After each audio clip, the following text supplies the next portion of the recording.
Chapter 1. Crossing into Douluo continent. A wave of dizziness washed over him. The infant slowly opened his eyes, pondering, where am I? Wasn't I at home reading a novel about tomatoes? This place is. As he contemplated, he attempted to rise and inspect his surroundings, only to realize he had transformed into a mere baby, his attempts at speech resulting in incoherent babbling. The infant thought to himself, what on earth? Have I really transmigrated? And into the body of a little child, no less. Where have I ended up? Surely, there must be a system or something. Yet here I am, stranded in this desolate wilderness with no one around. Is the heavens conspiring against me? Lost in his thoughts, he began to wail. In the midst of his despair, a middle-aged voice broke through the silence. What is that sound? Did you hear it? In the distance, a silver-haired man sat in a carriage, gazing out the window. Upon hearing the cries, he inquired of the coachman that it seems to be the cry of a child. My lord, the coachman replied, having heard the same sound. Stop for a moment. Let us investigate. Certainly. After halting the carriage, the silver-haired man followed the sound and discovered an infant swaddled beneath a century-old demon tree, weeping. The infant thought, someone is coming. Ha ha ha. The heavens do not forsake me. But why am I still crying? I am not crying, I am laughing. I am joyful. Wah. My lord, it appears to be a child. Seemingly abandoned, the silver-haired man's companion remarked. The silver-haired gentleman was none other than Qianmo, the current judgment elder of the Spirit Hall, of the 99th level limit Angel Daw. His flowing white hair cascaded down to his waist, and his refined features bore no trace of malevolence. His piercing eyes, imbued with a mature aura, contrasted sharply with his youthful and handsome visage. Clad in a platinum robe, he exuded an ethereal presence. Such a handsome man, the infant mused inwardly. Will you take me in? I promise to be obedient and well-behaved. I shall ensure your comfort in old age. I only ask that you do not abandon me, he silently implored. However, to Qianmo, it sounded like wah. The infant lamented, oh no, this is the end. Wait, if I put on a cute face and raise my arms for a hug, perhaps I can charm him. Otherwise, I might meet my demise. All right, here goes nothing. Wah, the baby raised his arms in a plea for affection to haha.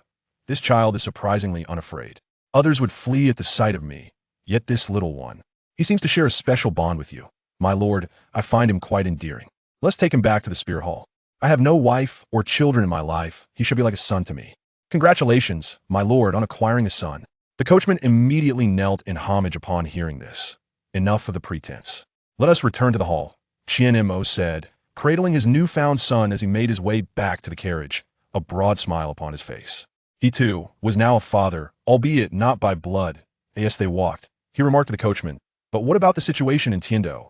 Return to the hall. I have my own plans, Qianmo said softly while teasing the child in his arms. Let us name you Qin Yuhan. As my son, I shall ensure that you are nurtured to become the very best. Though I am unaware of your martial soul, if it possesses potential, I shall train you to be the most exceptional soul master. If your martial soul proves inadequate, we shall turn to politics and strengthen the Spirit Hall. Qin Yuhan pondered. Martial soul? Spirit Hall? Have I traversed into the world of Douluo continent and joined the Spirit Hall? How exhilarating. As Qin Yuhan babbled and smiled innocently at Qianmo, they made their way back to the Spirit Hall.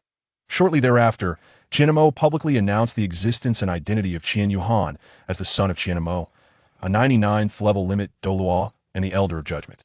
Embracing fatherhood, Qianmo relished his role as a caretaker, eagerly awaiting the moment when the nanny would arrive with a bottle to feed Qin Yuhan.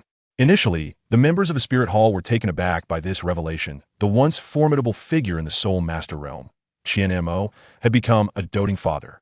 However, as time passed, they grew accustomed to this unexpected turn of events.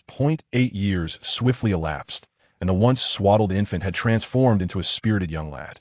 At the age of 4, he tugged at Qianmo's sleeve, eager to learn martial techniques. Qianmo, filled with pride in his son, believed he would undoubtedly become an outstanding soul master and thus commenced rigorous training. Today marked the day Qin Yuhan was to awaken his martial soul. He had reached the age of 8. In celebration of his birthday. Qianmo chose the day they first met as his birth date, for every child on the Douluo continent visits the Spirit Hall to awaken their martial soul. Upon turning 8. Yuhan, do you have confidence in awakening a formidable martial soul? Qianmo gently inquired as he led Qin Yuhan towards the awakening platform. Upon hearing this, Qin Yuhan released Qianmo's hand, assumed a horse stance, and playfully threw 2 punches towards Qianmo, exclaiming, of course, father. Look at my fists, I am brimming with confidence. Qian Yuhan's tiny fist landed on Qian Mo, feeling no more than a tickle to him, yet he feigned great discomfort. What a spirited boy. Chapter 2. The Awakening of the Martial Soul, Part 1. Qian Yuhan was gradually led by Qian Mo towards the awakening platform. Upon the platform stood a man clad in purple, holding a crystal ball. Upon seeing Qian Mo and Qian Yuhan approach, he promptly knelt on one knee and respectfully greeted, "I pay my respects to your excellency, the angel." He then turned to Qian Yuhan and said, "Greetings, young Yuhan." Qian Yuhan nodded and replied, "Hello, uncle." Having spent most of his time in the elder hall of the spirit hall, he was unfamiliar with anyone other than his father and a few elders, and he felt a hint of shyness meeting this kind stranger. Seeing Qian Yuhan's bashfulness, Qian Mo smiled and turned to the kneeling figure in purple. "Come now, Xiao Hui, today, my son's martial soul awakening is entrusted to you." "Your Excellency, I shall do my utmost," Xiao Hui replied earnestly, bowing in respect before stepping aside as Qian Mo nodded. "Why, Yuhan, first drink this cleansing liquid," Qian Mo instructed. "What is cleansing liquid?" Qian Yuhan inquired. The marrow cleansing liquid can be regarded as a rare and precious tonic. Upon consuming it, it will flow through your blood to the extremities, clearing and unblocking your meridians, which may aid in your subsequent awakening and alleviate stress. After listening to Xiao Hui's explanation, Qian Yuhan took the marrow cleansing liquid from his hand, uncapped the vial, and drank it in one gulp. As the elixir entered his system, Qian Yuhan felt warmth enveloping his entire body. It was as if a gentle force wrapped around his limbs and bones, causing a dark substance to seep from his skin. This dark material was drawn from Qian Yuhan's body and dissipated into the air. A luminous white light emanated from him, lasting for approximately half an hour before gradually fading, allowing Qian Yuhan to slowly open his eyes. I feel so much more comfortable now. The soreness from my training with the seventh offering, the heavenly tyrant Douluo, has completely vanished. My soul power flows much more smoothly now. Yuhan, let us begin. Please place your hand upon the crystal ball, Xiao Hui instructed. Following his guidance, Qian Yuhan gently placed his hand on the crystal ball. Very well. Now slowly channel your soul power into the crystal ball, Xiao Hui continued. Qian Yuhan circulated his soul power throughout his body and then gradually transmitted it through his palm into the crystal ball. The reason for circulating his soul power beforehand was simple. After the marrow cleansing, he had experienced a profound sense of comfort and wished to relish that sensation once. More as the soul power flowed into the crystal ball, it began to emit a gentle glow, with the light growing increasingly radiant. Observing this transformation, Xiao Hui felt a surge of joy. The presence of light that intensified indicated that it was certainly not a wasteful martial spirit. It was clear that the son of Qian Mo would not be lacking in potential. Qian Yuhan had been taken in by Qian Mo, a fact known to only a select few within the spirit hall. Those aware included Qian Mo, 6 other offerings, the original carriage driver, and a handful of attendants. Naturally, they were all under Qian Mo's instruction to maintain silence, and none dared to disobey, keeping their lips sealed. Even Xiao Hui was unaware of the details. As for why this is so, patience will reveal the answer. At that time, Qian Mo intended to handle some official matters in the Heaven Do Empire. Having not traveled by carriage in a long while, he whimsically decided to take one, which ultimately led to his encounter with Qian Yuhan. The light continued to intensify as Qian Yuhan closed his eyes, attuning himself to the resonance of his martial spirit. Unconsciously, he extended his left hand. As the light grew stronger, he slowly opened his palm, revealing a sphere of light. "What is this?" Xiao Hui exclaimed, focusing on the luminous orb in Qian Yuhan's left hand. "It's merely a ball of light. This cannot be a powerful martial spirit," he remarked. "Silence. Must you always chatter?" Hearing Xiao Hui's comment, Qian Mo frowned, clearly displeased with his words.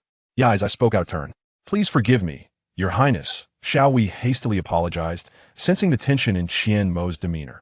Qian Mo paid him no heed, his gaze fixed intently on Qian Yuhan. "What is happening? Why is my martial spirit?" Xiao Hui muttered. "What has happened to your martial spirit?" In the grand hall, only 3 individuals were present, and aside from Xiao Hui, no one else uttered a word. Qian Mo naturally heard Xiao Hui mumbling something. "Your Highness, my martial spirit has trembled, as if it is fearful of something," Xiao Hui elucidated. "Your martial spirit is the Azure Dragon Sword. What could it possibly fear?" Qian Mo queried, a look of confusion on his face.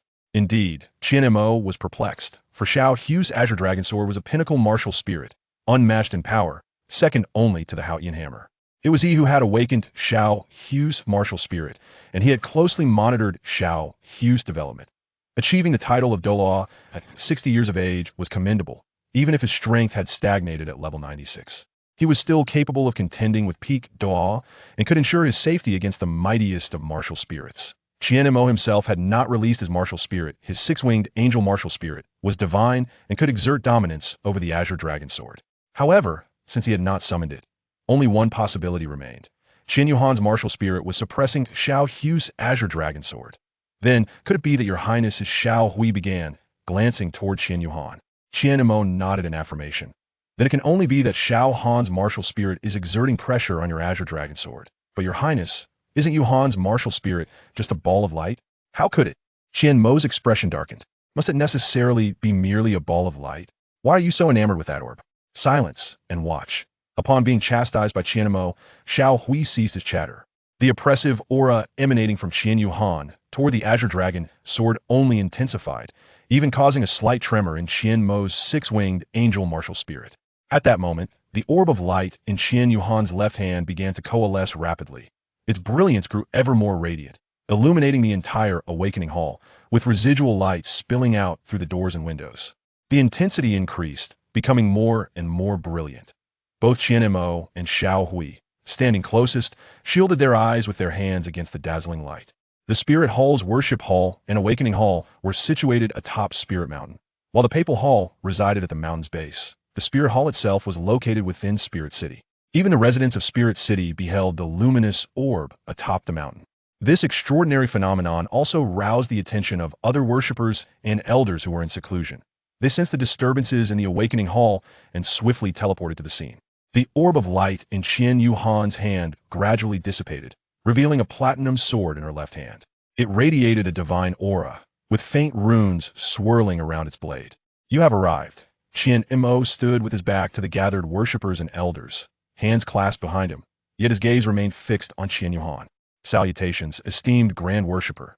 Salutations, Honorable Judgment Elder. The elders and worshippers each bowed respectfully to Qian in the worship hall. He held the title of Grand Worshipper, while in the Elder Hall, he was known as the Judgment Elder. Few individuals like Qianmo held significant positions in both halls. Salutations, Your Holiness. He, Xiao Hui, is the contemporary Pope of the Spirit Hall. The identity of the young master Qian Yuhan was appointed by him, the Pope. His profound reverence for Qian Yuhan is entirely due to the fact that he is the son of Qianmo, who can be regarded as his mentor, having provided the most guidance during his cultivation as Qianmo's disciple. He dotes on Qian Yuhan immensely. Your Majesty, behold the sword in Yuhan's hand, Xiao Hui exclaimed. Upon hearing his words, everyone turned their gaze towards Qian Yuhan. What is this? Chapter 3, The Awakening of the Spirit Part 2. What is this? The crowd gasped in astonishment. After the initial outcry, the hall fell into an eerie silence.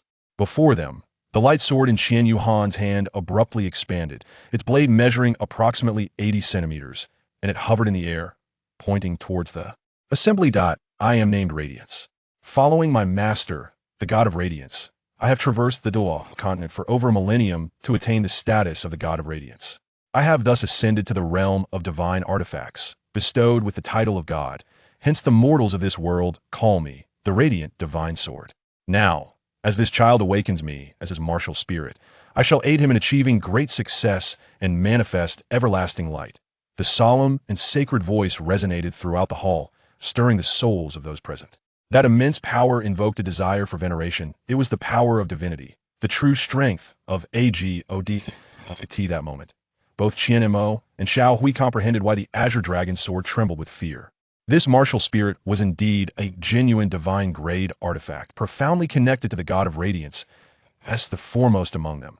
Qianmo swiftly masked his astonishment and addressed the assembly. In the name of the Elder and Grand Offering of the Spirit Hall, I hereby officially declare this matter a supreme red secret of the Spirit Hall. And no one shall divulge even a whisper of it should anyone be found doing so. I shall execute them without mercy. Understood? The crowd responded in unison. Their hearts were filled with awe and exhilaration. Such a prodigy within the Spirit Hall was indeed a cause for celebration. Qian Yuhan's future was boundless, destined to emerge as a paragon, standing tall at the pinnacle of soul. Masters, suddenly, the hall began to tremble. A blood-red aura surged towards Qian Yuhan on the awakening platform. Why Yuhan? Qianmo sensed an impending calamity and rushed towards him. Just as he was about to reach Qian Yuhan, the latter opened his eyes, revealing crimson orbs that radiated a chilling aura of slaughter, while a blood-red barrier emanated from him, effectively blocking Qian Mo's advance. What is happening? What's wrong with the young master? The young master! What has happened to him? The crowd murmured, their hearts a tempest of emotions. They were both concerned for Qian Yuhan's well-being and astonished that he could repel the grand, offering Qian Mo, the last person capable of such a feat, was from the Haoyan sect, and now another had emerged. Within the blood-red barrier, Qian Yuhan surveyed the assembly with his crimson eyes, scanning them once before closing them again. His right hand grasped the air, and a blood-red, long sword materialized in his grasp. The sword's hilt was a dark crimson, with a closed eye situated between the hilt and the blade, surrounded by black-red spikes. Golden runes adorned the blade, which shimmered with a silvered hue, evoking the sensation of divine judgment. Dual martial spirits.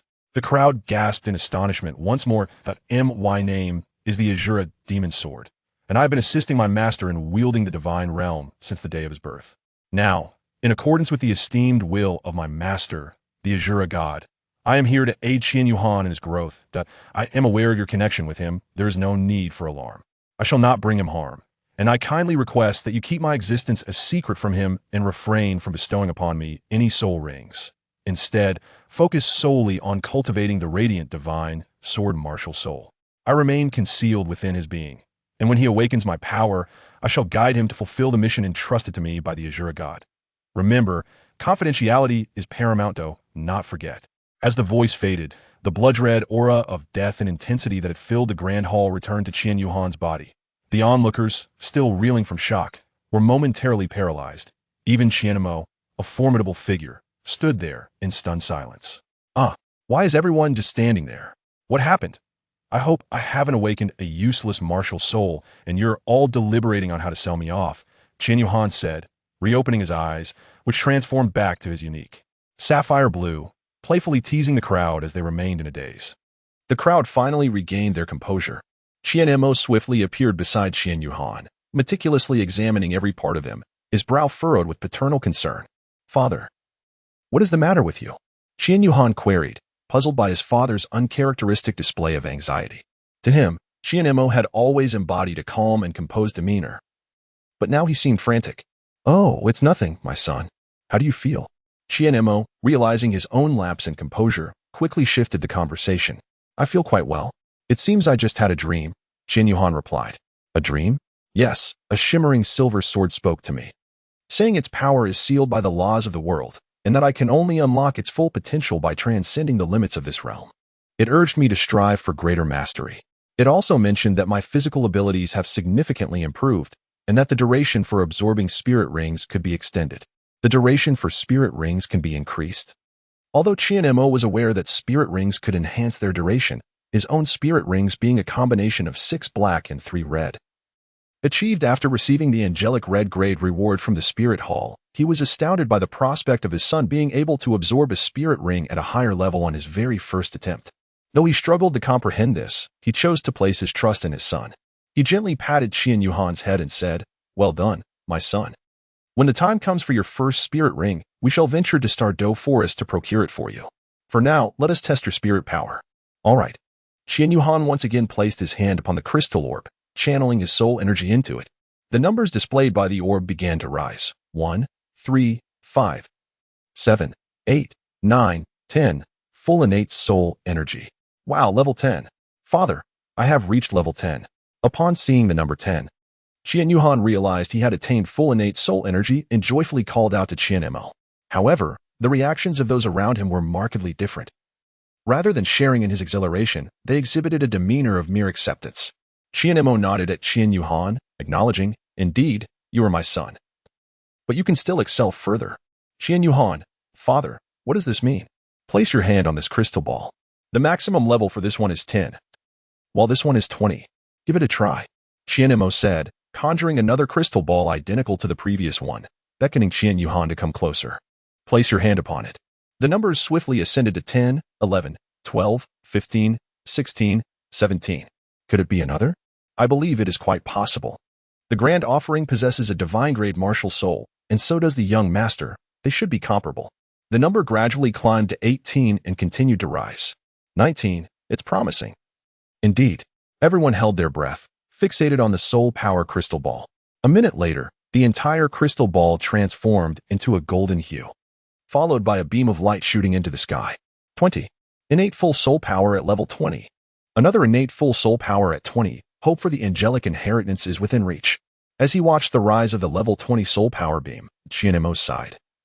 Feeling both elated and anxious, he was pleased that his son had become the second individual after him to possess an innate soul power of 20. Yet he was apprehensive about whether to allow Qian Yuhan to undergo the angelic assessment. However, his martial soul is the radiant divine sword, which would undoubtedly have a significant impact on the angelic evaluation. Nevertheless, it is still early days. Chapter 4. If you are the young master. I am still the angel Douluo. With the awakening ceremony concluded, the higher-ups of the Wuhuan Hall dispersed.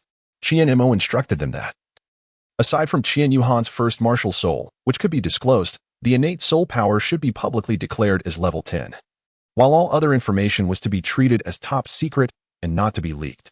Qian Yuhan was aware that he possessed a full innate soul power of level 20, with his primary martial soul being the radiant divine sword. However, the existence of his secondary martial soul remained an enigma, as he had yet to perceive its presence. Qianmo advised him to maintain a low profile in the outside world, as acting with humility and discretion could significantly mitigate many troubles. He cautioned against casually revealing the name of his martial soul, suggesting that merely stating his innate soul power level as 10 would suffice.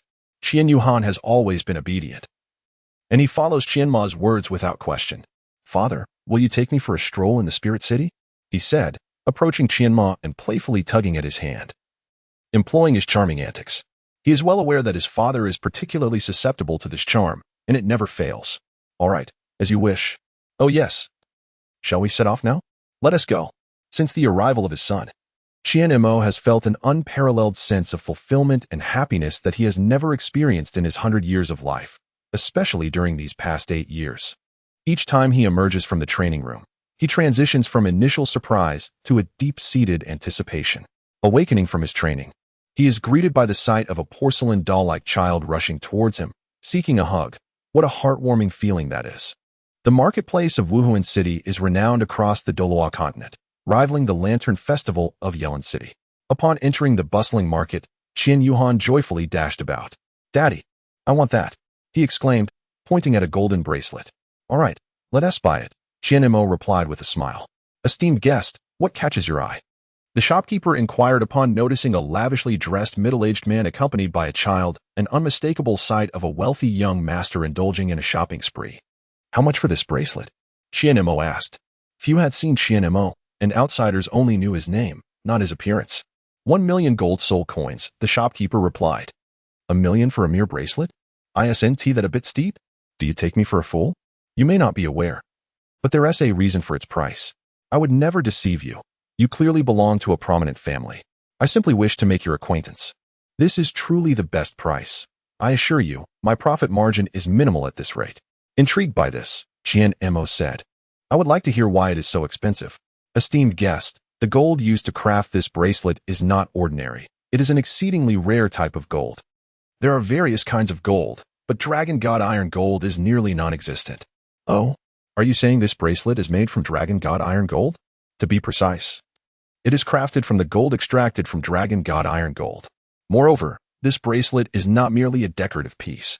Observe closely," the shop assistant said as he lifted the bracelet for Qianmo to examine. "This is cold heart purple crystal. Your discerning eye is commendable.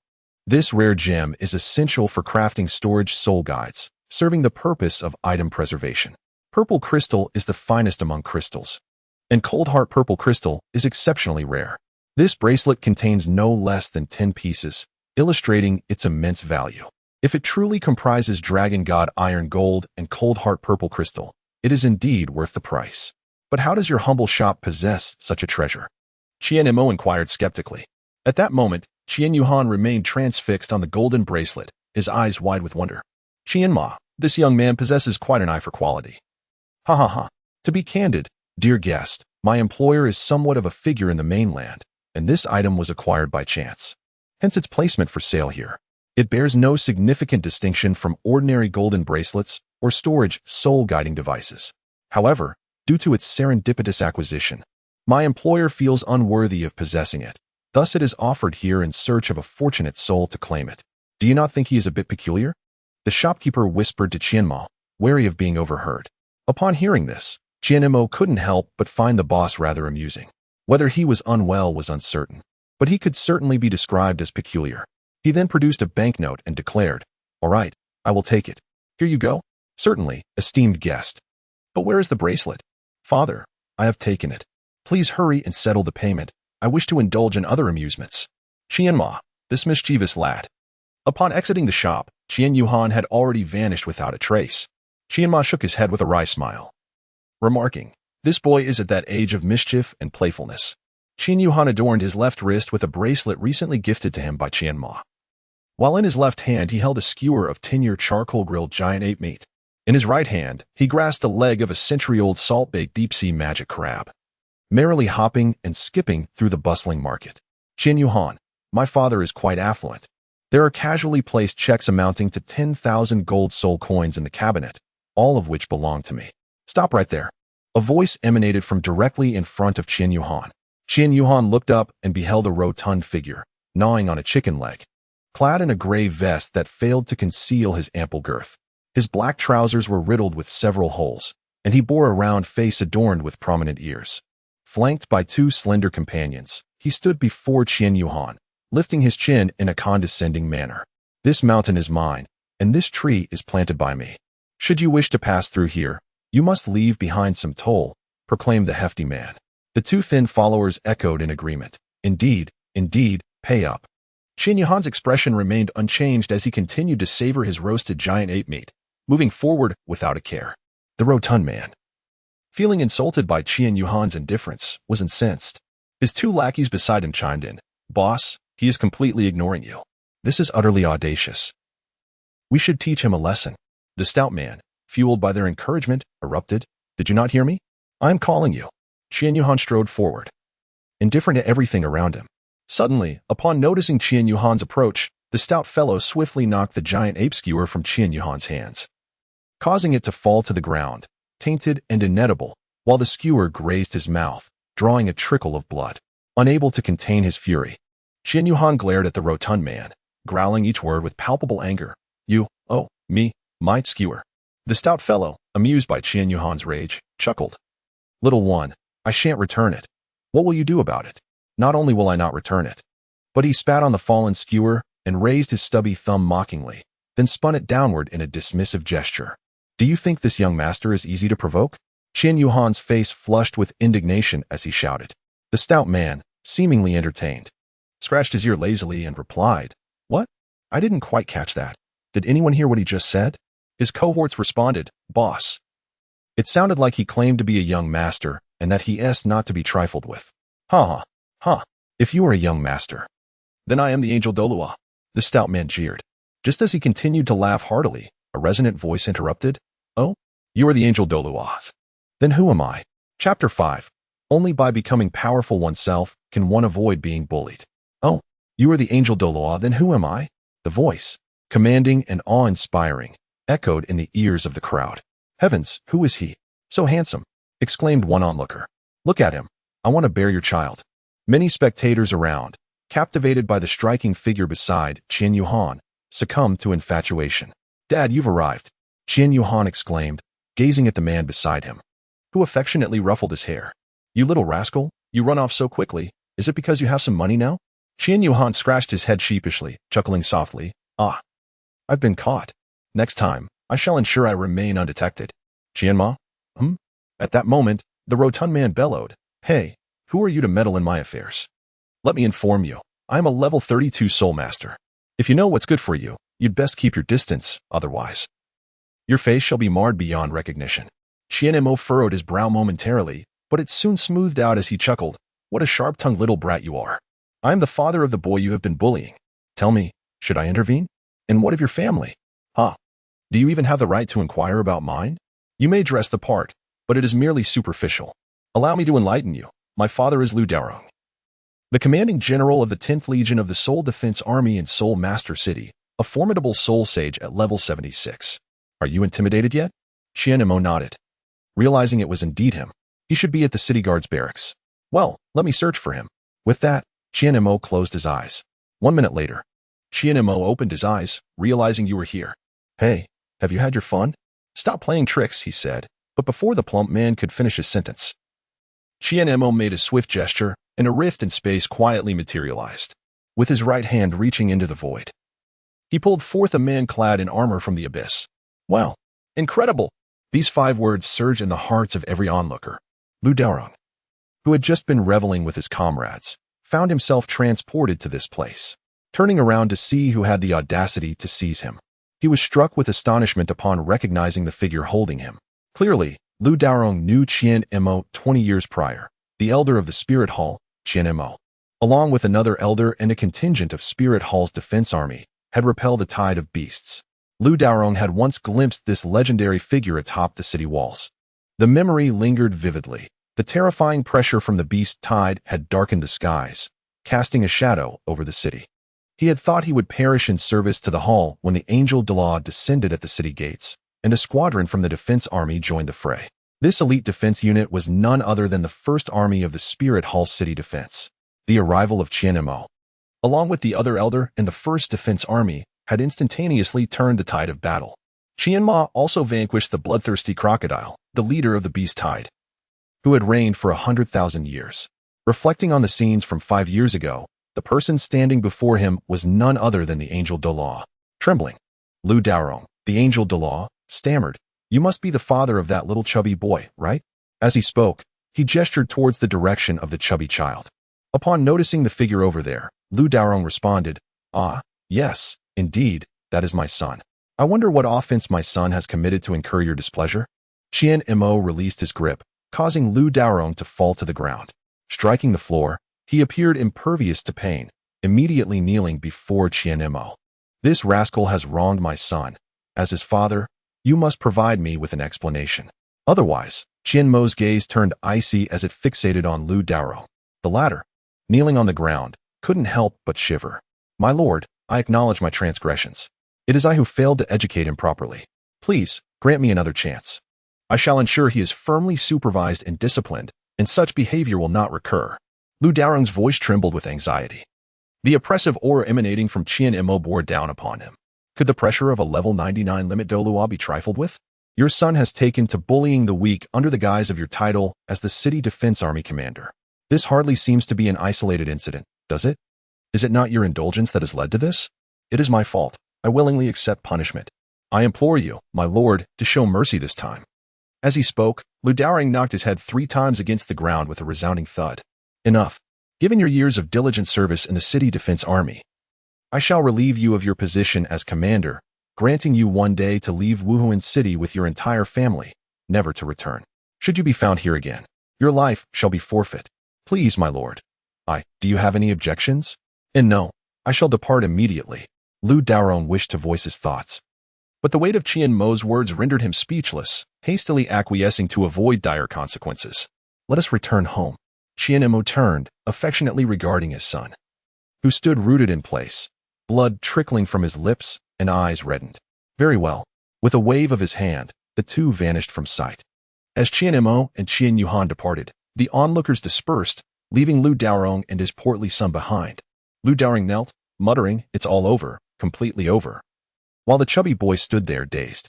The realization that his once mighty father was now kneeling before another, like a dog, was still too much for him to accept.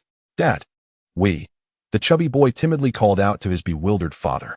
Lu Daorong snapped back to reality, rising to approach his son, and delivered a resounding slap across the boy's face. "Idiot. It's all your fault. You've ruined our family. I disown you as my son, you fool." The more he spoke, the more his anger escalated, and he struck with increasing force. "Fool." Meanwhile, back in the Judgment Elder Hall, Qian Yuhan sat in contemplation, staring blankly at the radiant divine sword he had summoned and grasped. Qian Mo approached upon witnessing the scene, crouched down before Qian Yuhan, and gently ruffled his hair, saying, "Child, do you understand what kind of world this is?" Qian Yuhan looked up at his father before him, shaking his head in silence. "My child, this is a world governed by the law of the jungle. Strength is the true currency for navigating this continent. Only by becoming powerful yourself can you avoid being bullied. Do you understand? Dad, I wish to grow stronger, to become as formidable as you. No, even beyond you. I refuse to be victimized. Qian Yuhan gazed at his father, glanced at the radiant divine sword hovering beside him, then turned his steadfast eyes towards Qian Mo, resolutely declaring, I will be strong. Good, you have ambition, boomed his father with a hearty laugh. I eagerly await the day you achieve it. Becoming stronger is not only for yourself, but also for those dear to your heart. He patted his son on the shoulder and continued, tomorrow, your uncle Tianwei will take you to the Douluo forest to acquire your first 2 soul rings. So prepare yourself. I must take my leave now. Rest well.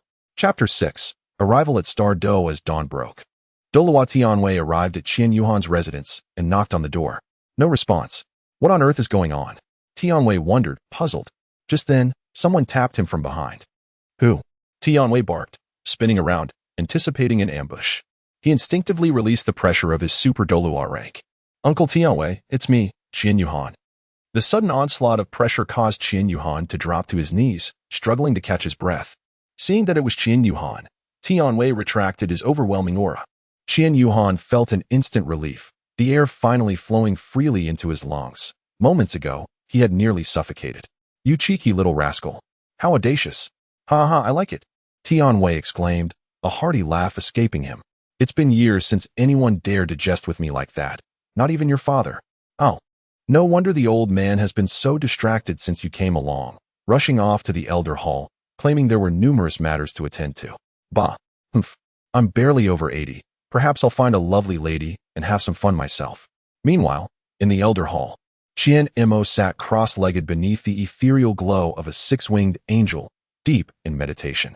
Suddenly, a sneeze erupted, breaking his concentration. I haven't sneezed in decades. What is this? He rubbed his nose and returned to his meditative state. Above, a white tiger with dark wings soared swiftly through the sky. This was the Maying White Tiger, the battle spirit of Douluo Tianwei, a premier variant beast spirit. The soul master wielding the Maying White Tiger possessed astonishing attack power and speed, with a remarkable physical strength nurtured by the spirit itself. Tianwei's name resonated throughout the entire Douluo continent. His robust physique was densely muscled, and a single punch could severely injure an ordinary 10,000-year soul beast. His powerful thighs granted him an impressive burst of speed, allowing him to swiftly adjust his position to strike at the enemy's weakest defenses. Xiaohan, just ahead lies the Douluo forest. In this operation, the Grand Priest instructed that you handle the acquisition of the soul rings entirely on your own. I shall not be involved, only responsible for transport. Exercise caution. Tianwei Douluo earnestly advised Qian Yuhan. Understood, uncle, Qian Yuhan replied with a nod. Ah, by the way, your father mentioned that it would be best if the first 2 soul rings consist of 1 attack soul skill paired with a speed soul skill. When engaging in battle with soul beasts, pay close attention to their capabilities. Choose those that you deem suitable as your soul rings. All right, uncle. The Mingy White Tiger descended upon a clearing at the periphery of the Douluo forest. Qian Yuhan dismounted from the White Tiger and retrieved a piece of giant ape meat from the Han Xian Dragon God gold bracelet purchased for him by Qian Mo. Presenting it to the tiger's mouth, the White Tiger glanced at Qian Yuhan, nudging the hand that held the meat with its head, then seized the piece of meat and swallowed it whole. This giant ape meat, once ingested by the White Tiger, would ultimately transform into spiritual energy to be transmitted to Tianwei Douluo's body. This lad is rather courteous, Tianwei Douluo remarked with a slight smile. Should someone witness this scene, they would surely be astonished. Tianwei Douluo was, in fact, smiling. After Qian Mo escorted Qian Yuhan back to his residence yesterday, he earnestly reminded him to place all the prepared items into the golden bracelet storage soul guide he had purchased before embarking on his journey. He also mentioned the bracelet's true name, the HNXNLNSHNJNju, which, with such a formidable name and its powerful storage capabilities, made Qian Yuhan even more enamored with it. Bidding farewell to the Heavenly Might Douluo, he dashed straight into the Douluo forest. The Heavenly Might Douluo watched Qian Yuhan depart, reflecting on the events of the previous night. After returning Qian Yuhan to his residence, Qian Ma sent a message to the Douluo of Heavenly Might to come to the offering hall. Upon receiving the call, the Douluo hurriedly arrived and, upon seeing Qian Ma, clasped his hands in a gesture of respect, saying, Elder brother, what is it that you require of me? Tomorrow, you shall accompany Xiao onto the Douluo forest.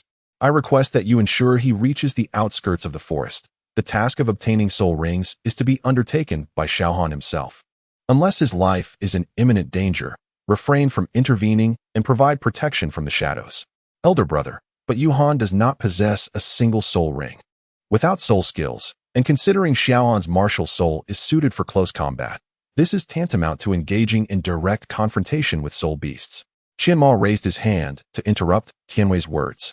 Xiaohan is perfectly capable. I have faith in him. This endeavor is merely to train him in confronting soul beasts and to refine the techniques and swordplay I have imparted to him. Understood, brother. This serves as a practical assessment of sorts, with you as the examiner. Very well, brother. I shall take my leave now. Indeed, go ahead. As Douluo Tianwei reflected, he continued to gaze in the direction where Qian Yuhan had vanished, muttering, Yuhan, let me witness the fruits of your training over these past years. Do not disappoint us. Ah, this tree is oozing something sticky. What is this? It's so disgusting. Uncle Tianwei, why would you bring me to such a revolting place? Really? Qian Yuhan trembled as he attempted to shake off the viscous substance clinging to his hand, while his other hand wiped the sticky residue from his face, all the while grumbling as he walked. This marked his inaugural venture into the great unknown, and at the tender age of 8, he was bursting with curiosity. Prodding and poking in every direction, he left no part of himself unsoiled, embodying the essence of a wild child. Utterly devoid of the poise befitting the air of the spirit hall, striding through the forest with an air of reckless abandon, he seemed indifferent to all. Qian Yuhan remained perplexed by the absence of any soul beasts daring to attack him during his journey. Unbeknownst to him, this was due to the presence of the cold heart dragon god bracelet adorning his wrist. This exquisite bracelet harbored a trace of dragon god power, which instilled a sense of bloodline pressure that compelled the soul beasts lurking near the outskirts of the Star Do forest to steer clear of Qian Yuhan. Despite his tender age of merely 8 years, even these lower-tier soul beasts dared not approach him. As he ventured further, the smaller creatures became increasingly scarce, replaced instead by medium-sized soul beasts. The rustling sounds emanating from the nearby thicket hinted at their presence. Qian Yuhan turned around, gripping the Sword of Radiance, and gradually advanced towards the source of the sound. The bushes continued to emit noises, siu-siu-siu, just as Qian Yuhan was within 5 meters of the thicket. A ghostly tiger suddenly leapt out, tackling him to the ground. The ferocious creature opened its gaping maw, but fortunately, Qian Yuhan reacted swiftly. Using the Sword of Radiance to pierce through the tiger's skull, the blade penetrated deeply, piercing through the entire head, causing the creature's eyes to roll back as it collapsed atop Qian Yuhan. A yellow soul ring materialized above the ghostly tiger. Chapter 7. Fierce Battle with the Millennial Radiant Golden Winged Lion, Part 1. Is this a century-old soul ring? Qian Yuhan gazed at the shimmering yellow soul ring hovering in the air, pondering its significance. So this is what a soul ring is, before traversing to the Douluo continent. In his previous world, Qian Yuhan had read a novel by a certain author that featured Douluo continent, which mentioned that a yellow ring signifies a century-old soul ring. It appears that this Douluo continent is indeed akin to the one depicted in that novel. Qian Yuhan felt that the soul ring's age was somewhat lacking, as he believed he could absorb a higher one. In this world, the spirit hall exists, but the grand priest is not Qian Douluo, but rather Qian Mo, which indicates that this cannot be the era of Tang San. Does this imply that the opportunities of the ice and fire Yin Yang I and Sea God Island still remain? It seems highly probable. As he ventured further, he sought to discover other soul beasts that might suit him. There was no rush to seize those opportunities just yet.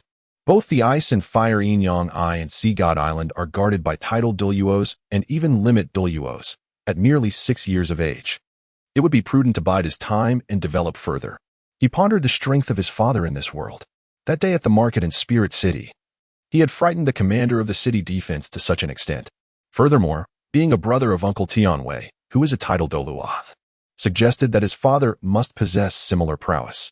A title Douluo for a father, how exhilarating. In truth, Qian Yuhan remained unaware that his father, Qian Mo, was one of the most formidable beings in the current realm. He merely perceived his strength to be slightly superior to that of Pope Xiaohui, given the utmost respect the Pope showed him. In a world where strength reigns supreme, he assumed his father's power surpassed that of Xiaohui. Qian Yuhan was not mistaken in his thoughts. However, he did not anticipate that his father would far surpass Pope Xiaohui in strength. Being appointed as the heir to the Spirit Hall by Xiaohui, he felt an obligation to live up to the expectations placed upon him. He continually recalled Qian Mo's teachings, to remain humble and self-disciplined, to refrain from aggression unless provoked, and to respond to any transgressions with unyielding retribution. Although merely 6 years of age, Qian Yuhan possesses the intellect of a teenager, rendering him remarkably mature and sensible. A rich aura of light envelopes him, to which the radiant divine sword responds with an innate familiarity. After walking for an hour, he remarks upon the dense atmosphere surrounding him, and with a flick of his wrist, he summons his radiant divine sword. Subconsciously gripping the hilt with both hands, he raises it slightly before plunging it into the ground. The sword greedily absorbs the surrounding light energy, causing golden light to shimmer and pulse around its blade. Once the sword is firmly planted, Qian Yuhan sits cross-legged beside it, entering a state of meditation. Observing from the periphery of the Douluo forest, the titled Douluo remains vigilant, noting the boy's unexpected choice to meditate in such a perilous location. While this talent is indeed astonishing, not everyone possesses the ability to enter meditation at will. In his meditative state, Qian Yuhan's consciousness drifts into a peculiar realm. He finds himself standing upon a small island, surrounded by azure seas, where the gentle light energy nourishes his being. At the island's edge stands a figure, hands clasped behind their back, gazing out at the expanse of ocean. "Greetings. May I inquire where I am?" Qian Yuhan approaches the enigmatic individual, taking in their appearance, clad in a robe of shimmering platinum. They emanate an ethereal aura and exhibit no discernible fluctuations of soul power. The mysterious figure turns, offering a slight nod and a gentle smile. Suddenly, Qian Yuhan feels as though he is being pulled backward, distancing himself from the figure, who seems to beckon him with a wave. As his consciousness wavers and then refocuses, Qian Yuhan finds himself back in the Douluo forest, staring blankly at the radiant divine sword before him. What just happened? Was that a dream? As he ponders, a low growl suddenly erupts nearby. Upon closer inspection, he discovers a lion, radiant with golden light, glaring intently at him from a short distance away. This lion, at first glance, appears regal, enveloped in a coat of pure white with golden fur cascading over its head. Astonishingly, it possesses 2 pairs of golden wings sprouting from its back, exuding an aura of sanctity and inviolability. Yet, its eyes betray a terrifying malice. For reasons unknown, this noble beast harbors a deep-seated animosity toward Qian Yuhan. Despite its majestic demeanor, the lion feels an overwhelming discomfort in the boy's presence, particularly regarding the luminous sword at his side, which incites even greater resentment and a flicker of vengeful intent. This notion arises silently, seemingly rooted in the depths of its very bloodline.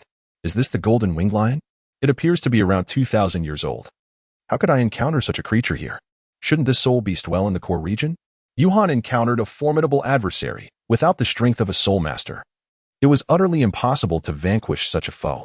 Witnessing this scene, the onlookers from the heavenly might could not help but furrow their brows. Such a powerful aura emanated from this soul beast. It was indeed a millennium-old creature, exhibiting considerable prowess. With a resounding roar, the radiant golden-winged lion lunged forward, its powerful forelimbs propelling it towards Yuhan. Radiant divine sword. Upon hearing its master's call, the sword materialized instantly before Yuhan, who grasped the hilt and entered a battle stance. The radiant golden-winged lion, with a mighty push from its hind legs, soared into the air, ascending 10 meters before diving down, raising its robust forepaw.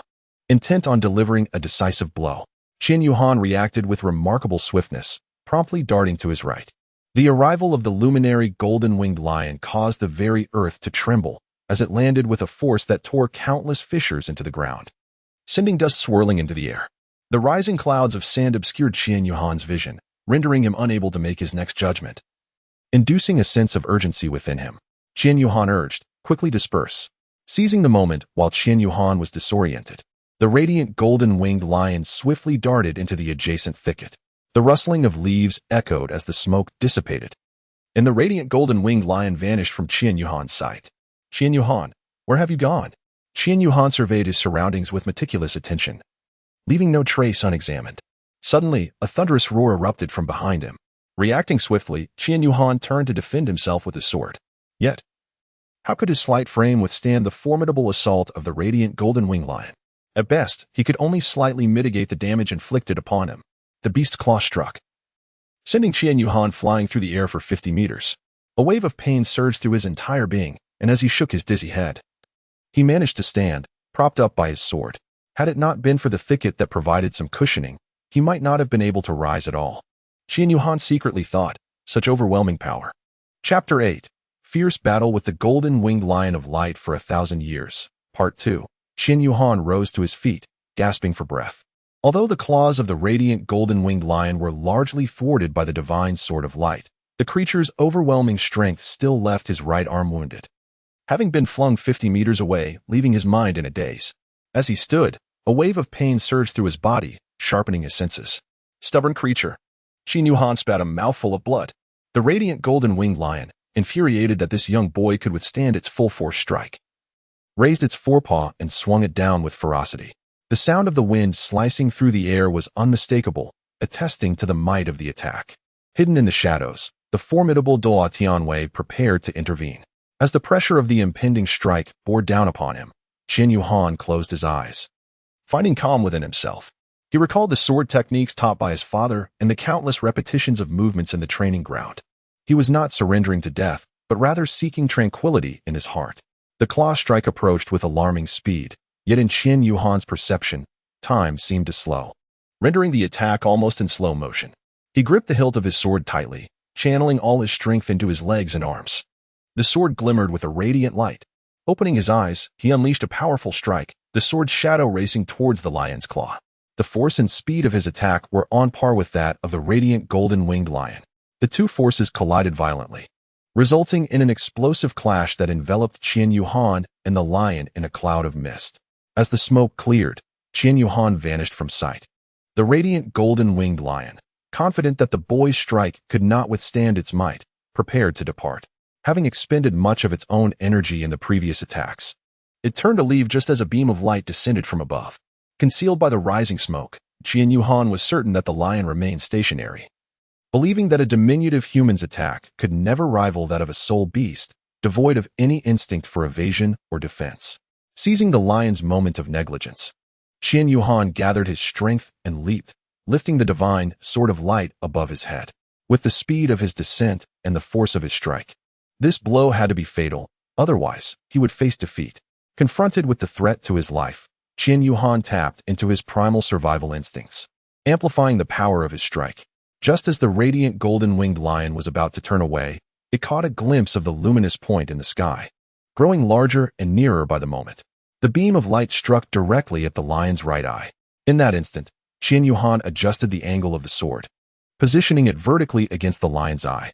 The lion had once held the chance to evade, but after being struck on the head by Qian Yuhan's full-force blow, its body became limp and its consciousness hazy, rendering it incapable of escape. Qian Yuhan swiftly thrust downwards, the radiant divine sword piercing through the eye of the radiant golden-winged lion. The creature clawed the ground frantically, its head shaking in a near-manic frenzy. Qian Yuhan was instantaneously thrown back, yet he managed to roll upon landing, sustaining no serious injuries. The unfortunate radiant golden-winged lion writhed and roared. The radiant divine sword embedded motionlessly in its right eye, continuously siphoning the luminous energy from within its body. Ultimately, after a minute of convulsions, the radiant golden-winged lion lay still on the ground, the sword still lodged in its right eye, its left eye's pupil dilated, and its heartbeat forever ceased. A violet soul ring gradually materialized above the fallen lion. This young man is remarkable. The heavens might Douluo nodded repeatedly from the shadows, his face radiating admiration and approval. Qian Yuhan gazed at the emerging soul ring and let out a deep, melancholic sigh. Qian Yuhan felt as if he had truly escaped the jaws of death. Contemplating this, he swiftly sliced his right hand above his left wrist, and a vial materialized in his left palm. He poured forth a pill from the vial and, tilting his head back, swallowed it whole. This was the advanced healing elixir bestowed upon him by Qian Mo, capable of mending moderate wounds and providing commendable analgesic effects for severe injuries, while simultaneously restoring his physical strength. The scars on Qian Yuhan's right arm swiftly showed remarkable improvement. After meditating in a cross-legged position for an hour, he approached the corpse of the luminous golden-winged lion and summoned the divine sword of light, settling into a meditative posture. Qian Yuhan closed his eyes, performing intricate hand seals to guide the radiant divine sword in absorbing his first soul ring. As his martial soul made contact with the purple soul ring, he discerned with astonishment that it belonged to the radiant golden-winged lion, a soul beast of an astonishing 2,200 years. Engaging in the absorption of a soul ring of such elevated status demanded utmost caution. A moment's carelessness could result in a backlash from the soul ring's formidable power, potentially leading to lifelong disability, a fate not uncommon in such endeavors. Venturing into his inner spiritual realm, he began the refinement of the soul ring. Observing the potent soul energy of the radiant golden-winged lion, Qian Yuhan felt a profound sense of trepidation. The resentment of the lion was palpable. After all, it was a top-tier soul beast of 2,200 years that had been ambushed to death by a mere 6-year-old child. The indignity of such an end would surely fuel its bitterness. Qian Yuhan wielded the divine sword of light, unleashing multiple arcs of sword energy directed towards the soul of the golden-winged lion. Simultaneously, he released the radiant aura of the divine sword, which transformed into chains that ensnared the golden-winged lion. Despite its frantic thrashing in every direction, it found itself unable to escape, as the chains were imbued with the purifying flames of light, searing the creature relentlessly. After 2 hours of struggle, the golden-winged lion let out a deafening roar in the realm of the mind, its essence consumed by an abyss of unending fury, ultimately dissipating into oblivion. As Qian Yuhan opened his eyes, he beheld the divine light sword suspended before him, a violet soul ring ascending from its blade, marking the acquisition of his first soul ring. After engaging in battle with the radiant golden-winged lion and refining its essence, Qian Yuhan felt somewhat overwhelmed.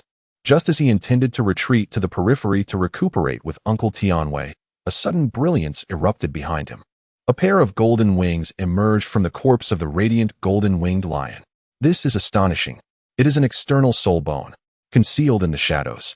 Douluo Tianwei could not contain his excitement upon witnessing the wings manifest from the lion's remains. He dashed forward, appearing beside Qian Yuhan, exclaiming in astonishment. Upon hearing the unexpected exclamation and seeing Douluo Tianwei materialize, Qian Yuhan was taken aback, trembling slightly. "Uncle Tianwei, what is this?" Qian Yuhan cast a slightly melancholic glance at the excited Tianwei Douluo. It was only upon hearing Qian Yuhan's wistful tone that Tianwei Douluo regained his composure, realizing he had indeed acted a bit out of character. "Qian Yuhan, is it truly a bit unseemly, akin to a child who spots a beloved toy, or a fervent admirer encountering their idol?" Qian Yuhan spoke little, inquiring of the esteemed Tianwei Douluo, "Uncle Tianwei, what is this? You just mentioned an external soul bone." Chapter 9. The External Soul Bone. Radiant dual wings, a pair of dazzling golden wings, embodying the essence of brilliance, floated above the lifeless form of the golden-winged lion. "Ah, your luck is truly extraordinary," Tianwei remarked, "to encounter such a rare and precious external soul bone. It appears that this soul bone is capable of further evolution." The golden-winged lion bore 2 pairs of wings upon its back, but it seems that upon detachment, it has reverted to its original state. You can restore it through cultivation. For now, secure it and absorb it later. Tianwei gently patted Qian Yuhan's shoulder. "All right," Qian Yuhan replied, and with a swift motion, he stowed the external soul bone within the heart of Cold Dragon God Bracelet. After a day's rest on the outskirts of the Douluo forest, Qian Yuhan's injuries had nearly healed. He then ventured once more into the depths of the Douluo forest in search of a suitable soul beast. This time, Tianwei Douluo accompanied him directly. Before long, they encountered a 1,000-year-old illusory thunder shadow snake. This soul beast possessed remarkable speed and could swiftly create a clone with 80% of its own strength. A talent that was indeed formidable. Qian Yuhan recognized this potential, knowing that his own physical resilience was sufficient to absorb a 1,000-year-old second soul ring. Qian Yuhan, unaware of the truth, believed that his relentless training over the past few years and his formidable physical prowess were the reasons he could absorb the second soul ring of 10,000 years. However, the heavenly might Douluo was fully cognizant of the reality. The terrifying second martial soul that manifested during his awakening had reinforced his body in a way that all witnesses could perceive. The blood sword did not explicitly state it, but everyone tacitly acknowledged that Qian Yuhan had acquired an extraordinary constitution. This was indeed a second soul ring of 10,000 years. With a complex expression, the heavenly might Douluo gazed at Qian Yuhan, who was meditating to absorb the soul ring. He sighed and remarked, "Ah, the Yangtze River's rear waves push forward the front waves. These juniors truly astonish me. It has been many years since I ventured out." And I had no idea that this continent still harbored individuals with such prodigious talents as the young master. After 2 hours, Qian Yuhan opened his eyes and rose slowly, manifesting his martial soul, the light divine sword. Grasping the sword, he summoned 2 soul rings, one black and one purple, that quietly emerged beneath his feet. The rings floated upward and gradually vanished as he successfully absorbed them, achieving the rank of a 2-ring Great Soul Master. Uncle Tianwei, I am now at level 27, he exclaimed. Indeed, nodded the heavenly might Douluo. The previous absorption of the 2,200-year-old golden-winged lion had already elevated Qian Yuhan's soul power to level 22. For soul masters, the quality of soul rings in the early stages significantly influences the rise in soul power levels. However, as one progresses, the ascent becomes increasingly challenging. And even obtaining a 100,000-year soul ring for the 9th soul may only result in an increase of 1 or 2 levels. Thus, it was not surprising that with the absorption of the 10,000-year 2nd soul ring, Qian Yuhan's soul power surged from level 22 to level 27. Well, young master, it is time to return. After you finish absorbing that external soul bone, your strength will ascend to another level. If the heavenly might Douluo had not mentioned it, Qian Yuhan might have nearly forgotten this crucial matter. Qian Yuhan, I almost forgot. Once I absorb that external soul bone, I might swiftly break through to level 30. Hee. Observing Qian Yuhan's mischievous grin, the heavenly might Douluo pondered. What delightful scheme is this lad concocting? His mouth is stretched wide, and there is a hint of lewdness about him. Dismissing such thoughts, the heavenly might Douluo summoned the dark-winged white tiger and deftly leaped onto its back. He roused Qian Yuhan, who was lost in whimsical reverie and smiling foolishly. Beckoning him to return to the spirit hall, Qian Yuhan finally realized how embarrassing his earlier behavior had been. In midair, he gently poked the back of the heavenly might Douluo and spoke softly, Uncle Tianwei, please do not share that embarrassing display of mine with anyone. It would be utterly humiliating, especially in front of my father and the esteemed offerings in the Hall of Offerings, as well as the elders in the Hall of Elders. Just keep it to yourself and chuckle quietly. I wouldn't want to tarnish my father's reputation. The heavenly might Douluo turned to regard the downcast Qian Yuhan and patted his head reassuringly, laughing, ha ha ha, the little fellow is quite conscious of his image, indeed. Uncle Tianwei, Qian Yuhan exclaimed, raising his head and playfully striking the heavenly might Douluo. All right, I won't tease you anymore. This shall remain our little secret, never to be disclosed. I, your Uncle Tianwei, am a man of my word. Really? Indeed. Then let us seal it with a pact. The heavenly might Douluo inquired. What does seal it with a pact mean? In a rather whimsical manner, Qian Yuhan guided his hand, and eventually, their thumbs touched, with Qian Yuhan declaring that it was only effective with such a gesture. Upon returning to the spirit hall, the heavenly might Douluo led Qian Yuhan directly to the Hall of Judgment, where he respectfully saluted Qian Mo. Great offering. The young master has acquired a 1,000-year first spirit ring and a 10,000-year second spirit ring, along with an external soul bone that has yet to be absorbed. Please allow the young master to absorb it shortly. I shall take my leave now. Thank you for your hard work, Tianwei. Please rest well upon your return. It was no trouble at all. The young master's accomplishments are remarkable this time. Do listen to him recount his tale. I shall take my leave now. With that, he vanished from sight in an instant. After Qian Mo spoke to Qian Yuhan, saying, have you acquired an external soul bone? Pray, present it for my inspection. Qian Mo was exceedingly excited. However, with the presence of the heavenly might Douluo earlier, he had to maintain his composure. Yet, in the company of his own son, he felt unrestrained, for there was no need to concern himself with appearances among family. In a century of existence, Qian Mo had never encountered an external soul bone. So how could he not feel exhilarated? As Qian Yuhan gracefully swept his right hand above the golden bracelet on his left wrist, a pair of miniature wings, no larger than the palm of his hand and radiating a brilliant light, materialized in his grasp. Qian Mo suppressed the excitement within, gazing at her son with a satisfied nod. She then spoke, my child, sit down and absorb this. I shall provide you with protection. Qian Mo recognized the exceptional potential of his son, believing that he would undoubtedly rise to prominence and stand at the pinnacle of the soul master world. He harbored no desire for the soul bone, as his strength had already reached the impressive level of 99. Absorbing this soul bone would bear little significance, serving primarily as a mere embellishment. However, the situation was markedly different for Qian Yuhan. With the acquisition of this external soul bone, his future trajectory could be expedited, stabilized, and extended. Moreover, Qian Mo had perused numerous texts, many of which contained significant information regarding soul bones, and he vaguely recalled certain details about external soul bones. This particular type, resembling wings, held a high probability of evolution. He gazed at the external soul bone merging with Qian Yuhan's back. It manifested as a pair of radiant wings, likely capable of continuous evolution in the future. The evolution of a soul bone represents a qualitative leap for a soul master. Before long, a pair of golden wings unfurled gracefully, bathing the entire Judgment Elder Hall in a luminous aura. Qian Yuhan stood majestically in the Grand Hall, her wings gracefully undulating behind her. As her golden eyes slowly opened, a radiant light emerged. Chapter 10. Brother, what does the pledge you taught Yuhan mean?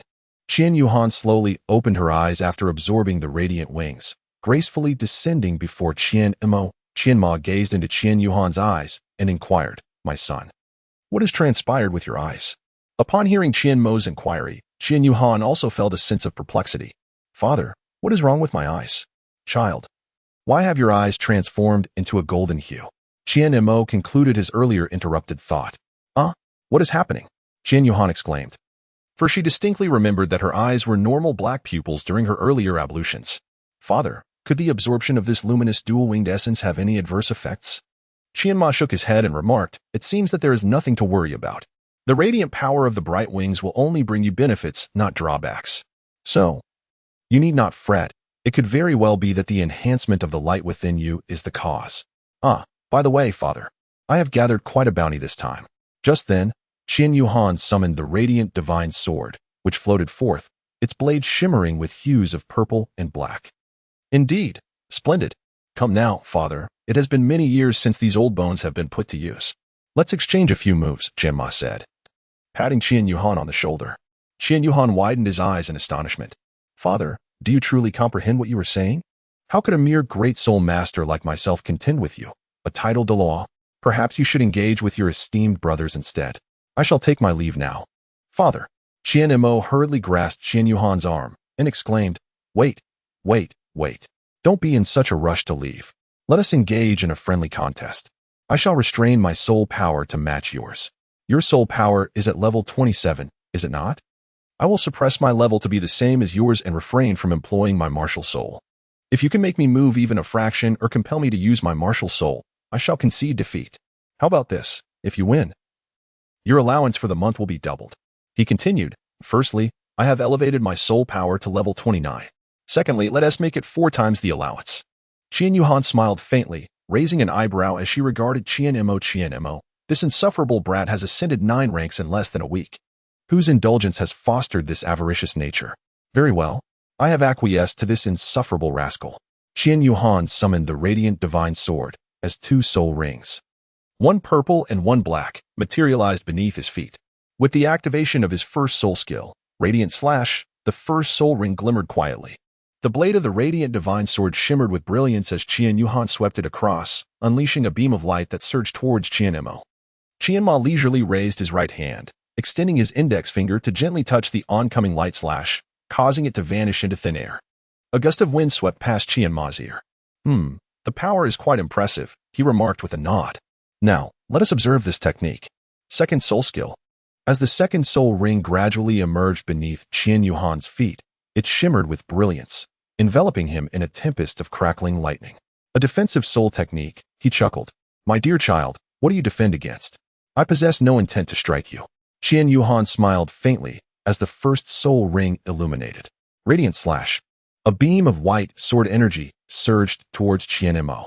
This time, Qian Mo made no move. Before the sword energy could reach him, it vanished into thin air. Qian Yuhan was perplexed as to why the power of this light slash seemed diminished. Suddenly, Qian Mo appeared to have realized something and turned around, only to see a figure soaring towards him. With a swift motion, Qian Mo raised his right hand and snapped his fingers, sending a gust of air that propelled Qian Yuhan away. Although Qian Mo restrained his strength to match that of Qian Yuhan, the physical prowess of a level 99 ultimate Douluo could hardly be suppressed. Even in the absence of any overt action, approaching him was fraught with difficulty. Qian Yuhan soared into the air, her figure vanishing once more. "Qian Mo, Is this also a doppelganger? Hee hee, father, I am right here. The voice of Qian Yuhan echoed. Qian Emo turned his head once more and beheld Qian Yuhan standing merely 2 meters away, his hands firmly gripping the sword of light, drawing it back to harness its power. As Qian Emo turned, the blade was already poised to strike, aimed directly at his younger brother. As Qian Emo instinctively took a step back to evade danger when faced with a threat to his beloved, Qian Yuhan did not genuinely desire to transform his father into a eunuch. Rather, he merely exploited Qian Mo's primal instincts as a man. Even if he held the title of Douluo, he too was profoundly frightened by such occurrences. Ha ha ha, father, I was merely teasing you. You flinched. Qian Yuhan approached and patted his terrified father. You little rascal, who taught you such antics? Qian Ma was quite annoyed, yet before he could finish his words, Qian Yu gently covered his mouth with her small hand. Hee, dear father, spare us the unnecessary chatter. I have grasped this skill instinctively. For 1,000 gold soul coins every month. I shall take my leave now. Farewell. With that, she dashed out of the Elder Judgment Hall. Qian Emo watched her son, who had already disappeared from sight. And with a helpless shake of her head, she smiled, that mischievous little rascal. Qian Emo entered the worship hall, where he found the heavenly Might Douluo and several other worshippers engaged in light-hearted conversation. Upon noticing Qian Mo's arrival, the heavenly Might Douluo rushed over and exclaimed, Brother, you are here. Ah, come here for a moment. What troubles you? Brother, what is the significance of the gesture you taught Yuhan? Does it possess any special function? What? Qian Emo looked utterly bewildered, unable to comprehend the heavenly Might Douluo's words. What are you talking about, seventh brother? What gesture? Beside them stood a figure clad in a flowing azure robe, with long white hair cascading down to his waist. A streak of turquoise fringe obscured half of his face, revealing a remarkably fair complexion and a captivatingly delicate visage that exuded an air of alluring chill. This was none other than the third worshipper of the Spirit Hall, the Qingfeng Douluo. Third brother, the eldest has imparted a mysterious finger technique to Yuhan.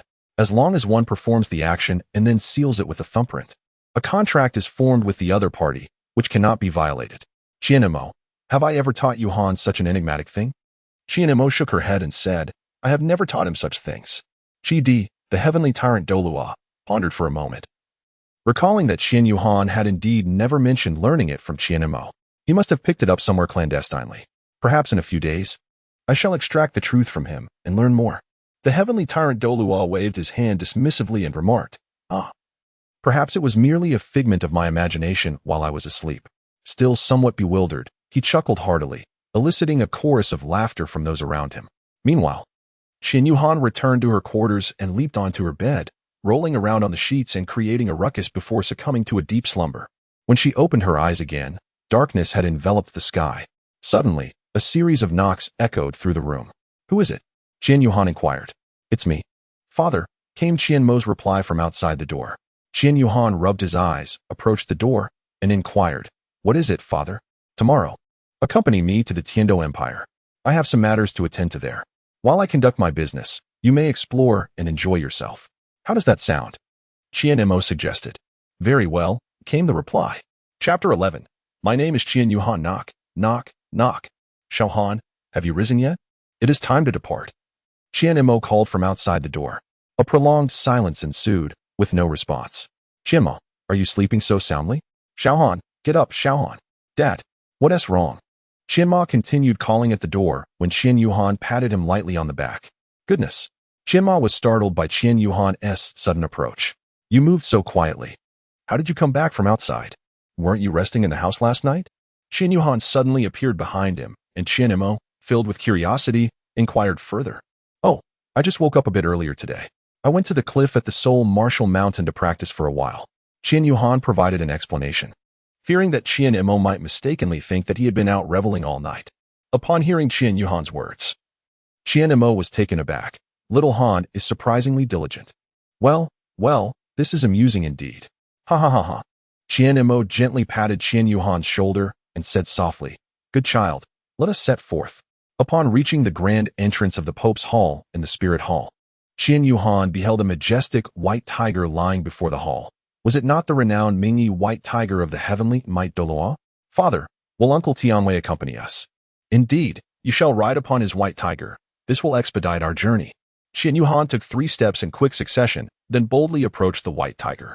With a swift motion, he leapt onto its back. Qian Yuhan was more eager than anyone to journey to the Heaven Do Empire.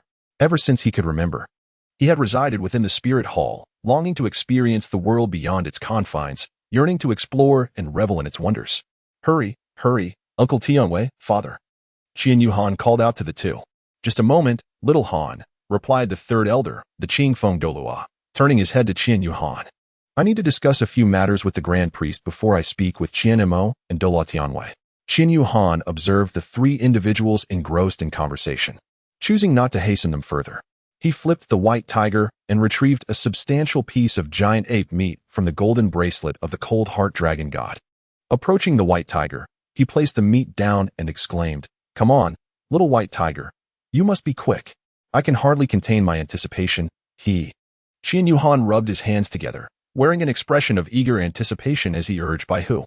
It appeared that Baihu understood Qian Yuhan's words. Nodding in acknowledgement, 10 minutes later, Tianwei Douluo set off with Qian Yuhan. Uncle Tianwei, where's my father? The grand offering will not be accompanying us. In truth, as a title Douluo, it is customary for one to fly through the air, as this mode of travel is generally swifter. The higher the rank, the less soul power consumed during flight, thus enabling even greater speed. Qian Mo had always preferred to fly directly. His speed was so rapid that he feared Qian Yuhan might not be able to endure it. Therefore, he instructed Tianwei Douluo to take Qian Yuhan aboard as Baihu for a more leisurely flight. After 3 to 4 hours, the Ming-Yi Baihu gradually descended. Upon disembarking from Baihu, Qian Yuhan was captivated by the majestic and imposing city gates before him.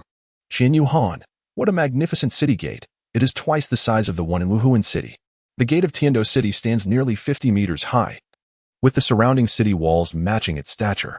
Above the gate, a plaque adorned with golden paint displays the 3 prominent characters Tiando City. The grandeur is palpable, and the characters are inscribed in a running script, which enhances their elegant and carefree aura, unlike the wild abandon of cursive script or the steady precision of regular script. The running script embodies a harmonious blend of artistic characteristics, evoking a sense of the doctrine of the mean. The entire city gate and walls of Tiando are adorned in a pristine blue and white color scheme, imparting a feeling of purity and comfort. Xiaohan. This is Tiando City. Feel free to explore within. Here, take this. If you encounter any insurmountable issues, crush it, and I will come to assist you immediately," said the Tangwei Douluo, who patted Qian Yuhan, who was admiring the city gate, and handed him a piece of jade inscribed with 7 characters. This is indeed the identity token symbolizing the status of the 7th offering of the Wuhuan Temple. I must attend to matters with the grand offering and shall return before sunset. We will head back together, Tangwei Douluo instructed, and with that, he vanished from sight. Qian Yuhan had long awaited this moment, eagerly crossing through the grand and majestic city gates to enter the bustling metropolis. Well, gazing at the lively scene within the city. The streets were teeming with people, each one jostling for space. Along the roadside, vendors called out, top-quality crystal storage soul guides. Not 998, not 888, just 98. Don't miss out as you pass by. The Eternal Hunting Squad was forming, still in need of 2 members, 1 control and 1 support. Those in search of the Eternal Soul Ring, come join the team. For those interested in participating, Soul Emperors and above are welcome. The Tiando Auction House will hold a small auction this afternoon. It would be worth a visit, everyone. The Tiando Auction? I should check it out later. Wait, that's not right. I only brought 100,000 gold soul coins. That won't be enough. I should have brought those million notes from my father. Qian Mo, my dear son, why not give it a try? Today marks the commencement of registrations for the Ice God Battle Arena. The entry fee is 1,000 gold soul coins, and for each victory, one can earn 1% of the wagered amount until a defeat occurs. Should you wish to continue participating, a new fee of 1,000 gold soul coins must be paid. The slots are limited and available on a first-come, first-served basis. Truly, the imperial capital of the great empire even hosts battles of this nature. Wagering? I have no desire to engage in anything related to gambling. Little brother, do you wish to take part in the Battle of Souls? No, as a mere second-ring soul master, I would surely be defeated, Qian Yuhan said with a bitter smile, shaking his head. No, little brother. This is a battle among those of the same rank. If you choose to participate, you will undoubtedly be matched against opponents of equal standing, which means you will be fighting against others who are also at the second ring level. Why not give it a try? Consider it a practical training opportunity. Listening to the receptionist's enthusiastic explanation outside the Ice God battle arena, Qian Yuhan felt a flicker of temptation.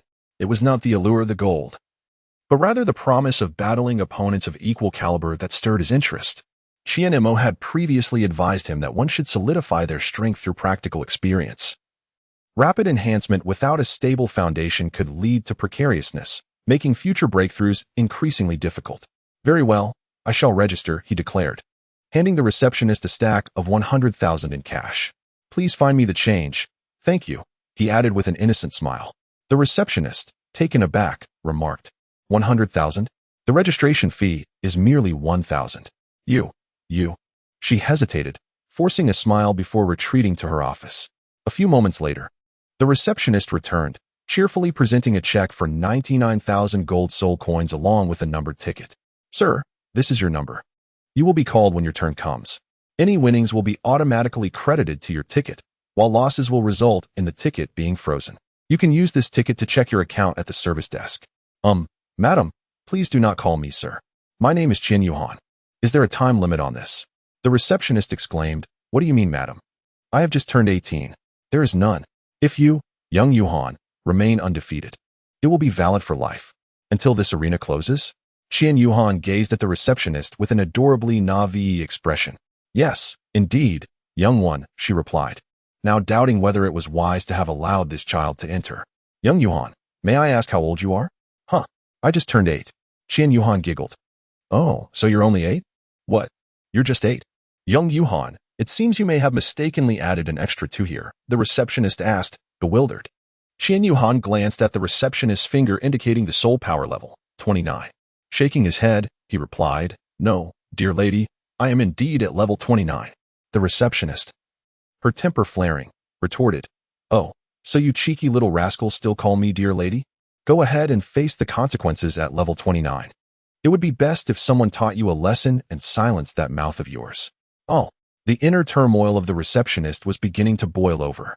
The little figure in Qian Yu's heart was laughing heartily. This woman is truly amusing. From the very beginning, he had surmised that the receptionist was likely a part-timer, probably not yet 20 years old. He had spoken deliberately.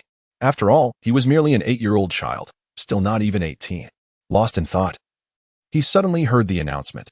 Please prepare contestant number 9528 for the soul duel. Please prepare contestant number 9528 for the soul duel. The receptionist patted Qian Yu on the shoulder and said, Young friend Yuhan, they are calling for you. Haven't you checked your badge properly? You are 9528. Qian Yuhan glanced at the number tag in her hand and continued in a sweet, childlike voice. It truly is 9528. Thank you, Auntie, for the reminder. I shall be on my way now. Goodbye, Auntie. Qian Yuhan waved her hand and, with a lively spring in her step, made her way towards a door marked Preparation Zone entrance. The receptionist exclaimed in surprise. The grand competition for the young soul masters was about to commence, and everyone was invited to place their bets. The contenders were ranked 9528 at level 29 and 9101 at level 27. The soul arena offered no additional information, leaving the outcome entirely to chance. This was the debut for both participants, stirring anticipation among the spectators. The announcement continued to heighten the atmosphere within the venue. Meanwhile, in the preparation zone, Qian Yuhan busily browsed through the display cases, selecting her favorite mask. Qian Mo had advised her to always safeguard her privacy in public. It was prudent not to reveal the details of her martial soul and soul rings to others lightly. Although Qian Yuhan is merely 8 years old, he possesses the soul of an 18-year-old youth, fully aware of Qian Mo's earnest intentions. With innate soul power at level 20, his first 2 soul rings are a striking purple and a formidable black. The mere presence of these soul rings can instill fear in many. His youthful visage, reminiscent of a tender 8-year-old child, necessitates some form of protection. He selected a platinum mask, securing it firmly in place, and upon realizing it would not be easily dislodged, he proceeded towards the entrance. There are 2 preparation areas, thus the identity of his opponent remains unknown prior to entering the arena. As Qian Yuhan entered the arena, the audience immediately noted the youthful appearance of this 9528. Could he possibly be merely 10 years old? He certainly looks so young. I concur. Let us see if the introduction mentions his age. I just checked, but it does not. It only states the soul power levels of both parties. So, Did this little brat casually claim to be at level 29? Is he mocking us? Indeed. It is hard to believe that someone so young could possibly be at level 29. This is a blatant misrepresentation, a deceitful act. We must lodge a complaint. Consumers are being deceived. Before long, a cacophony of shouts arose, with some urging Qian Yuhan to return home for his milk, while others suggested he should hurry back to play with his mother. Qian Yuhan, you look down on me, so let me show you a thing or two. You think the Heavenly Dou Alliance can bully me, a mere child? I will no longer pretend. I shall reveal my true self. After all, they do not know my name or lineage, and I am not defying my father's words. Dear audience, please remain silent. To ensure fairness, we shall publicly conduct a soul power assessment for contestant 9528. Should there be any discrepancies, we will address them seriously and provide an explanation to everyone. A resounding voice echoed through the soul battle arena. It was the 7th elder of the Ice God sect, a soul Douluo at level 86. An audience member, recognizing the speaker, suddenly exclaimed. It turned out to be that old fellow, Ouyang Hu holds considerable power in Heaven Do City. People tend to avoid him when they see him. The 7th elder of the Ice God sect? One can become an elder at level 86? Qian Yuhan listened intently to the surrounding discussions. Although the arena was vast, the murmurs were quite audible, and he gathered a fair amount of information. Little one, please place your hand on the soul testing sphere. All right. With that, Qian Yuhan gently placed his hand on the sphere. Soon, a number appeared on its surface. The staff member holding the sphere was left momentarily stunned. While level 29 soul masters are not uncommon, a soul master of such a tender age at level 29 was truly unexpected. The large number 29 illuminated on the sphere left everyone speechless, without a doubt. It confirmed him as a level 29 soul master. Little one, you possess extraordinary talent. Keep it up. Uncle is rooting for you. As he spoke, the staff member slightly bent his right arm and made a fist in encouragement. I will. Thank you, Uncle. Following the test, 9,528 soul power was confirmed to be level 29. The match was about to commence. The referee stepped onto the stage, standing in the center of the arena. Please have both contestants take the stage and prepare for battle. You brat, though I am only level 27, I shall not fear you. Li Wei, a level 27 soul master with the martial soul, Tremor Bear, declared his challenge. As he spoke, 2 yellow soul rings materialized beneath his feet. Qian Yuhan, a yellow soul ring, is it? Perhaps it is prudent for me to maintain a low profile. Contemplating this, he conjured a medicinal vial from thin air, poured forth a single pill, and swiftly swallowed it. This pill, crafted by Qian Mo, was specifically designed to alter the color of soul rings. Aptly named the Soul Ring Transformation Pill, it could indeed transmute the appearance of a soul ring without affecting its inherent power. Greetings, esteemed elder brother. I am Qian Yuhan, level 29, and I seek your guidance. With that, 2 yellow soul rings manifested beneath his feet. Seizing the initiative, he unleashed his second soul skill, Fury of the Giant Bear. The second soul ring beneath Li Wei pulsed with energy, causing his power to surge dramatically. Every muscle in his body tensing with anticipation. This second soul skill served as an enhancement. For his first soul skill, Claw Strike, Li Wei unleashed both soul skills in rapid succession, his aura escalating exponentially. A massive bear paw's phantom emerged ominously above the back of his right hand. The synergy of the enhancement skill with a single target attack is executed flawlessly. The might of this first soul skill rivals that of an ordinary soul master's third soul skill. The child known as 9528 is in peril. Within a private booth, an elderly man with white hair reclined on a sofa, leisurely observing Li Wei's soul skill deployment. He remarked nonchalantly, "This was none other than Ouyang Hu." Upon hearing that a child under 10 had already attained level 29 soul power, he deemed it worthy to witness this encounter.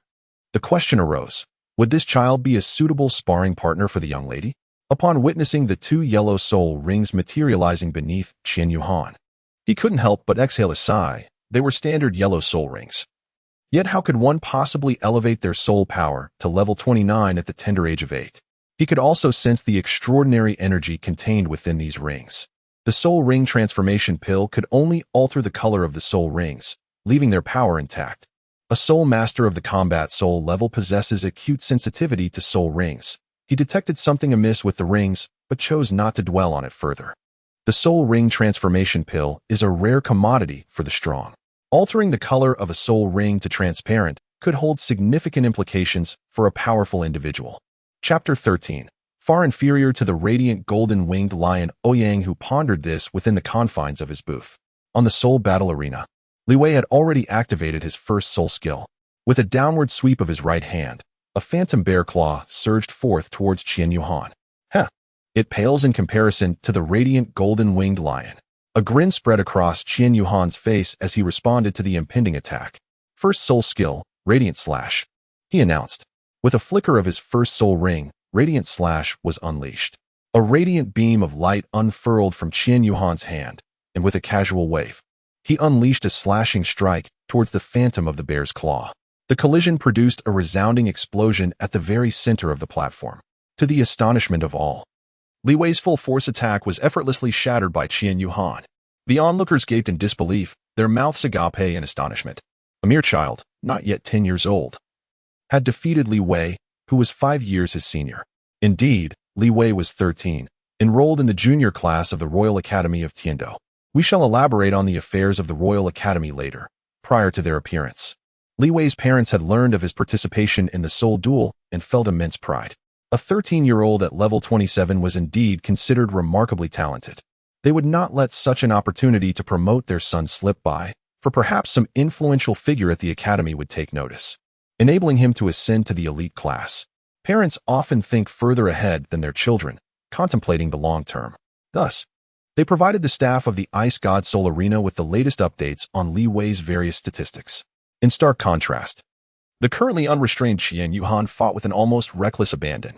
However, for Qian Yuhan, he believed that such a solidified combat experience was of paramount importance. Laying a firm foundation was akin to constructing a tall building. One must have deep and sturdy foundations to allow the structure to rise ever higher.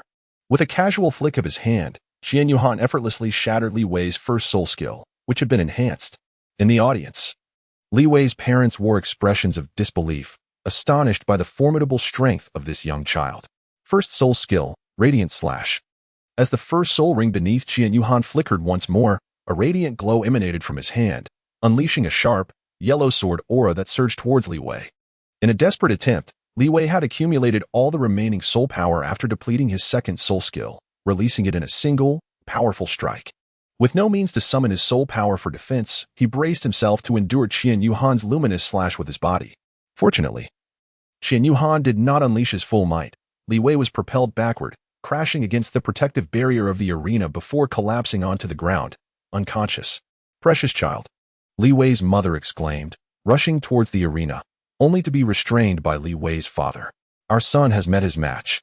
This child is no ordinary opponent and surely possesses a formidable background. We must refrain from provoking him. However, Li Wei's mother was intent on voicing her concerns further. Enough. We must take our son to seek assistance promptly. We cannot afford to let this incident jeopardize his future, Li Wei's father commanded sternly, gesturing towards Li Wei. Very well. As the barrier was lifted, Li Wei's mother entered the arena, cradling her unconscious son. Just as she turned to leave, she paused, casting a venomous glare back at Qian Yuhan. You wretched boy, just wait. For injuring my son, you shall not escape unscathed, Li Wei's father muttered in disbelief. The match concluded, and the announcement echoed, contestant 9528 is victorious, having achieved a single triumph. Impressive. This child possesses remarkable talent. Reminds me of my own prowess in my youth. Ha ha ha. Step aside. You're over 30, yet still stuck at level 27. You are truly extraordinary. The arena erupted in praise, a stark contrast to the initial atmosphere. Thank you all. Qian Yuhan bowed to the audience before bouncing towards the exit. His gait reminiscent of a playful character, eliciting a mix of admiration and exasperation. Qian Yuhan approached the front desk to clock out for the day. Otherwise, the broadcast of the Soul Arena would continue its arrangements, and his absence would be deemed an automatic concession. He refused to be the one to bear such an unjust burden, especially for a mere 1,000 gold soul coins. As he reached the entrance, he coincidentally encountered Li Wei's mother, who was cradling Li Wei, while his father attended to the carriage nearby. Ah, Li Wei. It's a pleasure to see you.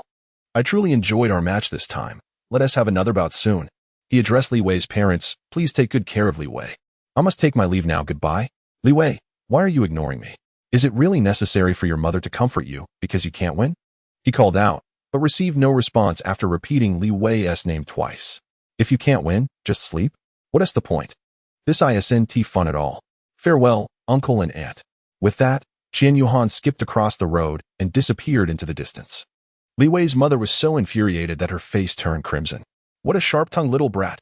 Li Wei's father clenched his fists, equally enraged. Who could tolerate being mocked so closely by a mere child?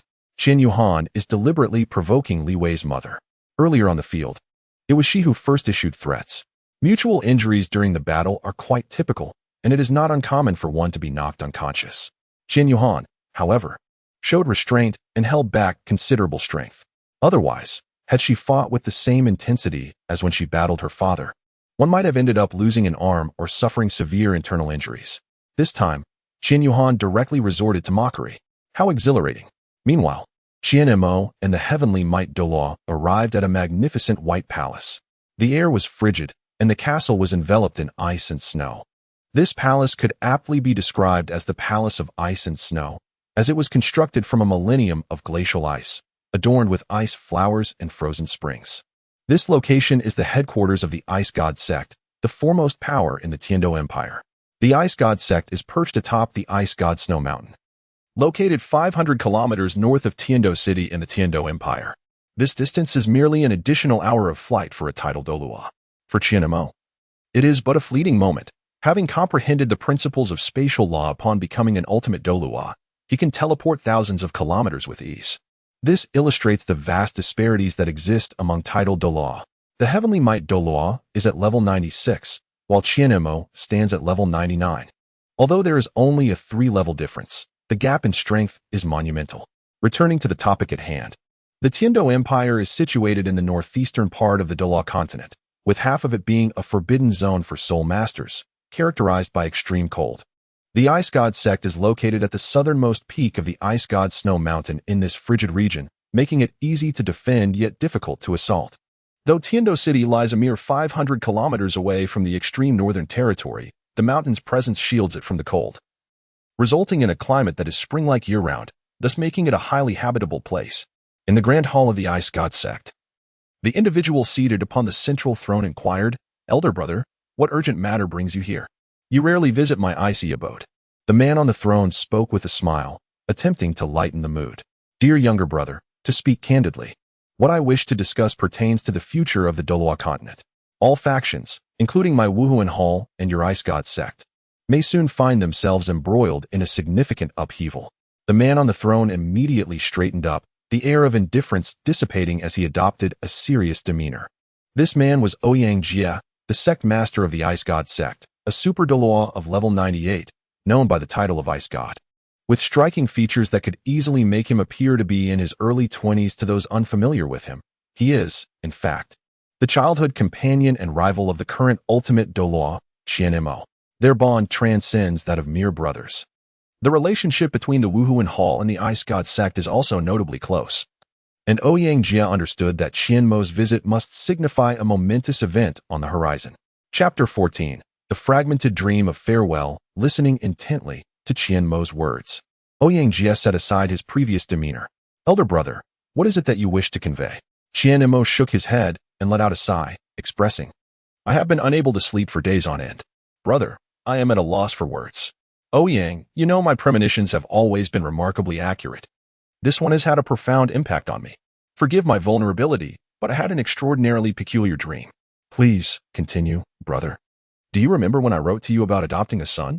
"Yes, I recall. It seems you have found joy in fatherhood later in life, which is indeed a blessing." "Yes, that's true. The child possesses talent and is willing to endure hardships. However, on the night following his awakening of the martial soul, I experienced this strange dream. A massive rift in the sky opened, darkness enveloped the land, and crimson lightning ravaged the continent. With each strike of lightning, a pool of blood emerged, revealing you, the Wind Priest of the Ice God sect, and all the formidable beings from various factions, all gazing intently at the figure standing at the rift in the sky, each one appearing undaunted by death. Do you know who that person was?" I could see their visage clearly. It was none other than my grown son, Yuhan. Qian Yuhan shook his head, his spirits dampened. "That child, Xiaohan." "Indeed. And what he held in his hand was—" "What was it?" "Ah, a sword, a terrifying sword." With a mere sweep of Yuhan's arm, all present, Ouyang Jie gazed at Qian Mo, rendered speechless. Qian Mo continued, "O Yang, ever since that night, I have felt my body gradually succumbing to decay. No amount of soul power can prevent it. My time may be limited." Upon hearing this, Ouyang Jie swiftly rose and approached Qian Yuhan, supporting his shoulder and channeling his soul power to conduct a thorough examination. Then, trembling, he shook his head and exclaimed, "No, it cannot be. Brother, you mustn't succumb. I will seek out the celestial herb. Yes, the celestial herb. There must be one that can heal you." Qian Mao gazed at his unruly younger brother and shook his head, offering words of comfort. "Ouyang, I have long since come to terms with this. My only concern now lies with my son's future and the fate of the entire Douluo continent. Should I perish, the angel god will undoubtedly choose a new high priest to take my place." "No, no. Ouyang, just listen." Ouyang Jie's eyes were already red-rimmed, yet no tears fell. They merely swirled within his gaze. "At your age, over 100 years, how can you still weep like a child?" Ouyang Jie shook his head in silence. "This visit is merely a farewell. Brother, it is only a farewell. Perhaps fate will allow us to meet again. I must journey to a distant place in search of a solution. I have always believed in my intuition. Ah, that old fellow Tang Zhen. Do pay him a visit when you have the time. Just inform him that I am entering a secluded meditation and that he should look after my spirit hall. Should he dare to exploit this opportunity, I will annihilate his Haoyan sect. I know him well enough. There is no cause for concern. Please keep a close watch on Yuhan for me, Ouyang. Everything I do now and in the future is for him. You know, having a child has indeed made me somewhat indecisive. Ha ha ha. Rest assured, brother, I will certainly safeguard the spirit hall, and my little nephew will not suffer any indignities. Ah, let Yuhan tread his own path. As long as he stays true to the right direction, that is sufficient. I only ask that you keep an eye on him without intervening excessively in his growth. Indeed, in a while, I will have Tianwei escort him to Tiando City. Please arrange for him to enter the Tiando Royal Academy. This way, he will be under your watchful gaze. At the academy, aside from threats to his life, do not interfere too much. Yes, I will temporarily seal his memories. Rest assured, I will not depart until I find a solution. I will remain aware of every detail of his life. My spiritual imprint resides within that bracelet of his, and in time, he shall regard me as a teacher," he said, absent-mindedly stroking the non-existent beard on his chin. "Brother, what about you? I have an inkling that we shall meet again, father and son. We will indeed. As for us, the secrets of the heavens are not to be revealed. Everything is predestined, and we shall walk our paths accordingly." Qian Mo smiled as he patted Ouyang Jie. "Take care, Jie. Daddy, who is he?" came a childlike voice. Just as Qian Mo was about to depart, he paused, turned towards the source of the voice, and smiled. "Hey, this little girl doesn't he even recognize her uncle anymore? Luo Shui, come here." Ouyang Jie wiped his eyes and beckoned Ouyang Luo Shui over. She hopped over to his side, feeling a bit anxious as she observed the unfamiliar face. "Daddy, who is he? What is this? You don't even remember your uncle Qian Mo? He held you when you were a month old." Seemingly recalling a memory, Qian Mo playfully punched Ouyang Jie and chuckled. "Oh dear, we truly are getting old and forgetful. We met when you were just a month old. How could our little princess possibly remember, right, Luo Shui?" Qian Mo grinned at Ouyang Luo Shui, ruffling her hair, and continued. "I truly wish to introduce my son to your daughter. We'd be even closer kin, huh? This Ouyang Luo Shui will undoubtedly grow into a stunning beauty. I shall reserve a spot for my son." Both erupted into laughter, their joy mingled with a hint of melancholy. As the laughter faded, Qian Mo vanished. Tears streamed down Ouyang Jie's face, reminiscing about their playful childhood and the sparring they had in their middle age. "Brother, when shall we meet again? I await you." The heavenly tyrant Douluo awaited outside the grand hall. The sun would set in 2 hours, and they needed to return. Qian Mo vanished in a flash, saying little. The heavenly tyrant Douluo followed closely behind. Upon reaching the pinnacle of the Heaven Do City Gate, Qian Mo stood with his hands clasped behind his back, gazing at the distant figure of Qian Yuhan, who was joyfully bounding towards him. "Seventh brother, do you think I should seal his memories of me? I wonder if that would be too harsh for him. Brother, I think it's best not to see him. Just say you've gone to a faraway place and cannot accompany him anymore. You may meet again someday. I can't bear to seal away these memories of him." Tears fell from Qian Mo's eyes. Indeed, he cried. For Qian Yuhan, it had been 8 years of happiness. How could it be any different for Qian Mo? Those were his 8 happiest years. They would meet again. He did not want his son to greet him with, "Hello, uncle." Perhaps this was a touch of selfishness. I've conveyed everything that needs to be said. Tell Yuhan that I have always loved him. He took one last glance at his son walking down the road, wishing to imprint his image in his mind. Then, in a flash of light, he disappeared. The heavenly tyrant Douluo looked at the self-entertaining Qian Yuhan, pondering, "Child, such is fate. I hope you can persevere. Uncle Tianwei, where's my dad?" Angel Douluo embarked on a significant mission and would not return for a while. "Let us return to the spirit hall," Tianwei Douluo remarked. "It seems that was not quite how you conveyed it to the grand offering." "Never mind, the essence is similar," came the reply. Chapter 15. A man's tears are rarely shed, except at the heart's true wounds. Upon returning to the spirit hall, time flowed swiftly like a river. And before long, 6 months had passed. Throughout this period, Qian Yuhan's thoughts remained tethered to his father, prompting him to inquire daily with Tianwei Douluo about any news regarding him. Yet, each response only deepened his disappointment and anxiety. Every encounter with Tianwei Douluo found Qian Yuhan impatiently asking, "Is there any news about my father? Where is he now?" Tianwei Douluo would shake his head in resignation and respond, "I am not certain. He is yet to return." These succinct words pierced Qian Yuhan's heart like a sharp blade. Days turned into weeks, and Qian Yuhan's mood grew increasingly heavy. He could not fathom why. After such a prolonged absence, there remained no word from his father. Doubts crept into his mind. Had some misfortune befallen him, or had he encountered danger? Such thoughts spiraled within him, robbing him of peace and rest. Despite this turmoil, Qian Yuhan remained steadfast in his belief that his father would surely return. He silently resolved to be strong and to not be defeated by worry. Thus, he buried his concerns deep within and diligently focused on his training to enhance his abilities. For he believed that only by becoming stronger could he one day assist his father and alleviate his burdens. During the days of waiting, Qian Yuhan gradually grasped a profound truth. Some matters cannot be forced but must unfold in their own time. He held on to the conviction that if he persevered, there would come a day when he would joyfully welcome his father back home. Qian Yuhan, despite harboring the spirit of an 18-year-old, could not fathom why his father chose to depart without a word, leaving without even a final glance. Thus, he refrained from inquiring about the heavenly might Douluo. Such questions would be futile. In the past 6 months, Qian Yuhan's disposition has transformed into one of silence and reticence, shedding the vivacity and mischievousness that once characterized her. This change has not gone unnoticed by the formidable Tianwei Douluo. Qian Yuhan has ceased his frivolous pursuits, dedicating himself wholly to his cultivation. On one fateful morning, Tianwei Douluo sought out Qian Yuhan, only to find him in deep meditation. When noon arrived, a servant came to deliver lunch. Yet he remained immersed in his practice. As evening fell, while tidying the porch, he was still engrossed in his meditative state.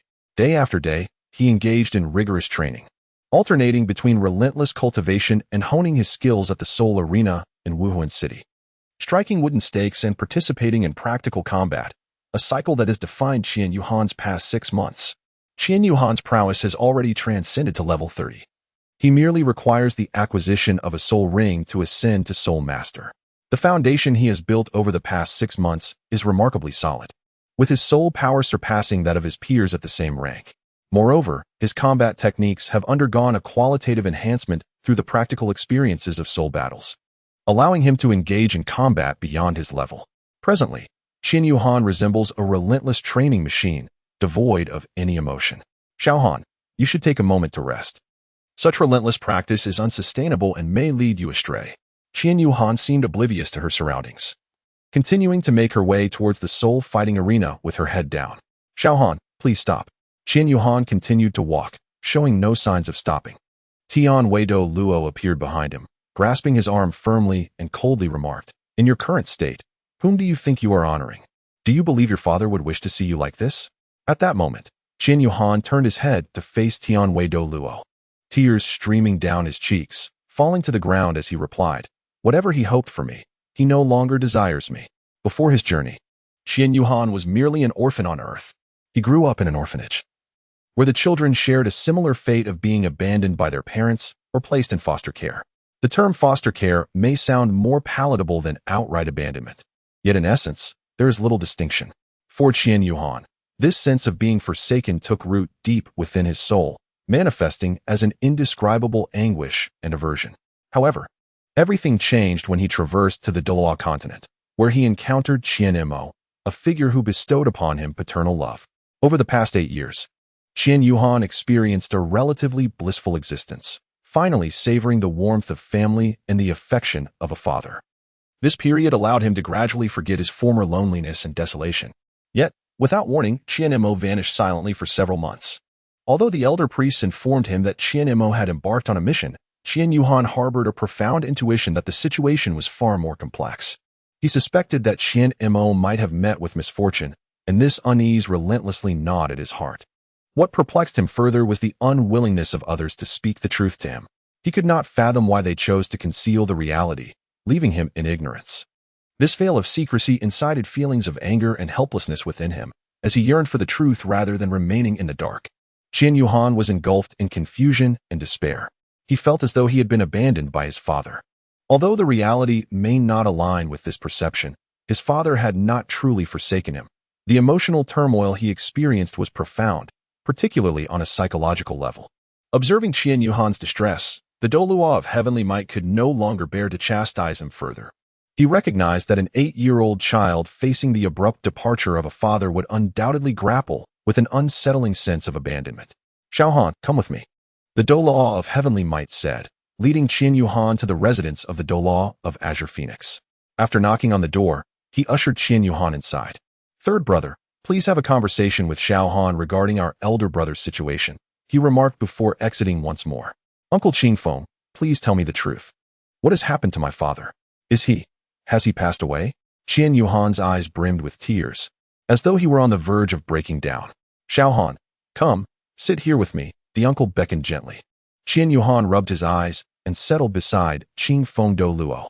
Qingfeng Douluo gently tousled Qian Yuhan's little head and reassured him, "Little Han, your father is not dead.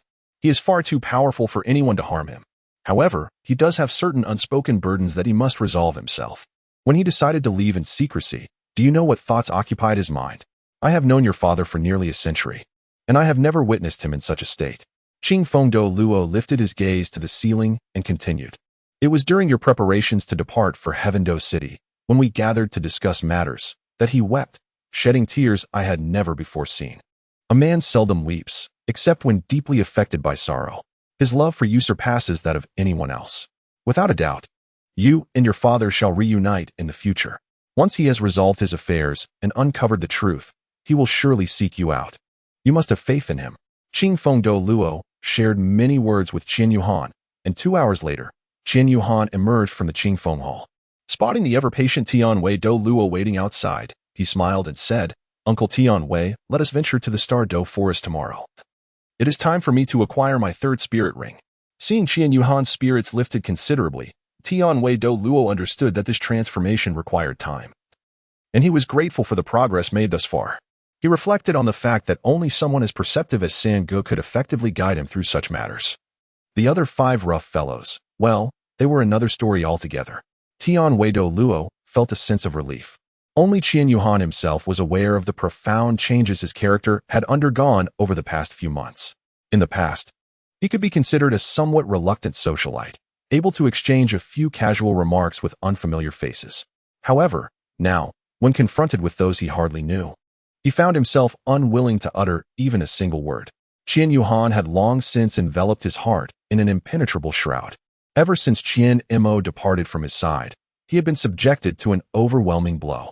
Coupled with his solitary cultivation, devoid of emotional entanglements, he gradually acclimated to this state of solitude and desolation. Although those devoted uncles continued to express their warmth and concern as usual, he found himself yearning for his father. Qian Yuhan sat quietly in the pavilion atop the martial Soul Mountain, his gaze fixed upon the horizon. The afterglow of the setting sun bathed the entire world in a warm orange hue, resembling a magnificent painting. Though he still felt a surge of anger and dissatisfaction regarding his father's abrupt departure, the knowledge imparted by the Qingfeng Douluo that they would surely meet again in the future stirred a flicker of anticipation within him. As a novice writer, I kindly ask for your support and constructive criticism. I fondly recall my childhood days spent immersed in the novel Douluo, finding the intellectual property quite engaging. Back then, I harbored aspirations of creating my own version of Douluo, but the overwhelming pressure of academic responsibilities during my high school years thwarted that modest ambition. Now, With time finally on my side, I am determined to write, and I humbly request your encouragement to spur me on. Chapter 16. It was merely a dream. What a terrifying dream. The night was deep, and the moonlight cascaded into the room like a gentle stream as Qian Yuhan lay quietly upon his bed. After the patient guidance and companionship of the Cheongfeng Douluo, his spirits began to lift, and his mental state showed marked improvement. The heart that had once been shrouded in obsession and anguish gradually found tranquility. Over the past 6 months, Qian Yuhan had thrown himself into his cultivation with the fervor of a mad warrior, as if life revolved solely around the pursuit of strength. However, he now began to comprehend that life encompassed more than just the quest for power. There were other significant aspects worthy of attention and cherishment. His current desire was to focus on self-improvement, progressing steadily and methodically, preparing to meet his father in a composed, healthy, and secure manner. As his thoughts meandered, Qian Yuhan gradually drifted into slumber. In his dream, he beheld the path that lay ahead, teeming with challenges and opportunities. He encountered many individuals, returning to Tiando City and joining an academy. Within its walls, he experienced a myriad of bittersweet moments and forged numerous lasting friendships. Suddenly, the dream took a dark turn. All that was beautiful shattered like a broken mirror, fragmenting piece by piece. Dark clouds loomed ominously, obscuring the sky and sun. Qian Yuhan stood alone in the skies, gazing down upon the vast and boundless continent. In his grasp, he held a blood-red longsword, its blade shimmering with a crimson radiance, surrounded by a dense aura of sanguine energy, as though the very essence of blood had seeped into the sword itself. This aura enveloped the blade, instilling a profound sense of dread and an air of impending doom that sent chills down one's spine. Etched upon the sword's surface were enigmatic golden runes, emanating a soft golden glow that starkly contrasted with the sanguine energy, enhancing its aura of mystery and majesty. Atop the hilt was set a scarlet gemstone, resembling an eye, which slowly opened, revealing a menacing aura that was both terrifying and awe-inspiring. Qian Yuhan's left hand slowly rose, revealing a golden-hued ring that floated delicately in the air, emanating a gentle glow. Qian Yuhan donned a resplendent suit of silver and crimson armor, shimmering with a silvery glow, its surface adorned with exquisite patterns and runes, exuding an air of grandeur and solemnity. However, the most striking feature was the 8 pairs of blood-red arms, devoid of armor, extending from his back, reaching outward as if to demonstrate an overwhelming might and majesty to the world. Behind him, a blood-red circular halo radiated a dazzling brilliance, seemingly encapsulating boundless power, rendering it almost blinding, akin to a deity descending upon the realm. To the astonishment of all present, among the throng on the ground were familiar figures from the Spirit Hall, including esteemed elders and revered guardians, alongside countless others, all simultaneously unleashing their martial spirits. The spirit rings erupted forth in a magnificent display, illuminating the entire continent below. Humph, how amusing, a swarm of ants. With a swift motion, he wielded his longsword, unleashing a razor-sharp blade of energy that cleaved towards the earth. As the sword's energy descended, the ground appeared to be torn asunder, revealing a vast chasm before the onlookers. Concurrently, a formidable surge of energy rippled outward, warping the air around them. The might of this sword strike was astounding, instantly incapacitating thousands of formidable warriors, who fell to the ground, their bodies pierced by the energy, blood gushing forth and staining the land in crimson. The remaining warriors gazed in horror at this scene, their hearts consumed by fear and despair.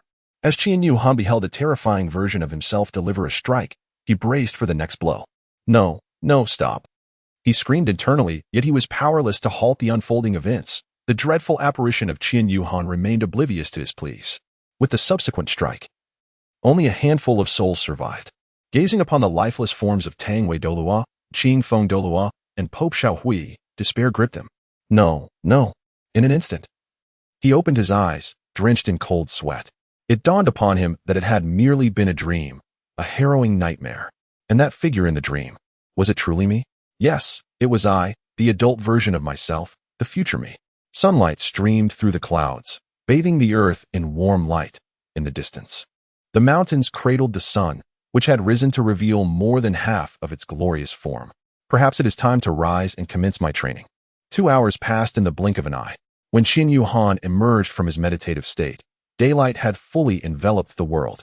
He glanced at the clock and noted that he had half an hour remaining before his appointment with Uncle Tang Wei.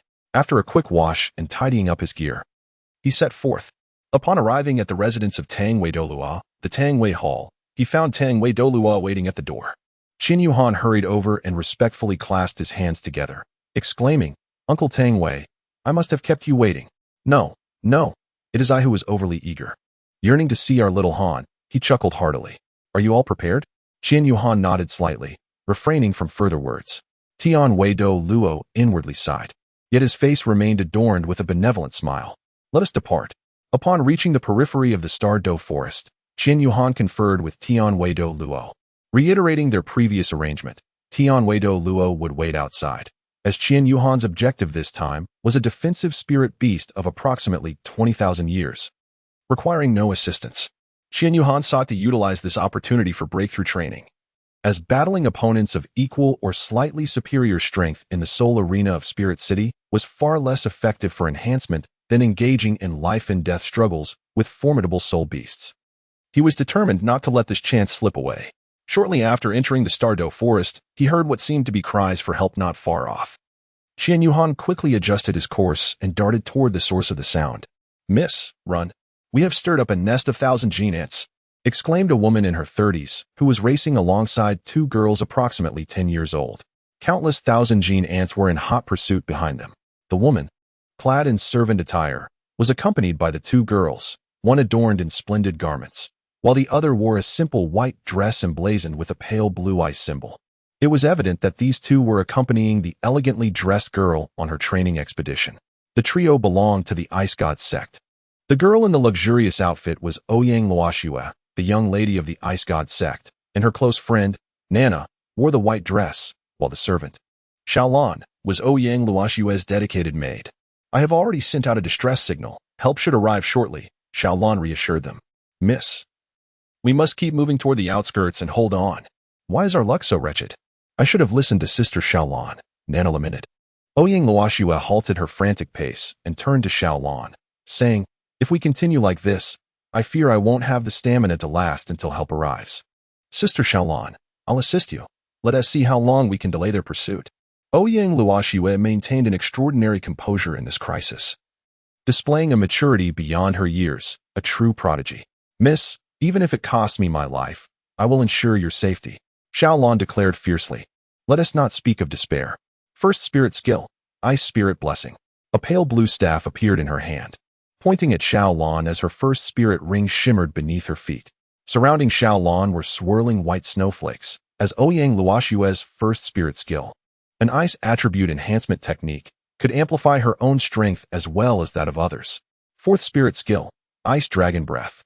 The fourth purple spirit ring beneath Xiaolan glowed as she unleashed a wave of blue light toward the approaching ant swarm. The wave instantly encased the 1,000 gene ants in ice. With a slight twist of her head, the wave redirected, sweeping through the area in a fan shape. Soon, all visible 1,000 gene ants were frozen solid. Third spirit skill, Ice Dragon Shock. With her third spirit ring aglow, Xiaolan leapt into the air and brought her force down upon the ground. The shockwave shattered the frozen 1,000 gene ants into icy fragments. We are safe for now. Oddly enough, I sensed a formidable power approaching just moments ago, Xiaolan mused. These diminutive 1,000 gene ants cannot possibly exude such an imposing presence, Little Lon pondered. Suddenly, the ground trembled violently, and a section of earth, 100 meters away from Ouyang Luoxue and her companions, sank abruptly, sending up a cloud of dust. As the haze dissipated, a colossal 1,000 gene ant emerged from the depths below. Chapter 17. Why does this man only speak in hum and ah?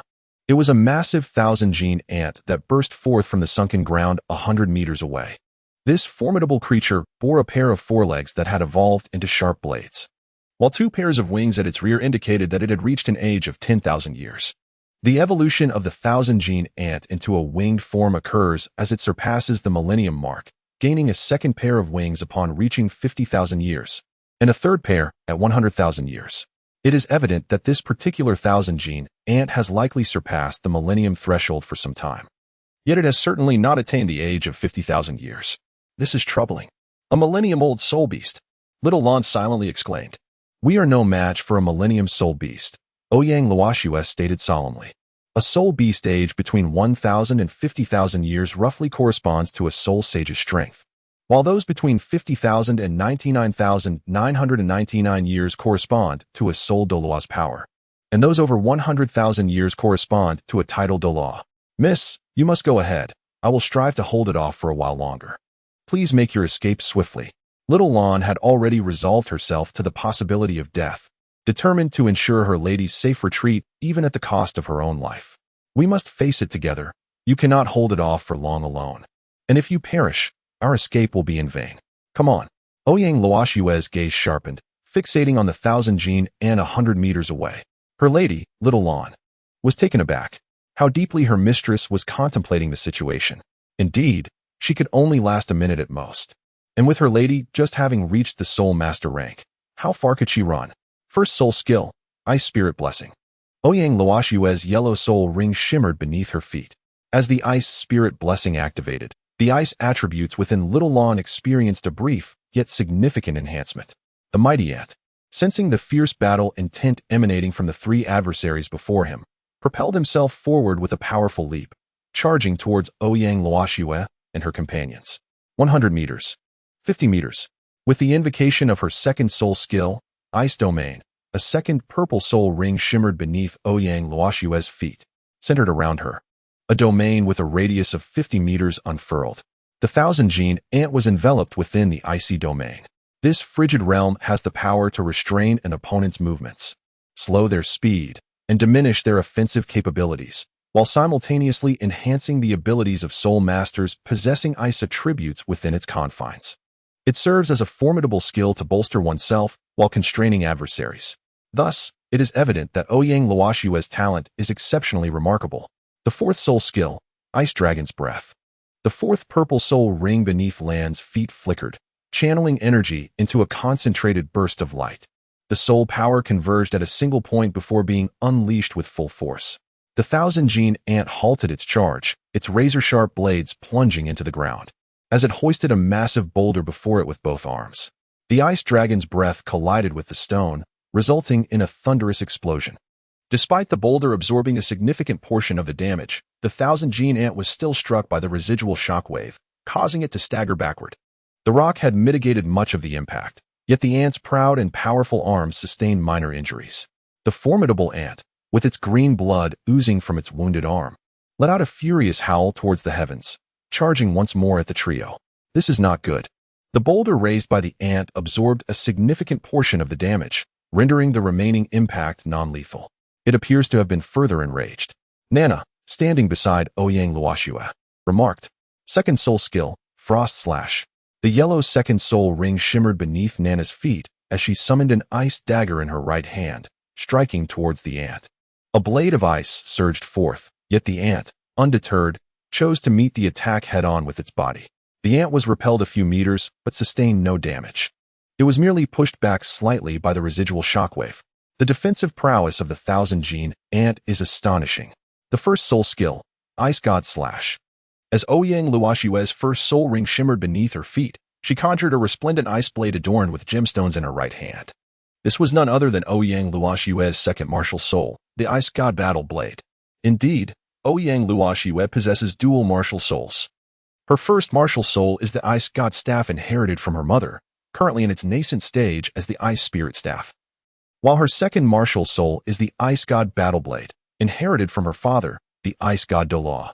With a decisive stroke, Ouyang Luoshue aimed her blade at the right arm of the 1,000 Jin ant. The formidable force severed the ant's right arm, not only piercing through its tough exterior, but also cleaving it in two. Such is the might of the Ice God Battle Blade. The strength of a martial soul serves as the fundamental benchmark for a soul master's soul skill potency. The disparity is striking.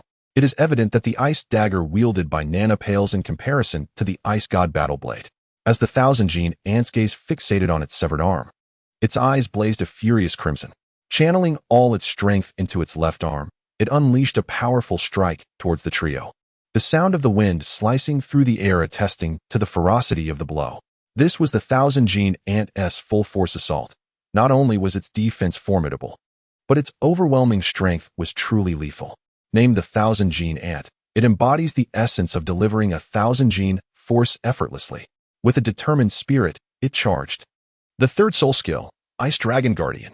The third soul ring beneath Xiaolon glimmered, enveloping Ouyang Luoxue and her companions in a protective barrier. Just as the fierce attack was about to collide with the shield, a resounding impact echoed. Remarkably, Ouyang Luoxue and her friends were not flung away by the 1,000 ant strike, and the barrier remained intact, as if the attack had not even touched the Ice Dragon Guardian. As the thick smoke dissipated, a young boy clad in platinum armor, wielding a radiant sword, emerged before the trio. It was Qian Yuhan, who had rushed over upon hearing the commotion just an hour after entering the Stardow forest. "Friends, this place is perilous. You must leave quickly," Ouyang Luoxue urged, gazing at the boy who was nearly her size. Qian Yuhan replied, not quite catching what Ouyang Luoxue had said. Noting his lack of action, she called out, "Did you hear me?" This time, Qian Yuhan truly comprehended her words, nodding in affirmation, "Yes." Ouyang Luoxue exclaimed, "You heard me, and still aren't moving? Do you wish to accompany me to the grave?" The formidable ant of 1,000 genes had also spotted another young boy and was prepared to engage in a desperate battle. With its weary and grievously injured body, it charged towards the four. "It is over. You cannot escape now. Let us make one last stand, for Sisterland's soul power is depleted. Nana, you and this young brother must channel your soul energy to me, so that I may execute the Ice God Slash once more," Ouyang Luoxue instructed. Addressing Nana and Qian Yuhan. "Very well, Luoxue." Nana responded without hesitation and began transferring her soul energy to Ouyang Luoxue. Observing that the soul power was nearly sufficient to unleash the Ice God Slash, yet lacking the strength to vanquish the Ant of 1,000 genes, she anxiously turned to Qian Yuhan and exclaimed, "Did you hear what I just said?" Qian Yuhan, after a soft utterance, he concentrated his soul power into the radiant divine sword in his hand. "Ouyang Luoxue, this man can only say HM, it's infuriating. Does he not understand human speech?" "Ah, forget it. First soul skill, Ice God." As Ouyang Luoxue prepared to unleash the Ice God Slash, she suddenly witnessed Qian Yuhan swing his sword. A powerful strike was unleashed in an instant, its brilliance slicing through the air with the swiftness of lightning, hurtling directly towards the Titan Ant. The moment the light slash collided with the Titan Ant, a deafening roar erupted, followed by a tremendous shockwave that stirred up billowing smoke, enveloping everything in the vicinity. Ouyang Luoxue widened her eyes in astonishment at the unfolding scene. She had not anticipated Qian Yuhan's swiftness, as he had outpaced her, and the force of his strike left her utterly astounded. However, she quickly regained her composure, readying herself for the ensuing battle. Chapter 18. So beautiful. As time progressed, the smoke gradually dissipated, revealing the previously concealed figures. The Titan Ant's gaze had become exceedingly vacant, as if it had lost the spark of life. Its body lay motionless on the ground, utterly defeated. Soon after, a surge of blood erupted, splattering across the surrounding earth. The head of the Titan Ant had been completely severed from its body, rolling aside with an expression of shock and disbelief still etched upon its face. All of this was the result of Qian Yuhan's prowess. His attack was unfailingly precise, striking with the rapidity of lightning, directly severing the Titan Ant's head. Ouyang Luoxue stared blankly at Qian Yuhan. Qian Yuhan brushed off the non-existent dust from his hands and declared, "It's done. You can speak normally after all." "How could you tell that I wouldn't speak normally?" Upon hearing the voice behind him, Qian Yuhan turned around. How beautiful, though she was merely a 10-year-old girl. Having seen countless beauties and short videos from the original world, Qian Yuhan could instantly discern that this girl would undoubtedly grow into an enchanting beauty. Ouyang Luoxue possessed skin as fair as snow, translucent and delicate like mutton fat jade. Her pair of sparkling, luminous eyes shone brightly, reminiscent of the dazzling stars in the night sky. Her long hair was neatly styled into a low ponytail, smooth and silky, cascading like a beautiful waterfall when it swayed gently. She exuded a unique charm, radiating a maturity that belied her age, as if she had undergone the trials and tribulations of life. This distinctive aura made her stand out in a crowd, drawing attention effortlessly. Ouyang Luoxue, feeling the weight of the gaze upon her, couldn't help but blush. "You are quite rude. One shouldn't stare so at a girl." Qian Yuhan, taken aback by the comment, quickly offered his apologies, exclaiming, "I am truly sorry. I did not mean to offend. I have never encountered a girl as exquisite as you." Observing Qian Yuhan's current bashful demeanor, Ouyang Luoxue couldn't help but smile, her lips curling upward. "This fellow is rather amusing." He is a stark contrast to his earlier combative self, she chuckled. So, how do you intend to compensate me for my emotional distress? Ouyang Luo Shui tilted her head, regarding Qian Yuhan with a playful smile. Beside them, Xiao Lan and Na Na were left in a state of shock. They had never witnessed their young lady engage in such lengthy conversation with a male. Sister Xiao Lan, did Luo Shui just smile? One asked, to which the other replied. It seems so. This was the first time they had seen the young mistress smile at anyone other than the ice god Douluo. Emotional distress compensation? Indeed. You stared at me for nearly a minute, and I thought I had encountered a lecher, which frightened me. Therefore you owe me. Qian Yuhan. What a bold female bandit, but I am merely a lecher, he. Yet today, I find myself without any money. How shall I manage? Perhaps I could leave a name and address, and when I return home, I shall send the money to you. I am Ouyang Luoxue of the Ice God sect. Are you serious, my lady? Of course, I am serious. What do you take me for? Had I known earlier, I would not have rescued you, you money-obsessed individual. Truly, I have fallen into a pit of coins. Ouyang Luoxue, dare you scold me? Hearing Qian Yuhan's sarcastic remarks, Ouyang Luoxue shot him a glare, her right hand pointing at him. The young lady is quite angered. How fierce this young man is, Nana remarked. Yet, Ouyang Luoxue did not continue glaring at Qian Yuhan. Instead, she smiled at him, her grin growing ever more radiant. Xiao Lan and Nana. Well, I was only jesting. I appreciate your timely intervention. Now, shall we continue gazing? Have you had your fill? If not, perhaps I shall. Ouyang Luoxue deliberately elongated her last syllable. Enough. There's nothing to it. It's only natural to lend a hand in times of trouble. You still haven't told me your name. Oh, I am Qian Yuhan. If there's nothing else, I shall take my leave to absorb the spirit ring, as I am in need of a third spirit ring. With that, he hurriedly made his way towards the corpse of the 1,000-gene Aunt Qian Yuhan. This woman is incredibly formidable. She actually employs mental attacks. After absorbing the soul ring, she retreats. How terrifying. Wait a moment. Ouyang Luoxue, witnessing Qian Yuhan's determination to absorb that soul ring, exclaimed, That is a 10,000-year soul ring. You cannot absorb it. Qian Yuhan seemed oblivious as he approached Qian Jun Ant, summoning forth the radiant divine sword. This sword drew upon the soul ring, absorbing its power. This little brother's martial soul, remarked Xiao Lan. Sister Xiao Lan, do you also feel a sense of oppression? A feeling of being restrained? Indeed. Do you, Nana? Nana nodded in agreement. Ouyang Luoxue gazed at Qian Yuhan, who was diligently absorbing the soul ring, and remarked in astonishment, Even my martial soul feels it. What? Exclaimed Nana and Xiao Lan in unison. Shoo, lower your voices. He is at a critical stage of absorption. We must not disturb him. Consequently, Nana and Xiao Lan moderated their volume, whispering, Young lady, your martial soul can be suppressed by that sword. This is indeed a divine-level martial soul. Is there truly a martial soul capable of restraining a divine-level one? This individual is extraordinary. Ouyang Luoxue mused silently. Within Qian Yuhan's spiritual realm, he found himself enveloped in chaos, surrounded by a dense aura of darkness. He sensed a formidable soul power approaching him. It was the soul force of the Qian Junat. I never anticipated your soul power to be this formidable, Qian Yuhan exclaimed in surprise. The radiant divine sword shimmered with brilliant light, clashing fiercely with the sharp blade of the Qian Junat. The overwhelming force caused Qian Yuhan's arm to ache. Yet he steadfastly gripped the hilt, refusing to yield. As time ticked away, nearly an hour had passed. The Qian Junat was also marred with wounds, particularly its right arm, which had been severed once more, blood streaming profusely. Why does everyone target my right arm, as if I have provoked them in some way? Qian Yuhan brandished the sword of light, charging towards the most vulnerable midsection of the Qian Junat. The Qian Jun Ant swiftly swung its left arm, attempting to parry the impending strike. However, it was a futile effort. It turned out to be merely an illusion conjured by Qian Yuhan's doppelganger, while his true self had already seized the opportunity to position himself at the side of the Qian Junat. With a graceful leap, he swung the sword of light in midair, delivering a precise blow to the midsection of the Qian Junat. The soul of the ant of 1,000 weights was struck by a fatal blow, directly touching upon its vulnerable point. It emitted a mournful cry, slowly dissipating amidst boundless resentment. Indeed, the ant of 1,000 weights was engulfed by indignation. Had it not been for its initial carelessness and underestimation, how could it have allowed those three seemingly inconsequential women to sever its right arm? Its heart brimmed with fury, yet it found itself unable to reverse the situation.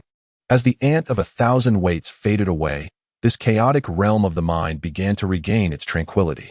Qian Yuhan slowly opened his eyes, gazing at the radiant divine sword that floated before him. 3 soul rings, 1 purple and 2 black, emerged, and he smiled, declaring, "The 3rd soul ring is complete." Currently, Qian Yuhan possessed 3 soul abilities associated with the divine sword. The 1st soul ability, Radiant Slash, the 2nd soul ability, Radiant Shadow Clone, and the 3rd soul ability, Radiant Guardian. His soul power stood at level 32, classified as a soul master. His primary martial soul was the divine sword, while his secondary martial soul, the Azura Demon Sword, remained sealed. Our protagonist, Qian Yuhan, is poised to return to the Spirit Hall, and upon his return, the narrative will transition to the Spirit Hall Academy arc. A sneak peek. Qian Yuhan will spend his early years at the Spirit Hall Academy and the Tiando Royal Academy until the age of 12. The first half of this period will significantly impact him. He will encounter cherished friends, as well as some unsavory characters. Recently restored in spirit, he will face devastating challenges from some unruly students at the Spirit Hall Academy, laying the groundwork for the romantic entanglements that will unfold later. After all, how can the protagonist's virtues be highlighted without contrasting them against others? Rest assured, the romance between the main characters will blossom sweetly, employing the classic technique of rising tension before the eventual delight. The upcoming chapters may delve into darker themes, but fear not, as this phase is likely to last only about a week. I encourage everyone to persevere and not lose hope, for your support is invaluable. Chapter 19, Spirit Hall Academy. Here I come. Qian Yuhan rose to his feet and summoned the divine sword of light. He turned and beheld Ouyang Luoxue and the others resting soundly beneath a tree. Qian Yuhan, these 3 individuals are truly noble souls, remaining here to safeguard me instead of departing. Qian Yuhan approached Ouyang Luoxue, who was peacefully sleeping against another girl, Nana. With a gentle smile, he remarked, "You have all worked hard." He then wandered into a nearby thicket to retrieve the belongings they had abandoned earlier, extracting a piece of paper and a pen to jot down his thoughts. Soon after, he neatly folded the written note and placed it on the ground beside Ouyang Luoxue. He then took out a blanket from his cold-resistant golden bracelet and covered the 3 of them comfortably. Although the daytime weather was quite pleasant, the evening breeze could be rather chilly. Having completed his tasks, he prepared to depart. Before leaving, he glanced back at the enchanting beauty and mused, how could one ever gaze enough? Turning away, he summoned his radiant wings and soared into the sky. Tian Wei Douluo awaited at the outskirts of the Star Do forest, just as before. Sensing his presence, Qian Yuhan realized he had reached the edge of the forest's core, where 10,000-year-soul beasts might lurk deeper within, keeping him on high alert. However, he soon noticed a light approaching him, gradually enlarging. The figure was none other than Qian Yuhan himself. "Xiaohan, you've returned so swiftly," Tian Wei Douluo exclaimed. "Uncle Tian Wei, I encountered several soul masters being pursued by a 10,000-year Qianjun ant, so I joined them in resolving the matter, which expedited my return," Qian Yuhan replied, scratching his head in modesty. In truth, he had merely stepped in at a critical moment. Ouyang Luoxue and her companions had exhausted their soul power to sever one of the ant's limbs, and he had merely seized the opportunity at the end. Was the reward substantial? Surely, battling a 10,000-year Qianjun ant yields significant gains, Tian Wei Douluo inquired, as he pulled Qian Yuhan onto the wings of the Ming-Yi White Tiger. Listening to Tian Wei Douluo's questions, Qian Yuhan fell into a profound reverie. His thoughts drifted back to an unforgettable moment, conjuring the image of an extraordinarily beautiful figure in his mind. Her visage was captivating, reminiscent of the most exquisite painting in existence. Her smile radiated warmth akin to the gentle spring breeze, capable of melting the coldest frost. Her alabaster skin glimmered alluringly, enchanting all who beheld it. Her eyes, deep as the vast night sky, sparkled with a mesmerizing light that seemed to pierce through to the very soul. Qian Yuhan was immersed in memories of her, unable to extricate himself. Every detail vividly unfolded before his eyes. "Ah, the harvest has been quite substantial," Qian Yuhan replied, lost in thought. "Ha, that's wonderful. After you return, make some adjustments and prepare to attend the Martial Soul Academy. It's time for you to embark on your academic journey." Tian Wei Douluo did not glance at Qian Yuhan. His gaze fixed ahead. "All right, no problem. However, Uncle Tian Wei, could you grant me a favor?" "Mm? Speak." and I shall do my utmost to assist you. It's not a significant matter, really. I merely wish to keep my identity concealed and attend school as an ordinary student." Upon hearing this, Douluo immediately understood Qian Yuhan's intent and interrupted him before he could finish. Ha ha, the grand offering truly raised a humble and modest child. If he were to hear you say this, he would undoubtedly be overjoyed.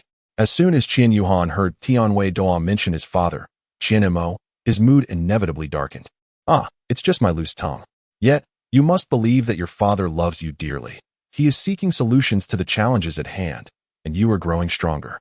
When you meet again, the clouds will part, and you will face the rainbow, Douluo said, patting his own mouth. Qian Yuhan, how beautifully expressed. Why is it deemed mere prattle? Such eloquence. Uncle Tianwei, I comprehend.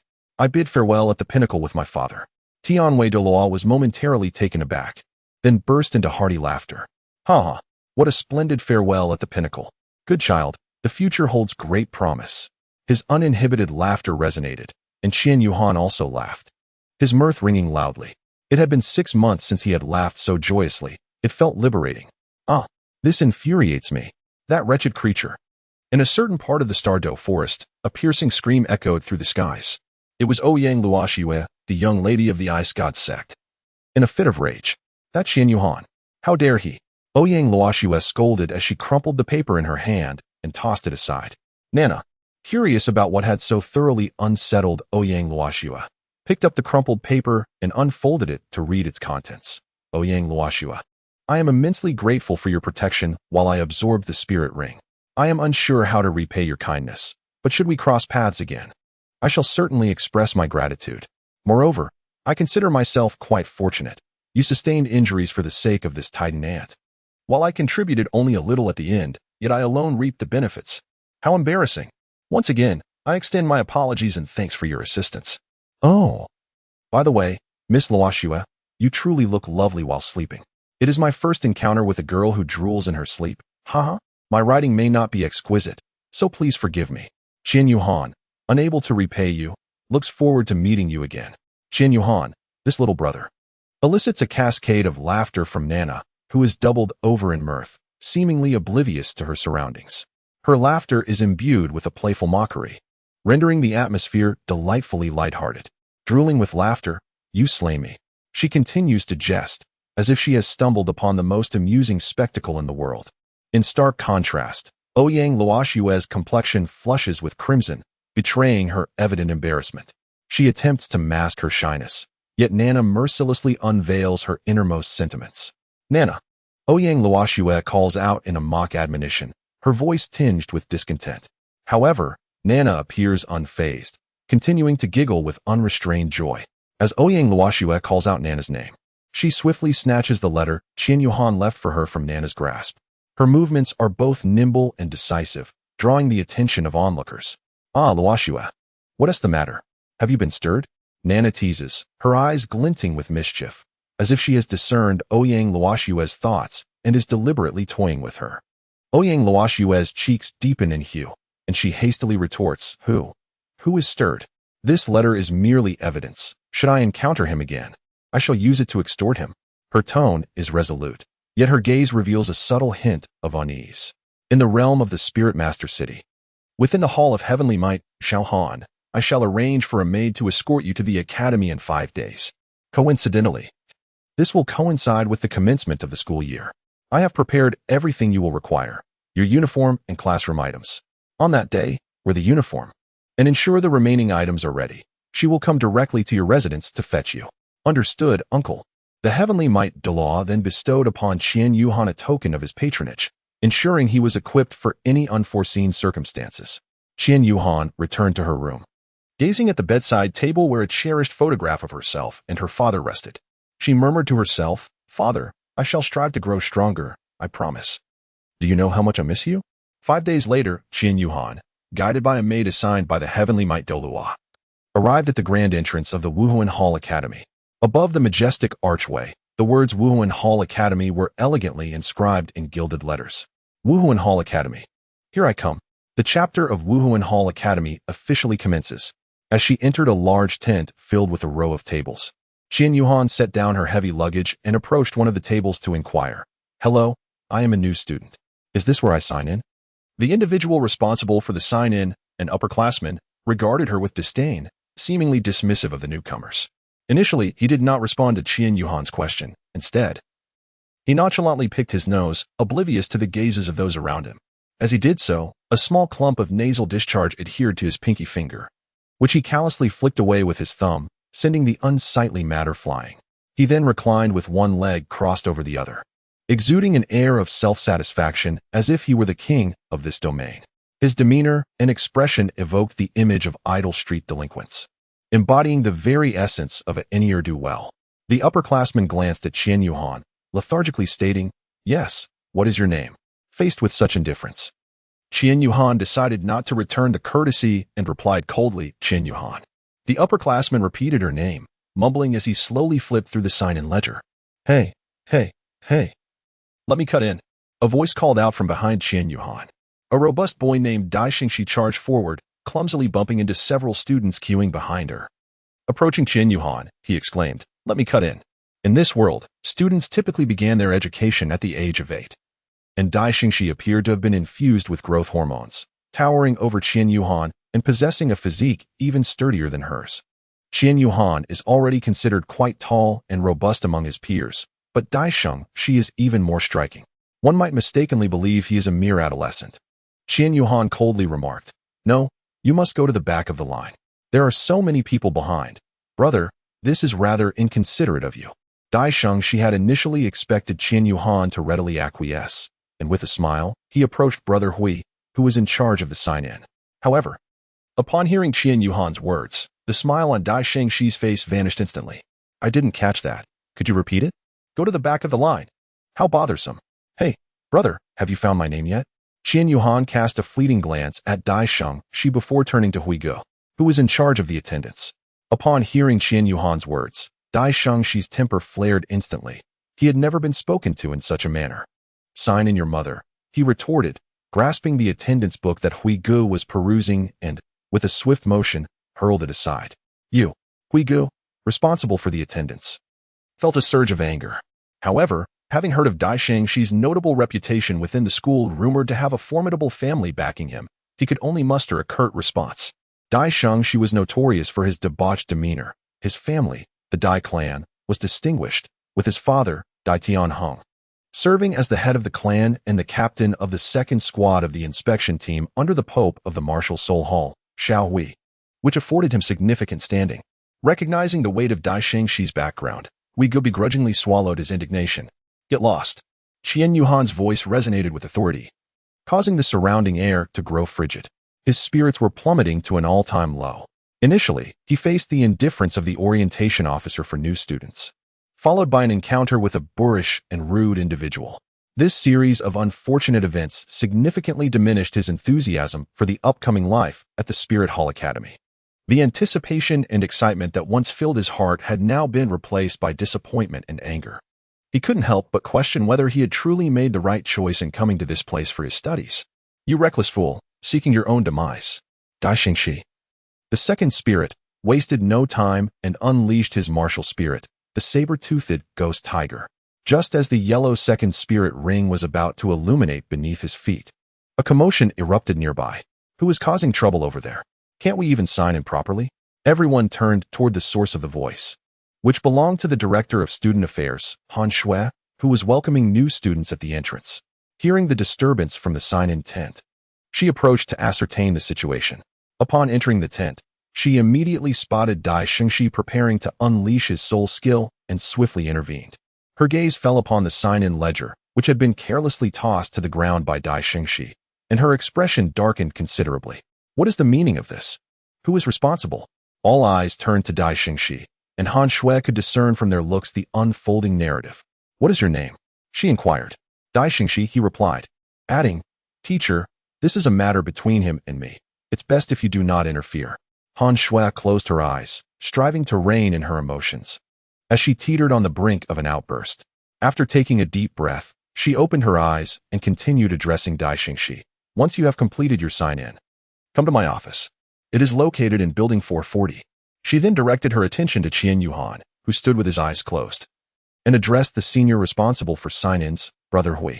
Qian Yuhan, weary of the sight of the clownish Dai Xingxi, promptly closed her eyes, believing that out of sight would bring peace of mind. Upon hearing Han Shui inquire whether Hui Gu had signed in, she swiftly interjected, "No. He has yet to locate it," before being interrupted. Hui Gu, standing nearby, sighed, startled by Qian Yuhan's sudden vocalization, fearing she might report him to the headmaster for his earlier negligence towards the new students. However, Qian Yuhan did not mention it. Instead, her gaze filled with gratitude as she quickly retrieved the sign-in sheet from the ground, flipping through it with even greater speed than before. Her eyes scanned the pages, and upon not finding her name, she hastily turned to the next page. In less than 5 seconds, she discerned her name at the back and promptly marked it with a check. Qian Yuhan's mood lightened a bit as he regarded Brother Hui, thinking to himself, "This Brother Hui is quite perceptive. He did not mention the matter of neglecting the new students. This is an act of gratitude. Haha. Well then, I have completed your registration, Qian Yuhan. You are in class 1 of the 1st grade. Enter through the east main entrance of this teaching building, and the first classroom on your left will be your class. I see you have applied for on-campus accommodation. The dormitory building is the northernmost one in the accommodation area on the north side of the playground, and your room number is, 101. Well, the rest you can explore at your leisure. Wishing you a pleasant learning experience." At the registration desk, Brother Huey's demeanor underwent a complete transformation, as he informed Qian Yuhan of his class and its location, while also noting that he had applied for accommodation, providing him with the details of his living arrangements. Qian Yuhan. Indeed, this teacher exerts a formidable influence over the students. After listening to Brother Huey's words, Qian Yuhan first bowed to Teacher Han beside him in gratitude, then nodded towards Brother Hui. Subsequently, he picked up his heavy luggage and proceeded towards the dormitory area. Qian Yuhan intended to first deposit her luggage in the dormitory building, tidying her own bed before embarking on a leisurely stroll around the campus. Chapter 21. Dormitory 101. Upon entering the dormitory, Qian Yuhan located the door marked 101. Qian Yuhan pushed open the door, and what greeted her was a room furnished with 4 beds, each positioned above a desk. Every desk was meticulously cleaned, and the windows were opened, allowing a gentle breeze to flow through.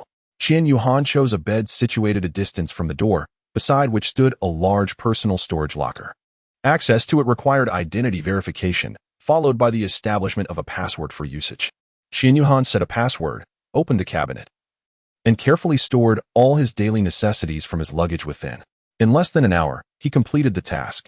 Just as Qian Yuhan was preparing to embark on a leisurely exploration of the campus, the dormitory door swung open. A young man with short, snow-white hair entered, his locks resembling delicate snowflakes and exuding a captivating charm. His complexion was as pale as snow, his skin smooth and flawless, seemingly as fragile as a petal. The contours of his jawline were sharply defined. His eyes sparkled with clarity, akin to 2 brilliant stars, radiating an enchanting glow.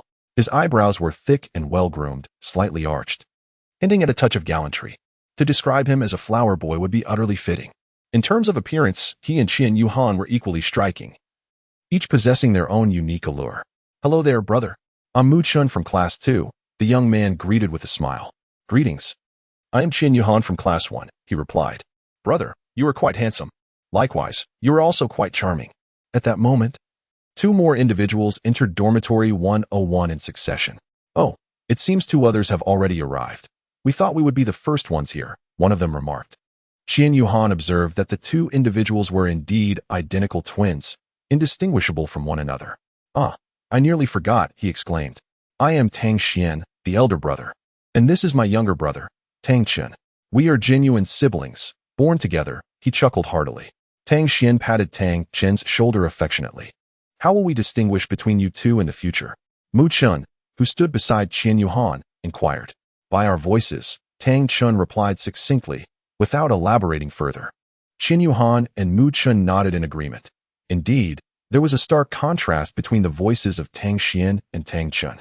As the younger brother, Tang Chen's voice resonated with a deep timbre, while his elder sibling, Tang Xian, possessed a rather peculiar, almost comical quack-like tone. "Ha ha, it seems all 101 of us are gathered here. I am Mu Chun from Class 2, and this is Qian Yuhan from Class 1.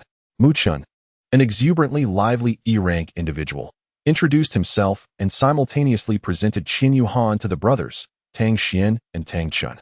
It was remarkable how, Despite having known each other for less than 5 minutes, they felt as though they had been friends since childhood. You must be Qin Yuhan, Tang Xian exclaimed in surprise. Do you know me? Qin Yuhan retorted, a hint of apprehension creeping into his voice as he feared Tang Xian might uncover his true identity. Oh, earlier on our way to the dormitory, I overheard a group chatting about someone named Qin Yuhan who had offended Dai Xingxi. It seems Dai Xingxi has been summoned to the director's office for a reprimand. They mentioned that your days ahead might not be particularly pleasant, Tang Xian elucidated. Are you familiar with Dai Xingxi?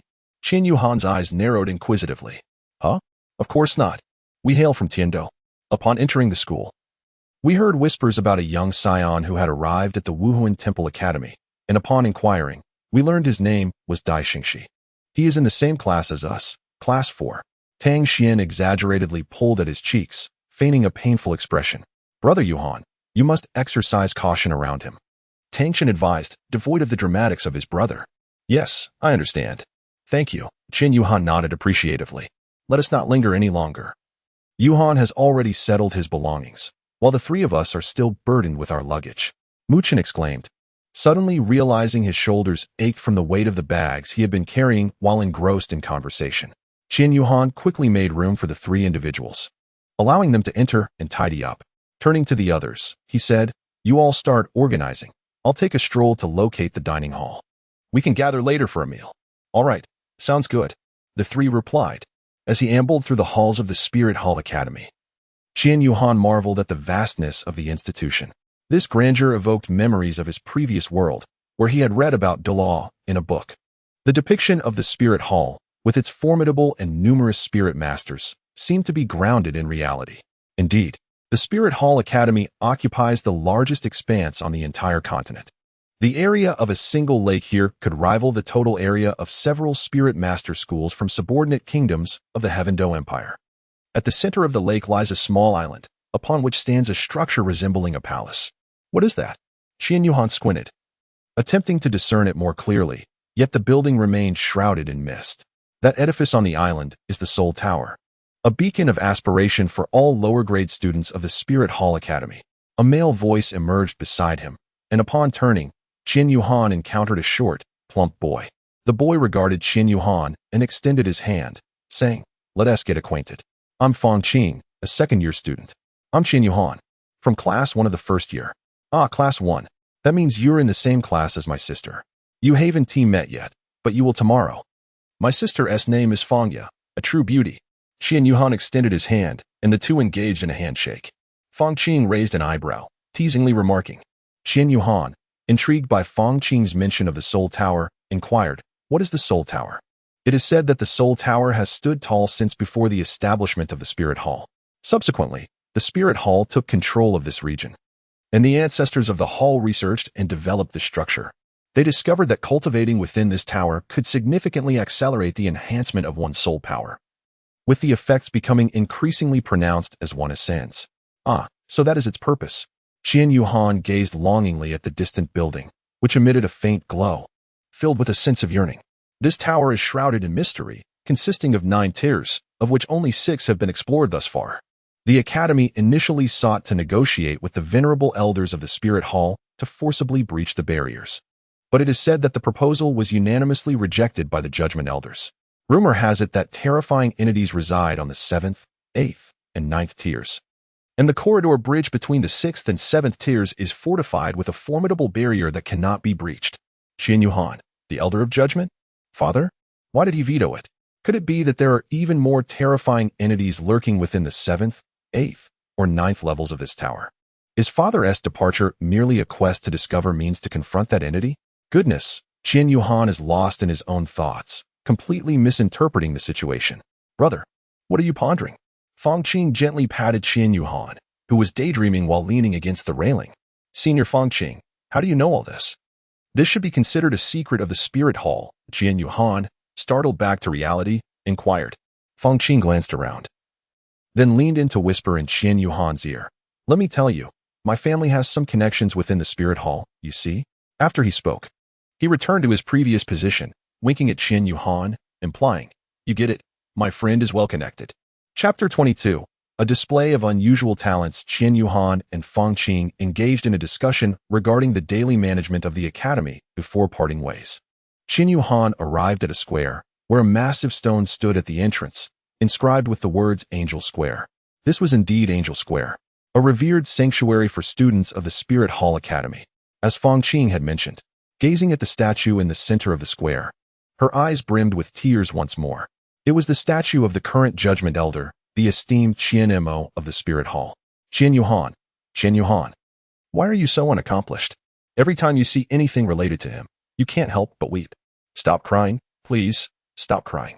Qian Yuhan silently despised herself, berating her own shortcomings. Just moments ago, she had heard Fang Qing mention that the statue in Angel Square was none other than the contemporary Judgment Elder.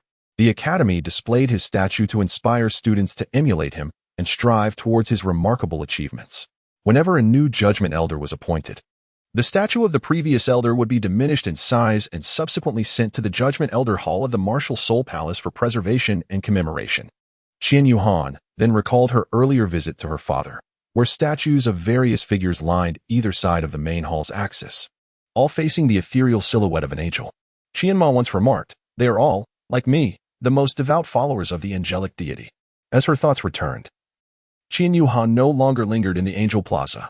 It was already dusk when she returned to dormitory 101, where she found her 3 roommates sitting cross-legged on their respective beds, immersed in their cultivation. Qian Yuhan exclaimed, "Why is the training so intense? Let us go for a meal." Upon hearing this, Mu Chen opened his eyes, stifled a yawn, and replied, "All right, I've been waiting for nearly an hour, dozing off while sitting here. Hiki, let's set off." Qian Yuhan, "I have fallen asleep. What about Tang Xian and Tang Chen? Are they not joining?" "They are. They just completed a full cycle of practice," Tang Xian replied as he opened his eyes. "I too am ready. Let us go," added Tang Chen. Mu Chen was taken aback and then exclaimed in anger, "What is the meaning of this? Did we not agree to sleep together? Are you secretly practicing?" With that, he attempted to climb the ladder to Tang Xian's bed to confront him. Tang Xian, noticing this, quickly explained, "It is not what you think. I was merely trying to enhance my abilities in preparation for the possibility of facing Dai Xingxi. If he challenges me, I must be ready to retaliate, and I need to strengthen myself in the meantime." Tang Chen nodded in agreement. "It makes sense. We must indeed practice diligently. I shall let you off this time." Mu Chen released the ladder and leapt down from it. "Ha ha ha!" The 4 of them in the dormitory burst into laughter. Qian Yuhan, "As for the others in the academy, I cannot speak for them, but the individuals in dormitory 101 exude a warmth and friendliness that I truly appreciate. I relish this atmosphere." Upon entering the dining hall, the 4 of us gazed up at the enormous menu before us, measuring 5 meters in length and 3 meters in width, showcasing a plethora of culinary delights. "My goodness, is the academy truly this extravagant?" Tang Xian exclaimed in astonishment. His mouth agape. Qian Yuhan was pondering what to eat and ultimately chose a plate of musu pork over rice. The cafeteria's grand menu indicated the ingredients for each dish for reference. Ingredients: Lingmu chicken eggs, black fungus, 10-year-old Mu Bei black pig pork. As he was searching for a seat while carrying his rice bowl, he suddenly felt someone bump into him. Looking down, Qian Yuhan discovered that his dinner had spilled all over the ground. Qian Yuhan turned around to see who it was, only to find an old acquaintance. Dai Xingxi. "Oh, my apologies, classmate. It was not my intention." Dai Xingxi feigned an apology before swiftly turning away and departing. Qian Yu glanced coldly at his retreating figure, a surge of anger igniting within him. He understood that this was a deliberate act by Dai Xingxi. Yet in front of the multitude, he found it difficult to express his outrage. It was truly despicable. Qian Yu silently gritted his teeth, observing this scene. The other 3 approached to console him. "Do not be upset, Yuhan. Let us simply purchase another one," one suggested. "Indeed, it is not worth quarreling with such a person." Qian Yuhan nodded slightly. At that moment, from the corner of his eye, he caught a glimpse of Dai Xingxi, who was gazing at him with an air of triumph, as if provoking him. The anger within Qian Yuhan intensified, and he silently vowed that during the upcoming Academy Soul Fighting competition, he would certainly teach him a lesson on the battlefield. He had heard Fang Qing mention that unleashing one's martial spirit in the cafeteria could lead to disciplinary action. Thus, he swallowed this indignation with gritted teeth. After finishing dinner and returning to the dormitory, Qian Yuhan inquired whether anyone knew how to play Do Diju, only to be met with a blank stare from his companions. Yuhan, what is Douluo? He was asked. It's a card game. What is a card game? Qian Yuhan. They cannot possibly be unaware of poker. This time, it is Qian Yuhan who is left bewildered. Surely, there is no one who does not know of poker. Qian Yuhan suddenly recalled that this was not the original world in the Douluo continent. There likely existed no such thing as playing cards, and naturally, no one would know how to play Douluo. It's nothing much, just a type of game. A card game, he remarked. I'll take some time to bring out a complete deck, and the four of us can play together. It should be quite enjoyable. With that, the others settled onto their beds, and before long, Mu Chun had already begun to snore. Tang Xian, gazing helplessly at the snoring Mu Chun across from him, sighed. Is this fellow a sleep deity? He has been napping since the afternoon, and now he is once again asleep on the bed. Does he truly possess the ability to sleep so soundly? Everyone's body is different. Perhaps he is simply of a somnolent constitution. Huh? Qian Yuhan chimed in with a jest. Qian Yuhan lay on the bed, gazing at the ceiling, pondering. After all, this is the Douluo continent, distinct from the original world. Certain items that exist in the original world are likely absent here, such as playing cards. If I were to create these items that are non-existent in Douluo, and then allow Uncle Tianwei and the others to leverage the influence of the Spirit Hall to introduce them to the continent, wouldn't that make me the richest person in the land? Ha ha ha ha. Noticing Qian Yuhan lost in foolish laughter, Tang Xian placed his hand on his forehead and remarked, Mu Chun sleeps soundly, and Yuhan grins foolishly. Our dormitory is quite the spectacle. By the way, I have a lucrative business opportunity. Are you all in? Money to be made. Tang Qian suddenly sat up. Tang Xian shot a glance at his money-obsessed younger brother, exasperatedly turning to Qian Yuhan and saying, Tang Qian is nothing but a slave to wealth, placing monetary gain above all else. As long as it doesn't conflict with his principles. Qian Yuhan. This presents a paradox for Tang Qian. How can one amass great wealth without contravening certain principles? Therefore, he cannot truly be considered a financial slave. I may participate, though I lack a business acumen. However, I can certainly bring beautiful women to help elevate the reputation of your endeavors. Qian Yuhan remarked, engaging beautiful women for advertising. Is that not indicative of a lack of business acumen? Tang Xian seems utterly devoid of self-awareness. Haha. And to recruit lovely ladies, how lecherous of you. With a smile, Qian Yuhan continued, how do you know? My brother and I should be a year older than you all. Yet it is quite peculiar. During my first year at Tiando, there was a beautiful classmate. I could not resist the temptation and ended up sneaking into the girl's bathroom to watch her bathe, which ultimately led to my expulsion. Schools in Tiando refused to accept me thereafter, and my brother, not wishing to endure solitude in a different institution, decided to withdraw with me.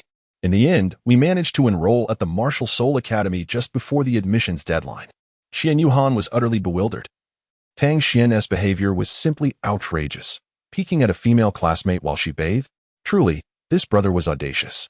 In Dormitory 101, one was a heavy sleeper, another a perpetual grinner, a third a spendthrift, and the last, a lecher.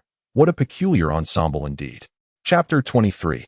The Campus Bell, Hulin at the break of dawn. Long before the sun had risen, Qian Yuhan awoke.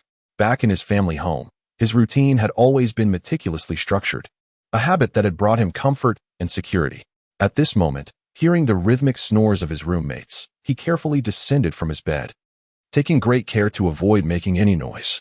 He picked up his toiletries and stealthily made his way to the washroom. Inside the washroom, Qian Yuhan splashed his face with cold water, swiftly brushed his teeth, and returned to his bed. Once settled back, he sat cross-legged, closed his eyes, and began to meditate. He regulated his breathing, focusing his attention on the flow of spiritual energy within him. Through meditation, he sought to elevate his cultivation, enhancing both his physical and spiritual strength. Qian Yuhan, it's my turn to roll you all now, except for Mu Chun. As an hour passed, the sky was completely brightened. Mu Chun seemed to sense something. As dawn broke, it was time for people to rise. With a sudden motion, he sat up. You all are really something. Mu Chun exclaimed dramatically, clutching his chest as if suffering from a heartache, which was quite amusing. Tang Xian and Tang Chen also gradually woke up, tidying up their school supplies before heading off to their respective classrooms. Qian Yuhan is in Class 1, Grade 1, situated at the deepest end of the corridor, the farthest from the main entrance. Tang Xian and Tang Chen arrived at their classroom door first. After waving their hands, they entered the classroom. Mu Chun and Qian Yuhan continued their stroll inward when suddenly, Mu Chun elbowed Qian Yuhan in the back, saying, "Look over there," while directing his gaze with a subtle nod. Following his line of sight, Qian Yuhan beheld a graceful figure, perfectly proportioned in all the right places. Mu Chun eagerly pulled Qian Yuhan as they hastened to the girl, feigning a casual conversation while his eyes remained fixated upon her, as if entranced. "Wow, she is stunning." Qian Yuhan jabbed Mu Chun, who seemed momentarily spellbound, bringing him back to reality. In a conspiratorial whisper, Mu Chun remarked, glancing at the girl, who was now regarding them with a peculiar look, as they ambled forward in an awkward manner. While Qian Yuhan walked normally, Mu Chun was walking backward. His body pressed closely against Qian Yuhan. Their proximity, due to the whispering, positioned Mu Chun's lips almost against Qian Yuhan's face, creating a misinterpretation from the girl's perspective, leading her to believe they were engaged in some odd behavior, prompting her to distance herself. "Oh, so you're a bit of a pervert too," Qian Yuhan remarked with a smirk, pushing Mu Chun aside. "Huh, what do you mean?" Mu Chun replied, bewildered. Indeed, during their conversation the previous day, one of them had already succumbed to slumber. "Is everything all right? Aren't you going into class too?" Qian Yuhan quickly diverted the topic. "Well, goodbye then," Mu Chun waved, then leaned closer to whisper, "That girl is absolutely gorgeous. Look, she is moving forward. You must seize the opportunity. Get away from me," Qian Yuhan retorted, shoving the grinning and somewhat lewd Mu Chun into the classroom before proceeding to class 1. He couldn't help but quietly muse. Mu Chun is quite handsome. If only he didn't often exhibit such a lewd demeanor, he would likely attract many admirers. It's unfortunate, truly unfortunate. It remains to be seen who might be able to keep him in check. Earlier, while walking straight, Qian Yuhan hadn't gotten a clear look at the girl's face, and even as Mu Chun dragged him forward, he had only caught a glimpse of her commendable figure. Qian Yuhan was indeed curious about what this girl looked like to have captivated Mu Chun so completely. Upon entering the classroom, Qian Yuhan finally spotted the girl who was seated at the back of the room. The reason she caught his eye immediately was rather simple. She was not wearing the school uniform. Qian Yuhan was the last to enter the classroom. Originally, they had 5 minutes left before the bell rang, but after a playful exchange with Mu Chun, they had meandered a bit. Just as Qian Yuhan stepped through the door, the class bell rang. The teacher at the podium wasted no time and promptly announced the commencement of the lesson. In unison, the entire class rose to their feet, resembling disciplined soldiers. Even the beautiful girl not in uniform followed suit. One student, however, stood dazed and perplexed at the front. "Good morning, classmates." "Good morning, teacher." The students in the classroom bowed in unison to the teacher at the podium, who reciprocated the gesture along with Qian Yuhan, before instructing everyone to take their seats. "Ah, you're not late, are you? Do you wish to remain standing as a punishment?" The teacher remarked with a smile, directing their attention to Qian Yuhan beside the podium. Oh. Qian Yuhan regained her senses and walked to the last row. Discovering that there was only one seat left beside the beautiful girl who was not wearing the school uniform. Sighing, she muttered to herself, "I suppose I'll just make do with this." The two boys seated in front of Qian Yuhan were reveling in their fortune, for the enchanting belle of the school had taken a seat behind them. Upon overhearing Qian Yuhan's murmured words, their pupils widened in astonishment. One of them exclaimed, "You should make do with your seat. If you are dissatisfied, feel free to swap with me." How ungrateful can one be? Basking in such fortune yet remaining oblivious to it? The more they contemplated, the more their ire grew, until one could no longer contain himself and turned to say, "Hey, my friend, that's not quite fair. Do you truly believe such words honor our school's beauty, Hulinair?" Qian Yuhan, the school bell? Hulinair. Oh, I shall pay more attention next time. The school bell? I have not heard of her before. Qian Yuhan turned to look at Hulinair beside her. Indeed, she is quite attractive, yet she pales in comparison to the girl I encountered in the starry forest. That girl, Ouyang Luoxue, is truly stunning. Although they are merely children, still in their developmental stages, it seems that Hulinair exhibits signs of precocity, having already developed to a B cup. Ouyang Luoxue appears to be slightly older than I am, and her normal puberty development would likely also reach a B cup. Qian Yuhan's mind was entirely consumed by the image of Ouyang Luoxue, blissfully unaware that he was staring blankly at Hulinair. The two individuals seated in front of him exchanged smug glances, reveling in the moment. What do you think? Isn't our campus belle stunning? Indeed.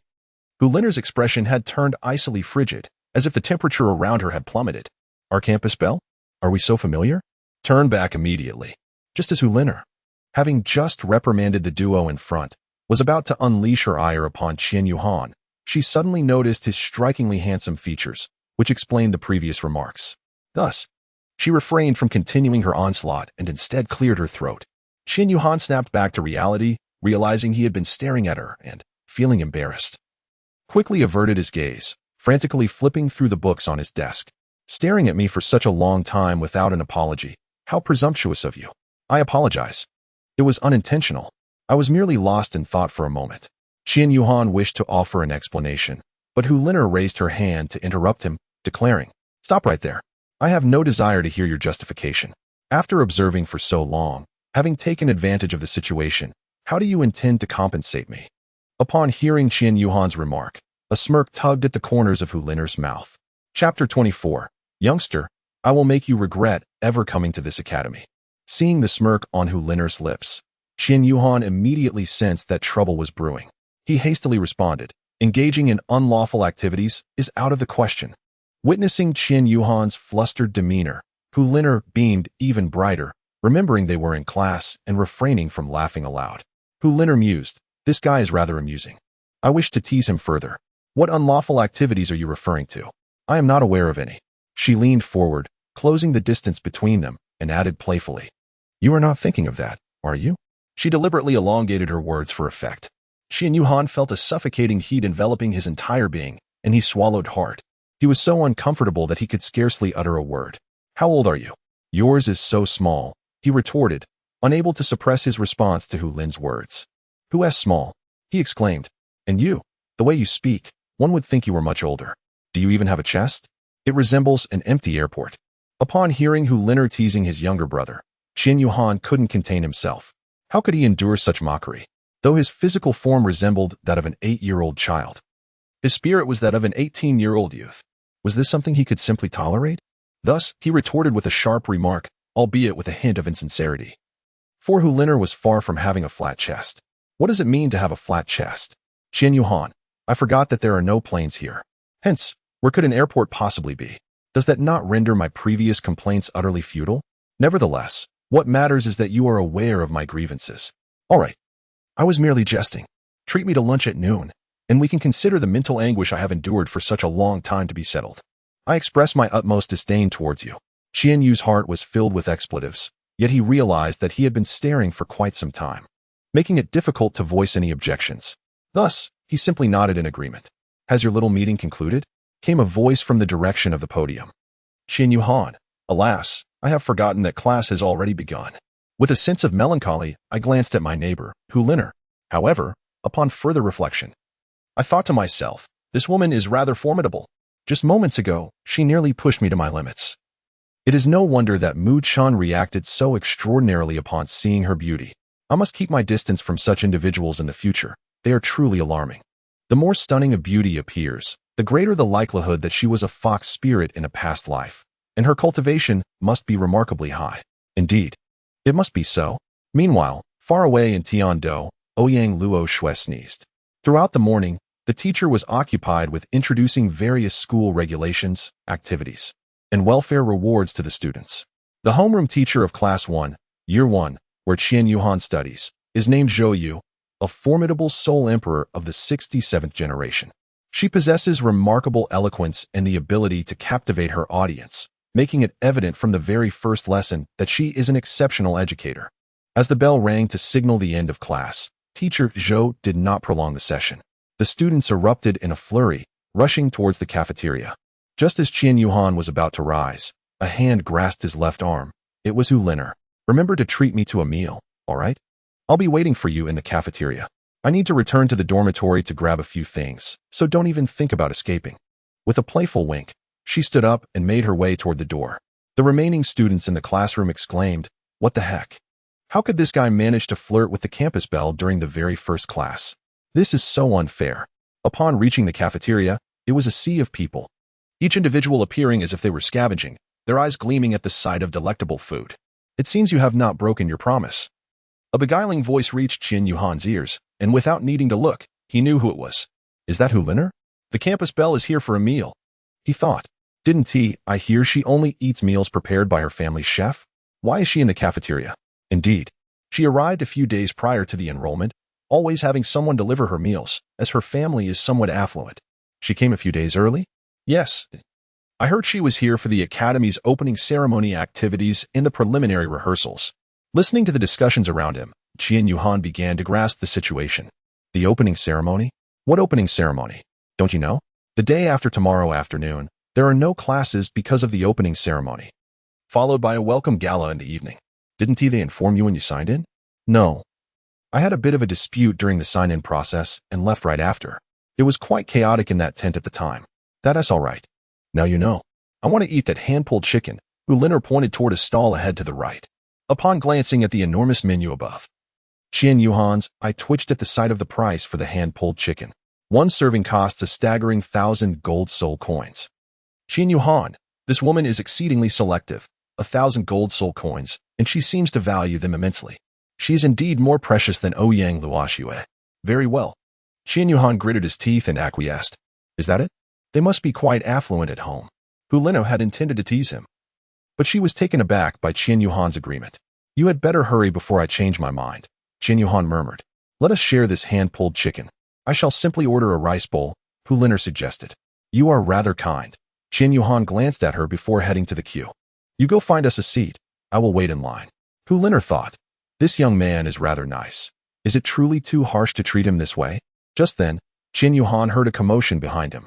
Hey, make way. Hurry up. That fellow, move to the back of the line. My boss is famished and needs to eat in advance. Qian Yuhan turned around and cast a glance, his gaze instantly turning frigid. An aura of chill emanated from him. Qian Yuhan's classmates. Hey, have you noticed it's getting a bit chilly? Indeed, it's only September. It shouldn't be this cold. I'm already shivering. Qian Yuhan turned back without paying heed to the commotion behind and continued to stand in line. Before long, the noise grew louder. And Qian Yuhan realized that the group had arrived. Hey, make way, my brother wants to eat. Who does your brother think he is? He can wait in line like everyone else. Qian Yuhan furrowed his brow tightly, his expression as dark and foreboding as a sky laden with storm clouds. His voice, deep and resonant, echoed as though it emerged from the depths of an abyss, instilling a chill in those who heard it. Yet, despite the gravity of his tone, there was no hint of emotional fluctuation, resembling an iceberg, cold and resolute. Only those who truly understood Qian Yuhan could fathom that this impassive demeanor was a manifestation of his extreme anger. When Qian Yuhan reaches a state of utter calm, it is then that he becomes most formidable. At this moment, a fierce rage raged within him, though it was forcefully suppressed. Let me see who dares to obstruct my meal, came the voice of Dai Shengshi. Indeed. The earlier commotion was orchestrated by Dai Shengshi's sycophants, creating a ruckus to drive others away. Qian Yuhan immediately spotted Dai Shengshi slowly approaching behind them. The moment Dai Shengshi's hand made contact with Qian Yuhan's shoulder, he was instantly repelled. Dai Shengshi stumbled back repeatedly, reflecting, how formidable. He must be a senior, indeed a very powerful one. Senior, I misjudged the situation. I did not intend to offend. Dai Shengshi quickly altered his demeanor, adopting a tone of overt flattery akin to that of his sycophantic followers. Quite the swift change of face, Qian Yuhan remarked coldly. Dai Shengshi's expression faltered. That voice sounded rather familiar. Qian Yuhan remained with her back, turned to Dai Shengshi, thus leaving Dai Shengshi unaware of Qian Yuhan's true identity. Qian Yuhan, after finishing his words, slowly turned around. What a sycophantic individual. I hold you in contempt. You, Qian Yuhan, how could it be you? Depart now. And join the queue at the back. Otherwise, a single spit from each person here could drown you. Dai Shengshi's face flushed with anger as he nodded repeatedly, muttering good, before turning away to walk to the back. Excellent. Splendid. Let us diminish his arrogance. The applause resounded endlessly. Qian Yuhan, is he really leaving just like that? He doesn't strike me as someone who would endure such indignities. Dai Shengshi stormed out of the cafeteria, murmuring to himself. Qian Yuhan, just you wait. The grand gift I have prepared for you has only just begun. Enjoy your arrogance for now, my boy. I shall make you regret ever entering this academy. Chapter 25, The Friendly Match, Part 1, After Dai Shengshi departed. It did not take long for Qian Yuhan to procure some hand-pulled chicken. To Qian Yuhan, 1,000 gold soul coins was merely a trifling sum. However, since it was not earned through his own efforts, it felt somewhat unsatisfactory to spend. On his tray lay a bowl of hand-pulled chicken and 2 plates of rice, perfectly arranged. Qian Yuhan carefully held the tray, glancing around in search of Hu Lin Air. Upon spotting Qian Yuhan approaching with the tray, Hu Lin Air promptly rose and waved her hand. Qian Yuhan noticed her waving and made his way towards her. The campus belle was greeting someone. Is it me? I see her beckoning and smiling in my direction. Stop being so self-absorbed. She is clearly smiling at me. Ugh, it's directed at me. Where Hu Lin Air is? There is bound to be some turbulence. Have you ever considered wearing a veil or something? Isn't it annoying with all these people buzzing around your ears? Qian Yuhan approached and sat down opposite Hu Lin Air, holding his tray. Hu Lin Air smiled and said, "What is this? Are you feeling jealous? All right then. I'll think about it next time. Who is jealous? I'm merely offering a friendly reminder. Do you understand?" Qian Yuhan was truly intimidated by the campus belle of the academy, each encounter leaving him with the sensation of being under her complete control. Reflecting on his current state, he increasingly perceived himself as pitiful and ineffectual. Perhaps he should take decisive action and claim her for himself? The moment this thought crossed his mind, Qian Yuhan hastily shook his head, dismissing the notion from his consciousness. Qian Yuhan, you are truly famished, yearning to win over that woman. Moreover, you are merely 8 years old. What are you even thinking? Qian Yuhan lowered her head, diligently consuming her meal, completely oblivious to the world outside. She was afraid that she might inadvertently provoke Hu Lin Air's playful antics once more. This scene incited a wave of frustration among her classmates. After all, not just anyone could share a meal with the school beauty. Although Hu Lin Air had only been at the school for less than a month, her beauty had rapidly spread through whispers from the moment she appeared at the rehearsal. Now, after more than half a month of development, her reputation had already soared, even before she officially began attending classes. Witnessing Hu Lin Air dining with Qian Yuhan shattered the hearts of many. Their goddess was now sharing a meal with another man, and this was hardly a promising sign. To make matters worse, the young man was exceptionally handsome. Finishing her meal with her head down, Qian Yuhan looked across at Hu Lin Air and said, "I'm done. I'll be leaving now. Bye." With that, she quickly got up, took her plate, and made her swift exit, leaving no room for Hu Lin Air to utter another word. Watching Qian Yuhan flee, Hu Lin Air could only shake her head and smile helplessly, muttering to herself, "Is he really that afraid of me?" At that moment, a male classmate, emboldened by Qian Yuhan's departure, rose from his seat and approached Hu Lin Air, ready to speak, only to be silenced by her curt retort, "Get lost." Escaping the cafeteria, Qian Yuhan breathed a sigh of relief, feeling as if she had been pardoned from a great burden, and headed towards the dormitory building. In a hidden corner, a shadowy figure observed Qian Yuhan's retreating form with a sinister grin, muttering, "Ha ha ha, you've stirred my brother's interest. Just wait for the consequences." Suddenly, a female voice broke the silence, startling the figure. "What are you doing sneaking around?" The figure shivered in response. "Nothing much. Let us go? I'll walk you back to your dorm. You need to rest well for your classes this afternoon." "All right," came the reply, as the pair made their way toward the dormitory. Back in dorm 101, Qian Yuhan collapsed onto her bed, utterly fatigued, or rather, emotionally drained. It was the first time a girl had toyed with her feelings, treating her like a mere plaything. "Yuhan, I heard you've already made a move on the school beauty. That was quick." Mu Chun, who had just returned from the cafeteria, recounted overhearing a conversation about a handsome boy dining with the school flower, allegedly from the same class. "Made a move? More like she's the one pursuing me." Qian Yuhan instinctively retorted, "Well, Yuhan, this is promising. There's an old saying, a girl chasing a boy is like a veil between them. This stunning beauty is after you." "Just enjoy it," Mu Chun exclaimed, utterly astonished by Qian Yuhan's words. "I don't feel anything for her at the moment." "Take your time, there is no rush," Mu Chun advised. Meanwhile, Hu Lin Air, having exited the cafeteria, was pulled into a corner by a masked boy. "So did it work out?" "Not so fast," he replied. "Let me advise you to act swiftly, lest your mother's business in Seoul City faces dire consequences," threatened the masked man. "Do you not find your actions rather excessive?" "Just because I wear a mask does not mean I am oblivious to your identity. I simply choose not to expose you." "Excessive? Hu Lin Air, do you dare to speak to me in such a manner? Do not forget your family." "Enough, enough. I understand your point. Utilize your family's resources to aid our business, and I shall assist you with one matter. We will call it even, and you shall cease to trouble me, understood?" "Ha, Hu Lin Air, you haven't truly developed feelings for that fellow, have you? You have overstepped your bounds. It is best you leave now. I, Hu Lin Air, will honor my promise." With that, she forcefully released the masked man's grasp. He snorted derisively and departed. Hu Liner lifted her gaze to the heavens, her eyes reflecting a hint of confusion and helplessness. Her brow furrowed slightly, and her lips pursed gently, as if she were pondering something of great significance. Her expression bore a semblance of bewilderment, seemingly at a loss regarding the circumstances before her. She stood there in silence, motionless, like a statue, merging seamlessly with her surroundings. A gentle breeze caressed her hair, causing it to sway softly, enhancing the tranquility and mystery of the moment. Is it unfair to him? What should I do? Returning to reality, Hu Liner found herself back in her dormitory, feeling somewhat disoriented. Her roommates, observing her unusual demeanor, were left puzzled by the situation. They watched as Hu Liner lay on her bed, unmoving and seemingly troubled, not daring to disturb her further. Rest assured, focus on your studies and life. Fate will bring you together in due time, Mu Chun earnestly advised Qian Yuhan, assuming the role of a love mentor for half an hour, speaking with assurance. In truth, many so-called love mentors, often mere theorists, are themselves novices in the realm of romance, having never engaged in the practice. Much like the individual currently expounding on the subject. At that moment, Tang Xian and Tang Chen, the two brothers, entered, their teacher having delayed them, resulting in their tardy return from the dining hall. Are you two not taking a break? Do you not have a friendly match this afternoon?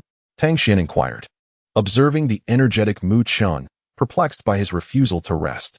Qian Yuhan and Mu Chun, friendship match? I'm not aware of that. Who told you? What? You're not informed? Our homeroom teacher mentioned that there's a friendly match between classes 1 and 2 this afternoon and encouraged us to attend if we have nothing else to do. Tang Xian explained.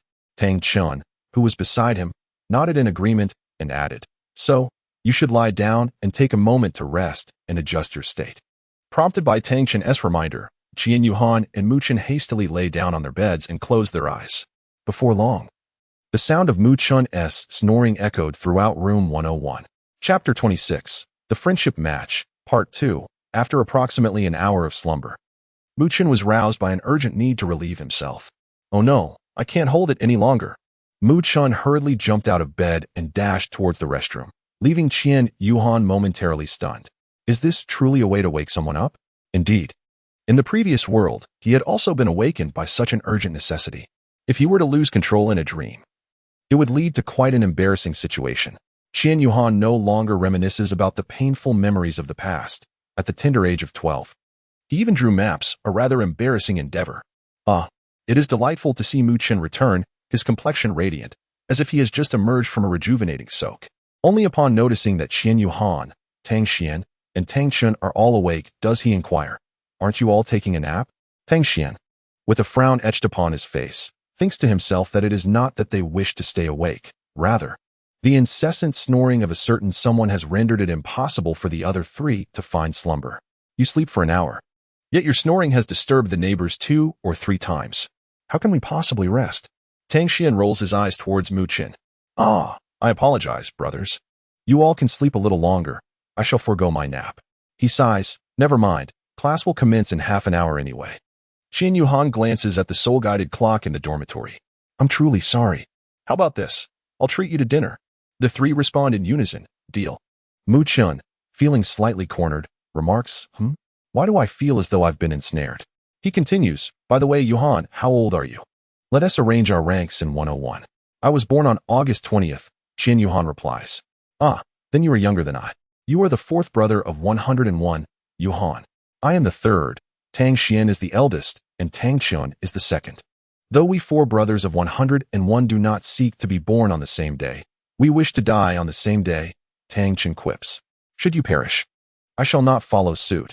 I have no desire for death, he adds, shattering the emotional camaraderie that Mu Chun had hoped to cultivate. Hey, 2nd brother. Let us not be so harsh. 4th brother, how confident are you about our class this afternoon? Quite confident, Qian Yuhan nods affirmatively. 4th brother, I believe you can triumph over the others in our class. But as for me, that remains uncertain. Mu Chun responds confidently, arching an eyebrow at Qian Yuhan. The 2 of us, as elder brothers, shall certainly watch the internal battle of 101 this afternoon. Tang Xian states as he pats the shoulders of Qian Yuhan and Mu Chun. Big brother. Whether Mu Chun can face me in the end is still up in the air, Qian Yuhan chuckles. It seems our 4th brother is brimming with confidence. I have high hopes for you, 2nd brother. Tang Xian claps on Qian Yuhan's back. Indeed, The friendships of youth are the purest, untainted by ulterior motives. Unlike the superficial brotherhood often seen in the political arena. On the 5th of September, 8028 in the Douluo calendar, Tang Xian and Tang Chun are 9 years old, while Mu Chun and Qian Yuhan are 8. Little do these four know what astonishing achievements await them in the future. You may call me elder brother. And in times of peril, I shall ensure my younger brother's safety. I am your younger brother, and in dire straits, I shall assist my elder brother in escaping. Fourth brother, what is your martial soul? Do tell me. Mu Chun inquires as they make their way to the classroom. You shall find out in due time. It's a secret, Qian Yuhan responds mysteriously. Fine, if you choose not to share, then so be it. I'm not afraid to tell you that I have already reached level 29 and am on the verge of level 30. Impressive, third brother. You'd best be cautious if you encounter me, Qian Yuhan replies. Indeed, of course. Huh, what did you just say?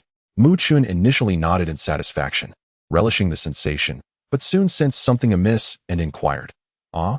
I said, when you encounter me, you must tread lightly. What is the matter? Qian Yuhan walked ahead, stifling a chuckle. Upon reaching the entrance of Class 2, Mu Chun remarked to Qian Yuhan, Fourth. Wait until this afternoon when my brother will give you a proper lesson. I look forward to it. Qian Yuhan waved dismissively, continuing towards Class 1 without looking back. The homeroom teacher of Class 1, Zhou Yu, entered the classroom behind Qian Yuhan. She ascended the podium and tapped the blackboard, silencing the cacophony of voices. Children, I trust you have heard from other classes that this afternoon we will engage in a friendly competition with Class 2. The rules are simple. It will be a knockout format, and the last one standing will determine the winning class. For our class, if someone stands until the end, they will become the leader of Class 1. Is that understood? Understood. The students shouted in unison, their spirits soaring. A similar fervor echoed in Class 2. The two classes gathered in the soul fighting zone of the academy. The arena was expansive, featuring 3 standard soul fighting platforms. In a moment, everyone from our class will participate. I do not expect you to perform flawlessly. Just give it your all so I can gauge your capabilities and subsequently devise our teaching plan. Class 1. Victory is ours. Class 1. Victory is ours. The enthusiasm was palpable. Zhou Yu was an ardent enthusiast of soul battles and held unique insights into the study of martial spirits. A graduate of the Martial Soul Academy, she was among the distinguished alumni of her cohort, recently invited back to teach. Hearing the invigorating cheers from Class 1, Class 2 was equally determined. Class 2, let's go? The homeroom teacher of Class 2, Han Xian, was also a female instructor, a peer of Zhou Yu. A graduate of the Tiando Royal Academy, Han Xian emphasized theoretical education. Although her soul power was modest, at just level 51, her theoretical knowledge far surpassed that of Zhou Yu. Each teacher possessed distinct strengths. Zhou Yu seamlessly integrated theory with practice, while Han Xian prioritized theoretical foundations, emphasizing rational combat through practical application. The two teachers alternated as judges for the competition. The first group of students stepped onto the stage. In the initial match, Han Xian took on the role of referee as a boy from Class 1 leaped onto the fighting platform, followed by a girl from Class 2. A boy versus a girl? Classmate, perhaps you should find a girl to partner with? It would be honorable for a boy to defeat a girl alone. The girl smiled lightly and replied, Come on, I relish a challenging battle. Zhao Qianqian, level 22 agility type soul master, at your service. Very well, let the battle commence. Lu Hui, level 24 strength type soul master. As they spoke, 2 yellow soul rings emerged beneath their feet, perfectly matched in standard configuration.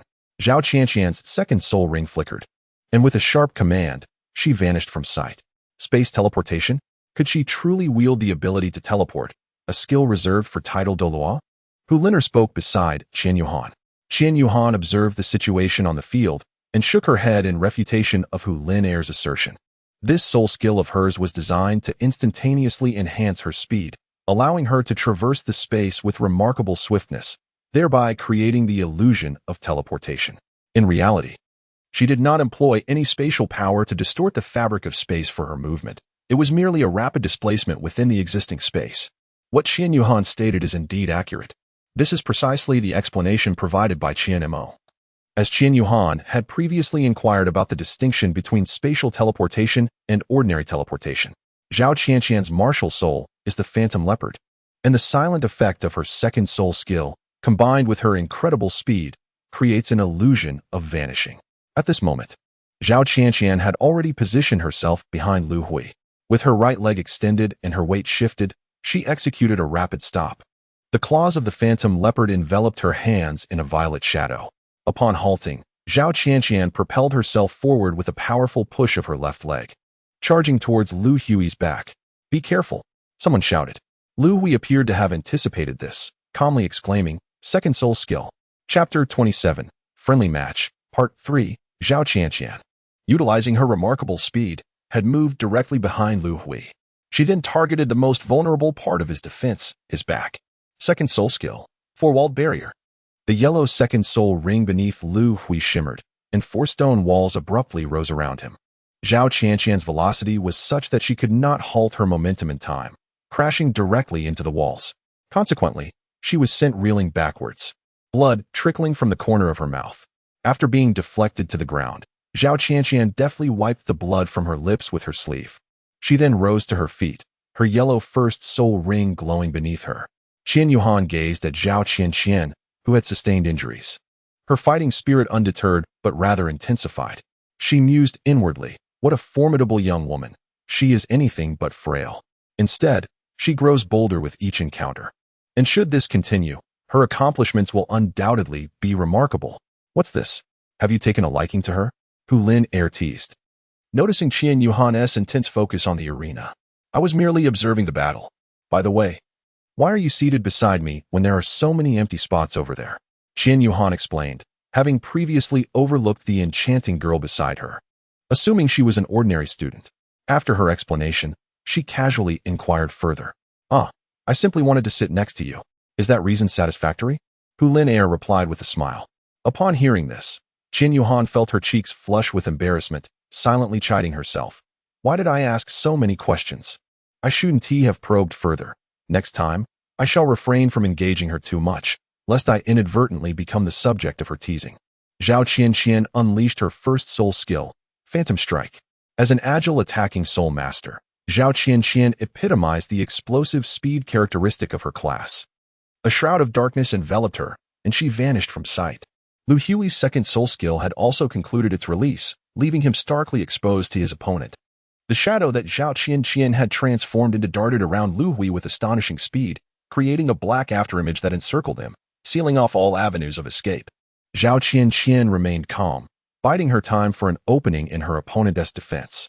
Lu Hui, unfazed, closed his eyes and attuned himself to the fluctuations in the surrounding air, striving to discern Zhao Qianqian's movement patterns. 1 second. 2 seconds. Conversely, Zhao Qianqian found herself at a loss, hesitating, uncertain whether Lu Hui was intentionally feigning weakness or had simply surrendered. However, she leaned towards the former, continuing to circle, oblivious to the fact that her soul power was gradually dwindling. "This is troubling," Hu Lin air remarked, observing the unfolding situation. "If Zhao Qianqian persists in this manner, her soul power will soon be depleted. Should she fail to strike effectively, she risks defeat." "Indeed," Qian Yuhan acknowledged, her expression indicating agreement. Meanwhile, Zhao Qianqian sensed that her soul power was nearly exhausted and resolved to concentrate her remaining energy for a decisive strike. Gritting her teeth, she gathered her soul power into her hands and legs. Lu Hui, still with his eyes closed, distinctly sensed a significant surge of soul power emanating from his 2 o'clock position. First soul skill, Primal Might. As the first soul ring beneath his feet shimmered, he opened his eyes and charged towards the indicated direction. Despite Zhao Qianqian's rapid movements while concentrating her soul power, Lu Hui was already well acquainted with her patterns of motion. Bang! With the enhancement of his first soul skill, Lu Hui precisely struck Zhao Qianqian, who had just maneuvered to the 2 o'clock direction, sending her flying with a single punch. Zhao Qianqian, astonished, had been preparing to launch her final assault from the spot where she had concentrated her soul power moments earlier. In that fleeting instant, however, she found herself propelled away. Initially, she believed Lu Hui was charging toward the location of her soul energy, thinking he mistook it for her actual position, and thus continued with her original strategy. Yet, as she swiftly circled around to reach her intended spot, she was unexpectedly struck. "Such strength!" exclaimed Muchen from Class 2. Noting Lu Hui's precise prediction and his lack of superfluous movements, Lu Hui did not pause. He charged directly toward the airborne Zhao Qianqian. What does he intend to do? Is he going to continue the assault? Qian was already injured and unlikely to sustain further combat. Another attack could leave her with lasting damage. The members of Class 2 gasped and murmured in concern. In a remarkable display, Lu Hui leaped and caught Zhao Qian before she could crash to the ground. The two landed gracefully. Cradled in Lu Hui's arms, Zhao Qian's complexion appeared pale. Observing her pallor, Lu Hui apologized. "I'm truly sorry. I intended to hold back. But I didn't mean to hurt you." Upon hearing Lu Hui's apology and feeling the warmth of being held, Zhao Qian's cheeks flushed slightly. It's nothing. In battles of soul, sustaining some injuries is quite normal.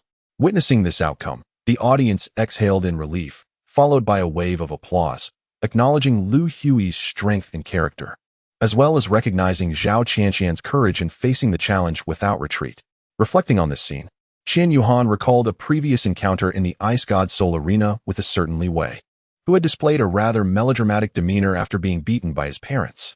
He shook his head with a sigh, realizing that Zhao Qian far surpassed him in valor.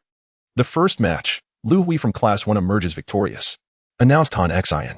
Zhou Yu replaced her, continuing, "Now, let the next contestant from Class 2 take the stage." "I shall take the field," proclaimed Han from Class 2, a level 24 control-type Soul Master. The match commenced as Zhou Yu declared both sides ready.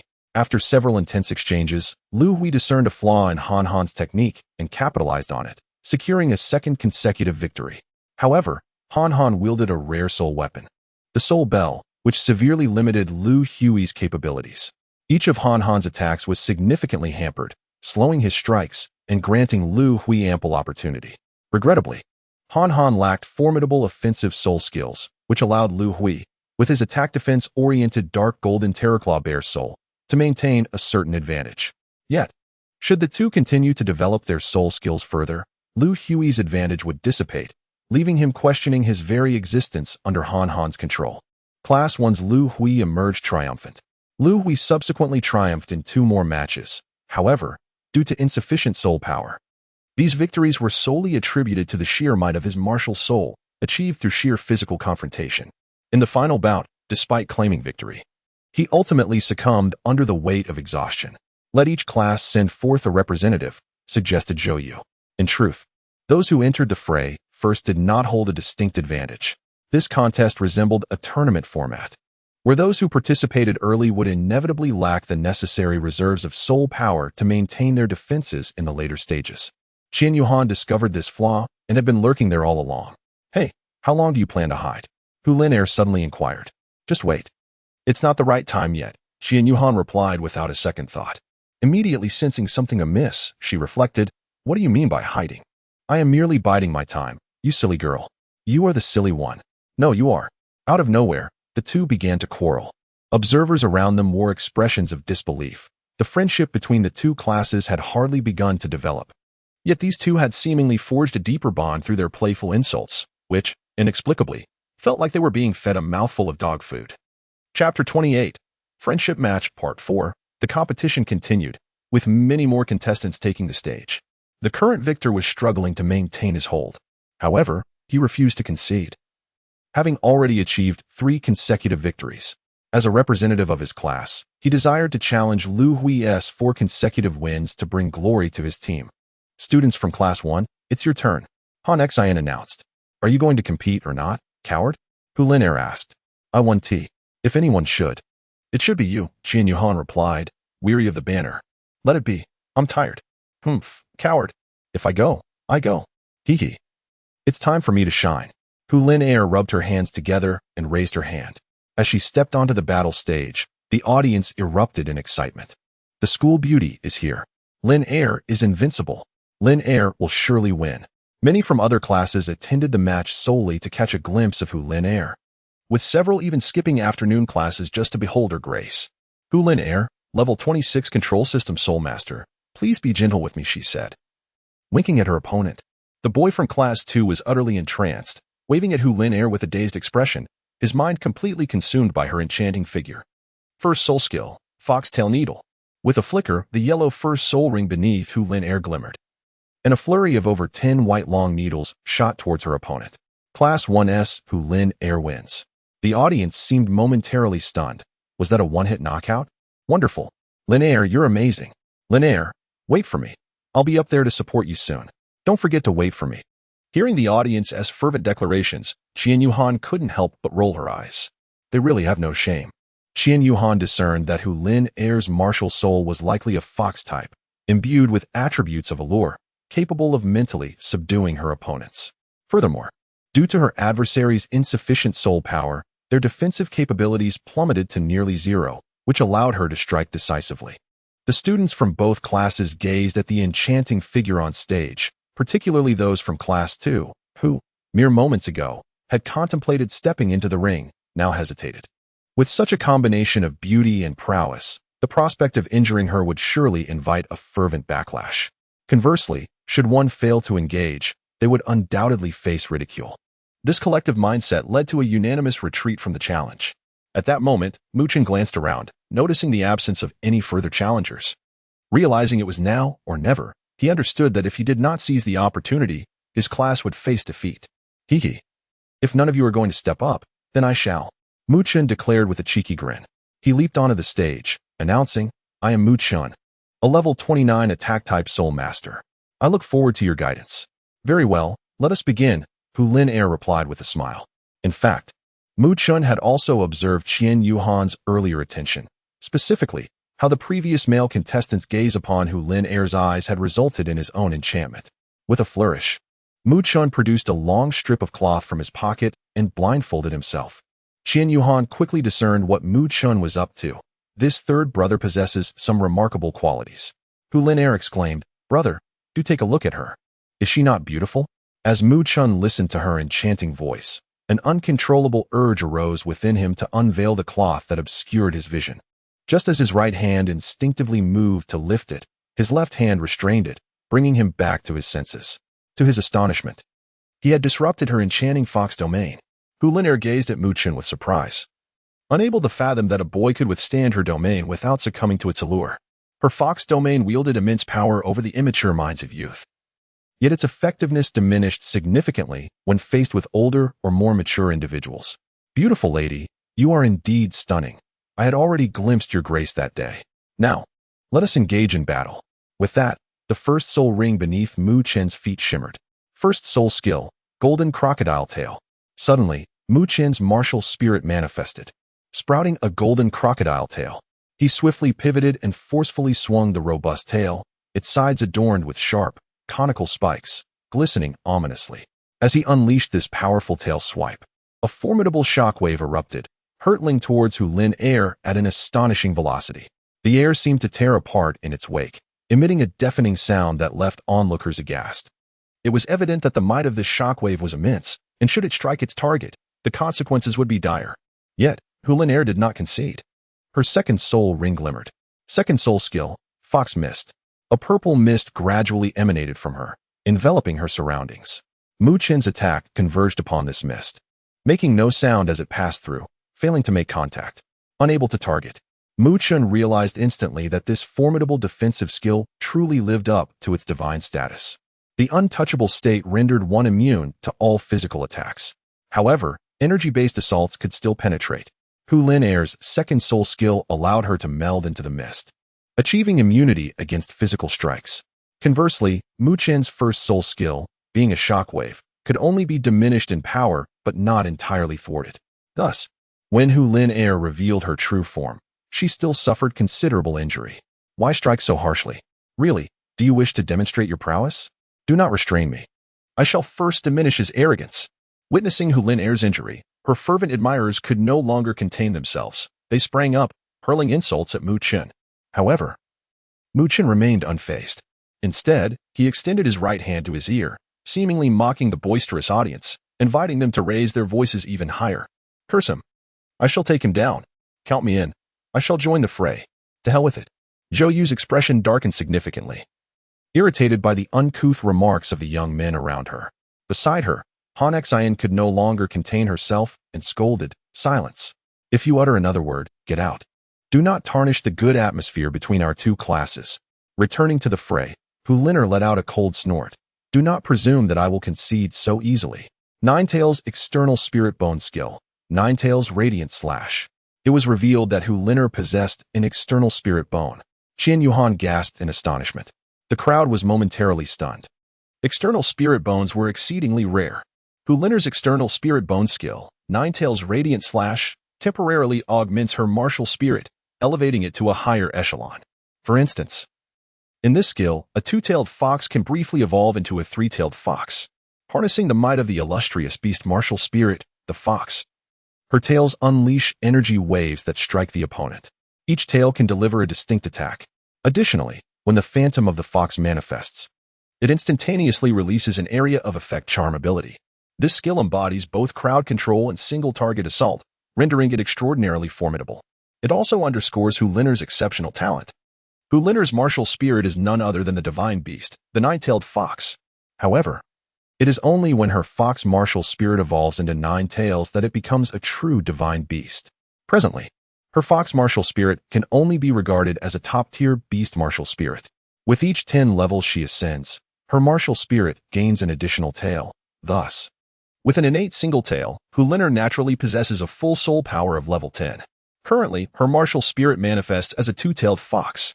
The phantom of the three-tailed fox was gathering strength, and as the 3 tails lashed out, the sound of wind echoed. Compared to Mu Chen's earlier attack, although each energy wave was somewhat diminished, there were 3 of them, and their power could not be underestimated. Mu Chen did not remain idle. The purple hue of his second spirit ring flickered. Indeed, Mu Chen also bore a purple second spirit ring. Second spirit skill, Golden Radiance Shield. Chapter 29, Internal Battle. Light Sword vs. Golden Crocodile, Part 1.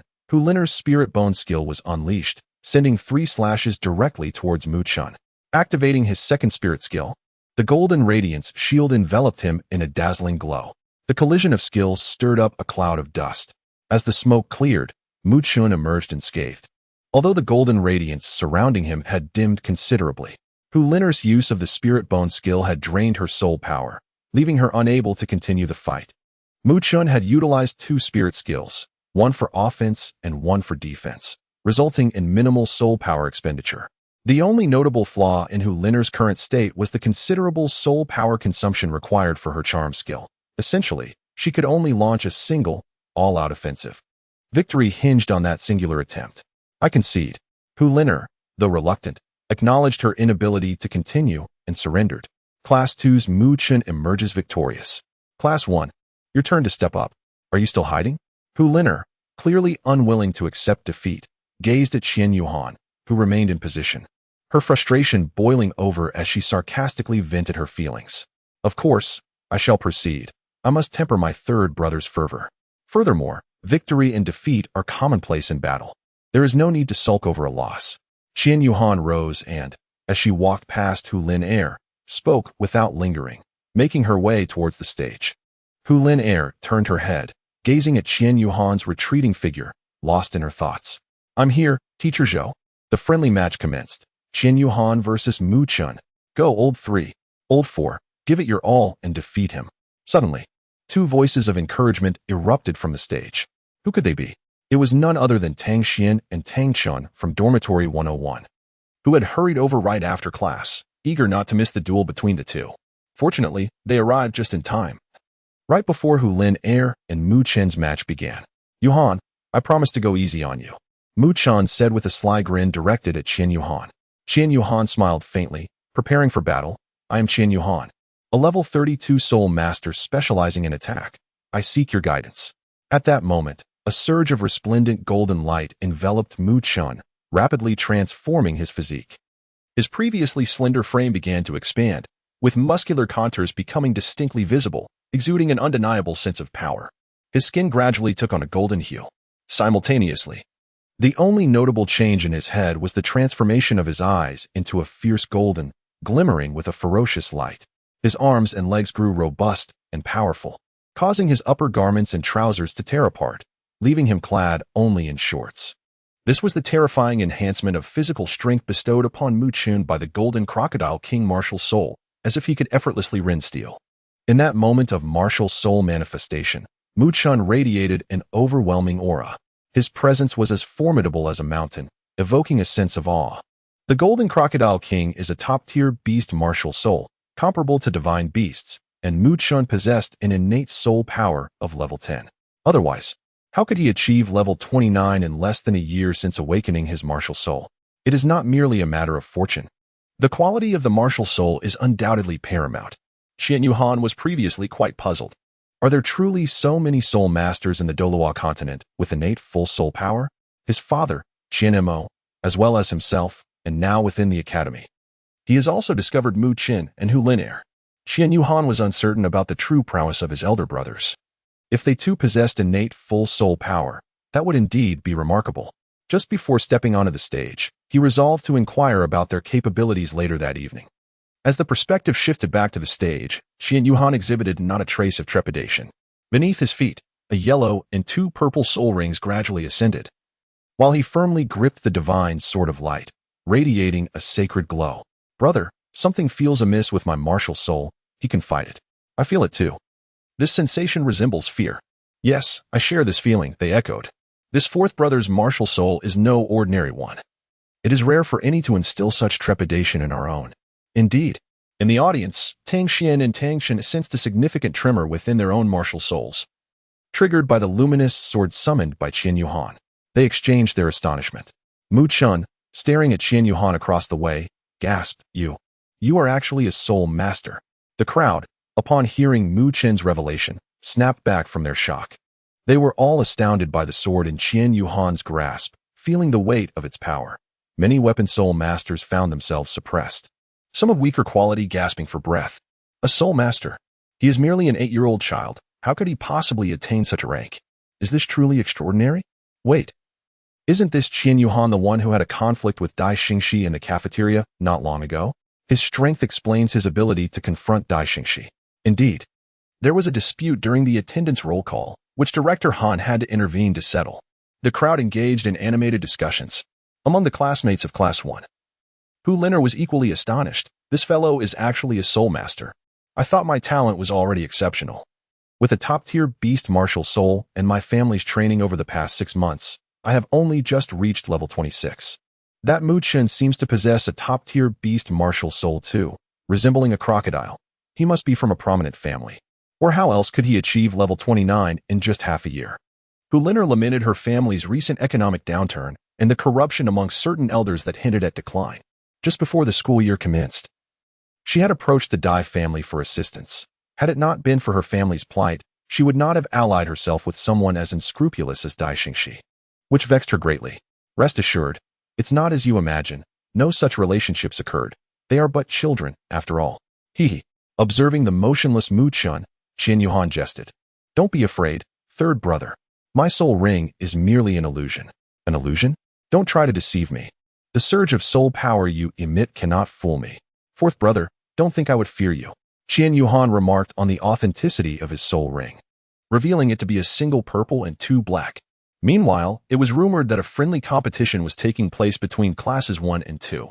The director, Han Shui, who had just finished her class, arrived to observe the event, standing beside the 2 teachers in charge, her gaze fixed upon the 2 contestants on the field. Mu Chen was the first to act, forming hand seals as a golden aura enveloped him. He ascended skyward, creating a golden barrier that encompassed both participants. "This is a domain," Han Shui exclaimed, narrowing her eyes at the radiant barrier in astonishment. The 2 class teachers beside her were equally taken aback. For individuals possessing a domain were a rare sight indeed. Exchanging glances, the teachers silently acknowledged their shared understanding. In this friendly match, they had uncovered several promising talents, including Lu Hui and Hu Linair from Class 1, as well as Mu Chun from Class 2. Not to mention the 8-year-old soul master, Qian Yuhan, who truly defied their expectations. Promotion seemed within reach. Mu Chen's yellow first soul ring shimmered as he unleashed his first soul skill, Golden Crocodile Tail Sweep. Qian Yuhan's lips curled slightly in a smile. To those brothers who have read the latest chapter, kindly lend a hand and encourage for an update. Much appreciated. There will be another update tonight. Chapter 30, Internal Strife 101. The Lightsaber Battle Against the Golden Crocodile, Part 2. Mu Chen activated the first soul skill, the Golden Crocodile's Tail Sweep, as the yellow first soul ring shimmered. Qian Yuhan remained unperturbed, wielding the radiant divine sword in his right hand, while the yellow first soul ring pulsed beneath his feet. Radiant slash. With that, he unleashed a sword energy towards Mu Chun. The 2 waves of impact collided, sending both combatants reeling backwards. The site of their clash was engulfed in thick smoke, obscuring their view of one another. A massive fissure marred the ground, and while Mu Chen stood firm, Qian Yuhan had vanished from sight. Where could he be? Could he have been sent flying? Ha ha ha, perhaps he truly has been. Could these 3 soul rings be mere illusions? What? Soul rings can be fabricated? Why not? The Douluo continent is full of wonders. I've heard from my family about rare elixirs that can alter the form of soul rings, though they are exceedingly scarce and valuable. The murmurs of the crowd surged once more. Mu Chen, perplexed, scanned the surroundings in search of Qian Yuhan. He knew that this strike could not have possibly defeated Qian Yuhan, let alone sent him soaring through the air, yet the question remained, where was he? In the audience. Tang Xian was the first to spot Qian Yuhan hovering above, prompting him to tap Tang Chen, who was intently searching for Qian Yuhan's figure. There he is, Tang Xian exclaimed, pointing towards a faintly glowing orb in the sky. Is that the 4th? Indeed, it is him. He can fly. The ever-composed Tang Chen now displayed a surge of excitement. But he doesn't possess a flying-type martial soul. Wait, could he be a twin martial soul user? I doubt it. Tang Xian countered, shaking his head. It's an external soul bone, a pair of wings. The observing instructor, Han Shui, recognized instantly that it was not a martial soul, but a substantial external soul bone. Distinguishing the flight capability granted by external soul bones from that of martial soul manifestation is quite straightforward. The flight from martial soul manifestation produces energy like wings, while the ability granted by soul bones manifests as tangible wings, flesh, blood, and bone. I never anticipated encountering such exceptionally gifted children in this competition. Xiaoya, Han Xin. You both have conducted this friendly match splendidly. I shall report to the school to advocate for more events of this nature in the future. Furthermore, I need you to gather more details about these children. I intend to report their potential to the higher-ups at the school. These children must be retained within the Spirit Hall. Their future is boundless. Han Shui's gaze remained fixated on Qian Yuhan, perceiving him as a rare gem. Indeed, to Han Shui, the current Qian Yuhan embodied a treasure, having reached the rank of Soul Master at merely 8 years of age. With an unnamed martial soul that could undoubtedly be classified as top tier, and possessing an external soul bone. Such talent is a once-in-a-millennium find that must not be let go. After Han Shui finished her account, she hurriedly departed, eager to report to the dean in order to devise a more refined training program for these talented individuals. Mu Chen, sensing an oppressive force in the air, lifted his gaze. A luminous orb above him astonishingly split into 3, subsequently descending and encircling Mu Chen. Before him stood 3 incarnations of Qian Yuhan. This was indeed Qian Yuhan's second soul skill, the Illumination Shadow Clone, manifesting 2 clones, each possessing 80% of his strength. Ah, shall we engage in a game of clones? This is my forte, haha. Closing his eyes, Mu Chen's right arm radiated a brown glow. A soul bone? Qian Yuhan gazed at Mu Chen's right arm, contemplating the truth. Indeed, it was the bone of the Earth King, an extraordinary relic he had fortuitously acquired upon obtaining his first soul ring after a century. The skill Savage Quake was unleashed from the bone of the Earth King. Still in the state of martial spirit manifestation, Mu Chen propelled himself into the air with his powerful legs, transforming his arms into those of a crocodile's forelimbs, striking fiercely towards his opponent. His strategy against Qian Yuhan's doppelganger was straightforward yet ruthless, to employ the overwhelming area attack of Savage Quake to ensnare all 3 manifestations, leaving both the doppelganger and the original with no avenue of escape. Qian Yuhan had naturally noticed this as well. At this moment, the purple 3rd spirit ring beneath Qian Yuhan's feet flickered. Radiant Guardian. The Radiant Guardian skill was activated, a soul ability bestowed upon him by the 10,000-year spirit ring he had recently acquired. Why was it purple? This was, of course, due to the soul ring transformation pill he had consumed. His original configuration of 1 purple and 2 black spirit rings had been disguised as 1 yellow and 2 purple. Qian Yuhan firmly grasped the hilt of his sword, thrusting the radiant divine sword straight into the ground, exuding an imperial demeanor that surveyed the world with disdain. Behind him, a sacred silhouette gradually emerged, raising its right hand to summon a protective shield that shimmered with golden light around Qian Yuhan. Both the main body and its avatar performed the same gesture, though the apparition was somewhat fainter and the brilliance of the shield dimmer. Yet, the difference was negligible upon close inspection. Mu Chen's arms came crashing down forcefully, and 3 Qian Yuhans were enveloped in protective shields for defense. A thunderous roar reverberated throughout the soul arena, startling numerous birds into a frantic flight from the trees into the sky. Mu Chen landed back on the arena, panting heavily. The consecutive release of 2 high-intensity attack skills had left his soul power somewhat disordered. Mu Chen believed the dust stirred by their clash would not dissipate so swiftly. As he sought to swiftly regain his composure, he noticed a point of light rapidly approaching through the haze, growing larger and brighter, nearly blinding him. He instinctively raised his hand to shield his eyes from the dazzling brilliance, which vanished in an instant. Momentarily disoriented, he suddenly became aware of a presence and turned, only to find a long sword poised at his neck, ready to strike with a mere twitch. With a resigned shake of his head, Mu Chen said, "All right, fourth brother. I acknowledge my defeat. I am not your match." The long sword in Qian Yuhan's hand dissipated into thin air as he smiled and pulled up Mu Chen, who had just intended to adjust his state for another round. This victory was narrowly secured, had it not been for you, third brother. Depleting a considerable amount of soul power in your battle against Hu Liner, the outcome of this match might have been uncertain. Mu Chen was well aware that Qian Yuhan was merely saving face for him. Once lifted, he embraced Qian Yuhan and whispered in his ear, "Thank you. Moreover, do not think I am unaware. Even if I were at my peak and faced you directly, my chances of victory would be less than 10%. You are oblivious to the fact that I just clashed with your defensive skill. I truly felt utterly powerless. Your defensive skill is formidable. Even a soul sect would find it challenging to break through. I shall train further and come for you again." With a playful pat on Qian Yuhan's shoulder, the two exchanged a knowing glance, followed by hearty laughter.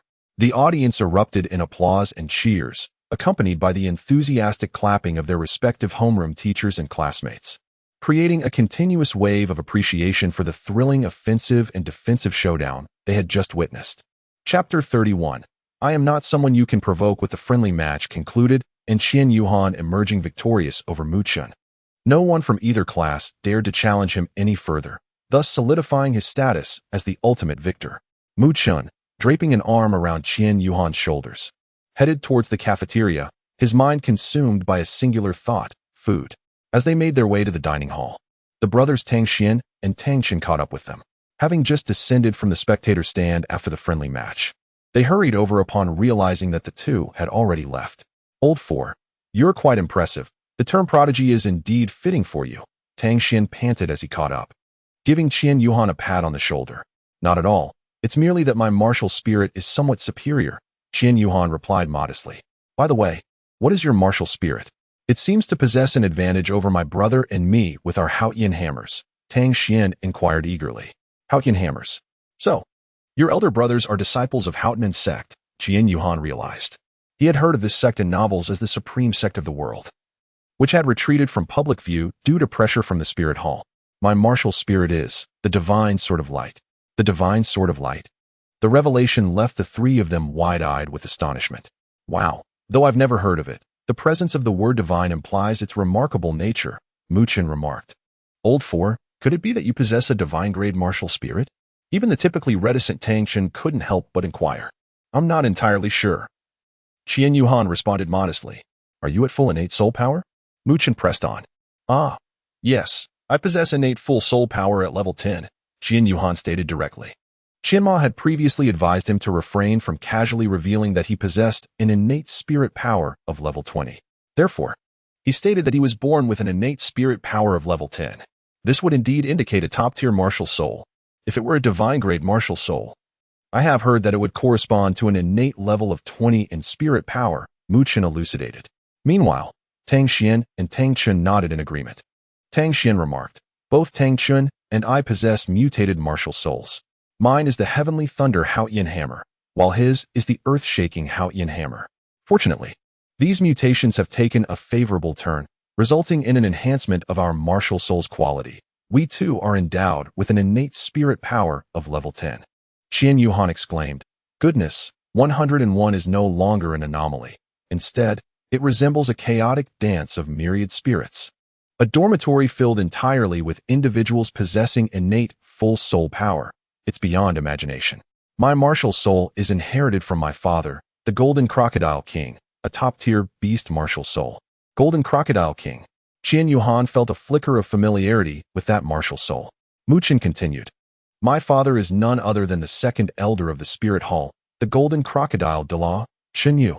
Qian Yuhan. Is he the son of Uncle Genie? No wonder the name of this martial soul sounds so familiar. It seems Uncle Genie has not mentioned my name at home, which is quite fortunate. Have you informed your father about our situation? Qian Yuhan inquired. Not yet. I plan to discuss it with him when I return home this weekend. Rest assured. My dear Fourth, I will certainly persuade him to help you establish connections, so you can directly enter the Spirit Hall as a leader, huh? Qian Yuhan. Uncle Genie is aware of my enrollment at the Spirit Hall Academy, yet he remains oblivious to the concealment of my true identity. I trust that when Muchen informs him, he will comprehend the rationale behind my actions. I merely hope that he does not inadvertently reveal my identity in a moment of astonishment. As Qian Yuhan pondered, he heard Tang Xian inquire. Your father is named Chunyu, but why do you go by Muchen, using your mother's surname? Upon hearing Tang Xian's question, Muchen's expression darkened, and he spoke slowly. My mother faced complications during my birth and passed away shortly thereafter. My father, overwhelmed with grief and longing for my deceased mother, chose to honor her memory by bestowing upon me her surname. I apologize, I am all right. The four of them engaged in a casual conversation when suddenly, a commotion nearby drew their attention. Approaching closer, they discovered a group of girls huddled together, forming a tight circle. At the center of this circle, a girl crouched down, her body curled tightly, her hands shielding her head as if she wished to vanish entirely. Her posture appeared exceedingly fragile and helpless, evoking a sense of pity. The surrounding girls stood uncomfortably close, leaving no room for the girl in the middle to escape. Their expressions were grave and focused, seemingly exerting some form of pressure or intimidation upon her. The atmosphere was thick with tension and unease, creating a stifling sensation. You freak. Who would be harmed by your appearance? How did a worthless soul power of merely level 1 even get in here? Did you have to sell your body? One girl jeered cruelly. I am not like that, the crouching girl replied weakly, but her words fell on deaf ears. Honestly, at only 8 years old, engaging in such actions, tut, tut, tut. Just get lost. Sharing a school with you brings nothing but bad luck. Indeed, bad luck. Leave at once.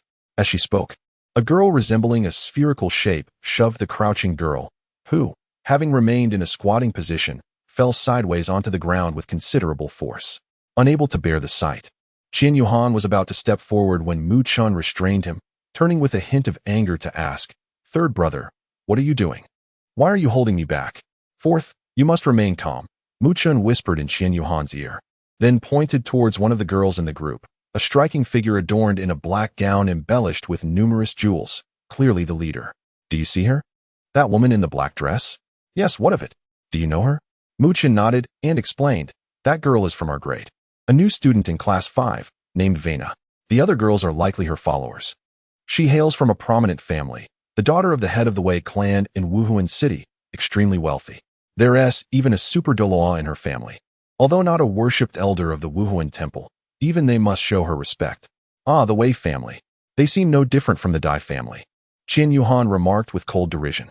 Well then, I shall intervene today. As Qian Yuhan finished speaking, she abruptly freed her hand from Mu Chen's grasp and strode towards the group of girls. Stop right there. Qian Yuhan commanded in a deep voice. Who are you? The leader, named Vena, inquired. I am someone you cannot provoke. Oh, is that so? What is your name? Let me see if you truly are someone I should fear, Vena teased. Ha. Come on, sister, don't waste time with her.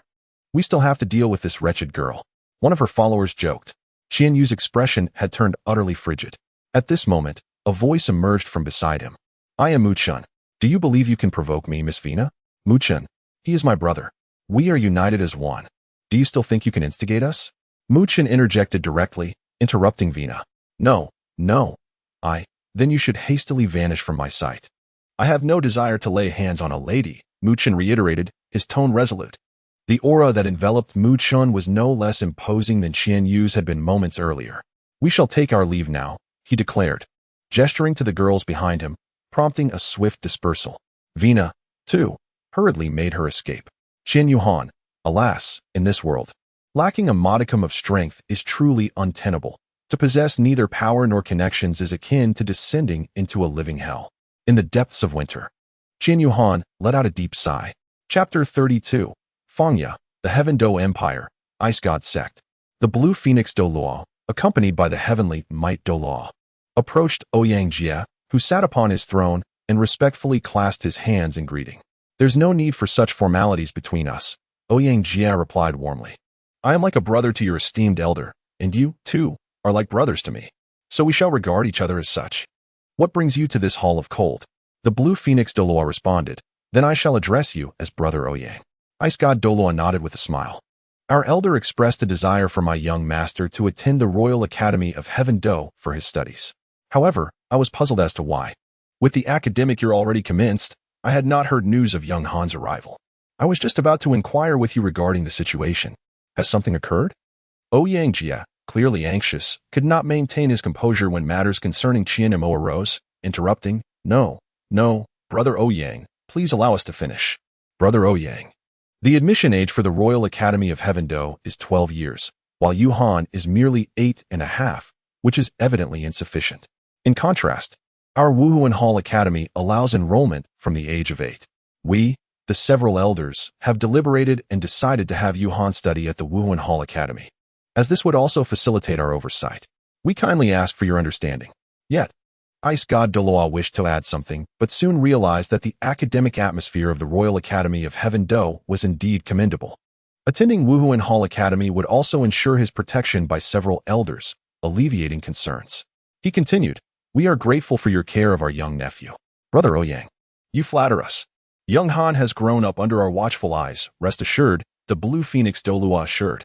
We are here merely to inform you. So you need not worry. In a chamber of the Ice God sect, a servant clad in a blue cloak knelt respectfully and reported, Miss, the investigation is complete. The boy named Qian Yu Han, among the three of you, is currently studying in class 1 of the first grade at Wuhuan Hall Academy.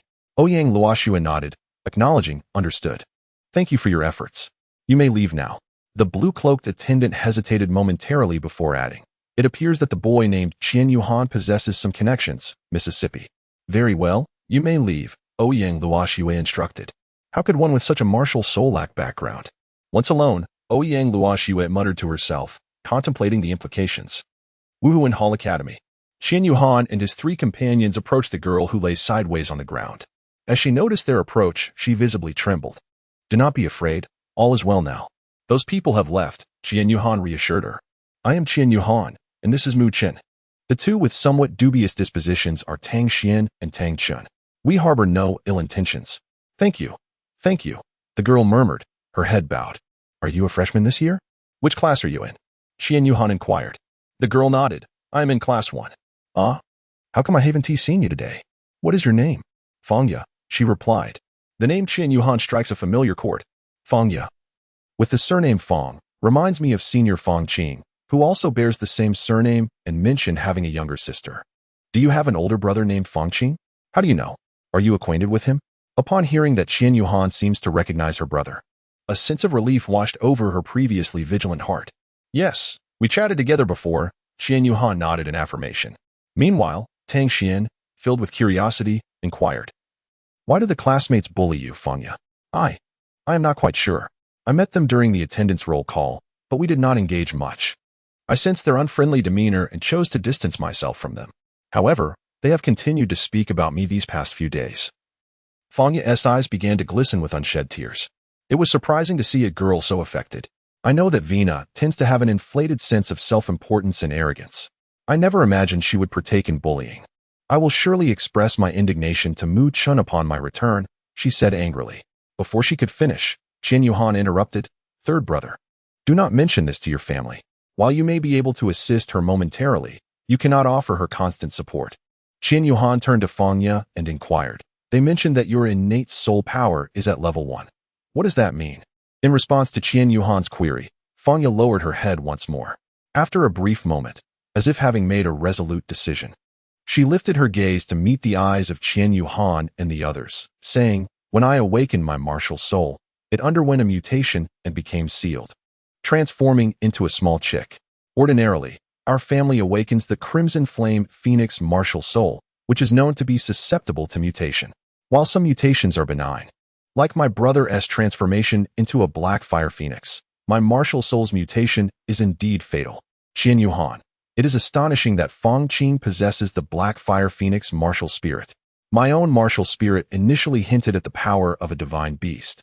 the phoenix, but it manifested only fleetingly before vanishing entirely. Consequently, both my soul power and martial spirit diminished to an exceedingly feeble state. As they listened to Fang Ye's words, the three of them felt a profound sense of empathy and sorrow for her. Why three, you may ask? Because Mu Chen noticed Fang Ye's chapped lips and went to fetch her a drink. Upon his return, Mu Chen presented Fang Ye with a bottle of beverage. Thank you, she said with a faint smile. In that instant, Mu Chen found himself momentarily entranced, captivated by the allure of her smile. It was as beautiful and enchanting as spring blossoms, seemingly capable of dispelling all gloom and sorrow. Her eyes sparkled with warmth, akin to two radiant stars, shimmering with an enchanting glow. At that moment, he forgot everything around him. All that existed in his vision was Fang Ye's exquisite visage. Her lips curved slightly upward, revealing a row of pristine white teeth that gleamed like pearls. Mu Chen felt as though he beheld the most beautiful sight in the world, his heart racing uncontrollably. He took a deep breath, striving to regain his composure, yet the excitement within him was inescapable. Observing Mu Chen's dazed expression, Qian Yuhan and the others exchanged knowing smiles. Qian Yuhan turned to Tang Xian and remarked, "It appears your lecherous tendencies may soon find a new host." Ha ha ha. Hearing Qian Yuhan's jest, Tang Xian glanced at Mu Chen and laughed heartily. Fang Ye, witnessing Mu Chen's dazed state, covered her mouth and smiled even more radiantly, thinking to herself, "This boy named Mu Chen is rather intriguing. Let us not linger here in stupor. Come, let's head to the cafeteria. My treat today," Qian Yuhan said, patting Mu Chen on the shoulder while addressing Fang Ye, Tang Xian, and Tang Chen. Upon regaining his senses, Mu Chen eagerly exclaimed, All right. The brothers Tang Xian and Tang Chen echoed, "Sure." Fang Ye's cheeks flushed slightly as she lowered her gaze, her eyes flickering with shyness, seemingly unaccustomed to such a scenario. She gently bit her lip, revealing a hint of hesitation and unease. Yet not wishing to dampen Qian Yuhan's spirits, she ultimately nodded in agreement. Chapter 33. Your brother is truly inept. In the cafeteria, Mu Chen appeared exceptionally enthusiastic, persistently inquiring about Fang Ye's culinary preferences and drink choices. After a while, he began introducing various dishes, analyzing their benefits and effects. Through casual conversation with the four, Fang Ye learned that Tang Xian and Tang Chen were disciples of the Haotian sect from the Heavendou Empire. Qian Yuhan remained somewhat enigmatic, seemingly reliant on his father, and Mu Chen had the most significant background, being the son of the Wuhuan Temple's offerings. Fang Ye gazed at the animated individual before her, a warmth and joy swelling within her heart. She listened intently to his every word, as Mu Chen passionately shared all that he knew, eager to impart his knowledge to her. His movements are exaggerated and vivid, irresistibly infectious with vitality.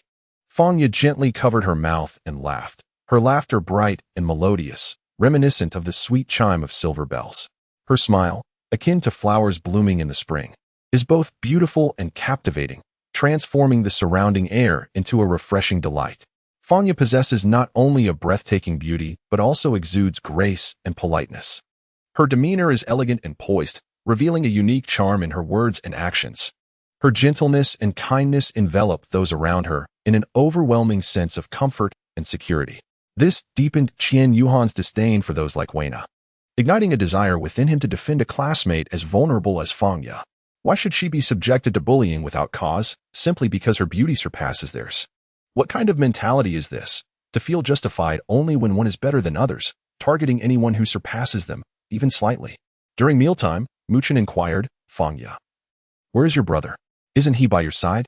Fang Ye shook her head and replied, "My brother cannot always be with me. Although he is just over a year older, he also assists with various family matters." "Does your family run a business?" Mu Chen asked. "No. Someone in my family works at the Wuhuan Temple, and there are often many tasks to attend to, so my brother helps with some of the simpler matters." Listening to the conversation between Fang Ye and Mu Chen, Qian Yuhan recalled that Fang Qing had previously mentioned that his family had a notable background within the spirit hall. It seemed that Fang Ye was not particularly aware of this. Mu Chen then remarked, "You really ought to seek out your brother quickly. He should help you vent your frustrations." Fang Ye shook her head, replying, "I would rather not disturb him. The last time I sought him out in the cafeteria, he merely sent me back to the dormitory. I'm not sure what he has been occupied with lately." "Your brother is rather negligent, isn't he? He doesn't even care when his own sister is being bullied," Mu Chen exclaimed indignantly. "It's not entirely his fault. He has his own plans and rarely shares anything with us. Although he has always been somewhat aloof towards me, I can sense that he might be trying to distance himself, perhaps due to my martial spirit. What of your martial spirit? Does one's martial spirit dictate superiority? Mu Chen was about to continue her thoughts when a woman's voice echoed from a distance. Qian Yuhan rolled his eyes, already aware of the identity of the visitor. Qian Yuhan, are you all here? The newcomer was none other than Hu Lin. She placed her tray on the table. Her inquiry regarding Qian Yuhan's opinion merely a formality. As soon as she settled down, she remarked, "Are you all having a gathering, Mu Chen?" Hu Lin turned her gaze towards Mu Chen, who, upon hearing his name, lifted his head to meet her eyes. Their glances intertwined, causing Mu Chen to blush and swiftly avert his gaze, silently chiding himself. How did I manage to restrain myself this afternoon with such an enchanting school beauty? Before diverting his gaze, he offered a slight nod, acknowledging Hu Lin's question. Hu Lin, not wishing to tease him further, soon noticed the girl sitting across from Mu Chen, who was keeping her head down, seemingly too timid to speak. And who might this be? She inquired. Fangya, still bowing her head, dared not respond, apprehensive that Hu Lin might treat her as she had treated Vina. Qian Yuhan seemed to discern Fangya's thoughts and replied on her behalf. Her name is Fangya, and she is in our class. Oddly enough, I had not seen her during this morning's classes or the afternoon friendly match, just as Qian Yuhan intended to continue assisting Fangya with her response. Fangya lifted her head and interjected, "Thank you, Yuhan, but I will inform Liner myself." You know me? Fangya smiled gently and remarked, as the school bell. How could one not recognize me?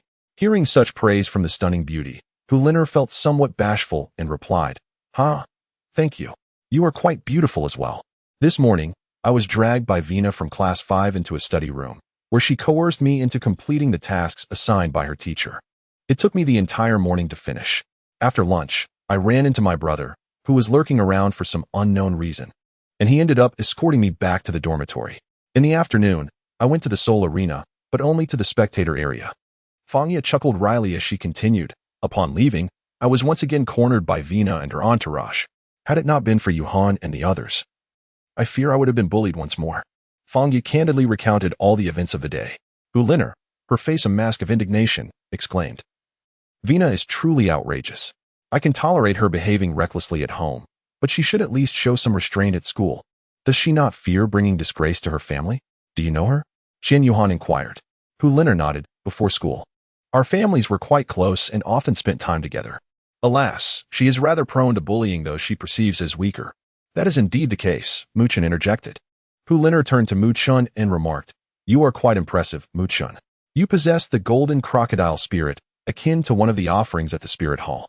You actually know that the Spirit Hall has a golden crocodile spirit among its offerings. Mu Chen exclaimed, Of course. My grandfather fought alongside that offering against the enemies in the past. Qian Yuhan, filled with delight, mused to himself, Mu Chen is the son of Uncle Jin Yi, which means that Hu Lin's grandfather and Uncle Jin Yi are of the same generation. Uncle Jin Yi, having a child in his later years, has Mu Chen. Hu Lin will have to address both Mu Chen and me as uncle. By the way, this semester there will be an outdoor practical exercise. Groups of 6 can be formed across classes. How about us? We were completely unaware of this matter.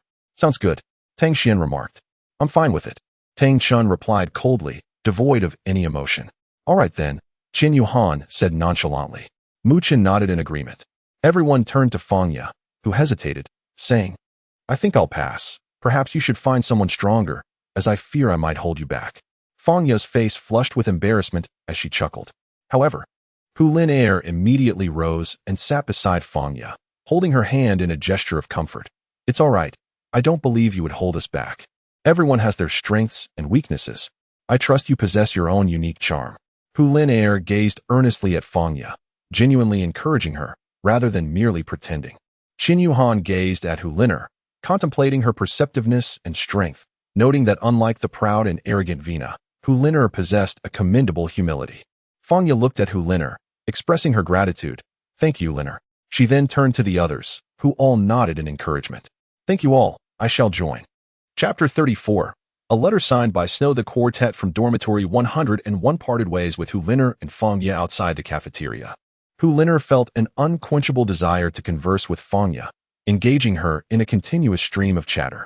Fangya, exhibiting no signs of impatience, attentively listened as Hu Liner recounted her fascinating anecdotes. After Fangya consented to join forces for outdoor practical exercises during the semester, Hu Liner seized the opportunity to maintain their conversation, holding hands as they strolled towards the girls' dormitory.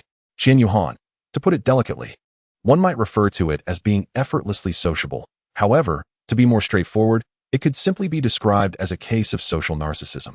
Qian Yuhan observed his dear brother Mu Chun, who was in a daze, following closely behind Fangya and her companion as they made their way to the girls' dormitory. He reached out to pull him back. Enough of this folly. If you continue down this path, you will find yourself in trouble. Uncle Jean, he will certainly hear of it. Qian Yuhan, realizing he had inadvertently let something slip, quickly covered his mouth. What did you just say? Mu Chun inquired. Oh, it's nothing. Haha, nothing at all. Qian Yuhan replied with an awkward smile. He had just mentioned that if she continued to follow them, she would incur a demerit, and that Uncle Jean would find out, but it seemed he had faltered. Uncle Jean? How dare you refer to my father as Uncle Jean? Tang Chen interjected unexpectedly. Upon hearing this, Qian Yuhan promptly replied, Oh, but did you not mention that your father is the esteemed gold crocodile Douluo, a revered member of the Spirit Hall? We are brothers now. It would not be inappropriate to refer to him as uncle, would it? Mu Chun pondered for a moment and found merit in this notion. However, he continued, While it is acceptable for us to speak informally in private, should you encounter him, you must address him as Gold Crocodile Douluo. When I previously visited the Gold Crocodile Hall to seek him out, he insisted that I call him the second offering. Haha. He is quite the man who values his pride. Qian Yuhan mused. It is no wonder he was referred to as Uncle Golden Crocodile, perpetually wearing a stern expression. Initially, to provoke him, I addressed him in that manner each time we crossed paths, and over time, he became accustomed to it. Although Mu Chun is the son of the Golden Crocodile Douluo, Qian Yuhan had never encountered him prior to their arrival at the academy. Given Qian Yuhan's noble status, even the worshippers, the Pope, and the elders had to seek Qian Mo's consent for an audience with him, let alone individuals like Mu Chun. Thus, within the Spirit Hall, only the upper echelon was aware of the young master's existence, and only a select few, namely the worshippers, the top 10 elders of the Spirit Hall, and the Pope, knew his true name. The stringent confidentiality of ranks within the Spirit Hall is one of the reasons it has remained a formidable force on the Douluo continent for a millennium. Countless individuals have devoted their lives in pursuit of this pinnacle of power, often without reaping significant rewards. Upon realizing this, I must exercise caution when we meet again. Qian Yuhan acknowledged Mu Chen's counsel. Moments ago, he too was drenched in cold sweat. He had no desire to reveal his identity, especially after concealing it for so long. In truth, Qian Yuhan believed that refraining from exposing his identity to hone his skills was one aspect, while the thrill of masquerading as an underdog was equally delightful. Observing the antics of characters like Dai Xingxi and Vina performing before him was rather entertaining. Nevertheless, the indignation he felt was genuine. If he did not conceal his identity, would Dai Xingxi dare to treat him so? If Fangya had not suffered from a soul power mutation, resulting in her innate soul power being merely at level 1, would she have been subjected to such bullying by Vina and her cohort? In this world, it is solely through the combination of identity and strength that one can navigate life with security and stability. As Qian Yuhan pondered, Tang Xian patted himself and said, Stop thinking about Hu Liner.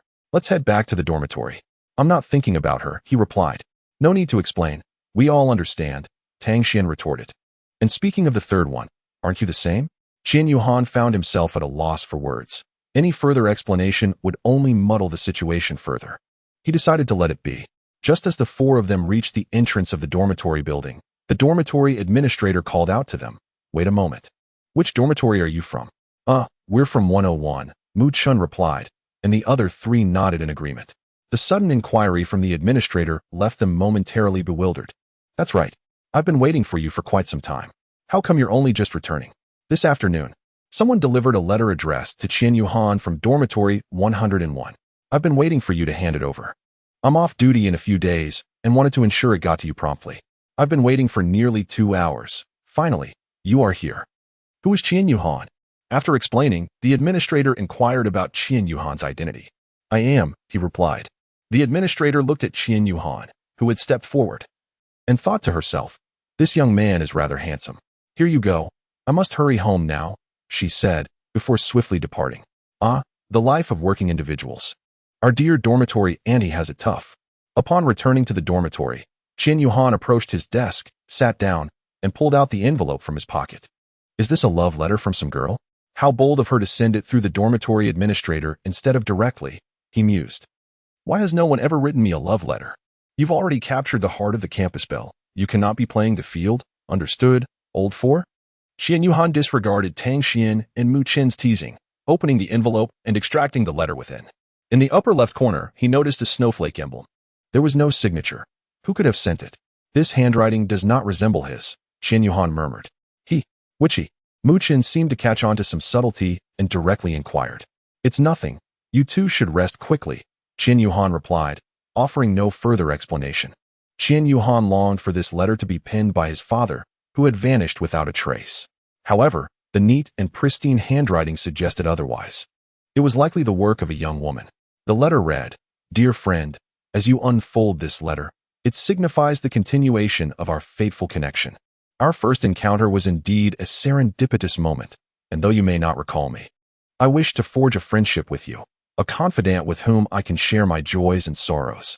Would you be open to this? I find myself in a state of profound loneliness, lacking a true friend with whom I can share my heart. Those around me often feign kindness, leaving me unable to discern the genuine from the false in this world. Perhaps our chance meeting inspired this notion of correspondence, writing to one another without the constraints of face-to-face interactions, thus circumventing the myriad complications of reality. Let us become pen pals and see if we can cultivate a deeper friendship in the future. Consider it a small experiment. Should you choose not to engage, feel free to cease reading here, and you may discard this letter without a second thought. However, if you are willing, then we shall embark on this journey as correspondents. Beside the entrance of the Martial Soul Hall Academy, there exists a small blue mailbox. Enclosed within this letter is a special piece of paper. For only this paper may be deposited into that mailbox. Please respond using this paper, and I shall send you more of it thereafter. Each morning at 8 o'clock, someone collects the letters, so be sure to place yours in before that hour. In the afternoons at 6, letters are delivered, and you may retrieve yours then. Do remember not to dawdle. This is my first attempt at such correspondence, and I find myself at a loss for words. The past few days have been exasperating. There are bothersome pests at school that incessantly irritate me. Do you have any suggestions to help keep them at bay? Also, I am quite curious about life at the Martial Soul Hall Academy. What is a day like for you there? I eagerly await your reply. You may call me Xue. Yours sincerely, Xue. Qian Yuhan finished reading the entire letter. A smile graced her lips as she inwardly remarked, This snow is rather intriguing. Qian Yuhan retrieved the enchanted letter from the envelope that had been set aside. Qian Yuhan gazed at the letterhead, astonished by its chilling aura. Seizing a pen, he began to compose a reply. In his letter, Qian Yuhan recounted his initial encounters at the school, particularly his experiences with the eccentric trio in dormitory 101, as well as the events of the friendly match and his interactions with Fangya. He expressed his profound disdain for the behavior of privileged offspring who wield their power to bully others, sharing his innermost thoughts on such matters. After completing the letter, he neatly folded the paper, planning to drop it in the mailbox the following morning before heading to class. Once finished, Qian Yuhan climbed into his cozy bed, staring blankly at the ceiling until slumber overtook him. The first semester at the academy flew by, characterized by a daily routine of channeling his soul energy for a brief period each morning, followed by attending classes with his roommates throughout the day. Occasionally, in the evenings, he would engage in spirited soul battles with his brothers from room 101. During weekends without classes, the occupants of dormitory 101 would invite friends like Hu Linair and Fang Yu to join them for outings. Thus, 2 months passed, during which Dai Shangxi continued to play pranks on Qian Yuhan, while Wei Na persistently tormented Fang Yu, just as before. Qian Yuhan is not devoid of temper. Rather, he has chosen to endure in silence. In his heart, he believes that individuals like this will inevitably pay the price for their actions. Mu Qin constantly advises Fang Yu, reminding her that within this academy, there exists more than just this shadowy aspect. The genuine care and mutual support of true friends are the truly beautiful and precious elements she now possesses. Over the past 2 months, through her interactions with Mu Qin and others, Fang Yu has gradually come to recognize the heartfelt contributions of these friends, leading her to become more cheerful and optimistic. Mu Qin's soul power has risen from level 29 to level 32, earning him the 3rd soul ring and elevating him to Soul Master. Tang Xian has also found a young girlfriend, who, while not quite as beautiful as Hu Lin'er and Fangya, is still quite charming. His soul power has reached level 29, and he is on the verge of a breakthrough. Tang Chun, on the other hand, continues to lead a life much like before, occasionally interjecting with a word or two. Among his peers, he has demonstrated the fastest advancement in soul power, progressing from level 27 to level 31 in just 2 months, achieving the rank of Soul Master. Just a month ago, he acquired a third soul ring that is 4,000 years old. In the past 2 months, Qian Yuhan has devoted himself solely to self-improvement, elevating his soul power from level 32 to level 34. In Dormitory 101, all members, except for Tang Xian, have attained the esteemed rank of Soul Elder, while Hu Lin'er has touched upon the threshold of a breakthrough, which is poised to occur in the coming days. Simultaneously, throughout these 2 months, Qian Yuhan's correspondence with Shui has remained unbroken, as if he shares an endless well of conversation with this enigmatic pen pal. Qian Yuhan has developed a different affection for Hu Lin'er. During their time together, he has discovered that her family possesses a certain background. However, she exhibits none of the typical airs of a young lady. Instead, she frequently extends her help to students from underprivileged families, who possess commendable talents and seek to refine their skills through education. Qian Yuhan has taken note of these actions, and his perception of Hu Lin'er has evolved significantly since their initial encounter. Qian Yuhan was uncertain whether he had developed feelings for her.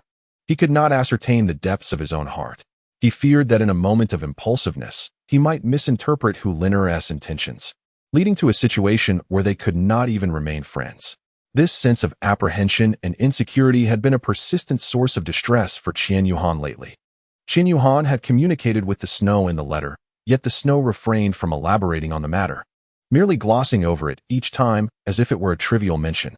On November 9th, 8028 in the Douluo calendar, a humble Friday afternoon, Zhou Yu, after completing the day's lessons, addressed the class with a rallying call for the upcoming midterm outdoor practical exercise. Dear children, next Friday marks the most distinctive outdoor practical exercise organized by the Wuhuan Temple Academy. This event occurs annually, with students allocated to various locations based on their grade levels and abilities. This time, our destination will be the Sunset Forest. Upon hearing the name Sunset Forest, Qian Yuhan exclaimed in surprise, "The Eye of Ice and Fire." According to regulations, it is permissible to form cross-class teams. I noticed that our classmates have already paired off and made their preparations. This is your first outdoor practical exercise, so there is no need for apprehension. The Academy has chosen a location where, as long as you refrain from wandering aimlessly, your safety is assured. Rest assured on this matter. Furthermore, several individuals from our class have already ascended to the rank of Soul Master, which is commendable. Those who have yet to break through need not worry. This event is an opportunity for you to enhance your skills and overcome your limitations. Seize this chance wisely. That is all I have to say. Class dismissed. With the command given, the students dispersed in a flurry. Qian Yuhan walked alongside Hu Lin'er in the corridor of the teaching building, turning to her and saying, "Lin'er, you must seize this opportunity. It is a splendid chance for breakthrough." Qian Yuhan's relationship with Hu Lin'er is merely a thin veil away from clarity. In this world, the concept of early romance does not exist. However, Qian Yuhan is still in the process of adapting and adjusting, seeking to discern whether their bond is more akin to friendship or a romantic connection. With a playful smile, Hu Lin'er remarked, "What? Do you lack confidence in me?" If it were someone like Wei Na making such a claim, Qian Yuhan would feel averse, but when it comes from Hu Lin'er, it takes on an entirely different tone, one of playful charm. What exactly are his feelings for her? Qian Yuhan now senses that he is beginning to form an answer. As for Hu Lin'er, she comprehends Qian Yuhan's hesitance and is patient, allowing him the space to ponder their relationship without pressure. Yet, within her own heart lies an intricate conflict, a private turmoil that is hers alone to bear. After finishing their dinner, Qian Yuhan and Hu Lin'er returned to their dormitory, where they found Tang Xian grinning foolishly, while Tang Chen looked on in bemusement at his brother's antics. "My brother's little girlfriend just gifted him something, and he's been overjoyed for nearly half an hour." "Oh, the plight of a man smitten by love," Qian Yuhan remarked, observing Tang Xian's giddy demeanor. "Let us not point fingers. Aren't you the same with Hu Lin'er?" Tang Chen retorted nonchalantly. As for my relationship with Lin'er, I just don't understand what you're still pondering. If you like her, why not boldly confess your feelings?" Qian Yuhan, dare to confess? Chapter 36, Commencement of Outdoor Combat. Qian Yuhan, is it a bold confession? Do I like her? Indeed, I do harbor feelings for her. And I wish not to let my hesitations lead to misunderstandings that might cause us to miss our chance. Yes, after the practical training next week, I shall confess my feelings. Qian Yu, with a resolute heart, silently made up her mind. Before she knew it, Thursday of the following week had arrived. The day before the practical training exercise, Qian Yuhan was tidying up her belongings in the dormitory. After ensuring everything was in order, she decided to take a stroll. Glancing back at Mu Chun, Tang Xian, and Tang Chun, who were still busy organizing their things, she bid them farewell and stepped outside. Wandering aimlessly along the pathways of the academy, she observed her shadow beneath the streetlights and let out a quiet sigh. Qian Yuhan has harbored feelings for Hu Lin Air for quite some time. However, he is still merely an 8-year-old child. Deep down, Qian Yuhan understands that he is too young to engage in romantic pursuits, which seem rather impractical at this tender age. In his worldview, an 8-year-old should focus on learning and personal growth rather than becoming ensnared in the complexities of love too soon. This belief is firmly entrenched in his mind, rendering him hesitant to cross that boundary. Every time he encounters Hu Lin Air, Qian Yuhan experiences a rush of exhilaration, his heart racing and cheeks flushing. He observes her every move in silence, paying close attention to her preferences and interests. Though he is aware that such behavior may be deemed childish or absurd, he finds himself unable to restrain his emotions. Simultaneously, Qian Yuhan begins to contemplate the nature of his feelings for Hu Lin Air. Are they merely innocent affection? Or do they hint at something deeper? He remains uncertain, as he has never traversed such emotional terrain before. Regardless, he aspires to safeguard this sentiment, ensuring it remains unscathed. In the real world, embarking on romantic relationships at the age of 15 or 16 is often regarded as precocious, let alone at the tender age of 8. Qian Yuhan strolled along the path, idly kicking pebbles beneath her feet, reminiscing about the words spoken to her by Tang Xian a few days prior. Isn't it quite common for 8-year-olds to fall in love? In our sect, there are several villages where, astonishingly, individuals are marrying and starting families at the tender age of 15 or 16. Qian Yuhan, it seems I am still under the influence of the original world. Since I have arrived in this realm, I must swiftly adapt to the myriad changes in life. As I strolled along, I found myself at the iconic edifice of the Angel Plaza, a hallmark of the Soul Master Academy and one of the distinguishing landmarks of Soul City. Oh, is that you, Yuhan? A voice suddenly called out from behind. Turning around, I was met by Fong Qing. What brings you here alone? Are you preoccupied with something? Qian Yuhan shook his head, adjusting his emotions. He did not wish for Fong Qing to discern his current thoughts. After all, their relationship was merely that of senior and junior, lacking the intimacy shared by Mu Chun and the others. Therefore, it was preferable for as few people as possible to be privy to such matters. I heard you are heading to the Sunset Forest tomorrow. Ah, yes, Fangya must have mentioned it to you. Qian Yuhan believed that the answer was affirmative. But to her surprise, Fong Qing shook her head and said, "It's not my sister. It was a good friend of yours from the same grade. My relationship with my sister is rather ordinary, and my family has merely asked me to look after her more during our time at the academy." Qian Yuhan was somewhat taken aback. Could this truly be his elder brother? However, he pondered that it might be due to Fang Ya's innate soul power being at level 1. If the others at the academy were to discover their relationship, Fong Qing would likely find it difficult to hold his head high. Thus, he distanced himself from his sister while at the academy. Nevertheless, Qian Yuhan still felt that Fong Qing was being a tad excessive. Brother Fong Qing, I must take my leave as I have some matters to attend to. Let's converse again when the opportunity arises. Farewell. Qian Yuhan hastily concluded the conversation and departed in a rush. Observing the spot where he had vanished, Fong Qing's lips curled into a subtle smile. The following morning, Qian Yuhan took the letter he had penned the previous day and, while out for his morning jog, dropped it into the mailbox. In this correspondence, he merely informed Xue that he might not be able to write for the next few days, as he needed to engage in practical training in the forest. This explanation served as a gesture of respect towards her. At 8 o'clock in the morning at Angel Square, the first-year students lined up in front of the Qian Mo statue for attendance. Han Xue stood at the forefront of the formation, the imposing presence of the director instilling a silence among all the students present. As the class leader, Qian Yuhan stood at the forefront of the line, observing Han Xue with a sense of awe. No matter the realm, the authority of the director is equally formidable. Class 1? All present. Class 2? Present, Director. Class 7? One person missing, Director Han. Who is absent? Lu Yu. Oh, very well. Expel him. The crowd gasped in unison. Expel? Just like that? This brother is rather unfortunate.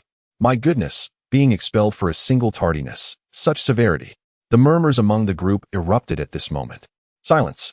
Han Shui amplified her voice using her spiritual energy, and the discussion ceased abruptly. This serves as a warning. Those who cannot adhere to punctuality will never achieve great things. If you cannot manage something as fundamental as arriving on time, how can you accomplish anything else? I have turned a blind eye to your habitual tardiness in class. But for a significant assembly such as this, I have zero tolerance for lateness. Just then, a voice pierced through the silence, belonging to none other than the tardy Lu Yu. Lu Yu? Yes, Director. Lu Yu seemed blissfully unaware of the gravity of the situation. Lu Yu, you are expelled. Director Han, may I inquire about the reason? Lu Yu, my stance on tardiness for a major assembly is unwavering. This time, your actions are unforgivable. Those seated in the front row could clearly see Lu Yu trembling, as if on the verge of an outburst. Director, you cannot expel me. Please, give me a reason. On my way here, a senior collapsed, and there was no one nearby, so I carried him to the infirmary, which delayed me a bit. If you don't believe me, you can ask the doctor at the infirmary. Given his confident assertion, I will believe him this once. However, a punishment must be in place upon your return. You will serve detention every Saturday night. Lu Yu exhaled in relief, repeatedly expressing his gratitude. Qian Yuhan observed the familiar scene unfolding before him, a spectacle that often graced the original world. It appeared that this drama was destined to be performed across various realms. Following this brief interlude, the classes, under the guidance of their respective head teachers, boarded the assigned soul-guiding airships. Once all had embarked, the vessels ascended, heading straight for the Sunset Forest. Through the glass windows, they beheld the martial Soul City below. The outdoor practical exercise commenced. Chapter 37. An instinctive action in the Ice God sect of the Tiando Empire. One entered a room starkly contrasting its surroundings. Upon entering, a large bed adorned with an array of plush toys greeted the eyes. Opposite the bed stood an expansive vanity, where a breathtakingly beautiful woman was engrossed in reading something. This woman was none other than Ouyang Luoxua, the young mistress of the Ice God sect. Sunset Forest? Ouyang Luoxua murmured softly as she perused the letter in her hand. She seemed lost in thought, her sparkling eyes glancing sideways, as if devising a plan. Lu Lao, she said, lifting her gaze with an air of composure. An elderly man clad in a deep blue robe materialized instantly in her chamber. What can I do for you? Miss, is the Sunset Forest far from the Ice God Snow Mountain? Ah, miss, it is not too distant. However, today is your birthday. The sect master has ordered a grand birthday banquet in your honor. Are you truly intending to venture out? That may not be appropriate. It matters not. I shall return by evening. What birthday banquet? Merely an excuse to forge connections. How cliché d. Ouyang Luoxua rolled her eyes, dismissing the so-called grand celebration. And what of you, miss? Let us depart for the Sunset Forest. I wish to explore. But I must inform the sect master. Ouyang Luoxua raised her hand, interrupting the elder. Lu Lao, there is no need to inform him. Let us go. This time, Ouyang Luoxua fixed a penetrating gaze upon Lu Lao, who, understanding her resolve, refrained from further protest. Lu Lao mused to himself. After all, the sect master's command is to heed the young mistress's wishes and ensure her safety. I fear nothing, for following her is the key to my sustenance. Everyone in the Ice God sect knows the sect master as standing before her. Indeed, the illustrious Ice God Douluo was a quintessential example of a devoted servant to a lady. Lu Lao accompanied Ouyang Luoxua to an open area outside her chamber and summoned an ice dragon, carrying her toward the Sunset Forest. Meanwhile, the fleet of soul-guiding airships from the Martial Soul Palace Academy descended slowly at the entrance of the Sunset Forest. Onlookers, wandering soul masters at the gates, gazed in awe at the magnificent fleet, utterly astonished. What power is this? It's terrifying. 7 soul-guiding airships. Are you blind? Did you not see the emblem on the side? This is the fleet of the Martial Soul Palace Academy. The Martial Soul Palace Academy. Is that the particularly remarkable academy? Indeed, I have heard through the grapevine that they are bringing their first-year students here for an outdoor practical exercise. First year? At merely 8 years old, they're already engaged in practical training? Truly, what exceptional talent they must possess. No wonder it is regarded as the strongest academy on the continent. The surrounding loose cultivators exchanged remarks amongst themselves. Some of their words reached the ears of the students from the Spirit Hall Academy, prompting them to stand tall and exude confidence. In their hearts, they thought, we are the elite of the Spirit Hall Academy. How could we possibly be compared to those ordinary soul masters? They may be older and possess greater soul power, but at our age, they would merely be subjected to our dominance. Qian Yuhan surveyed the proud demeanor of the students from other classes, shaking his head in disbelief. Observing the chaotic scene of newly arrived students disembarking from the soul-guiding spacecraft, Han Shui let out a resigned sigh. As she stepped forward before the crowd, all the students caught sight of the frosty expression of the head instructor and promptly lined up in an orderly fashion by their respective classes. Qian Yuhan, impressive. It truly conveys that feeling. They all donned the uniform of the Spirit Hall Academy, as per the requirements. It was a striking ensemble of black robes, adorned with the golden emblem of the Spirit Hall, exuding an air of solemnity and authority. Aligned in formation at the entrance of the Sunset Forest, they appeared remarkably orderly, reminiscent of a disciplined army poised for action. Each face radiated confidence and pride, as though they were prepared to embrace any challenge that lay ahead. Under the direction of the head instructor, Han Shui, the class teacher, Shouyu, led the first class into the fray. Meanwhile, the class monitors stood at the rear, ensuring cohesion. As Qian Yuhan advanced towards the front, Dai Shengxi, stationed at the forefront of the fourth class, called out to him, "Enjoy this practical training to the fullest, haha." Qian Yuhan paid no heed to such a tedious individual.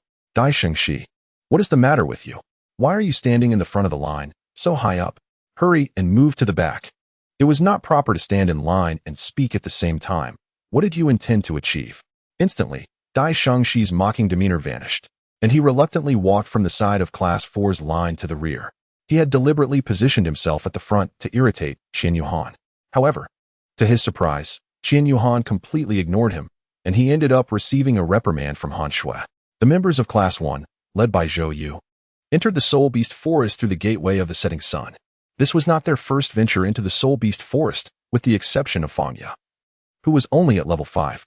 The majority had entered the Soul Beast Forest to hunt for soul rings under the guidance of stronger individuals from home. Qian Yuhan had indeed braved the Soul Beast Forest twice on his own, rendering him fearless. Qian Yuhan, Hu Lin Air, and Fang Ye were waiting at the designated meeting spot for Tang Xian, Tang Chen, and Mu Chen. Mu Chen quickly joined them, greeted Qian Yuhan and Hu Lin Air, and hurriedly stood beside Fang Ye. Qian Yuhan and Hu Lin Air, following the departure of Class 3.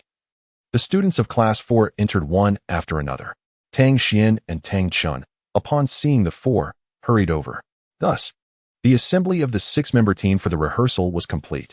Dai Shengxi strolled past them and gave Qian Yuhan a thumbs up, only to swiftly turn his hand, pointing downwards with the very same thumb. Qian Yuhan could only smile helplessly, a mere childish gesture. Qian Yuhan chose to disregard him, instinctively pulling Hu Liner deeper into the forest. The remaining 4 also paid no heed to Dai Shengxi, following Qian Yuhan into the depths of the woods. Qian Yuhan walked ahead, unaware that he was instinctively holding Hu Lin Air's hand. At first, Hu Lin Air felt a slight blush creeping onto her cheeks, pondering Qian Yuhan's audacity to grasp her hand in front of so many people. Now, she understood that Qian Yuhan's earlier action had been entirely subconscious. His hand trembled incessantly, and Hu Lin Air could distinctly feel the tremors as he held her hand. At this moment, Qian Yuhan found himself engulfed in a tumult of emotions. He had never anticipated that he would suddenly be holding Hu Lin Air's hand. Yet, upon realizing this, he was reluctant to let go, for the sensation of holding hands was undeniably distinct. In the original world, Qian Yuhan found himself in an amusing predicament, a solitary soul who had never even held a girl's hand. This was a novel experience for him, leaving him utterly flustered as he grasped her hand, trembling. Hu Lin Air, observing Qian Yuhan's feigned nonchalance as he gazed slightly askew, couldn't he help but smile subtly. No words were necessary, her expression spoke volumes. Hu Lin Air thought to herself, this fellow has turned shy. Chapter 38, Remarkable Words. Oh my, old fourth, you truly have a knack for this, teased Mu Chen, who followed closely behind Qian Yuhan and Hu Lin Air. Qian Yuhan turned to Mu Chen and said, step aside. What is this called? Hee. Qian Yu's cheeks flushed crimson as she released Hu Lin Air's hand and strode up to Mu Chen, delivering a sharp tap on his shoulder. Get lost, she exclaimed. Hey, brother, why didn't you bring your little girlfriend along? Mu Chen abruptly shifted the conversation towards Tang Xian. Huh? She has already formed a team. Besides, our group is already full. Are we to kick you out? Tang Chen interjected unexpectedly. Mu Chen was taken aback by Tang Chen's sudden remark. No, that cannot happen. Truly a good brother, looking out for his comrades, unlike someone else. As he spoke, Mu Chen cast a sidelong glance at Qianyu. Qianyu Han rolled her eyes in retort. Amidst the commotion, the group ventured deeper into the forest. The six walked along, engaging in lighthearted banter, resembling scholars on an excursion rather than participants in a practical training exercise. Suddenly, a considerable noise emanated from a thicket beside them. Wait a moment. It seems something has surrounded us. Qianyu Han suddenly adopted a grave expression, bringing to a halt the merriment of those around. Mu Chen swiftly drew Fangya, the most vulnerable among them, close to his side, determined to shield her from any potential harm. Beneath Qianyu Han's feet, a purple ring and two black rings of soul energy emerged, only to vanish in an instant. Fourth brother, did you just? Tang Xian and Tang Chen, standing behind Qianyu Han, felt as if their eyes were deceiving them. Had they truly witnessed what they thought? 3 soul rings, 1 purple and 2 black, had risen beneath Qianyu Han. What was happening? It appeared that Qianyu Han had yet to grasp the situation. However, upon hearing Tang Chen mention the soul rings, he suddenly recalled that he had forgotten to take his medicine. Did you perhaps missee? How could I possess such an extraordinary configuration of soul rings? That would require an unparalleled genius. Qianyu Han observed his older brothers standing before him with expressions of skepticism, sensing that he might not be able to deceive them any longer. He had already prepared himself for a confession. Suddenly, the two exchanged glances and nodded at one another. Tang Xian remarked, "It must be that we were simply seeing things. Ha ha ha. Let us prepare to face the enemy." Tang Xian promptly reminded Tang Xian as he summoned his earth-shattering Houghton hammer. 3 soul rings, 2 yellow and 1 purple, manifesting beneath his feet in an optimal configuration. Tang Xian, not to be outdone, stamped his right foot upon the ground and raised his right hand, causing a bolt of lightning to strike down from the heavens. In his grasp was the Houghton hammer, subtly enveloped in arcs of electricity, representing Tang Xian's martial spirit, the Thunder Houghton hammer, with 2 yellow soul rings rising beneath him. Tang Xian was on the verge of breaking through level 30, eager to seize the opportunity for advancement. In truth, Tang Xian possessed greater innate talent than his brother Tang Chun, but he had squandered much of his training time due to his romantic involvement with Xiaoyu. Fortunately, just a few days prior, Tang Chun, Mu Chen, and Qianyu Han had convened a small gathering in Dormitory 101 to awaken him from his complacency, allowing him to resume his regular training regimen. He sought not to practice excessively, but rather to maintain his previous level of dedication, ensuring he did not fall behind. His girlfriend, Xiaoyu, expressed her understanding and support for his endeavors. They would discuss their relationship later. Suddenly, several scarlet demon stone monkeys leaped out from the bushes, energetically bounding from tree to tree, displaying an air of agitation. "This is not good. It's the scarlet demon stone monkeys," exclaimed Fangya, shielded by Mu Chen, as she pointed at the monkeys in the trees. "What kind of soul beast is the scarlet demon stone monkey?" Mu Chen inquired, glancing at Fangya. The scarlet demon stone monkey is a gregarious soul beast known for its prowess in team combat. Its crimson fur and skeletal visage give it a demonic appearance. Hence the name, Fangya explained. There must be a leader among them directing the group, if we prioritize taking it down. The rest of the monkeys will go into disarray and eventually disperse to join other factions. How do you know so much? You can identify the soul beast at a glance. Mu Chen was astonished by Fangya's eloquent knowledge. It's nothing extraordinary. I have always enjoyed reading and learning. I came across some books about soul beasts in my family's library, which is how I acquired this knowledge, she replied. Qianyu Han was taken aback. Although the words were spoken simply and calmly, it was precisely this composure that revealed Fangya's formidable reservoir of knowledge and memory. This ability enabled her to articulate remarkable insights immediately upon encountering reality. Heaven may have closed a door on Fangya, yet it simultaneously opened a window for her. Now, it was imperative to locate the mastermind hidden behind the scenes. Listening to Fangya, Hu Liner proclaimed, "Elder brother, you shall attack the left flank. Second brother, you will assist Liner in assaulting the right. Mu Chen, ensure Fangya's safety." Qianyu Han remained unfazed in the presence of the monkey horde, promptly organizing a simple yet effective grouping strategy. In light of the overwhelming number of adversaries before us, He ensured that our divisions were prepared to confront the most formidable opponents, thereby eliminating the risk of a power imbalance that could allow the opposing monkeys to encircle us from the rear. Understood, came the chorus of responses from the gathered crowd. In Xianyu's hands, the divine sword of light materialized, radiating brilliance. With a swift teleportation, he charged toward the group of monkeys on the left. Tang Xian followed closely behind, gathering energy as he leaped into the air. The yellow first spirit ring around him shimmered, and he unleashed his first spirit skill, Thunder Strike. The heavenly thunder hammer in Tang Xian's grasp crackled with intense arcs of electricity, resembling the embodiment of a thunder god. As he aimed it forcefully at the monkey horde before him, the monkeys, quick to react, scattered in an attempt to evade the impending strike. However, the power of Tang Xian's heavenly hammer was formidable. The first spirit skill enhanced its electric attributes, resulting in a broader area of effect than ever before. In an instant, a considerable number of monkeys were rendered unconscious by the surge of electricity. The group of monkeys, now in disarray, became a chaotic swarm. It was evident that they had been subjected to some form of intimidation prior, as they appeared desperately agitated, as if a terrifying threat loomed behind them, compelling them to charge wildly toward Tang Xian and his companions, disregarding their fallen kin. He unleashed his first spirit skill, Radiant Slash. With a powerful swing of his right hand, Qian Yuhan unleashed the divine sword of light, sending a wave of sword energy surging towards the horde of monkeys. What a fierce assault!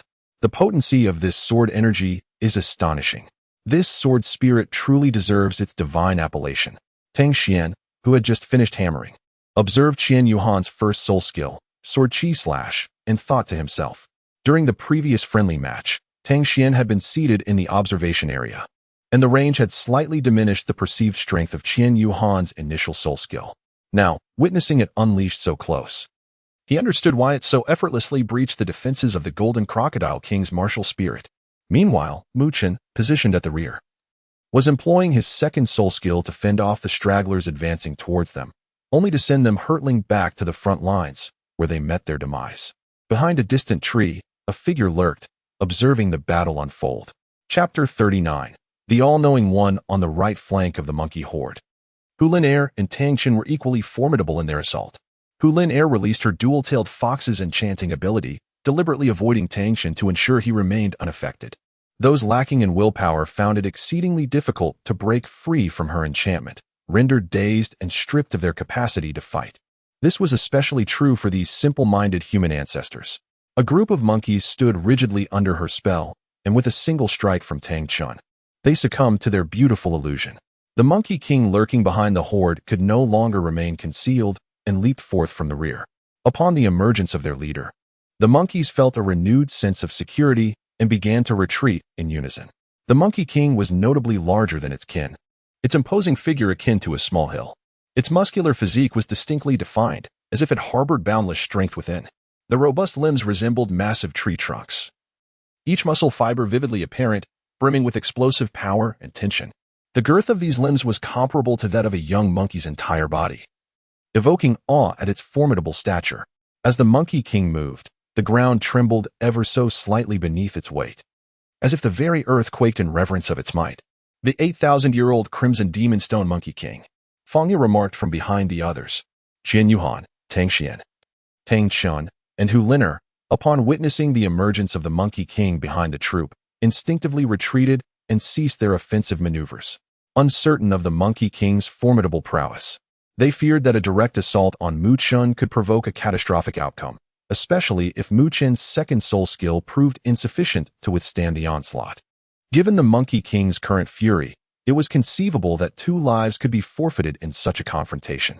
Thus, to avert unforeseen calamities, they prudently opted for a conservative strategy, regrouping to face the impending threat. Observing the battle-ready Qian Yuhan and his companions, they glanced back at their own severely wounded troop of monkeys. The Crimson Demon Stone Monkey King let out a thunderous roar, its eyes transforming to a blood-red hue, exuding a menacing aura of crimson vitality. This was the manifestation of its bloodlust ability upon reaching around 5,000 years of age. The Crimson Demon Stone Monkey undergoes a metamorphosis, acquiring a formidable enhancement skill known as bloodlust. From the 5,000-year mark, the creature's fur gradually darkens, culminating in a deep crimson shade at the age of 10,000 years. The majority of the fur atop the Stone Monkey King's head had already turned a deep red, indicating that its cultivation was approximately 8,000 years. Muchen stood transfixed, gazing at Fangya, whom he was protecting, wishing to shield her even more. She was truly a fountain of knowledge. The other four also silently commended Fangya's erudition, yet they could not afford to express their admiration at that moment. A glance backward would trigger an assault from the Stone Monkey King. Suddenly, a low, ferocious roar erupted, reverberating like distant thunder across the vicinity. It resonated as though emanating from a colossal beast lurking in the abyss, imbued with an overwhelming presence that instilled dread. The sound startled countless birds from the surrounding woods, sending them fleeing in panic, clearly terrified by the unexpected noise. Throughout the corners of the Martial Soul Palace Academy, members from various teams halted their activities, faces etched with astonishment and vigilance. Speculation arose regarding the source of the roar. Some posited it to be a warning from a powerful soul beast, while others conjectured it might be a demonstration of strength by a mysterious entity. Yet, the true origin of the sound remained an enigma, leaving them to ponder in silence. The Crimson Demon Stone Monkey King pounded its chest and charged toward Qian Yuhan and the others. First soul skill, Radiant Slash. The yellow first soul ring beneath Qian Yuhan flickered as he unleashed a blade of energy that struck the Crimson Demon Stone Monkey King, merely slowing its advance. Demon Fox Domain, activate. Hu Liner invoked her ability, yet it appeared ineffective against the bloodlusting Stone Monkey King. Realizing this, Fangya quickly interjected, cease the Demon Fox Domain. It drains your soul power significantly and has no effect on the Bloodlust Monkey King. The Bloodlust state not only enhances its physical strength, but also grants immunity to all weakening and controlling effects. Understood, Hu Liner replied, promptly ending her Demon Fox Domain. Then, the first soul ring beneath her feet shimmered. The first soul skill, Foxtail Needle. Hu Liner unleashed her first soul skill, Foxtail Needle. As the Red Demon Stone Monkey King directly charged at her attack with its head, it shook its head from side to side, thereby dissipating the skill. Although the Stone Monkey King's head sustained injuries, its bloodthirsty state temporarily dulled its sense of pain, allowing it to continue its assault on the crowd. Upon witnessing the situation, Qian Yuhan activated his third purple soul ring, Radiant Guardian. As Qian Yuhan unleashed the third soul skill, a humanoid silhouette materialized behind the crowd, enveloping them in its embrace, radiating an ethereal glow. The Crimson Demon Stone Monkey King collided with this spectral figure, only to be jolted back repeatedly. Subsequently, his bloodthirsty skill concluded, leaving him in a state of weakness and exhaustion. Coupled with the injuries sustained during his bloodthirsty state, a surge of pain overwhelmed him, causing the beleaguered Stone Monkey King to collapse to the ground. As Qian Yuhan concluded the release of his skill, Muchen, who had been steadfastly protecting Fangya, seemed to radiate a fervent battle spirit. Having devoted his efforts to safeguarding Fangya, he now felt an irresistible urge to unleash his prowess upon the feeble 8,000-year soul beast. Observing Muchen channeling energy for his first soul skill, Qian Yuhan recognized that this strike would be sufficient to deliver a fatal blow to the Stone Monkey King.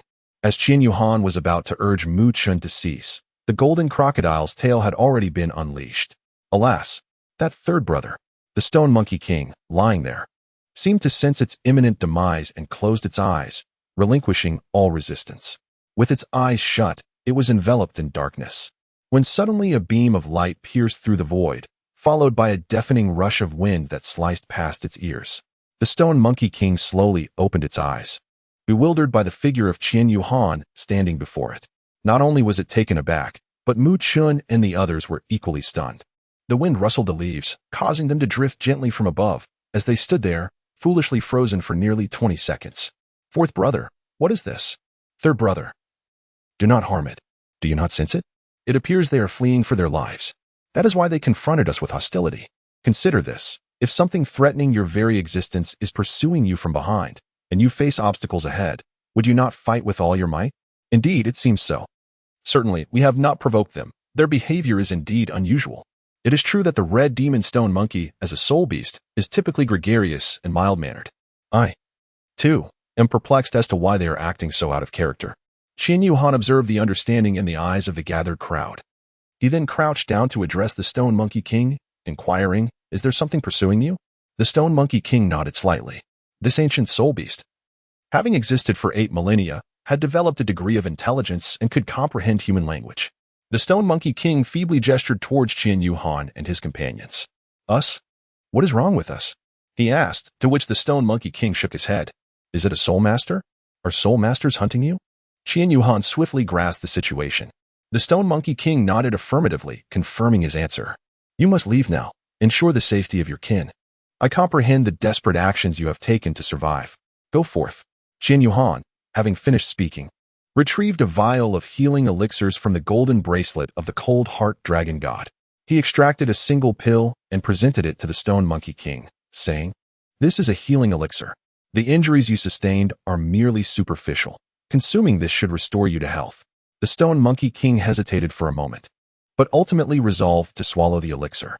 Qian Yuhan, hesitation is a natural response. Who can ascertain whether this elixir harbors any poison? Upon consuming it, the Stone Monkey King soon discovered that his wounds were healing at an astonishing rate, and he could not contain his joy. Such is the nature of the simian soul beasts. Their discomfort fades swiftly, and their elation follows suit. Please, distribute this among your injured kin. For our intentions were solely for self-preservation, not to inflict harm upon you. The Stone Monkey King nodded, grasped the vial, and retreated into the shadows with his fellow tribesmen. Vanishing from sight. Let us depart, Qian Yuhan instructed the other 5. Mu Chun had clearly discerned the appearance of the elixir moments ago and turned to Fangya. Fangya, seemingly having also recognized the nature of the potion, met Mu Chen's inquiring gaze and nodded in affirmation. Mu Chen looked at Qian Yuhan, swallowing the non-existent saliva, and asked, Old 4, could it be that your elixir is the supreme Xianling pill? Chapter 40, Fierce Battle with the Venomous Scorpion King, Part 1. Qian Yuhan was momentarily taken aback, not expecting that her casual gesture would be noticed by Mu Chun. Qian Yuhan pondered for a moment, recognizing that Mu Chun was indeed the son of Uncle Genie. It was only natural that he would have some knowledge of such elixirs. What? Surely I must be mistaken. These are merely ordinary pills. Qian Yuhan contemplated evading the situation much like he did when the soul ring almost revealed itself previously. However, Mu Chun was not so easily deceived. He shook his head and asserted, There is no possibility of error. That is undoubtedly a Xianling Dan, and its quality is certainly not low. I have encountered the aroma of the finest Xianling Dan before, and the fragrance emanating from that vial you just opened is identical to the one I experienced earlier. Mu Chun fixed his gaze intently on Qian Yuhan, who remained composed as he continued. Very well. This item was fortuitously acquired by my father. Qian Yuhan lamented inwardly that he truly deserved an Oscar for his remarkable acting skills, effortlessly spinning a lie without the slightest hint of guilt. Was it mere luck that led to this? Was it simply given away? Ah, am I not aware of its true value? Otherwise, would I have bestowed it upon a soul beast? Qian Yuhan feigned an expression of deep regret, as if he had genuinely lost something precious. Fourth brother, your actions are excessively reckless, utterly reckless. Each of these top-tier Xianling pills is a priceless treasure, yet you have squandered it. At that moment, Tangshan approached and gently patted the sorrowful Mu Chen, who was sympathizing with Qian Yuhan. Fourth brother acted rightly. We must not be like some soul masters who revel in bloodshed. The descendants of the Stone Monkey King have suffered grievously, and I believe there is no fault in what fourth brother has done. But that is, Mu Chen began to object, but was interrupted by a raised hand from Qian Yuhan. Ah, third brother, I appreciate your good intentions. Yet the deed is done. There is no turning back. I shall be more cautious in the future. Indeed, Qian Yuhan would certainly exercise greater discretion next time, avoiding the ostentatious display of the items he had requested from Qian Mo. By the way, where is Lin Er? Qian Yuhan looked up and did not see who Lin Er, so he inquired among the group. Fangya replied, Lin Er mentioned she was thirsty, and upon hearing the sound of a nearby stream, she went over to fetch some water to drink. She asked us to wait for her. Qian Yuhan nodded slightly. By the stream, Hu Liner gazed coldly at Dai Xingxi and said, What do you still want? Don't go too far. I warn you. Indeed. The mysterious figure Hu Liner encountered in the cafeteria was none other than Dai Xingxi. Heh, Hu Liner, you dare to speak to me like that?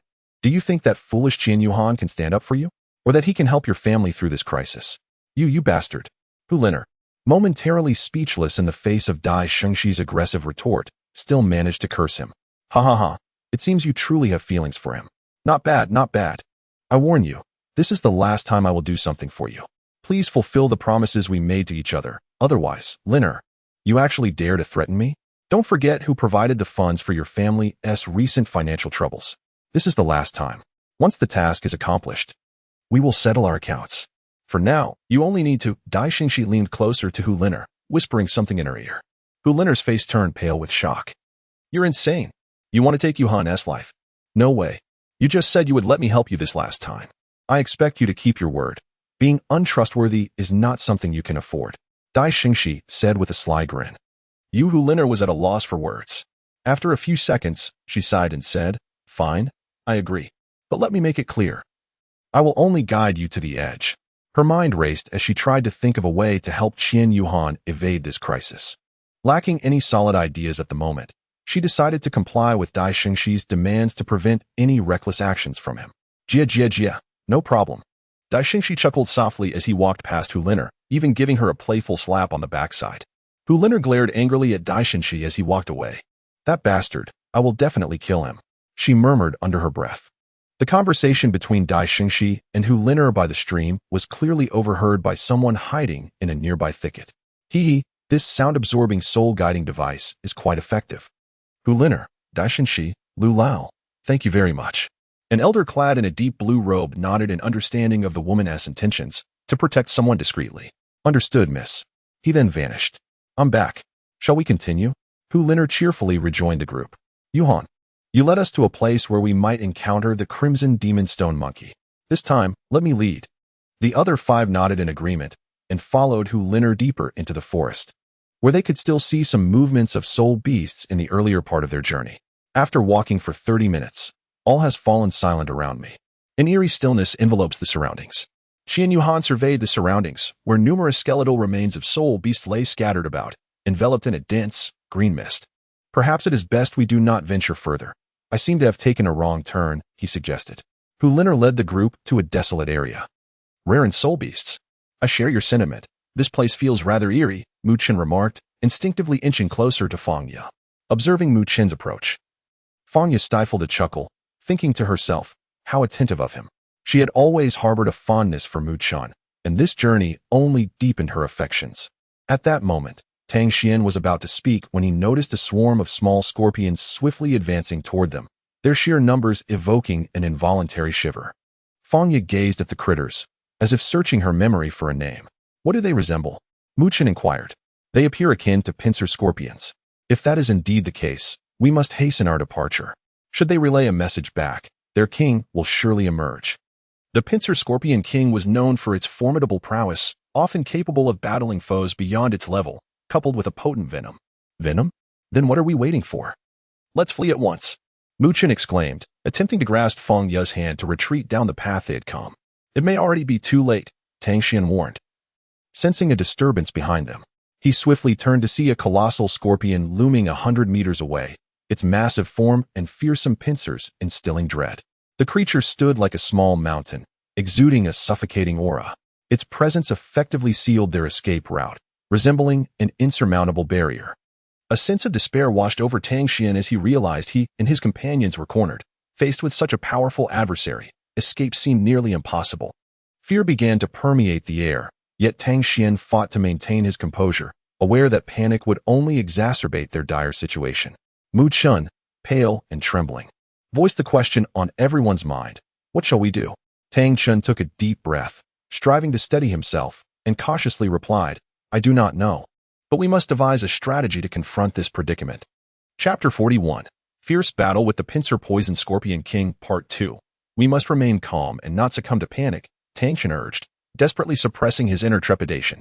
The Pincer Poison Scorpion King was an exceptionally perilous soul beast, with a cultivation of 50,000 years, a territory that even 100,000-year soul beasts dared not invade.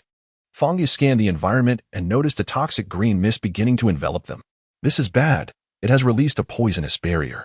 We are surrounded, Fang Ye exclaimed, despair evident in her expression as she addressed the group ahead. What do we do now? The Poison Scorpion King blocks our retreat, and directly ahead lies its lair, which is surely not a place we can enter. Mu Chen's face was etched with despair, as he never anticipated that, under the guidance of the campus beauty, he would successfully infiltrate the den of danger. Hu Liner wore a frosty expression, secretly cursing. That scoundrel Dai Xingxi must have foreseen this outcome. which is why he agreed to my plan of merely leading us to the outskirts of the lair. What a wretch! With a look of sincere regret, Hulinu addressed everyone, saying, I am truly sorry, I deeply apologize. Xin Yuhan, Tang Xian, and Tang Chen spoke almost in unison, declaring, it's nothing. We shall face it together. Fangya echoed, let us stay strong. We will surely be fine. The Scorpion King, having attained sentience, regarded its prey as they chattered away. Perceiving their words as a farewell, it mused that no one could rescue them now, and thus, it chose to relish this display of emotional theatrics, treating it as a prelude to the feast. Meanwhile, Dai Xingxi and Vina formed a team. To her astonishment, Vina discovered that Tang Chen and Tang Xian had allied with that wretched Fangya. How infuriating. Why does she get to team up with my brother, Tang Chen? She complained to her entourage. I bet they are all doomed now. Forget about your Tang Chen. By choosing to align with Qin Yuhan, they have made an enemy of me, Dai Xingxi. There is but one outcome, death. Upon hearing Dai Xingxi's cold remarks, Vina swiftly abandoned her previous arrogance. She approached Dai Xingxi, entwined her arm around her, and flirtatiously stated, I'm not even thinking about Tang Chen. Anyone opposing you, brother Xingxi, must be utterly foolish. In my heart, you are the best, possessing both beauty and strength. Dai Xingxi, reveling in Vina's flattery, felt a swell of pride. He gently lifted Vina's chin with his free hand and kissed her passionately, disregarding the presence of her followers. The kiss was fervent, and once it ended, Dai Xingxi inquired, what were you saying about Fangya? What of her? Breathless from their intense kiss, Vina replied, I heard she has teamed up with Qin Yuhan and the others. Is there a problem? Dai Xingxi's expression suddenly shifted, panic gripping him. Oh no. How could she be with that scoundrel, Qin Yuhan? When we entered the Sunset Forest, I merely assumed that the girl resembling Fangya was unimportant, but now, this could spell disaster.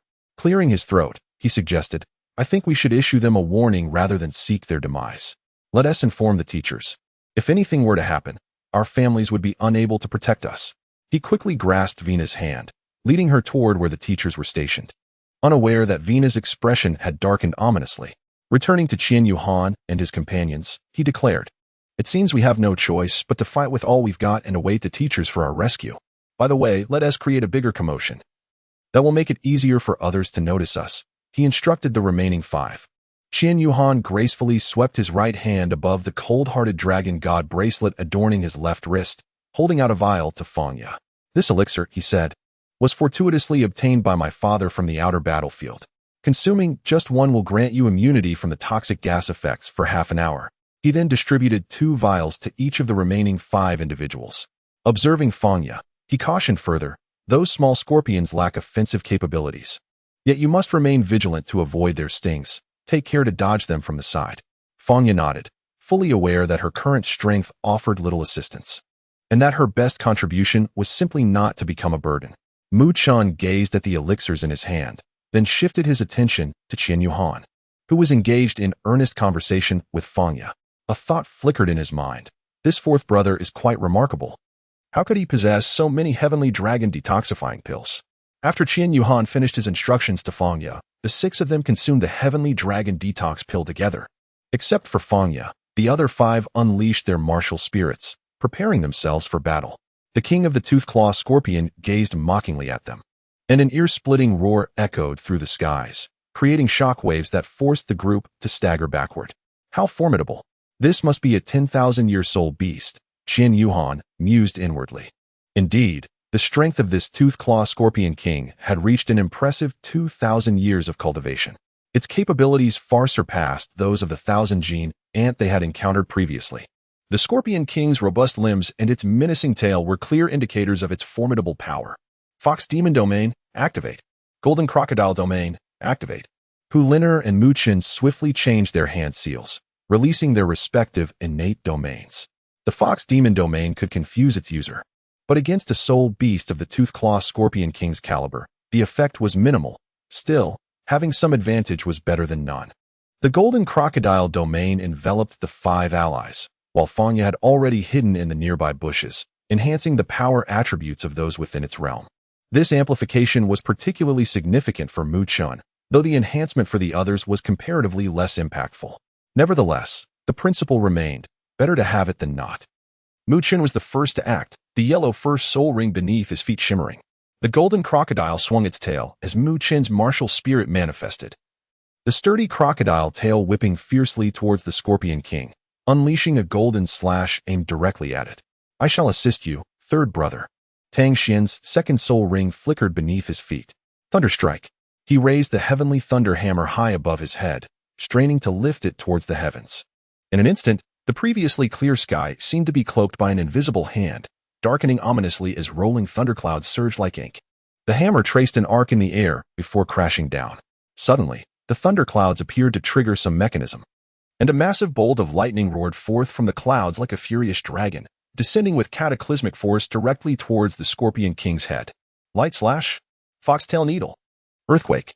Tang Chen's second soul technique followed suit without delay.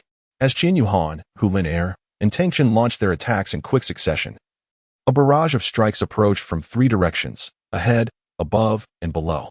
Yet, the King of the Claw Scorpion remained impassive, steadfastly unyielding. The five simultaneous assaults struck the King of the Claw Scorpion directly. Splendid. We've hit it, Mu Qin exclaimed. The five attacks converged upon the king at nearly the same instant, resulting in a deafening explosion. With a resounding roar, the vibrant hues of five distinct soul skills erupted upon the king, casting a dazzling brilliance that illuminated the battlefield as if it were daylight. The immense energy unleashed seemed to rend the very air, producing a sharp, piercing whistle. Following this, the powerful shockwave generated by the explosion radiated outward, stirring up dense clouds of smoke and forming a colossal shroud of dust that obscured the sky. The ground trembled violently under the force, threatening to crack and collapse at any moment. In that moment, every gaze on the battlefield was fixated upon the King of the Claw Scorpion, their hearts brimming with anticipation and trepidation as they awaited its response. As the smoke gradually cleared, the King of the Claw Scorpion stood unscathed, motionless, as if to taunt its challengers. How was this possible? Tang Xian gasped in astonishment. Even the usually reticent Tang Xian was left dumbfounded, exclaiming, "How could our combined might have been so effortlessly nullified?" At that moment, the King of the Claw Scorpion flickered, its massive form vanishing in an instant, leaving its whereabouts unknown. Qian Yuhan immediately became alert, closing his eyes to sense the fluctuations in the surrounding air. Just behind the crowd, the disturbances in the atmosphere grew increasingly intense. Qian Yuhan suddenly opened his eyes and exclaimed, "Be cautious. Activate your defensive skills." With that, Qian Yuhan took the lead, his purple third spirit ring shimmering as a radiant golden humanoid phantom enveloped the group. Second spirit skill, Golden Light of Protection. At this critical moment, Mu Qin showed no hesitation. Upon hearing Qian Yuhan's command, he immediately unleashed his own second spirit skill for defense. Third spirit skill, Haodian's Guardian. Tang Chen's third spirit ring illuminated beneath him, showcasing his newly acquired third spirit skill. Among the disciples of the Haodian sect, Haodian's Guardian is considered an indispensable spirit skill. Consequently, beneath the secluded peaks of the Haodian sect, there exists a spirit beast, the Iron-Horn Rhinoceros, specifically nurtured to provide this skill. Each disciple of the Haodian sect typically possesses this ability as their third spirit skill. Tang Chun had taken a week's leave to challenge the Iron-Horn Rhinoceros and secure it for himself. His earth-shattering Haodian hammer held a certain advantage over the Iron-Horn Rhinoceros, allowing him to effortlessly obtain his third spirit ring. Qian Yuhan, Mu Qin, and Tang Chen unleashed their formidable defensive skills, creating not only a humanoid illusion, but also a golden protective shield and an ochre barrier. As anticipated by Qian Yuhan, the Scorpion King, with its menacing pincers, swiftly materialized behind the group. Its robust scorpion tail lashed out like a bolt of lightning, accompanied by a fierce gust of wind. In the blink of an eye, both layers of protective shields were shattered effortlessly, producing a sharp cracking sound. The humanoid illusion, overwhelmed by such immense force, dissipated into nothingness. "What shall we do?" Tang Xian exclaimed. "Our defensive abilities can merely withstand its commonplace strikes." All eyes were fixated on the Scorpion King, which began to coalesce a verdant orb of pure emerald hue at its chest. Subsequently, the scorpion tail struck this orb, sending it soaring into the sky, where it detonated about 30 meters above the ground, enveloping Qian Yuhan and the other 6 individuals, including Fangya, who was concealed within the thicket, within a toxic mist barrier. Inside this green gas shield, a noxious haze pervaded the air. Qian Yuhan, this is dire. The efficacy of the Tianlong detoxification pill has significantly diminished. How infuriating. The crowd felt increasingly lightheaded, and it was Fang Ye who faltered first, stumbling out from the thicket before ultimately collapsing to the ground, utterly exhausted. Witnessing Fang Ye's unconscious state, Mu Chen exclaimed, "Fang Ye." However, in raising his voice, he inadvertently inhaled a substantial amount of toxic mist, causing his head to grow heavier until he too succumbed to unconsciousness. Qian Yuhan, Hu Lin Er, Tang Xian, and Tang Chun continued to resist the toxic mist with their soul power. The pincer Scorpion King was in no rush. It intended to watch its prey fall one by one before savoring its meal at leisure. This toxic mist barrier was deliberately set up for the purpose of enjoying its feast alone, as its disciples could not enter this poisonous domain. Eventually, Tang Xian and Tang Chun succumbed to the effects. Hu Lin Er began to feel faint as well, and Qian Yuhan realized that they could not linger any longer. They had to break through the toxic barrier swiftly. Rising to his feet, he summoned his external soul bone, the Radiant Wings. The light emitted by the Radiant Wings had a restraining effect on the poisonous mist, which was formed by vapor. Its brilliance dispelled a substantial amount of the fog, rendering the entire toxic barrier somewhat translucent. The pincer Scorpion King glared at the glowing insect soaring in the sky. "That light is utterly annoying. Die, you wretched insect," it thought, and with a powerful leap, it unleashed a massive scorpion tail strike, sending a verdant/hurtling directly towards Qian Yuhan. Qian Yu, with the radiant divine sword in hand, felt the second soul ring beneath his feet shimmer, radiant shadow clone. Qian Yuhan emanated a radiant glow that enveloped his entire being, which subsequently divided into 3 distinct streams. The assault from the venomous Scorpion King struck this luminous aura without causing an explosion. Instead, it pierced through the brilliance and soared into the sky. Qian Yuhan adeptly exploited the fleeting void state during the casting phase of his second soul skill, Radiant Shadow Doppelganger, to evade this attack. Subsequently, 3 beams of Radiant Slash were unleashed towards the descending venomous Scorpion King, which remained utterly unmoved, just as before, unaffected in the slightest. Qian Yuhan was at a loss on how to breach the defenses of the Scorpion King, ensnared by its pincers, and could only temporarily unleash a radiant strike from the sky to prevent the Scorpion King from launching a ferocious assault upon him. Meanwhile, on the ground, Hu Lin Er could no longer endure and succumbed to unconsciousness. "Lin Er," Qian Yuhan exclaimed anxiously upon witnessing Hu Lin Er's collapse. Seizing upon this opening, the Scorpion King swept its tail horizontally, sending Qian Yuhan and his 2 duplicates hurtling through the air. A mouthful of blood spewed forth from Qian Yuhan as he lost control of his body, soaring far into the sky before beginning his descent. Fortunately, the branches cushioned his fall, and he ultimately hung limply from a tree, unconscious. Among the trees lurked numerous serpentine soul beasts, one of which, a century-old phoenix-tail coxcomb snake, eyed the unconscious Qian Yuhan with anticipation. However, a cacophony of monkeys startled it, prompting its hasty retreat. The Scorpion King, frustrated by having sent its meal flying, felt a pang of regret. After all, with only 6 individuals, they barely filled its appetite, and now one was missing.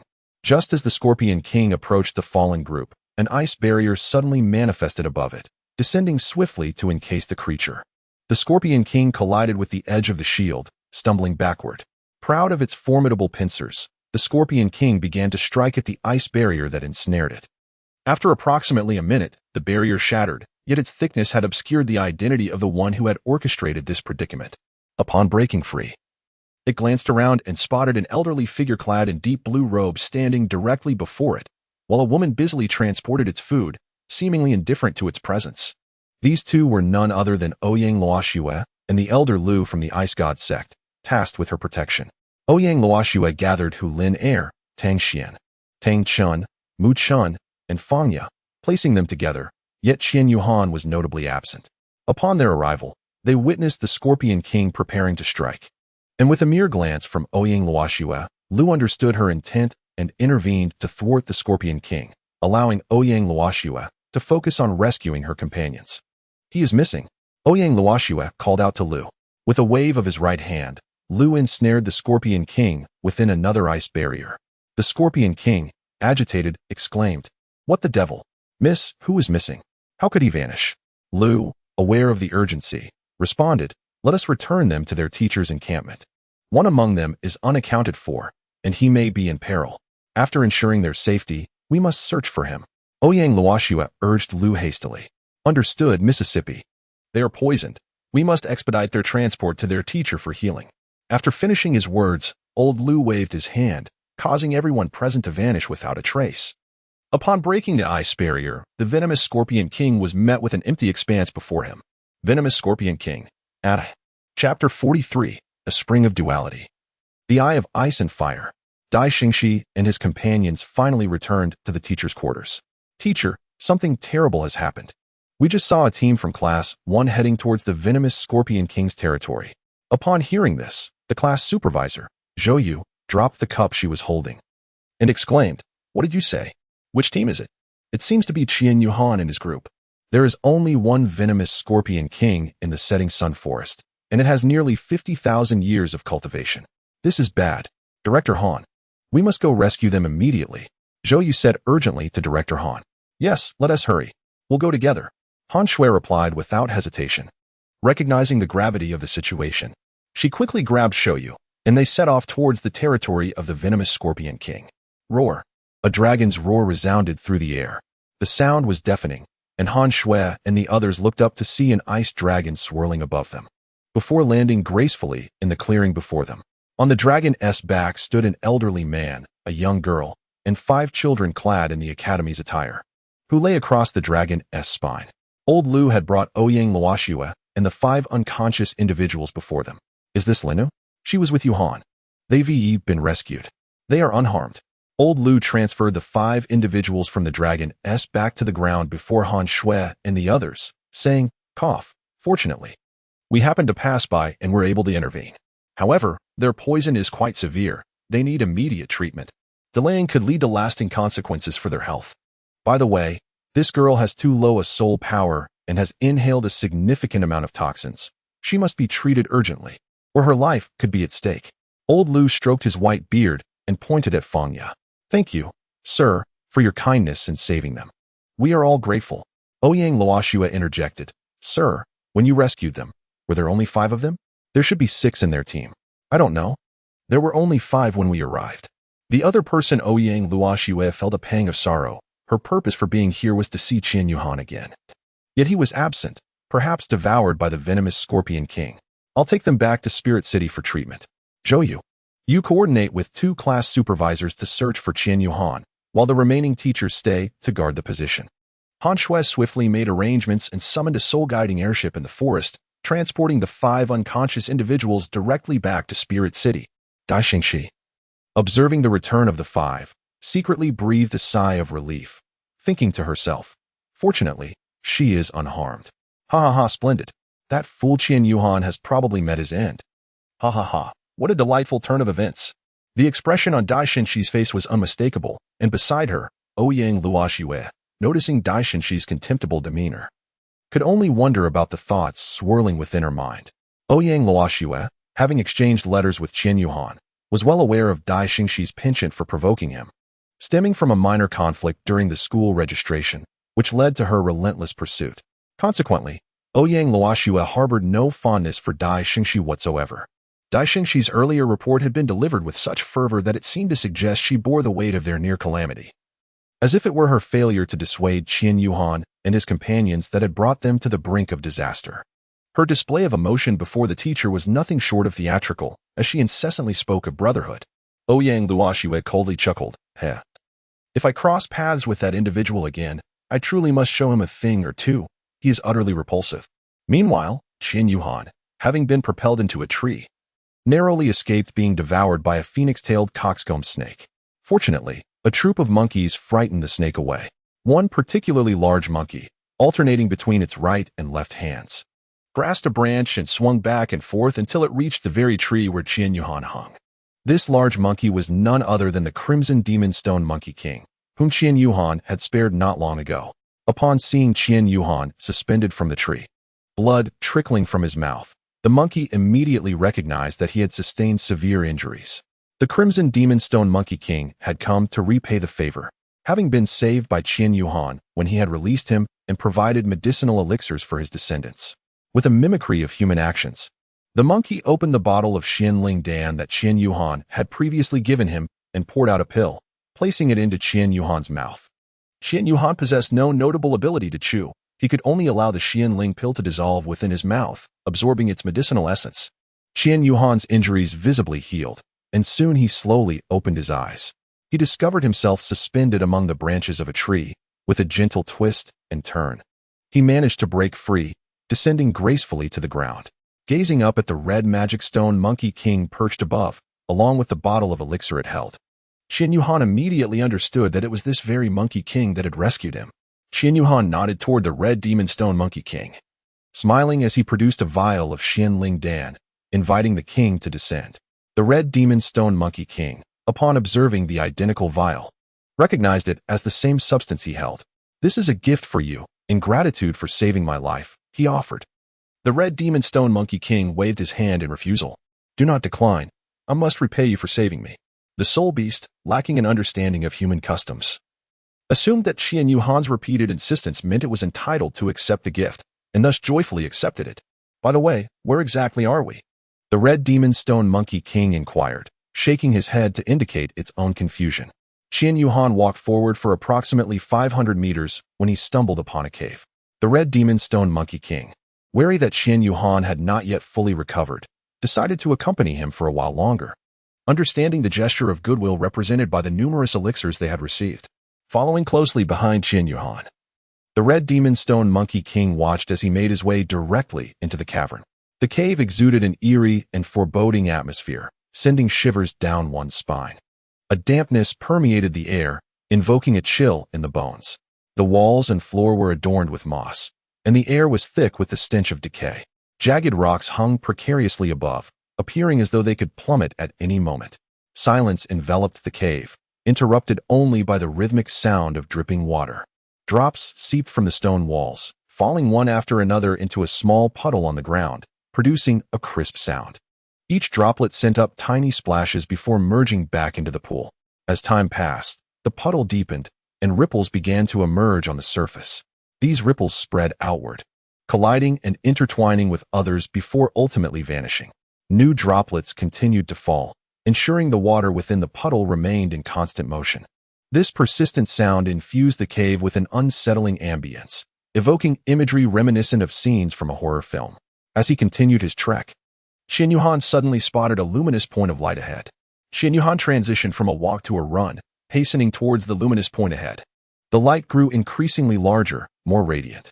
Qian Yuhan sensed that the entrance to the cave was near. Upon emerging from the cavern, a wave of refreshing, invigorating air enveloped him. The ground was adorned with a myriad of vibrant grasses, flowers, and various plants.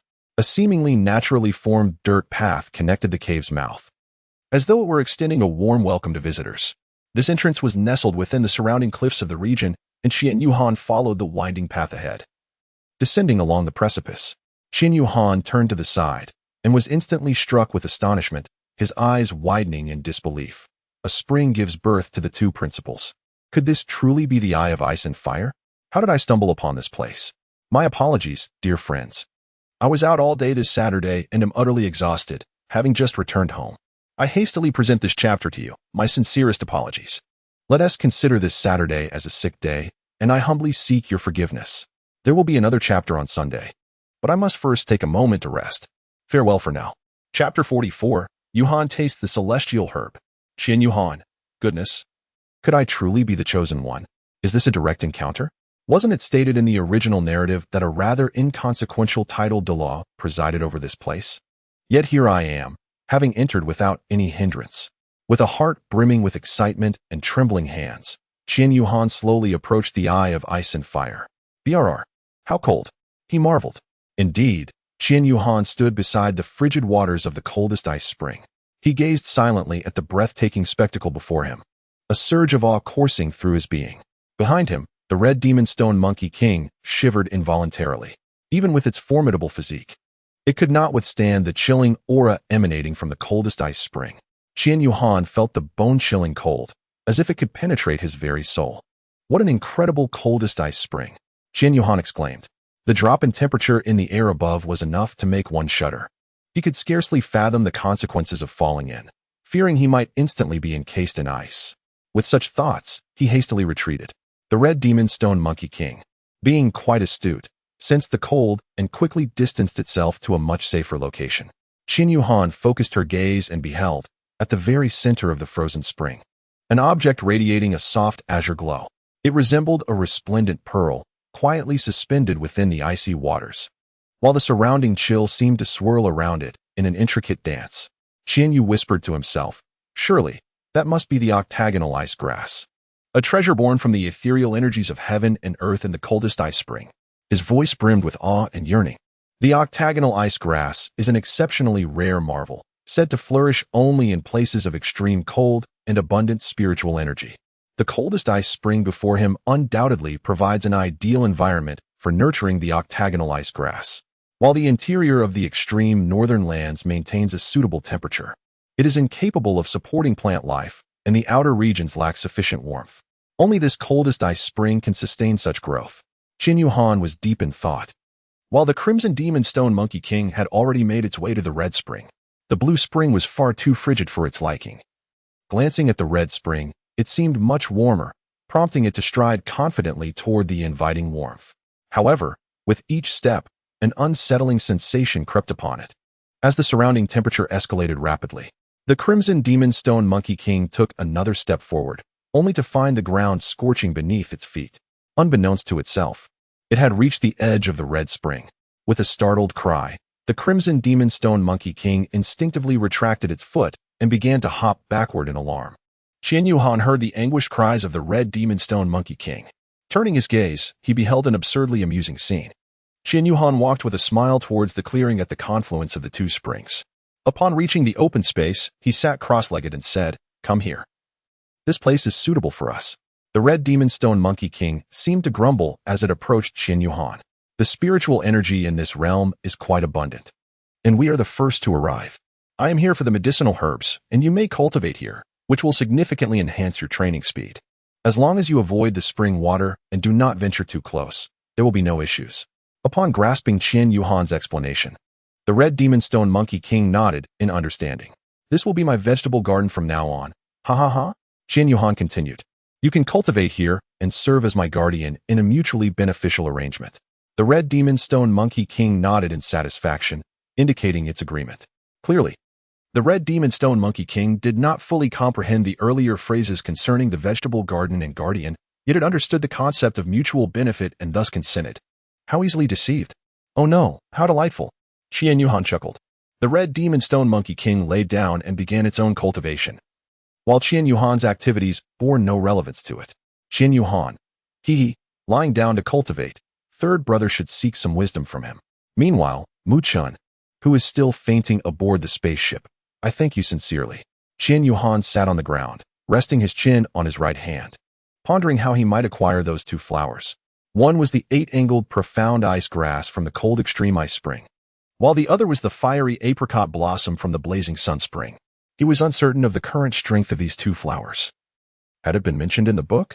He could not recall. Never mind, never mind. Qian Yuhan rose to his feet, summoning the radiant sword of light in his hand. Qian Yuhan hurled the radiant divine sword towards the cold extreme ice spring, the sword soaring like a disc towards the octagonal Xianbing grass. He mused to himself that the radiant divine sword was unperturbed by the chill. The sword's spirit intoned, "Thank you for your warmth, for you have brought comfort to the seasons." With a decisive swing, the radiant divine sword severed the octagonal Xianbing grass, and Qian Yuhan summoned the sword back with a flick of his wrist. In an instant, the sword returned, cradling the grass that was on the brink of plunging into the spring. Thus, the octagonal Xianbing grass floated gracefully above the radiant divine sword, gradually being guided to the shore. Qian Yuhan, employing the same method, summoned the fierce fire apricot blossom over as well. The two celestial herbs, originally separated by vast distances, were now united under Qian Yuhan's will. "Hiss, how shall one consume them?" Qian Yuhan mused, gazing down at the 8-pointed mystic ice grass and the fierce fire apricot blossom. "Ah, indeed, while they may not possess the extreme cold and heat of spring water, they are both laden with potent toxins." Qian Yuhan suddenly recalled that in the book, the antidote involved simultaneously consuming 2 mystical herbs to neutralize the poison. With this thought in mind, Qian Yuhan swiftly plucked a fragment of the 8-pointed ice grass and a petal from the fiery apricot blossom, hastily swallowing them both at once. Not bad. As Qian Yuhan contemplated the absence of notable events, an unexpected surge of vitality coursed through him. causing his heart to thump violently. Thud, thud, thud. Each beat quickened, and he perceived his entire being as if caught in a fierce clash of ice and fire. Curling upon the ground, he endured the waves of pain that radiated through his body. This torment persisted for roughly half an hour, and as he lay on the earth, he found himself drenched in sweat, a testament to the agony he had endured. With labored breaths, Qian Yuhan sought to steady his inhalations. Had he succeeded? A newfound strength surged within him, unmistakably heightened. Qian Yuhan successfully absorbed the 8-pointed ice grass and the fiery apricot blossom. Qian Yuhan is now impervious to both fire and ice, possessing an ability to resist all poisons. Qian Yuhan is currently beset by uncertainty. He is unclear whether he truly possesses these abilities. He yearns to test them, yet fears the possibility of failure and the absurdity of meeting his demise in such a manner. Qian Yuhan, one must venture into the tiger's den to seize the tiger's cub. Charge forth.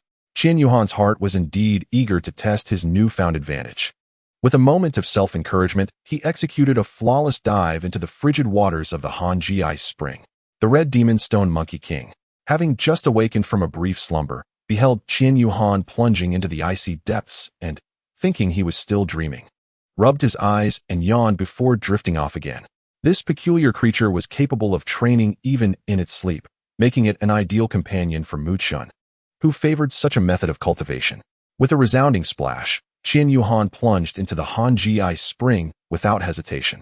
At the moment of entry, he felt no biting cold or sharp pain. Instead, a wave of warmth enveloped him. To Qian Yuhan, the icy spring transformed into a comforting hot spring, providing him with immense solace. He relished this extraordinary experience, allowing his body to relax as he surrendered to the inviting warmth of the water. In the Hanji Ice Spring, he felt the gentle caress of the flowing water against his skin, as if nature itself were offering him a tender embrace. He closed his eyes, savoring the tranquility and comfort of the moment. As time passed, Qian Yuhan sensed subtle changes occurring within his body. A powerful energy surged from the depths of the spring into his being, nourishing his muscles and veins. This revitalizing force strengthened his physique while significantly enhancing his mental acuity. Opening his eyes, Qian Yuhan's gaze sparkled with excitement. Subsequently, he replanted the octagonal xianbing grass and the fierce fire apricot blossom back in their original positions. Although they had been severed, being plants, they could still regrow roots when replanted. As celestial herbs, their vitality was particularly resilient, ensuring their survival. Grow well. I shall return to check on you in due time, he mused. The octagonal xianbing grass and the fierce fire apricot blossom seemed to whisper, please, spare us. Chapter 45. Meeting the Pope upon returning to the shore after replanting the octagonal xianbing grass and the fierce fire apricot blossom, Qian Yuhan roused the snoring Red Demon Stone Monkey King. Awaken. Consume this. Remember, you must eat both at the same time.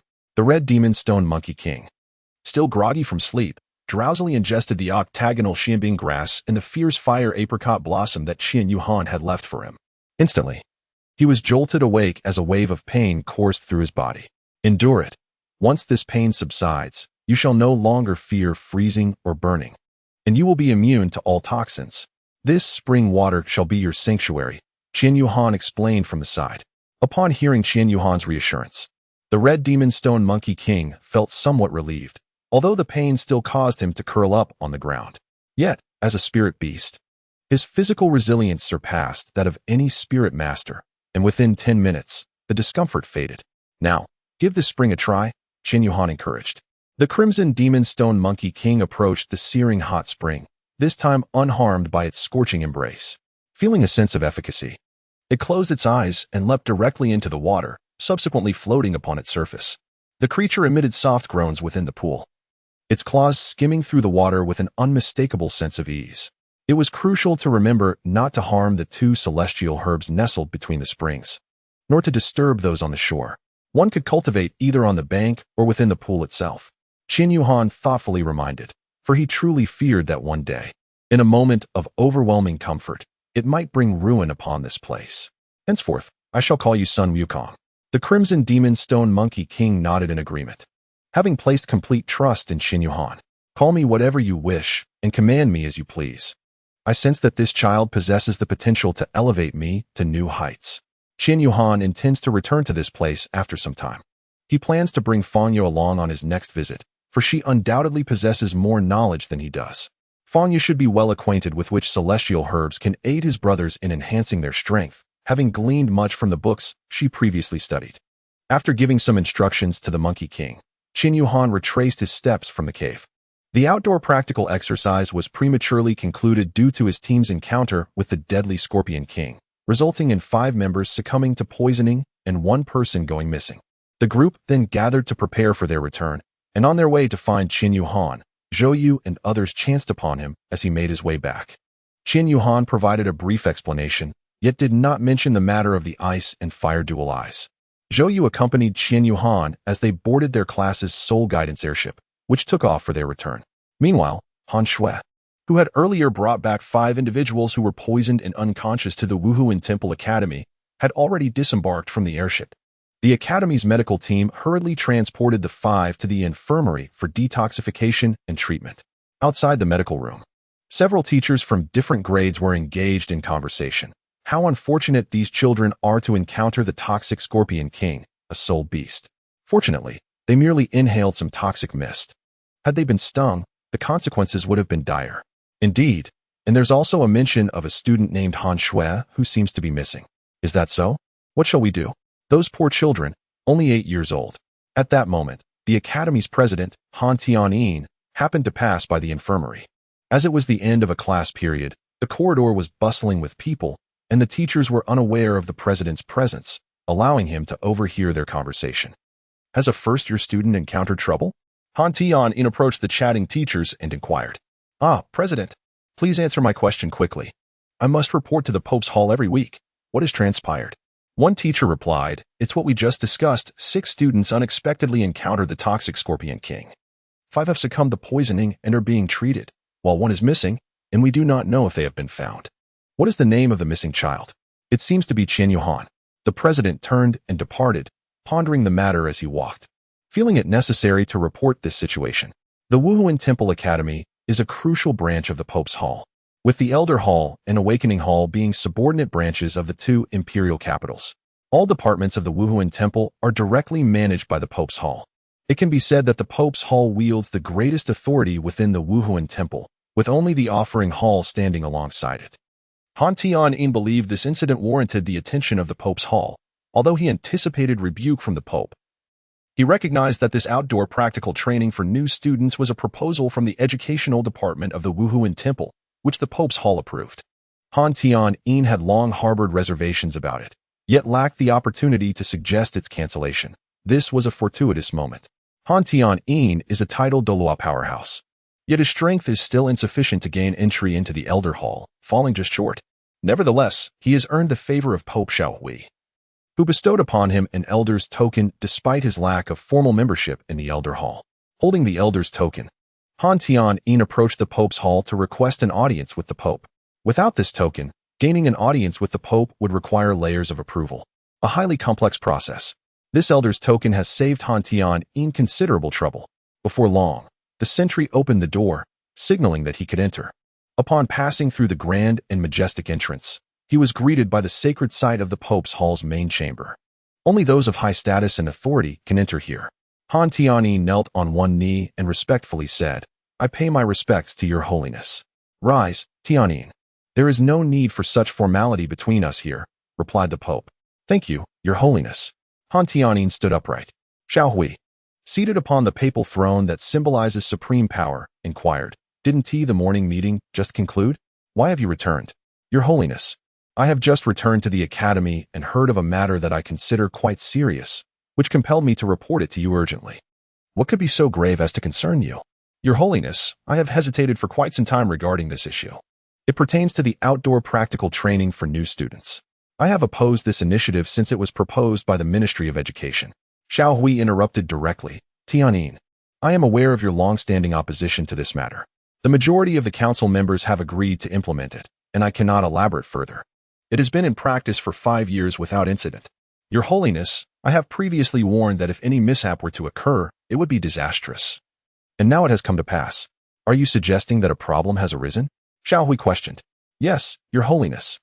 A small team unexpectedly encountered the Claw Scorpion King during the outdoor training, resulting in Hu Liner, Mu Chen, Tang Xian, Tang Chen, and Fang Yu succumbing to poisoning and fainting, while Qian Yuhan is currently missing.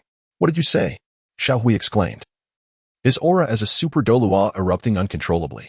He understood clearly. While he might not know about the others, Mu Qin was the son of the golden crocodile Douluo, and Qian Yuhan was a distinguished heir. The fact that both of these prominent figures faced peril at the same time left Xiao Hui agitated. Chapter 46. A former devil teacher from the Tiando Royal Academy witnessing the Pope's loss of composure, Han Tianyin felt a surge of fear. He detected both anger and terror in that inquiry. Your Holiness, a 6-member team encountered the Claw Scorpion King during their outdoor training, resulting in 5 individuals. As Han Tianyin began to reiterate his earlier statement, Xiao Hui abruptly interrupted him, declaring, from today onwards, the outdoor practical training for new students at the Wuhuan Temple Academy is hereby cancelled. Han Tianyin felt a surge of joy and continued, Your Holiness is wise. However, those council members, does my authority require their consent? I shall issue a papal decree. Those who defy it will face death. Xiao Hui's imposing presence softened slightly with this resolution, and he continued, By the way, have they found the one named Qian Yuhan? Reporting to Your Holiness, not yet. I tell you, Han Tianyin, you must locate this child. He must be found alive or dead. He cannot perish. Yes, I shall exert every effort to search for him. Additionally, what of the teachers in charge? Shouldn't there be covert protection during such outdoor training? Your Excellency, it is impossible for the teachers to provide timely protection for every group, which indeed constitutes the greatest flaw of such activities. This holds some merit, as it reveals a misjudgment in our decision-making. This incident serves as a wake-up call, indicating that the Academy has numerous areas in need of further improvement. Let us commence the reform with the faculty. After a series of discussions, Xiao Hui and Han Tianyin have generally outlined a substantial framework. Very well. Other aspects may be approached gradually. The reform of the teaching staff shall begin with this year's freshmen, ensuring that the Academy provides its students with the finest educational environment. The dual teacher instructional method you mentioned earlier seems viable to me, one focused on theory, the other on practical application. The true essence of combat lies in the harmonious integration of both. Tianyin, please return and draft a proposal. I will grant you immediate approval to initiate the process. Indeed, Your Excellency. Han Tianyin felt a surge of exhilaration. Not only had he successfully eliminated the outdoor practical training activity for freshmen that he despised, but he also encountered unexpected delights. How wonderful. Typically, Han Tianyin is a person who conceals his emotions, but today, he walked with an air of buoyancy, each step resonating with the feeling of triumph. Upon returning to the Wuhuan Palace Academy, he summoned the responsible teachers from each grade to the conference room. Xiao Hui firmly supported his dual teacher training plan, having prepared extensively, yet previous submissions had been stifled for various reasons. This time, seizing the opportunity to meet directly with the Pope, he was pleasantly surprised by such support, making everything much easier. The grade directors entered the conference room and took their seats, as Han Tianyin distributed the printed proposal he had arranged with the sole guiding document printing room. The directors perused the documents, occasionally glancing at each other's reactions. Han Tianyin observed them. Some nodded in agreement, while others appeared contemplative, and a few outright shook their heads dismissively. After reviewing the proposal, Han Shui expressed her support and approached Han Tianyin, saying, Dean, all the freshmen have returned safely, including the previously missing Qian Yuhan. Zhou Yu mentioned that he was knocked away by the tail of the Scorpion King and was rescued by a red demon stone monkey king we had previously saved. Listening to Han Shui's report, Han Tianyin's expression fluctuated between joy and disbelief. He was delighted that Qian Yuhan had been found unharmed, yet incredulous at the notion of being flung away by a tail and subsequently rescued by a monkey. How absurd. Ahem, thank you, Director Han.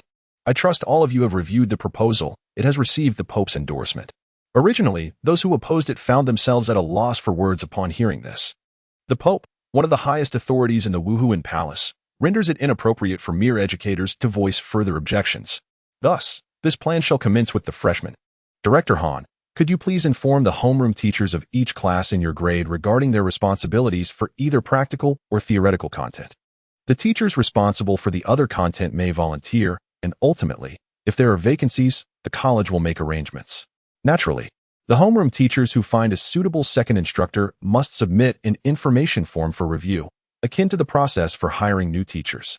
For practical classes, you may utilize the Duhan Arena, and you will have priority for its use. Very well, Dean.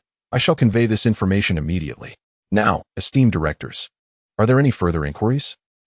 Regarding the dual teacher instructional plan for the upcoming grades, it will be implemented progressively, and you will be informed in due course. You may take the plan for your own study. Meeting adjourned.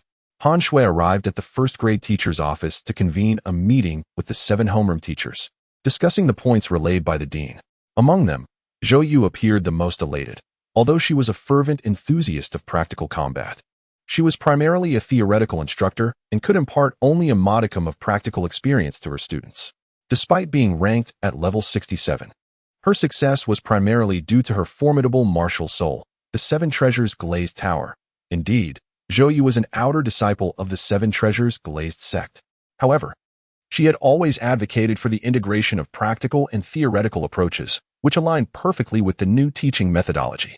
Han Xin, a staunch proponent of theoretical instruction, naturally felt some reluctance, yet with the college's directive, she had no choice but to seek a practical instructor for Class 2. Meanwhile, Zhou Yu had already identified a candidate in her mind.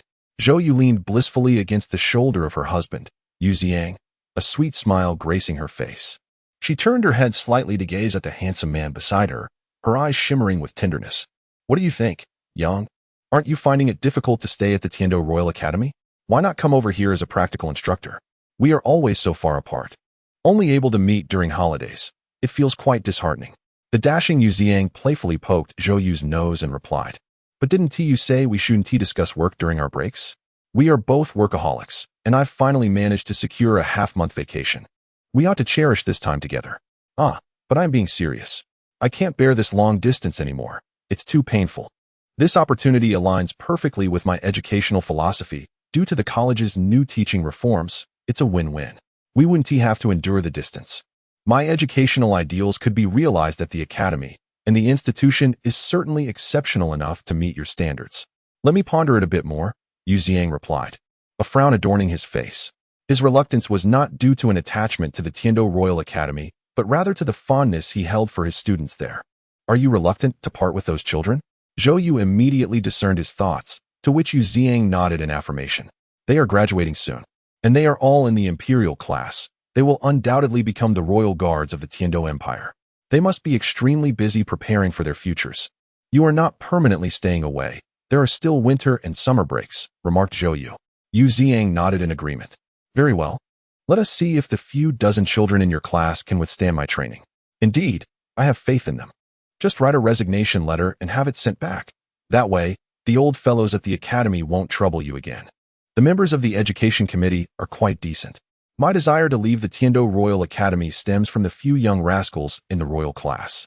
It's truly disheartening. I understand. Do not dwell on it too much. It is time to rest.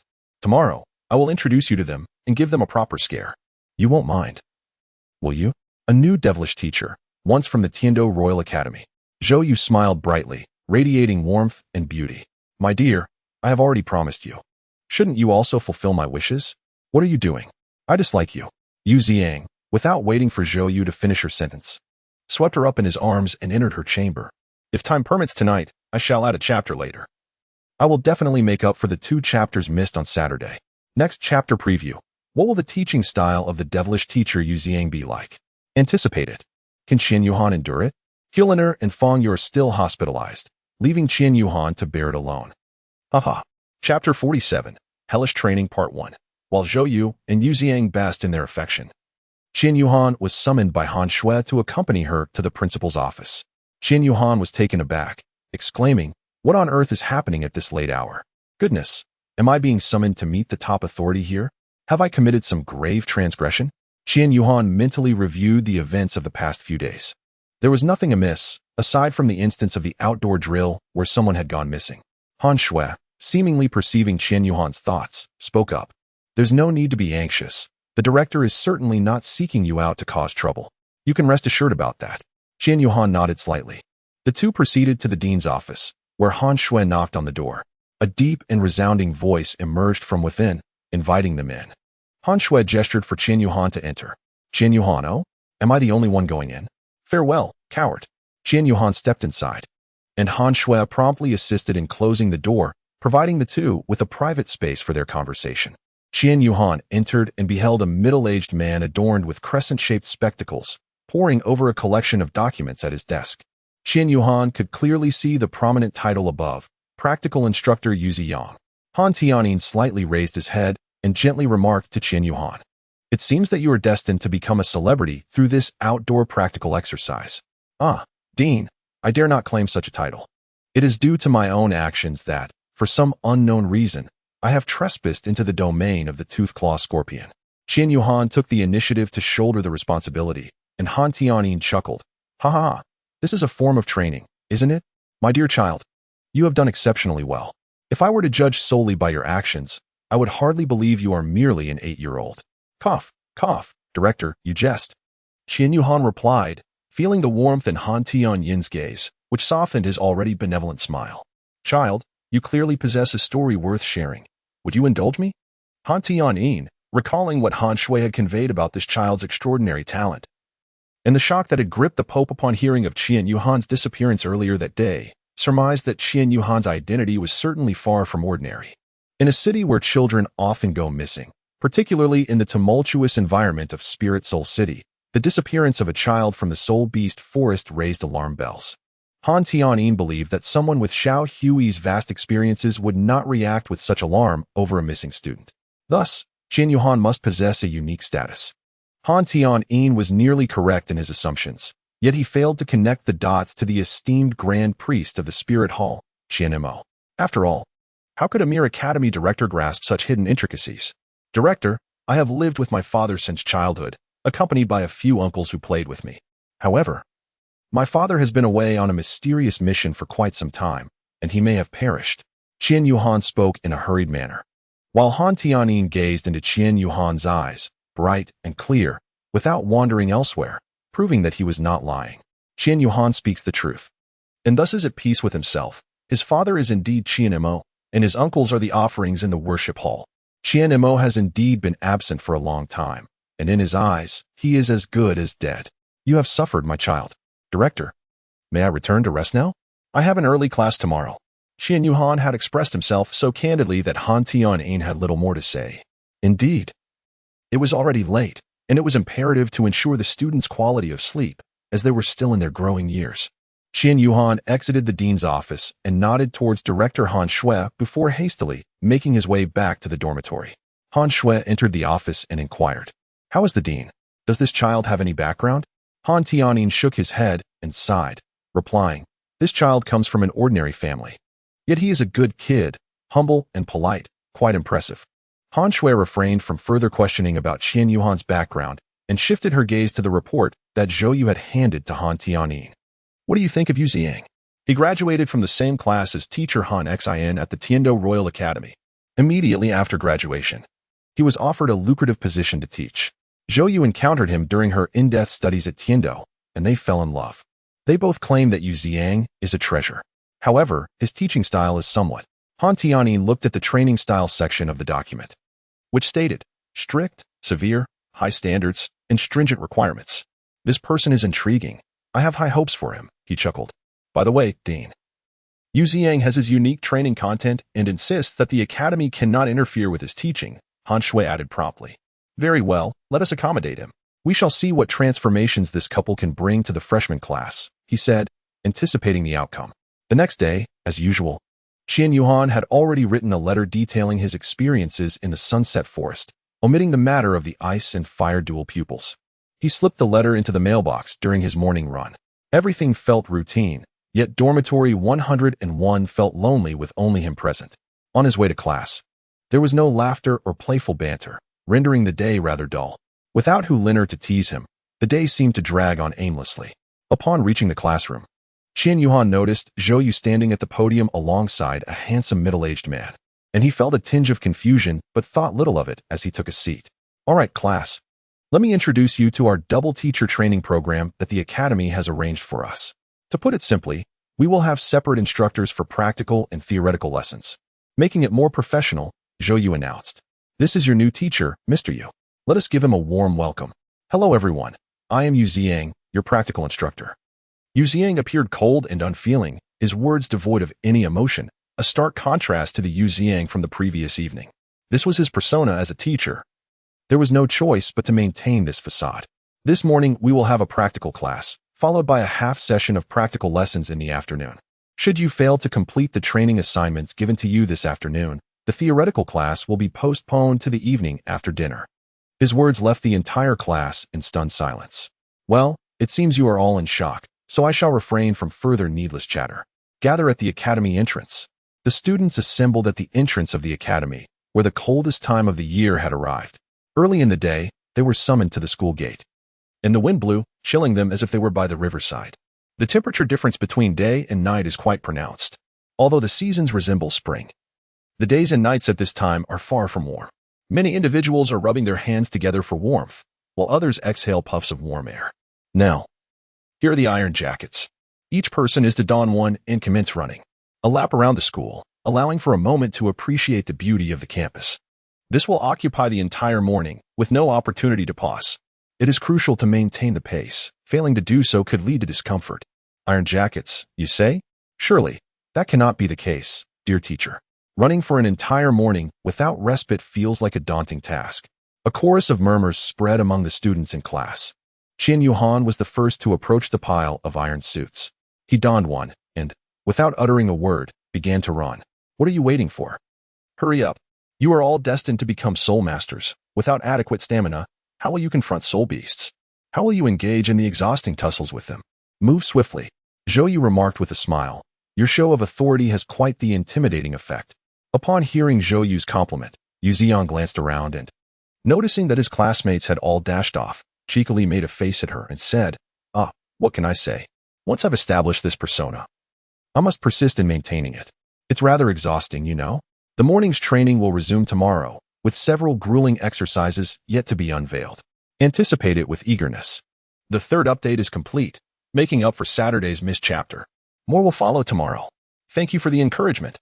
Chapter 48, Hellish Training Part 2. Qian Yuhan led the way at the forefront, running with vigor, while simultaneously channeling the soul energy within. Qian Yuhan was taken aback, not expecting that by channeling his soul power in this manner, it would flow more smoothly through his meridians. However, this method seemed rather exhausting. Even before completing a full lap, he was already drenched in sweat, largely due to the immense size of the Spirit Hall Academy, which occupied nearly 1/5 of the entire Spirit City. For those unfamiliar with the scale of the academy, it appeared from a distance to be an extraordinarily grand palace. After all, it is the foremost Spirit Master Academy on the continent, attracting aspiring young Spirit Masters from all corners of the world. Without a modicum of strength or connections, gaining admission is indeed a formidable challenge. Many in Class 1, inspired by Qian Yuhan, were gritting their teeth to persevere. Deep within each student's heart lay an indomitable spirit. They were all contemporaries, and if one could succeed, so could the others, perhaps even surpassing him. They all embraced this mindset, and seeing Qian Yuhan maintain his lead, they were equally resolute in their determination. Observing the children who had already completed 2 laps, Yu Ziyang felt a sense of satisfaction. How are these children faring? Asked Zhou Yu. Quite well, replied Yu Ziyang. It was rare for him to commend students, as he held exceedingly high standards and placed great importance on first impressions. His previous students had also begun with extreme long-distance running, indeed at the limits of endurance. However, nearly 99 of those students ultimately failed to meet his expectations, with some resorting to shortcuts. Yet, the students of the Spirit Hall Academy impressed him. Those who could endure undoubtedly possessed a steadfast belief and unwavering willpower. Such resolute determination is a crucial and invaluable treasure on the path to becoming a formidable force. Zhao Ke from Class 1 exclaimed, "Class leader, I can hardly go on." "Hang in there. Just a little longer, and class will be over," came the encouraging reply. "Are you truly going to give up like this?" Qian Yuhan now found himself gasping for breath, yet he continued to encourage Zhao Ke, who was an ordinary student in Class 1, albeit an exceptionally diligent one. Their encounter occurred during an early morning run, which blossomed into a companionship marked by shared jogging sessions and a burgeoning friendship. In truth, Qian Yuhan was uncertain how much longer they had until the end of class. He was merely relying on sheer willpower to persevere. The street lamps outdoors were equipped with broadcasting soul guides. With each lamp they passed, they eagerly anticipated the hopeful chime of the bell that signified the end of class. The current dual teacher curriculum was quite straightforward, comprising practical lessons and theoretical ones, each occupying half a day. On the first day, They would engage in practical work in the morning and theory in the afternoon, only to switch the format on the following day, morning for theory and afternoon for practice, repeating this cycle ad infinitum. At last, the end of class bell rang. Qian Yuhan and his companions collapsed onto the ground as if granted a reprieve, gasping for breath. Students from other classes emerged from their classrooms, observing the disheveled state of Class 1 with a hint of schadenfreude. Han Shui established the rules. On the first day, odd-numbered classes would have practical lessons in the morning and theoretical lessons in the afternoon, while even-numbered classes would follow the opposite schedule. The practical instructor for Class 3 was none other than their homeroom teacher, Ren Lei, who promptly took them to the Combat Soul Arena for a practical demonstration. Students from Classes 5 and 7 were meeting their practical instructors for the first time, as their homeroom teachers were theoretical instructors. Consequently, their classes were relatively relaxed, with the teachers engaging in light banter. In stark contrast, the members of Class 1 were sprawled on the ground, utterly motionless. They had expended every ounce of energy, including Qian Yuhan, who was no exception. They had run nearly 6 or 7 laps around the academy, covering approximately 60 to 70 kilometers. From 8:30 to 12, they had managed to run this distance in 4.5 hours, even though they could utilize soul power. The lack of timely rest and replenishment meant they had to rely solely on their physical endurance to make it through the class, which was quite an impressive feat. Yu Ziang nodded in satisfaction, remarking, "Not bad," in his typically emotionless manner. Does this teacher possess any empathy? How can he express himself without a hint of emotion? What mood is he in, and will he always remain this way? A male student weakly inquired. Another added, "Indeed. I feel as though my legs are about to give out, and my waist feels as though it has aged a decade. I think I just saw him smile." He nodded with a smile. Qian Yuhan remarked. The words of Qian Yuhan were no less than a thunderclap on a clear day, causing the crowd to exhale in relief. Qian Yuhan slowly rose to his feet, acutely aware that his body felt as if it were on the verge of disintegration. "Everyone, let us hasten to take a few more steps to the dining hall. Otherwise, if we arrive late, we shall be forced to stand in line for an interminable duration. That would indeed be a true hardship." Qian Yuhan promptly alerted everyone, then, with heavy steps, made his way to the cafeteria, his mind consumed by a singular thought: to eat, bathe, and sleep. After finishing his meal, he limped toward the dormitory building on his weary legs. Upon entering room 101, he gritted his teeth and ascended the stairs to his bed, collapsing onto it at once, perhaps due to sheer exhaustion or the position in which he fell. Qian Yuhan began to snore, his sounds rivaling those of Mu Qin. Fortunately, Tang Xian and Tang Shen remained in the infirmary, their bodies still harboring toxins, keeping them in a state of unconsciousness. Similarly, Mu Qin, Hu Liner, and Fang Ye were in the same predicament. Even after the toxins were fully expelled, they would require further observation in the infirmary. The venom contained in the toxic mist released by the Scorpion King is exceedingly perilous. Being mere children, it is prudent to exercise caution. This toxin has been studied before, and its treatment is quite complex. Expelling the poison must be done gradually. Attempting to extract it all at once would necessitate an immense infusion of soul power. At that moment of overwhelming power infusion, the toxins would wreak havoc on the victim's internal organs and meridians, which is a significant flaw in the process. The potency of the toxin is formidable, yet it cannot be completely extracted in one go. It must be drawn out gradually. Fortunately, the amount inhaled by Mu Chun and the others was not excessive, but their bodies would still require a period of recuperation to recover from the damage sustained. Qian Yuhan stretched lazily, awakening to an overwhelming pain coursing through her body, particularly in her thighs and lower back, making her feel as though she were enduring a living nightmare. Glancing at the clock hanging on the dormitory wall, she gasped in shock. She was late. Qian Yuhan, disregarding the pain coursing through his body, hurriedly donned his academy uniform and gathered his school supplies before sprinting toward the teaching building. Oh no, oh no. When he opened his eyes, 10 minutes of class had already elapsed. This is disastrous. As he ran, Qian Yuhan muttered anxiously to himself. Upon arriving breathlessly at the classroom door, he discovered that apart from Teacher Zhou and Teacher Yu, the room was completely devoid of other students. What is happening? As Qian Yuhan remained in a state of perplexity, Zhou Yu smiled and said, "You're here. You are the first to arrive. Please, come inside." As Qian Yuhan gazed upon Zhou Yu's smile, an increasing sense of unease enveloped him, causing a shiver to traverse his spine as he walked towards his desk. Feeling a chilling presence behind him, Once seated, he observed the still smiling Zhou Yu and the morose expression of Yu Ziyang, sensing an ominous foreboding in the air. Today was overwhelmingly busy, filled with classes and devoid of any respite. During the break, he would have to hastily borrow others' assignments as well. This was merely the first round. He would continue writing tonight. Do you think Qian Yuhan's intuition is accurate? Hiki. In these past few days, the struggles and exhaustion I have faced in reality will all be imposed upon you. Dear Qian Yuhan, doubly so, hee. Chapter 49, Hellish Training, Part 3. Qian Yuhan sensed that the situation was far from simple. A storm of chaos and bloodshed awaited them. Soon, many classmates, mirroring Qian Yuhan's urgency, rushed to the classroom entrance. Upon seeing the few students present and the amiable Zhou Yu at the podium, a sense of foreboding enveloped them. Before Zhou Yu could utter a word, they hurriedly took their seats. For an entire hour, the classroom filled up, leaving only 2 vacant spots with every student seated upright. Classmates, now that we are all here, let us commence our lesson, Zhou Yu stated matter-of-factly. The students gazed in astonishment at Zhou Yu, who then turned to Yu Ziyang. After a nod of confirmation, he exited, closing the classroom door behind him. What's the matter? Do you not wish to attend class? The students shook their heads vigorously, their eyes reflecting an intense thirst for knowledge, a fervent desire to absorb theoretical concepts, even contemplating the possibility of compensating for the lost hour in the afternoon of the following day. Zhou Yu conducted the afternoon session with calmness from 2:30 to 5, extending the lesson by an hour. The content was straightforward. It revolved around the interrelations of soul masters and their respective strengths and weaknesses. She supplemented her teaching with numerous interesting real-life examples, making the afternoon far more enjoyable than the morning.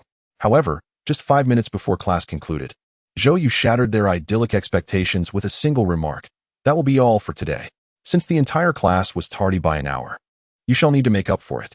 As the saying goes, what needs to be done today should be completed today. Unfortunately, I have a meeting to attend. The students stiffened, already anticipating the implications. Your teacher, Yu, has plenty of time. He must also become better acquainted with you, so he will be taking over the lesson. You are to gather at the first Soul Arena at 7 o'clock this evening. Do not be late, she concluded. Class dismissed. I'll let you go early to grab a meal. Make sure to eat well. Realizing they could not escape the predicament, Qian Yuhan took the initiative, dashing out of the classroom towards the dining hall. The others quickly followed suit, charging down the corridors like a band of marauders entering a city. Their footsteps echoed thunderously, creating a spectacle reminiscent of a grand military assault. The cafeteria staff momentarily froze at the sight of the unexpected horde. Andy, hurry up with the food, one student exclaimed. For liang of rice, this dish, that one, and what is that? Never mind, just give me one of those too. The cafeteria worker was overwhelmed as students pointed left and right, directing her like a drummer in a chaotic performance. Goodness, how long has it been since they last ate? Qian Yuhan inquired. Aunt, do you have any nourishing dishes that can alleviate fatigue and weakness? The aunt replied, indeed. This dragon-scaled soft-shelled turtle soup is quite exceptional for replenishment. However, dear child, your constitution is still quite tender. A century-old specimen would suffice. There was a teacher once, oh, how frail he was. He opted for a millennium-old delicacy, which cost nearly 10,000 gold wedding coins. Qian Yuhan, no, I am not that kind of virtual entity. I am authentically weak. It seems there has been a misunderstanding, Andy. I am merely fatigued from rigorous training and in need of something to alleviate my exhaustion. Oh, indeed. We have just the remedy for that. The aunt serving the food clearly misinterpreted my words and felt a bit embarrassed. This stir-fried sliced meat, made from the silver moon wolf, is quite suitable. This item possesses excellent restorative properties, especially from soul beasts, and a 100-year-old specimen should suffice. It will cost 200 gold soul coins. Qian Yuhan turned his gaze towards the menu hanging at an angle above. Noting the various meats listed under the section for crispy fried meat slices, Silver Moon Wolf, renowned for its exceptional recuperative abilities, which effectively alleviates fatigue and possesses notable healing properties for minor wounds. That will suffice. I shall also have 2 liang of rice, and please add a bit more meat. If you will, steady now, no shaking. After finishing his meal, Qian Yuhan returned to his dormitory to rest for a while, lying on his bed lost in thought. He dared not close his eyes in slumber, for the absence of his dorm mates made him fear he might oversleep. Time swiftly passed, and before long, it was already 7 o'clock. The first class gathered in a queue at Arena 1, and Qian Yuhan counted the number of students. reporting to Yu Ziang that all were present and ready to commence the lesson. Tonight's activity was rather straightforward, an obstacle course. I'm not running again. Please, dear teacher. I can hardly bear it. My legs are still trembling. My back is aching. I fear I shall be rendered incapable in the future. The students voiced their grievances, each one chiming in with their complaints. Yu Ziang listened to their banter, stifling a laugh as the inner child within him reveled in their humor. These youngsters are truly amusing. However, he maintained a stoic expression as he displayed his spirit rings, emanating an aura of authority. Oh my, a 7-ring soul saint. Upon sighting the spirit rings, the students fell silent, and Qian Yuhan led them in their run. They climbed over walls, squeezed through small openings, crawled for 10 meters, and then navigated around poles. Essentially, they were to run in accordance with the designated path throughout Arena 1. Yu Ziang observed the 48 students racing about. Feeling a swell of pride in his heart, this was the product of an hour's contemplation and an afternoon's labor. May they enjoy it thoroughly. An hour passed. Feeling interminable as if a century had elapsed. The obstacle course appeared deceptively simple, yet by the time they completed a circuit, it became evident that it was far from easy. It could be utterly exhausting. Qian Yuhan and his companions had completely lost track of time. Mechanically repeating the motions of running and overcoming obstacles, each exertion demanding the utmost of their strength. Sweat drenched their garments, and their breaths grew heavy and labored. Yet they dared not exhibit a moment's complacency, for Yu Ziyang was observing them closely. During this period, they had been engaged in a relentless struggle against their own limits. Meanwhile, Yu Ziyang, stationed in the preparation area, illuminated by the lights, was engrossed in the study of a book on the self-cultivation of soul masters. Glancing at the clock, he noted that nearly 2 hours had elapsed. All right, that's enough for today. You may return to your dorms to shower and rest. You all performed admirably, and the girls truly excelled. I hope you will persevere. The future belongs to you. Unbeknownst to the group, Yu Ziyang rarely praised his students in their presence. Had his former students from the Tiando Royal Academy heard such words, they would surely question the integrity of their hearing. Qian Yuhan was taking a warm shower in the dormitory bathroom, the soothing water cascading over her body, seemingly washing away all the fatigue of the day. Hey, the students of Class 1, come to the first-floor security room. Your homeroom teacher has brought your assignments, called the dormitory supervisor from the hallway. Oh no, there's homework for the theory class too. Chapter 50, The Evolution of the Martial Soul. After hastily completing her theoretical assignments, Qian Yuhan retrieved a letter from her mailbox, one she had anticipated since finishing dinner. As she gazed at the letter, an inexplicable sense of excitement welled up within her. This pen pal, Shui, truly understood her. Through their correspondence over time, Qian Yuhan felt a remarkable connection with her. Shui's letters were refreshingly candid, filled with a plethora of thoughts and musings, sharing grievances and joys alike, as if there were an endless stream of content to convey. She would share happy moments with Qian Yuhan and confide her frustrations and sorrows as well. Qian Yuhan believes that the snow must be a person of profound stories, yet lacks a confidant to share them with. At this moment, he is eager to be that individual who listens to her life and tales, while also sharing the myriad of experiences and dilemmas he has encountered. In a previous correspondence, the snow revealed that she is a girl, an ordinary student at the Tiando Royal Academy. Qian Yuhan has long harbored this sentiment. The nuances of her emotions are evident from the content of her letters, revealing her as an individual of profound sensitivity. Furthermore, her propensity to incessantly write about trivial matters at school suggests she embodies the essence of a tsundere princess. Qian Yuhan recalled her previous mention of being from the Royal Academy of Tiando. Today, during practical training, she encountered her instructor, Yu Ziang, who she recognized from the office of Han Tianin yesterday, also affiliated with the Royal Academy of Tiando. Curiously, she inquired if he knew him and shared her frustrations with Shui, describing Yu Ziang as akin to a devil. Exhausted beyond measure, Qian Yuhan halted her writing after producing a mere 200 to 300 words and retreated to her bed for rest. The following morning, she instinctively joined Zhao Ke for their customary morning run. Despite having been rigorously trained the day before, their biological clocks proved difficult to adjust. Taking advantage of the half-hour before class, Qian Yuhan visited the infirmary to check on the 5 individuals still in a coma. The attending physician informed her that they were expected to awaken by tomorrow, as today marked the final extraction of toxins. Qian Yuhan nodded slightly, casting a lingering glance at Hu Linair. A few days later, Hu Linair and Feng Yu returned to class, though still in a rather frail state. Yu Ziyang, Their formidable practical instructor had arranged suitable recovery training to aid their physical rejuvenation, while Qian Yuhan and the others continued their grueling regimen.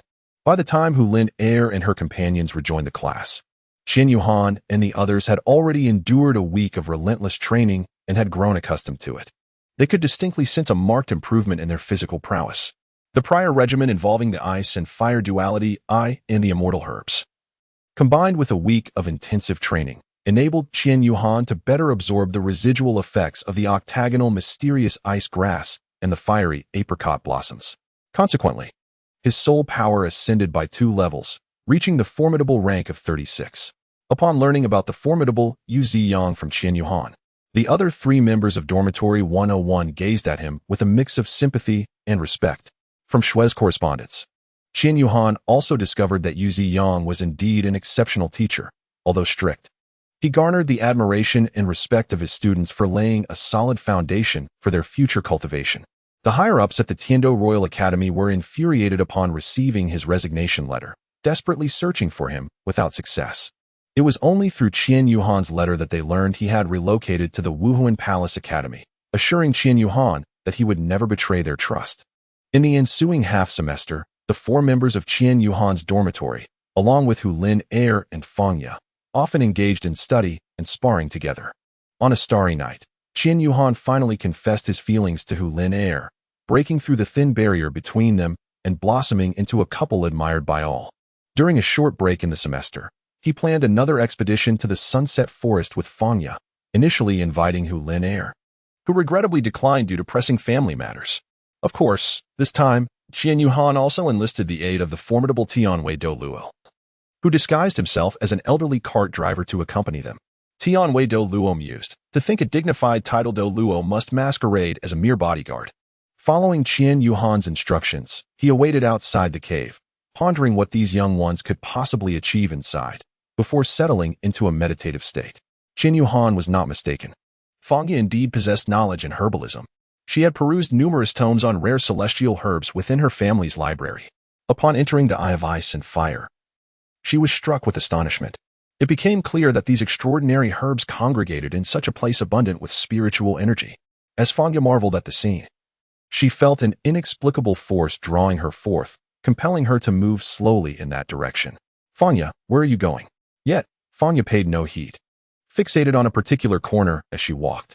Qian Yuhan followed Fang Ye to a secluded corner near the blazing Yang Spring at the Eye of Ice and Fire. The two gazed at a plant radiating an orange glow, reminiscent of a sunflower. Upon closer inspection, this plant was predominantly adorned in vibrant orange, with the central portions of each petal and the stem exhibiting a striking deep red, akin to the brilliance of flames.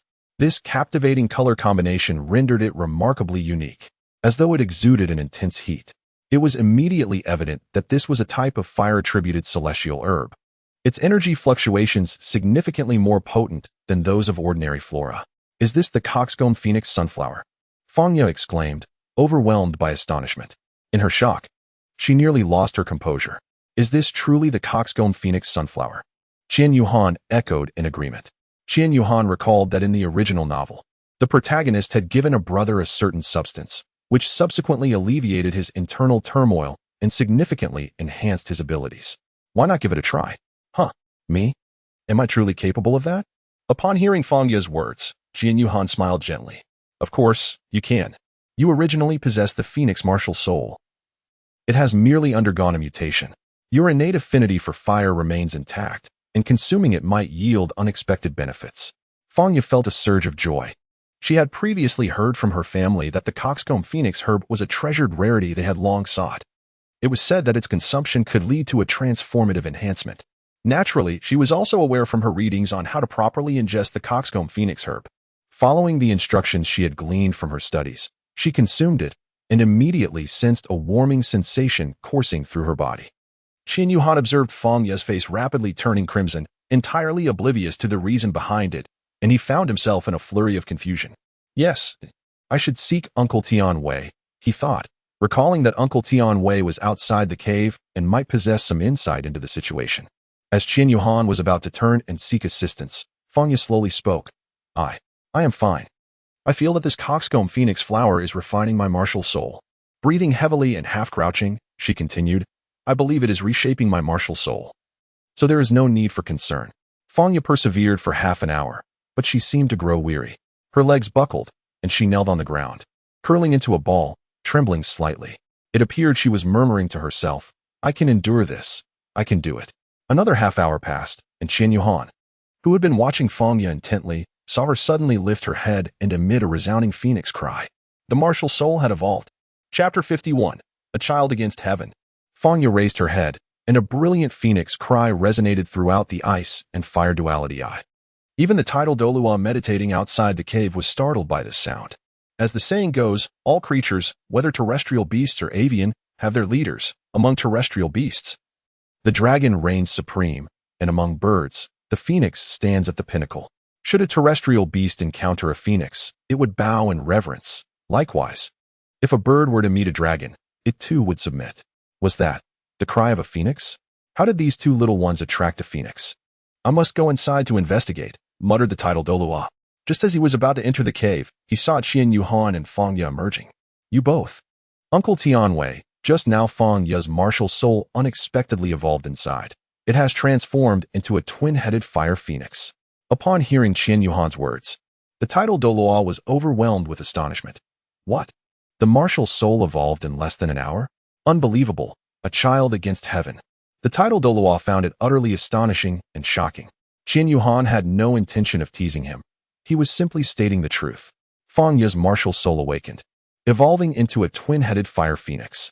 According to her, this was a mutation of her martial soul, which had been sealed due to its overwhelming power. Hence, her martial soul had previously manifested as a mere chick. After consuming the coxcomb phoenix flower, the seal was lifted by a trace of phoenix power contained within it, allowing her martial soul to recover. Consequently, Fangya's soul power had been suppressed until now and was released, resulting in a direct elevation from level 9 to level 29. A staggering increase of 20 levels. It was an unfathomable enhancement, a testament to the effects of a top-tier martial soul. The two greeted Uncle Tianwei before heading back into the cave. The tidal Douluo shook his head and sighed, closing his eyes to resume his meditation. Returning to the ice and fire duality eye, Qian Yuhan, guided by Fangya, collected numerous celestial herbs, ensuring to leave their roots intact to guarantee their continued growth. The red demon stone monkey king was still cultivating nearby. Had it not been for the earlier phoenix cry, it would have intended to sleep for an entire week. Qian Yuhan, have him show me if the pond was constructed incorrectly. In his slumber, he remains oblivious to our recent entrance. After a span of approximately 1 hour, Qian Yuhan and Fangya departed from the eye of ice and fire. Hearing the commotion, Tianwei Douluo concluded his meditative training, transforming the Ming-Yi white tiger into a carriage, and escorted the two back to the Wuhuan Temple Academy. Ming-Yi white tiger. How could a prestigious top-tier martial spirit be reduced to a mere carriage? If it weren't for the past favors of being generously fed, humph. Upon returning to the Wuhuan Temple Academy, darkness enveloped the sky. Qian Yuhan exchanged greetings with Tianwei Douluo, who then vanished. Why does this driver seem somewhat familiar? It feels as though I've encountered him before during a family gathering. Surely you must be mistaken. He is merely a humble driver. How could he possibly have attended a gathering of your family? Qian Yuhan silently scolded himself, filled with deep regret. He came to the realization that Fangya was not merely the daughter of a wealthy family, but her lineage also held a significant status and influence within the spirit hall. This suggested that they might very well have connections with Uncle Tianwei, perhaps even having invited him to banquets or other social gatherings in the past. Fangya found Qian Yuhan's words to be quite reasonable, nodded in agreement, and chose not to dwell on it further. Meanwhile, the illustrious Tianwei Douluo, who was strolling along the street, suddenly sneezed. Could it be that he was catching a cold amidst the daily routine? Qian Yuhan walked through the gates of the academy, paused by the mailbox to collect a letter which she tucked into her bag, and then accompanied Fangya to the cafeteria for a modest meal before they both returned to their respective dormitories. This was merely the first day of a brief 3-day holiday, and many students had chosen to remain at home, leaving her alone in dormitory 101.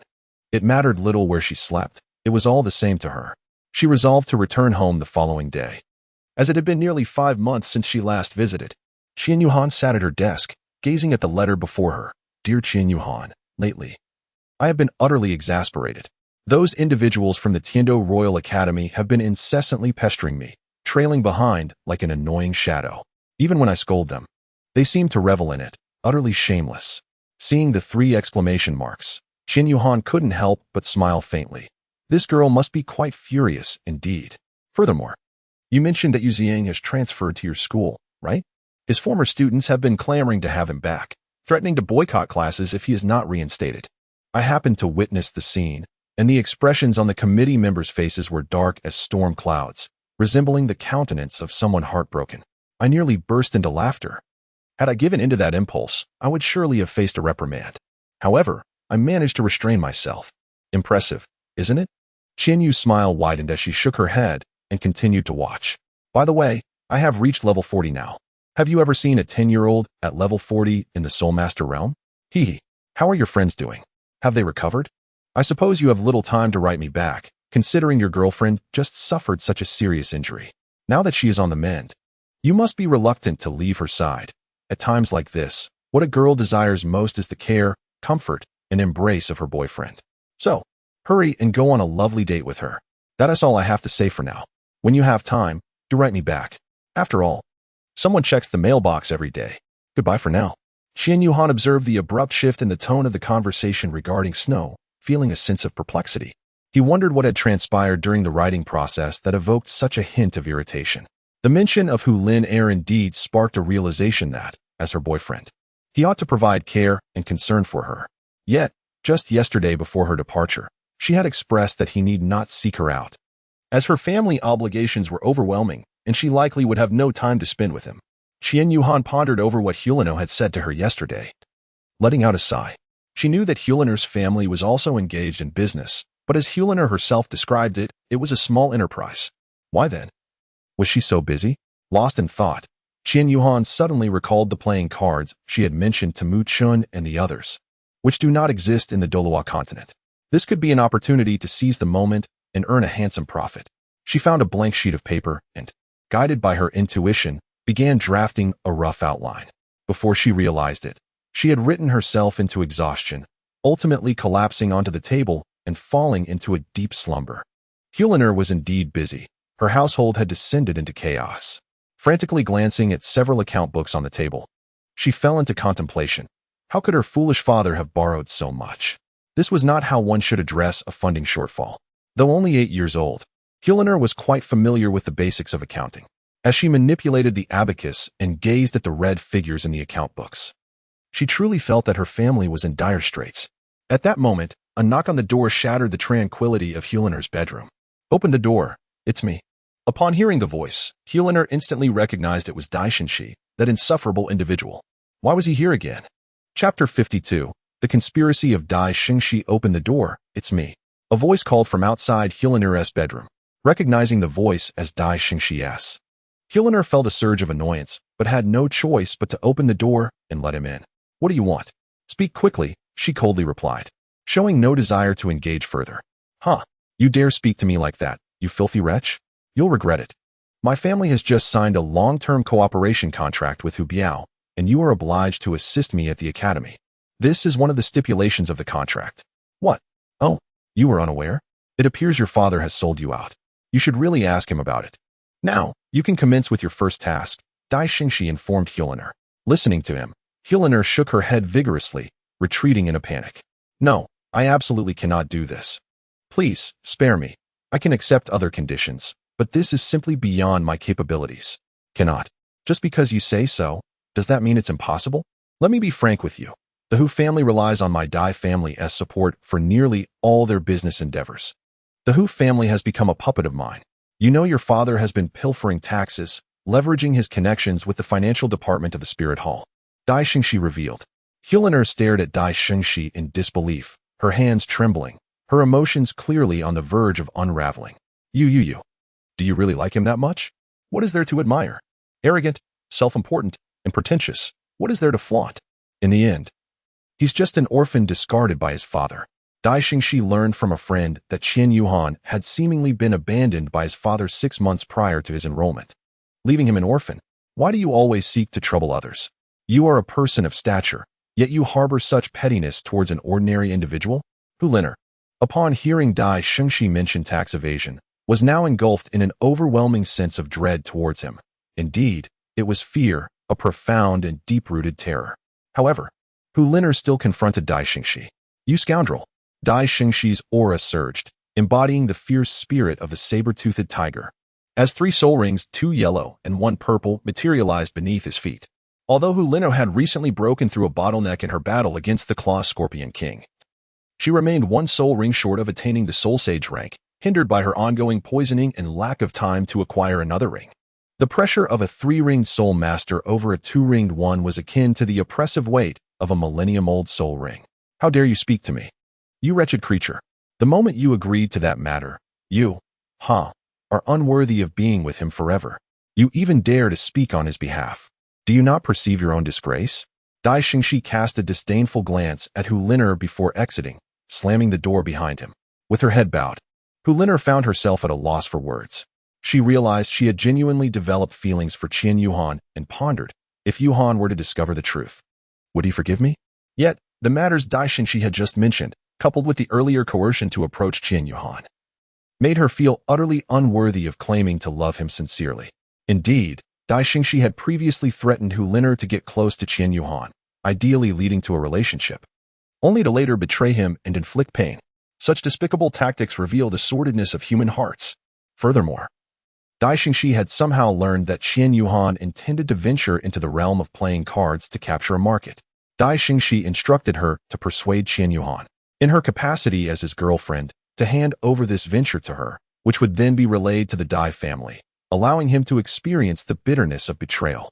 What profound hatred could justify such treatment towards a pitiful orphan abandoned by his father? Hu Lin'er mused, glancing out the window with tear-filled eyes, ultimately allowing a single tear to trace down her cheek. On the second morning of the holiday, Qian Yuhan arose as usual to run and deliver letters. This time, he cut his run short and returned to his dormitory to pack his belongings, planning to visit his uncles and gather information about his father. This holiday spanned 3 days, totaling 5 when combined with the preceding Saturday and Sunday, and notably lacked the absurd rescheduling system of his previous world. Qian Yuhan felt immense relief at the absence of such a system, believing this place to be remarkably better. He had been trained to near exhaustion by Yu Ziang and welcomed the chance to return home for a proper rest, preparing himself for the forthcoming grueling training. Upon returning to his family home in Spirit City, a modest villa stood beside the Hall of Judgment and the Grand Offering Hall. It lacked ostentatious decor, featuring a small garden with a tea table, a chair, and a pavilion. The spring water cascades down from the rockery, flowing gracefully past the pavilion, resembling a secluded paradise. Tranquil and serene, lying on my plush bed, I indulged in a leisurely nap, drifting into slumber until midday. Qian Yuhan could have continued her slumber, but was abruptly roused by a persistent knocking at the door. Young master, are you there?" A voice called out, accompanying the rhythmic rapping. Qian Yuhan rubbed his drowsy eyes and opened the door to his bedroom, only to find Qingtong Douluo standing at the threshold. Ever since bringing Qian Yuhan back, Qian Mo had ceased to neglect the villa, choosing instead to reside there with his son, for he could not allow his child to rest in the office as he had done. Qian Mo had erected a barrier around the villa, permitting only selected individuals to enter, hence the main door remained unlocked. "Uncle Qingtong, what brings you here? When did you return, Yuhan? You should come and chat with your uncle more often. If it weren't for Xiaohui mentioning your return, I would have been none the wiser. Xiaohui is looking for you. You ought to visit the Papal Palace." "Huh? The Papal Palace? What do I need to go there for? What's the matter with Uncle Xiaohui?" "That, I cannot say." He did not disclose any details, Qingtong Douluo replied, shaking his head dismissively. After a moment of contemplation, he added, "Upon your return today, do come by my place this evening. Your uncle shall treat you to a sumptuous meal." Before Qian Yuhan could utter a word, he was interrupted by Douluo Qingfeng, who insisted, "You cannot refuse." Qian Yuhan chuckled softly and shook her head, saying, "I never said I wouldn't go. I was just about to agree when you caught me off guard with your remark." Her laughter echoed, that was simply Uncle S' eagerness, after all.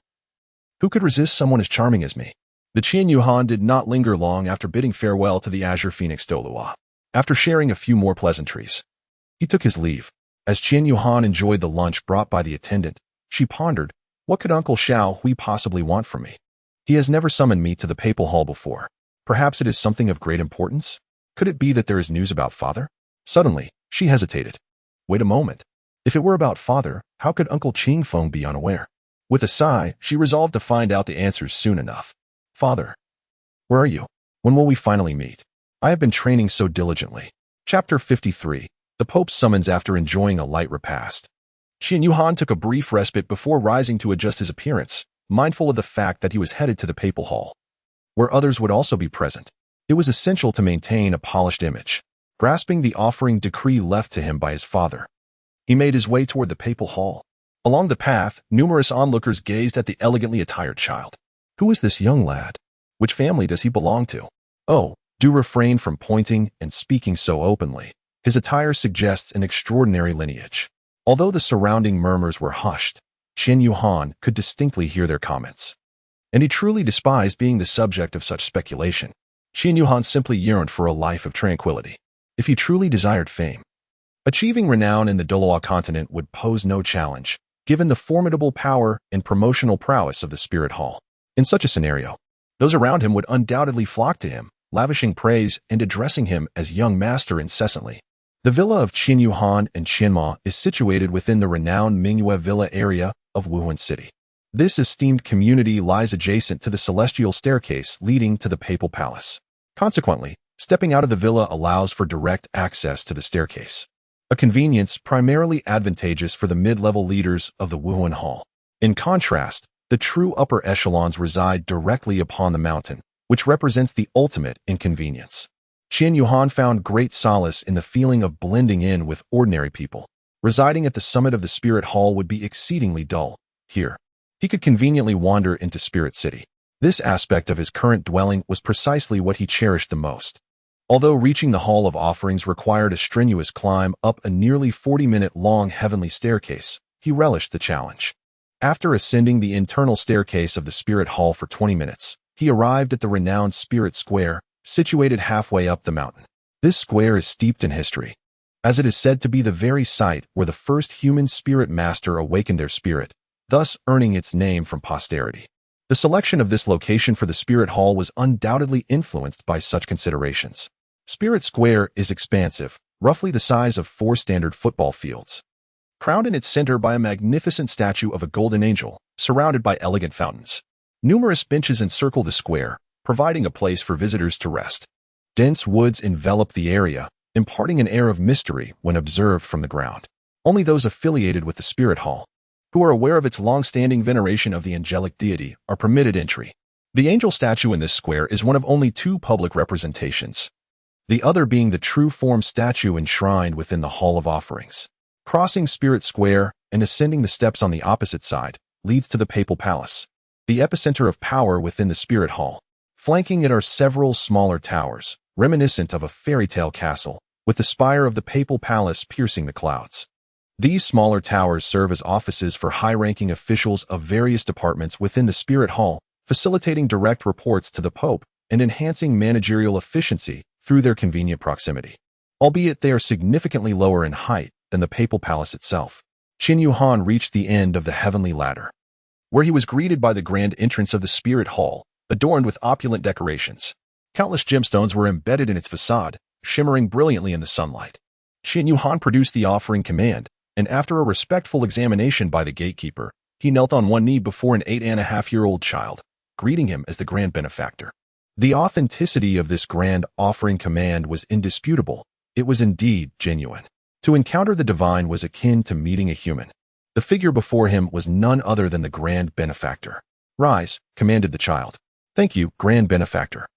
The soldier's eyes remained fixated on the offering command in Qian Yuhan's hand, a rare sight that many might never behold throughout their lives, especially one as prestigious as the grand offering command.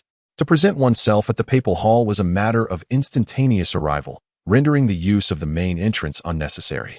When Qian Yuhan sought to go to the offering hall, he was swiftly transported there by the benefactor's grace. Thus, for both parties, this marked an initial encounter of sorts.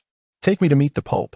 "Yes," replied the gatekeeper with a nod and with a wave of his hand. He opened the grand doors of the Soul Hall. The attendant led the way, with Qian Yuhan following closely behind. When Qian Yuhan was very young, he visited the Papal Palace once, but he scarcely retained any memories of it. This time, Upon returning to the papal palace, he was utterly captivated by the surrounding scenery. Upon entering the grand gates, he was greeted by a staircase crafted entirely of pure diamond, adorned with ancient yulong pines. If these yulong pines were to be sold in the market, they would undoubtedly start at a staggering 100,000 gold soul coins, not to mention their millennia-old stature.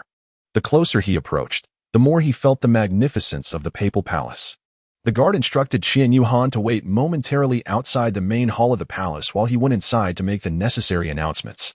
Before long, the guard emerged. Bowing slightly as he said, "Please enter."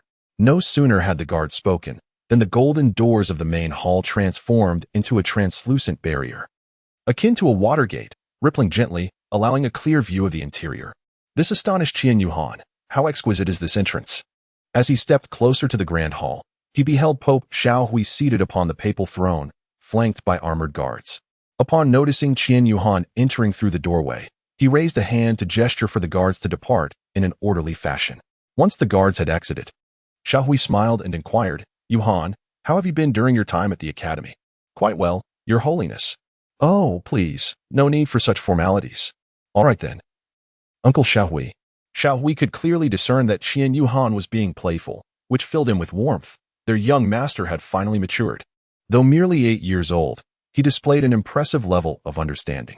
Xiaohui recalled the time when the Grand Elder had departed without a word, leaving Qian Yuhan in a state of profound silence, worried he might implode from his emotions. Now, the lively and cheerful Qian Yuhan was the very essence of the child they knew. Xiaohui's joy stemmed from Qian Yuhan's recovery. It was the best outcome imaginable. "Uncle Xiaohui, did you summon me for something important?" "Indeed, little Han.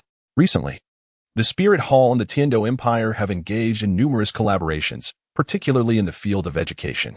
Once you graduate from the first grade, the Spirit Hall Academy plans to conduct an exchange program with the Royal Academy of Tiando. Each will send a group of exchange students, and I would like you to join this group and study at the Royal Academy of Tiando for 4 years. What do you think?" If Uncle Xiaohui believes this is a good idea, then Yuhan certainly has no objections. He simply wishes to know more about the Royal Academy of Tiando.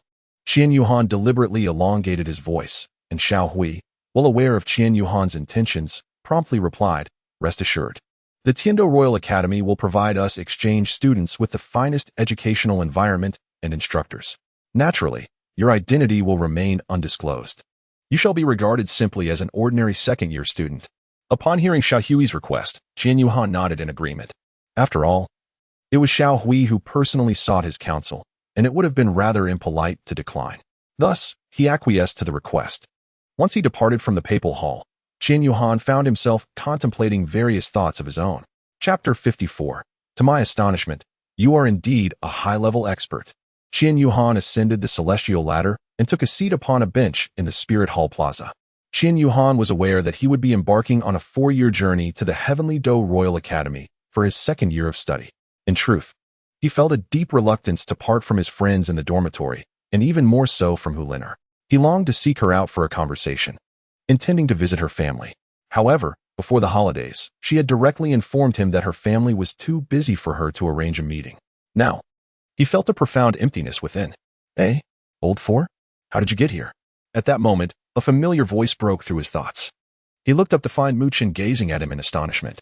"I was just strolling around Martial Soul City and became curious about this celestial ladder. So I decided to climb it. Do not deceive me. That celestial ladder is guarded. To ascend, one must undergo an identity verification. Only those of notable standing are permitted to come up." Muchen pointedly exposed his ruse, continuing, "Old four, I sense something extraordinary about you at the academy. Abandoned by your father? How could a divine martial soul be forsaken? A supreme Xianling pill given without a second thought, and the heavenly dragon detoxification pill taken just as easily.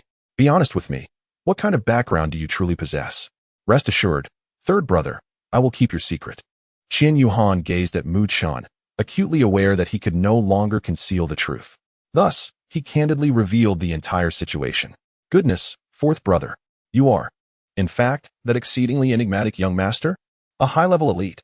Although Muchen claimed to be prepared, he was still taken aback by the complexity of Qian Yuhan's identity.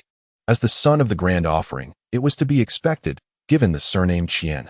"Ah, but please, do not mention this to anyone else. I have only disclosed it to you at the academy. Even Lin Air is unaware. It seems we are quite alike, both having entered with the intent to obscure our true identities for the sake of learning. However, I, in my eagerness, have inadvertently revealed mine, while you possess a greater ability to conceal yours. I am set to attend the Douluo Royal Academy for an exchange program in my second academic year. What? Is that already decided so soon? Did you know beforehand? Mu Chen nodded and replied, Indeed, I heard my father mention it previously, stating that our cohort would select several individuals for the exchange program at Douluo Royal Academy. However, the selection process will only commence in the next semester, and you have essentially secured your position already. Qian Yuhan shook his head upon hearing this. How could he refuse when the Pope had spoken? After all, Uncle Xiao Hui was an elder. In any case, Qian Yuhan had already laid his cards on the table with Mu Chen, who, as the son of the second priest, the golden crocodile Douluo, certainly knew the Pope. Therefore, Qian Yuhan decided to speak candidly. Oh, so you were seeking the Pope all along? Qian Yuhan nodded slightly. He sought me out and inquired about my opinion. I had no valid reasons to decline, so I acquiesced. Ah, Lao Si, are you troubled here because you are concerned about the long-distance relationship with Hu Lin Air? Qian Yuhan remained silent, lowering his head in contemplation, offering no response to Mu Chen. Observing his demeanor, Mu Chen realized his assumptions held true. Rest assured, there will be a selection competition next semester, and our academy will undoubtedly send forth the most exceptional individuals for exchange. After all, this event represents an exchange between two formidable powers, and the exchange students will serve as their respective ambassadors. It is imperative that these ambassadors are impressive in order to reflect our esteemed attitudes. Mu Chen reassured Qian Yuhan, continuing, moreover, considering Hu Lin Air's capabilities, I believe she will have no trouble passing the selection. So, will you be participating? As for me, I certainly will not. Fangya is still in the academy. Qian Yuhan smiled faintly and remarked, If I were to inform you that Fangya is likely to be selected for the exchange program next semester, would you still go? Impossible. She is only at the 9th level. If it weren't for her profound theoretical knowledge that the academy recognizes, she would have been advised to withdraw long ago. Look at you. You clearly do not trust her at all. Her martial spirit has awakened and evolved, in terms of quality. Your golden crocodile king pales in comparison to hers. How could that be? Wait, what did you just say? Fangya's martial spirit has awakened? Qian Yuhan nodded thoughtfully. Indeed, on the first day of the holiday, I took her to a remarkable place where we unexpectedly acquired the coxcomb phoenix flower. After consuming it, her martial spirit underwent an evolution, transforming into a twin-headed fire phoenix. Astonishing. The coxcomb phoenix flower, a twin-headed fire phoenix. Following the awakening of her martial spirit, Fangya's soul power surged by 20 levels, bringing her to the impressive level of 29, not far from breaking through to Soul Sovereign. Incredible! I must go. I shall speak to my father about this right away. Upon hearing this, Qian Yuhan quickly grasped Mu Chen's arm and exclaimed, Hey, don't be so hasty. Do you not wish to avenge the grievances of the friendly match? I believe that next semester we, as brothers, can have another match. Achieving victory through the selection process would be far more gratifying, wouldn't it? Mu Chen pondered for a moment, then nodded in agreement with Qian Yuhan's perspective. Qian Yuhan, encouraged by Mu Chen's mention of the upcoming selection tournament next semester, felt a surge of confidence in Hu Lin Air's abilities. Convinced that she would effortlessly pass the selection, thereby lifting his spirits considerably. After Qian Yuhan and Mu Chen agreed to battle again next semester, he mentioned that he would inform his elder brothers upon returning to the academy. The 6-member outdoor training group was thrilled to engage in an exchange together. It was simply exhilarating. They both overlooked the fact that Tang Xian's little girlfriend was also from the Spirit Hall Academy, her abilities being rather mediocre. This detail was simultaneously forgotten by the two of them. All right, since you're being so straightforward, let's go to my house and enjoy a good meal, said Mu Chen. Come on, let's not dawdle. Before Qian Yuhan could finish his sentence, Mu Chen decisively took hold of him and led the way. They ascended the heavenly ladder, this time avoiding the entrance of the Pope's hall, taking a different path at the top. Qian Yuhan was unfamiliar with this route. Previously, he had been teleported back from the worship hall by either Qian Mo or the tidal Do Tianwei. He had never traversed this path before. What? I haven't walked this way? That shouldn't be the case. My father always teleported me back. Mu Chen replied, My father has never been that kind to me. As they walked along the small path, they soon encountered a vast complex, ancient and sacred. Qian Yuhan recognized these buildings well, They were the worship hall, where the worshippers trained and conducted their duties. Generally, the worshippers resided in luxurious villas on the opposite side of the Pope's hall alongside the elders and the Pope, making their commutes to work quite convenient.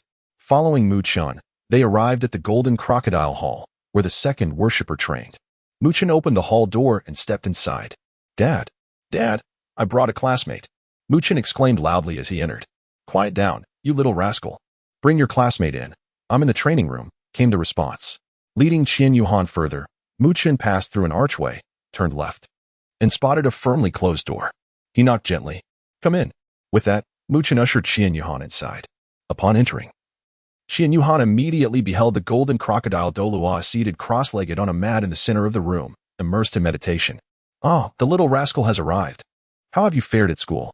Have you brought a classmate along? He inquired. What is your classmate's name? Qian Yuhan remarked, Uncle Golden Crocodile. It has been a long time since we last met. Chapter 55, An Unconventional Final Examination. Uncle Golden Crocodile, it has been a long time since we last met. Qian Yuhan gazed at the golden crocodile Douluo, who was meditating and cultivating, and chuckled. You are quite bold. The golden crocodile Douluo admonished in a low voice, emanating an overwhelming aura that compelled Mu Chun and Qian Yuhan to kneel before him. Mu Chun looked at Qian Yuhan, his expression filled with resentment. For he had previously informed Qian Yuhan that his father was quite particular about how others addressed him. To his astonishment, his dear friend had the audacity to call him Uncle Golden Crocodile right off the bat. Their bond hardly warranted such familiarity, even if he was the young master.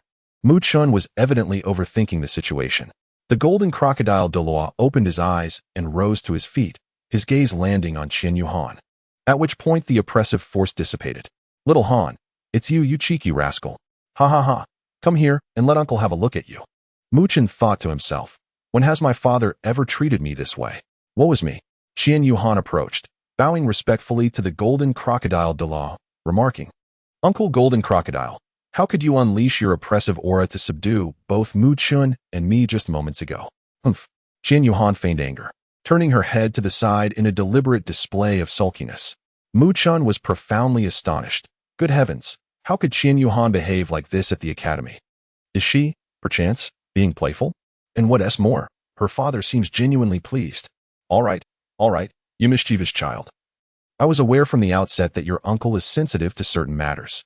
How could you maintain this demeanor, knowing it was you? This is entirely your fault. I shall not concern myself with it. Mu Chun promised to treat me to a meal. Uncle, are you not to? Ha ha ha. You little rascal are waiting for me here. Aren't you? Very well, I shall have the preparations made for you. Today, let us enjoy a delightful conversation together. Qian Yuhan nodded in response, casting a glance at the now-dazed Mu Chun and playfully blinking. Before long, a servant approached to inform them that the meal was ready. Let us proceed to dine, he said. Following the golden crocodile Douluo, the three made their way to the dining hall, engaging in light-hearted banter as they ate. Mu Chun, you rascal. How could you keep the fact that you and Xiao Han are roommates from me? Exclaimed the golden crocodile Douluo, giving Mu Chun a playful pat on the back, causing him to sputter his food. Cough, cough. What are you doing, Dad? You could have just said it without the theatrics. Well, really, why so much fuss? You little scoundrel, he chuckled, unable to contain his laughter. I just found out today that he is the young master of the Wuhuan Temple, the son of Uncle Qianma. Did I not mention it before? Questioned the golden crocodile Douluo, his brow furrowing in confusion. Indeed, back when Xiao Han joined the academy, he mentioned wanting to conceal his identity, hence I did not inform you. Ha ha ha, I truly did not tell you. Observing the golden crocodile Douluo's antics, Mu Chun shook his head in resignation, covering his face. This old man. My son, I heard from His Holiness the Pope that you encountered the Tooth-Claw Scorpion King and were poisoned. How are you two faring? Fear not, Dad. I am fine. The poison has been expelled. I'm all right, Uncle. Truly, reassured Mu Chun. That is a relief. So, you two entered the academy while concealing your identities and ended up developing such a close bond in the same dormitory. This is precisely why I suggested Mu Chun also keep his identity hidden upon enrollment. Having a special background can be detrimental to life at the academy. Indeed, Father, you were right this time. However, I revealed my identity on the very first day, while Old Four has been quite adept at hiding his. The golden crocodile Douluo cleared his throat and remarked, you had the audacity to reveal yourself on the first day. By the way, what do you call Xiao Han? Old Four. Yes, Uncle. Among the brothers in our dormitory, we established a hierarchy, and being the youngest, I am old 4. I refer to Mu Chun as third brother. The golden crocodile Douluo regarded the two, seemingly lost in thought, a faint smile gracing his lips. Oh no, my father is slipping into his whimsical ways again. Mu Chun quipped, breaking the atmosphere. The golden crocodile Douluo glared at his impudent son. Go on, you ungrateful child. Turning his gaze back to Qin Yuhan, his tone softened as he continued. You both remind me of my brothers and I in our youth. We had an even more joyous time than you. After school, we would embark on adventures together. Your father, my elder brother, would lead us into the nearby Soul Beast Forest for escapades. The 8 of us were inseparable, having played together since childhood. Back then, at your age, I cannot fathom how we were so audacious, battling a 30,000-year-old dark golden terror claw bear and emerging victorious. As he reminisced about those cherished memories, the golden crocodile Douluo shook his head, smiling. Upon hearing the mention of his father by the golden crocodile Douluo, Qin Yuhan's spirit sank somewhat. Observing Qin Yuhan's demeanor, the golden crocodile Douluo, well aware of the boy's longing for his father, sought to offer solace. Your esteemed father has his own duties to attend to, and you two have your own adventurous tale to pursue. Rest assured, the bond between you two will surely reunite. He has promised you this, and he will fulfill it. As the golden crocodile Douluo attempted to continue his comforting words, Qin Yuhan interjected, Uncle, I understand. I will persist in my cultivation.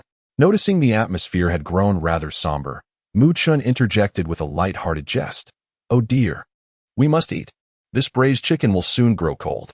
If you don't partake, I shall finish it all myself, despite having saved a few pieces for you. Haha.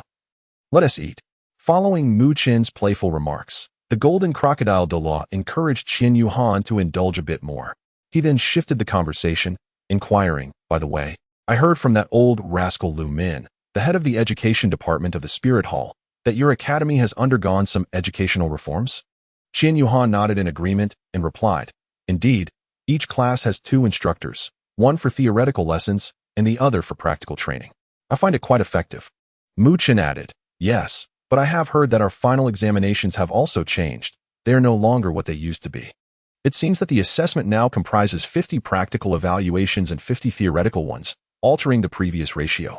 Additionally, the practical assessments have transformed into soul battles, with random pairings. Each participant competes 3 times, and the practical instructors from each class will score the performances, taking the average. Ultimately, the highest score will be recorded as the practical assessment score. This arrangement seems quite favorable. Genie Douluo observed the two engaging in their lively conversation and smiled with contentment. After finishing their meal, Qin Yuhan conversed with Genie Douluo for a while longer about mundane matters. Noticing that time was slipping away, he took his leave. Mu Chun intended to escort him, but Qin Yuhan declined, expressing a desire to wander alone. After Qin Yuhan departed, Golden Crocodile Douluo gently patted Mu Chun on the back, signaling him to follow. Upon reaching the lounge, Golden Crocodile Douluo sat alongside Mu Chun on the sofa and remarked, My son, you should diligently learn from Xiao Han. He possesses many qualities that you lack, and it is imperative that you absorb from him. Yes, I am aware. The 4th is indeed remarkable. Pray, tell me about the other 2 individuals in your dormitory. Ah, they are twins and disciples of the Haotian sect. The elder is named Tang Xian, and the younger, Tang Chun. Upon hearing this, Golden Crocodile Douluo's eyes widened in astonishment as he exclaimed, Tang Xian and Tang Chun. What a remarkable coincidence. What is it, father? Do you know them? Golden Crocodile Douluo nodded, a smile breaking across his face as he said, I merely reflect upon the serendipity of your 4 children. You were quite young then, perhaps around 2 years of age, when your uncle Qian Mo, along with Tang Zhen, the father of Tang Xian and Tang Chun, visited the Ice God sect. During our visit, you, Yuhan, and the twin brothers, along with the daughter of the Ice God Douluo, were all placed in one room to play while we indulged in drinks. Later, we were informed by a servant that you 5 had engaged in a fierce scuffle within the room. It was quite intense. In the end, Yuhan, while holding that little girl, pointed at the 3 of you with great enthusiasm, and the scene was simply delightful. Mu Chun was taken aback, exclaiming, I had no idea that the 4 of us had crossed paths long ago. The notion of fate is truly extraordinary.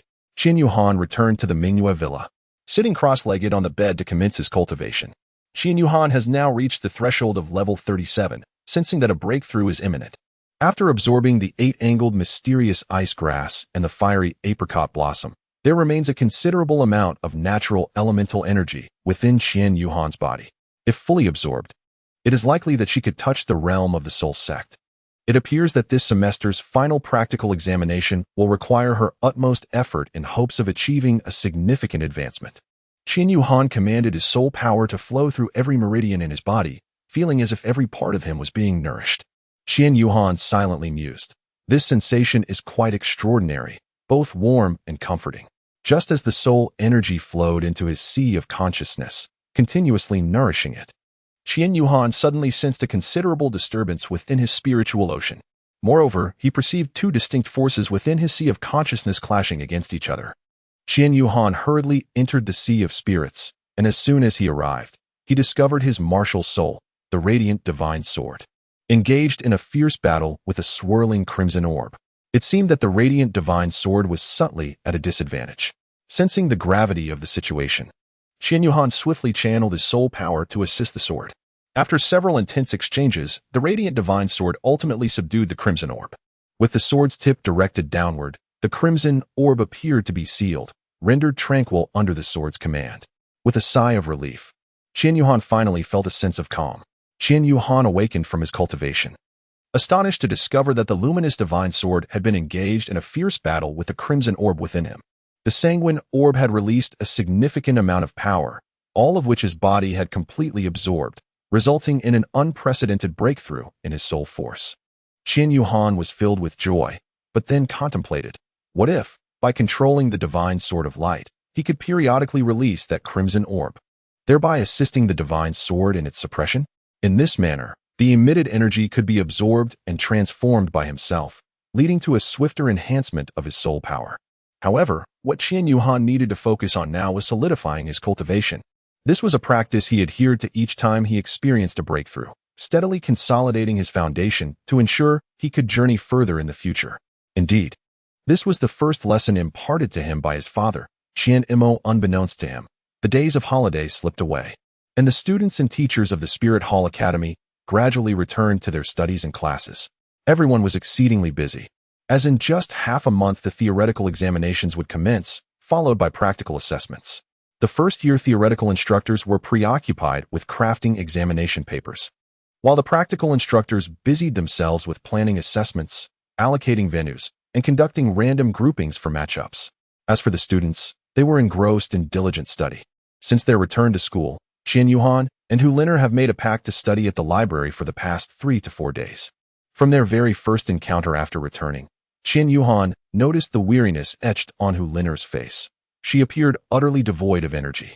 Qian Yuhan approached Hu Liner, gently ruffling her hair, and inquired, "How did you end up exhausting yourself during the holiday? Perhaps you should take some time to rest." As Qian Yuhan caressed her head, Hu Liner felt her cheeks flush instantly, and she shook her head in response, saying, "No need. I didn't spend enough time with you during the holiday, so now I must dedicate myself to my boyfriend." Upon witnessing the concerned gaze of Qian Yuhan, tears welled in Hu Liner's eyes, threatening to spill over at any moment. "What's wrong? Why are you crying?" he asked.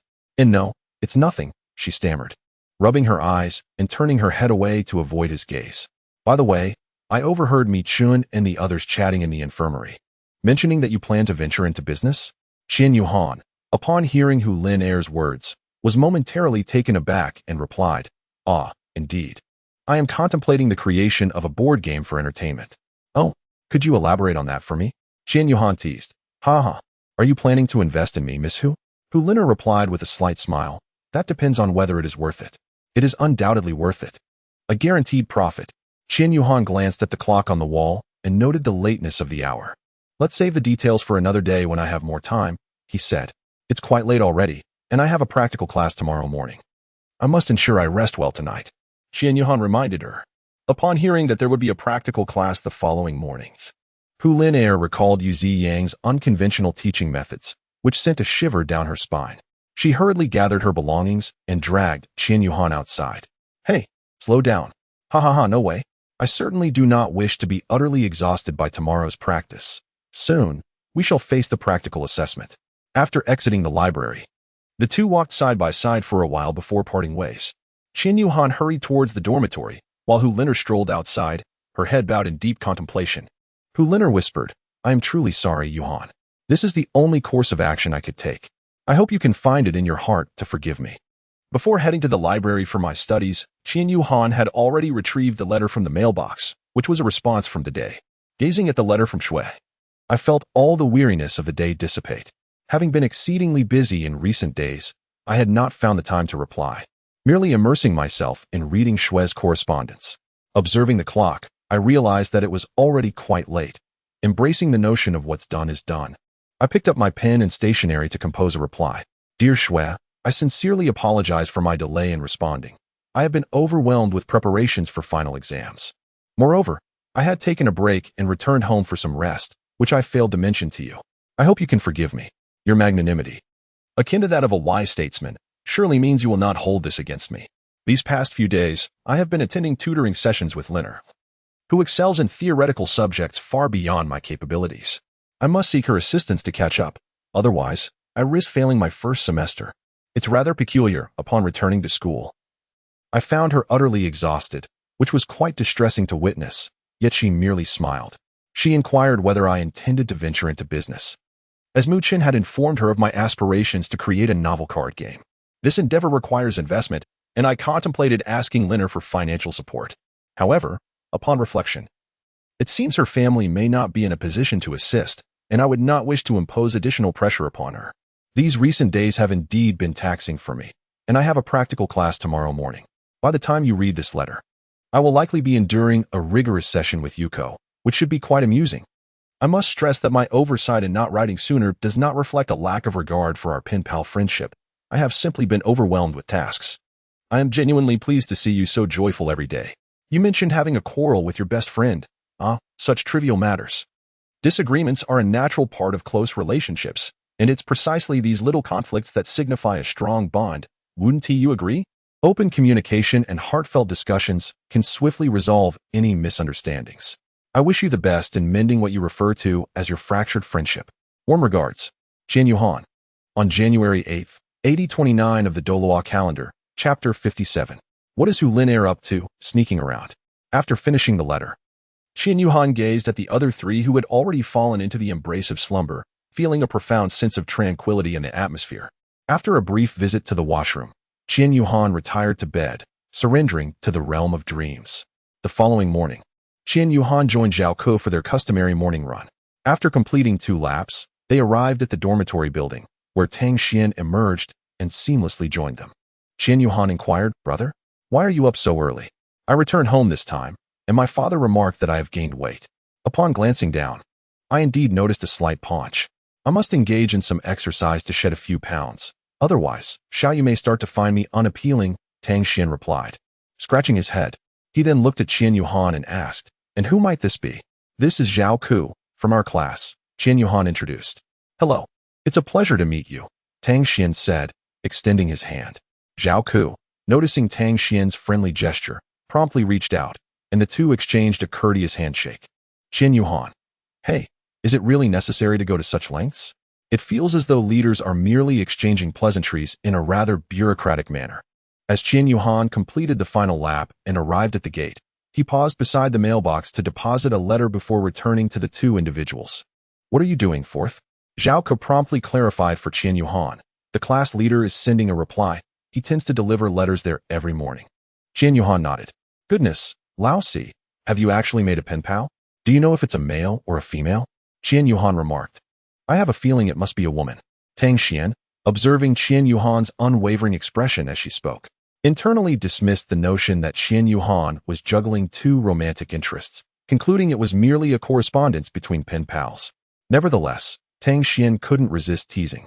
"Does Liner know about this?" Qian Yu shook her head. "Hey, Fourth brother, aren't you afraid that Liner will get jealous when you write letters to other girls? We have both given each other ample space, and I assure you, this is merely a platonic friendship between pen pals, devoid of any ulterior motives. I trust that Liner can comprehend this. Besides, we have never met in person." As Qian Yuhan was about to articulate further, he was interrupted by Tang Xian raising his hand. Enough already. Look at you, so anxious.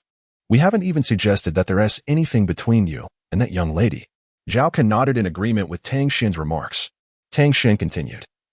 I believe it is imperative for you to clarify matters with Hu Lin Air, lest she misunderstand.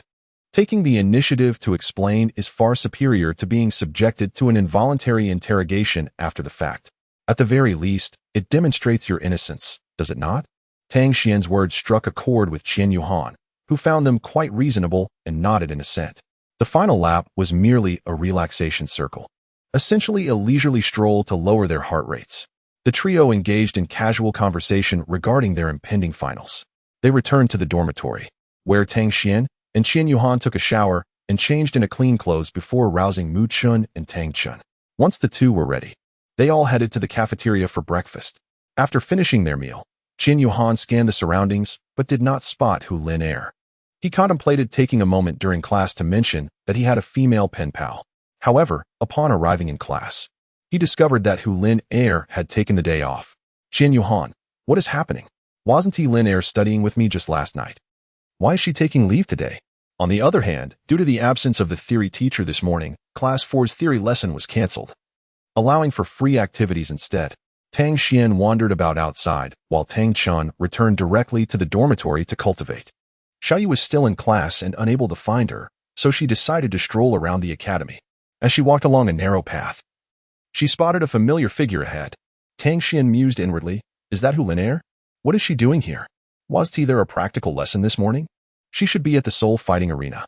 As these thoughts crossed his mind, he was about to greet her when he noticed Hu Lin Air glancing around furtively before heading into the spirit soul forest. Tang Xian felt even more puzzled. What on earth is Hu Lin Air up to, sneaking around like that? Out of curiosity, he followed her into the spirit soul forest. The spirit soul forest is a particularly mysterious place within the Spirit Hall Academy, primarily featuring various tree species for students to rest and admire. But a small portion is home to some quite dangerous plants. Tang Xian kept a close watch on Hu Lin Air, fearing she might encounter those perilous plants. Like the demon eye magic tree he had stumbled upon before. Just recalling that experience sent shivers down his spine. It appeared that Hu Lin Air was quite familiar with the area, weaving expertly through the trees, and inevitably, Tang Xian lost track of her. Disappointed, he decided to wait until after the lesson to discuss it with his friends. In a clearing surrounded by spiritual pines in the Spirit Soul Forest, a figure awaited. It was Dai Shengxi, and Hu Lin Air sidled through the space between two trees. What is it this time? Did you really need me to skip class this morning? Hu Lin Air said disdainfully. Lin Air, could you please be a bit nicer to me? How are you progressing with what I mentioned on my day off? Hu Lin Air asked. Puzzled, how did you find out that Yuhan is getting into that card business? Higi, that is none of your concern. This is a significant opportunity to save your Hu family. My family will provide funding for yours. You must quickly get me the plan for that card business. This way, our families can seize the market early, and your family's financial flow will stabilize. And then? Hu Lin Air asked coldly. Dai Shengxi was evidently caught off guard by her question. And then? What is next? Of course, it would lead to a long-term collaboration between our families. You continue to entice Qian Yuhan, and when he becomes infatuated, you'll cast him aside. He will undoubtedly suffer a significant blow. And then I'll reveal the whole truth to him. Just think about how thrilling that would be, haha. You were shameless. We are in the same boat now. I tell you, Hu Lin Air, don't think that defending Qian Yuhan is doing him any good. You haven't done a single thing that would truly benefit him. The final words of Dai Shengxi struck with piercing clarity, causing Hu Lin Air to stiffen. For she had been aptly called out. I implore you to cease. Otherwise, I may be compelled to confront Yuhan directly and reveal everything. Even if it means he will despise me forever. I must unveil the truth that you have forced upon me. Oh, really? I have coerced you? He retorted, leaning closer to whisper in her ear. Do not forget the betrothal between our families. Were it not for that childhood pact? Do you truly believe your family's financial misdeeds could have remained concealed until today? Lin Air, why can't you comprehend? Despite your treatment of me, my heart is repulsed. You scoundrel. Hu Lin Air shouted in fury. Very well, Dai Shengxi replied, striding through the grove and departing. Tears streamed uncontrollably down Hu Lin Air's cheeks. Why? Why was I born into such a family? Had I known the burdens that accompany wealth, I would have preferred a life of modesty and simplicity. Chapter 58. The dilemma. Hu Lin Air was engulfed in inner turmoil. On one hand, for the sake of her family, she felt obliged to cultivate a favorable relationship with Dai Shengxi and the Dai family to weather the storm. On the other hand, she did not wish to treat Qian Yuhan unjustly. That would be unfair to him. One path was for her family, while the other was for love. Choosing the former would render Qian Yuhan a mere pawn, whereas opting for the latter would disregard her family's sacrifices. Before her lay these two stark choices. How should she decide? There was still time to make a choice. Wiping the tears from her eyes, she exited the spirit forest. As she walked along the quaint paths of the academy, she sought respite on a bench by the side of the road, gazing at the picturesque scenery around her. Yet it all felt so mundane, so ordinary. Hulinor was barely 9 years old, believing that learning to operate an abacus would suffice to aid her family. Little did she know that the fate of her entire family now rested upon her shoulders, relying on her to assist Dai Xingxi in winning over the boy she cherished deeply. She was compelled to acquiesce to his childish whims, all in the name of saving her vast family, a notion so absurd. Torn between these two choices, she wandered until she arrived at Angel Square, where she sat in contemplation before the statue of the elder Qian Mo, pondering her decision. How am I to choose? Who can assist me? Her thoughts first turned to Qian Yuhan, now an orphan, abandoned by his father, left to fend for himself during the holidays. Then there was Fangya. Their relationship was amicable, and Fangya was rumored to be the daughter of a prominent family. If she could aid the Hu family, perhaps the threats from Dai Xingxi could be averted. Yes, she would seek Fangya. Hulinor remained seated in Angel Square for the entire morning, foregoing lunch to return to her dormitory for rest. She resolved to speak with Fangya later that afternoon. As Qian Yuhan concluded the class, Mu Chun awaited at the entrance. Has the class ended? He inquired. Indeed, Qian Yuhan affirmed with a nod. Oh, I wasn't asking you, my dear fourth. I was inquiring about Fangya, Mu Chun grinned, casting a glance towards Fangya, who stood behind Qian Yuhan. Qian Yu cast a sidelong glance at Mu Chun and walked past him without a word. Hey, fourth. Why are you in such a hurry? I was merely jesting, waiting specifically for you. There is something I wish to discuss. Oh? Let us not converse here. Let us dine first and speak as we eat. Qian Yuhan, Mu Chun, and Fangya made their way to the cafeteria together. The fourth class was attending a theoretical lesson, and the cafeteria lay conveniently between their classroom and the spirit combat zone. Hence, the trio decided against searching for the other two in the classroom, opting instead to rendezvous directly at the cafeteria. After each had ordered their lunch, they carried their trays to an unoccupied table and seated themselves. As soon as they settled in, Qian Yuhan inquired of Mu Chun regarding the matter he wished to discuss. Observing Qian Yuhan's anxious demeanor, Mu Chun chose not to tease him further and stated, This morning, our class had no lessons, so I took a stroll outside. You won't believe who I ran into. Who? Linaire. Linaire? Both Qian Yuhan and Fangya exclaimed in confusion. They were classmates with Linaire, who had taken the day off due to a family matter. Yes, that's right, it was Linaire. I noticed her sneaking into the spirit forest, wandering about as if she were familiar with the area, and then I lost sight of her. By the way, did you two have a falling out? Qian Yu shook her head in denial, saying, No, we were studying together in the library last night. However, she appeared quite fatigued and listless. Perhaps the holiday has been overwhelming for her family, leaving her exhausted. I urged her to return home and rest. Yet, this morning she requested leave, claiming there was something at home. Mu Chun, puzzled, inquired, How could there be something at home that would lead her to the Soul Forest? At that moment, Fangya timely interjected, Could it be that Linaire is meeting someone in the Soul Forest? Mu Chun's expression transformed into one of realization as he responded, Indeed. I find Fangya's suggestion highly plausible. Her excuse about family matters must surely be a ruse. But who could Linaire be meeting? Qian Yuhan listened quietly to the conversation between Mu Chun and Fangya, not uttering a single word, but lost in contemplation as he dined. His thoughts wandered. Who had Linaire met? Had someone from her family come to the academy to seek her? Or was she preoccupied with other friends within the institution? Recently, Linaire had exhibited an unusual demeanor, appearing somewhat distracted. Just yesterday, she had mentioned, while at the infirmary, that she had overheard Sangus speaking about my intention to venture into the card business, prompting her to request a detailed explanation from me. Given the myriad of issues currently plaguing her family, I hesitated, fearing that discussing my plans might add to her burdens. Initially, I contemplated asking her for a bit of financial support, but upon reflection, I decided it best to refrain, recognizing her own hectic life. Mu Chun scratched his head, pondering, had I ever discussed this with Linaire? I distinctly remembered confiding in Fangya instead. At that moment, Fangya interjected, If you seek investment, it is not as difficult as you might think. Earlier, at the infirmary, Mu Chun shared your plans with me. On the first day of the holidays, I spoke with my brother about it again.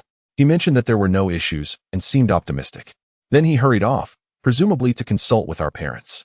If you need an investor, feel free to reach out to me. Qian Yuhan nodded slightly. After all, he had only shared a general outline with Mu Chen and the others, without delving into any intricate details. If he truly required Feng Ye's assistance, he could always inform her of the specifics without causing any delays. After Qian Yuhan and Mu Chen returned to the male dormitory to rest, Feng Ye headed to the library to read for a while. The three parted ways at the entrance of the cafeteria. Fourth, does Feng Ye have an older brother? Do you know him? Yes, his name is Feng Qing, a rather portly fellow. He is 1 year our senior and currently in his 2nd year. We've crossed paths a few times and exchanged pleasantries. As if recalling something, Qian Yuhan added, third brother. Are you aware if there is a family steward with the surname Feng in the spirit hall? Listening to Qian Yuhan, Mu Chen seemed to ponder, indeed. There appears to be. The vice minister of the finance department has that surname, though I can't quite recall the full name. Previously, Feng Qing had mentioned that his family possessed some connections within the spirit hall, and he had asserted this more than once. Qian Yuhan speculated that he must hold a significant position to carry such pride, while he feigned modesty about having connections. It was evident he was boasting about his family status, making him someone not worth forging a close friendship with. Thus, Qian Yuhan had seldom sought Feng Qing out. Their interactions were typically initiated by Feng Qing approaching him for idle chatter. Feng Ye, however, was different. Unlike her brother, who often flaunted his connections, she presented herself as an ordinary student, devoid of pretense. This similarity endeared her to Qian Yuhan, who held her in high regard, appreciating her authenticity, albeit in a manner akin to a hero recognizing another. Upon arriving at the dormitory, they found that Tang Xian and Tang Chun had not yet returned. And with no further conversation to pursue, they each retired to their beds to drift into slumber. In the afternoon, theoretical classes commenced. Hu Liner chose not to sit with Qian Yuhan today, opting instead to join Feng Ye. Mu Chen, seated beside Qian Yuhan, glared at him indignantly. Look at your girlfriend ruining my chances. Chapter 59. If you don't come to me, I will come to find you. Qian Yuhan and Mu Chen sat in the last row, observing Hu Liner engaging in conversation with Feng Ye, her eyes brimming with tears. Feng Ye appeared troubled, occasionally shaking her head and resting her chin on her hand, seemingly lost in thought. Meanwhile, Mu Chen and Qian Yuhan could do little but listen to the class with boredom. Once the lesson concluded, Hu Liner, seated at the front, bolted from her seat before Qian Yuhan could react, leaving him momentarily stunned. What was going on? Why did Liner look at me as if I were a harbinger of doom? Mu Chen seemed to sense that something was amiss with Hu Liner as well, urging Qian Yuhan to approach Feng Ye for clarification. As they neared Feng Ye, it was as if she anticipated their inquiry. Responding directly, Liner is facing a grave issue at home. She is utterly overwhelmed. Please, do not add to her distress. Upon hearing this, Qian Yuhan realized that he had always been a source of trouble for Liner. Qian Yuhan's spirits plummeted to the depths of despair. How had his relationship with Liner deteriorated to this point? It felt even worse than their previous friendship. Was there something he had failed to do? Observing Qian Yuhan's despondent state, Feng Ye couldn't help but feel genuine sympathy for him. Thus, she resolved to assist Hu Liner in this matter. She could not allow the scenario that Dai Shengxi envisioned to materialize. After all, why should Qian Yuhan be subjected to such treatment? Indeed, Hu Liner had confided everything to Feng Ye, who had come to understand Dai Shengxi's true nature. Furthermore, she learned that Hu Liner's knowledge of the situation ultimately stemmed from her own actions, which led to Dai Shengxi's awareness and subsequently to Hu Liner being coerced into deceiving Qian Yuhan regarding the details of the scheme. Earlier, Feng Ye had mentioned the situation to Feng Qing, who hastily departed to inform Dai Shengxi. Their acquaintance dated back to a family gathering, which Feng Ye had disdainfully chosen to skip in favor of reading in her study.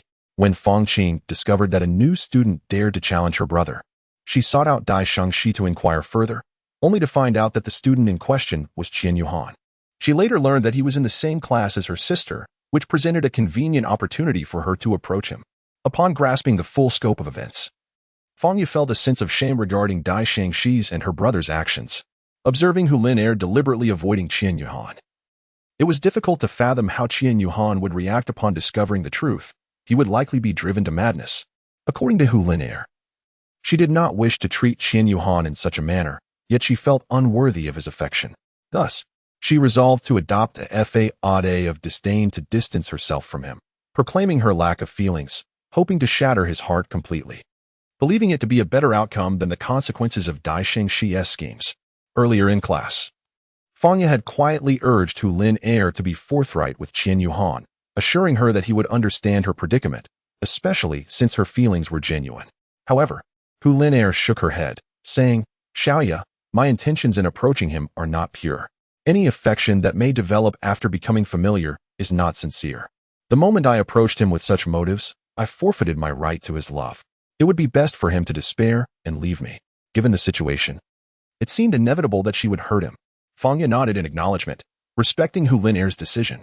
After the three parted ways, Qian Yuhan felt little inclination to dine. He retrieved today's correspondence from the mailbox at the entrance and returned to his dormitory. Qian Yuhan pondered. Could it be that the bond between the two of them has come to an abrupt end? Where did it all go awry? Upon returning to the dormitory, she found that Tang Chun and Tang Xian had not yet returned, likely still dining in the cafeteria. She took out a piece of stationery, and before even glancing at the reply, she began to write. "Snow, alas, I find myself entangled in a vexing dilemma. My girlfriend and I, who had just spent a delightful time studying together at the library yesterday, seemed to have encountered an inexplicable rift. This morning, she feigned illness, which leads me to suspect she is meeting someone else. By afternoon, she began to evade me entirely. Have I erred in some way? I truly struggle to comprehend this. I cannot believe our relationship could dissolve so hastily, yet it feels as though that is the path we are treading. Do you think I should relinquish my grasp on this relationship? Was the establishment of our romantic connection merely a fleeting impulse, a rash decision made in haste? Everything around me feels surreal. Today, she spent the afternoon conversing with another friend of mine, and I am left in the dark about their discussions. It is exhausting to sense that my friend is concealing something from me as well. I feel compelled to participate in the exchange program during our second academic year. I had previously worried about the distance, but perhaps granting each other some space for reflection is indeed the better course. Wouldn't you agree? In the second year, our two colleges will exchange students, and I shall venture to your school, where I hope to meet my enigmatic pen pal. Haha, how bothersome this all is. Please don't find me tedious. I have no one else to confide in. My brothers? That is out of the question. How would they perceive me, a man unable to move on from heartache? I trust they would not judge me, yet I am burdened by the thought. We are different. You and I can unburden my thoughts to you, and you may simply regard me as a madman. Haha. Voicing my thoughts in this manner does not affect our respective lives, and I find solace in it. At present, I feel that in the company of others, I might revert to my old, taciturn self. If I were to become invisible, perhaps I would avoid such tribulations, escaping the distress of being deliberately evaded by my girlfriend without the truth being revealed. Perhaps it is best to retreat into myself. It may prove beneficial. How have you been lately? I have yet to read your reply. I feel that approaching your letter with my current negative emotions would taint my perception. May I wait a few days until I have adjusted before I read it? I trust you understand my predicament. Surely you must be pouting in irritation at my delay. Please don't be upset. Consider this a remote comfort from Qian. Best wishes. In the Tian-Do Royal Academy, a servant delivered a letter to Ouyang Luoshue's desk this morning, after spending the entire day in the mimicry training area for her sole dual class. She had previously collected her correspondence herself, but today she had someone else bring it to her. As she opened the letter and read the reply from Qian Yuhan, she could not help but chuckle upon seeing the line. By the time you read this, I am likely being tormented by teacher Yuzi Yang. It seemed that this troublesome fellow had also been subjected to a grueling training regimen by the devilish instructor. What has got you so amused, Luoshue? Is your pen pal's letter truly that delightful? Perhaps I should find one for myself, one of Ouyang Luoshue's roommates remarked. Indeed, a big fool is likely suffering more than we are today, Ouyang Luoshue replied softly, a smile subtly gracing her lips as she contemplated. I wonder if he has seen the letter I sent him today. What thoughts might he have about this exchange? She then returned her gaze to Qian Yuhan's letter. Feeling a sense of unease as she recalled the various details about the business of the Oak faction, her eyes narrowing in thought. This led her to reminisce about the scene she witnessed in the setting sun forest. In Chapter 60, the final practical assessment, Part 1, Ouyang Luoshue sat by her desk. Lost in thought, she had seen Hu Lin conversing with another boy in the sunset forest, and it appeared they had an argument, though it was evident they were conspiring about something. From her correspondence with Qian Yuhan, she had gleaned a rough description of Hu Lin, and upon their meeting, she found her to be as beautiful as described, instantly recognizing her identity. As for the boy accompanying Hu Lin, she had instructed Lu Lao to memorize his appearance for future investigation. Lu Lao later reported that he was Dai Xingxi, the eldest son of the Dai family from Wuhuan City, a notorious scion known for his debauchery. Piecing together clues that Lu Lao had gathered, Hu Lin had also formed a coherent narrative about the events. Such a troublesome fellow, Ouyang Luoxiu amused inwardly. It is best not to overstep and interfere. This is his own affair. Feeling somewhat fatigued, Ouyang Luoxiu penned a letter of 200 or 300 words detailing the peculiarities of her day before retiring for the night. Days passed, and the final examinations at Wuhuan Academy approached. Hu Lin had been avoiding Qian Yuhan, and each time he caught sight of her evading him, his heart tightened, and he sighed deeply. In an effort to alleviate her inner turmoil, Qian Yuhan devoted herself tirelessly to the pursuit of learning and cultivation. Over the past few days, she has been fervently absorbing the residual elemental energy of heaven and earth within her body, achieving a remarkable breakthrough to level 38, which left Mu Qin and Tang Qian utterly astonished. As Qian Yuhan rested alongside his 3 companions in their dormitory, he retrieved 3 exquisite celestial herbs from the golden bracelet of the Cold Heart Dragon God for his brothers to consume. He presented the golden dragon heart sunflower to Mu Qin, the thunder-devouring soul grass to Tang Xian, and the marvelous mushroom of enlightenment to Tang Chun. The trio gazed in astonishment as Qian Yuhan unveiled 3 top-tier celestial herbs, rubbing their eyes in disbelief at the extraordinary sight before them. Each of these herbs, in the realm of soul masters, could incite a fierce conflict among them. Yet here they were, appearing so unassumingly. It was almost too incredible to comprehend. Is this truly the golden dragon heart sunflower? Qian Yuhan gazed at the now silent Mu Qin and smiled, nodding without uttering a word. Truly, you are like a father to me. In the Golden Crocodile Hall, the Golden Crocodile Douluo, a Qi, inquired about the recent events. Have you all eaten well these past few days? Make haste to absorb the essence before the practical assessment begins. Once the assessment commences, the potency of this celestial herb will be beyond your grasp. However, it is sufficiently powerful to enhance your abilities significantly. After Qian Yuhan finished speaking, he turned and retired to his bed to rest. Tang Xian and the other 2 suppressed their inner excitement and joy, observing Qian Yuhan in his current state. Tang Xian sighed inwardly. Alas, the wounds of the heart for our 4th brother may take a long time to heal. What could have transpired to bring him to this state? Surely it must be something troubling on Hu Lin's side. We, his brothers, have witnessed everything. There is no doubt about that. The issue lies elsewhere. The 3 shook their heads and settled onto their respective beds, absorbing the medicinal effects of the celestial herbs. As fortune would have it, today was the weekend, and after an hour, they finally finished their absorption. Presently, their levels stood as follows. Tang Xian, level 34. 3-ring Soul Master. Having previously broken through during the battle with the Tooth Claw Scorpion King, he later sought his teacher to obtain a 3rd soul ring. Tang Chen, level 35, 3-ring Soul Master. Mu Qin, level 36, 3-ring Soul Master. The following afternoon, just before the theory class concluded, Zhou Yu reiterated to the class the importance of reviewing theory and preparing for the practical assessment. This time, the practical examination would involve randomly drawing lots to match opponents for soul battles, with scores assigned by the practical instructors of each class, and the average score taken as the final assessment. Although certain details of the practical assessment had been slightly modified, the essence remained unchanged. After providing a few final reminders for the upcoming theory exam, Zhou Yu announced that all courses for the semester had concluded. Following the dismissal, the students dispersed in a flurry. Some headed to the cafeteria to queue for meals, others went to the library to secure seats for evening study, while some simply returned to their dorms to relax. Under the guidance of Mu Qin, Qian Yuhan and others decided to first indulge in a meal. They asked Fang Yu to assist in securing several seats. After agreeing, Fang Yu hurriedly made her way to the library. After finishing their meal, Qian Yuhan and the others brought a portion for Fang Yu and headed to the library together. Upon entering, they immediately spotted Fang Yu waving at them.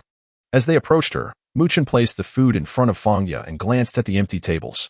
With a total of 5 tables available, he couldn't help but furrow his brow. Isn't Hu Lin coming? Mu Qin inquired. Fang Yu noticed Qian Yuhan looking at her, seemingly eager for an answer to this question. She shook her head and replied, Liner had some matters at home and went straight back. She won't be staying on campus anymore. She has changed to a day student. After Fang Yu spoke, she observed that Qian Yuhan's expression remained unchanged. yet his eyes betrayed a hint of sorrow. Seemingly resolute, Qian Yuhan said, "Fangya, you are in touch with Lina, right? If you have a moment, please convey this message to her. If she is distancing herself from me because she has met someone better, she should just tell me directly. I will step back. But please, I beg her not to continue like this. It's truly painful." Fangya looked at Qian Yuhan and silently nodded in understanding. The five of them then immersed themselves in their studies in the library, refraining from mentioning the matter again. As the theoretical exam commenced, the questions, crafted by the respective theory teachers, elicited mixed reactions. Some found them exceedingly difficult, while others praised the teachers for their leniency. Qian Yuhan is the latter. After completing the theoretical examination, he rarely managed to smile. Observing Mu Chen's furrowed brow, he surmised that their class's teacher had set a particularly challenging paper. After all, Teacher Han Xin possessed profound theoretical knowledge, and the lessons delivered were correspondingly intricate, leading to more difficult questions.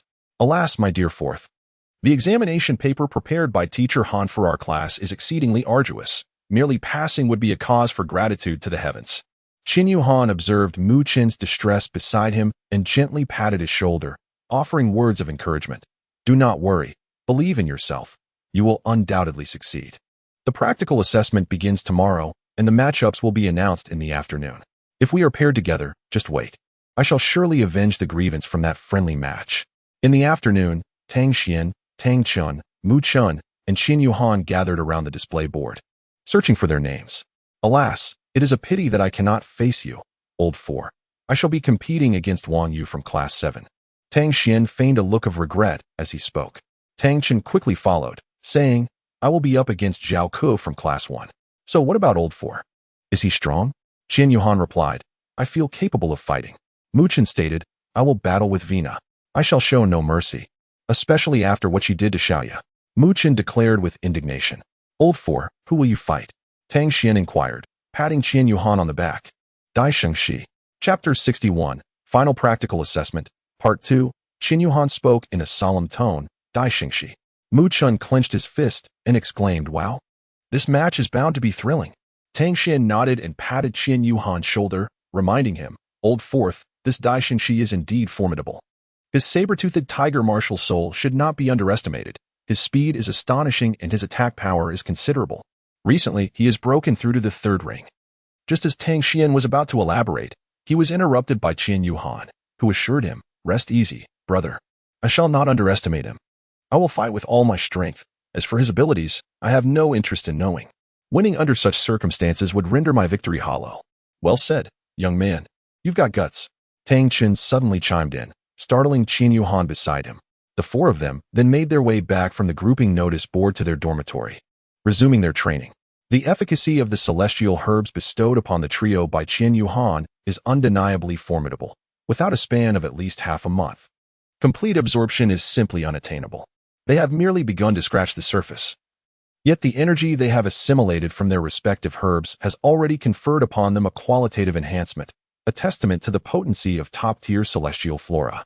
After absorbing the diamond dragon heart sunflower, Mu Chun finds his golden crocodile, King Martial Spirit's defensive capabilities have reached astonishing heights. Now capable of withstanding the fourth soul skill of an ordinary soul master, his meridians feel as though they are clad in armor, significantly augmenting their capacity. This improvement allows for a swifter flow of soul power within his veins, rendering his cultivation more efficient. Tang Xian, who has ingested the heavenly thunder soul-devouring herb, benefits from an even more refined concentration of thunderous elements enveloping his Haotian hammer, amplifying the electric damage dealt by his attacks. His physical constitution has also been greatly enhanced through the herb's fortifying properties. Furthermore, the heavenly thunder soul-devouring herb has greatly elevated his mental acuity, making his mental strength rival that of Qian Yuhan. Tang Chun, after consuming the extraordinary mushroom celestial chrysanthemum, sees his Haotian hammer become even more unyielding, with a noticeable increase in weight. The stun effect accompanying his attacks has also been significantly enhanced. His physical strength has evolved to such a degree that it resembles the indestructible form, showcasing remarkable defensive capabilities that harmoniously balance offense and defense, including Qian Yuhan. The initial manifestation of their absorption of the celestial herbs is a notable increase in soul power. The enhancement of martial spirit attributes and physical strength, however, is the primary and more protracted aspect, as it varies with the degree of absorption. Once they fully utilize their winter break to absorb all the energy, they will undoubtedly astonish those around them. However, the impact of the enhancements in martial spirit attributes and physical strength on soul power is relatively minor. Given that all four are already endowed with supreme martial spirits, with Qian Yuhan possessing a divine-level spirit, the effect of the celestial herbs on their soul power is not as pronounced as it would be for ordinary martial spirits. Yet an enhancement of approximately 5 levels remains plausible.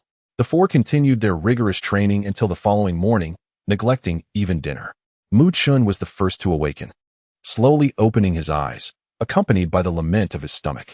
He inwardly mused, "Goodness, I've trained straight through to morning." Not long after, the other three gradually roused as well. Tang Xian stretched languidly before bounding off the bed. "Refreshing. I feel invigorated, though a bit famished," he remarked, with Qian Yuhan unexpectedly chiming in to echo his sentiment. The four shared a hearty laugh, and Tang Xian gestured for them to gather. Arms draped over one another's shoulders, forming a tight circle. "Brothers, it's time for us to showcase our prowess in the 101. No doubt about it. Let's get to it.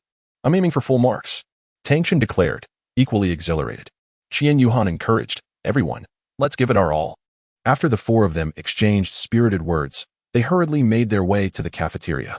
If they delayed any longer, their stomachs could very well form a band. Along the way, they encountered Fangya.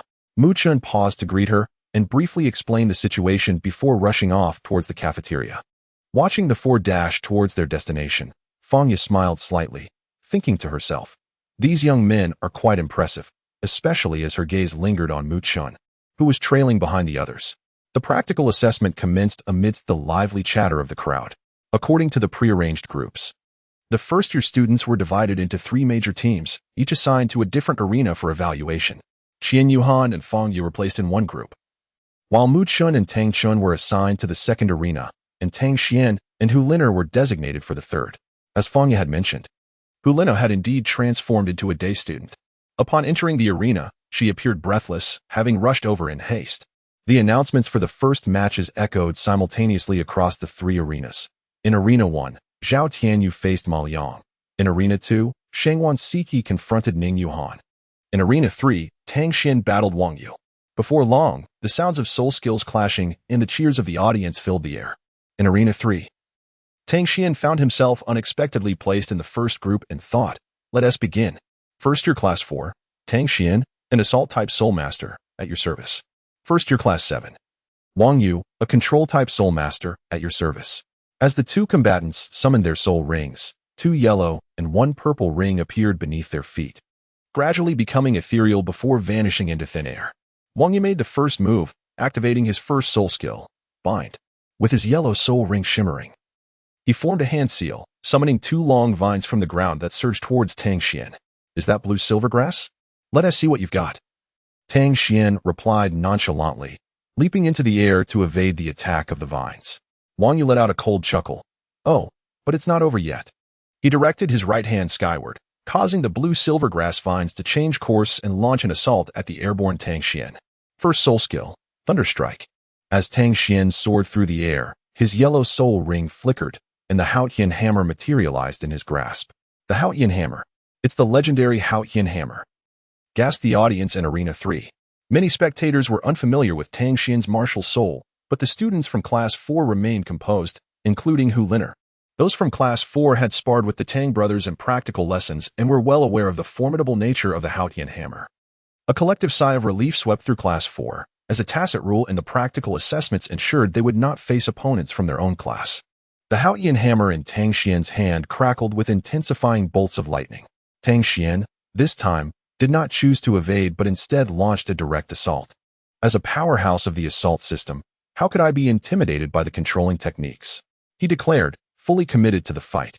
Observing the 2 combatants from below, the 7 practical instructors commented, with one from Class 6 noting, "This child of the control system is far too complacent. Daring to confront the formidable Tang Xian head-on is certainly not a wise decision." Indeed, Tang Xian's strike would undoubtedly overwhelm Wang Yu, even if he were to withstand it. It would merely afford Tang Xian further opportunities to attack. This child has fallen into his old habits once more. The instructor from Class 6 was none other than Wang Yu's combat teacher. As anticipated, Upon witnessing the overwhelming might of Tang Xian's enhanced first soul skill, the Haotian Hammer, Wang Yu opted for a solid defensive stance. With a series of intricate hand seals, blue-silver vines twisted and intertwined above him, forming a protective shield. However, as soon as Tang Xian's assault struck the shield woven from the vines, it shattered instantly. Without pausing, Tang Xian continued to raise his hammer and bring it crashing down towards Wang Yu. Wang Yu inwardly sighed, this is not good. Third soul skill, blue-silver cage. Dear friends, I kindly ask you to engage with a gentle tap on the gift icon for a free boost of enthusiasm. Your encouragement is the driving force behind my continued writing. I promise not to disappoint you. Thank you for your support. Additionally, allow me to provide you with an update on the current prowess of our protagonists, Qian Yuhan, level 37 pinnacle. With the martial soul, Radiant Divine Sword, and the Azura Demon Sword sealed. First soul skill, Radiant Slash. Second soul skill, Radiant Shadow Clone. Third soul skill, Radiant Guardian. Ouyang Luo Shui, level 41, Martial Soul, Ice Spirit Staff, and Ice God Battle Blade. Ice Spirit Staff's first soul skill, Ice Spirit Blessing. Second soul skill, Frozen Domain. Ice God Battle Blade's first soul skill, Ice God Slash. The remaining soul skills will be revealed later, no spoilers. Tang Xian, level 34, Martial Soul, Heavenly Thunder Haotian Hammer. First soul skill, Thunder Strike. Second soul skill, Thunder Assault. Third soul skill, Thunder Shadow. After his breakthrough, he sought his teacher to acquire soul rings, and upon learning this, Tang Zhan expressed his anger in a letter, questioning why he did not return to obtain the Haotian Guardian, leaving only the fourth soul skill for now. Tang Chen, level 35, Martial Soul, Earth-Shaking Haotian Hammer. First soul skill, Earth Split. Second soul skill, Earth Tremor. Third soul skill, Haotian Guardian. Mu Chen, level 36. Martial Soul, Golden Crocodile King. First soul skill, Golden Crocodile Tail Sweep. Second soul skill, Protective Golden Radiance. Third soul skill, Frenzied Golden Crocodile. Domain, Golden Crocodile Domain. Fangya, level 29 Pinnacle, Martial Soul, Twin-Headed Fire Phoenix. First soul skill, Phoenix Fire Line. Second soul skill, Phoenix in Flames. After her breakthrough, Fangya sought Yuziang during the latter part of her short vacation. And Teacher Yu guided her to a nearby Soul Beast Forest to acquire 2 optimal quality 100-year soul rings. Hulin Air, level 31, Martial Soul, Three-Tailed Fox Spirit. First soul skill, Fox Tail Needle. Second soul skill, Fox Charm. Third soul skill, Enchanting Poison Mist. Domain, Fox Spirit Domain. Additionally, Qin Yuhan's budding romance is about to meet a tragic conclusion. When they head to Tiando for an exchange, how will a certain someone waiting there heal him? Let us anticipate the outcome. Lastly, I humbly request your support to fuel the love and inspire updates. Thank you. Chapter 62, Final Practical Assessment, Part 3, Oh No. The third soul skill, Blue-Silver Prison. Wang Yu thought to himself, sensing the impending doom as the purple third soul ring beneath his feet illuminated. The third soul skill bestowed upon him by the 5,000-year-old abyssal demon spider can control multiple opponents and also provide self-protection, a rather commendable skill. However, it is unfortunate that the blue-silver prison faces the formidable Haotian Hammer, the greatest martial soul in existence. Tang Xian's Heavenly Thunder Haotian Hammer struck directly against Wang Yu's blue-silver prison. Crack! The blue-silver prison shattered into countless fragments. Third soul skill, Thunder Shadow. Tang Xian, seizing the advantage, unleashed his third soul skill, conjuring an identical Haotian Hammer. Indeed, Tang Xian's third soul skill differs from Qian Yuhan's Radiant Shadow clone, which creates 2 clones for collaborative combat. Rather, it manifests a thunder hammer resembling the Haotian Hammer through the power of lightning. With dual hammers in hand, Tang Xian's yellow first soul ring shimmered, unleashing Thunder Strike. Second soul skill, Parasite. Boom. Wang Yu exhibited no signs of retreat, as the yellow second soul ring pulsated beneath his feet. The blue-silver seeds, remnants of his previous assault on the blue-silver vine, emitted a faint azure glow, resembling a ticking time bomb. Alas, Tang Xian sighed inwardly. Yet it was regrettably too late. The blue-silver seeds detonated, each explosion minor, but their sheer number was overwhelming. A cacophony of explosions erupted around Tang Xian, who had indeed been careless. He had long acknowledged the presence of the blue-silver seeds, but had failed to regard them with the seriousness they warranted. Fortunately, having been tempered by the heavenly thunder-devouring soul grass, his physical resilience far surpassed that of the average person, allowing him to endure the onslaught. However, Several abrasions marred his skin, and blood trickled from the corner of his mouth, though he remained relatively unscathed otherwise. Wang Yu, on the other hand, was not faring as well. Following the activation of Tang Xian's thunderquake, two Haotian hammers were sent spiraling into the sky, only to subsequently plummet towards Wang Yu as if guided by an unseen hand. The speed was blinding, and Wang Yu had no opportunity to react upon noticing the hammers in midair. They crashed to the ground with a formidable force, accompanied by the cleansing fury of lightning. Wang Yu was incapacitated by the dual assault of the electrical shock and the weighty impact of the hammers, rendering him unconscious.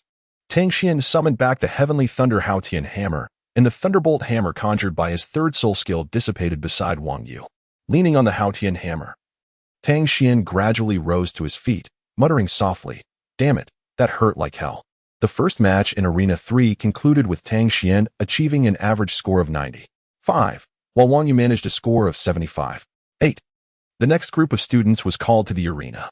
Tang Xian limped towards Arena 1, eager to witness the battle of his fourth younger brother. Upon arriving, he spotted Qian Yuhan and Fang Yu seated side by side and made his way toward them. Fang Yu was the first to notice the disheveled Tang Xian. Covering her mouth as she chuckled, "Brother Xian, what happened to you? Ha ha, how did you end up like this?" "Ah, don't mention it. It's utterly embarrassing," Tang Xian replied. Qian Yuhan heard Fang Yu's words and followed her gaze to see Tang Xian in motion. "Big brother, what happened?" "I was careless during the competition and got injured by the opponent's blue silver seed explosion. Alas, my perfect score is gone. I only scored 90, he replied. Fang Yu comforted him. "Big brother Xian, you have already performed remarkably. We just finished 3 rounds, and none of us scored above 80. Thank you for the consolation. But it depends on whom we are competing against. If you all perform normally, scoring above 90 should be no problem," he remarked. As the three continued their conversation, Tang Xian settled beside Qian Yuhan, watching the match in Arena 1. Meanwhile, in Arena 2, Mu Chen, assigned to Group 4, had arrived at the preparation area, where he was to face Vina from Class 4. The determination in Mu Chen's eyes revealed his resolve to hold nothing back. As the match concluded, the practical instructor assessed the scores. Zhao Rui, 82, Hanixi, 88. Group 4 of Arena 2 is about to begin. Please welcome Mu Chen and Vina for their assessment. The announcement echoed. Mu Chen, eager and poised, prepared for action, while Vina felt a surge of anxiety. She was acutely aware of Mu Chen's identity and, upon learning of his connection with Fang Yu and that Fang Yu belonged to the Fang family, she dared not provoke her further. Vina was not foolish. She understood the repercussions of inciting Mu Chen and his formidable family, consequences that the Wei family could not afford. Yet, she knew that Dai Xingxi had been targeting Qian Yuhan, who was a forsaken orphan abandoned by his father.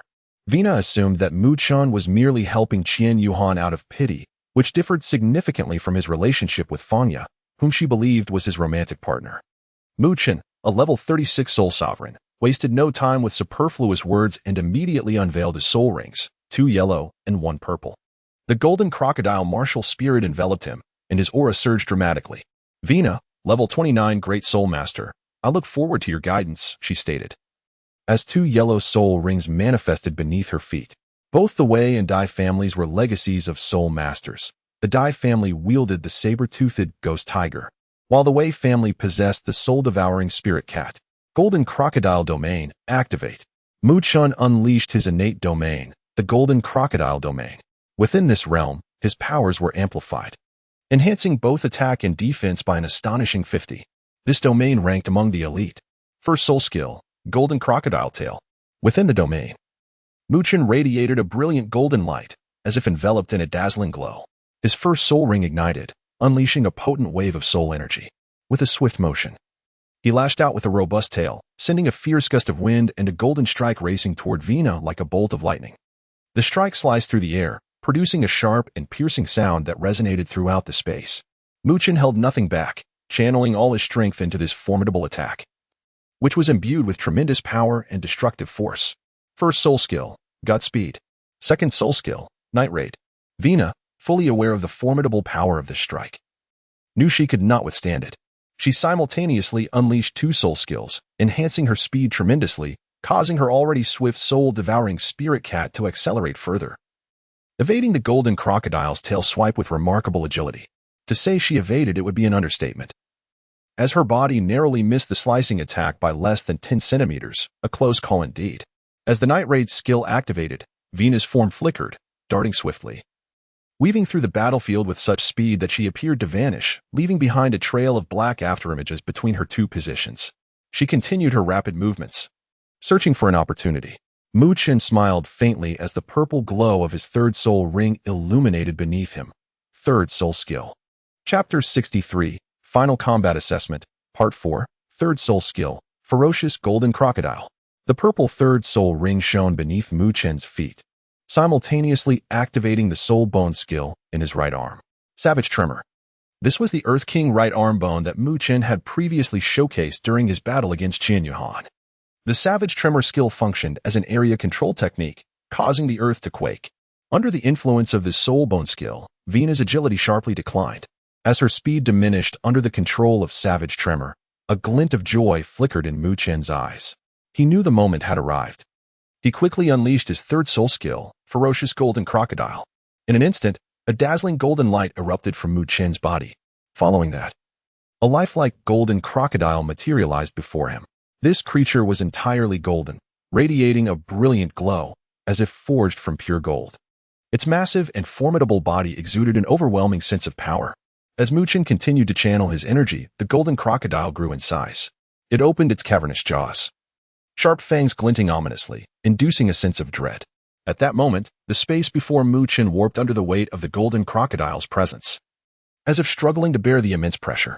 Finally, a colossal golden crocodile, measuring 10 meters in length and 3 meters in height, appeared before everyone. Its fearsome visage and terrifying aura caused all spectators to gasp in shock. This was Mu Chen's third soul skill, Ferocious Golden Crocodile. In the audience, Tangchen observed the crocodile formed by the third soul skill, shaking his head and closing his eyes, seemingly offering a moment of silence for Vina. Go, Mu Chen commanded. The golden crocodile surged towards Vina, and the combat instructors knew she would undoubtedly be unable to withstand this blow. If struck, it could even result in a lifelong disability. The esteemed instructors exchanged glances, and the practical teacher from Class 4 swiftly materialized in the soul arena. Upon his arrival, he was immediately enveloped by an aura of formidable pressure, causing him to momentarily pause in astonishment. This child was merely a soul master. Yet the soul skills he unleashed were potent enough to instill a sense of trepidation even in a soul sage like himself, truly astonishing. The Class 4 teacher appeared before Vina, and beneath his feet, a harmonious array of soul rings emerged. 2 yellow, 2 purple, and 3 black, 7 in total, perfectly proportioned. At the same time, the black 7th soul ring ignited, emanating a pressure that significantly diminished the impact of the colossal golden crocodile, summoned by Mu Chen's fierce golden crocodile skill. As the golden crocodile charged towards the Class 4 teacher, a thunderous collision erupted upon their meeting, reverberating throughout the arena as if the very ground were shaking. In that moment, a massive cloud of smoke billowed forth, enveloping the battlefield and obscuring the outcome of this intense clash from the spectators' view. As the haze gradually lifted, the crowd gasped in astonishment, for the once fearsome golden crocodile had vanished, replaced by an enormous, emerald green tortoise, its shell armored and imposing, standing steadfastly in the arena. This majestic tortoise exuded an aura of authority and mystery that captivated all who beheld it. This was none other than the martial spirit of the Class 4 practical teacher, Suzimo, the Xianming tortoise. The Xianming tortoise, a powerful martial spirit, possessed not only formidable defensive capabilities but also remarkable offensive strength and vitality. At that moment, under Zhang Qing's command, the Xianming tortoise showcased unparalleled prowess, becoming the most radiant presence on the battlefield. As Zhang Qing's 7th soul skill, the martial spirit manifestation concluded, the Xianming tortoise dissipated, and Suzimo gently descended onto the soul arena, announcing, the match concludes. According to the assessment of the practical instructors, Vina scores 75 points, and Mu Chen scores a perfect 100. A profound silence enveloped the arena, and after a brief pause, the crowd erupted into enthusiastic cheers. Goodness, a perfect score. Is he from Class 2? It seems so. I demand all his information within an hour for 100 gold soul coins. Meanwhile, Mu Chen returned to the audience with a dark expression, disregarding the flattery directed towards him, and sat beside Tangchen. It infuriates me that Teacher Su intervened. Tangchen, rarely displaying such joy, laughed heartily. Ha ha ha, old third. Are you not aware of the sheer strength of your third soul skill? Vina could never withstand it. Did you not see that Teacher Su even deployed his martial spirit manifestation to counter it? Just smile and accept it. Tang Chen continued. With such formidable power in your third soul skill, why did you not use it when facing the Toothclaw Scorpion King? Upon hearing Tang Chen's sudden inquiry, Mu Chen's previously regained composure swiftly dissipated. Let's not mention the second brother. I. Observing Mu Chen's stammering demeanor, Tang Chen's curiosity intensified. What is the matter? Hey, why are you so lively today? Well, it's nothing much, really. I merely unleashed my third spirit skill. But it's a technique that requires charging. At that moment, the environment didn't permit me to accumulate energy, so I released it instantaneously. This spirit skill is rather absurd. The power derived from a charge release and an instantaneous one is remarkably distinct, yet the soul power consumed remains the same. Tang Chen, upon hearing Mu Chen's words, twitched slightly at the corners of his eyes. Third brother, your spirit skill is indeed outrageous. So, that monstrous golden crocodile I saw earlier was the manifestation of your third spirit skill? Mu Chen remained silent, merely nodding in affirmation. Tang Chen found it hard to accept. The fearsome golden crocodile and the 1-meter-long loach he encountered earlier were both unleashed by the same individual using the same spirit skill. Had Mu Chen not clarified, Tang Chen might have thought that he hadn't exerted his full strength that day and had simply been slacking off. Mu Chen then added, however, I must admit, I didn't anticipate the sheer power of this third spirit skill. The effects of the Diamond Dragon Heart Sunflower on my physical attributes, spirit skill enhancement, and martial soul elevation are remarkably extraordinary. Furthermore, I feel that there is still a substantial amount of elemental energy within me. If I could absorb it all. Tang Chen nodded in agreement, sharing a similar sentiment. He couldn't help but exclaim, indeed. The effects of the celestial mushroom and heavenly chrysanthemum I absorbed have truly astonished me. They have not only bolstered my strength but also bestowed upon me an unprecedented sense of power. Mu Chen continued, exactly. Especially with my third spirit skill. It has managed to unleash such formidable might, far beyond my imagination. Tang Chen chuckled, haha, of course. However, we must wisely utilize the remaining elemental energy to further enhance our cultivation. After all, only through continual progression can we achieve greater victories in future battles. Mu Chen nodded in agreement, their eyes meeting with a shared glimmer of determination. They understood that the benefits they had garnered were not merely transient, but rather a long-term accumulation and enhancement. As long as they persevered in their training, they would undoubtedly evolve into even more formidable beings. Chapter 64, Final Practical Assessment, V. In Arena Number 2, Group 13, First Year Class 4. Tang Chen faced off against Zhao Ke from First Year Class 1. Please have both parties step forward and prepare. The announcement echoed. And both Tang Chen and Zhao Ke ascended the battle platform. Zhao Ke from First Year Class 1, a level 29 Great Spirit Master, declared with resolute eyes and a booming voice, please instruct me. As his words fell, 2 yellow soul rings gradually emerged beneath him, radiating a brilliant glow. Zhao Ke was filled with anticipation and excitement. Upon learning that his opponent was Tang Chen, he immediately realized that this would be a formidable battle. However, he felt not a trace of fear or hesitation. On the contrary, a powerful yearning surged within him to confront a formidable opponent, to unleash his potential and see if he could transcend the limitations that had long plagued him. He took a deep breath, recalibrated his mindset, and prepared to embrace this challenge. He believed that with utmost dedication, he would undoubtedly gain invaluable experience and growth from this fierce confrontation. At this moment, he was eager to showcase his strength and engage in a contest of skill with Tang Chen. Class 4, Year 1, Tang Chen, Level 35 Soul Master. I seek your guidance, Tang Chen said gravely, aware of the need for utmost vigilance. Just yesterday, his younger brother had warned him repeatedly that Zhao Ke's strength should not be underestimated, as it was said he possessed the capability to contend with him. Although he was at level 29 facing a level 35 and had one additional skill at his disposal, the fact that his opponent could still engage him in a fiercely contested battle indicated Zhao Ke's tremendous potential. Faced with such a powerful adversary, Tang Chen understood that he must not underestimate him and must give his all. Simultaneously, he wished to seize this opportunity to solidify the cultivation he had gained after absorbing the miraculous heaven-soaring chrysanthemum. First soul skill, Earth Shatter. Tang Chen struck first. As the golden first soul ring materialized beneath his feet, gripping the earth-shaking Haotian hammer with both hands, a formidable force surged from his body and concentrated in his arms. He inhaled deeply, stepped forward, and then raised the Haotian hammer high above his head. With his movement, the surrounding air seemed to churn, forming an invisible vortex. Then, with all his might, Tang Chun brought the Haotian hammer crashing down upon the ground. A tremendous sound reverberated, and the earth trembled violently, reminiscent of a minor earthquake. From Tang Chen's position, spiderweb-like fissures rapidly spread out, racing towards Jiaoku. These cracks multiplied and grew denser, ultimately merging into a vast chasm. This rift continued to expand, emitting a low, rumbling roar akin to a ferocious beast ready to devour everything in its path. At that moment, Jiaoku's expression shifted drastically as he sensed an unprecedented pressure. His eyes widened in realization. He knew that if he could not evade in time, he would face severe injury. The destructive power of Tang Chen's earth-shaking Haotian hammer far surpassed that of Tang Xian's thunder Haotian hammer. Though it was merely a first soul skill and had only caused the ground to fracture, Zhao Ku, present at the scene, understood that the might of this blow was comparable to the third soul skill of an ordinary soul master. 7 Killing Domain, activate. Zhao Ku summoned a silver-white longsword, enveloped in a faint blue aura. His martial spirit was none other than the renowned 7 Killing Sword, a top-tier weapon martial spirit known for its offensive prowess, capable of standing shoulder to shoulder with the Haotian hammer. The soul masters who awaken the 7 Killing Sword martial spirit possess an innate domain known as the 7 Killing Domain, akin to Mu Chen's Golden Crocodile Domain.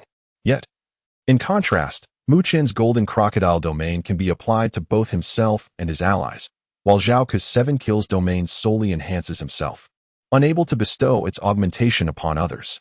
The first soul skill, Sword Qi, the first soul ring beneath Zhao Ku shimmered, and with a sweeping motion of the 7 Kills sword, a torrent of gray energy surged forth, resembling a colossal gray dragon as it advanced towards Tang Chen's first soul skill. However, he did not aim directly at Tang Chen himself. Instead, he targeted the technique known as Earth Shatter. The underlying intent was to counter force with force, thereby diminishing the impact of Tang Chen's skill to prepare for the ensuing battle. As the two soul skills collided, a thunderous boom echoed, dust billowing and smoke enveloping the arena. When the haze gradually dissipated, Tang Chen's skill remained, albeit stripped of its initial overwhelming might. Zhao Ku deftly evaded the remnants of Tang Chen's first skill with a nimble sidestep. Next, the second soul skill, Earthquake.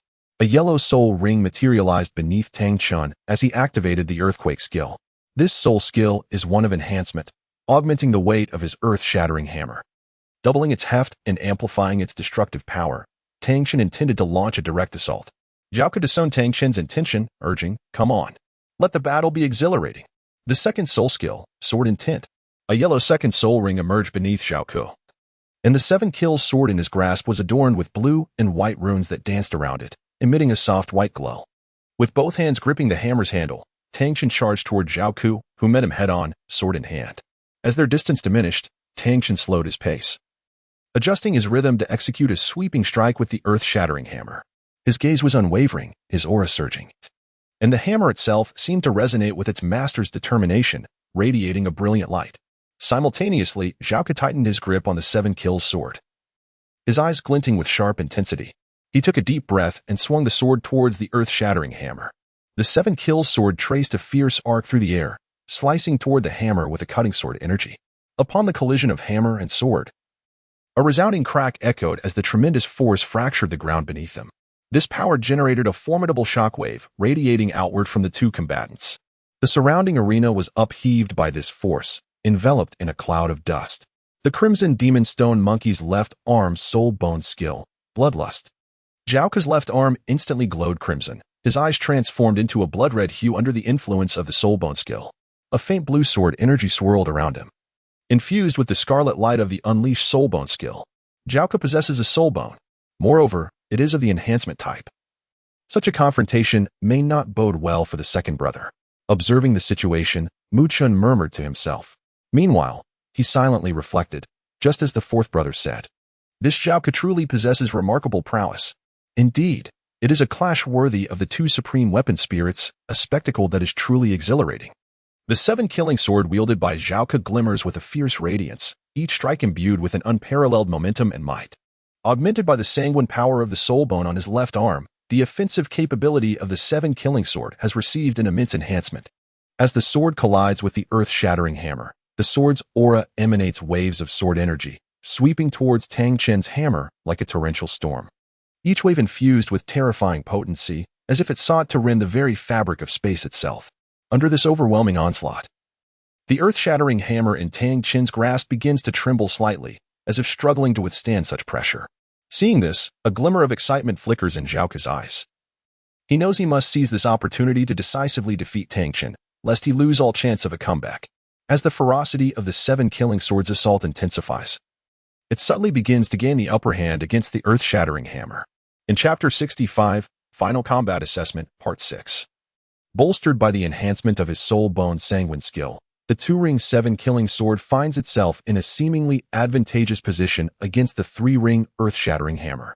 Tang Chun grits his teeth, his 3rd soul ring glowing as he activates his 3rd soul skill, Heavenly Shield. Upon invoking this skill, a yellow protective barrier envelopes him, enabling the Heavenly Shield to absorb much of the sword's energy, allowing the earth-shattering hammer to regain its advantage. A thunderous explosion resonates through the arena, accompanied by a cloud of dust that swiftly envelopes the surroundings. Both combatants are thrust back by the immense force generated from their clash. Meanwhile, the audience remains in a state of uncertainty, their eyes wide and expressions tense as they focus intently on the unfolding battle. Zhao Ke, gripping his sword, drives the 7 killing sword into the ground, kneeling on one knee, his chest heaving as he gasps for breath. Tang Chen places the earth-shattering hammer aside. Leaning on its handle, his body slightly bent forward, equally breathless. Both fighters display signs of fatigue, yet their gazes reveal a resolute and indomitable spirit. They seem to have expended a great deal of physical strength and energy in this fierce confrontation, yet neither is willing to yield easily. Once more, Zhao Ke bellows towards the heavens, his aura surging dramatically. The 7 killing sword appears to resonate with its master's unyielding fighting spirit, its pale blue glow intensifying even further. Zhao Ke's sanguine effect dissipates, leaving him in a weakened state, yet he casts aside his exhaustion, his focus solely on achieving victory in this battle. Well done, Zhao Ke. A true warrior, Tang Chen silently acknowledges. Come, let us fight with fervor, Tang Chen calls out to Zhao Ke. As the earth-shattering hammer is enveloped in a soft yellow aura, he lifts it once more, resting it upon his shoulder, while his 2nd soul ring flickers to life. Activating his 2nd skill, Groundwake, Zhao Ke closed his eyes, channeling his soul power throughout his weary body, as if to heal his exhausted form. He slowly shut his eyes. And in the next moment, the 7 killing sword materialized before him, accompanied by 2 yellow soul rings that emerged simultaneously.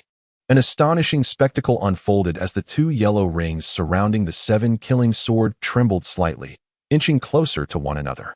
When they collided, they emitted a dazzling pale blue light that lasted for half a minute. As the brilliance faded, the original 2 yellow soul rings transformed into a single purple soul ring, floating above the 7 killing sword. What? Fusion ring? What is that? One bewildered classmate from another group inquired upon hearing the term. The fusion ring merges 2 or more soul rings together to generate a more formidable power, Mu Chen elucidated. However, this ability is exceedingly rare, possessed by only a select few. Moreover, there are inherent risks involved. Improper execution may lead to the shattering of soul rings or even pose a threat to one's life. Thus, in general, few are willing to attempt fusion. Who would have thought Zhao Ke would dare to do such a thing? He is truly a reckless individual. During this half-minute, Tang Chen was also gathering his strength, both knowing that this would be their final strike. Athe, 7 killing sword chi. Athe, tremor. The tremor skill surged forth like a ferocious lion, roaring with thunderous might. It swept up the debris left from their previous battle, swirling into a tempest that charged toward Zhao Ke. Meanwhile, the 7 killing sword chi resembled a graceful silver dragon, clawing and biting, unleashing dozens of razor-sharp sword strikes, fearlessly confronting the mighty lion.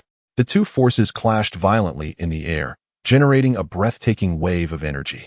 The silver dragon and the crimson-orange lion collided as if 2 celestial bodies had struck, resulting in a cataclysmic roar.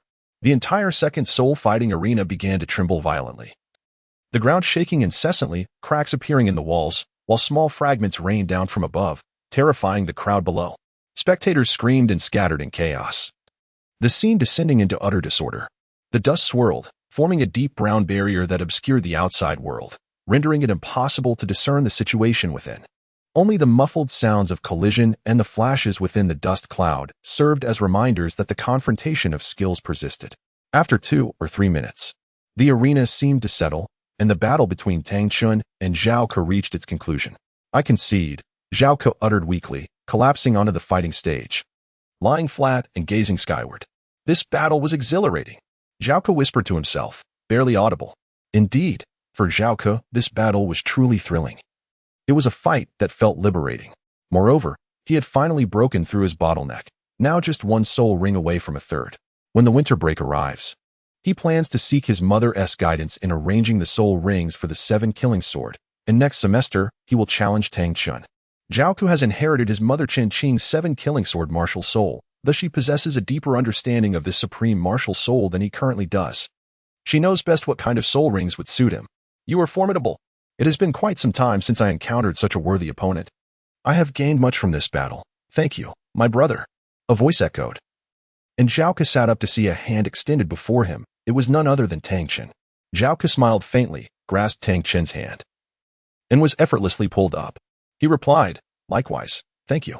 Wait until I acquire my 3rd soul skill during the winter break. I shall seek you and the class leader for another battle next semester, haha. All right, I await your challenge, Tang Chen chuckled. At that moment, the announcement rang out. The match has concluded. According to the evaluation of the practical combat instructor, Zhao Ke scored 98. 5 points, while Tang Chen achieved a perfect score of 100. Both participants showcased indomitable fighting spirit, refusing to concede until the very last moment, utilizing every ounce of soul power. This is a lesson for us all. We are grateful for the extraordinary soul fighting competition they have presented. The chaos caused by the clash of soul skills had subsided, and the audience found nearby seats to continue watching the competition. As the announcement concluded, the second arena erupted in cheers and applause, a tribute to the strong and a testament to the spirit of the Spirit Hall Academy, which prides itself on respecting and learning from the powerful to become powerful. The second arena hosted over 10 matches that morning, marking the end of the first day's schedule. With nearly 180 combat matches across 3 soul fighting arenas for the first-year students. The events were tightly scheduled over 2 days, with over 20 matches each morning and afternoon, as many other grades awaited their turn. The first-year practical assessment for Class 101 had already concluded, and Fangya achieved a remarkable score of 97.5 the following morning, astonishing everyone with her dual-headed Fire Phoenix martial soul. On the afternoon of the second day of the practical assessment, the 4 members of Class 101, Fangya and her companions, gathered at the first soul fighting arena. One participant, Qian Yuhan, was still in the preparation area, readying for the final match against Dai Xingxi, which would be the last bout of the first year's practical assessment. Chapter 66, Final Practical Assessment, End. In the afternoon of the last match of the final practical assessment, the first soul fighting arena was filled to capacity. Some students were there for their evaluations, while others had been persuaded by Dai Xingxi's followers to come and watch. In Dai Xingxi's eyes, this match held no suspense. What achievements could an orphan, abandoned, and without a family background possibly attain? Becoming a soul sovereign is nothing short of sheer luck. He scoffs at the notion that Qian Yuhan possesses such prowess. He is well aware that during an outdoor training exercise, Qian Yuhan was unceremoniously dispatched by a venomous scorpion king with a single swipe of its tail. The spectators were divided into 3 factions, with supporters of Dai Xingxi seated on the eastern side of the arena, his followers even unfurling banners in his honor. Conversely, those backing Qian Yuhan occupied the opposite side, while the central area was filled with a contingent of undecided onlookers. The final group of the first arena's soul combat assessment is about to commence. Both competitors are requested to take the stage. The familiar announcement reverberates through the air as Qian Yuhan and Dai Xingxi ascend to the combat arena from their respective preparation zones. Qian Yuhan waved towards Mu Qin and the others, then made his way to the center of the arena. As he walked towards the middle, he unexpectedly caught sight of Hu Liner among the supporters of Dai Xingxi. Qian Yuhan could not help but furrow her brows. How could she be over there? Could it be? As Qian Yuhan was still musing inwardly, Dai Xingxi's voice echoed, "Heh, Qian Yuhan. It seems today you are unfortunate to be matched with me. Indeed, it is quite unfortunate to encounter a worthless individual, utterly devoid of merit.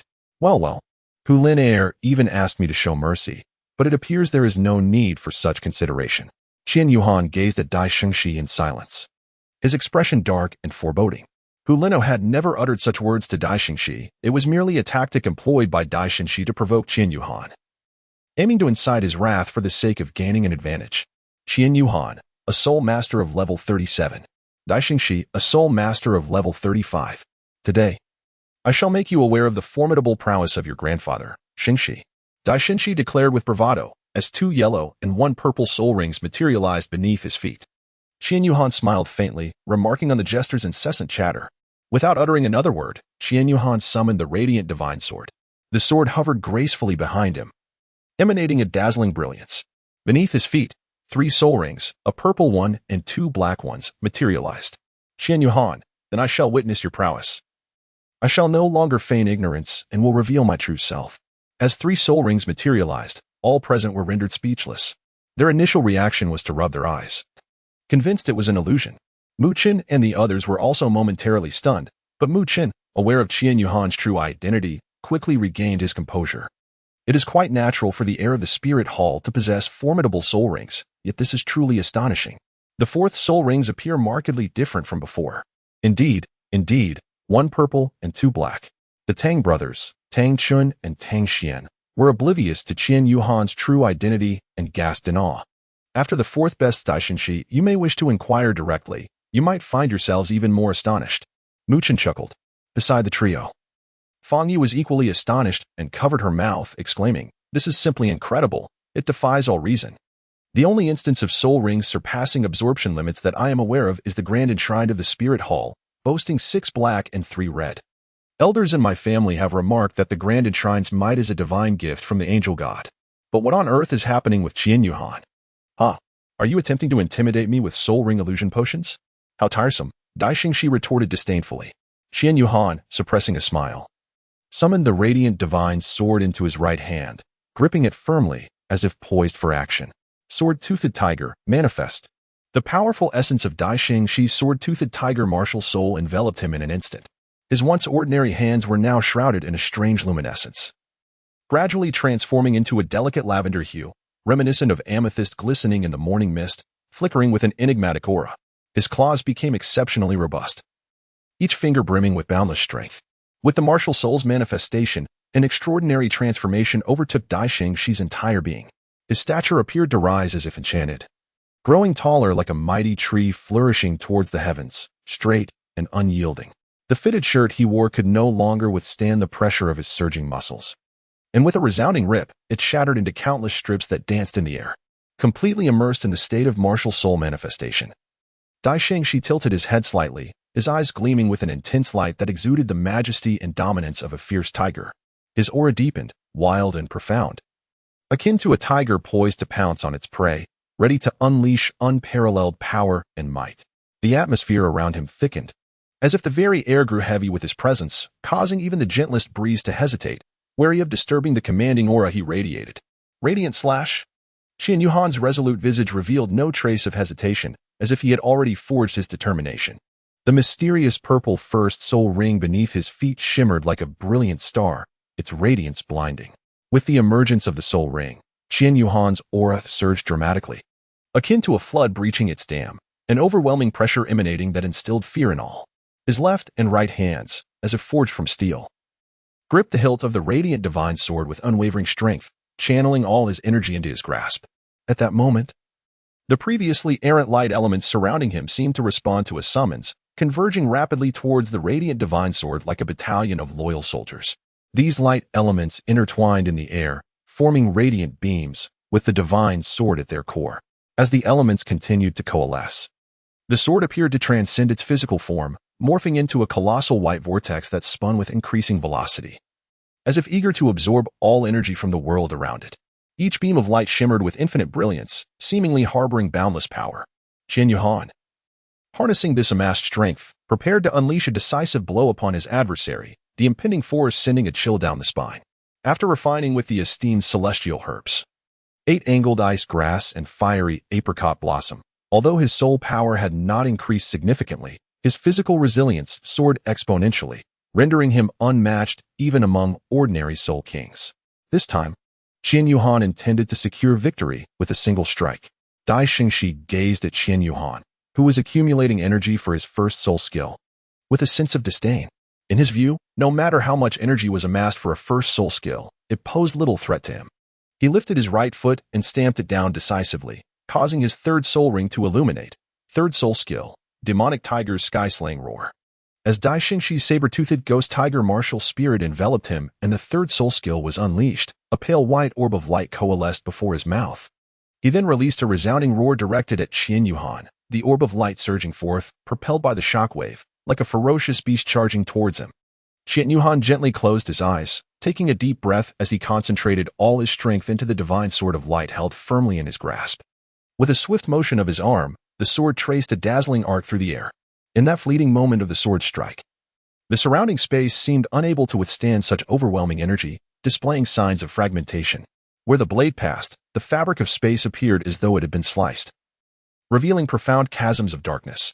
The piercing sound of the wind created by the strike resonated, leaving the audience's ears buzzing. This light slash was unlike any before. It was no longer merely a singular white sword aura tinged with a faint yellow glow, but had transformed into a resplendent golden yellow sword energy. This radiant light resembled a ferocious golden holy dragon, its claws outstretched, exuding an aura of infinite majesty and dominance as it roared fiercely towards Dai Xingxi. The collision of skills produced little commotion, for Dai Xingxi's third spirit ability was utterly feeble.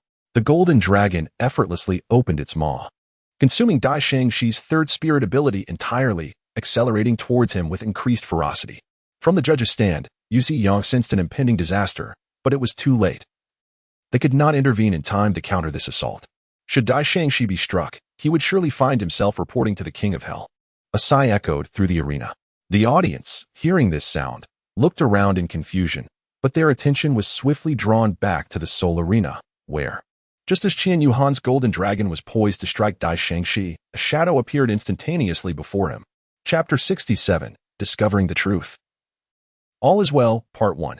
As the magnificent golden dragon of Qian Yuhan was about to strike down upon Dai Xingxi, a shadow abruptly appeared before him. The figure extended a single finger and gently tapped the oncoming dragon, causing it to shatter with a resounding crash, the air resonating with the sound of the dragon's phantom disintegrating around them. That will suffice. Let us conclude this match, declared the figure. Qian Yuhan emerged victorious, scoring a perfect 100, while Dai Xingxi received a score of 70. When the crowd finally discerned the identity of the person standing in the arena, disbelief washed over their faces. It was none other than the esteemed Academy President, Han Tianyin. Indeed, this match had been meticulously orchestrated by Han Tianyu, who sought to gauge the true capabilities of this young individual, who had captured the attention of the Pope. Han Tianyin, occupied with meetings in recent days, had found this moment fortuitous to arrange for Qian Yuhan and the others to participate in the final contest. In a fit of indignation, Dai Xingxi exclaimed, "By what right?"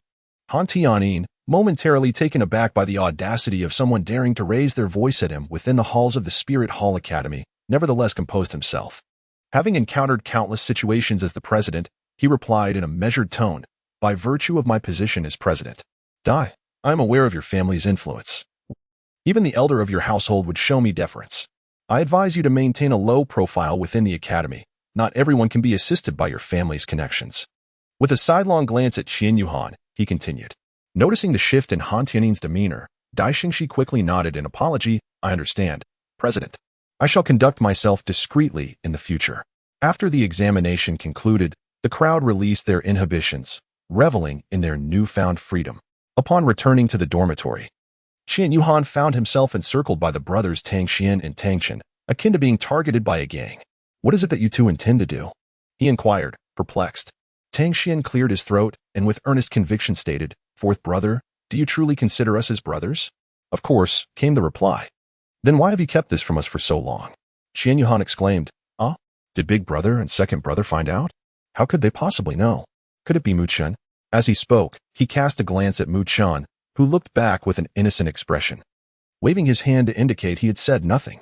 However, in Qian Yuhan's eyes, it was as if Mu Chen was saying, "I have revealed everything. Do as you see fit." "Oh dear, it was never my intention to keep this from you," he added. "That is all. Truly, I had no intention of deceiving you." Tang Xian and Tang Chen were utterly bewildered, still struggling to grasp the situation. Unlike Mu Chen, who had been in a similar predicament but had nearly revealed the truth at the start of the semester, they were not as quick to catch on. After all, they were merely the sons of Tang Xian, the current sect master of the Haotian sect, which could not begin to compare with the Spirit Hall. The Spirit Hall was advancing at an astonishing pace, its scale vast. Countless spirit masters from the Tiando and Xinglua empires aspired to join its ranks. The Elder Hall and the Offering Hall within were regarded as places of reverence for spirit masters.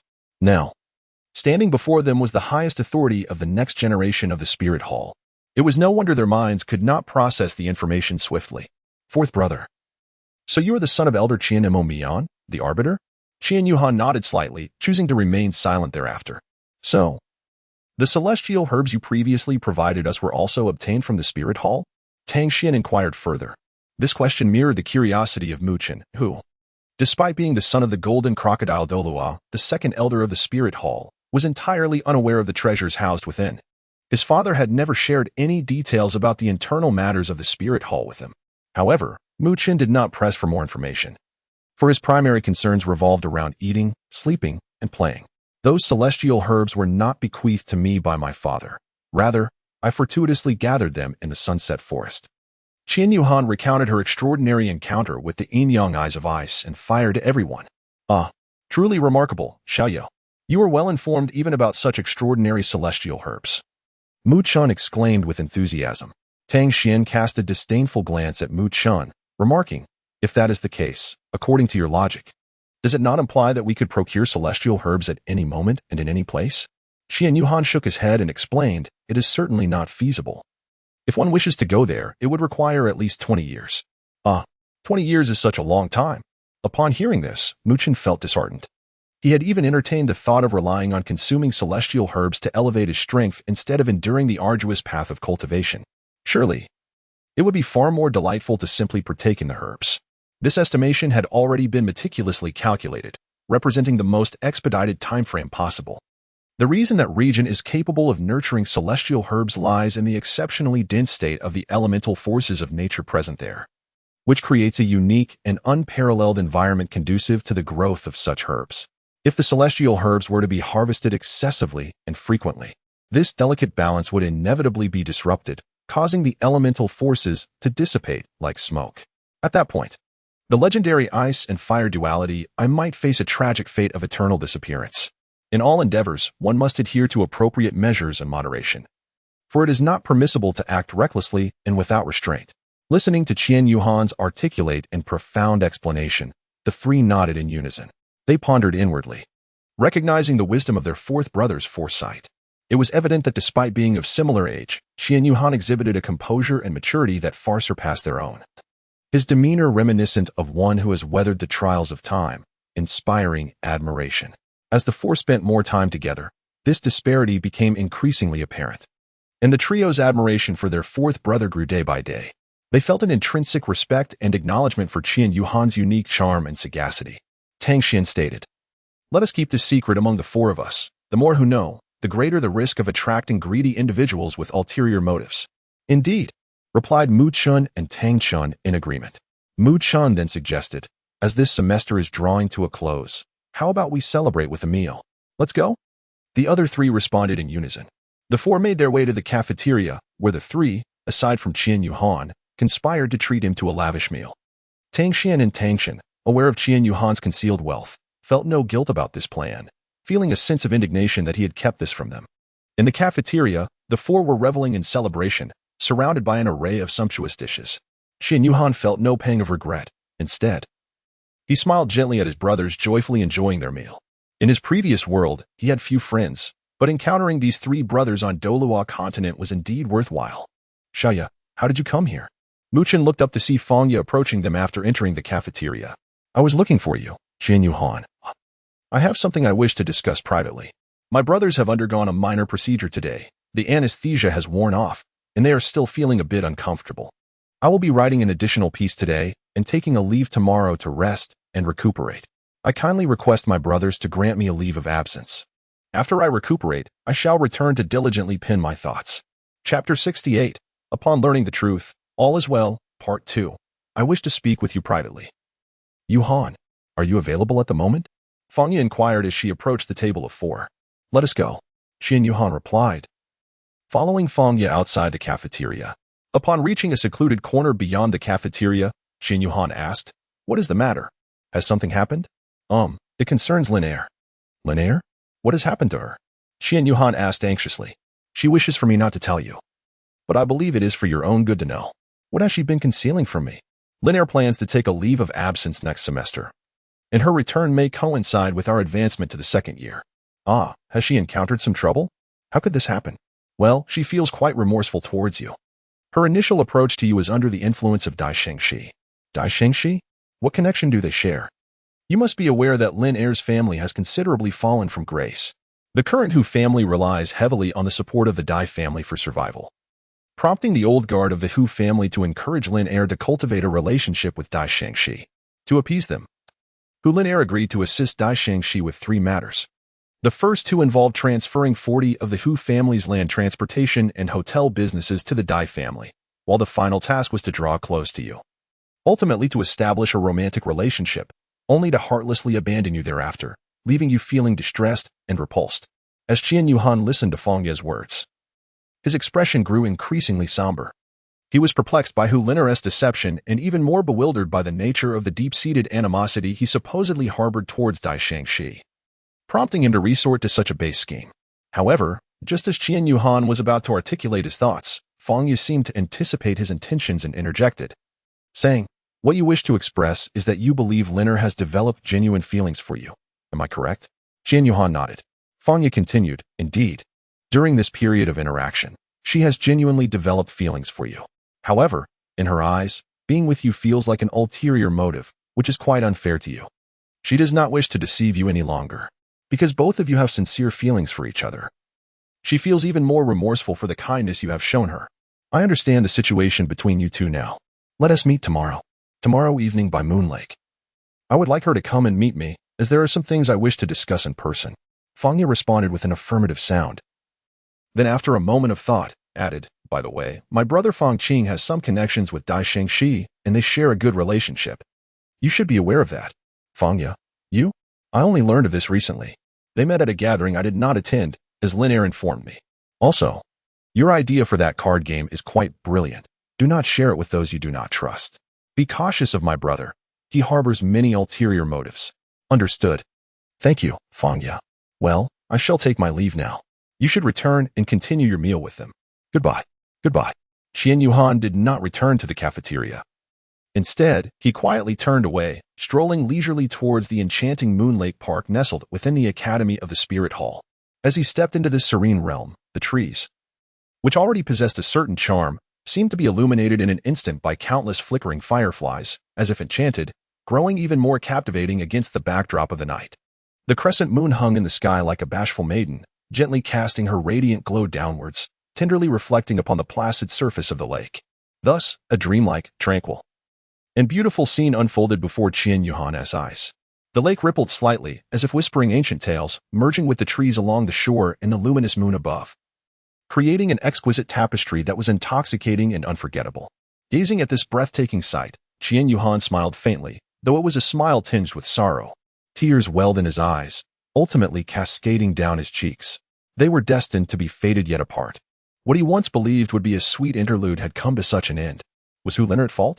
Perhaps, yet she remained true to herself, never betraying her own heart. Qian Yuhan could comprehend Hu Lin's decision. Had he been in her position, he too would have chosen the same path, for his conscience would not allow otherwise. He opted for understanding and forgiveness, allowing their relationship to be but a fleeting dream. Qian Yuhan pondered for a moment. Dai Shengxi. What a character. We bear no grudges, yet you choose to treat me this way. Reflecting on the possibility of adhering to Dai Shengxi's plans, she felt that despair might truly engulf her in this world. How ruthless, how merciless. After strolling around Moonlight Lake Park, Qian Yuhan returned to the dormitory. Mu Chun and the others were already chatting on their beds. Upon seeing Qian Yuhan enter, Mu Chun directly inquired, "Fourth, what were you doing with Xiaoya? Speak the truth." Mu Chun did not glance at Qian Yuhan, thus failing to notice her swollen eyes and profoundly despondent demeanor. However, Tang Xin observed closely and promptly coughed a couple of times to alert Mu Chun. Only then did Mu Chun notice Qian Yuhan's pallor and hastily amend his words. "Oh, I see. I know what Xiaoya has told you. No, I understand that there is nothing between you and Xiaoya. What am I saying? I just knew she would go back and comfort you." Qian Yuhan remarked, all right, I am fine. Fang Ye merely informed me about Hu Lin's situation." Qian Yuhan recounted the matter concerning Hu Lin to the 3 companions. "What a scoundrel, Dai Shengxi!" Mu Chun exclaimed, infuriated, striking the bed in frustration. "Indeed. I was aware that Dai Shengxi was a petty individual, but I never anticipated he would be even more revolting than I had imagined." Tang Xian joined in. Equally indignant.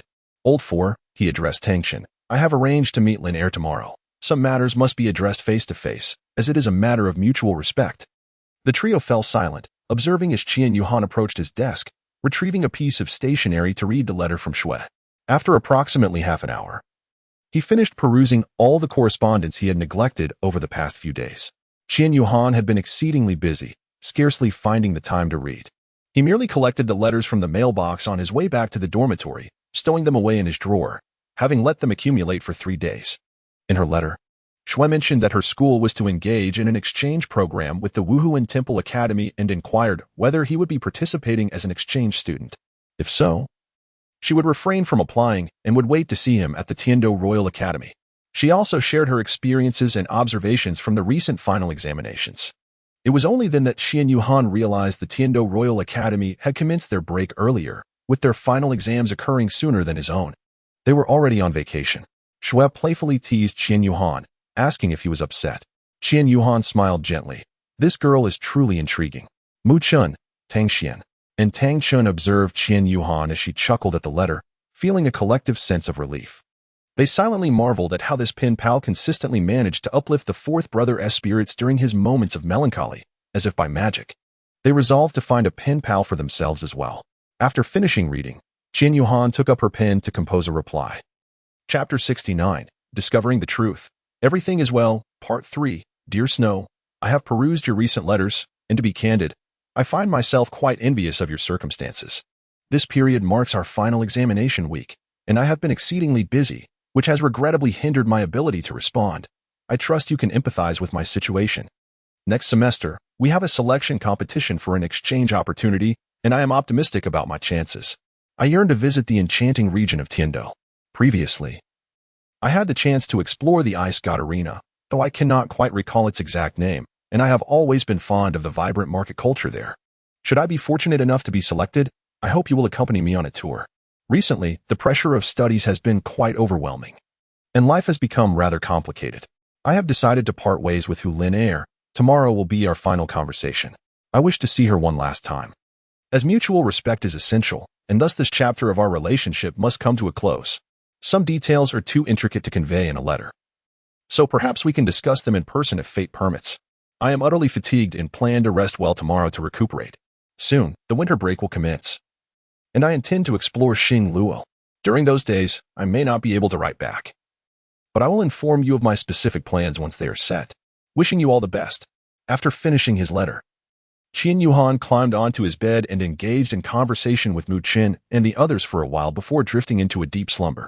In his dreams, Qian Yuhan recalled the cherished moments he had shared with Lin Er not long ago, their study sessions, the practical combat drills they undertook together, and their leisurely strolls in Moonlight Lake Park, both of them wearing radiant smiles. However, in an instant, everything around him vanished, leaving Qian Yuhan enveloped in a void of darkness, feeling bewildered and unsure of what had transpired. A beam of light illuminated a spot 50 meters ahead, where a girl stood with her back turned to him. Recognizing the familiar silhouette, Qian Yuhan immediately knew it was Lin Er. She glanced back at him for a fleeting moment before slowly moving forward, and despite his relentless pursuit, he found himself unable to catch up. Qian Yuhan came to a halt, bending at the waist and gasping for breath. At that moment, the surrounding space shattered, forming jagged fragments, and he found himself enveloped in a sea of crimson. Before him, a blood-red longsword materialized, hovering in the air as if beckoning him. Qian Yuhan focused intently, finding the scene eerily familiar. Suddenly, it dawned on him that this was the very sword he had wielded in a dream long past. This blade, forged through countless acts of violence, seemed to be entwined with strands of chilling, spectral energy, echoing the mournful wails of tormented souls. The frigid aura of murderous intent emanated from it as if to freeze everything in an endless embrace of cold. The entire crimson space appeared shrouded in an icy veil, each corner glimmering with a ghostly light, while the biting chill swept through every crevice, sending shivers down one's spine. Within this oppressive atmosphere, the sense of lethal intent intensified, as if a multitude of frigid eyes lurked in the shadows, watching with unwavering scrutiny. Though no bloodied scenes were visible, the latent threat concealed in the darkness was palpably felt, as if an impending catastrophe loomed just around the corner. This stifling ambience pressed upon the heart, evoking an involuntary eruption of goosebumps and an indescribable swell of fear and unease. At that moment, A pair of scarlet eyes gradually materialized above the blood-red sword, surveying the entire expanse. When those eyes opened, the oppressive force within the space surged exponentially, pinning Qian Yuhan to the ground, rendering him unable to rise. The overwhelming power struck him as terrifying and formidable, making him feel that even the might of his limitless Douluo father paled in comparison. After a minute, the crimson gaze faded, yet Qian Yuhan felt the reality of it all, the weight of the pressure causing his body to ache.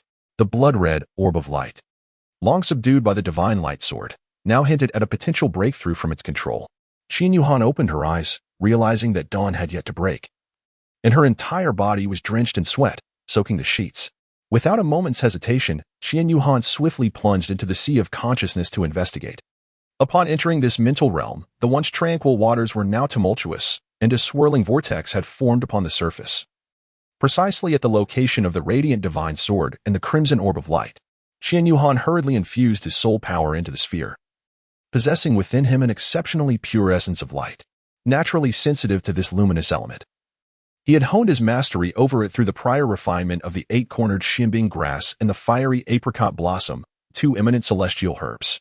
After an hour of stabilization, the radiant divine sword once again subdued the luminous orb, and the excess energy was absorbed by Qian Yuhan, elevating his soul power to the 39th level. Qian Yuhan did not partake in his morning run today. Instead, after indulging in a warm bath in the washroom, he returned to his bed to meditate in a cross-legged position. With the exams now behind them, Qian Yuhan and his companions naturally planned to relax in the dormitory. After rising in the morning, Mu Chen, Tang Xian, and Tang Chen also sensed that Qian Yuhan's spiritual energy had become more profound, and they couldn't help but marvel at his extraordinary capabilities as he unconsciously widened the gap between them. As the evening swiftly approached, the day seemed to pass in the blink of an eye. Qian Yuhan had relayed a message to Hu Liner through Fangye yesterday, arranging to meet at Moon Lake Park at 8 o'clock. At 7:50, Qian Yuhan arrived early by the central lake of Moon Lake Park. Just as he was about to approach the water's edge, he spotted a familiar figure gazing at the picturesque scenery. "You've arrived," Hu Liner remarked without turning, seemingly aware of Qian Yuhan's presence. "Yes, but why are you here so early? Didn't we agree on 8 o'clock? Hu Liner smiled gently. "Aren't you here early as well?" "I haven't arrived much before you." Qian Yuhan also walked over to Hu Liner with a smile. Hu Liner pointed towards the moon on the distant horizon and softly remarked, "Look at that moon. It is so beautiful." Qian Yuhan nodded gently and spoke softly. "Indeed, it is beautiful. Let us pause here. In the beginning, I was at fault towards you, but I have come to understand, to comprehend." Qian Yuhan interrupted Hu Liner. "Let us grant each other a somewhat beautiful conclusion." Hu Liner nodded lightly, tears escaping from the corners of her eyes, cascading down her cheeks. "If I had the choice, I would prefer never to be ensnared in this family again. It is so exhausting." Qian Yuhan replied to Hu Liner. "The time spent with you has brought me immense joy. Truly, I am so very happy. Whenever I am troubled by family matters, you always manage to lighten my spirits. I also cherish the moments when you would blush from my teasing, haha." Qian Yuhan gazed at Hu Liner, smiling, and soon found tears streaming down her face. "Let this be enough, Yuhan. I do not wish for the filthy thoughts and schemes of others to taint you, understand? As for this relationship, perhaps it is best forgotten." With that, Hu Liner turned away without a glance back, leaving Qian Yuhan to ponder the lake's surface, lost in thought. She then glanced in the direction of Hu Liner's departure, murmuring to herself, "Is it truly possible to forget? I suspect we both understand that this memory may linger with us for a lifetime. I only wish for our mutual well-being. I sincerely apologize, dear readers. I am still in the hospital on N4 drip, managing only a single chapter each day. I shall be discharged this weekend and aim to resume 2 updates daily next week, depending on my recovery. This will afford me the opportunity to thoughtfully plan the upcoming content as the Tiando Royal Academy arc is about to commence. The female protagonist will finally meet the male lead, no longer merely corresponding as pen pals. Upon their first meeting, it surely will blossom into a pure romance. As for whether to develop it into a harem narrative, I welcome your comments, but I shall write it as pure love for now. Additionally, I plan to introduce the formidable antagonist within the Tiando Royal Academy arc. This villainous organization is vast and immensely powerful. With its leader being a deity, can you guess which god it might be? I shall continue with the infusion. If you could kindly encourage me for updates, I would be most grateful. This wretched surgery is excruciating. Chapter 70. Winter Break, Part 1. I can only wish for everything to be well. Qian Yuhan sighed deeply. Upon returning from Moon Lake Park, she passed by the gates of the Wuhuan Hall Academy and took the opportunity to retrieve a letter from the mailbox to bring back to her dormitory. It seemed that after clarifying everything, Qian Yuhan felt that there was nothing left between her and Hu Linair. Should they encounter one another again? They would merely be acquaintances, perhaps? Tang Xian and Tang Chen had already retired to bed, as they needed to set off for the Haotian sect early the next morning. Earlier that afternoon, they had inquired if Qian Yuhan and Mu Chen wished to accompany them for a visit to the Haotian sect. Qian Yuhan gracefully declined, stating that she had other plans for the winter break. Mu Chen, too, expressed a similar sentiment, mentioning that his father intended to take him to a serene location for retreat. Qian Yuhan glanced around dormitory 101, but did not see Mu Chen. After a moment's thought, he speculated that Mu Chen had likely hurried off to chat with Fangya before the holidays began. He shook his head and smiled wryly, as he genuinely wished to see the two of them together. Mu Chen's feelings for Fangya were evident to all, and it was clear that Fangya harbored a fondness for Mu Chen as well. In any case, they seemed perfectly matched. While Mu Chen could be somewhat impulsive, Fangya remained composed and unhurried, making them a flawless complement to one another. Qian Yuhan approached the desk, unsealed the envelope, and withdrew the reply within. Qian Yuhan, alas, I have yet to receive your response. Qian Yuhan chuckled softly as he read the first line. Imagining how Xue might have felt while composing this letter, he silently murmured, Today, you shall see my reply. My apologies. Meanwhile, within the Ice God sect, Ouyang Luo Xue was in her chamber, perusing Qian Yuhan's response. That rascal finally wrote back. She cursed under her breath, yet a smile unconsciously crept upon her lips. After finishing the letter, Ouyang Luo Xue remarked with a slight grin, This time, I shall forgive you. She then took out a fresh sheet of paper and began drafting her reply, her pen dancing swiftly across the page. In less than 20 minutes, her response was complete. Once the letter was neatly packaged, she entrusted it to her servants, who had already lined up for the task. Each time Ouyang Luo Xue penned a reply, it was during the evening, and she insisted that it be delivered by noon the following day. Just how far is it from the Ice God sect or the Royal Academy of Tiando to Martial Soul City? Covering that distance in one night, plus the following morning, could truly exhaust a person, especially without a moment's rest.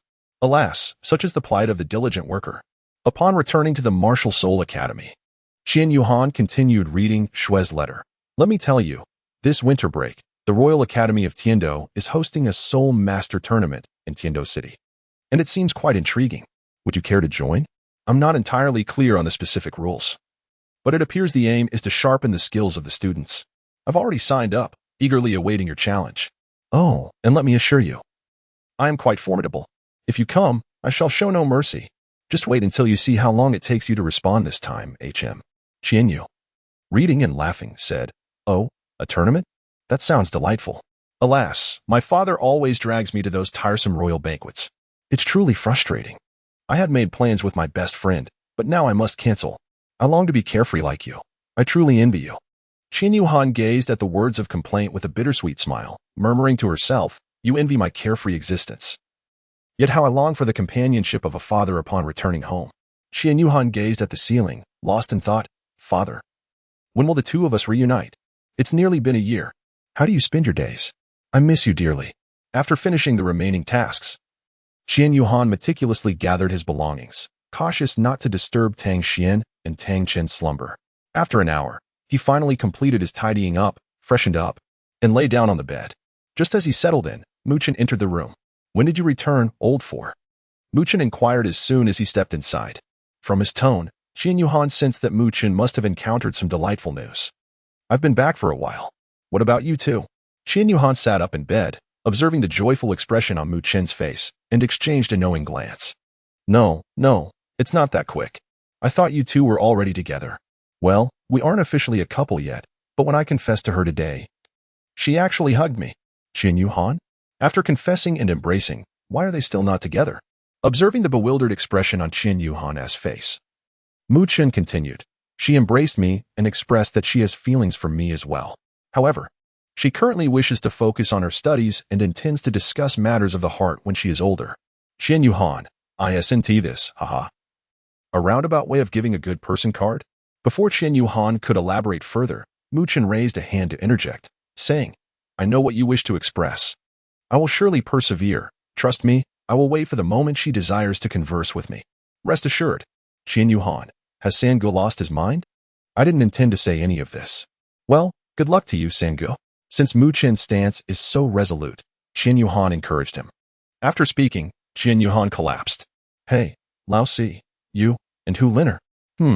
It's over. If you happen to meet again, let us just remain friends. But things will never return to how they once were.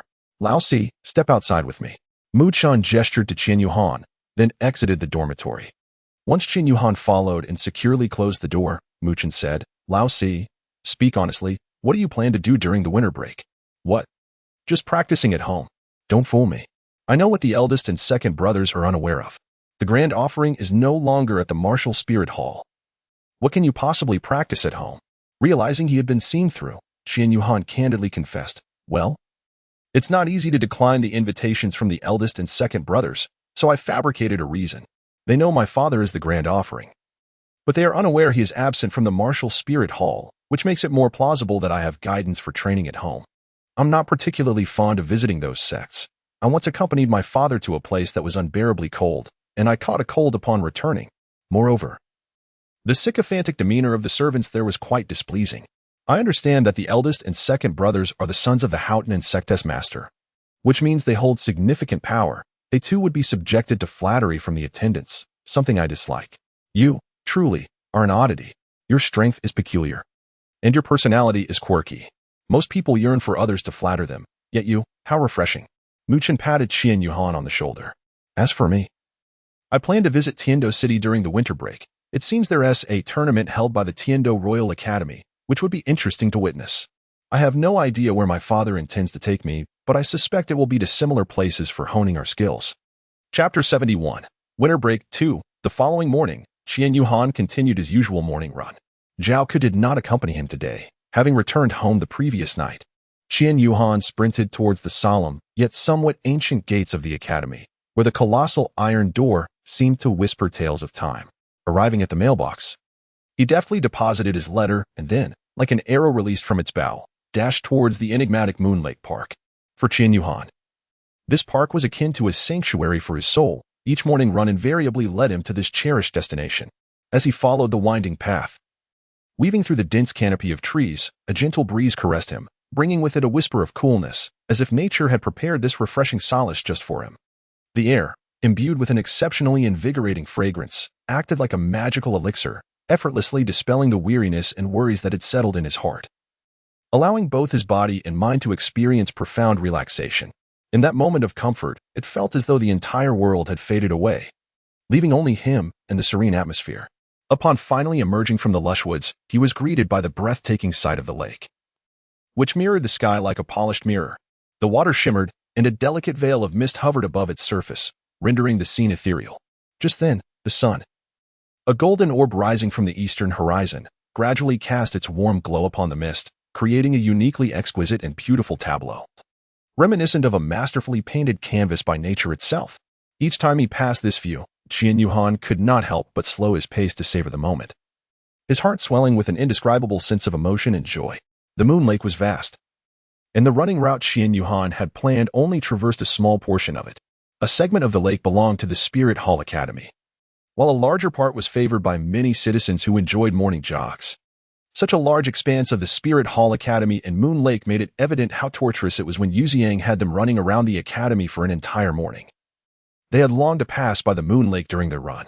As he completed his morning jog and was about to head back to room 101, he fortuitously encountered Tang Xian and Tang Chun, who were exiting the dormitory with their luggage. Elder brother, second brother, are you leaving now? Qian Yuhan greeted the two individuals warmly. Tang Xian smiled and nodded in response, affirming, indeed, let us depart now. We should arrive before sunset. Tang Chen patted Qian Yuhan on the shoulder, remarking, fourth brother, do not overexert yourself during this winter break, lest it make me appear inept. Qian Yuhan chuckled. Haha, who would dare to label you as inept, second brother? I would certainly deliver 2 solid blows in retort. With laughter still lingering, he added, all right. Chin and I shall take our leave. Please convey my regards to third brother, who is still fast asleep, and I did not wish to disturb him. Very well, came the reply. After bidding farewell to Tang Chun and Tang Xian, Qian Yuhan returned to the dormitory. Qian Yuhan directly pushed Mu Chen awake. What happened? What's wrong? Mu Chen asked, still in a daze. Qian Yuhan inquired. I am returning now. Will you accompany me? Huh, I shall depart later. Allow me to indulge in a bit more slumber, Mu Chun replied before once again succumbing to the embrace of Morpheus. Qian Yuhan sighed. This third brother. He truly is a deep sleeper. Qian Yuhan, with her luggage in hand, left a letter on Mu Chen's desk before departing. Qian Yuhan returned to the Mingyue villa, and after tidying up his belongings, he set out to find the Titan Douluo. Arriving at the grand entrance of the Tianwei Hall, he knocked gently on the door and inquired, Uncle Tianwei, are you there? Before long, the door creaked open, revealing the Titan Douluo emerging from within. His face lit up with joy upon seeing Qian Yuhan, and he quickly rushed forward to embrace him. Ah, little Yuhan. You've returned. I was in seclusion during your last break and didn't get to see you, which was quite vexing. So, I came to find you right away. Please, do not mention this to Uncle Genie. He insisted that I see him first. Never mind that old fellow, he has such a character, replied the Titan Douluo. Ah, it's nothing, really. Your Uncle Genie won't mind. Not at all. Heh. Qian Yuhan chuckled, stating. Uncle Tianwei appears formidable and imposing on the surface, yet in truth, he is merely a playful old rascal. All right, enough lingering outside. Come in quickly, he urged. As Tianwei Douluo directly took Qian Yuhan by the arm and led him inside. Once settled on the sofa, Tianwei Douluo inquired, Little Han, have you begun your winter vacation? Qian Yu nodded. Do you have any plans? I intend to visit Tiando City. There is a tournament organized by the Tiando Royal Academy, and I would like to witness it. Ha ha ha, you lad, you were even more combative than I was in my youth. Indeed. The events organized by the Tiando Royal Academy are worth attending. I heard from your Uncle Xiaowei that you will be exchanging there for your second year? Yes. Uncle Xiaowei mentioned it to me before. I also heard from Mu Chen that there will be selections. I wish to compete in the selection matches to secure an exchange spot. I do not want to gain without effort. Good. I appreciate your spirit. Who were you just mentioning? Mu Chen? Huh? What is the matter? Do you know that kid from your Uncle Genie's family? That shouldn't be the case. Qian Yuhan explained the situation to the heavenly Might Douluo, who clapped his hands and jestingly scolded. Oh, my second brother, how could you keep this from me? With a sigh, he continued, Xiaohan, this time I wish to go on my own. No need to trouble you and your uncle any further. But you are still so young. We certainly cannot feel at ease, replied the uncle. Uncle, I am already at the spirit master level, just one spirit ring away. I possess the ability to protect myself. The heavenly Might Douluo exclaimed. Wait, what did you just say? Spirit master? He gazed at Qian Yuhan in disbelief. Realizing that his spirit power indeed reached the level of a spirit master, with only one spirit ring missing. Goodness, this is astonishing. The heavenly Might Douluo marveled. When I was 9, I had just barely reached the spirit elder level. You, truly, are a testament to the rising generation. Ha ha ha, uncle. You and the others are the exemplars for Yuhan's studies. I still have much to learn from you. All right. No need for such flattery. Thankfully, I am not from the same era as you. You will undoubtedly be a leading figure of your time. I have no doubt about that. Uncle, can I know? Qian Yuhan wore a dejected expression, and upon observing this, Tianwei Douluo offered a faint smile and said, however, Qian Yu's expression shifted. There is potential in this. We shall not go. It would indeed serve as a valuable experience for you. However, it is essential to assign an attendant to accompany you. Let it be Xiaona, as you are already familiar with her. Qian Yuhan nodded in acknowledgement, aware that this was already a concession on Uncle Tianwei's part. Moreover, he shared a close bond with Aunt Xiaona, as she had been his caretaker during Qian Mo's absence, attending to all his needs. On the following day, Uncle Tianwei arranged for a carriage, and Aunt Xiaona set off with Qian Yuhan towards their destination, Tiando City. Chapter 72, Winter Break, Part 3, the arena competition. After a day and night of travel, they finally arrived at Tiando City early the next morning. The Tiando Empire was indeed vast. Tiando City lay in the northeastern region of the empire, while Haotian Peak, home to the Haotian sect, was situated amidst the mountains on the western side. Wuhuan City, on the other hand, was located in the southwest. Thus, Qian Yuhan and Aunt Xiaona had traveled an entire night longer than Tang Xian and Tang Chun. Young master, we have arrived. Aunt Xiaona gently roused the still sleeping Qian Yuhan. The journey had been quite bumpy throughout the first half of the night, leaving Qian Yuhan with little rest until they reached the express route leading to Tiando City in the latter half of the night. Consequently, this was one of the rare occasions he had not risen early. Qian Yuhan slowly opened her hazy eyes and drew back the carriage window, finally catching a glimpse of the world beyond. The carriage was currently queued at the Douluo city checkpoint. This was a 4-lane road, and Qian Yuhan peered through the window to observe the adjacent carriages, then shifted to the other side to take in the scenery outside. This route was markedly different from her previous journey. It was a dedicated lane for carriages. Douluo City, at this moment, could be described as a nexus of connectivity, with expressways radiating from it to various corners of the continent. However, due to the imposing Wuhan mountain range that separated Wuhan City from the Douluo Empire, the construction of express routes was prohibitively expensive and fraught with challenges. Thus, traveling from Wuhan City to Douluo City necessitated a lengthy traverse through the mountains before merging onto the specialized expressway. Consequently, Qian Yuhan found her carriage ride rather uncomfortable. During the day, the bumps were tolerable. While they did impede her cultivation to some extent, it was manageable. However, as night fell and the carriage entered the Wuhan mountain range, the jostling became unbearable, rendering her unable to calm her mind. Attempts to practice were futile, and sleep eluded her.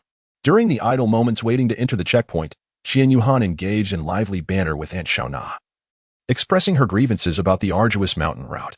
From Aunt Xiaona's remarks, it became apparent that the considerable distance between the Wuhan mountain range and the Wuhan Hall, coupled with the substantial costs associated with road upgrades and maintenance, had led the higher-ups at the Wuhan Hall to consistently reject the application for improvements. Upon hearing this, Qian Yuhan could not help but curse his father inwardly. What is this nonsense? How many individuals have been hindered by the inconvenient passage along this road? The ruggedness of the Wuhan mountain range has obstructed countless souls desiring to reach Wuhan City. If even one of them happens to be a prodigious genius, what a loss that would be. Father, you are truly perplexing. I must find a moment to discuss this matter with Uncle Tianwei. Perhaps there are many circumstances I am unaware of that prevent them from addressing it.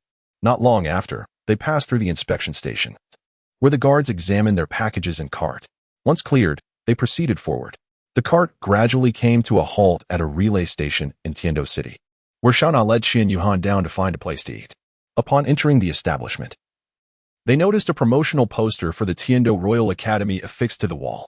"Aunt Xiaona, look over there," Qian Yuhan exclaimed, pointing at the poster. Xiaona followed his gaze and realized it was for the renowned arena competition held annually under the auspices of the Douluo Royal Academy. Its purpose is to hone the skills of its students, and it appears that the reward for this year's victor is particularly enticing, a potential soul bone. Soul bone. How generous of the Douluo Royal Academy. Aren't they afraid someone else might seize it? They certainly have confidence in their students, she remarked. The Douluo Royal Academy is indeed noteworthy, ranking among the upper echelon of institutions. Our Wuhan Temple Academy stands at the pinnacle, yet while the Douluo Royal Academy is commendable, it cannot compare to us. Xiaona spoke with pride, her head held high. Indeed, the Wuhan Temple Academy is unparalleled in its education of soul masters across the continent. Both students and instructors are selected through rigorous scrutiny. Those lacking strength, regardless of connections, find themselves eliminated. Aunt Xiaona, are you familiar with this arena competition? I have a vague understanding. It should be rather straightforward. It involves both attacking and defending the arena, with the last one standing declared the champion. Each participant can only challenge once. If victorious, one becomes the arena master, awaiting further challengers. If defeated, they are eliminated. This continues until no one dares to challenge you. And then you become the champion. Simple and direct. I like it. Master, do you wish to register? Qian Yuhan nodded and, with a resolute gaze, declared, "Yes. Let us call it Han." "Very well, young master. Please rest here for a moment while I assist you with the registration. By the way, dear aunt, where shall we be staying?" "At the Douluo Grand Hotel, where a room has been reserved for you, specifically room 1024. Qian Yuhan, after gaining clarity, promptly stated, "Very well, let us convene at the Douluo Grand Hotel 2 hours hence. I shall take a stroll in the meantime." After speaking, he set down his utensils and vanished in a flash. Xiaona shook her head with a resigned smile, remarking, "It appears that this young master truly has a penchant for shopping.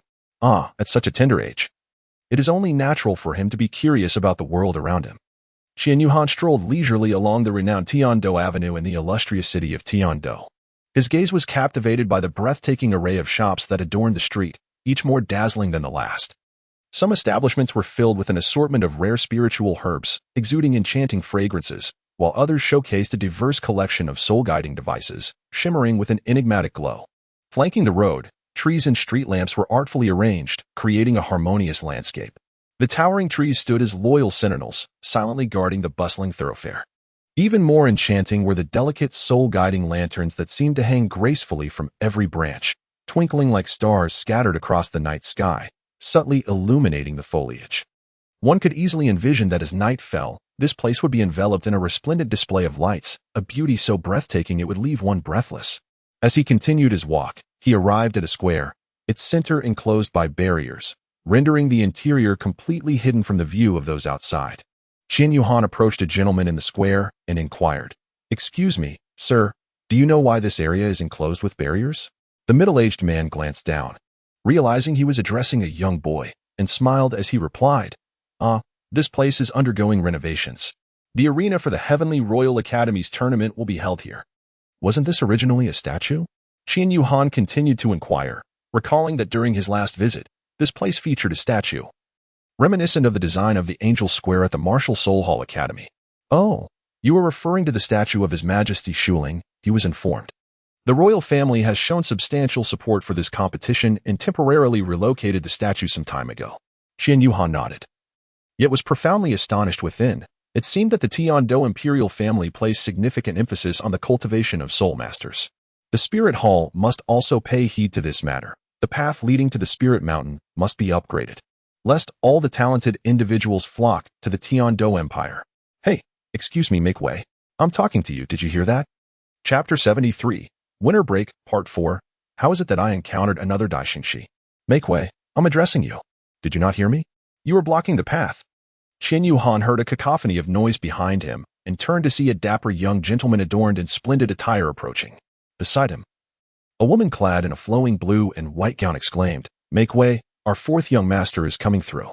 Qian Yuhan internally rolled her eyes, wondering why yet another person named Daixingshi had appeared. In such a vast space, couldn't they find another way? Qian Yuhan replied coldly. Just as that woman was about to say something, she was interrupted by the young master beside her, who raised his hand. "Greetings, young brother. My name is Ning Kaiwan, the fourth son of Ning Yuan, the current sect leader of the Seven Treasures Glazed sect. I kindly ask you to step aside and not obstruct the path." Qian Yuhan's previously delightful mood was utterly shattered. Upon hearing Ning Kaiwan's words, she immediately confronted him with a smile, saying, "I cannot allow that. There is a path to the side. Please proceed that way. Thank you." Ning Kaiwan, however, was not oblivious to the underlying meaning of Qian Yuhan's statement. His outwardly cheerful demeanor concealed a deep-seated disdain. Did he truly wish to court disaster? It was evident that he was not a citizen of the Tiando Empire. And upon realizing he was an outsider, she decided to grant him one last opportunity. Qian Yuhan, maintaining her composure, smiled gently in response, "No, thank you. The scenery here is delightful. I shall not impose." Ning Kaiwan, visibly perturbed by Qian Yuhan's sardonic demeanor, struggled to articulate his thoughts. "You insolent wretch! How dare you address the fourth young master in such a manner?" exclaimed the woman beside Ning Kaiwan, unable to contain her outrage. Qian Yuhan wore an expression of innocence, raising her hands in a gesture of inquiry. "Did I say something wrong while conversing with your young master? Was I not respectful enough?" At that moment, the woman by her side fell silent, rendered speechless. The laughter that erupted around them was infectious. The crowd could no longer contain their amusement, and some even gave Qian Yuhan a thumbs up in approval. Ning Kaiwan, shedding his earlier demeanor of modesty, pointed directly at Qian Yuhan and declared, "Very well, just you wait." To which Qian Yuhan replied with a nod, "Indeed. I shall wait here and enjoy the spectacle." With a twitch of his eye, Ning Kaiwan turned away, accompanied by the woman beside him and a few followers trailing behind. Qian Yuhan surmised that he was likely seeking assistance to deal with himself. The Seven Treasure Glazed Tile School stands as one of the 3 prestigious sects within the Heavendo Empire. Its power ranking just beneath the Haotian School and above the Blue Lightning Tyrant Dragon School. Given that Ning Kaiwan claims to be the son of the current sect master, Ning Yuan, he must undoubtedly belong to the inner circle, and his martial soul is certainly the 7 Treasure Glazed Tile, indicating a support-type soul master devoid of combat prowess. As for that woman, she is likely nothing more than a decorative vase, exhibiting no fluctuations in soul power, not the kind of intentional suppression by a formidable individual, but a complete absence of it. Qian Yuhan was quite capable of discerning this. Had she been a true powerhouse, she would have intervened long ago. If Ning Kaiwan genuinely intended to rally others to trouble him, he would indeed face considerable difficulty. Aunt Na is probably busy enrolling him at the Heavendo Royal Academy right now, and he has no acquaintances in Heaven-Do City. With Etna being a formidable soul Douluo, her absence could spell trouble should a soul emperor or a soul sage appear. Qian Yuhan watched them depart and then swiftly made her escape. Going shopping can also be considered a way to appreciate the scenery, can it? Qian Yuhan harbored a sense of disdain towards her own impulsive strategy, yet felt utterly helpless. With no one to protect her, what could a mere soul master accomplish? At the same time, she found herself speechless as she encountered yet another outrageous young aristocrat. Previously, she had crossed paths with the impatient Daishenshi, who had become irate when not allowed to cut in line. Now, she faced a pretentious nobleman demanding to be granted passage, becoming equally agitated when she did not comply. The irony was that the entire square was not teeming with people. There was ample space to traverse. Why not simply walk around? Qian Yuhan departed from the square, undeterred by the recent interlude that had not disrupted his plans. The tournament was set to commence the following day and would span a total of 3 days. Qian Yuhan intended to observe on the first day before engaging in battle on the second. After all, as long as one had registered, they could partake in the competition at any time within the designated time frame.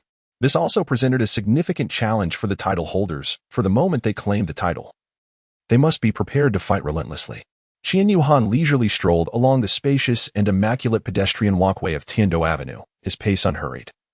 As if savoring this rare moment of leisure, the towering and magnificent buildings flanked the road, arranged in a harmonious manner that showcased the prosperity and flourishing spirit of the city.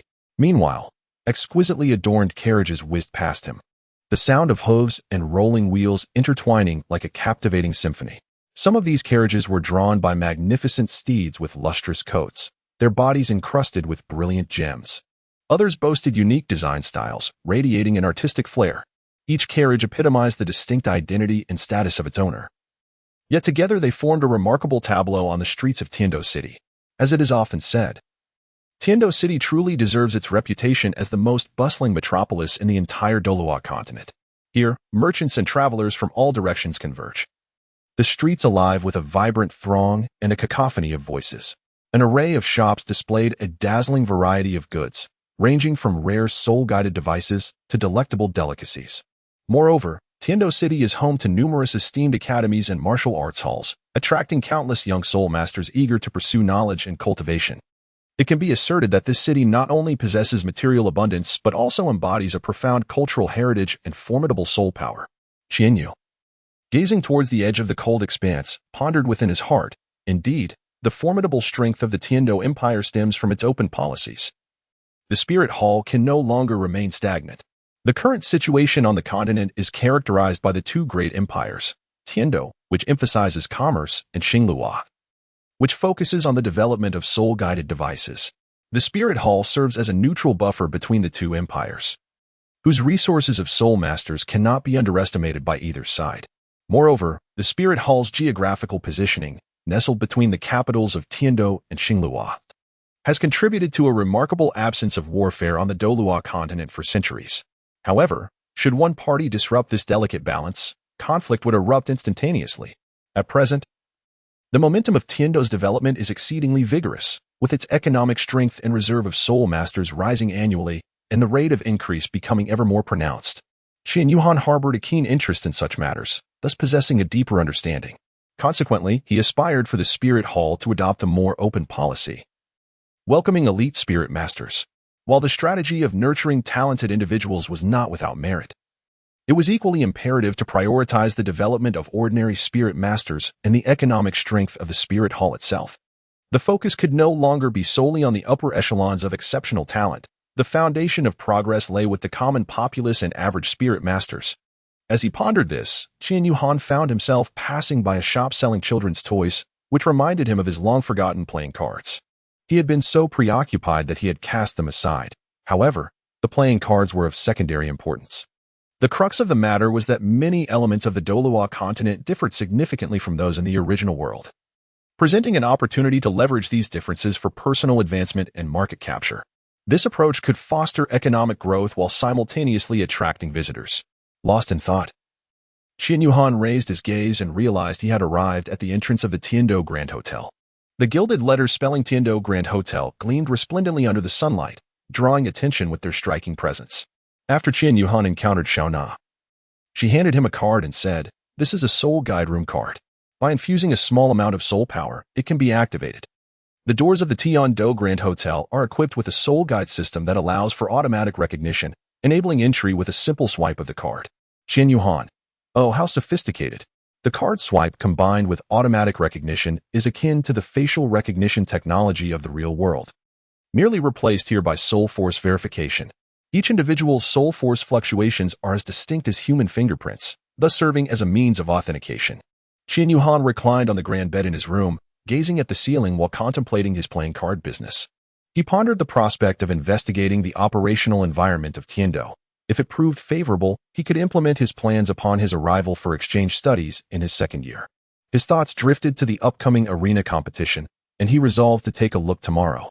As he ruminated extensively, a sudden shift in his thoughts led him to a moment of regret. He smacked his forehead, lamenting that he had neglected to reply to Shui before his departure. Surely, she would be upset after not receiving any correspondence these past few days. Lying on the bed, Qian Yuhan imagined Shui sulking, a slight smirk gracing his lips. Although they had never met, in his mind, Shui's visage inexplicably conjured memories of the girl he encountered that day in the Star-Do Great Forest. What Qian Yuhan did not realize was that this snow was none other than Ouyang Luoxue. Perhaps it was fate, intertwined in the threads of destiny. After a brief adjustment in the afternoon, he settled into his room to meditate and cultivate for 2 to 3 hours. Following a simple dinner, he succumbed to a deep slumber, not awakening until the following morning. The first rays of dawn broke forth like a golden veil, gently filtering through the intricately carved window, cascading upon Qian Yuhan's porcelain-like visage. The intense light caused his eyes to feel an uncomfortable prickling sensation, akin to countless needles delicately piercing his eyeballs. Instinctively, Qian Yuhan furrowed his brow and squinted slightly, attempting to shield himself from the vexatious glare. After a considerable time, he gradually lifted his heavy eyelids. As his vision began to sharpen, Qian Yuhan blinked in bewilderment, only to suddenly turn his gaze towards the clock beside him. He observed the hour and minute hands steadfastly pointing to the numeral 9, and he could not help but draw in a sharp breath, internally lamenting the dire situation. How had he managed to sleep so late?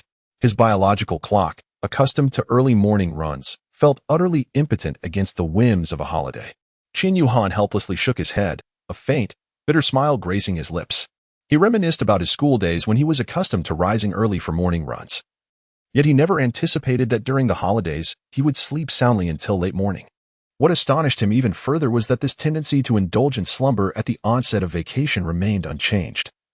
Whether in his previous world or in the current realm of Douluo continent, Qian Yuhan rose from her bed and gently knocked on the door of Aunt Xiana's room, expressing her desire to venture alone to the square to witness the arena competition before departing on her own.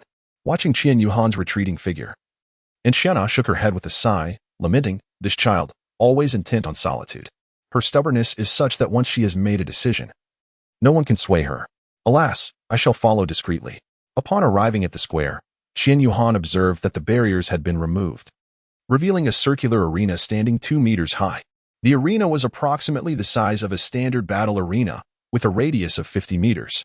On either side of the arena, there were steps to facilitate the competitors' ascent. About 2 meters from the arena, a caution line marked the boundary, with the competition area enclosed within it and the spectators' viewing zone beyond. As Qian Yuhan approached the square, the sight before him compelled a slight furrow of his brow. The vast expanse of the plaza was teeming with a throng of people, bustling and jostling, creating an atmosphere so dense that it felt suffocating, a veritable sea of humanity. The crowd pressed against one another, leaving no space to breathe, resembling a crowded ocean. Amidst this surging tide of individuals, a cadre of well-trained city defense soldiers diligently maintained order. Wherever they moved, spectators instinctively parted ways to grant them passage. Clad in heavy, robust armor, they glimmered under the sunlight with a chilling brilliance. Each soldier wielded a razor-sharp spear, its tip glinting menacingly, instilling a sense of dread.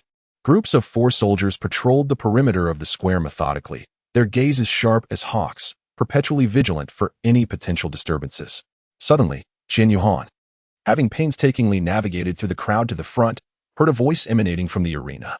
A young man clad in a T-shirt was unleashing his first soul skill, directing it toward the champion of the arena. Qian Yuhan cast a keen gaze upon the champion, observing him clad in a distinguished academy uniform, with a striking emblem adorning the left chest. Qian Yuhan surmised that this reigning champion was most likely a student from the Royal Academy of Tian-Do. or at the very least, a participant from another institution within the Tiando Empire. After a fierce contest between the two contenders, the challenger was ultimately bested by the champion and conceded defeat, stepping down from the arena. Subsequently, several others took to the stage to challenge the champion, who continued to face a succession of opponents. According to Aunt Xiaona, the number of participants this time was unprecedented, nearly 1,000 in total. After all, the rumored grand prize was a soul bone, a coveted treasure that every soul master yearns for. Even if it were merely a rumor, one would still be compelled to try their luck. Qian Yuhan stood in the square for an entire hour, observing the relentless stream of challengers with astonishing frequency. A slight headache began to form, as even the mightiest of souls would find it impossible to restore their spiritual energy at such a rapid pace. There would inevitably come a moment of exhaustion. Thus, Qian Yuhan contemplated that this could be seen as a trial of his own limits, a quest to discover the true extent of his capabilities. Qian Yuhan moved to the tent of the tournament organizers beside the square and stepped inside. Hello. I am a participant. My registered name is Han. May I enter the arena now? The staff member in the tent looked at Qian Yuhan and replied with a smile, Of course, young one. Han, is it? Let me check for you. There are many participants, so please bear with me for a moment. All right, thank you. Qian Yuhan nodded, patiently awaiting her turn. Before long, a staff member approached her, holding a mask. He crouched down and said, It's all set. You are number 0607. This mask is a complimentary gift for you to wear during the competition. Just wait for your number to be called. Best of luck. Qian Yuhan smiled as he accepted the mask and took a seat in the waiting area outside the tent, patiently awaiting his turn. The other youths in the waiting area cast glances at this seemingly insignificant child, outwardly indifferent but inwardly mocking him. What business does this little brat have here? Does he possess the strength of a grand soul master? Surely, he must be here for amusement. After half an hour, the announcement echoed. Contestant number 0607. Please come to the stage for your challenge. Later that evening, I shall pen another chapter, as my body has nearly recovered, and I am eager to write diligently.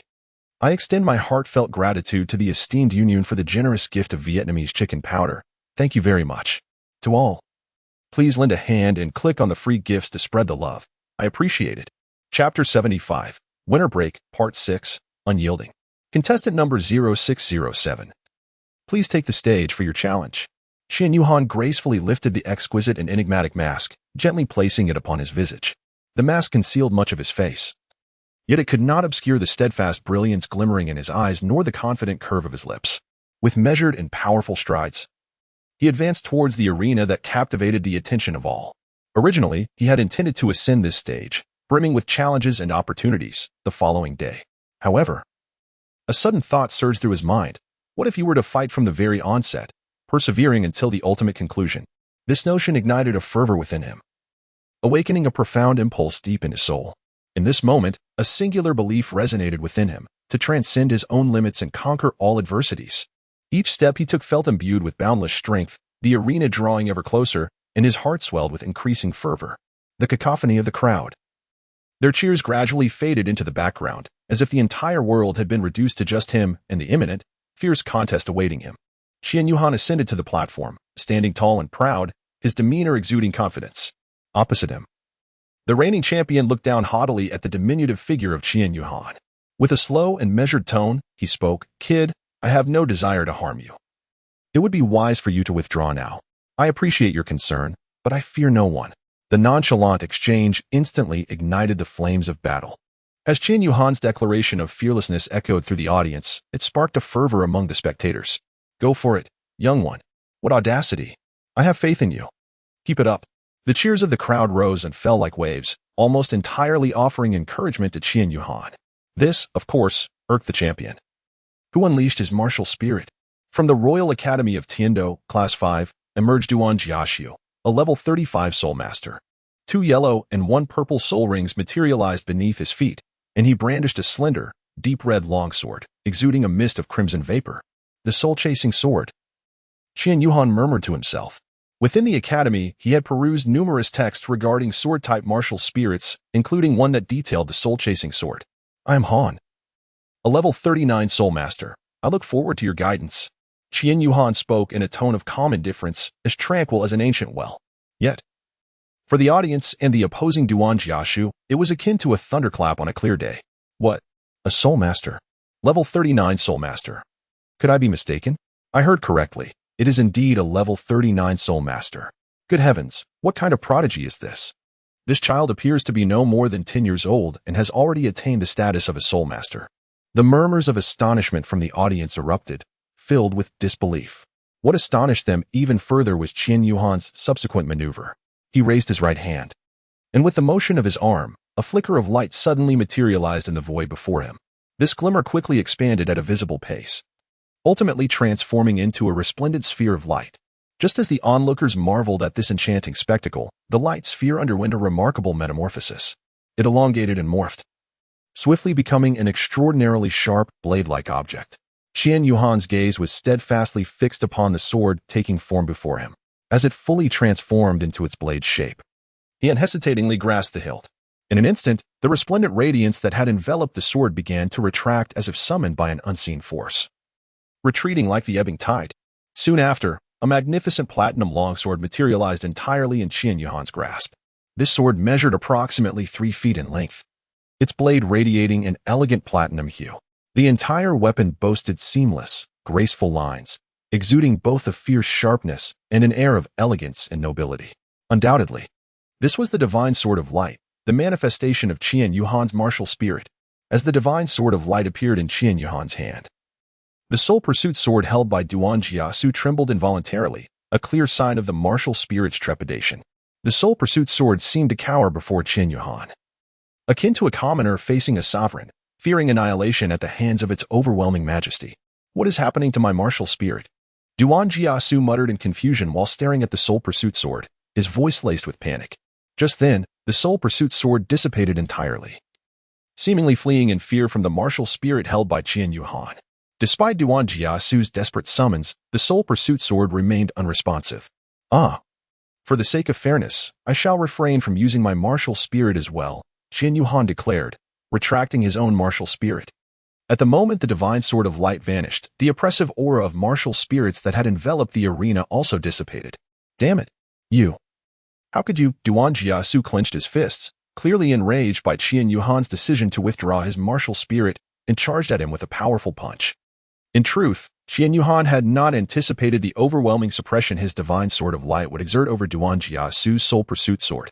He had genuinely proposed to engage in hand-to-hand combat for the sake of fairness, yet it was evident that Duan Jiasu had other intentions. With his eyes tightly shut, Qian Yuhan felt his soul power surging within him like a tumultuous tide.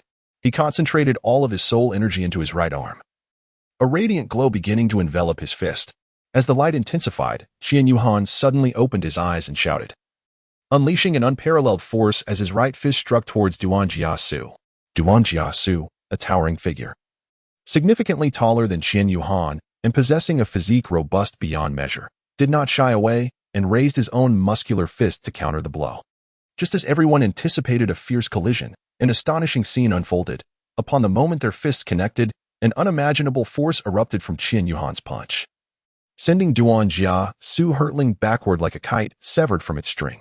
In midair, Duan Jiasu expelled a mouthful of blood, leaving a striking crimson arc against the sky. He then crashed heavily against the trunk of a nearby tree, producing a resounding thud. The entire tree shook violently, its leaves cascading to the ground like confetti. Duan Jiayu's body slid slowly down the trunk, ultimately collapsing onto the earth, rendered unconscious. A profound silence enveloped the scene, as everyone stood transfixed, unable to utter a word in response to the astonishing spectacle before them. Some regained their senses, yet still appeared dazed as they began to applaud.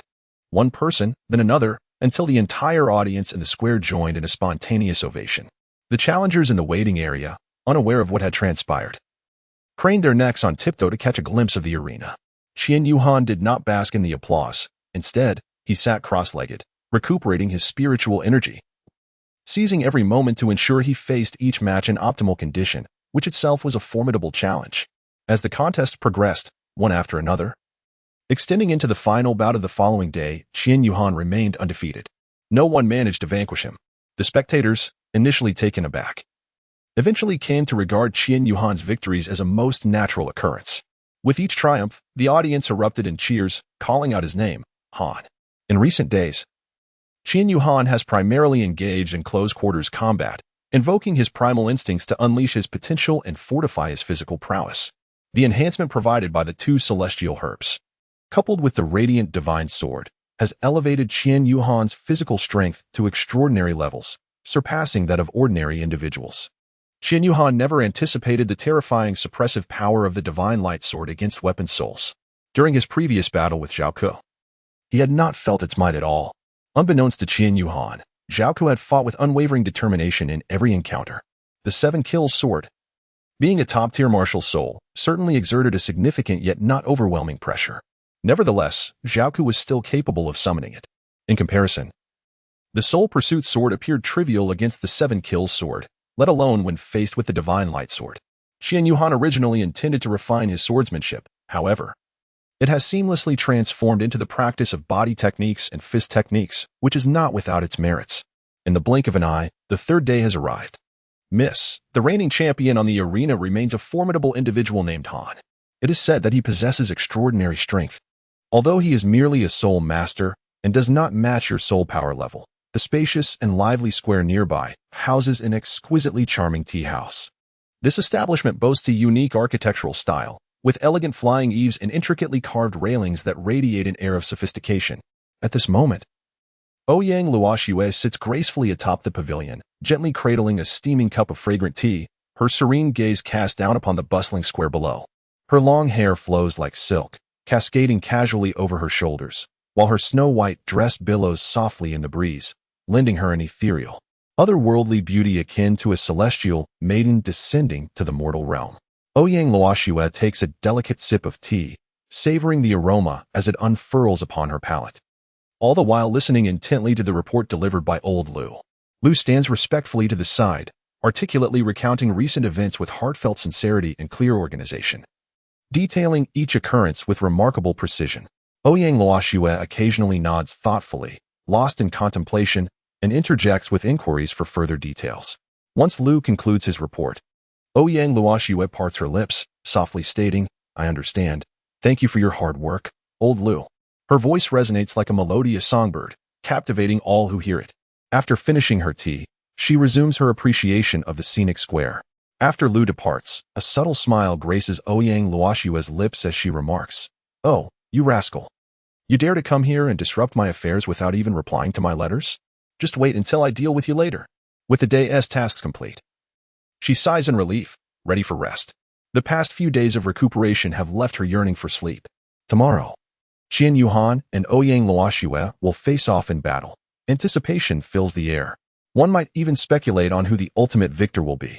Let us power through with a touch of love, I implore you. Chapter 76, Winter Break Part 7, on the 3rd day of the arena tournament. Qian Yuhan has stood upon the stage for a day and a half, and everyone is well aware of the magnitude of his strength.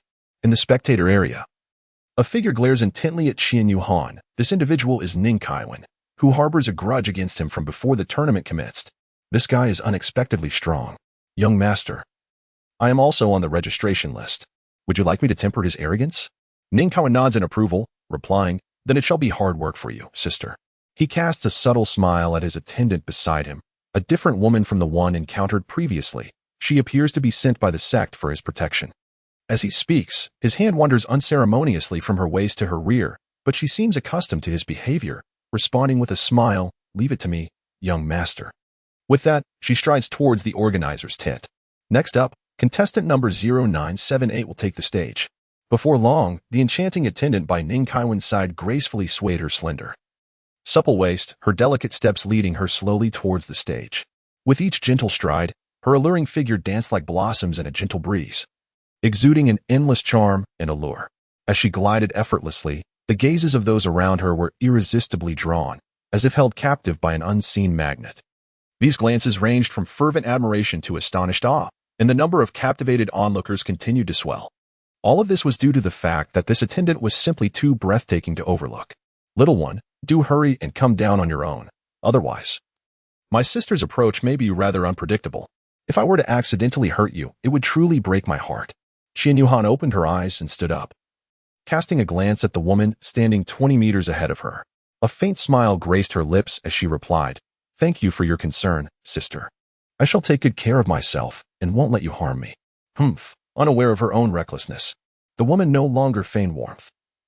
The enchanting expression that had captivated so many moments ago turned icy. Ning Hui, level 45 Soul Master, I welcome your guidance. As she spoke, for soul rings 2 yellow and 2 purple shimmered into existence beneath her feet. Qian Yuhan was not encountering the soul sect for the first time during this arena battle. However, it was the first time he had faced someone of level 45. Without dwelling on other matters, Qian Yuhan summoned the radiant divine sword, and beneath his feet, 3 soul rings, 2 yellow and 1 purple, materialized. I am Qian Yuhan, a level 39 battle soul master. I seek your guidance. Level 39, quite impressive, Ning Hui remarked, momentarily taken aback by Qian Yuhan's declaration. What a remarkable young man. He possesses strength surpassing that of my young master. He appeared to be of a similar age to the young master, perhaps slightly younger. Among his peers at the Heaven Do Imperial Academy, only one rivaled the young master in strength, Ouyang Luoxue. This lad's talent should not be inferior to that of Ouyang Luoxue. With a gesture, Ning Hui conjured a long spear from thin air. Qian Yuhan grasped the radiant divine sword tightly, and an overwhelming aura surged around him. He discerned that if his opponent wielded a sword martial spirit, the oppressive force of the radiant divine sword might instill fear and cause the opponent's spirit to dissipate. However, if faced with other types of martial spirits, the suppressive effect would be diminished, allowing them to still be summoned.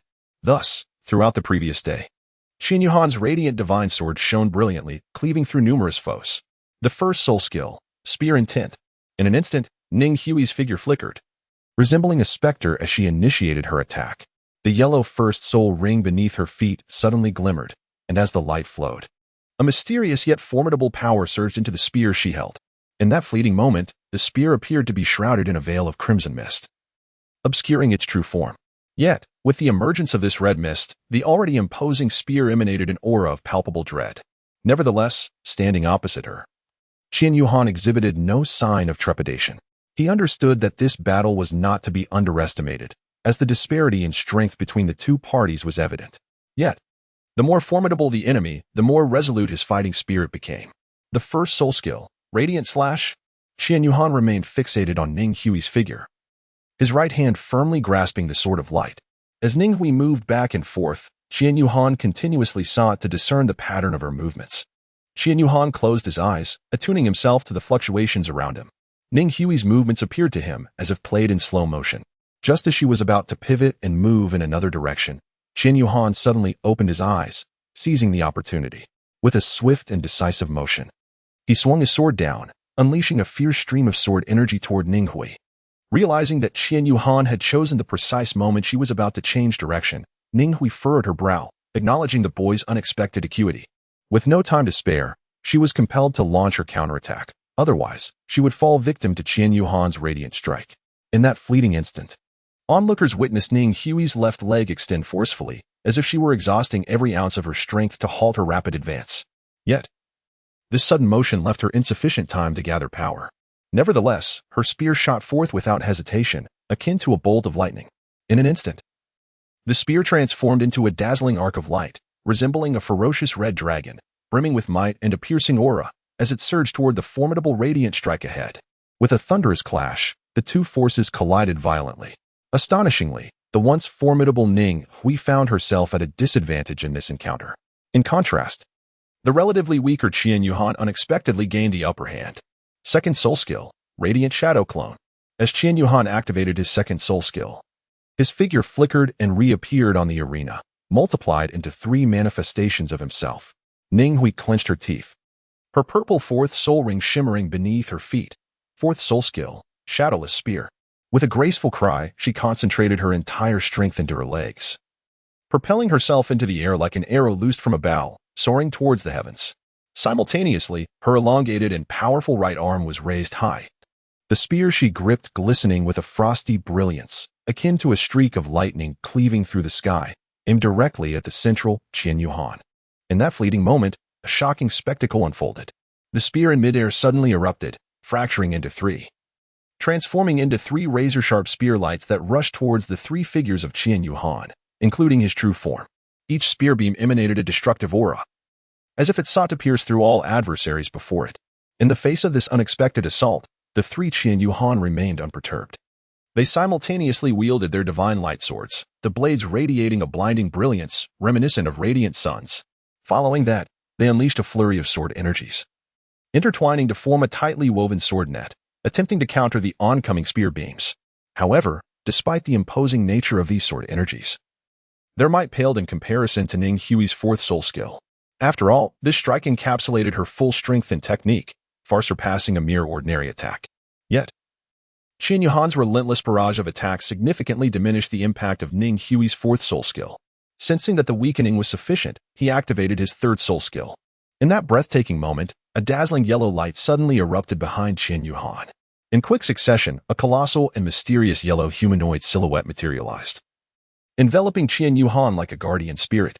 This figure was imposing, emanating a formidable aura that sent shivers down the spine. Meanwhile, Ning Hui launched 3 spear strikes that raced forth like lightning, bearing down with ferocity towards Qian Yuhan.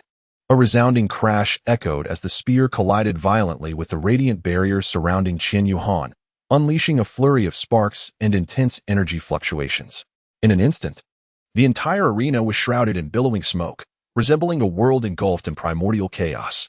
The spectators below widened their eyes, striving to discern the unfolding scene. Yet the thick haze rendered their vision obscure. They could only anxiously await the dispersal of smoke to ascertain the outcome of this fierce battle.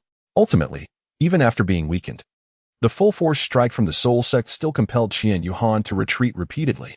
Qian Yuhan had indeed underestimated the formidable power of Ning Hui's strike.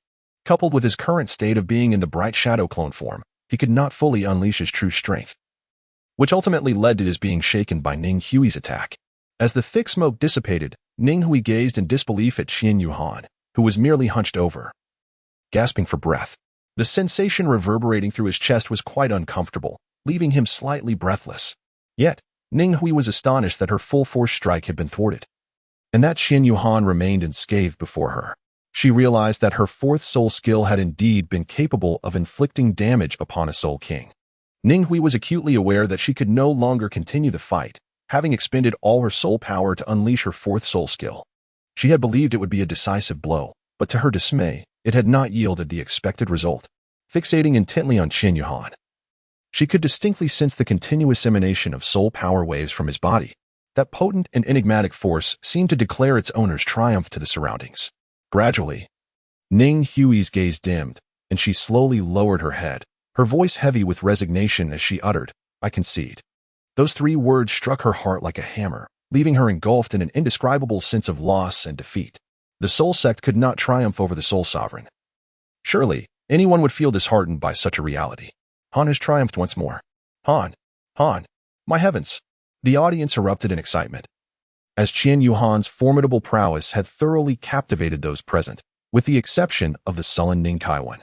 Contestant number 0001, please come to the stage for the challenge. The spectators nearby, upon seeing the next challenger approach, were filled with eager anticipation and fervor. Qian Yuhan fixed her gaze upon the challenger ascending the stage. Utterly astounded, "It's you?" The first update arrives, followed by the second in the afternoon. The male protagonist is set to engage in a battle with the female lead. Heartfelt gratitude to Boss Zhang for the generous support that fuels our passion. Chapter 77, Winter Break, Part 8, 2 Extraordinary Beings. Qian Yuhan gazed at the girl who ascended the stage and slowly spoke. "Is it truly you?" How could Qian Yuhan not recognize her? Is she not the very woman he encountered in the Starry Forest? Recalling their first meeting, Qian Yuhan was profoundly struck by her unparalleled beauty.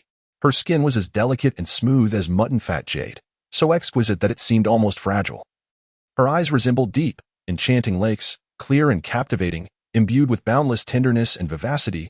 Her nose was elegantly straight, and her cherry-red lips, naturally tinted, bore a subtle, elusive smile at the corners, reminiscent of peach blossoms blooming in spring, vibrant and intoxicating. Though she may not have entirely shed the innocence and naivety of her youth, her beauty still shone as brilliantly as the most resplendent stars in the night sky. Qian Yuhan could not help but ponder. She is already so radiant and captivating. How breathtakingly beautiful will she be in a few years, once she has fully matured? Surely, everything in the world will pale in comparison to her brilliance. Long time no see, Ouyang Luoshua said coolly, observing the dazed Qian Yuhan. Internally, she was chuckling, thinking, "This fool must be awestruck by my presence. He. Why yeah, Long time no see, Qian Yuhan stammered in response. The students from the Tiando Royal Academy who were watching from below displayed expressions of sheer astonishment. What was happening? Their aloof school beauty was actually initiating a conversation.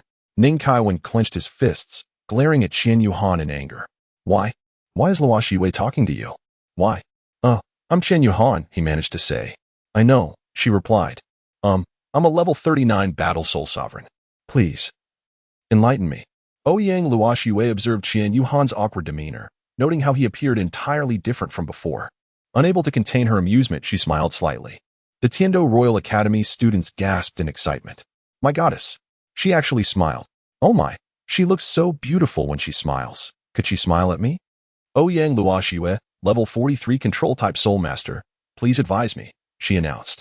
At that moment, for soul rings, 1 yellow and 2 purple, along with 1 black, materialized beneath her feet, exuding a mysterious and formidable aura. It was a stark contrast to the pressure exerted by Ning Hui during their earlier battle. Her presence was far more overwhelming. Simultaneously, a blue-silver ice staff appeared in her delicate hand, seemingly crafted from millennia-old ice, crystal clear and emanating a chilling aura.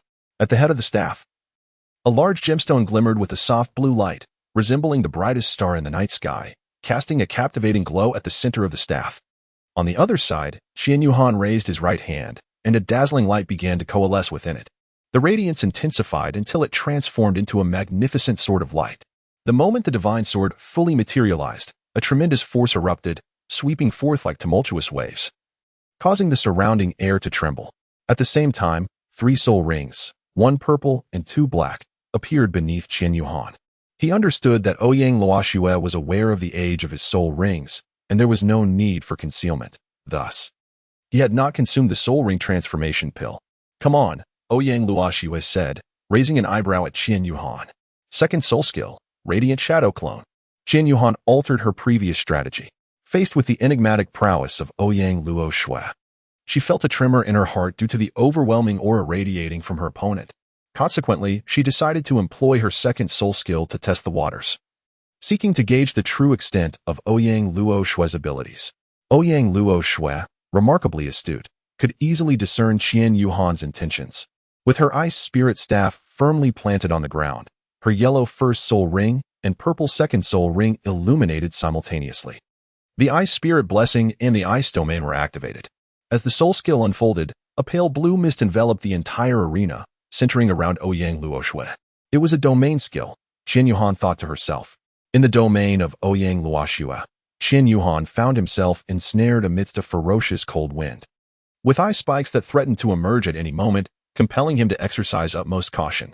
Ouyang Luo Shui's domain skill was formidable, possessing the capacity to weaken her adversaries significantly. The reduction in speed was nothing short of terrifying. Those of lesser strength struggled to make any progress within this realm. Observing from the spectator area, Lu Lao remarked to himself, noting that this young man, trapped within the lady's domain, could not maneuver swiftly, rendering his attempts to provoke her futile. On the other side, Ning Kaiwen smirked disdainfully, taunting, in Luo Shui's icy domain, you can merely await your demise. Qian Yuhan, surrounded by the icy domain, surveyed his surroundings and indeed realized the substantial diminishment of his mobility.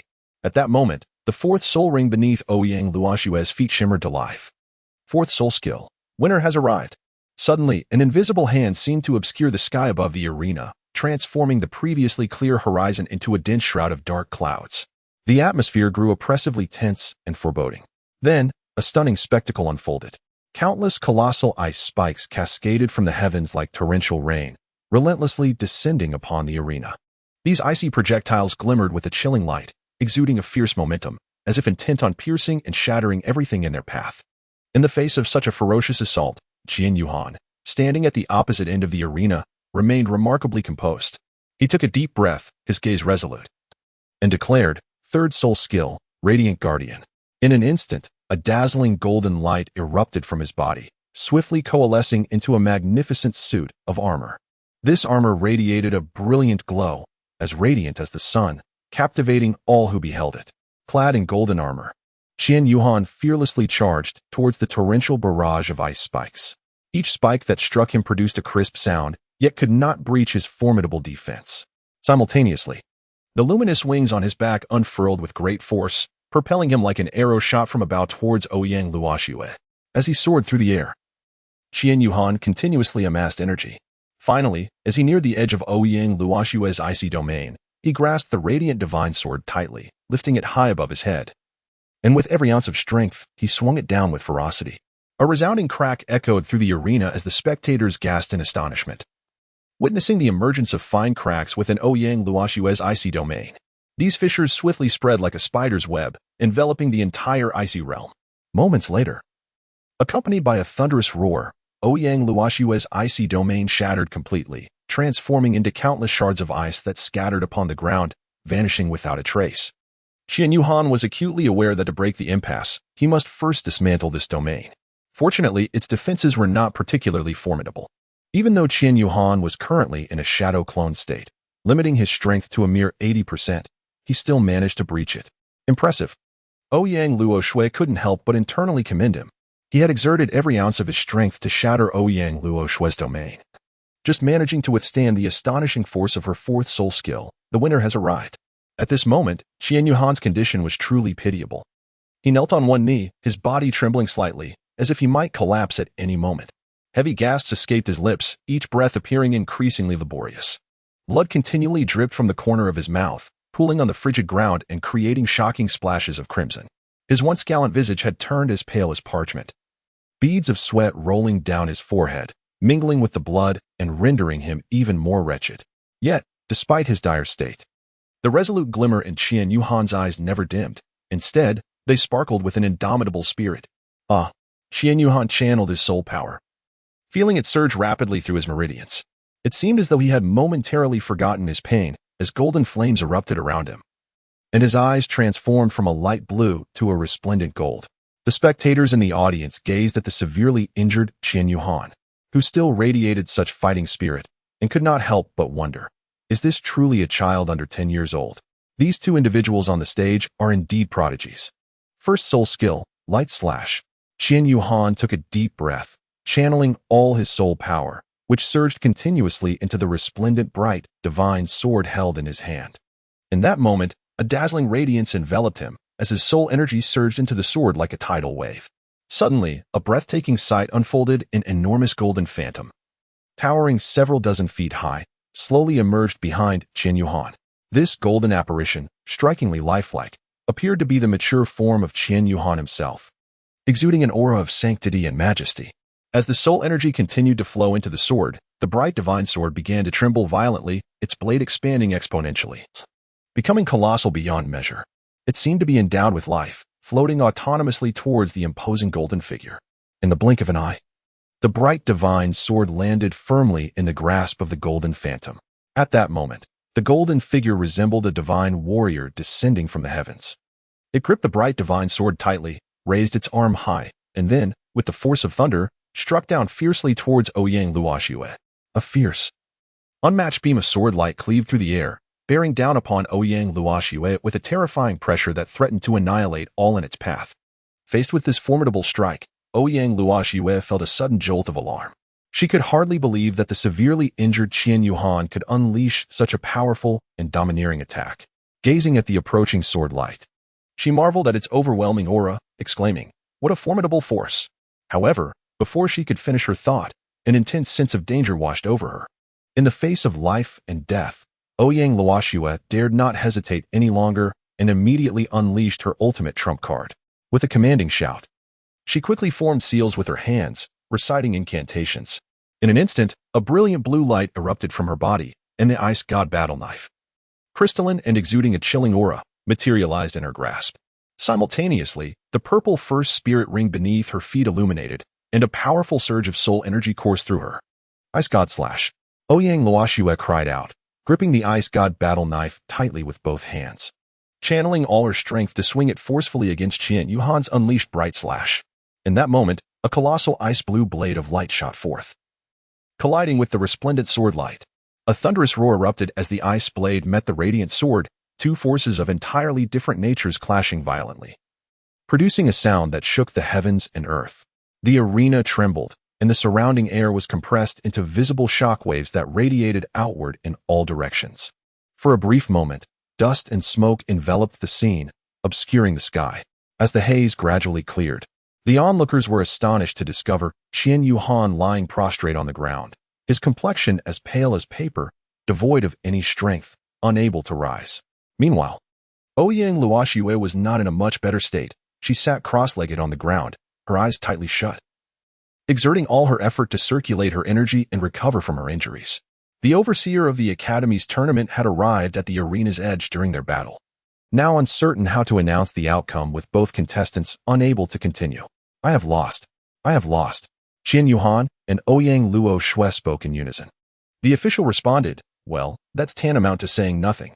The referee, acknowledging defeat, urged, let us swiftly announce the results. Qian Yuhan continued, not allowing Ouyang Luoxue to speak further as he stepped down from the stage. The match concluded with the successful attack from contestant number 0001.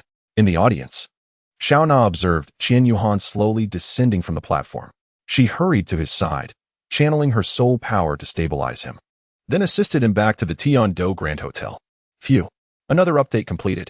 I kindly request my brothers to show some love and support. It's free. I earnestly ask for your help. Tomorrow, I shall continue to pin more. Chapter 78, Winter Break, Part 9. How do you feel? The next day, Qian Yuhan awoke, feeling a wave of soreness throughout his body.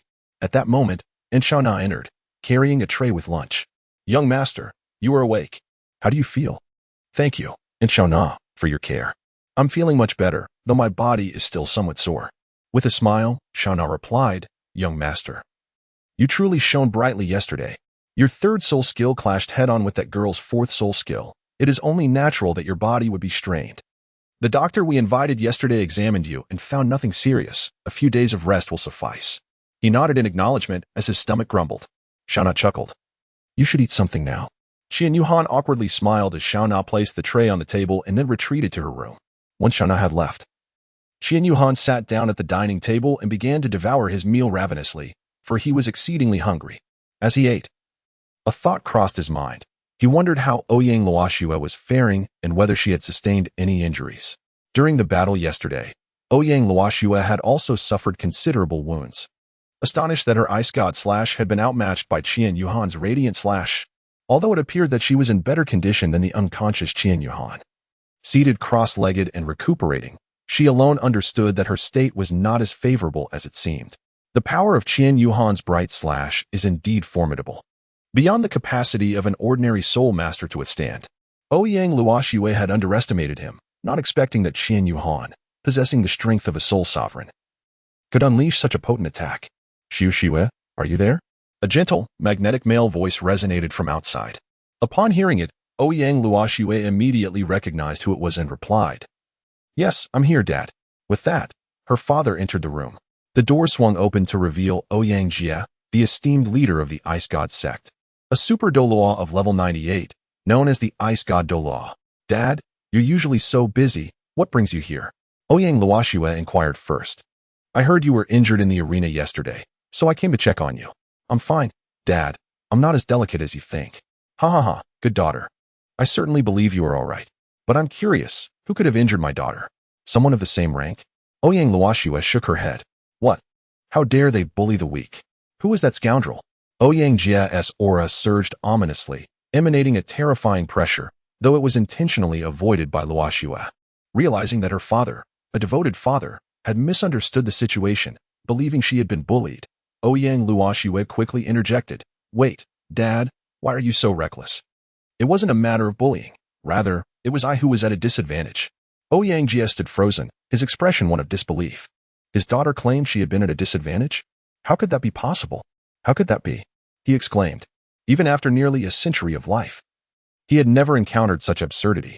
He was well aware of his daughter's remarkable strength. How could she be injured by someone weaker than herself? Sigh, Dad. There's nothing to be done. He is indeed powerful. His martial spirit possesses a certain dominance over my ice spirit staff, allowing the Ice God Battle Blade to barely hold its ground.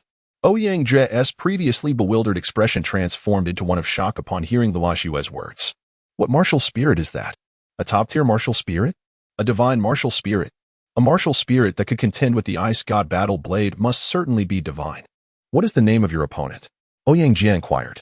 Ouyang Luoxue, having never seen her father in such a state, responded, Qian Yuhan, is there something wrong, father? Qian Yuhan, did you say your opponent was Qian Yuhan? Yes, indeed. Ouyang Jia inwardly sighed. These two children are surely fated to cross paths. Do you remember the uncle who visited over 6 months ago? Your uncle Qian Mo? Yes, I remember, Ouyang Luoxue replied, recalling her intention to visit her father in the main hall, but instead encountering this uncle, whose presence was extraordinarily commanding, even stronger than her father's. Yet his gaze towards her was so gentle. Qian Yuhan is the son of your uncle Qian Mo. Ah? Isn't Qian Yuhan? Ouyang Jia seemed to have anticipated what Luo Shui was about to say and nodded. He is indeed the heir of the spirit hall, but this information is confidential. Originally, he was supposed to attend the Tiando Royal Academy this semester. However, the higher-ups of the Spirit Hall decided it would be better for him to study at the Spirit Hall Academy. I can't really say much about it, as it is ultimately for his own good. Yet, I have heard that the Spirit Hall has been in contact with Tiando, particularly regarding educational matters. Yes, he is set to come here as an exchange student in his second academic year and will study at the Tiando Royal Academy for 3 years. Oh, I see. How do you know this, my dear? Ouyang Jia pondered, inquiring of Luo Shui. Realizing she had let slip more than intended, Luo Shui contemplated how to remedy her mistake, only to find Ouyang Jia seemingly seeing through her thoughts. He chuckled and said, never mind, it's of no consequence. Ha. After Ouyang Jia exited Luo Shui's room, he secretly mused, hee, brother, are we to become in-laws? Ha. Watching her father depart. Luo Shui slowly spoke, Old Lu, I'm here. Old Lu, do you know where the young man I battled yesterday is now? After a moment of thought, Old Lu replied, Miss, I only know that he went to the Tiando Grand Hotel after leaving yesterday. As for whether he has left today, I am uncertain. Then he should still be there. Thank you, Old Lu. Qian Yuhan was leisurely reclining on his bed, engrossed in a book, when he suddenly heard a knock at the door. Who is it? He inquired, puzzled. He wondered who it could be. And Xiao Na possessed a soul guide key and could enter freely, so it surely wasn't her. But who could it be? As Qian Yuhan pondered over the identity of the visitor, a knock resounded at the door once more. Rising from the bed, Qian Yuhan approached the door and inquired, Who are you? A familiar feminine voice replied, I sound a bit familiar. Qian Yuhan opened the door, and what met his eyes was none other than Ouyang Luoxue. You, what are you doing here? He stammered. Is it not permissible for me to come and see you? Must I simply stand out here at the door? Ouyang Luoxue replied with a smile. Qian Yuhan gazed in a daze at Ouyang Luoxue, who was smiling at him. Ouyang Luoxue, covering her mouth, chuckled and said, What are you staring at, you fool? Qian Yuhan finally regained his composure and stepped aside to allow Ouyang Luoxue to enter the room. Once inside, Ouyang Luoxue settled onto the sofa. Her gaze fixed on the limping Qian Yuhan, a pang of concern gripping her heart. Blushing, she inquired, Are you all right? Quite well, actually. I'm still alive. Qian Yuhan replied as he poured water for Ouyang Luoxue. Such a straightforward man you are, she remarked. Chapter 79, Winter Break, Part 10. Upon hearing Qian Yuhan's words, Ouyang Luoxue felt an overwhelming urge to confront him directly. I sincerely apologize. Once I enter combat mode, I often lose control. That last strike must have caused you some injury, and I truly regret it. I meant to apologize yesterday, but it seems my body couldn't hold up. Haha. Qian Yuhan placed the cup of water on the table before Ouyang Luoxue, gradually bending down to sit on the sofa, gazing at her with an expression of apology. Upon hearing Qian Yuhan's words, Ouyang Luoxue found herself at a loss for how to respond. I am not hurt at all. Rather, it is you who has been injured. The apology should rightfully be mine. Qian Yuhan gazed at Ouyang Luoxue, shaking his head with a smile as he remarked, You still try to deceive me. Are you truly unscathed? The fluctuation of your soul force now is worlds apart from what it was yesterday, yet you claim to be unharmed. Ouyang Luoxue, taken aback, stared incredulously at Qian Yuhan. He can actually perceive the fluctuations of my soul force. Indeed, Ouyang Luoxue presently exuded a feeble aura. Her soul force disordered and yet to recover fully. The fact that Qian Yuhan could detect this was astonishing. Ouyang Luoxue had initially assessed Qian Yuhan's condition through his limping demeanor, while Qian Yuhan discerned the intricacies of her soul force fluctuations.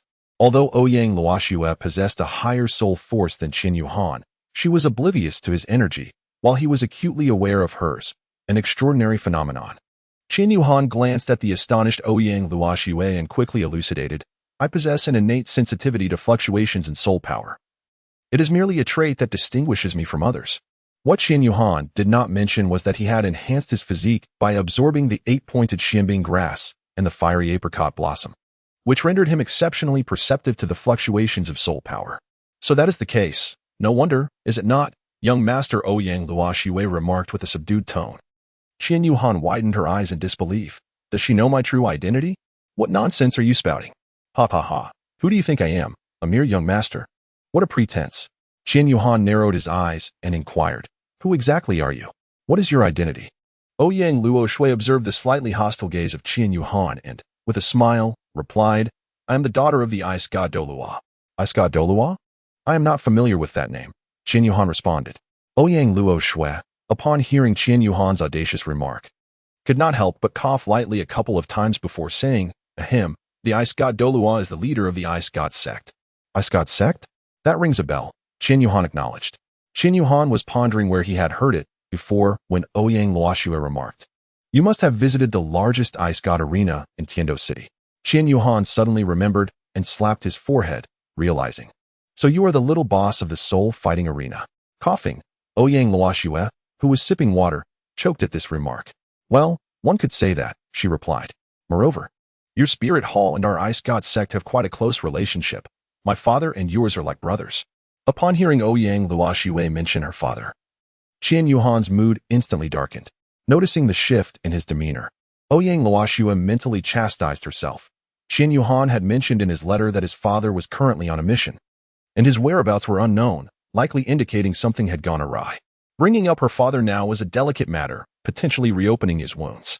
I'm sorry, she began, wanting to offer him comforting words, but Qian Yuhan raised his hand to interrupt, smiling as he said, It's all right. There's no need for apologies. The uncles at home have assured me that my father is fine. It's just that the situation is complicated and unresolved. We will surely meet again. Ouyang Luoxue gazed at Qian Yuhan, understanding that what he needed most was companionship. Thus, she refrained from saying more and simply sat on the sofa, watching him. When he felt ready to speak, they would converse. When he preferred silence, she would sip her water and observe him. Remarkably, Ouyang Luoxue ended up spending an entire hour in Qian Yuhan's room.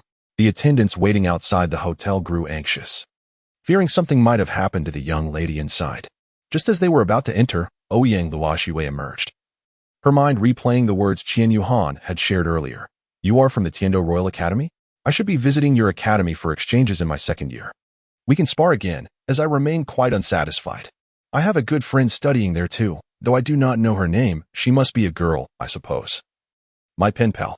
She is quite amusing, always teasing me about various things at your academy. She seems nice, but we have yet to meet. I plan to ask about meeting when the time for exchanges comes. With a smile, Ouyang Luoxue muttered to herself, Silly, we've already met, you big fool. The attendants, observing her demeanor, noted that she appeared to be just a youthful, spirited girl, far removed from their usual image of the aloof and elegant young lady.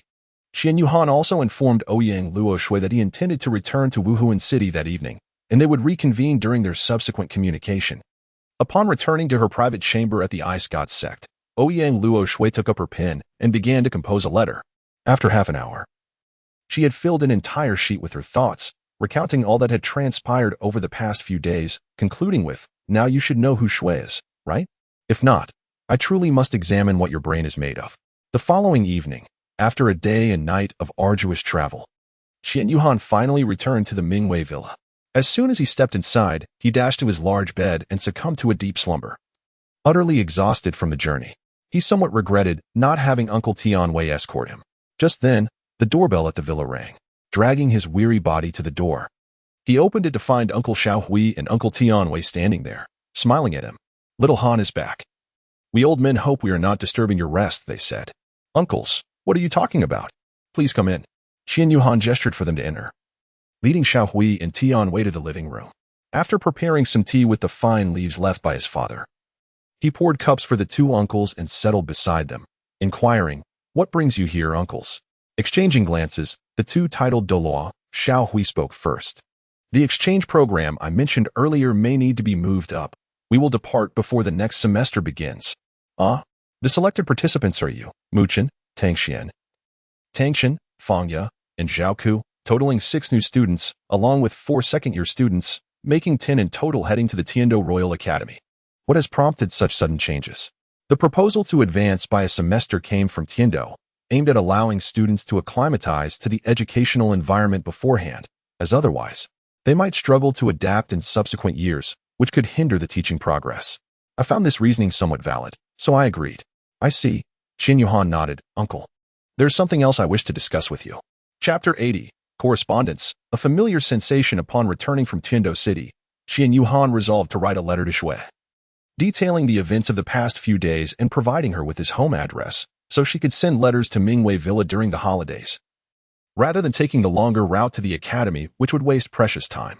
As Qian Yuhan approached the school mailbox to check for any correspondence, she fortuitously encountered Fang Ye at the entrance of the academy.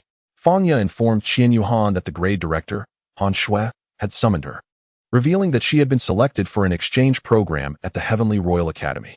Qian Yuhan was certainly aware, having learned from Uncle Xiaohui that the communication had been advanced. Han Shui summoned Fang Ye to the academy to formally inform her, and then asked her to return home to discuss with her parents whether she could attend and to come back with their decision. Qian Yuhan engaged in a conversation with Fang Ye and was astonished to discover that Fang Ye had achieved the rank of sole sovereign. You have broken through? Qian Yuhan inquired. Fang Ye nodded and replied with a smile. Indeed. I made the breakthrough a few days ago and just returned yesterday from the Stardow Forest, where I hunted a 3,000-year-old Earth King. Qian Yuhan pondered. The King of the Earth. Could it possibly have acquired the soul technique known as the Phoenix's Cry to the Heavens? Qian Yuhan gently patted Fang Ye's shoulder and said, Congratulations. Thank you. Well, I must take my leave now. I need to discuss this matter with my parents, as it came quite unexpectedly. Goodbye. Goodbye. After bidding farewell to Fang Ye, Qian Yuhan retrieved a letter from Shui from the mailbox.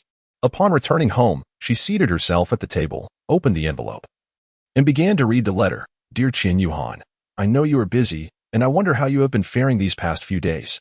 I received your letter a few days ago and noticed you mentioned your arrival in Tiendo City.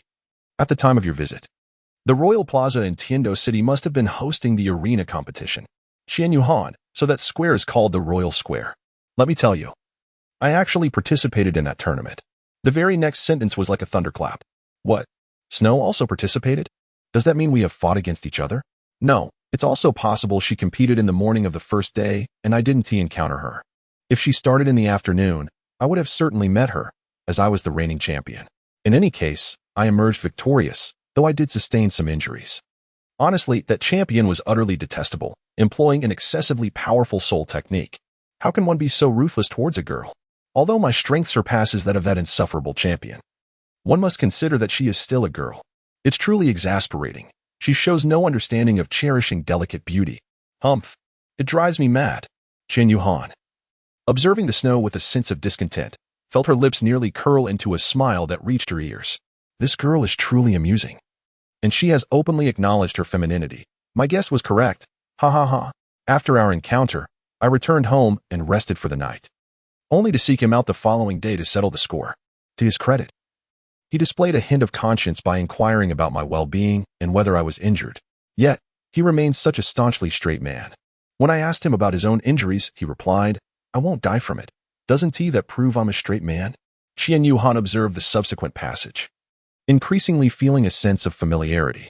After completing his final match, the following morning, Ouyang Luoxue came to visit him, and he seemed to have expressed something quite similar. What a remarkable coincidence! I have heard whispers among some in the academy that the exchange program between the Spirit Hall Academy and the Tiendo Royal Academy has been expedited. Is there any truth to this? Do you have any updates from your end? Please respond swiftly upon receiving the letter.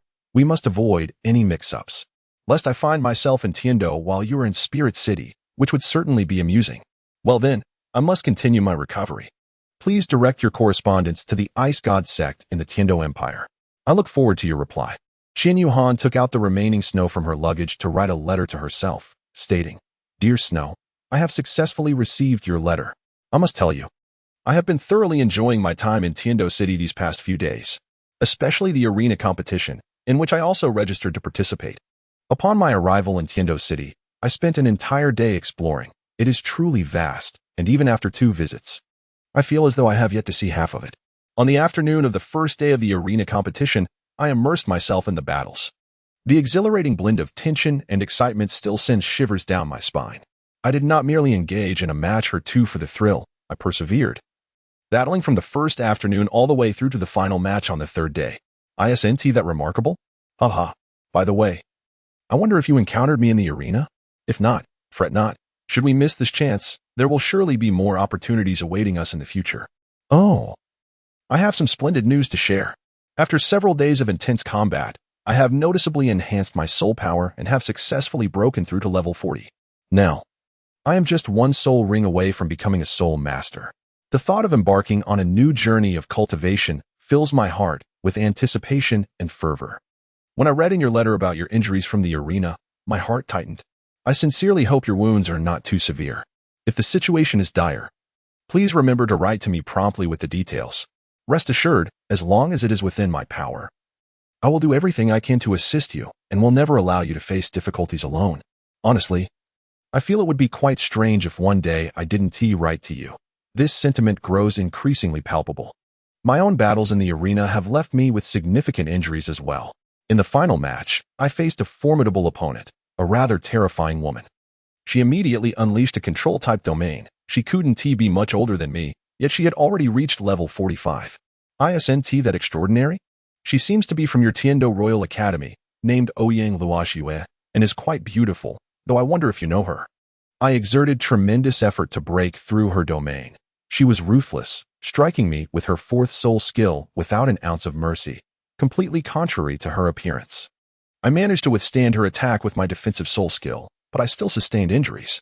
However, it seems she did not escape unscathed either. My radiant slash dealt her quite a blow. Do you think I may have been a bit too harsh? After all, she is a young lady. And you too. Despite possessing greater spiritual strength than her, you still managed to inflict harm. One would think you could have exercised a bit more restraint. It's quite reminiscent of that Ouyang Luoxue, truly a testament to the teachings of your academy, haha. As for us, we have indeed agreed to engage in some advanced communication and learning. We plan to commence a few days before the winter break concludes, and this endeavor will span 7 semesters.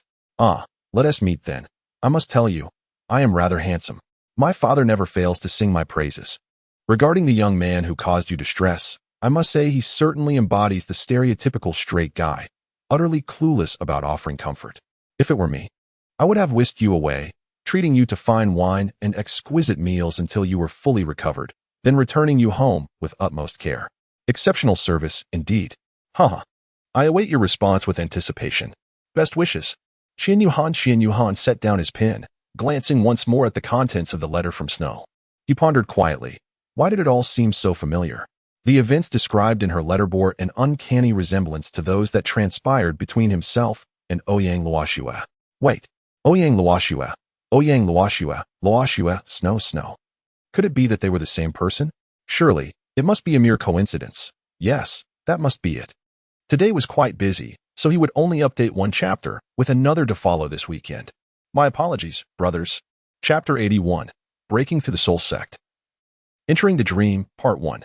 It must be a coincidence. That is certainly the case. Qian Yuhan shook his head with a wry smile. It couldn't possibly be that fortuitous. Yet, the circumstances recounted by Snow were so strikingly similar to his own experiences that he could not help but reflect further. He placed the letter back into its envelope and deposited it into the mailbox at his doorstep before heading off to meet the Heavenly Might Douluo.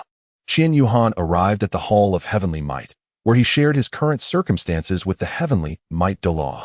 Upon learning that he was on the verge of breaking through to the Soul Master rank, with only one soul ring remaining, the Heavenly Might Douluo was overwhelmed with joy.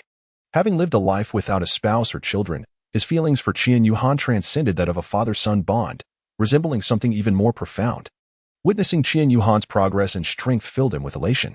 However, recalling that Qian Yuhan's injuries might still be unhealed, he expressed his concern, saying, "Little Han, perhaps you should rest a while longer? Your injuries." Upon hearing the inquiry from the formidable TNWI Douluo, Chi New York HN discerned his concerns and replied, "Rest assured, Uncle TNWI, I am well aware of my limits." The TNWI Douluo understood that despite Chi New York HN's tender age, he possessed a maturity that belied his years, exhibiting a keen awareness of the potential benefits and drawbacks of his actions. Thus, he refrained from further commentary, nodding in agreement. Then let us set forth to the Stardow Forest.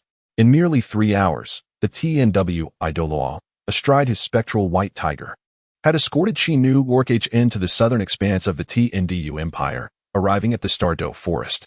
Little HN, this time. I shall accompany you. Do not concern yourself with my presence. I shall simply observe, he chuckled, eliciting a sense of wonder in New York HN. Is this truly the fearsome TNW Douluo? How is it that he now appears before me like a playful child? Very well, uncle, New York HN responded. The two ventured into the Douluo forest, progressing towards its heart. New York HN aimed to seek a soul beast capable of granting him an area of effect attack soul skill. With his second and third soul rings already being of 10,000-year grade, absorbing another such soul ring for his fourth would pose no challenge. Moreover, having assimilated the celestial energies contained within the eight-angled profound ice grass and the fiery apricot blossom, his physical prowess had significantly enhanced, further affirming his confidence. He intended to target soul beasts ranging from 30,000 to 40,000 years in age. While it would be a daunting task to confront a 10,000-year soul beast alone, he had previously triumphed over a bright golden-winged lion, which was comparable to a 10,000-year soul beast, largely due to its overconfidence and negligence. Had it approached the encounter with greater caution, it would not have faced such a ludicrous defeat at the hands of a mere child devoid of soul rings. Logically, a 10,000-year soul beast would be on par with a soul king in terms of power. Can one fathom a soul king being vanquished by an individual without soul rings? It would be attributed to an exceptional divine martial spirit and formidable attack power. Ultimately, however, it stemmed from underestimating the opponent, compounded by the overwhelming might of the bright divine sword, which exerted a certain suppression over soul beasts. This time, New York HN, wielding the cultivation of a half-step soul master, sought to ascertain whether he could contend with a 10,000-year soul beast. He pondered how far he could withstand the survival instincts of a 30,000-year soul beast, whose strength was akin to that of a soul emperor, in a life-or-death scenario. This was one of New York HN's objectives. Little HN, are you certain you wish to seek a 30,000-year soul beast? That would be comparable to a soul emperor. Defeating it is not insurmountable. If necessary, I can step in and eliminate it. However, will you be able to absorb it? Qin Yuhan nodded, responding affirmatively, of course, Uncle Tianwei. The two walked side by side, gradually making their way deeper into the forest. Along the path, the tranquil atmosphere was disrupted by the concerned inquiries of Douluo Tianwei. Xiaohan, how have you been enjoying your time in Tiando City these past few days? Have you encountered any interesting events? Douluo Tianwei smiled gently, casting a warm glance at the young boy beside him.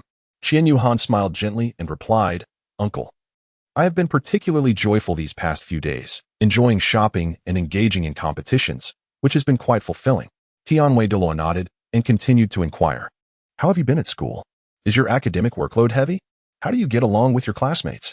Qian Yuhan replied earnestly, everything is well at school. Although the academic pressure is somewhat overwhelming, I am managing it quite well. I get along splendidly with my classmates. We often engage in discussions about the path of cultivation, and I have made several good friends. Following this, Tianwei Douluo brought up the imminent opportunity to exchange and study at the Tiando Royal Academy, speaking with heartfelt sincerity. As we prepare for this exchange at the Tiando Royal Academy, do you harbor any other thoughts? Qian Yuhan pondered for a moment before speaking. Uncle, I am acutely aware of the rarity of this opportunity, and I shall certainly cherish it immensely. I will strive to learn from the other distinguished spirit masters to enhance my own prowess.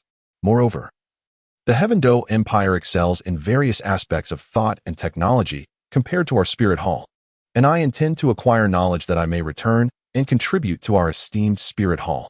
Qian Yuhan maintained his patience, responding to every inquiry posed by the heavenly might Douluo with thoroughness and sincerity. He understood that if there were not genuine concern for his well-being, the other party would not be so tirelessly inquisitive about these mundane aspects of life.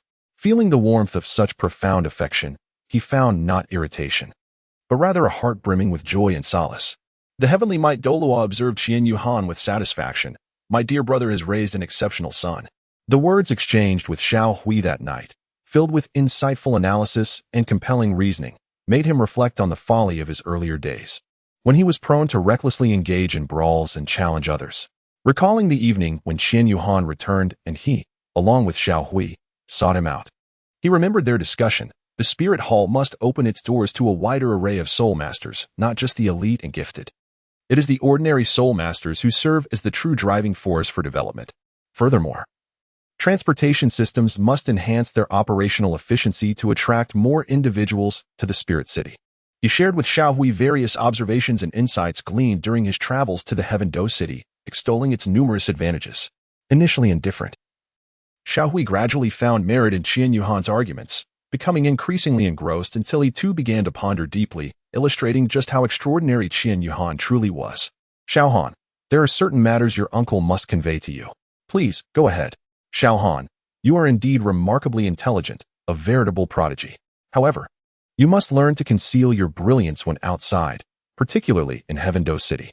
Exercise utmost caution, for you can never know the background of those around you. Provoking the wrong individual may seem trivial, yet it could attract the attention of formidable forces that might send powerful adversaries after you. We may not be by your side to assist you immediately. Understood. Thank you for the warning, uncle. As Qian Yuhan was about to speak, a sudden noise echoed from a distance. Xiaohan, be cautious. It may be a soul beast. The battlefield is entrusted to you, admonished the heavenly might Douluo, giving Qian Yuhan a reassuring pat on the shoulder. In the nearby woods, a pair of crimson eyes opened, fixated on Qian Yuhan. The heavenly might Douluo concealed his presence and vanished, yet those eyes remained locked onto Qian Yuhan, ready to pounce the moment the Douluo disappeared.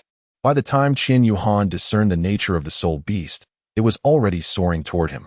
It is the peacock feather bird, he murmured, gripping the sword of light firmly, bracing himself for battle. Chapter 82, Breaking Through to Soul Master. Entering the Dream. Part 2. Qian Yuhan gripped the radiant sword of light firmly in both hands, his gaze piercing as he fixated on the soul beast charging towards him with astonishing speed. The creature, agile and swift, darted through the air like a bolt of lightning. In this tense moment, Qian Yuhan whispered softly, "Peacock feather bird. This avian marvel is indeed the darling of the skies. Its flight velocity is breathtaking. Akin to a fierce gale sweeping past, the explosive force it unleashes is overwhelmingly formidable, capable of shaking the very heavens and earth.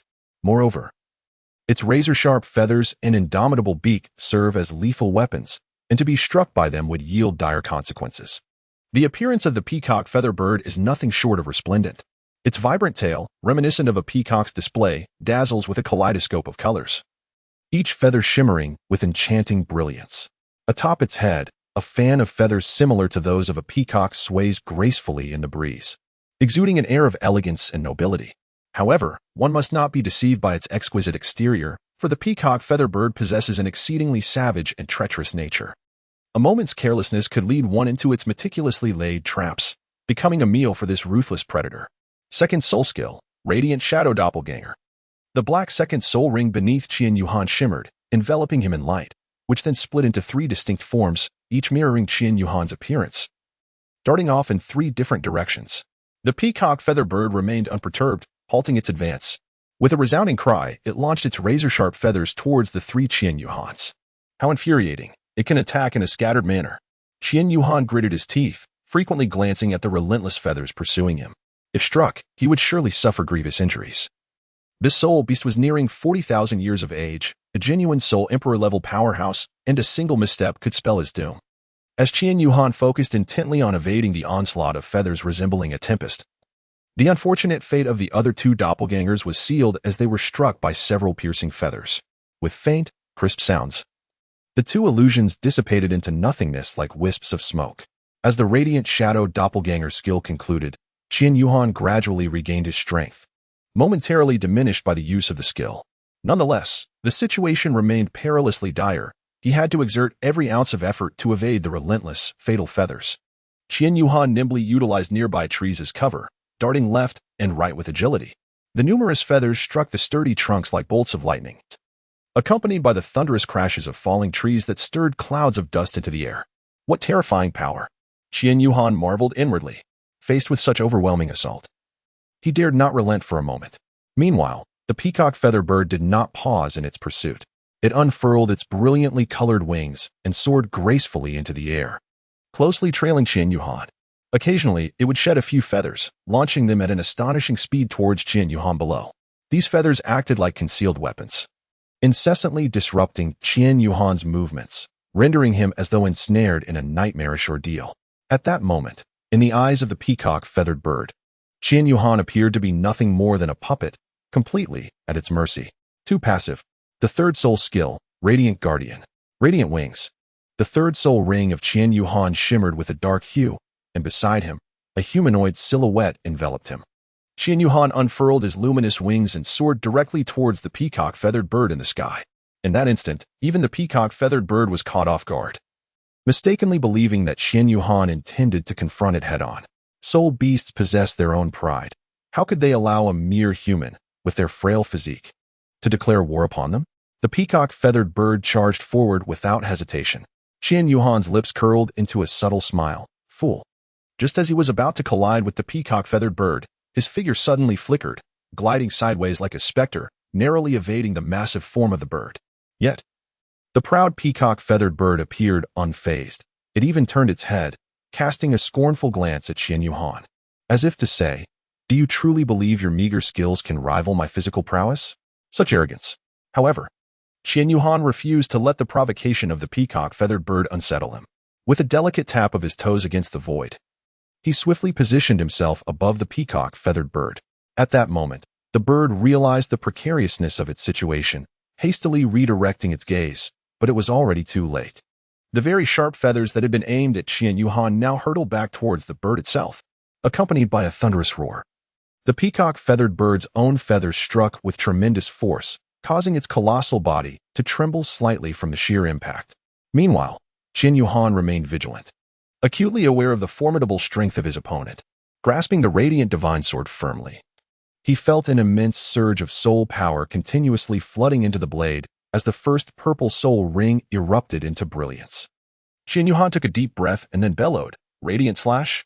In an instant, a dazzling beam of sword energy surged forth from the radiant divine sword, akin to a roaring dragon emerging from the sea, carrying with it an inexorable might that surged directly towards the peacock-feather bird below. Infuriated by such mockery, the peacock-feather bird let out a high-pitched, furious cry. As the sound echoed, its resplendent tail feathers unfurled like blooming flowers, reminiscent of a peacock displaying its plumage in a breathtaking spectacle. Yet, at that moment, this beautiful sight exuded a chillingly powerful aura, sweeping outward with the force of a tidal wave, forcibly suppressing Qian Yuhan, who was suspended in midair. "This is not good." Qian Yuhan silently gasped in alarm. He had initially believed that the peacock-feather bird, though injured, would not be able to exert such a powerful pressure to subdue him. However, he never anticipated that the mere release of its aura could so effortlessly compel him back to the ground.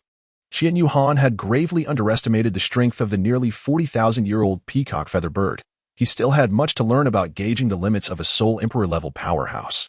At that moment, the peacock-feather bird loomed high above, resembling an imperious sovereign gazing down upon the beleaguered Qian Yuhan.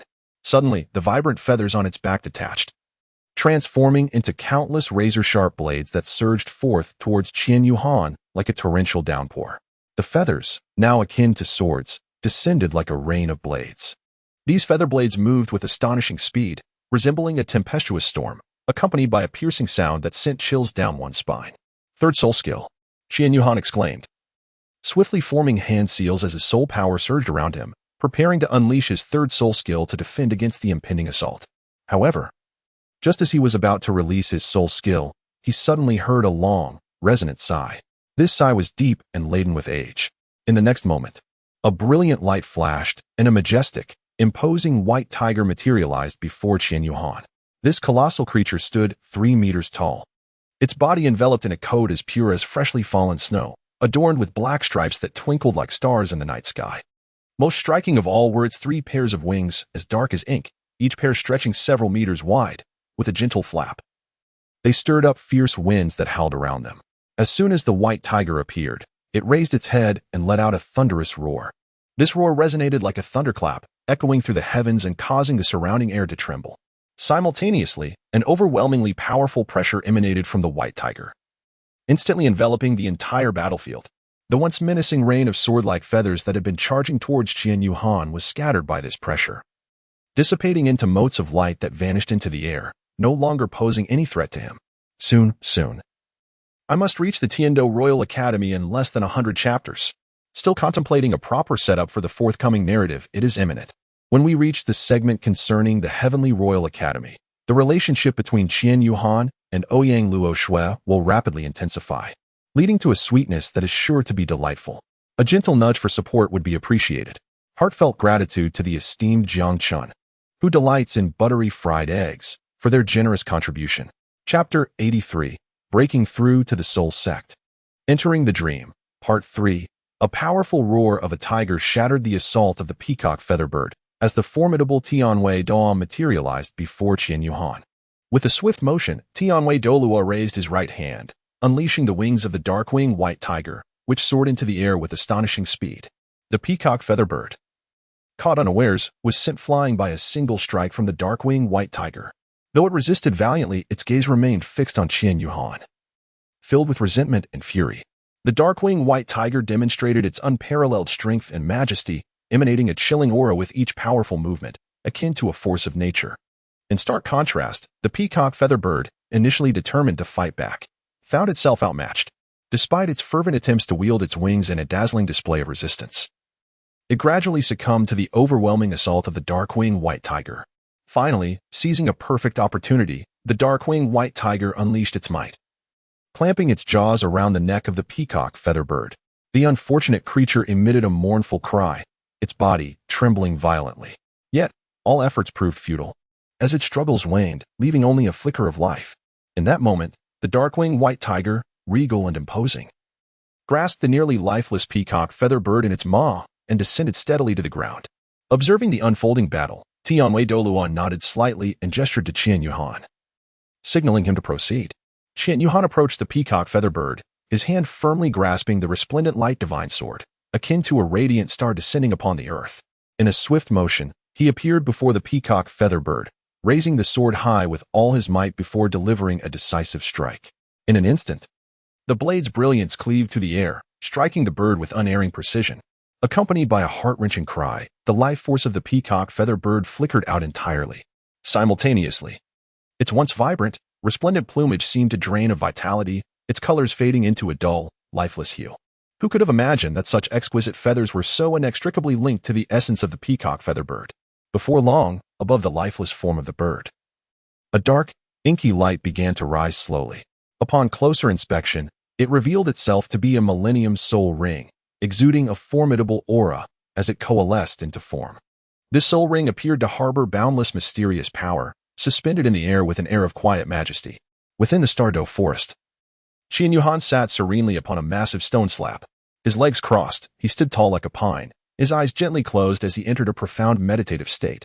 With a subtle wave of his hand, the dazzling light divine sword floated forth, as if summoned, hovering before him and shimmering with an enigmatic glow.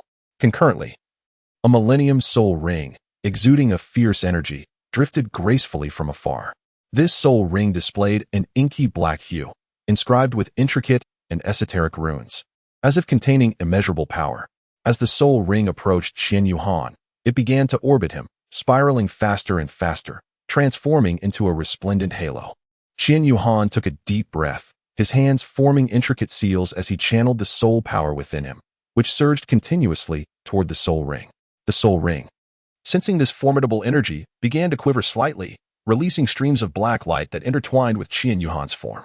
These luminescent tendrils, reminiscent of agile serpents, coursed through his meridians, gradually drawing the power from the soul ring into his being.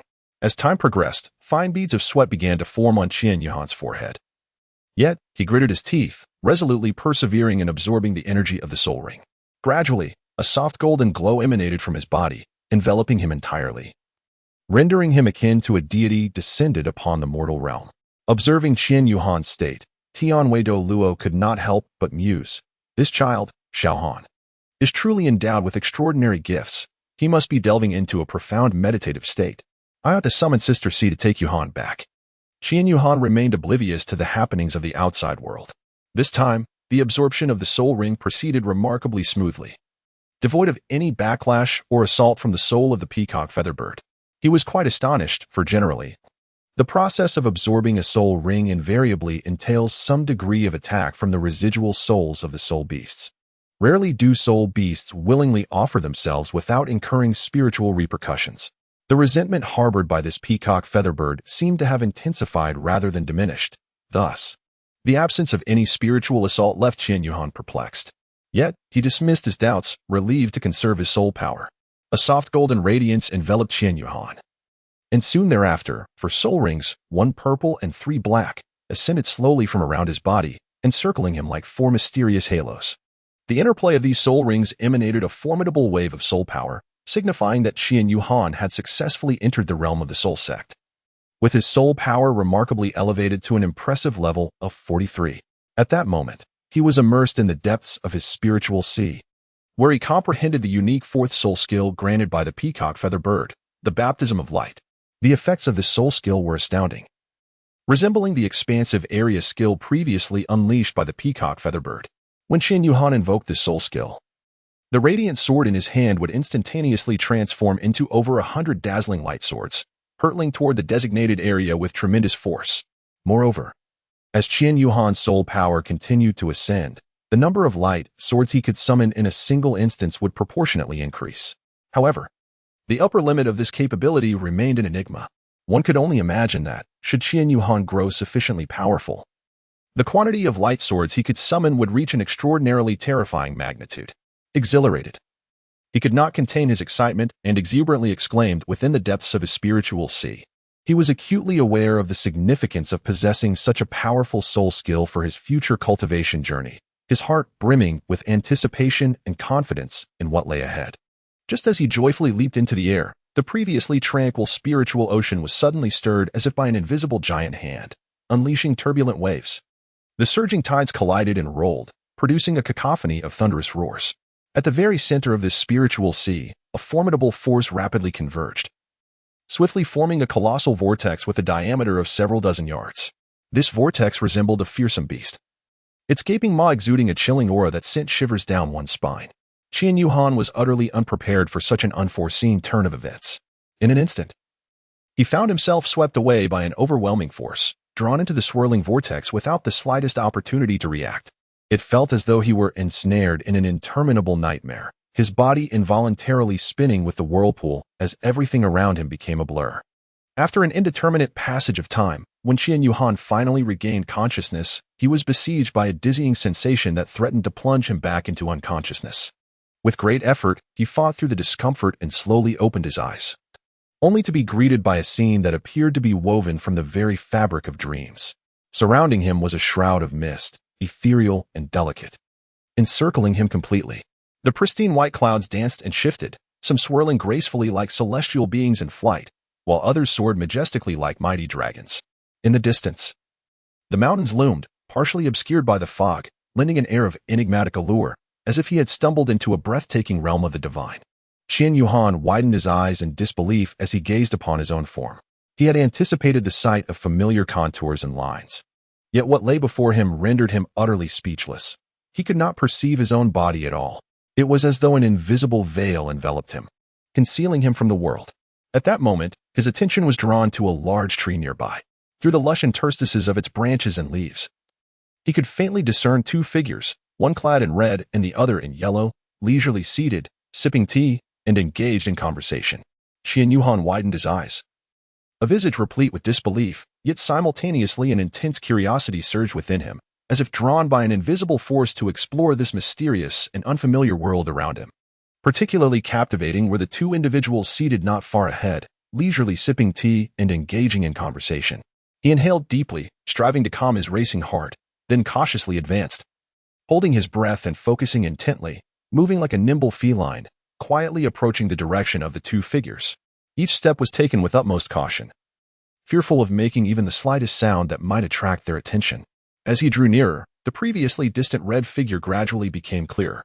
The man was clad in heavy crimson armor, shimmering under the sunlight with an unsettling brilliance.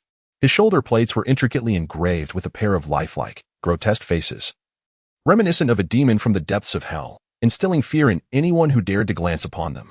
Upon closer examination of this man's countenance, he appeared exceedingly peculiar. His blood-red eyes were not only strikingly unusual but also possessed the rare feature of being dual pupils. His long hair, as white as silver, cascaded down to his waist, fluttering gently in the breeze like a wraith. Even more astonishing was the sight of 3 pairs of arms protruding from his back, these limbs bare and exposed, showcasing an eerie purple hue, veined and muscular, exuding an aura of formidable strength. Most terrifying of all was the continuous emanation of a blood-red aura from this man. a thick mist that enveloped the surrounding space, imparting an overwhelming sense of oppression. Gazing at the extraordinary figure before him, radiating a terrifying presence, Qian Yuhan could not suppress a gasp, for the man's appearance bore an uncanny resemblance to the nightmarish version of himself he had encountered in dreams. Particularly that chilling aura, it was identical. Opposite this blood-red figure stood a man who starkly contrasted him. This individual exuded a unique charisma, blending gentle approachability with a commanding dignity.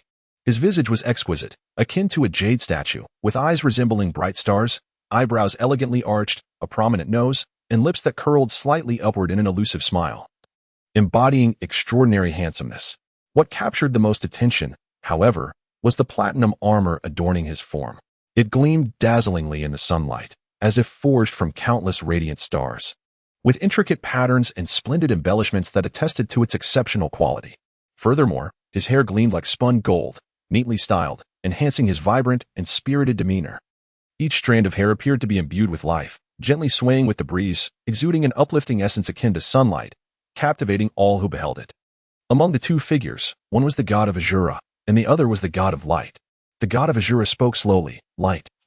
I have a premonition that he shall return." The god of light responded, "Is that so? Then we must hasten our plans." "Azura, is that child truly the destined one?"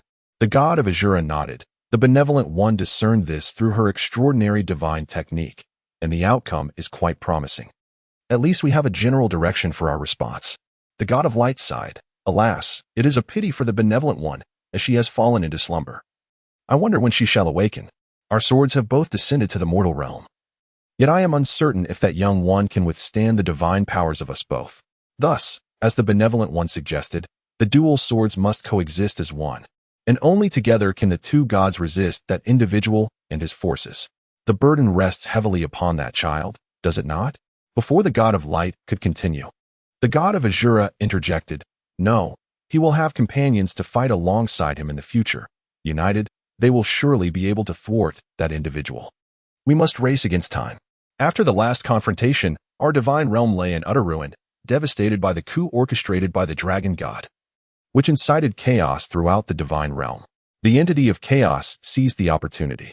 "Fortunately, your strength is formidable. Otherwise, this universe might have faced annihilation." The god of light reflected on the past, his eyes filled with melancholy. "Let us not dwell on it. You must keep a vigilant watch over the situation on Douluo continent. Your light assessment must commence before his Azura demon sword martial spirit breaks its seal. Otherwise, his body will surely falter. Once he completes your initial 7 assessments and acquires a measure of divine light, arrange for him to proceed there. I must seek out evil." Just now, Destruction and Sheng Ning communicated with me, indicating disturbances within the divine realm's core. I must investigate. "Very well, attend to your matters." "I shall take care of this," the god of light replied. In that fleeting moment, a dazzling red light flashed forth like lightning. Instantly, the entire space seemed illuminated by this radiant glow, rendering it impossible to behold. The immensely powerful god of Azura vanished without a trace. Simultaneously, a formidable wave of soul power surged from the spot where the god of Azura had stood, sweeping outward like a torrential flood in all directions. The surrounding air twisted under the influence of this soul power, emitting piercing howls. Even the nearby towering trees were not spared. Their lush branches and leaves trembled violently as if caught in a dreadful storm. Patches of verdant leaves dislodged from their branches, swirling through the air like snowflakes caught in a tempest, quickly accumulating on the ground in a thick layer. The god of light shook his head in resignation, chuckling softly. "This fellow truly is something. Having departed, I can no longer enjoy my tea." As he spoke, he observed the leaves that had fallen into his teacup. "Ashura, indeed the foremost warrior of the divine realm. That battle left you grievously wounded, your divine power unable to recover, merely consuming without replenishment. Now, your energy is nearly depleted, and I lament for you." The god of light stood upon the clouds, his majestic form radiating an endless brilliance, akin to a resplendent sun. He slightly bowed his head, softly murmuring to himself, "How will the threads of fate in this world intertwine?" As he spoke, his profound and luminous gaze inadvertently drifted towards the direction of Qian Yuhan. At that moment, Qian Yuhan was gazing in astonishment at the god of light. Before she could comprehend the situation, an irresistible force surged forth, enveloping her entirely. She felt darkness engulf her, her body seemingly devoid of weight, as if this mysterious power were pulling her forward against her will. When Qian Yuhan next opened her eyes, she found herself within a familiar edifice, the Mingwei Villa. Peering through the window, she beheld the lush greenery and vibrant flowers that surrounded the villa, serene and beautiful. Yet, in that moment, Qian Yuhan was too bewildered to appreciate the enchanting scenery, her heart brimming with confusion and shock. The events that had just transpired were so strange that she found herself utterly lost. The god of light gazed at the crystal ball floating before him. If Qian Yuhan were nearby, she would be astonished, for within the crystal was her own bewildered self, unaware that the true powerhouses had been closely observing her. The god of light spoke. "Allow me to impart a fragment of knowledge, my young friend. Your path is fraught with great responsibility." Chapter 85, Qian Yuhan and the Time-Space Douluo, the god of light. Shura, who exactly is that? I cannot believe I have encountered a deity. Qian Yuhan sat dazed upon the bed, surveying the familiar surroundings. Was this not the Mingwei Villa? Glancing at the clock on the wall, she noted that mealtime was approaching. Stretching lazily, she prepared to head to the kitchen for a bite to eat when the front door was suddenly pushed open. "Shaoan, you are awake." As the voice echoed, the door slowly swung open, revealing two figures, one male and one female. The man was tall and imposing, exuding an aura of awe. He was none other than the formidable Tianwei Douluo. The woman, graceful and stunning, radiated an air of noble elegance with every gesture. She was the Time-Space Douluo. The fourth offering of the Spirit Hall. "Tianwei uncle, Time-Space aunt. What brings you here?" Qian Yuhan's face lit up with surprise as she quickly rose to greet them. "Ha ha, you little rascal. Did you miss your aunt? It has been quite some time since we last met. I was in seclusion for a spell. And lo and behold, it has been 3 whole years since we last laid eyes on each other." The Time-Space Douluo beamed with joy as she swiftly approached Qian Yuhan. And before he could react, she enveloped him in a warm embrace. Sensing the familiar aura emanating from the figure of the Time and Space Douluo, Qian Yuhan could not help but feel a wave of emotion, his eyes becoming slightly misty. The bond between Qian Yuhan and the Time-Space Douluo can be described as exceptionally intimate, akin to that of a mother and child. Prior to her seclusion for cultivation, Qian Yuhan's favorite pastime was to frolic in the presence of the Time-Space Douluo. In return, the Time-Space Douluo showered Qian Yuhan with affection, never finding him bothersome, always soothing him with a mother's gentle care. I recall a particular incident when the young and mischievous Qian Yuhan accidentally shattered the glass lamp dedicated by Qian Mo to the angel god. This incident greatly angered Qian Mo, who scolded Qian Yuhan harshly. Feeling wronged, Qian Yuhan, in a fit of temper, ran away. At that tender age, he had nowhere to go but to the Time-Space Hall where the Time-Space Douluo resided. At that moment, the sky poured with relentless rain, the heavy droplets mercilessly pelting the ground. When the Time-Space Douluo slowly opened the heavy doors of the hall, she found Qian Yuhan standing before her. Shivering in the cold, completely drenched from the rain. Heartbroken at the sight of the disheveled boy, she immediately took him inside without uttering a word. First, she prepared warm water to wash away the chill from his body, and then she provided him with clean, dry clothing. Subsequently, the Time-Space Douluo quietly sat beside him, patiently listening as the young Qian Yuhan expressed his grievances and discontent. As mealtime approached, concerned that Qian Yuhan might be hungry, the Time-Space Douluo personally took to the kitchen, crafting a variety of delicious dishes. Thus, Qian Yuhan resided in the Time-Space Hall for a full fortnight.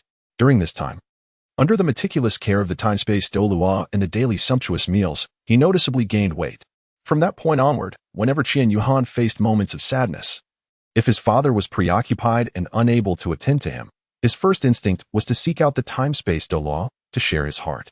He would often enter the Time-Space Hall with a countenance full of sorrow, yet would leave with a joyful bounce after receiving her comfort and affection. When he learned of the Time-Space Douluo's seclusion, Qian Yuhan protested, expressing his reluctance for her to meditate, only calming down after Qian Mo's gentle persuasion.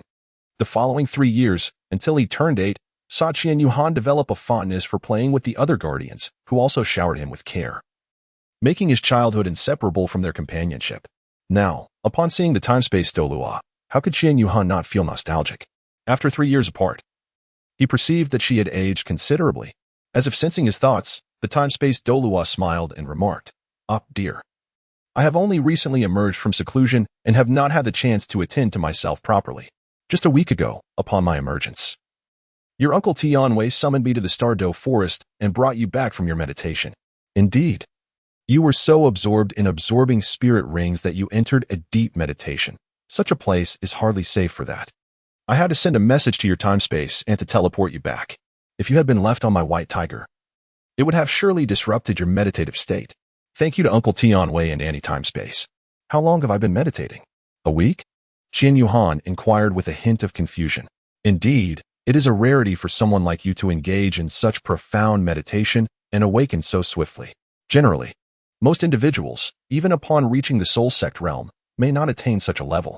Typically, only those who have ascended to the soul emperor rank begin to explore deep meditation. The time-space Douluo nodded slightly, explaining the underlying reasons at a leisurely pace.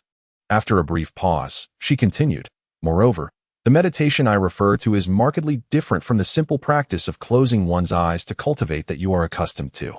The distinction between the two is as vast as the heavens and the earth. The method you usually employ merely facilitates the slow circulation of the most superficial levels of soul power within you.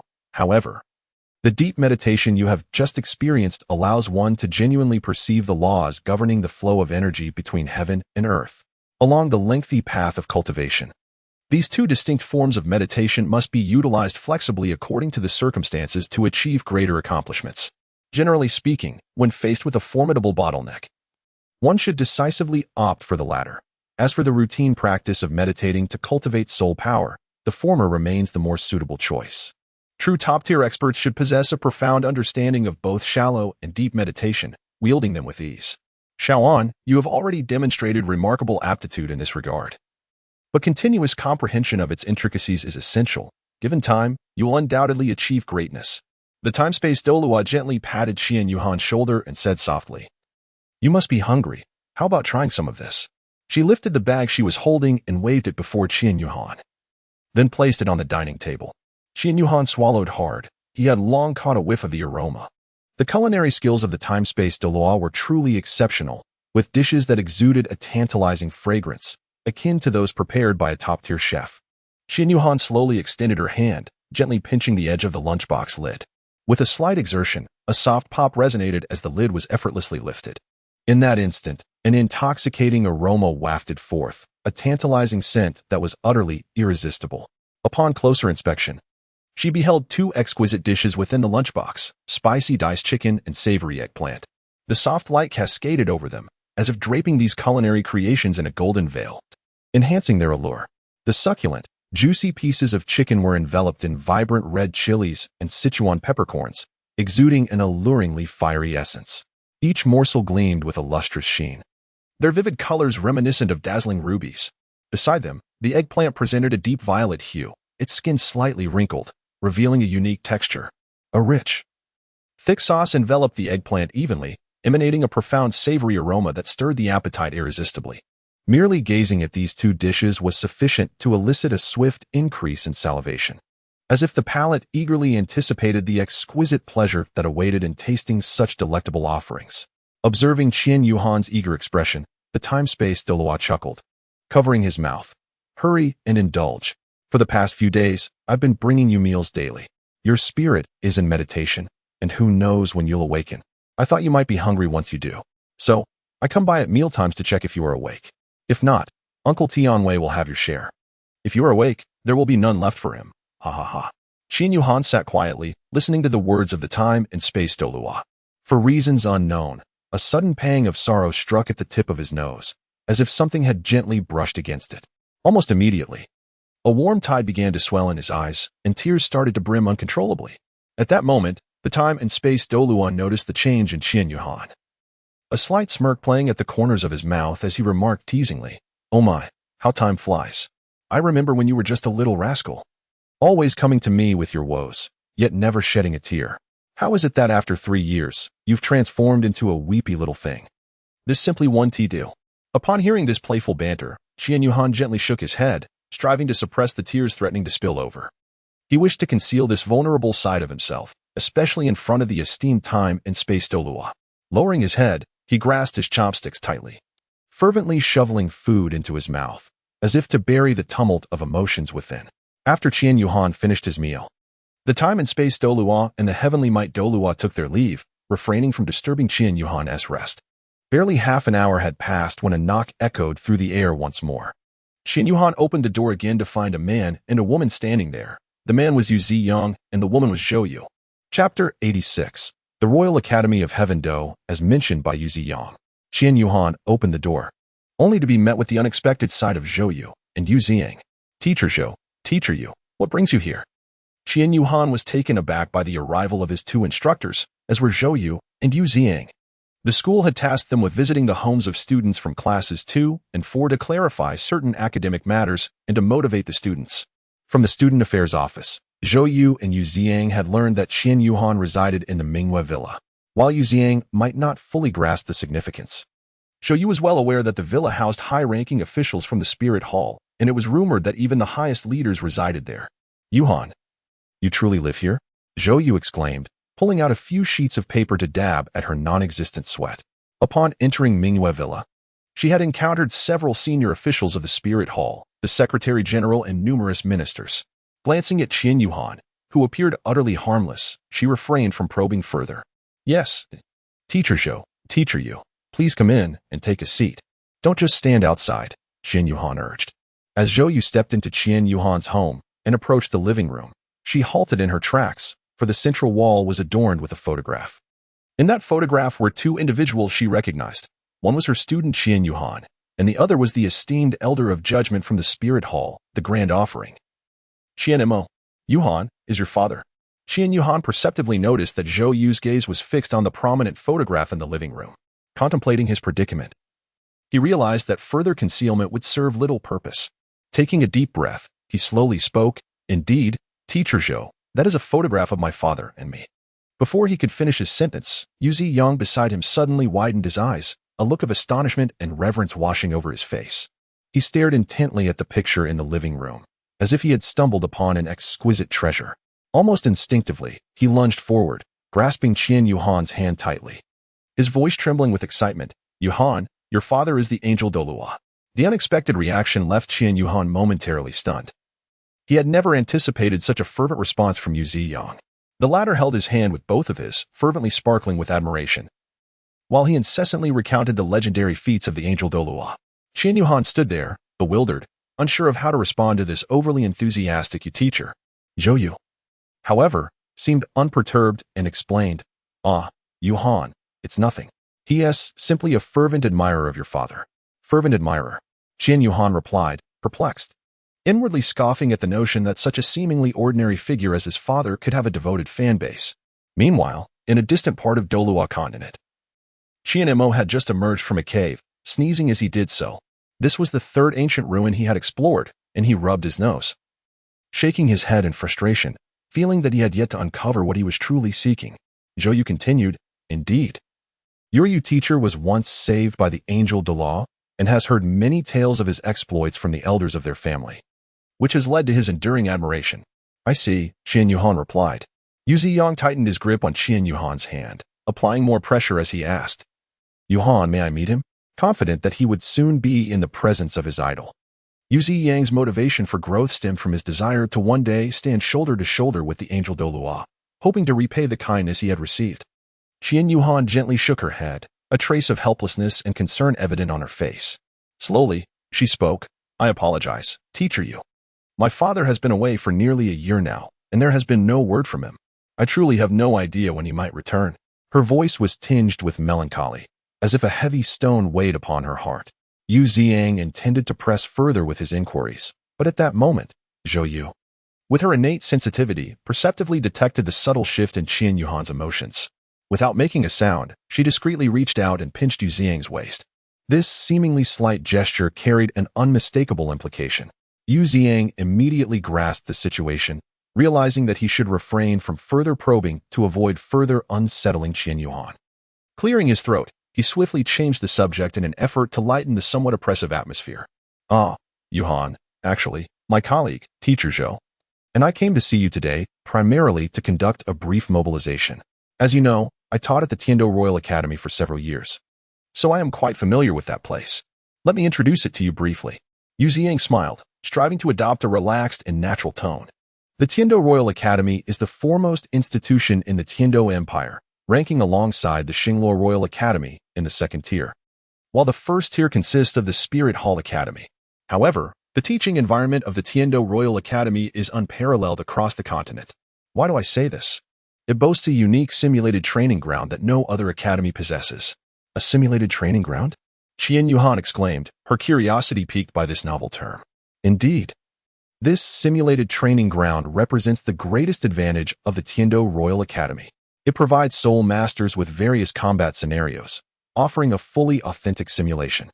This is cutting-edge soul guide technology, not yet developed by the Spirit Hall or the Xinglua Empire, placing it at the forefront of the continent.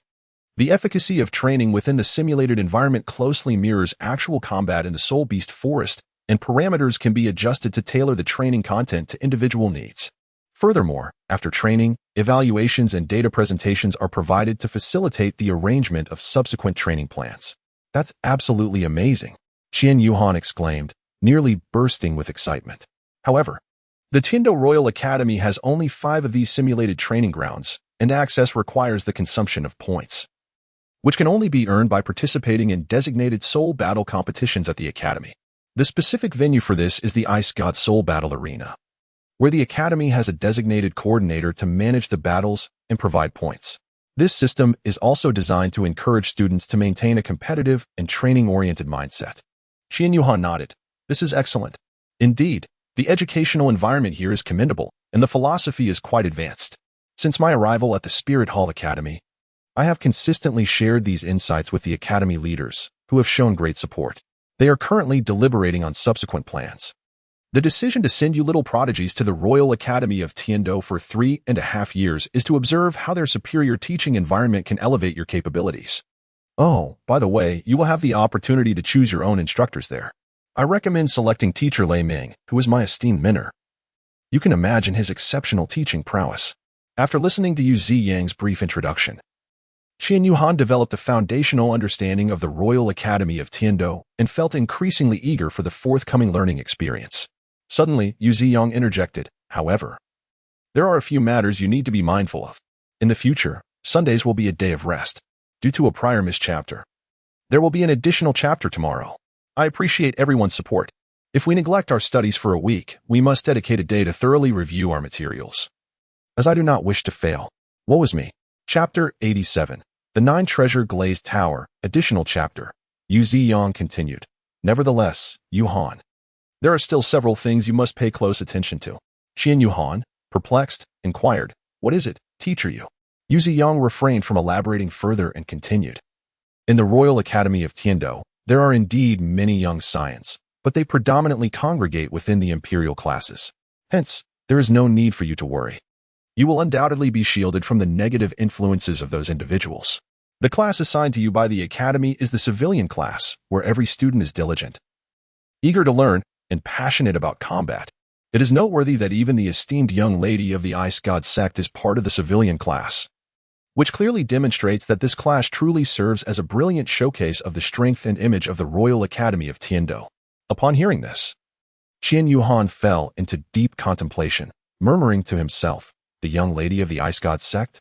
After a brief pause, as if a sudden realization struck him, he exclaimed in astonishment, Ouyang Luoxue is actually in the civilian class?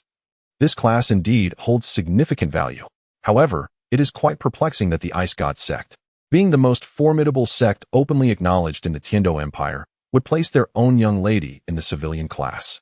This decision is truly baffling. At this moment, Yu Ziyang, upon hearing Qian Yuhan mention Ouyang Luoxue, exclaimed, You actually know Ouyang Luoxue? Qian Yuhan nodded slightly, indicating her agreement as she replied, Indeed, it was in the Starry Forest that I once had a fleeting encounter with her. Then, at the onset of the winter break, I ventured to Tiando City for leisure and participated in the arena competition organized by the Royal Academy of Tiando. Alas, the outcome was far from satisfactory. I found myself outmatched by her in that fierce contest. As she spoke, Qian Yuhan could not help but let out a soft sigh, her words tinged with a hint of disappointment. Hearing this, Yu Ziyang burst into hearty laughter, patting Qian Yuhan on the shoulder to offer his consolation. Haha, there's no shame in losing to her. You must understand, this young lady is no ordinary person. She is hailed as a once-in-a-millennium prodigy of the Tiando Empire. Initially, the Academy intended to place her directly in the royal class, but unexpectedly, this decision faced staunch opposition from the Ice God Douluo. Concerned about the negative influences on Ouyang Luoxue, they ultimately had to assign her to a relatively ordinary civilian class after weighing the pros and cons. Qian Yuhan nodded. So it is. Within the Iskot sect, Ouyang Luoxue had received Qian Yuhan's reply over a week ago, which had infuriated her to no end. She had been cursing him internally, stubborn man, foolish idiot, and had resolved never to write to him again. However, after several days without a letter from Qian Yuhan, she grew somewhat anxious and sent a letter to the Mingwei villa, yet still received no response. Uncertain of what had befallen Qian Yuhan, she dispatched someone to investigate in Wuhuan City, only to learn that he was in seclusion, with no indication of when he would emerge. Ouyang Luoxue thought to herself, how inconvenient this letter writing is. Once school begins, he will return, and then I shall settle the score with him. By the way, Teacher Zhou, I have a treasure I wish to present to you. Qian Yuhan blinked his bright eyes, looking at Zhou Yu with eager anticipation. Upon hearing that Qian Yuhan was offering her a treasure, Zhou Yu couldn't help but smiled gently, thinking to herself, what precious gem could a child possess? Nevertheless, she did not wish to dampen his enthusiasm. So she responded kindly, oh, a treasure? What kind of treasure might that be? With an air of mystery. Qian Yuhan extended his small hand and carefully retrieved an object from the cold heart dragon god bracelet he wore. As he did so, a soft and dazzling light began to unfold. When the radiance dissipated, both Yu Ziang and Zhou Yu focused their gaze, astonished to find a celestial herb emitting a faint pink glow in Qian Yuhan's hand. This herb seemed to possess life, gently swaying as it released a fragrant aroma that filled the entire room, uplifting the spirit and refreshing the mind. Qian Yuhan tenderly caressed the leaves of the herb, then lifted his gaze, his eyes resolutely meeting Zhou Yu's as he spoke slowly. This herb is called the Douluo tulip. It is said to be a rare spiritual plant in the world, possessing not only miraculous medicinal properties, but also harboring immense spiritual power. Qian Yuhan was acutely aware of the immense efficacy of this divine herb for the 7 treasures, glazed tower. Recalling his readings of Douluo in the original world, he remembered how the protagonist utilized this very herb to assist a companion who possessed the 7 treasures, glazed tower martial soul, in directly evolving his martial soul into the 9 treasures, glazed tower. Could this possibly be the legendary Douluo tulip? At first, Zhou Yu thought Qian Yuhan was jesting when he mentioned the name of the divine herb, for the Douluo tulip is a top-tier celestial herb, a treasure of heaven and earth that is exceedingly rare. However, as Zhou Yu approached and sensed its presence, he found it to be precisely as described in the texts, with identical characteristics. Is this truly meant for me? Zhou Yi was equally overwhelmed with excitement, losing composure in the moment. Qian Yuhan smiled and nodded, expressing her gratitude. Indeed, you have imparted a wealth of knowledge to Yuhan this semester, and I am profoundly appreciative. This is but a small token of my esteem. She continued, as for Teacher Yu, I have yet to find a suitable treasure for you. Once I return from Tiando, I shall see if I can present you with something of value. Yu Ziyang hastily waved his hand, saying, No, there is no need for such gestures. It is the duty of a teacher, and your growth and strength are truly the finest gifts I could receive. Qian Yuhan nodded, yet secretly noted the necessity to procure something for Teacher Yu. Subsequently, he arrived at the serene and mysteriously enchanting courtyard of the Mingwei villa, accompanied by the eagerly anticipatory Zhou Yu. With utmost care, he extracted from his bosom the resplendent Kirin tulip, radiating an otherworldly glow, and gently presented it to Zhou Yu, advising, Teacher Zhou, please take this time to absorb the formidable energy contained within the Kirin tulip. Zhou Yu solemnly nodded, accepting the tulip, and seated herself cross-legged, closing her eyes as she began to channel her soul power to harness this mystical force. As moments turned into hours, 2 entire hours passed unnoticed. At last, Zhou Yu slowly opened her eyes, and in that instant, 2 luminous beams of light burst forth from her gaze, dazzling like brilliant stars in the night sky. Rising to her feet, her face beamed with uncontainable joy, she hurried to Qian Yuhan, grasping his hands tightly, her voice trembling with excitement. Thank you, Yuhan. I can distinctly feel my soul power surging like a torrential river, elevating me by 3 whole levels. This sensation is truly extraordinary. Observing Zhou Yu's exuberance, Qian Yuhan smiled gently and cautioned, Teacher Zhou, do not rejoice too soon. Perhaps you should attempt to summon your martial soul and see what awaits you. Upon hearing his words, Zhou Yu felt a tinge of uncertainty but complied nonetheless. Taking a deep breath, she focused her mental energy, chanting incantations. With a burst of radiant light, her martial soul gradually materialized before her. Initially, She perceived nothing amiss. However, Yu Ziang, standing nearby, suddenly widened his eyes in astonishment. Pointing at Zhou Yu's martial soul and stammering, "Xiaoyu, your martial soul." Startled by Yu Ziang's incredulous exclamation, Zhou Yu's heart raced, and she scrutinized her martial soul more closely. Upon doing so, she stood frozen, as if struck by lightning, instinctively covering her mouth with one hand. Her beautiful eyes widening in disbelief, for she discovered that her originally seven-tiered seven-treasure glazed tower had undergone a remarkable transformation. It now gleamed as a resplendent nine-tiered pagoda. Could it be that it has evolved into the legendary nine-treasure glazed tower? Zhou Yu murmured to herself, her voice filled with shock and elation. It is known that the nine-treasure glazed tower is the ultimate martial soul form, long coveted by generations within the seven-treasure glazed sect, possessing unparalleled potential and power. Now, such a miracle had indeed manifested in her own being. Chapter 88. Teacher Zhou's Past. The nine-treasure glazed tower. Zhou Yu still found it hard to believe the events unfolding before her. It was simply too incredible. She gazed at Qian Yuhan, her eyes brimming with gratitude. Her student, who had always been diligent in his studies, had bestowed upon her such a magnificent gift just before departing for the Tian-Do Royal Academy. With a gentle voice, she spoke, "Yuhan, thank you, my dear student." Qian Yuhan smiled and replied, "You're welcome, teacher. By the way, Teacher Zhou, I have a question. Are you a member of the Seven Treasures Glazed sect? I assumed you were a disciple of the sect due to your martial spirit, the Seven Treasures Glazed Pagoda. But then I remembered that the disciples of that sect all share the surname Ning, don't they?" Listening to Qian Yuhan's inquiry, Zhou Yu sighed with a wry smile, saying, "Well, not exactly. My mother was once a direct disciple of the sect, but due to certain circumstances, she left, so I wouldn't consider myself a sect disciple. Do you still have any connections to the Seven Treasures Glazed sect?" Qian Yuhan asked, her curiosity evident. "Ah, that's all part of my childhood," Zhou Yu replied, a gentle smile gracing her lips, revealing no desire to conceal anything. She continued, "My mother is indeed from the Seven Treasures Glazed sect. Her surname is Ning, and her name is Ning Yaji. As for my father, he is simply an ordinary soul master, hailing from the Spirit City. To understand the origin of their story, one must go back to the moment they first met. They encountered each other in the perilous and mysterious Soul Beast Forest, fraught with danger. Perhaps it truly reflects the old saying that fate is ordained by heaven. Initially, they knew nothing of each other, but as time passed and they interacted more, they began to delve deeper into each other's inner worlds. Gradually, an indescribable emotion quietly blossomed between them, spreading like wildfire. Before long, they had fallen deeply in love. A fervent passion that seemed capable of igniting the entire world. Ultimately, after much contemplation, they resolutely decided to enter into a romantic relationship, vowing to accompany each other through every beautiful moment in life. However, my mother carefully concealed the fact of their love from the sect. Even my grandparents remained oblivious to it. She was acutely aware that, should this secret be unveiled and the elders of the sect discover that she had chosen an ordinary man as her lifelong partner, they would undoubtedly force her to part ways with the man she loved. After all, in such a tradition-bound sect, social standing was paramount in matters of marriage. Moreover, my devoted mother understood better than anyone that if her grandparents learned of this, their usual domineering demeanor would not allow them to spare my honest father.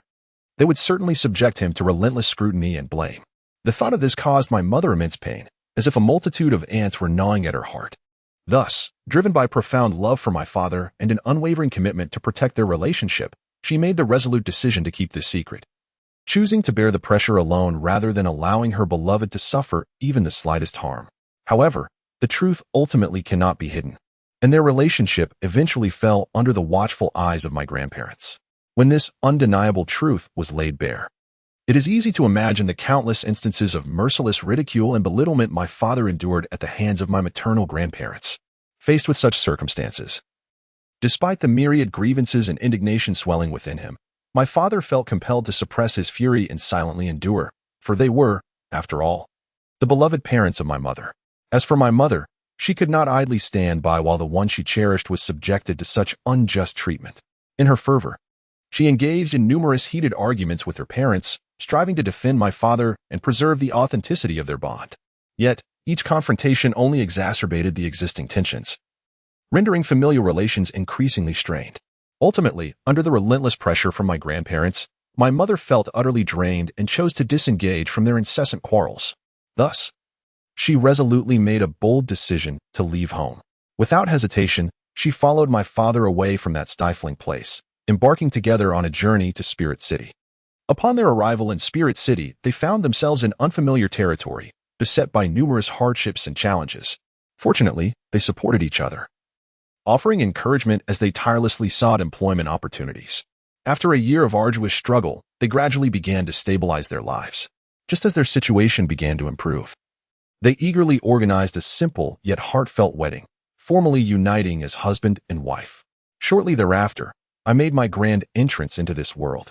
According to traditional customs, children typically inherit their father's surname, so it was only natural for me to bear the surname Zhou. In the realm of martial spirits, perhaps by divine favor, I was fortunate enough to inherit my mother's formidable and rare 7 treasures glazed tower martial spirit. However, fate can be cruel. When I was 10 years old, my father tragically lost his life during an external mission, leaving my mother and me forever bereaved. My mother returned with me to the 7 treasures glazed sect, a place she had not visited in over a decade. It was here that I met my grandparents for the first time. Initially, my grandmother, driven by her longing for my mother, chose to forgive her. Upon discovering that I had inherited my mother's 7 treasures glazed tower martial spirit, she was filled with joy. My enrollment was transferred to the Tiando Royal Academy, where I encountered you, teacher Yu, gazing affectionately at Yu Ziyang, who reciprocated her tender gaze. Qian Yuhan, what a display of affection. Teacher Zhou and teacher Yu have truly outdone themselves. Just as I was filled with joy and hope for our lives to once again progress towards a brighter future, an unexpected turn of events occurred. One day, my grandparents suddenly suggested that I change my surname to Ning. In response to this sudden demand, my mother exhibited an unwaveringly resolute attitude, expressing her vehement opposition. She passionately emphasized that retaining the Zhou surname was a profound tribute to my late father. In her eyes, altering my surname was simply out of the question. However, in the face of my mother's steadfast stance, my grandmother did not back down, even resorting to cruel words that belittled my deceased father. Hearing such remarks ignited my mother's fury, for to her, it was evident that despite the passage of years, my grandmother remained unchanged. She continued to perceive herself as of superior lineage, believing her martial spirit far surpassed that of ordinary individuals, thereby justifying her contempt for others. This arrogance and self-righteousness were precisely what my mother found most abhorrent and intolerable. In a fit of anger, my mother resolutely decided to take me away from that contentious environment and return to Spirit City. Concurrently, my enrollment was shifted back from the Tiando Royal Academy to the Spirit Hall Academy. Time passed swiftly, and before I knew it, I graduated successfully from the Spirit Hall Academy. In the days following my graduation, fate seemed particularly favorable towards me, as I unexpectedly encountered you, teacher Yu, during an excursion for training. In that moment, it felt as though time itself had come to a standstill. We gazed into each other's eyes, filled with years of longing and concern. Words were unnecessary, for our profound feelings were eloquently conveyed in silence. In the days that followed, we shared the myriad experiences of joy and sorrow we had endured since our separation. The loneliness, pain, and happiness that I had once borne alone transformed into warm expressions that lingered in our conversations. Ultimately, as if destined by fate, we effortlessly came together, becoming a couple that inspired envy in others. Alas, the blissful moments were all too fleeting. Due to work commitments, we found ourselves temporarily separated by distance. He remained in Tiando, diligently attending to his responsibilities, while I steadfastly continued my journey at the Spirit Hall Academy. Fortunately, after a prolonged period of waiting, during this academic term, we finally concluded this challenging long-distance relationship. Qian Yuhan listened intently as Zhou Yu recounted her story, becoming fully immersed in it. She finally spoke. Teacher Zhou, I believe your grandparents will surely understand your mother. There will come a day when they do. However, Zhou Yu merely smiled wryly and shook her head.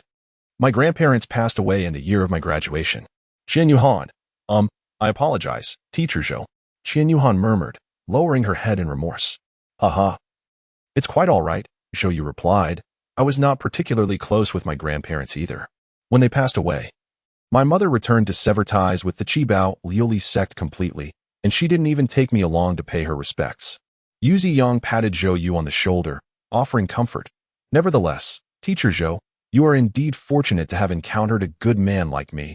Ha! Yu Ziyang's timely intervention lightened the previously somber atmosphere, transforming it into a more relaxed one. How annoying you are. Qian Yuhan gazed at Yu Ziyang and Zhou Yu, feeling genuine happiness for their romantic union. He also witnessed the lesser-known, softer side of Teacher Yu, who usually bore a stern expression during practical lessons. After some time, Shou Yu and Yu Ziang mentioned they had to head to Feng Ye's residence for further mobilization, indicating that their stay had been prolonged. They bid a hasty farewell and departed. After seeing them off, Qian Yuhan returned to his bedroom, reclined on the bed, and stared at the ceiling, lost in thought for a while before drifting into a dream. He expressed gratitude for the support from his brothers, Lu Rin and Tiandi Tongxin, who brought forth love as a source of energy. Chapter 89, A Reunion, Part 1. 3 days later. Qian Yuhan diligently practiced for at least 3 hours each day to solidify his cultivation. He had now truly become a soul master. Concurrently, Qian Yuhan shared the news of his advancement with Shui, informing her that he would embark on his journey in a week's time. Upon receiving the news of Qian Yuhan's breakthrough, Ouyang Luoxue was naturally delighted by his newfound strength. She wrote back to congratulate him and generously sent several soul elevation pills along with her letter. Qian Yuhan was taken aback upon seeing the 5 small boxes that accompanied the envelope. The contents of Ouyang Luoxue's letter left him in a state of astonishment. It seemed that this snow truly contained something of significance. Could it be that the soul ascension pill was a gift from her?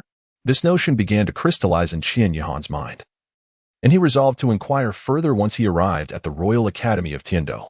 Qian Yuhan understood the paramount importance of this cultivation session. Therefore, before formally commencing, he swiftly retrieved a soul elevation pill from his medicinal box. Without hesitation, Qian Yuhan placed the pill into his mouth. As soon as it slid down his throat, an extraordinary sensation surged throughout his body. Initially, it was merely a slight itch, but soon this sensation swelled like a tidal wave, as if countless ants were crawling and gnawing upon him, compelling him to instinctively reach out to scratch. However, Qian Yuhan recognized that he must remain still at this moment, wholly dedicating himself to guiding the medicinal energy within his body. Simultaneously, he felt his meridians suddenly awaken, voraciously absorbing the formidable power contained within the pill. This medicinal potency flowed through his meridians like a torrential river, bringing forth waves of intense pain and numbness along its path. As seconds turned into minutes, Qian Yuhan clenched his teeth, enduring the discomfort that coursed through his body, while meticulously controlling the trajectory of the energy. Finally, after approximately an hour, the violent surge of energy gradually subsided, and Qian Yuhan slowly opened his eyes. Upon introspection, he was astounded to discover that his soul power had successfully ascended to level 44. Qian Yuhan had not anticipated such a remarkable achievement. In that moment, he felt an overwhelming surge of strength enveloping him, elated by his enhancement while also pondering the progress of his close brothers back in the dormitory, curious about their cultivation levels. In the vast and picturesque Tiando Empire, nestled among the majestic and undulating mountains, stood a mysterious and ancient sect. This sect resembled a resplendent pearl, embedded within the layers of towering peaks, exuding an aura of reverence. From a distance, one could discern the grand entrance adorned with a magnificent couplet, elegantly inscribed on either side. The name of Haotian reverberates through the 8 desolations, the eternal Sumeru, the pinnacle of myriad souls. These 14 powerful characters leaped off the paper, embodying the vigor of a dragon in flight or a tiger in a leap, each stroke conveying boundless majesty and dominance. Moreover, the characters were rendered in a flowing cursive script, adding a touch of grace and elegance. Above the entrance, a colossal plaque hung, meticulously engraved with the 3 golden characters Haotian sect using gilding techniques. Under the sunlight, these characters shimmered with a dazzling brilliance, seemingly proclaiming the former glory and honor of this sect to the world. It is worth noting that the illustrious Haotian sect is a reclusive sect of the Tiando Empire. Had it chosen to emerge from seclusion rather than retreat into the mountains, its status would undoubtedly rival that of the renowned Ice God sect. Unfortunately, due to some obscure reasons, the Haotian sect ultimately decided to conceal itself from the world, no longer engaging in the affairs of the martial realm. Nonetheless, many disciples of the Haotian sect continue to traverse the world, garnering fame and respect for their exceptional prowess and unique martial souls across the continent. It is precisely for this reason that, despite the Heavenly Sky sect having retreated into seclusion for many years, its name continues to resonate throughout the continent, becoming an immortal legend. Particularly renowned is the awe-inspiring Heavenly Sky Hammer martial soul, whose formidable power is known to all, instilling a sense of trepidation in anyone who encounters it, making them think twice before provoking those who possess such a soul. Beside the grand Imposing gates of the Heavenly Sky sect stands a towering mountain, upon which two men face each other, radiating a powerful aura, signaling that a breathtaking duel is about to commence. As one draws nearer, it becomes evident that these two individuals are none other than Tang Xian and Tang Chen, the elder brothers of Qin Yuhan. Tang Xian firmly plants his feet on the massive rock at the mountain's summit, inhaling deeply as his soul power surges within him like a torrential flood. In an instant, an overwhelming force erupts from beneath him, soaring skyward. Simultaneously, a dazzling flash of lightning appears, and a colossal heavenly thunder hammer, shimmering with arcs of electricity, materializes above his right hand. With remarkable swiftness, Tang Xian seizes the hammer's handle and, with a forceful swing, hoists the mighty heavenly thunder hammer onto his broad, sturdy shoulder. 3 soul rings, 2 yellow and 1 purple, materialize around him. At that moment, Tang Chun, unwilling to be outdone, also opens his eyes wide and shouts, "Come!" Accompanied by this fierce roar, 3 resplendent soul rings ascend rapidly from beneath his feet. 2 radiate a bright yellow hue, while the last one glimmers with a mysterious, profound purple light. As the soul rings emerge, the entire mountain seems to tremble violently, quaking slightly under the weight of their power. Furthermore, the ground before Tang Chen cannot bear the strain, cracking into fine fissures that visibly spread outward. At the center of this fractured earth, a sturdy, earthy yellow ground-shaking heavenly hammer rises slowly, as if birthed from the depths of the earth itself. Tang Chen extends his right hand to gently grasp the hammer's handle, then steadies himself by placing his right foot firmly upon the hammer's body. In that moment, he exudes an unparalleled aura of dominance that evokes fear in all who behold him. After exchanging a glance with one another, both brothers refrain from uttering a single word. Gripping their immensely heavy hammers, they propel themselves forward, akin to arrows released from a bow, hurtling towards each other. In that fleeting instant, the powerful aura emanating from both of them seems capable of tearing the very heavens and earth apart. They unleash their full strength without reservation, showing no sign of hesitation or mercy, even though they are brothers. One of them wields the heavenly hammer, which crackles with blinding lightning. Each swing is accompanied by a deafening roar of thunder, its might akin to that of a tempest unleashed. The other brandishes his heavenly hammer, radiating an earthy glow that embodies stability and gravitas. As the two heavenly hammers collide mid-air, time appears to momentarily stand still. Immediately, a formidable shockwave of energy erupted from the point of collision, radiating outward in all directions. The thick snow that had accumulated around the mountain peak was instantaneously swept away by this tremendous force, swirling through the air like delicate feathers in a snowstorm. In an instant, the entire summit became enshrouded in a veil of mist, obscuring the scene from view. Numerous disciples from various sects had already gathered at the entrance, anxiously observing this breathtaking duel between brothers. However, due to the pervasive fog, they could only faintly perceive clusters of blue and yellow lights intertwining and colliding, occasionally releasing surges of immense energy that formed fierce waves rushing outward. Even these emanating bursts of energy conveyed the extraordinary intensity of the battle. After approximately half an hour, the tumult seemed to cease. As the snow and mist dissipated, the two combatants stood, hammers in hand, panting as they regarded each other, then burst into hearty laughter. "Little brother, you've made remarkable progress," said one. "Brother, you are not lacking either," came the reply. Amidst the throng of disciples, Tang Xian and Tang Chen, the two brothers, slowly entered the grand and solemn gates of the Haotian sect. However, upon stepping inside the sect, they were surprised to find 2 familiar figures who had appeared at some point. As Tang Xian focused his gaze, a wave of warmth washed over him. These 2 were none other than their homeroom teacher and combat instructor from the academy. The 2 teachers greeted Tang Xian and Tang Chen with smiles, then straightforwardly explained the purpose of their visit. It turned out that Tang Xian and Tang Chen had already received a notification from the academy regarding an exchange study at the Tiando Royal Academy, and the Haotian sect had no objections, expressing their support. Therefore, today, the 2 teachers had come to inform them of the specific departure time and kindly suggested they return early to make the necessary preparations. Upon hearing this news, Tang Xian and Tang Chen exchanged knowing smiles, as they had been contemplating the same, returning to the academy to begin preparations for this significant exchange study journey. Consequently, after bidding farewell to their teachers, the brothers turned without further ado and headed towards their respective rooms. For the entire afternoon, Tang Xian and Tang Chen busied themselves in their chambers, packing luggage and organizing books and materials. They meticulously checked each item they intended to bring, anxious not to overlook any crucial belongings.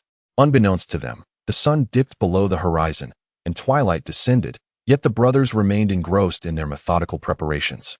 At last, all their belongings were neatly arranged. With hearts brimming with anticipation and dreams, Tang Xian and Tang Chun retired to bed early, conserving their energy for the new journey that awaited them at dawn.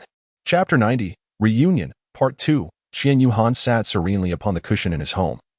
His eyes gently closed, an ethereal golden light radiating from his being, indicating that he was deeply engrossed in his meditative practice. At that moment, a familiar yet urgent voice suddenly pierced the tranquility from outside. Fourth brother, do not slumber any longer. The sun is about to warm your backside. Rise quickly. This unexpected call resounded like a clap of thunder, shattering the stillness within the room. Qian Yuhan furrowed his brows slightly, gradually opening his eyes, inwardly muttering, "Who could be so noisy so early in the morning?" Just as he finished blinking awake, the insistent knocking at the door resounded once more, even louder and more urgent than before. With no other choice, Qian Yuhan rose and made his way to the door. As he pulled it open, the sight before him caused him to pause momentarily. Standing at the threshold were two figures. One was his ever-impudent third brother, Mu Chen, full of mischief, while the other was Zhao Ku, a dear friend with whom he shared a close bond. At that moment, Mu Chen wore a devilish grin, lightly nudging Qian Yuhan with his elbow and teasing, "So, fourth brother, are you particularly irked that I've disturbed your beautiful slumber?" Haha. In response to Mu Chen's playful banter, Qian Yuhan merely rolled his eyes in indifference, too apathetic to engage with his perpetually unserious third brother. He then turned to Zhao Ku, who stood smiling silently and warmly greeted, "Ku, it's been a while. You've returned quite early. Come in." With that, he gestured invitingly and led Zhao Ku into the spacious and lavish villa. Left momentarily aside, Mu Chen was taken aback, then awkwardly scratched his nose and chuckled to himself. "Hey, this guy's ignoring me. How rude." Nevertheless, he soon hurriedly followed them into the opulent abode. As Mu Chen entered the villa, he failed to notice and bumped into the motionless Zhao Ku standing before him. "Hey, what's wrong, old Zhao?" "Ouch, my nose," Mu Chen complained. "Class monitor. You actually know the angel Douluo, Master Zhao Ku?" he stammered, overwhelmed with excitement. Mu Chen, rubbing his nose, retorted, "Not only has he met him, but the angel Douluo has even changed his diapers, wiped his bottom, and fed him. Your class monitor has ridden him like a horse." Upon hearing Mu Chen's words, Zhao Ku felt a wave of dizziness wash over him, but he quickly regained his composure. Qian Yuhan, covering his face in amusement, remarked, "He is my father." The phrase "he is my father" echoed in Zhao Ku's mind like a refrain. Zhao Ku exclaimed, "Oh my goodness.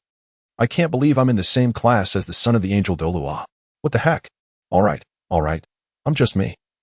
I don't have any grand titles or distinctions," Qian Yuhan said, patting the still-dazed Zhao Ku. The three settled on the sofa in the living room, exchanging pleasantries and recounting events from the time apart. Mu Chen, upon hearing Qian Yuhan mention his participation in a tournament in Tiando City, expressed disbelief when he learned that Qian Yuhan had even lost a match. "Fourth brother, this can't be true. You, of all people, actually lost?" Qian Yuhan helplessly shook his head and sighed. "There's nothing I can do. She is from the soul sect, while I am merely a soul master. And her strength is indeed formidable." Mu Chen slightly narrowed his eyes, his gaze piercing as it fixated on Qian Yuhan before he broke into a subtly provocative smile and slowly spoke. "Hey, I say, old four. Could it be that during this time you have been slacking off in your training, causing your strength to wane? Come, let us step outside for a proper duel. It will give you the chance to witness the treasure I acquired over this winter break.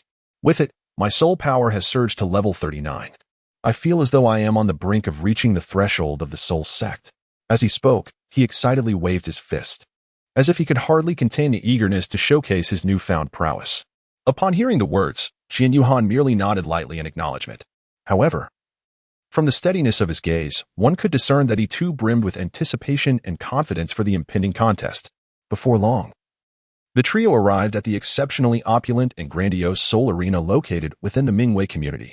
This arena not only boasted magnificent architecture, but its interior facilities were also comprehensive and of superior quality, making it the most prestigious venue in the entire region. As they entered the arena, Zhao Ku instinctively moved to the sidelines to offer his support, leaving the stage to Qian Yuhan and Mu Chen. The two opponents steadily approached opposite sides of the arena, creating an atmosphere so tense it was almost suffocating. Mu Chen took a deep breath, determined to avenge the defeat he suffered in their previous friendly match. Gradually exhaling, 3 soul rings of yellow and purple rose silently beneath him as he summoned the golden crocodile king spirit. Having fully absorbed the energy of the diamond dragon heart during the winter vacation, his physical prowess, enhanced by the spirit manifestation, was formidable enough to rival even Qian Yuhan. Mu Qin's powerful muscles tore through his clothing, leaving his upper body bare and clad only in a pair of shorts below. Although it was technically winter, the temperature remained above 15 degrees. A warmth that posed no discomfort to someone as robust as Mu Qin. Qian Yuhan's hands formed intricate seals, gathering a radiant orb of light before him. This luminescent energy coalesced into the divine sword of light, which floated gracefully in front of Qian Yuhan. With a swift motion, he grasped the hilt, and his aura surged, causing 4 soul rings, 1 purple and 3 black, to slowly rise beneath his feet. "A soul master!" exclaimed Zhaoka from the audience. However, his astonishment was fleeting, as he quickly regained composure. After all, who could it be but a prodigy referred to by the teachers of the Wuhuan Palace Academy as a rare talent? Today, it was revealed that he was the son of the angel Douluo, making his ascent to Soul Master at such a young age entirely expected. Golden Crocodile Domain, activate. With a furious shout, Mu Qin erupted with a formidable presence, a pale golden shield rapidly expanding from his body. This shield, akin to an indestructible barrier, enveloped both him and Qian Yuhan, who had now reached the Soul Master realm. Undoubtedly, this was Mu Qin's unique domain skill, the Golden Crocodile Domain. However, this manifestation was unlike any prior. Qian Yuhan keenly sensed that this domain had undergone a degree of evolution. Moreover, it inexplicably bore a subtle, yet undeniable gravitational suppression effect. This unforeseen alteration made Qian Yuhan feel as though he was burdened by an immensely heavy sack, rendering each movement excruciatingly arduous and severely restricting his previously agile maneuvers. Confronted with such a challenging predicament, Qian Yuhan refrained from wasting time with words. His gaze sharpened, and the second soul ring radiating with a black light suddenly flickered. In an instant, he unleashed his second soul skill, the Radiant Shadow Clone. 2 identical figures of Qian Yuhan materialized on either side of him, creating a trio of Qian Yuhans that simultaneously advanced towards Mu Qin. The 3 figures moved in perfect unison, demonstrating a clear tactical intent, poised to overwhelm Mu Qin. "Huh, fourth brother. Do you truly believe that such trivial tactics can defeat me?" Mu Qin observed with a slight smirk, exuding a calm demeanor in the face of the 3 encroaching Qian Yuhans. He appeared unfazed, exuding confidence and composure. At that moment, the crowd suddenly noticed a brilliant azure light erupting from Mu Qin's left arm, dazzling like a meteor streaking across the night sky. Chapter 91, Reunited, Part 3. Surrounded by the 3 clones conjured by Qian Yuhan's Radiant Shadow Clone, Mu Qin displayed no fear, his lips curled into a subtle smile, as if regarding these shadows as inconsequential. A striking azure glow emanated from his left arm. At this juncture, Qian Yuhan's eyes narrowed in disbelief, his expression revealing incredulity as he exclaimed, "Is that a soul bone?" It was worth noting that prior to this moment, Qian Yuhan had only been fortunate enough to possess a single external soul bone, the Radiant Wings, which had dropped from the radiant golden winged lion. Who could have anticipated that, based on the foundation of possessing a right arm bone of the Great Earth King, Mu Qin would miraculously acquire a left arm bone after this winter break? At this moment, Qian Yuhan couldn't help but exclaim in astonishment, "Goodness! What kind of fortune does this fellow possess? He now possesses 2 soul bones." As for the tale of how the soul bone was obtained, it was truly a stroke of luck. During the winter break, Mu Qin accompanied his father, the Golden Crocodile Douluo, to a rather enigmatic and lesser-known soul beast forest on the Douluo continent for training. This forest, known as the Panlong Great Forest, is not a place that just anyone can be aware of. Even those soul masters of slightly higher rank have only heard whispers of its existence. Under normal circumstances, soul masters would not dare to venture into this region due to its staggering level of danger. It is no exaggeration to say that the perilous nature of the entire forest rivals that of the most treacherous core area of the Douluo Great Forest. It is said that the number of soul beasts over 100,000 years old within this forest is astonishing. With so many ancient soul beasts present, one could easily encounter a 100,000-year soul beast with just a moment's inattention. Fortunately, with the formidable Golden Crocodile Douluo providing protection for his beloved son, Mu Qin was able to engage in fierce battles without any worries for his life. He consistently chose various soul beasts as opponents for intense confrontations but never sought to eradicate them entirely. His encounter with the Gale Demon Wolf was purely an unexpected coincidence. At that time, Mu Chen had just finished an arduous battle with a soul beast of nearly 10,000 years of cultivation and was seated in an open area, meditating to restore his soul power.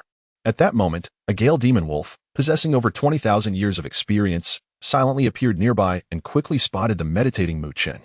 In that instant, the shadow, which had been concealed in darkness, stealthily approached like a specter, attempting to launch a lethal ambush. However, none of this escaped the keen eyes of the golden crocodile Douluo. With a cold snort, he swung his arm with the force of thunder, delivering a devastating slap to the unfortunate beast. The sound of a resounding crash echoed as the poor Gale demon wolf was instantly reduced to a gruesome pulp. A sight too horrific to behold. To everyone's astonishment, amidst the remains, a soul ring that radiated an eerie black light slowly emerged. Concurrently, an even more incredible event unfolded. Moments later, accompanied by a slight tremor, a soul bone shimmering with a mysterious azure glow gracefully materialized from the remnants, as if it possessed life, delicately floating in the air and exuding an enticing aura. Upon witnessing this, the golden crocodile Douluo nodded slightly, patted the meditating Mu Chen, and gestured for him to swiftly approach and claim the precious soul bone. Upon receiving the signal, Mu Chen was momentarily stunned. This is a soul bone. I can't believe it. My father wants me to absorb it. Hasten forth, hasten forth. Without daring to linger, he swiftly dashed towards the soul bone. Meanwhile, the golden crocodile Douluo remained steadfast, wholly concentrated on providing protection, alert to any unforeseen circumstances. As Mu Chen approached the soul bone, he took a deep breath and cautiously extended his hands, grasping the piece of soul bone tightly. He then commenced the process of guiding his soul power into the bone, preparing for absorption. The entire procedure unfolded with remarkable ease, and before long, the 2,000-year-old left arm bone of the Gale magic wolf fully integrated into Mu Chen's body. Returning to the soul battle arena within the Mingwei community, Mu Chen stood still as a powerful current surged around him, as if an invisible hand were stirring the air.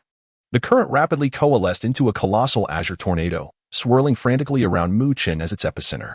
With the passage of time, the force of the azure whirlwind intensified, its scale continuously expanding. Suddenly, a tremendous roar erupted, and the azure tornado seemed to have amassed sufficient power, erupting violently. In an instant, the winds howled. Sand and stones were swept away, and fierce gusts surged forth like untamed stallions, racing in all directions. These gusts resembled a pack of ferocious wolves, baring their bloodied maws and exposing their sharp fangs, aggressively lunging at everything nearby. This was, in fact, the skill bestowed upon Mu Chen by the left arm bone of the Gale Magic Wolf Storm. This skill constituted an area of effect attack, boasting tremendous power, albeit requiring a considerable amount of time to charge for maximum impact. At this moment, Qian Yuhan employed his Radiant Shadow clone to probe Mu Chen. It must be said that Mu Chen possessed an exceptional understanding of Qian Yuhan. He was acutely aware of Qian Yuhan's cautious nature. He never acted recklessly and would invariably initiate probing attacks to ascertain his opponent's capabilities. Therefore, when Qian Yuhan unleashed the Radiant Shadow clone, Mu Chen had already begun to quietly gather his strength, awaiting the opportune moment. As anticipated, upon witnessing the scene before him, Qian Yuhan instantly grasped Mu Chen's battle strategy. He couldn't help but let out a wry smile, secretly lamenting, "It seems my third brother truly has me figured out." Yet, with events having unfolded to this point, he could only brace himself to confront the imminent situation. Beneath Qian Yu's cold feet, the black fourth soul ring shimmered.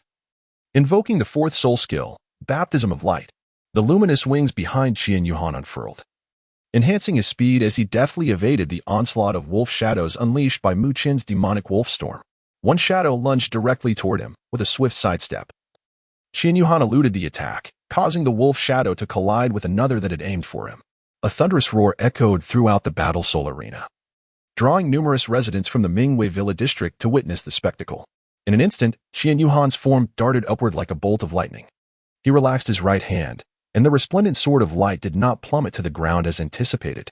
Instead, it seemed to possess a will of its own, closely following Qian Yuhan and soaring alongside him in the skies. Suddenly, an astonishing sight unfolded before all. The singular sword of light abruptly split into two, then swiftly transformed into 4, 8, and 16. Its numbers surged until there were an astounding 100 swords.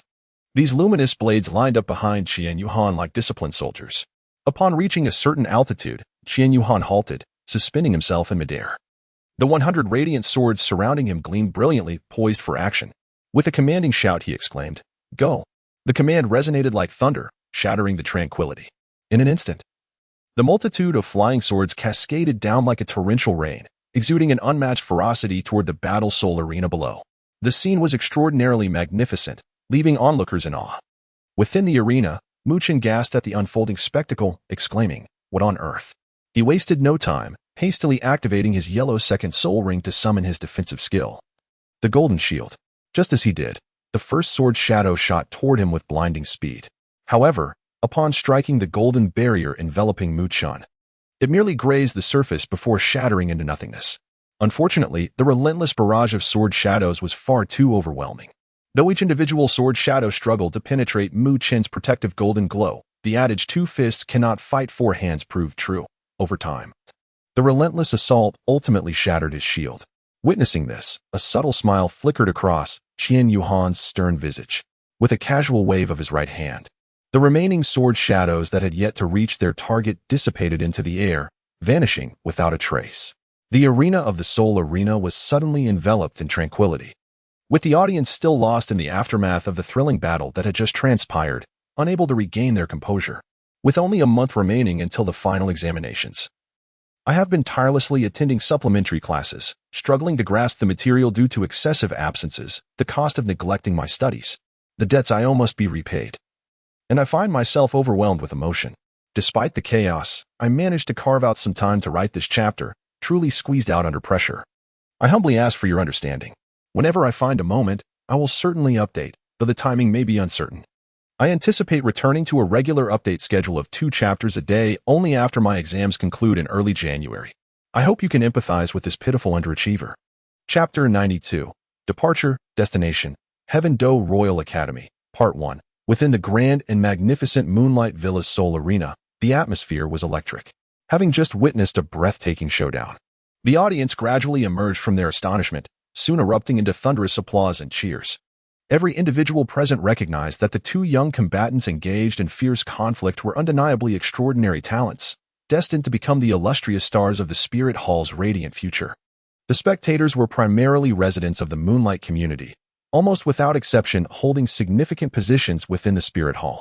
Among the crowd, many gazed intently at Muchen, feeling an uncanny familiarity with his visage, yet struggling to recall his name, unable to pinpoint who he truly was.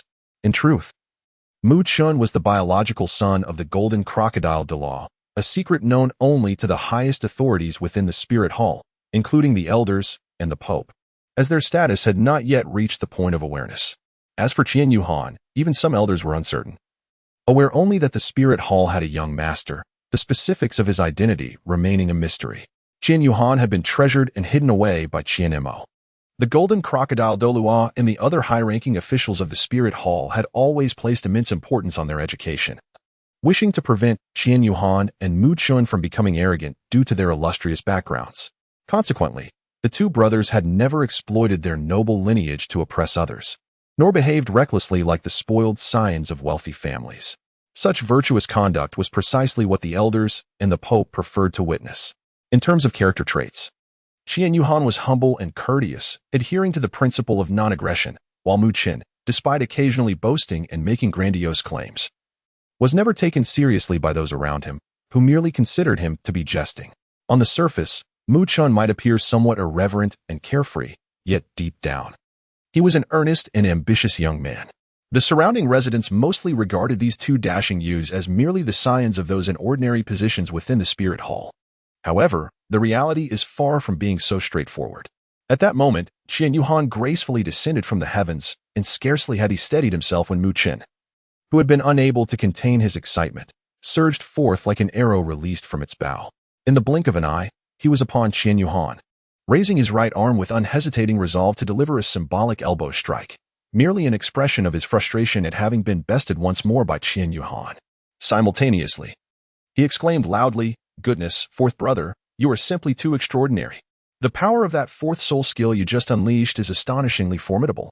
Jiao, who had followed closely behind, chimed in agreement. "Indeed, class leader, that 4th soul skill of yours is truly impressive. It's a powerful area of effect attack." As he spoke, Jiao shook his head in resignation, feeling increasingly dwarfed by the gap between himself and Qian Yuhan. Despite his relentless training throughout the winter break, He believed he had practiced even more rigorously than during his time at the academy.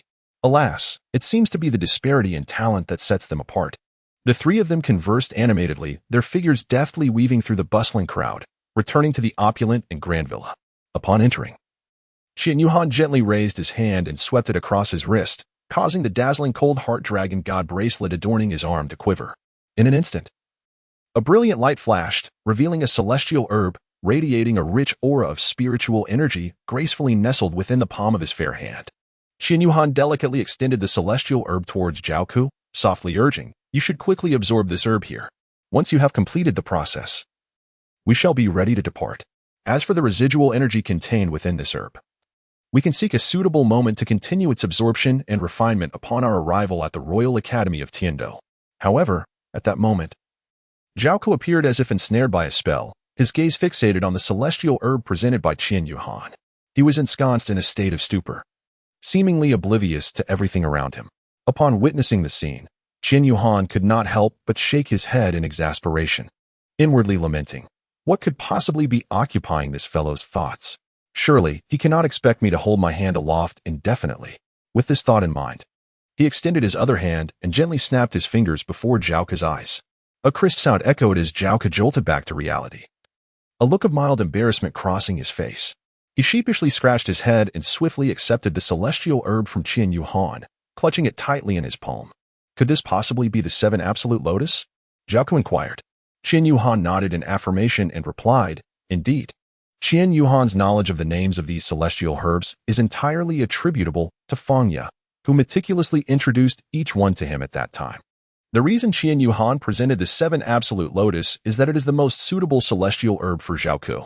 Zhao Ku stood there, mouth agape, at a loss for words, as he could no longer control his actions, overwhelmed by an exhilarating surge of emotion. Qian Yuhan guided Zhao Ku to the backyard, pointing towards the pavilion and urging, "All right, quickly go to the pavilion and begin your absorption." Zhao Ku shuffled step by step into the pavilion, settling cross-legged to commence his absorption of the 7 Absolute Lotus. Observing that Zhao Ku had entered a focused state, Qian Yuhan returned to the living room to engage in casual conversation with Mu Chun. By the time Zhao Ku completed his absorption, night had fallen, and both Mu Chun and Zhao Ku spent a night in silence at Qian Yuhan's residence. The following day, just as dawn broke, Qian Yuhan and Zhao Ku were up early to practice their cultivation. An hour swiftly passed, and they made their way to the guest room where Mu Chun was staying. Qian Yuhan exchanged a knowing glance with Zhao Ku, who understood immediately. Together they lifted Mu Chun, who instantly opened his eyes, but with his hands and feet restrained. He could only sway side to side. The three of them frolicked on the bed, despite Qian Yuhan's soul having matured. The childlike spirit within him longed to experience the joys of childhood that he had missed in his previous life. After a playful tussle, they gathered their belongings and headed back to school.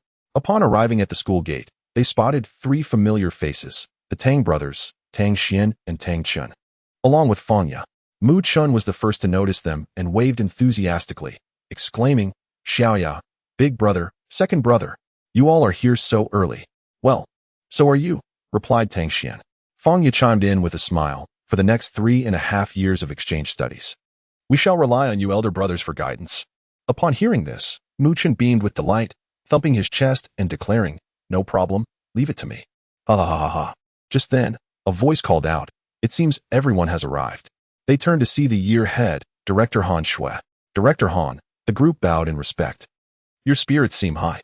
I am here to ensure your safe passage and manage the necessary arrangements.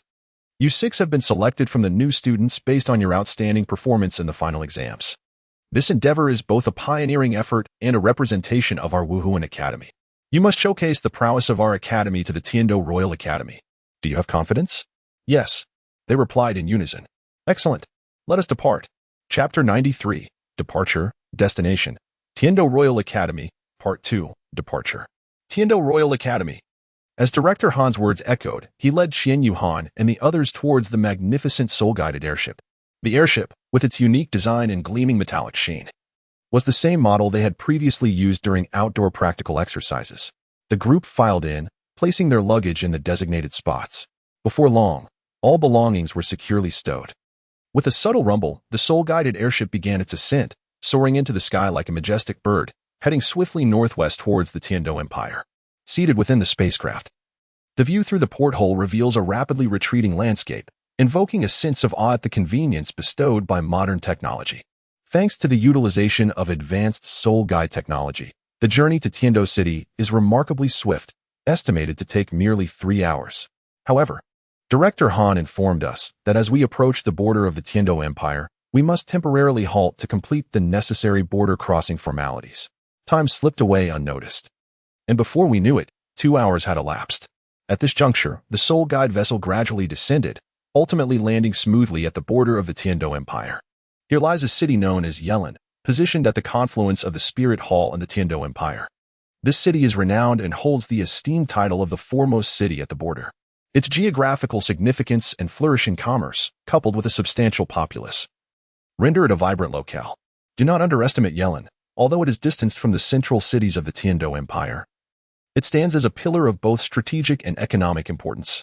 The Lantern Festival in Yellen is famed throughout the Douluo continent, drawing countless visitors each year. A grand soul guide vessel gently docked at the port in Yellen, and as the hatch opened, a stream of figures emerged.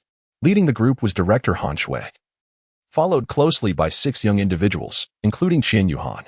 Together, they proceeded to the affairs hall, bustling with activity and vibrancy. Qian Yuhan and the others quietly settled in the waiting area, anticipating Han Shui's completion of the requisite procedures. However, as Han Shui approached with a serious expression, an ominous premonition surged within Qian Yuhan. Upon reaching them, Han Shui gravely addressed the group. Children, while the formalities have been completed, an unforeseen situation has arisen. Due to certain exceptional circumstances, the airspace within the Tiando Empire is currently restricted, and we have not received prior notification of this. Regrettably, we cannot continue our journey by spacecraft and must instead resort to using horse-drawn carriages. However, the carriages typically travel in convoys. And the convoy to Tiando City departed this morning, leaving us without available vehicles today. Thus, we must take a brief respite in Yellen and set off again tomorrow during the day. Fortunately, there is still some time this afternoon for you to explore Yellen. And the Lantern Festival will take place tonight, but please ensure your safety. Upon hearing this news, the group exchanged glances, their faces betraying a hint of disappointment. At this moment, Tang Xin inquired, "All right, Director Han, where will we stay tonight?" Han Shui responded with a gentle smile, "Do not worry, I have already inquired. There should be hotels available near the festival location. Let us go and take a look." With that, she led the group away from the affairs hall, heading towards the Lantern Festival. As they journeyed, the group experienced a whirlwind of emotions, simultaneously yearning for a delightful afternoon and evening in Yellen City, while feeling a sense of helplessness due to the disruptions in their itinerary. Nodding in agreement, they followed Director Han out of the affairs hall. Upon exiting the main entrance, they intended to return to the airship to retrieve their belongings.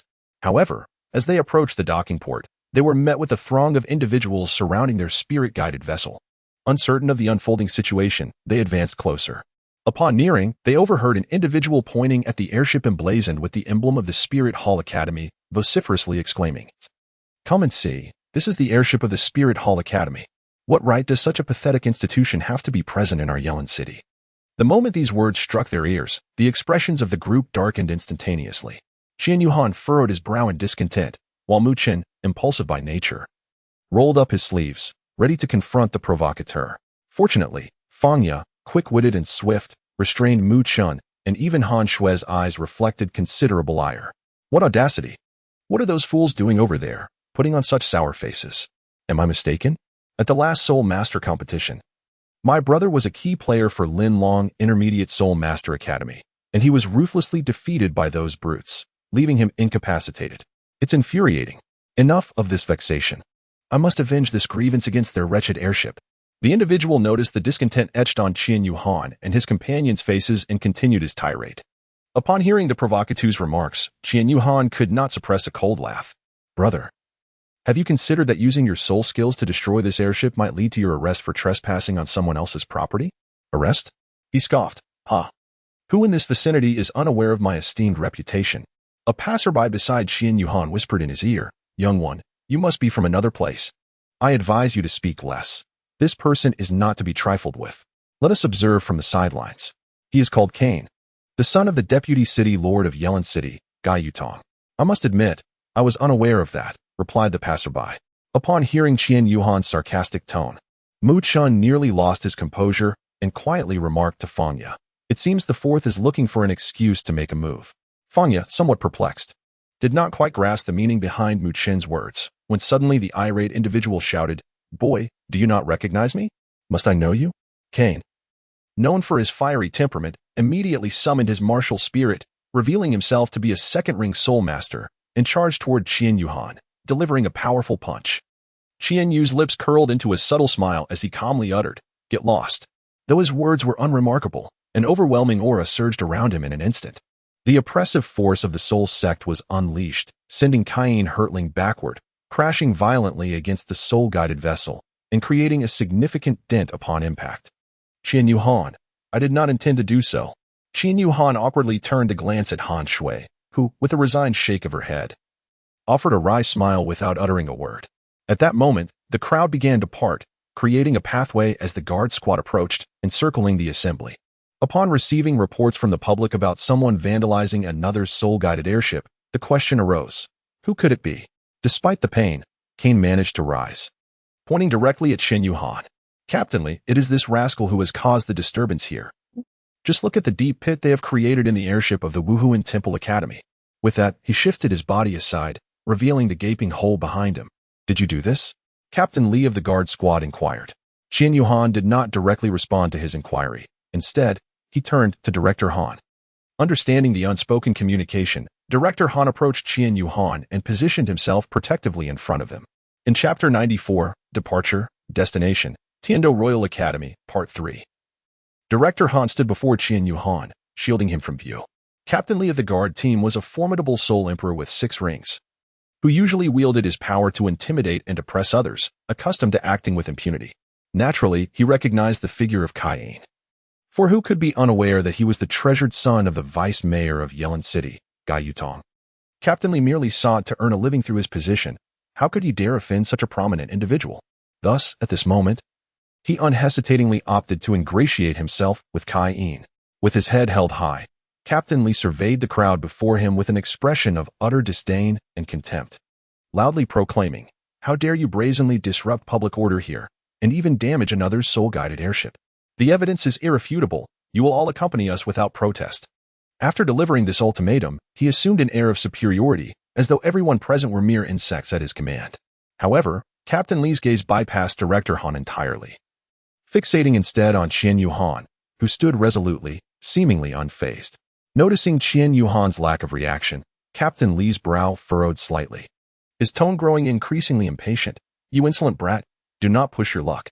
I will count to 3, and if you fail to comply, do not blame me for employing force." 1, 2. Qian Yuhan remained unmoved, inciting Captain Li's ire. "Do you treat my words as mere whispers in the wind?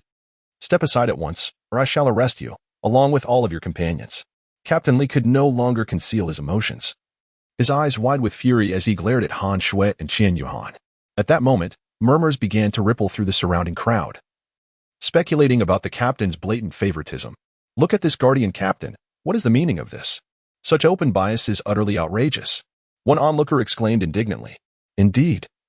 Where is the substantial evidence? This is nothing but baseless chatter," another echoed in agreement. "To willingly play the sycophant, how shameful," yet another jeered mercilessly.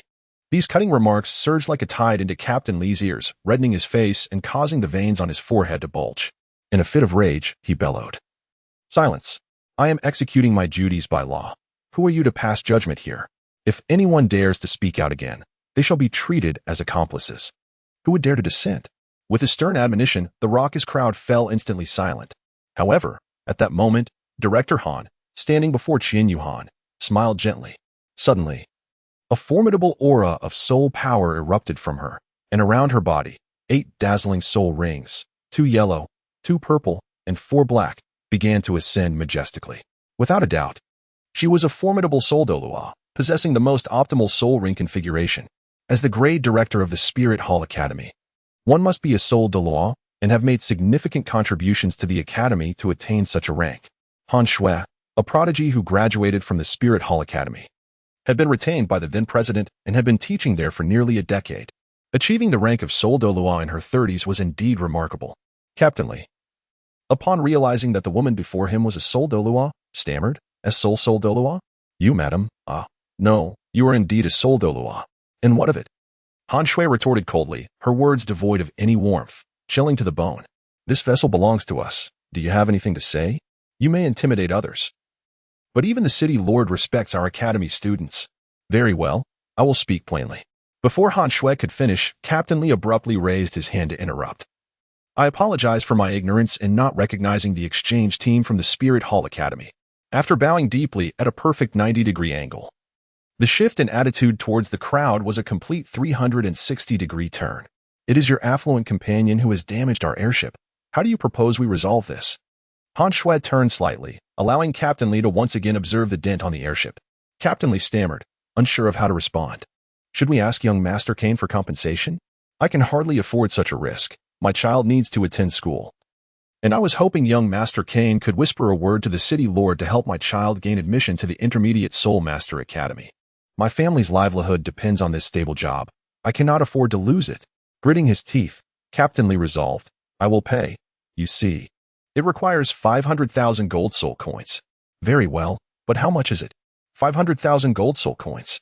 Not a single coin less. Han Shui retorted. Tonight, I happen to be visiting Lord Bailey to discuss some matters. Shall we meet at the city lord's estate? My lord, I am but a humble man. Selling everything I own would not even amount to that sum.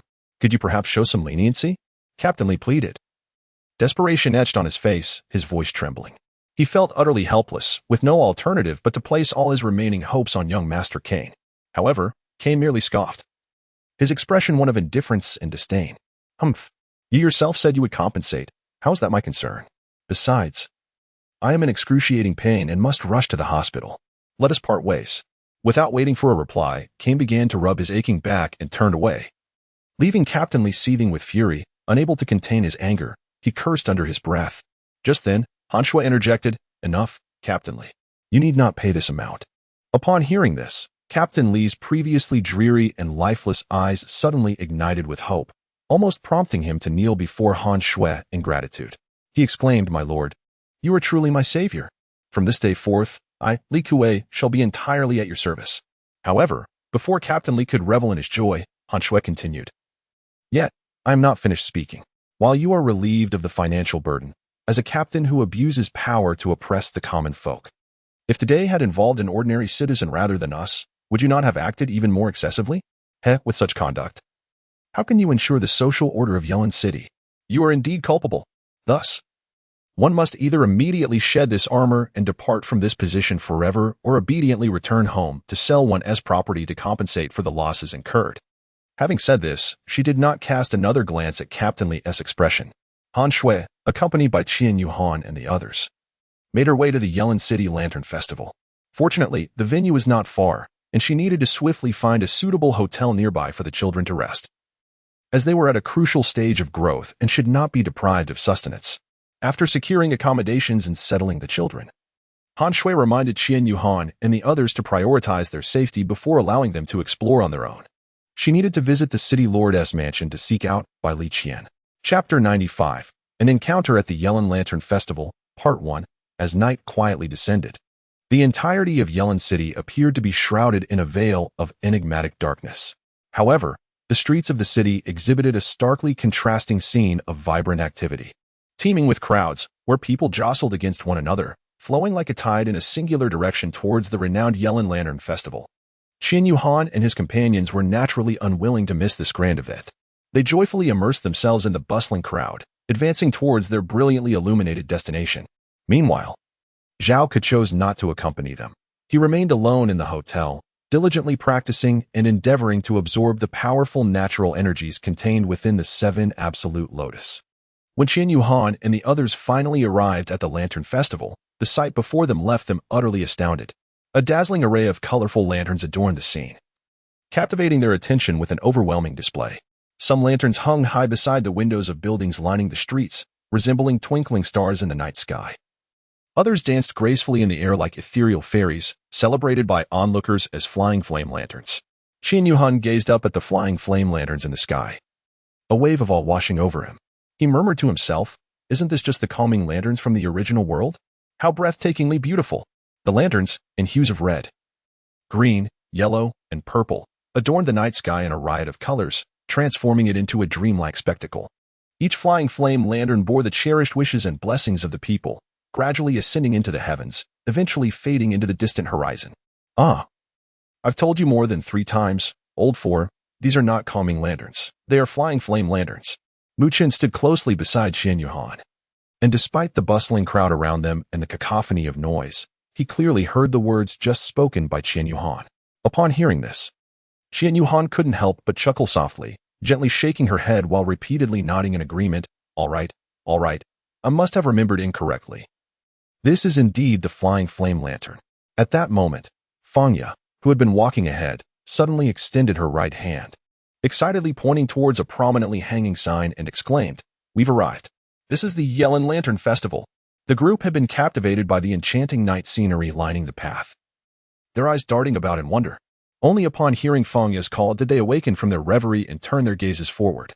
Not far ahead stood a uniquely designed archway, elegantly inscribed with the grand characters Yellen Lantern Festival. The Yellen Lantern Festival resembled a vibrant pedestrian street, where horse-drawn carriages were strictly prohibited, allowing individuals to stroll leisurely. This straight thoroughfare was remarkably wide, measuring at least 50 meters across, and stretched so far that its end was scarcely visible.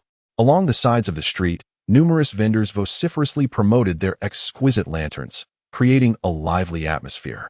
In this lively scene, Fangya was palpably filled with excitement. She bounced ahead like a lively little rabbit, her face radiant with a brilliant smile. Since absorbing the coxcomb phoenix sunflower, Fangya had not only successfully evolved her martial soul but also experienced a profound transformation in her character. The once timid and cautious girl had vanished, replaced by a cheerful, open-hearted, and energetic young woman. In Fangya's heart, forming friendships with these companions was undoubtedly the greatest fortune of her life. Reflecting on their first encounter, she recalled her former timid self, too afraid to utter more than a few words to others. She had suffered in silence, fearful of retaliation and reluctant to confide in her family, apprehensive of being deemed weak. However, her friends had never belittled her. They regarded her as an equal partner, offering boundless care and support. It was this genuine friendship that helped Fangya gradually dispel the shadows within her heart, allowing her to regain confidence and joy, especially during the end-of-term period. The group often engaged in unique contests or playful banter, creating a relaxed and joyful atmosphere that was utterly intoxicating. Whenever Fangya reminisced about those beautiful moments, a heartfelt smile would inevitably grace her lips as she deeply felt the warmth and strength that friendship bestowed upon her. Fangya slowly turned around, and as her captivating gaze met Mu Chen's, she realized that he had been quietly following her like a shadow, his eyes lingering on her enchanting figure. A smile unconsciously gracing his lips as he thought to himself, "Such a wonderful Fangya, she is blossoming more and more, no longer the somber girl she once was. How delightful." At that instant, Fangya became aware of their shared gaze, and her delicate face flushed with a vibrant crimson, resembling a ripe apple, evoking a sense of endearment. She turned her head in a flurry, her heart pounding violently as though countless fawns were colliding within her chest. At that moment, Mu Chen, having been caught in his act of voyeurism by Fangya, appeared equally flustered. He quickly diverted his gaze elsewhere, resembling a thief caught red-handed, and simultaneously grasped the arm of Qian Yuhan beside him, attempting to feign composure as he exclaimed loudly, "Fourth brother, how many times must I tell you? This is called a flying flame lantern, not a calming lantern." Qian Yuhan gazed at Mu Chen with a bewildered expression, his lips only managing a few dry chuckles. Hiki. It was evident that he understood Mu Chen was merely deflecting the awkwardness. Leaning closer to Mu Chen, he lowered his voice and whispered, "Pray tell, when do you intend to confess your feelings?" At this, Mu Chen's expression darkened, and without hesitation, he interrupted Qian Yuhan, extending his index finger to gently press against his lips in a gesture for silence, signaling for Qian Yuhan to refrain from further inquiries. He then lifted his gaze, feigning nonchalance as he observed Fangya striding ahead with poise, while inwardly, he let out a sigh of relief. Soon after, Mu Chen shot a fierce glare at Qian Yuhan, retorting with irritation, "Who said I was planning to confess? I admit, I do harbor feelings for Fangya, but the timing is not yet right. I certainly do not wish to recklessly approach her, giving the impression that I am just another frivolous boy." Having said this, he could not resist stealing another glance at Fangya in the distance, his eyes brimming with tenderness and affection. After whispering his thoughts to Qian Yuhan, Mu Chen seemed to take flight, hastening his pace as if fearful that Qian Yuhan might catch up and continue to tease him. Qian Yuhan gazed at Mu Chen's receding figure, a bittersweet smile gracing his lips as he shook his head in resignation. At that moment, Tang Xian approached, gently patting Qian Yuhan's shoulder, and thoughtfully remarked, "These two seem to share a decent rapport at present. However, if they wish to advance their relationship, I fear it may not be as simple as it appears. It feels rather hasty. Ultimately, it will depend on how your third brother truly contemplates the situation. As for when to pierce that delicate veil of misunderstanding, it is up to him to gauge the right moment and handle it accordingly. Fourth brother, how did you manage to move on after your breakup with Hulinair? I could truly use your guidance now." Upon hearing Tang Xian's words, Qian Yuhan's expression transformed into one of astonishment, his mouth agape as if it could accommodate an egg. After some time, he regained his composure and stammered, "Elder brother. You, and that Xiaoyu have parted ways?" Tang Xian nodded slightly, a hint of bittersweetness gracing his smile, followed by a deep sigh. "Indeed. We have broken up. Alas, with my absence from the Wuhuan Hall Academy for the next few years, the opportunities for interaction with her will inevitably diminish. I fear that prolonging this situation would only hinder her, so after much contemplation, I resolved to end this relationship. Do you think I acted too callously?" As he spoke, Tang Xian continued to sigh, each exhalation imbued with profound sorrow and regret. Tang Xian stood on the opposite side of Tang Xian, his gaze fixed on Qian Yuhan as he slowly spoke. "Ever since we learned of the 3-year commitment to study at the Tiando Royal Academy, he has been in this state. In the days leading up to his departure, he finally mustered the resolve to pen a letter to Xiaoyu and entrusted it to someone for delivery."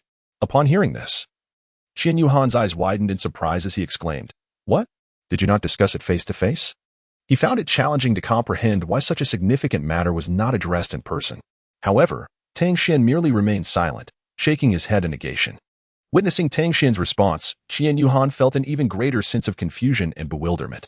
Yet before he could voice his thoughts, Mu Chen suddenly approached, excitement illuminating his face as he pointed ahead, exclaiming, "It seems there is an event happening up ahead. Let us hurry and take a look." Hearing this, Tang Xian gently patted Qian Yuhan's shoulder and smiled, saying, "Fourth brother, let us first go and enjoy ourselves. As for this matter, let us converse leisurely when time permits in the future." With a hint of disappointment, he took the lead and stepped towards the direction indicated by Mu Chen. Sigh. What is with this brother? Qian Yuhan shook his head. Ultimately, he decided to let the female protagonist make her entrance. At the Yellen Lantern Festival, Ouyang Luoxue shall once again meet Qian Yuhan. We shall have to wait a bit longer for the Tiando Royal Academy arc. Now that the female lead has appeared, I feel that delaying the Tiando arc a little longer is not a significant issue, right? Hiki. However, I have revealed too much about the upcoming plot. I shall write it as thrillingly as I please. With half a month left until the examination, I earnestly seek the blessing of the Koi. Chapter 96. The Encounter at the Yellen Lantern Festival, Part 2, Qian Yuhan, Tang Xian. And Tang Xian closely followed Mu Chen as they made their way towards the gathering crowd. Along the way, Mu Chen incessantly chattered, "Excuse me, dear brothers and sisters." Moments later, he turned to the other side, saying, "Thank you, uncles and aunts, you are all so beautiful." Upon hearing his words, Qian Yuhan and the others couldn't help but smile wryly. At last, they navigated through the throngs of people and reached the front row, successfully reuniting with Fang Yu. Just as they arrived, the host, microphone in hand, greeted everyone with a beaming smile. "Good evening, esteemed gentlemen and ladies. And to all our guests who have traveled from afar." Accompanied by this enthusiastic salutation, thunderous applause erupted from the audience, as if to lift the entire venue off the ground. "Welcome to the annual Yellen Lantern Festival," the host proclaimed passionately, his voice resonating throughout the vibrant atmosphere of the event. This year's Yellen Lantern Festival is, without exaggeration, the most grand and spectacular in history. It will last a full 7 days. He excitedly waved his arms, his face aglow with exhilaration and joy. As a true Yellen native, how could he not be thrilled by the hosting of such a monumental celebration in his homeland? The crowd erupted into fervent cheers and applause, with people whispering to one another, filled with anticipation for this unprecedented event. As is customary, today marks the first day of the festival, and the highly anticipated Yellen Poetry Contest will also take place. The host smiled at the audience and boisterously inquired, "Are all you talented scholars and beautiful ladies ready with your ink?" All right. The resounding responses echoed through the air, with many excitedly raising their fists, their faces flushed and their spirits ablaze. However, at that moment, the host unexpectedly let out a loud sneeze. Achoo. This sudden occurrence turned the atmosphere somewhat comical. "Ah, Don't sneeze. Someone couldn't help but complain. Hurry up and speak. I'm waiting to brainstorm. Others urged anxiously. Oh dear, what are you doing? Some playfully teased the host. Despite the complaints, everyone was eagerly awaiting the revelation of this year's theme. Observing the crowd's impatient expressions, the host mischievously smiled, then cleared his throat and announced, "This year's theme is the moon." As soon as the words left his lips, the smiles of the audience froze. Upon hearing this theme, the majority gasped in astonishment. At that moment, Qian Yuhan could hardly contain his joy, as it felt as though the celebratory feast within his heart had already commenced. Qian Yuhan, is it the moon? Ha ha, my friend. I have certainly memorized enough of Li Bai's poetry. It suffices. He could no longer contain his laughter. And Mu Chen, standing beside him, gently patted the grinning Qian Yuhan. Hey, old four, what are you laughing at? I was hoping to make a stunning impression. Yet here we are discussing the moon. Isn't the moon easy to write about? Qian Yuhan, regaining his composure, looked at Mu Chen and replied with a smile. Listening to Qian Yuhan's words, Mu Chen gazed at him and remarked, "You might be overdoing it a bit." What Qian Yuhan was unaware of was that in the Douluo continent, composing lyrics and poetry served not only as a means of cultural competition, but also as a beloved form of entertainment, reminiscent of the ancient literati in his original world. However, the distinction lies in the fact that in Douluo continent, approximately 90% of the compositions revolve around humans or beasts, with rare instances of themes such as the moon. This particular theme, the moon, likely posed a challenge for many. The host on stage, observing the expressions of the crowd intently, announced, "All right, dear friends, let us commence." He gestured towards a stall at the edge of the small square, which provided paper and pens. In Douluo continent, when individuals penned letters or recorded significant information, they typically employed exquisite feather quills akin to those from Qian Yuhan's original world. These quills are lightweight and elegant, with soft tips that glide effortlessly across the paper, leaving behind delicate handwriting. Nevertheless, for those passionate about poetry and literary recitation, the traditional brush remains irreplaceable. When wielding a brush, saturated with ink, they seemingly possess the ability to perfectly convey the poetic essence and emotions within their hearts. At that moment, Qian Yuhan led the group to a bustling stall nearby. Tang Chen, and Mu Chen followed along, treating it as mere amusement, while Fangya, like Qian Yuhan, eagerly prepared to showcase her talents. Suddenly, Qian Yuhan's gaze appeared to be captivated by something, causing him to halt abruptly in his tracks. Noticing this, Tang Xian, who had been closely trailing behind, hurriedly approached with concern, inquiring, "What's wrong?" Before Qian Yuhan could respond, Mu Chen, unable to contain his curiosity, swiftly stepped forward. However, upon following Qian Yuhan's line of sight, he was left speechless, his mouth agape in astonishment. After a prolonged silence, he finally regained his composure, leaned in close to Qian Yuhan's ear, and whispered, "Wow, a beauty." Fourth brother. Qian Yuhan, seemingly oblivious to Mu Chen's words, gazed intently at the individual before him. Initially taken aback, he soon regained his composure and smiled, a smile that was instinctive and, in its spontaneity, resonated from the depths of his heart. "What a delightful coincidence to see you here." To his astonishment, the figure standing there was none other than Ouyang Luoxue. At that moment, she too was gazing at Qian Yuhan. She stood gracefully, like a blooming flower, captivatingly beautiful. A gentle breeze caressed her hair, and a charming smile graced her lips, enchanting all who beheld her. Ouyang Luoxue's eyes widened in disbelief as she stared at Qian Yuhan, her heart racing with thoughts. Could this be what they call destiny? Her face was a canvas of surprise and uncertainty, as if she could hardly fathom that such a fortuitous encounter could occur in her life. Ouyang Luoxue had always held a deep affection for lanterns, and thus, whenever the Lantern Festival was held in Yelin City, she would eagerly attend. The myriad of colorful, uniquely shaped lanterns never failed to mesmerize her, leaving her entranced. This time, as she prepared to approach a stall to write poetry, she unexpectedly crossed paths with Qian Yuhan, a delightful surprise that filled her with immense joy. On Qian Yuhan's side, he had only heard tales from his father about the renowned Lantern Festival in Yelin City. Due to various circumstances, he had never experienced it firsthand. Today, compelled by unforeseen events, he found himself temporarily resting in Yelin City, fortuitously arriving just in time for the vibrant festivities of the Lantern Festival. Little did he expect to encounter Ouyang Luoxue here. Mu Chen, filled with curiosity, inquired, "Fourth brother, do you two know each other?" "This is my friend, the one I mentioned before. I lost to her in the winter break competition." Upon hearing this, Muchen clicked his tongue in admiration, remarking, "This girl is truly ethereal. I never imagined she would be anything but a gentle maiden. She is quite the Iron Lady. To have defeated you, fourth brother, is no small feat. Ah, what a delightful surprise to meet you here. It seems fate has brought us together." Ouyang Luoxue waved at Qian Yuhan, her voice warm with camaraderie. The guard behind Ouyang Luoxue, concealed by his mask, was taken aback.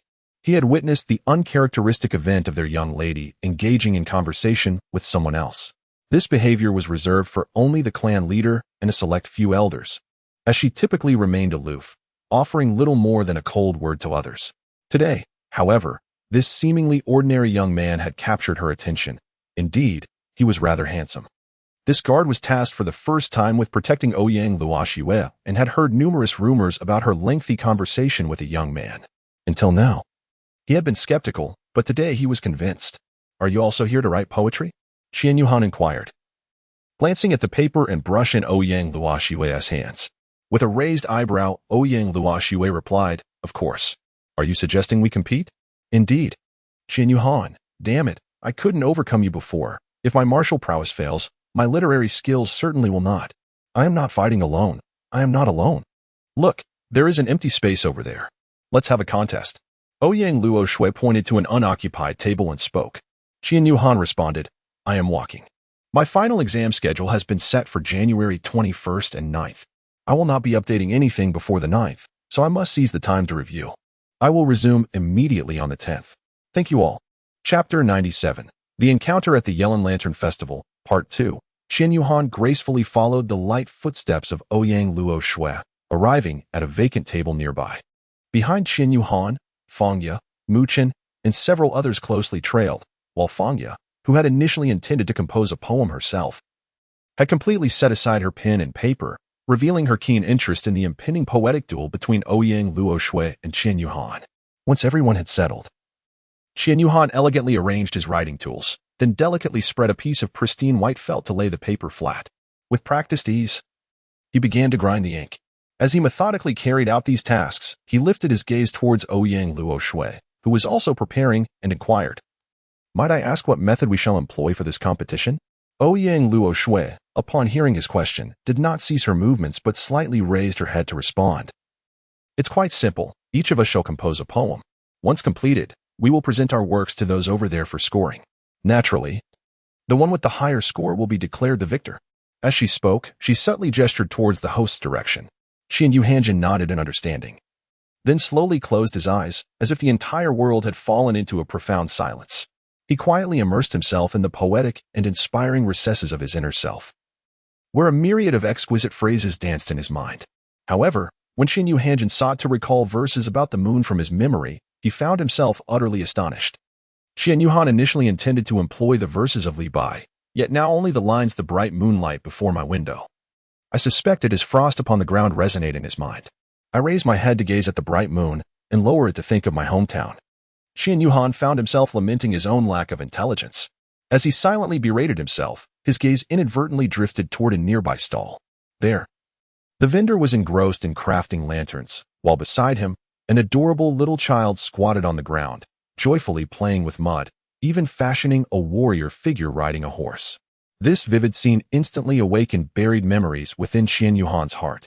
In those days, his father stood by his side, and they would often frolic in the garden of their home, engaging in playful antics. Young Qian Yuhan was mischievous and willful, constantly insisting that his father join him in various games. He vividly recalled one occasion when he clamored to ride a horse. Without a moment's hesitation, his doting father knelt on the path in the yard, willingly becoming the steed. Elated, little Qian Yuhan climbed onto his father's broad back, gripping a long stick as if he were a formidable general, valorously charging into battle. The father and son ran and laughed in the garden, cherishing an extraordinarily joyful time together.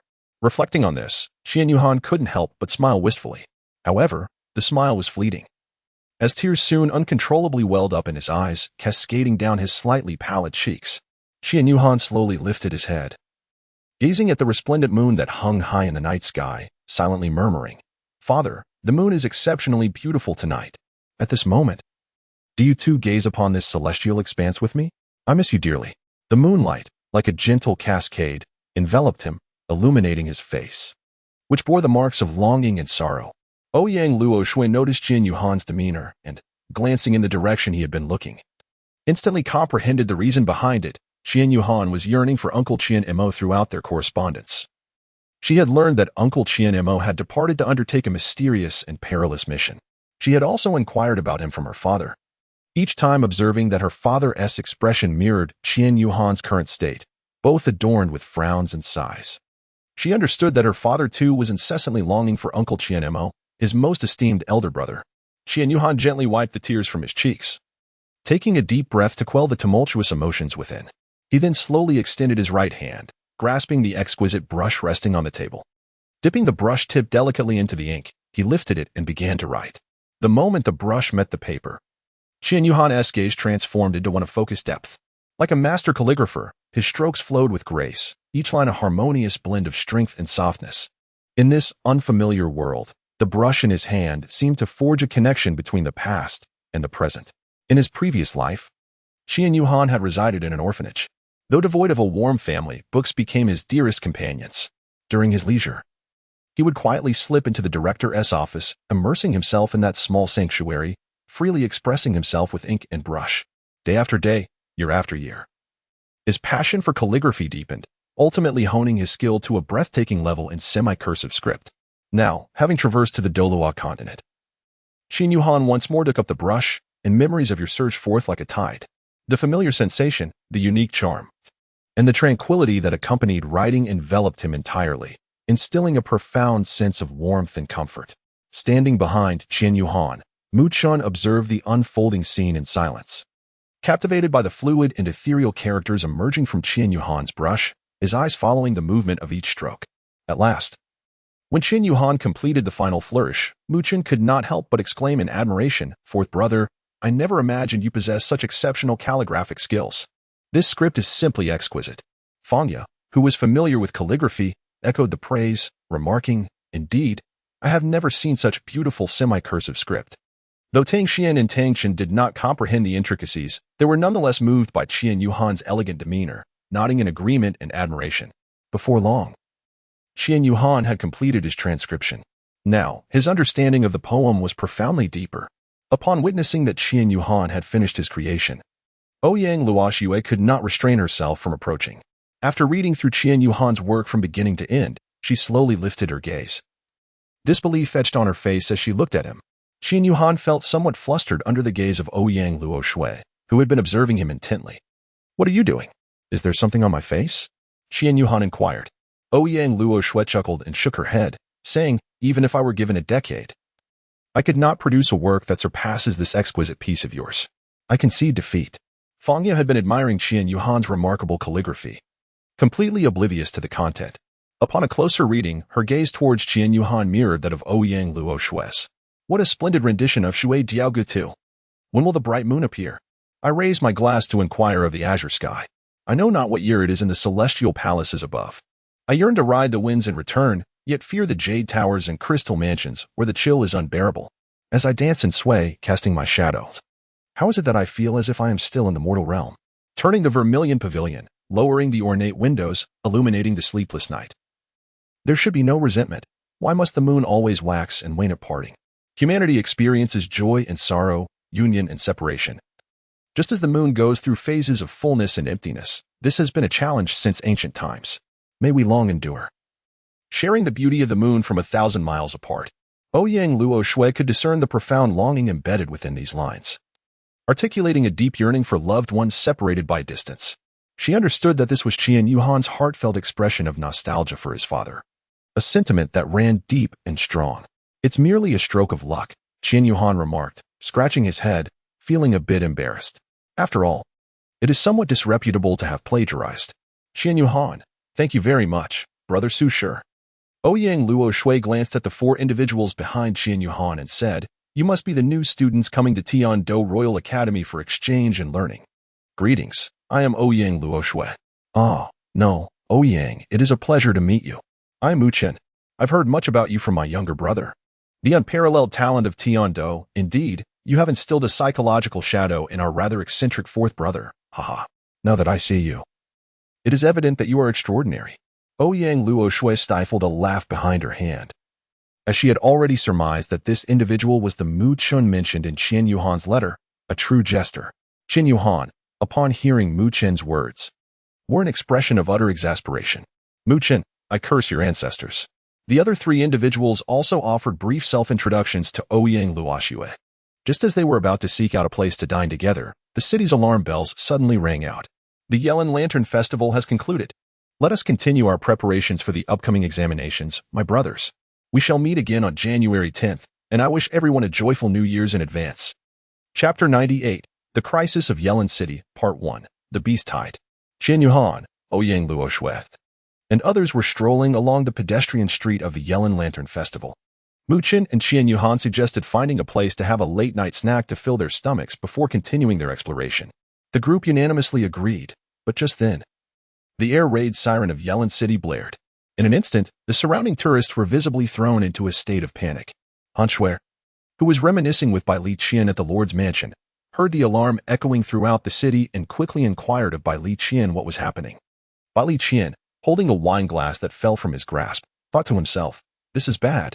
It's a beast tide alert. We have no time to reminisce. Junior, hurry to the Lantern Festival and find your students, protect them well. I must head to the City Defense Department. We shall talk again when there is an opportunity." With that, Bai Li Qian vanished from the spot. Both Han Shui and Bai Li Qian were graduates of the Spirit Hall Academy, with Bai Li Qian being 2 years Han Shui's senior and her mentor. During her studies at the academy, Bai Li Qian cared for her greatly, but after graduation, he returned to the Tiando Empire, becoming a soldier and leading troops to defend the homeland. He achieved remarkable military success and was recently appointed as the Lord of Yellen City, a position granted to him due to the influence of the Spirit Hall, thus becoming a local legend. After decades of battles and his inherent talent, Bai Li Qian broke through to the title Douluo rank a few years ago, earning the title Qian Kuan and gaining significant recognition from the Empire with his formidable twin guns, Qian Kuan, which struck like dragons. Prompted by Bai Li Qian's urgent warning, Han Shui dared not delay, swiftly making her way towards the Lantern Festival. Upon reaching the iconic archway, she was taken aback by the scene before her. The once bustling crowd was now in a frantic flight, fear etched on every face, with shouts of spirit beasts are coming, echoing through the air. Despite the chaotic rush, Han Shui remained undaunted and resolutely pushed against the tide of people to enter the festival grounds. As she stepped inside, she witnessed numerous spirit masters fiercely battling against spirit beasts. Observing these creatures closely, a wave of astonishment washed over her. Among them, a particular thousand-gene ant, seemingly only around 8,000 years old, stood out. It was shrouded in a bizarre black-red mist, with blood-red eyes exuding a ferocious and violent aura. Even more shocking was its display of power, rivaling that of a 30,000-year spirit beast. The other spirit beasts were similarly formidable, exhibiting terrifying strength inconsistent with their stages. Gazing at such a powerful spirit beast, Han Shui clenched her right hand, summoning a long rod of deep crimson, intricately carved with dragon patterns. This was her martial soul, the dragon pattern rod. As a formidable soul Douluo, she swiftly dispatched the peculiar spirit beasts threatening those around her. Without pausing, she hurriedly departed. Knowing her priority was to locate the children, Han Shui's heart tightened in an instant, and she silently prayed, "Yuhan, please, you must not come to any harm. You must be safe." While murmuring these thoughts, Han Shui hurriedly ran forward, her anxious gaze scanning every corner around her, desperately seeking the figures of Qian Yuhan and the others. As time ticked by, she drew closer to the depths of the Lantern Festival. Meanwhile, on the other side of the city, Bai Li Qian arrived at the Defense Command Center of Yilin City. The moment he stepped through the door, all the relevant officials in the command center straightened their postures and saluted him respectfully. However, Bai Li Qian merely waved his hand dismissively, his expression serious and grave, urgently inquiring, "No need for formalities. Quickly tell me, what has happened to you, Xing? What is the current situation?" His gaze swiftly swept across the room, ultimately landing on a man sitting anxiously before the soul-guided screen. This man was Guyu Xing, and upon hearing Bai Li Qian's question, he hastily stood up and walked quickly to Bai Li Qian's side, responding with a tense tone, "My lord, the situation is truly dire. Elaborate." Bai Li Qian crossed his arms, his eyes sharp as an eagle's, fixed intently on Guyu Xing, not daring to delay. Guyu Xing took a deep breath and said, "My lord, please look over here." He stepped aside to make room, gesturing for Bai Li Qian to approach for a clearer view of the images displayed on the soul-guided screen. Li Qian strode forward, fixating his gaze on the screen.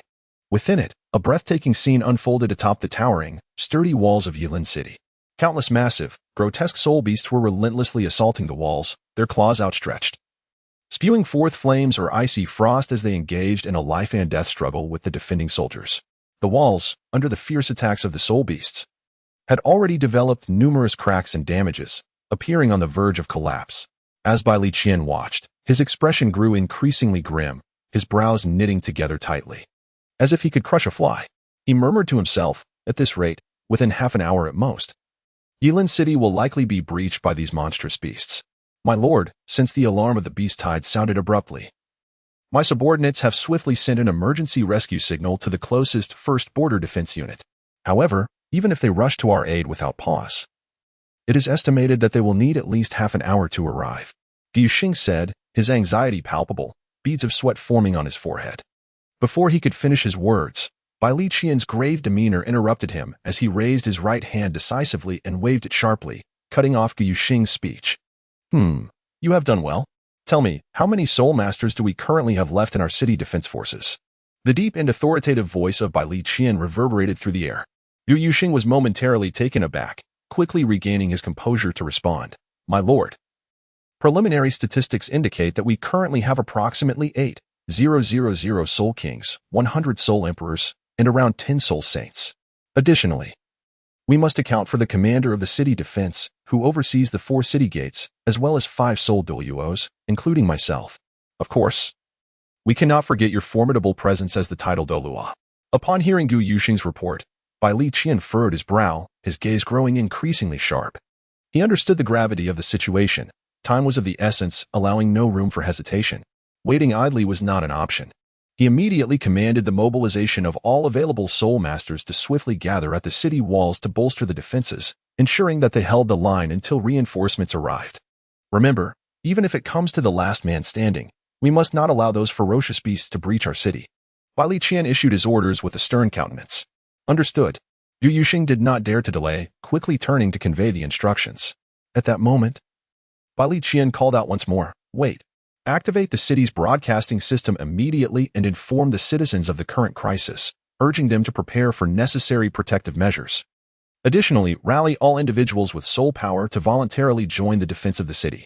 Upon receiving the command, Gu Yuxing swiftly moved to the control panel, his hands dancing like phantoms as he executed a series of complex and precise operations with seamless grace. Just then, Li Qian took a deep breath, clearing his somewhat hoarse throat. He straightened his posture, his gaze resolutely fixed upon the colossal soul-guided microphone. To all the defenders of the city, to all the brave and fearless soul masters, hear me. His voice resonated through the soul-guided microphone, reaching every ear in Yilin City. Today, our Yilin City faces an unprecedented wave of beastly assault. The soul beasts are approaching with ferocity, but fear not, for we do not fight alone.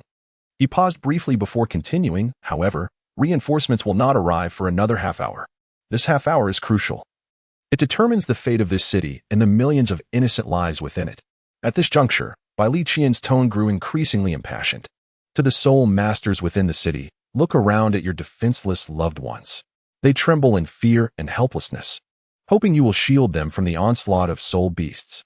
And to the soldiers of Yilin City, contemplate the millions of civilians behind you. They are our brothers and sisters, our parents and children. They have entrusted their lives to us. How can we betray their trust? Finally, with a vigorous sweep of his arm, Li Qian shouted, I, Li Qian, implore you to stand shoulder to shoulder with us and unite in the fight against these wretched beasts. Let us steadfastly maintain this line of defense, valiantly safeguarding our homeland with blood and courage. Even if it comes down to the last man, we shall fight those accursed spirit beasts to the bitter end. I took some time to write this, my friends. Happy New Year. Chapter 99, The Crisis of Yilin City, Part 2. A life hanging by a thread. A stirring speech ignited the fighting spirit of the soul masters visiting the city and the soldiers defending it. Zhao Ke, who had been cultivating in the hotel, emerged from his meditative state upon hearing the alarm and promptly made his way to the hotel entrance. Observing the panicking civilians, he learned of the incoming beast tide from their cries. Without hesitation, he surged against the fleeing crowd to join his squad leader and others at the Yilin Lantern Festival. The beast tide was assaulting from the southern side of Yilin City, placing unprecedented pressure on the defenses there. Li Qian, accompanied by Gu Yuxing, rushed to reinforce the southern gate, while the remaining 4 soul fighters were stationed at the eastern, western, and northern gates in a 1-to-1 distribution. As Bai Li Qian stepped onto the city wall, a lithe and ominous shadow leopard leaped onto the parapet like a bolt of lightning, baring its gaping maw and lunging fiercely at him. In the face of such a fierce foe, Bai Li Qian merely snorted disdainfully. Gripping the Qianquan divine spear tightly, he swung his arm with great force. And in an instant, a brilliant white slash cleaved through the sky with the might of thunder. A sharp crack echoed as the formidable shadow leopard's left leg was severed, causing it to crash heavily to the ground. Yet astonishingly, the creature appeared impervious to pain, swiftly flipping back onto its feet and charging at Bai Li Qian once more. Claws bared. Seeing this, Bai Li Qian lightly touched his feet to the ground and leapt high into the air. Simultaneously, he grasped another Qianquan divine spear in his left hand and seemingly carelessly hurled it. However, the piercing sound of the spear slicing through the air unmistakably conveyed the terrifying power behind the strike. Indeed, that white beam of light, akin to a lethal ray, accurately penetrated the shadow leopard's skull. With a dull thud, the beast's head exploded, sending crimson blood splattering everywhere, staining the ground. The headless body of the shadow leopard slumped lifelessly, utterly devoid of life. Bai Li Qian landed gracefully and approached the fallen creature. As he neared, he was taken aback to discover a layer of eerie black-red mist swirling around the shadow leopard's corpse. This ethereal mist floated ominously, evoking a sense of dread. Furthermore, the beast's skin was adorned with peculiar red spiral patterns, exuding an air of mystique. Such a soul beast was unprecedented in Bai Li Qian's experience, prompting him to furrow his brow and ponder, what manner of creature is this? Why does it exhibit such bizarre forms and characteristics? Could it be a rare mutated species? Or perhaps the result of some extraordinary influence? A cascade of questions flooded Bai Li Qian's mind, intensifying his curiosity towards the lifeless form of the nether leopard before him. Before he could ponder further, 2 or 3 soul beasts had already ascended the towering city walls, their grotesque visages and bared fangs emanating a chilling aura. Simultaneously, at the Yellen Lantern Festival, Qian Yuhan wielded the Sword of Light, engaging in a breathtaking duel with a titan ant that had stealthily emerged from the ground. Strangely, Qian Yuhan found this battle exceptionally arduous, as if the brilliance of his Sword of Light had dimmed. The titan ant, judging by its size, had barely transcended to become a 10,000-year soul beast. Yet Qian Yuhan possessed a strong intuition that it was far more formidable than the 20,000-year titan ant he had previously encountered. Nevertheless, Qian Yuhan did not falter. He bellowed, "Light Slash," and activated his first soul skill. In an instant, a dazzling beam of sword energy surged forth like lightning, aiming directly at the ferocious titan ant. In the face of such a fierce assault, the titan ant exhibited no fear, not even attempting to evade, instead choosing to withstand the strike with its remarkably resilient body. A thunderous crash echoed as the sword energy collided with the titan ant's form, triggering a violent explosion that sent thick smoke billowing into the air. As the haze gradually dissipated, a deep fissure marred the titan ant's impenetrable carapace, indicating it had sustained considerable damage. Yet, to Qian Yuhan's astonishment, this titan ant appeared impervious to its injuries, showing no sign of pain or distress. Moreover, its aura surged suddenly, akin to a volcano erupting with pent-up force. Without hesitation, it unfurled its glimmering, razor-sharp mandibles and lunged at Qian Yuhan with astonishing speed. A similar predicament confronted Mu Chen and his companions. "Damn it! What are these soul beasts?" Mu Chen exclaimed in frustration, but before he could finish his sentence, the titan ant he was fiercely battling charged at him like a tempest. Despite this titan ant possessing merely 8,000 years of cultivation, its prowess was formidable enough to rival those soul beasts with 10 to 20,000 years of experience. Seeing this, Mu Chen dared not to delay. Gritting his teeth, he shouted, "Second soul skill, Golden Shield." As his words fell, a brilliant golden radiance erupted from him, forming an incredibly solid barrier. Just then, the titan ant's fierce assault collided violently with the shield, producing a deafening roar. Fortunately, Mu Chen had timely invoked his second soul skill, allowing the shield to barely withstand the titan ant's onslaught. However, the tremendous force still forced Mu Chen to stagger backward several steps. The formidable thousand-gene ant momentarily faltered due to the repelling effect of the protective golden radiance. However, that fleeting moment of imbalance was ample for Mu Chen. Seizing this ephemeral opportunity, he swiftly adjusted his stance, causing the first soul ring beneath his feet to blaze with brilliance. "Golden Crocodile, Tail Whip," Mu Chen bellowed once more. In an instant, a colossal golden crocodile phantom materialized behind him, Its muscular limbs tensed, and with a sudden surge of power, its robust tail lashed out like a steel whip, slicing through the air with a resounding whoosh. With a dull thud, the thousand-gene ant, barely having regained its footing, found itself propelled through the air by this overwhelming force, tumbling helplessly. Yet, Mu Chun offered no respite to his adversary. The third soul ring at his feet shimmered to life. Third soul skill, rampaging golden crocodile. Accompanied by his roar, a more ferocious surge of soul power erupted from within him, infusing the golden crocodile phantom. A rich, yellow aura enveloped Mu Chun, spreading outward like ripples on a tranquil lake. As time passed, the once indistinct golden crocodile phantom behind him began to sharpen into clarity, ultimately resembling a gigantic, tangible golden crocodile. With a gentle wave of his right arm, Mu Chun pointed towards the thousand-gene ant still spiraling in the air. At that very moment, the enormous golden crocodile seemed to receive an unspoken command, charging forward with unhesitating vigor, its target fixed on the airborne thousand-gene ant. Its speed was astonishingly swift. Akin to a flash of lightning, despite its massive size, it faced no hindrance in its velocity. As it raced through the air, it resembled a dazzling beam of yellow light, appearing as a streak of yellow lightning cleaving through the sky, crashing forcefully into the thousand-gene ant. In an instant, a tremendous wave of energy erupted from the point of collision, sending a chaotic storm of yellow winds rampaging through the surrounding space, stirring up clouds of dust and obscuring the sky. Simultaneously, Tang Xian and Tang Chen, who were engaged in fierce combat with other thousand-gene ants, took notice of the unfolding spectacle. To their astonishment, they discovered that the violent shockwave and the resulting yellow storm generated by Mu Chun had significantly affected the thousand-gene ants before them, rendering their movements noticeably sluggish. Tang Xian and Tang Chen exchanged swift glances, each recognizing the shock reflected in the other's eyes. Clearly, the astonishing and rapid enhancement of Mu Chun's strength left them all in a state of utter surprise and shock. After unleashing 3 soul skills, Mu Chun, panting heavily with his hands resting on his knees, found no respite as several more thousand-gene ants emerged from the nearby pit. Damn it, is this never-ending? Am I to be worn out completely? Approximately 10 minutes later, Mu Chun summoned every ounce of his strength to eliminate 2 more thousand-gene ants. At that moment, he felt as if all his energy had been drained. Kneeling on one knee, gasping for breath, he sensed that he might collapse at any moment, lacking even the strength to voice his grievances or curses. It is worth noting that the 2,000-gene ants he had just defeated were, in fact, slightly more formidable than the one he had encountered initially. After such a fierce battle, Mu Chun had reached the brink of exhaustion. Suddenly, a spine-chilling scene unfolded before him. From the seemingly bottomless pit, a new wave of thousand-gene ants surged forth like a tide, charging aggressively towards Mu Chun. A cursory glance revealed that this new batch numbered over a dozen. Fortunately, in comparison to the previous ones, this wave of ants was only about 2,000 years in strength. However, their sheer numbers were overwhelming. As Mu Chun gazed at the approaching swarm, despair filled his heart. At that moment, his soul power was entirely depleted, rendering him powerless even to utilize his soul-bone skills.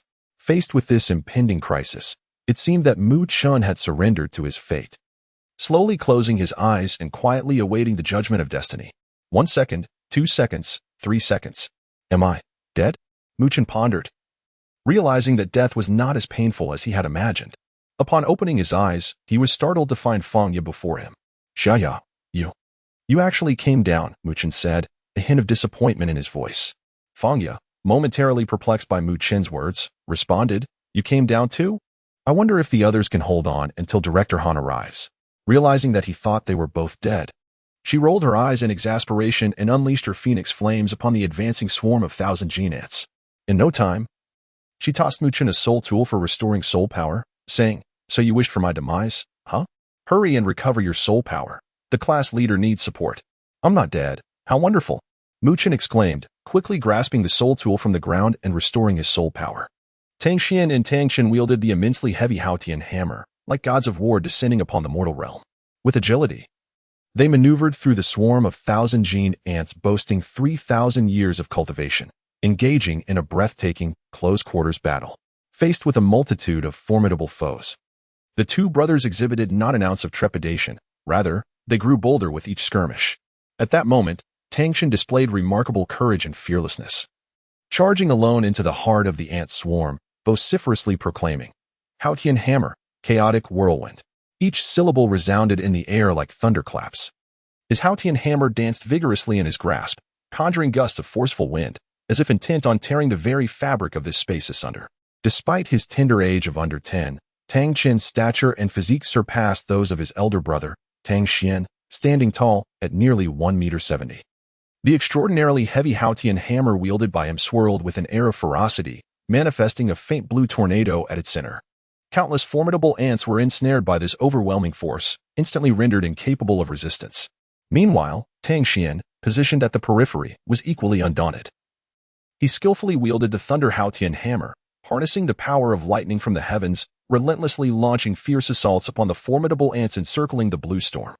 Radiant bolts of lightning descended from above, striking precisely at those attempting to flee the tempest, driving them back toward the storm's course step by step. This fierce confrontation was nothing short of intense, with both sides refusing to yield, plunging the battle into a stalemate.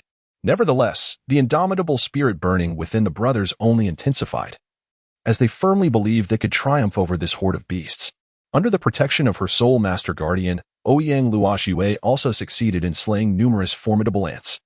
That guardian single-handedly contended with 5 formidable ants of 2,000 years cultivation, while Qian Yuhan, observing the situation at Ouyang Luoshui's side, marveled at the prowess of the Soul Master. He was acutely aware that those 5 ants, each possessing a true strength equivalent to 5,000 years of cultivation, were no small challenge. To confront 5 such powerful adversaries and maintain the upper hand was a testament to extraordinary strength. Qian Yuhan suddenly turned his head, his gaze piercing and intense as it fixed upon the formidable horde of Qianjun ants, each possessing around 6,000 years of cultivation. After a fierce and grueling battle, the soul power within him had dwindled to a mere whisper. He could barely muster the strength to unleash his 4th soul skill 2 more times. In an instant, the resplendent luminous wings on his back unfurled, allowing him to soar gracefully into the air. Simultaneously, the 4th soul ring surrounding him radiated a dazzling brilliance, akin to the brightest star in the night sky. With a commanding shout, he proclaimed, 4th soul skill, baptism of light. In that fleeting moment, hundreds of ethereal swords of light materialized behind Qian Yuhan. These swords, breathtakingly beautiful yet brimming with boundless power, each exuded an aura that sent shivers down the spine. Observing from a distance, Ouyang Luoshui was taken aback, her heart racing with astonishment. Could it be that he has truly transcended his limits? Indeed, he is a rare prodigy. Yet, beyond her shock, a profound sense of joy surged within her, difficult to articulate. Qian Yuhan wielded the divine sword of light with an elegance akin to flowing water. He first raised the sword high, pointing it towards the heavens, as if to pierce the very fabric of the sky. Then, with a powerful sweep of his right hand, he directed the divine sword downward with the force of thunder, targeting the dense swarm of 1,000 Jin ants below. In that fleeting moment, hundreds of light swords seemed to receive a command, soaring towards their objective with a unified howl. Each sword descended like a cannonball from the heavens, moving with the swiftness of lightning. Meanwhile, the 1,000 Jin ants on the ground appeared blissfully unaware of the impending peril. Upon seeing their target vanish, they blindly surged forward. As the first light sword struck down with a resounding crash, the hardened exoskeletons of the leading ants were instantly breached, shattering their defenses. Yet, this was merely the beginning. The second, third, and countless subsequent beams of light fell like torrential rain, relentlessly striking the oblivious ants. One by one, the 1,000 Jin ants met their silent demise under the ferocious onslaught. Some were directly pierced and fell lifeless to the ground, while others, grievously wounded, continued their frantic charge without a hint of hesitation. In that moment, the earth was engulfed in a swirling cloud of dust and a storm of blood, painting a scene of unparalleled carnage. Qian Yuhan observed everything with keen awareness. What was the matter with these formidable ants? It was utterly perplexing. Their power had been significantly augmented, yet they behaved like mindless combat machines, engaging in one-dimensional, reckless assaults. Surely, such bloodthirsty tendencies should not manifest in this manner. While Qian Yuhan was lost in contemplation, he remained oblivious to a Qianjun ant that had just emerged slowly from a subterranean burrow. This was no ordinary Qianjun ant. It had cultivated its prowess for a staggering 80,000 years. Typically, when a Qianjun ant's cultivation reaches 50,000 years, it evolves wings, thereby gaining enhanced agility and offensive capabilities.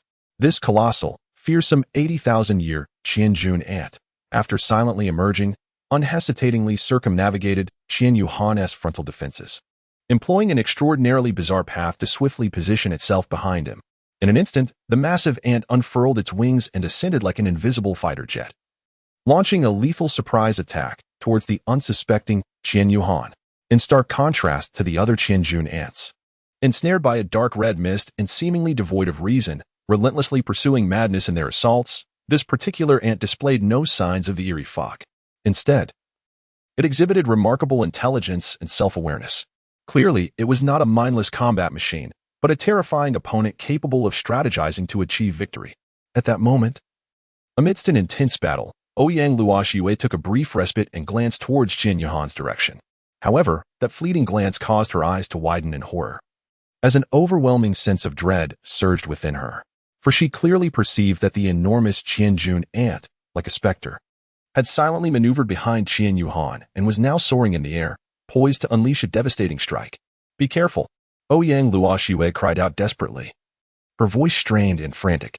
Yet, everything transpired too swiftly. Despite her utmost effort to warn Qian Yuhan, it was ultimately too late. Behind her, a pair of iridescent ice wings unfurled as Ouyang Luoxue soared toward Qian Yuhan. The guards engaged in battle, upon witnessing Ouyang Luoxue's flight, quickly comprehended the situation and shouted, "Miss, be careful." As they yelled, one summoned their martial spirit, transforming into a colossal dark golden fearclaw bear, which swatted away 3 surrounding Qianjun ants of 50,000 years of strength, then rushed toward Ouyang Luoxue, determined to ensure her safety. Ouyang Luoxue was consumed with urgency, acutely aware that she could never reach him in time to provide assistance. Yet, she refused to relent, stretching her right hand forward in a desperate attempt to grasp the figure just meters away. Simultaneously, she shouted hoarsely, "Yuhan." At this moment, the enormous, ferocious Qianjun ant had already dashed like lightning to Qian Yuhan's rear. Its 2 sharp foreclaws, glinting with a chilling light, were raised high, as if prepared to descend with a thunderous force and deliver a fatal blow to Qian Yuhan. Ouyang Luoxue's eyes instantly moistened, tears blurring her vision. Yet she resolutely yearned to draw closer. However, in the next moment, a figure rushed in like a swift gale. It was the guard, transformed into a dark golden fearsome claw bear, who leaped forward, embracing Ouyang Luoxue and bringing her back to the ground. Nevertheless, Ouyang Luoxue's gaze remained steadfastly locked onto Qian Yuhan, unwavering for even a moment. Her eyes were filled with panic and helplessness, utterly at a loss for how to confront the dire situation before her. Meanwhile, Fangya, Tang Xian, and Tang Chen also sensed the extreme peril Qian Yuhan faced, their hearts racing with urgency, wishing they could immediately rush to her aid. However, each was firmly restrained by their respective opponents, unable to break free to provide rescue. As they watched the razor-sharp claws of the ant of 10,000 years poised to strike mercilessly at Qian Yuhan, everyone felt their hearts leap into their throats. In this critical moment, a voice resonated through the heavens, 8th soul skill. "Long time no see, dear friends. Today marks the resumption of updates. And we kick off with a combined chapter, delivering over 6,000 words in one go. I dislike getting stuck in the writing process, hence the 2-in-1 today. Join me again for another 2-in-1 tomorrow, and do nudge me for updates, my brothers. If possible, spare half a minute to support Douluo with some love, I implore you. Dear brothers and sisters. Chapter 100, The Crisis of Yelin City, Part 3. Just as life hung in the balance, a graceful figure surged forth like lightning. It was Han Shui. Upon her arrival, her keen eyes, sharp as a hawk's, immediately detected the immense danger lurking behind Qian Yuhan. Without a moment's hesitation, Han Shui swung her dragon pattern rod, which instantly emanated a dazzling dark red glow. Simultaneously, the pitch-black 8th soul ring beneath her flickered, resembling a brilliant black gemstone radiating mysterious power. With a commanding shout, she unleashed 8th soul skill, Dragon Pattern Dominance. An overwhelming aura erupted from her being. In the blink of an eye, the dragon pattern rod in her hand traversed through space with an imperceptible speed, appearing behind Qian Yuhan as if teleporting. Then, a breathtaking spectacle unfolded. The originally formidable dragon pattern rod transformed into several equally mighty rods, encircling Qian Yuhan and forming an impregnable protective barrier. Each rod was intricately engraved with exquisite golden dragon patterns, now gleaming with resplendent golden light, particularly the main rod positioned behind Qian Yuhan, whose brilliance was so intense it was nearly blinding. In a flash, the ancient ant of 10,000 years, intent on ambushing Qian Yuhan, swung its razor-sharp foreclaws, propelled by a fierce gust as it lunged menacingly toward her. However, at that critical moment, the dragon pattern staff encircling Qian Yuhan sprang to life, swiftly engaging in defense. With a resounding clang, sparks flew as the sharp foreleg of the Qianjun ant collided forcefully with the staff. The dragon pattern shimmered with a golden light, a dragon's head faintly emerging as it roared at the Qianjun ant. Despite the ant's vigorous efforts, it could not budge the dragon pattern staff in the slightest. On the contrary, under the immense force of the backlash, the ant's foreleg fell heavily, crashing to the ground and kicking up a cloud of dust. The residual shockwave sent Qian Yuhan tumbling back to the earth, blood trickling from the corner of his mouth. A clear testament to the ferocity of the clash between the Qianjun ant and the dragon pattern's formidable might. The air rippled like a surging tide, expanding outward. Ouyang Luoxiwei, shielded by the protective essence of the guardian spirit, emerged unscathed, but Mu Qin and the others, having rushed forth to aid Qian Yuhan, were not without injury from the shock. The Qianjun ants they battled also fared poorly, yet more of them surged forth from the ground's crevices, swiftly filling the gaps in their ranks. This is disastrous. There are still more. Mu Qin thought grimly, a sheen of sweat forming on his brow. He hurriedly helped the fallen Feng Yu to her feet, his eyes warily fixed on the massive group of Qianjun ants, each boasting a cultivation level of 2,000. Just 30 meters ahead. Meanwhile, Ouyang Luoxiwei, fully aware of her safety, decisively broke free from the guardian spirit's embrace and rushed toward Qian Yuhan's location. She moved with the grace of a swan, her white gown, now stained with blood and dirt, billowing in the wind, not diminishing her ethereal beauty. At this moment, Qian Yuhan knelt on one knee, his left hand pressing firmly against the ground for support, while his right clutched the brilliant sword of light, which shone with dazzling radiance.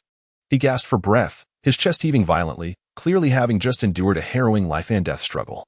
That was close. I nearly lost my life here. Fortunately, Director Han arrived just in time to assist, using her formidable dragon pattern staff to block the fatal blow from that ferocious beast, Qian Yuhan murmured, still haunted by the near miss.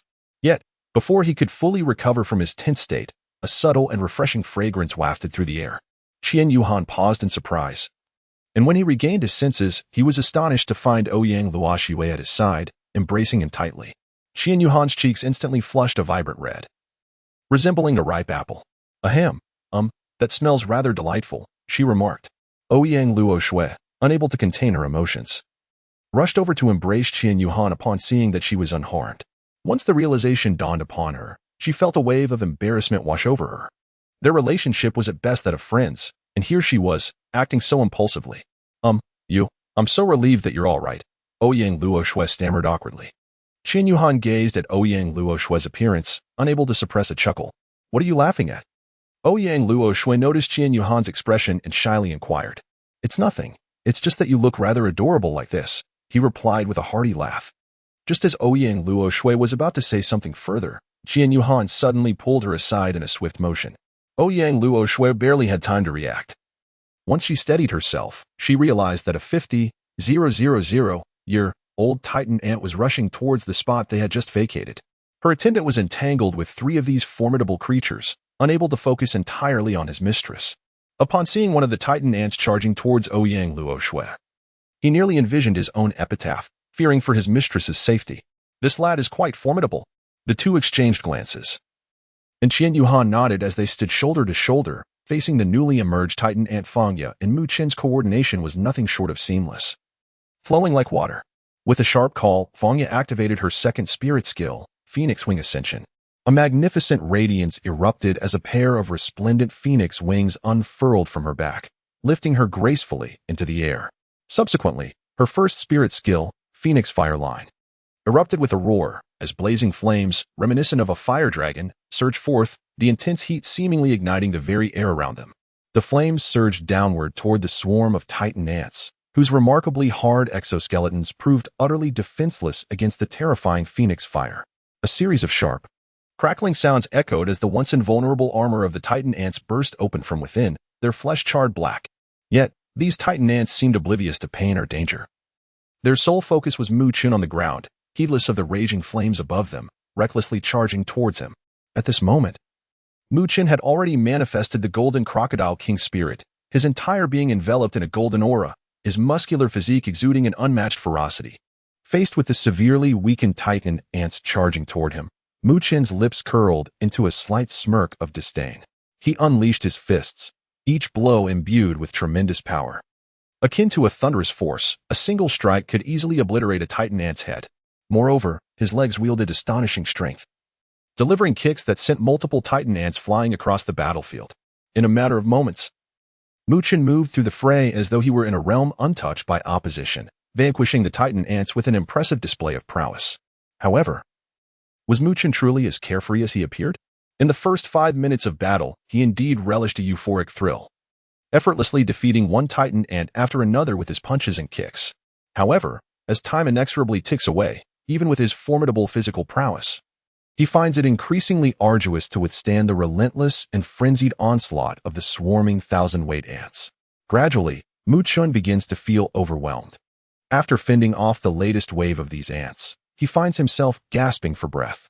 Fangya, too, has exhausted her soul power, rendering her unable to sustain the Phoenix Wing ascending skill, and she descends back to the ground. These wretched creatures are relentless.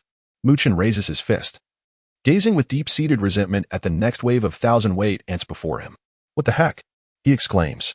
Mu Chen and Fangya exchange troubled glances, both furrowing their brows as they simultaneously utter, 8,000-year thousand-weight ants. Indeed, what lies ahead for Mu Chen and Fangya is a daunting swarm of over a dozen ants, each possessing the strength of 8,000 years. At that moment, Tang Xian, situated at a distance, notices Mu Chen's dire predicament. Anxiously, he opens his mouth to say, "Chinner, we must hasten to eliminate these foes. Third brother is in urgent need of our support." However, before he can finish his sentence, a formidable thousand-weight ant, boasting a cultivation of 6,000 years, suddenly launches an attack, leaping high before bringing its massive axe crashing down upon Tang Xian. The strike lands squarely on the heavenly thunder hammer that Tang Xian grips tightly, producing a deafening roar. The sheer force of the impact sends him staggering backward, forcing him to take several steps before he can regain his balance. His hands are numb from the force, and his arms tremble slightly. How infuriating! Tang Xian mutters under his breath. He quickly turns to his brother Tang Chen, who is also embroiled in a fierce battle, only to find that Tang Chen's condition is equally dire. Tang Chen's complexion is pale, beads of sweat rolling down his forehead. Clearly drained from exertion yet still unable to fend off the ferocious assault of numerous thousand-weight ants. Witnessing this, Tang Xian's anxiety intensifies, akin to a raging fire consuming his chest. Yet, with their own survival at stake, how could they possibly break through the encirclement and rush to aid Mu Chen? Meanwhile, as Qian Yuhan and Ouyang Luoxue are fully engrossed in a fierce battle against a thousand-weight and of 50,000 years of strength, they are utterly oblivious to the situation on Mu Chen's side. On the other front, Director Han, after a grueling struggle, manages to severely injure the 8,000-year ant before finally slaying it. However, an unexpected turn of events occurs, just when everyone believes the situation has been brought under control. A massive three-headed earth fiend python suddenly emerges from an unknown source. At first glance, the massive body of this three-headed earth abyss python appeared to be on par with the commonly encountered 30,000-year level soul beasts, leading to an initial lack of concern. However, once Director Han engaged with the creature, she was astounded to discover the grave error in her prior assessment. This was not merely an ordinary earth abyss python. It was a rare mutated soul beast. Despite its size resembling that of a standard 30,000-year earth abyss python, its true cultivation level soared to a terrifying 90,000 years. Witnessing Mu Chen ensnared in an extremely perilous situation filled Director Han with urgency, compelling her to want to rush to his aid immediately. Alas, she found herself tightly bound by this formidable three-headed earth abyss python, unable to extricate herself. In that moment of distraction, with her heart consumed by concern for Mu Chen's safety, the cunning python seized the opportunity, striking ferociously with its tail and delivering a heavy blow to Han Shui. Mu Chen and Fangya both understood that those around them were preoccupied with their own battles and could not divert their attention to assist. Yet, matters worsened as Fangya's soul-guiding device, intended for emergencies and capable of restoring soul power, had been completely depleted. Faced with such despair, both shared an unspoken yet resolute conviction they would not surrender. Just then, a horde of ruthless, soulless 8,000-year Titan ants surged toward them like a relentless tide. Gritting his teeth against the agony of his nearly exhausted soul power, Mu Chen summoned the last vestiges of his strength to forcibly unleash his soul-bone skill, the Demon Wolf Tempest. Simultaneously, Fangya unhesitatingly invoked her ultimate move, the Phoenix Fire line, coordinating seamlessly with Mu Chen. In an instant, their two formidable assaults intertwined, forging a cataclysmic force that obliterated nearly half of the advancing Titan ant swarm. However, as Mu Chen had executed his soul-bone skill under extreme strain, he suffered severe backlash. Blood erupted from his mouth, and his body swayed precariously, clearly at its limit. Observing this, Fangya's heart raced with anxiety as she hurriedly supported Mu Chun, who was on the brink of collapse. Looking into Fangya's worried eyes, Mu Chen's gaze flickered with a resolute glimmer, as if he had made a momentous decision in an instant. At that moment, the remaining Titan ants launched another assault. And Fangya, preoccupied with the injured Mu Chen, found herself unable to organize an effective defense in time. In a swift motion, Mu Chen turned abruptly.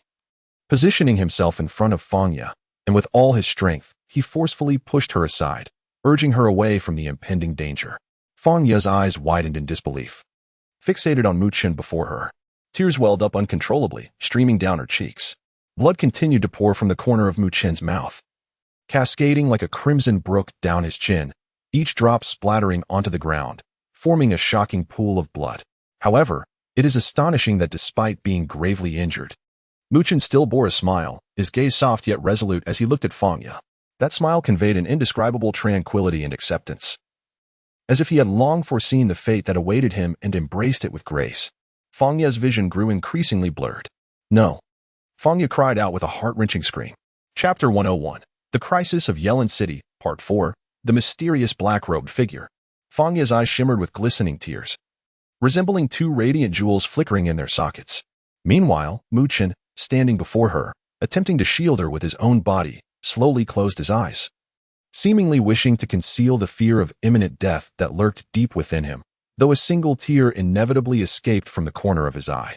At that moment, a voice thundered like a clap of lightning, suddenly piercing the silence that enveloped them. Third soul skill, Sword Shadow Heavy. This unexpected sound jolted Mu Chen from his sorrowful reverie, causing him to snap open his tightly shut eyes and whirl around, his gaze urgently searching for the source of the voice. Not far away, a massive silver-blue sword was embedded in the ground, its blade radiating a blinding light, as if it could rend the darkness itself. Surrounding this colossal sword, countless silver sword shadows whirled like lively spirits, each one exuding a chilling aura of lethal intent, saturating the atmosphere with a palpable tension. Zhao. Mu Chen could not help but call out this name, his face alight with a mingling of surprise and hope. The timely savior was none other than Zhao, who had hastily gathered his belongings and rushed from the hotel upon hearing the alarm. At that moment, Zhao emanated an overwhelming aura of strength. The third soul skill he unleashed had formed a formidable whirlwind of sword shadows, roaring as it surged towards the enemies. Yet, in the face of such a terrifying assault, the ferocious thousand-gene ants showed no signs of retreat. They charged forward fearlessly, like a death-defying battalion, plunging directly into the death-laden whirlwind of sword shadows. Zhao, witnessing the scene before him, furrowed his brow in deep concern and confusion. What on earth is happening with these soul beasts? His gaze remained fixed on the frenzied onslaught of the soul beasts, contemplating strategies to counter them. At this moment, Mu Chen gasped for breath, speaking in broken phrases. These creatures are no trifling matter. They seem utterly mad, heedless of anything but their reckless charge. Before he could finish, he suddenly appeared to be drained of all strength, his body collapsing weakly downward. At this critical moment, Fangya acted swiftly, taking a decisive step forward to steady the faltering Mu Chen. Grateful, Mu Chen cast a glance at Fangya, a knowing smile gracing his face. However, this tender scene was short-lived, interrupted by Zhao, who was acutely aware of the dire situation and the necessity for unwavering focus. He swiftly turned, reaching into his backpack to retrieve several soul-guiding devices emanating a faint glow, and promptly approached Mu Chen, handing them over with urgency. Quickly use this to restore your soul power. I can hold on a bit longer. You all need to regroup. With that, his gaze sharpened as he gripped the shimmering 7-kill sword tightly, advancing fearlessly toward the daunting swarm of 8,000 your thousand gene ants. With a fierce shout, he unleashed his first soul skill, Sword Chi. In an instant, the yellow first soul ring beneath his feet blazed to life, radiating like a burning flame. Simultaneously, the 7-kill sword in his hand burst forth with brilliant light, its dazzling silver luminescence nearly blinding. In the blink of an eye, Zhao's form flickered as he executed a horizontal strike, sending forth a tangible silver sword chi that howled with unparalleled ferocity, akin to a ferocious silver dragon unleashed, clawing its way toward the remaining half of the ant swarm. The sheer might of this attack seemed capable of tearing the very heavens apart. The defensive capabilities of these 1,000-gene ants were indeed formidable. They had previously withstood Zhao's third soul skill attack with their incredibly hard exoskeletons. Yet, confronted with this terrifying sword chi, despite their desperate resistance, cracks began to appear in their shells, some even shattering completely. In the blink of an eye, Zhao sword chi struck the foremost ant's powerful front claw with such speed that it was almost imperceptible. A sharp crack echoed as the robust claw fell, severed like a broken branch. Moreover, the residual force of the sword chi arced through the air, accurately ricocheting off to strike the neck of another ant positioned diagonally behind. With a muffled thud, its head exploded like a ripe watermelon, blood splattering forth and contrasting vividly with the silver sword chi, creating a gruesome yet breathtaking tableau. In an instant, this unfortunate ant lay lifeless on the ground.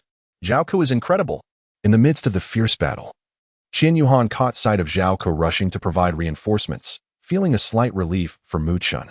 Additionally, he witnessed the formidable attack Zhao unleashed, a clear testament to the remarkable enhancement bestowed by the 7 Absolute Lotus. "Did he come with you?" inquired Ouyang Luoxue, her curiosity piqued. "Indeed. He accompanied me to this city for exchange and learning," came the reply. Qian Yuhan responded hastily, however, before his words could fully escape his lips. His expression drastically shifted as he shouted loudly, "Be cautious." Suddenly, a formidable 1,000-gene ant, boasting a strength equivalent to 50,000 years, swooped down from the heavens, charging aggressively towards the two of them. Without a moment to ponder, Qian Yuhan instinctively raised the divine sword of light in his hand, bracing himself to withstand this unexpected ferocious assault. In an instant, a breathtaking contest of strength unfolded between Qian Yuhan and the 1,000-gene ant. Gripping the hilt of his sword tightly, his muscles tensed, he valiantly resisted the immense pressure exerted by the ant's razor-sharp forelimbs. After a tense standoff, Qian Yuhan unleashed a surge of formidable power, successfully forcing the ant's claws away. At that moment, Ouyang Luoxue reacted swiftly. The ice spirit staff in her grasp immediately radiated a chilling light, followed by a torrent of frigid air that struck the ant's legs with pinpoint accuracy. In the blink of an eye, the ant's limbs were firmly encased in ice, rendering it immobile. Its wings beat furiously behind it, desperately attempting to ascend into the sky. Yet, no matter how forcefully the 1,000-gene ant struggled, its legs seemed as if they were cemented in place, only able to sway and thrash in a futile effort. Observing this predicament, Qian Yuhan wasted no time in executing his ultimate technique. His radiant wings unfurled dramatically, and the 4th soul ring shimmered with blinding brilliance. With a fierce shout, baptism of light, countless swords of light cascaded down like a torrential downpour, enveloping the 1,000-gene ant in an overwhelming assault. Faced with this relentless barrage of shimmering blades, the ant, despite its desperate thrashing and anguished roars, ultimately found itself unable to withstand such a powerful onslaught. Eventually, under the continuous deluge of sword strikes, its once impenetrable armor began to fissure, gradually shattering, simultaneously as it swayed and exerted force with its lower limbs. The thick ice began to crack, fissures widening and deepening. Once Qian Yuhan's 4th soul technique concluded, the 1,000-gene ant finally broke free from Ouyang Luoxue's icy grip. With her serene voice resonating, Ouyang Luoxue invoked her 3rd soul technique, Cage of Ice. Gripping her ice spirit staff firmly in her left hand, she began to raise it slowly. At that moment, the purple 3rd soul ring encircling the staff flared brilliantly, emanating a dazzling light. In an instant, a radiant blue beam erupted from the tip of the staff, akin to a bolt of lightning striking the ground. Almost immediately, beneath the 1,000-gene ant's feet, a colossal cage ascended at a speed visible to the naked eye. This cage was entirely composed of robust ice crystals, its translucent surface glimmering with an unnerving cold light. Just as the cage formed, the once menacing 1,000-gene ant, intent on continuing its forward assault, miscalculated its momentum and crashed violently into the unyielding wall of the cage. A resounding thud echoed through the air as the ant was rebounded, crashing heavily to the ground. However, it did not yield to despair. Instead, it immediately took to the air once more, lunging fiercely towards the icy prison's walls, yet the effort proved futile. This frigid confinement was not only remarkably sturdy, but it also emanated an excruciating chill that seemed capable of penetrating the very soul, causing the surrounding air to crystallize into frost, instilling a sense of dread in anyone who dared to approach. In truth, evading Ouyang Luoxue's formidable 3rd soul skill was not an impossibility. One could escape unscathed simply by swiftly darting beyond its effective range before the technique fully manifested. Unfortunately, this 1,000-gene ant had only just managed to break free from Ouyang Luoxue's icy shackles, leaving it no time to react before it found itself ensnared within this frigid prison. Despite its remarkable flying prowess, within the confines of this cramped space, it could only flail about like a headless fly, incessantly colliding with the unyielding walls of its cage. Ouyang Luoxue and Qian Yuhan exchanged glances, The reason they struggled so fervently against this 50,000-year-old thousand-gene ant was due to their depleted soul energy. Forcing the release of soul skills at this juncture would undoubtedly result in backlash, thereby jeopardizing one another. Thus, temporarily restraining the thousand-gene ant to allow themselves time to recuperate their soul power became their paramount concern. The duration of this beast tide was uncertain, making sustained combat capability essential for their current needs. Qian Yuhan possessed 2 soul-guiding devices for restoring soul power after handing one to Ouyang Luoxue. He hastily commenced his own recovery. Amidst the battlefield, they could only evade the thousand-gene ant and other soul beasts emerging from the earth while striving to replenish their soul energy. At that moment, Han Shui resolutely unleashed her 7th soul skill, the Dragon Pattern Staff's martial spirit embodiment. In an instant, a brilliant silver light erupted, enveloping her entire being. As the radiance dissipated, onlookers beheld a resplendent set of silver armor tightly adorning her figure. The armor sparkled with an enigmatic and captivating luster, and upon closer inspection, intricate golden dragon patterns were meticulously engraved upon its surface. These dragon motifs appeared so lifelike that they seemed poised to take flight at any moment, bearing their fangs and claws. Clad in the armor bestowed by her martial spirit's true form, Han Shui exuded an air of elegance and might akin to a goddess of war descending from the heavens, firmly restraining the powerful high-level soul beasts on the battlefield. With commanding shouts of "Ya! He! Her voice resonated as the dragon-patterned staff in her hand swung forth like lightning, delivering a series of ferocious strikes, each aimed precisely at the vulnerable points of the soul beasts. Regardless of whether they boasted 10,000 or 40,000 years of strength, none could withstand her onslaught. Each was sent flying from her blows, crashing heavily to the ground, unable to rise again. Simultaneously, on the city walls, Bai Li Qian displayed equal prowess. Firmly grasping 2 formidable Qian Kuan divine spears, he moved like a phantom through the throngs of soul beasts, unleashing a tempest of carnage and bloodshed wherever he went. The 2 divine guns danced in his hands, at times transforming into 2 roaring dragons that soared through the air, and at other moments piercing forth like shooting stars racing toward the moon. The mastery of his technique was nothing short of extraordinary. From a distance outside the city of Yelin, one could see the towering flames erupting from the city walls, thick clouds of smoke billowing upwards. Enormous corpses of soul beasts were continuously catapulted from the walls, crashing heavily to the ground and splattering blood in every direction. The crimson blood coalesced into rivers, slowly cascading down the walls and staining the ground a vivid red, a sight both shocking and appalling. At that moment, Yelin had transformed into a veritable hell on earth, permeated with the essence of death and terror, reminiscent of a nightmarish battlefield. Within the vast forest to the west of Yelin, 2 mysterious figures clad in black robes stood silently in the depths of the tranquil woods. They remained motionless, hands clasped behind their backs, resembling statues. However, upon closer inspection, one might be astonished to notice that tendrils of black mist enveloped their forms, swirling as if alive, casting an eerie and sinister atmosphere over the scene. Even more chilling was the fact that if a soul master, recently engaged in fierce combat with the frenzied soul beasts, happened to pass by, he would be struck with disbelief at the sight of the dark red vortex pattern vividly emblazoned upon the black robes of the 2 figures, identical to those on the bodies of the rampaging soul beasts. This pattern appeared as if stained with blood, emanating a malevolent and oppressive aura. At that moment, the taller of the 2, a bald man with a gleaming head, slightly bowed and offered a respectful salute to the other figure in black. Addressing him with deference, "My lord, in my humble opinion, the time has come. May we proceed?" He then raised his gaze to the figure before him, his eyes reflecting a sense of urgency, eagerly awaiting a command. Yet, the one referred to as "my lord" made no verbal response, merely raising his right hand in a subtle gesture, as if to indicate that his subordinate should act according to the plan. Without hesitation, the bald man vanished in a flash, disappearing like a wraith, leaving behind only a wisp of black mist lingering in the air, a testament to his recent presence, once the figure had completely faded from view. The enigmatic individual cloaked in black lowered his voice and let out a chilling laugh. "Evenly matched? Huh. How could such a scenario ever unfold? Absolutely not. That mundane outcome would be far too dull."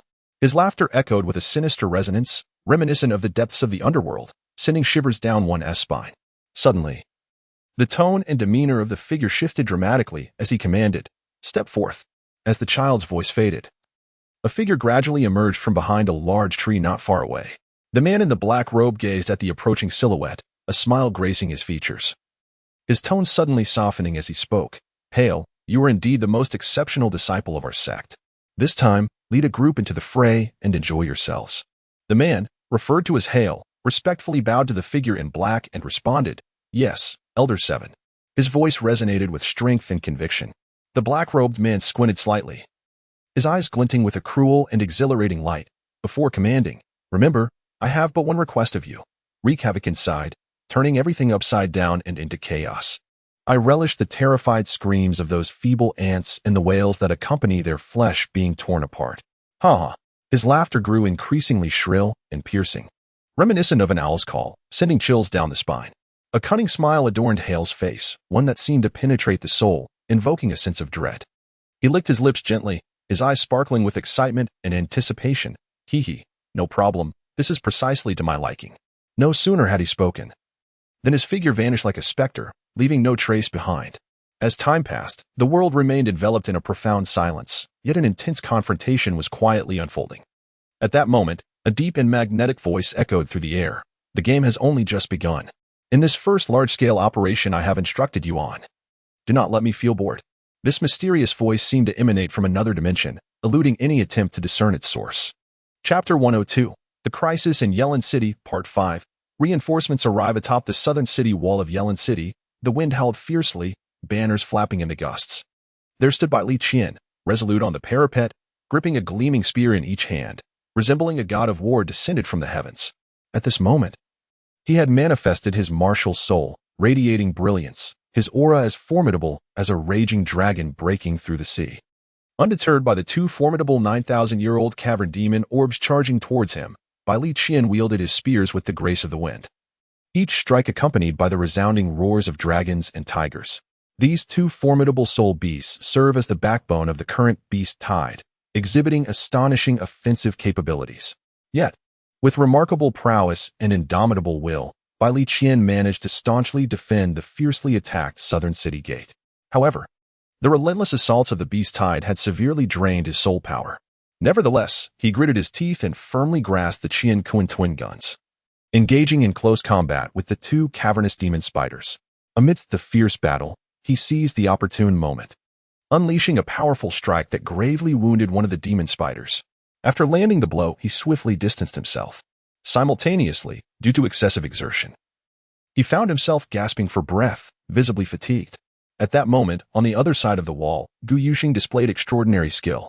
With a thunderous momentum, he swiftly dispatched 3 50,000-year-grade phoenix-tailed coxcomb snakes surrounding him, then unhesitatingly raced towards Bai Li Qian's position.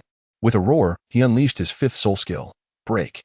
The seemingly unadorned spear in his hand pierced through the air like a bolt of lightning, its speed so swift that it generated not even a whisper of wind. In an instant, the spear tip struck the head of the cavernous demon spider, which had just been gravely injured by Bai Li Qian, unleashing a powerful shockwave. A resounding explosion echoed as the demon spider's head shattered, brain matter splattering, creating a scene both gruesome and shocking. "Well done, Yuxing," Bai Li Qian exclaimed, turning to see Gu Yuxing arrive like a timely downpour of rain. A wave of joy surged within him as he hastily retrieved the soul guide device he had prepared in advance. The soul guide shimmered with a faint yet reassuring light, as if it contained boundless energy and hope. Clutching this lifeline, Bai Li Qian wasted no time and focused intently on absorbing the soul power within.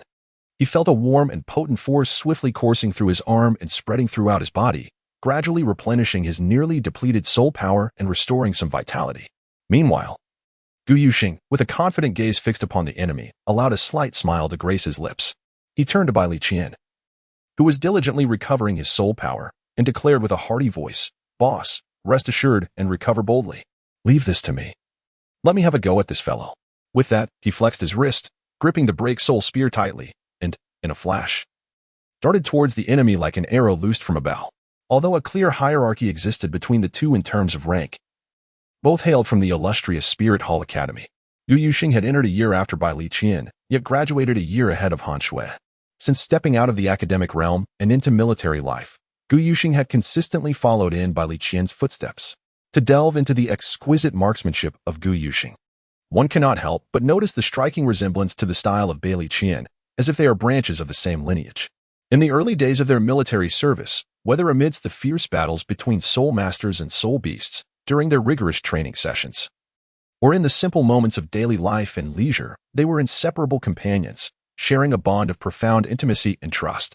Whenever Bailey Qian received a promotion, he would invariably extend his hand to elevate his dear brother, Gu Yuxing.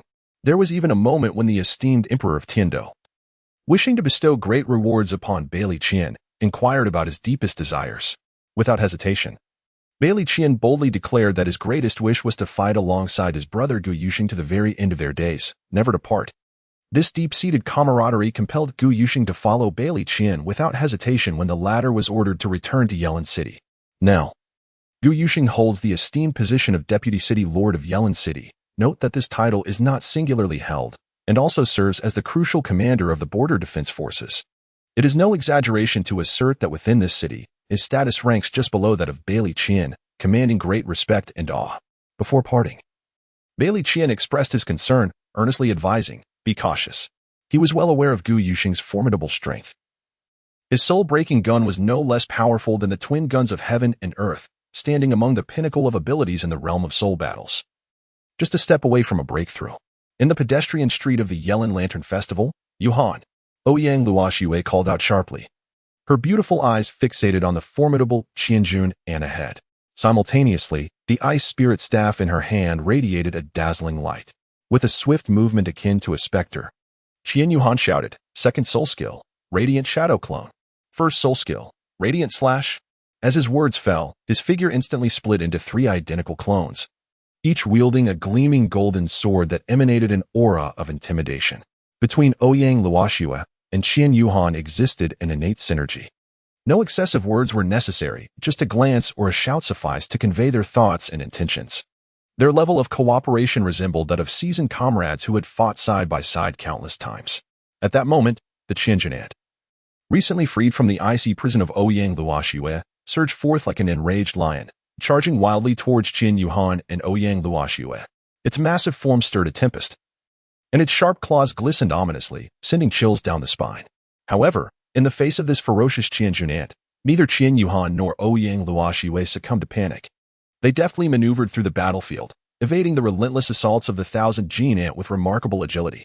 In the midst of their evasive actions, the two did not neglect to recalibrate their own states, striving to restore their soul power.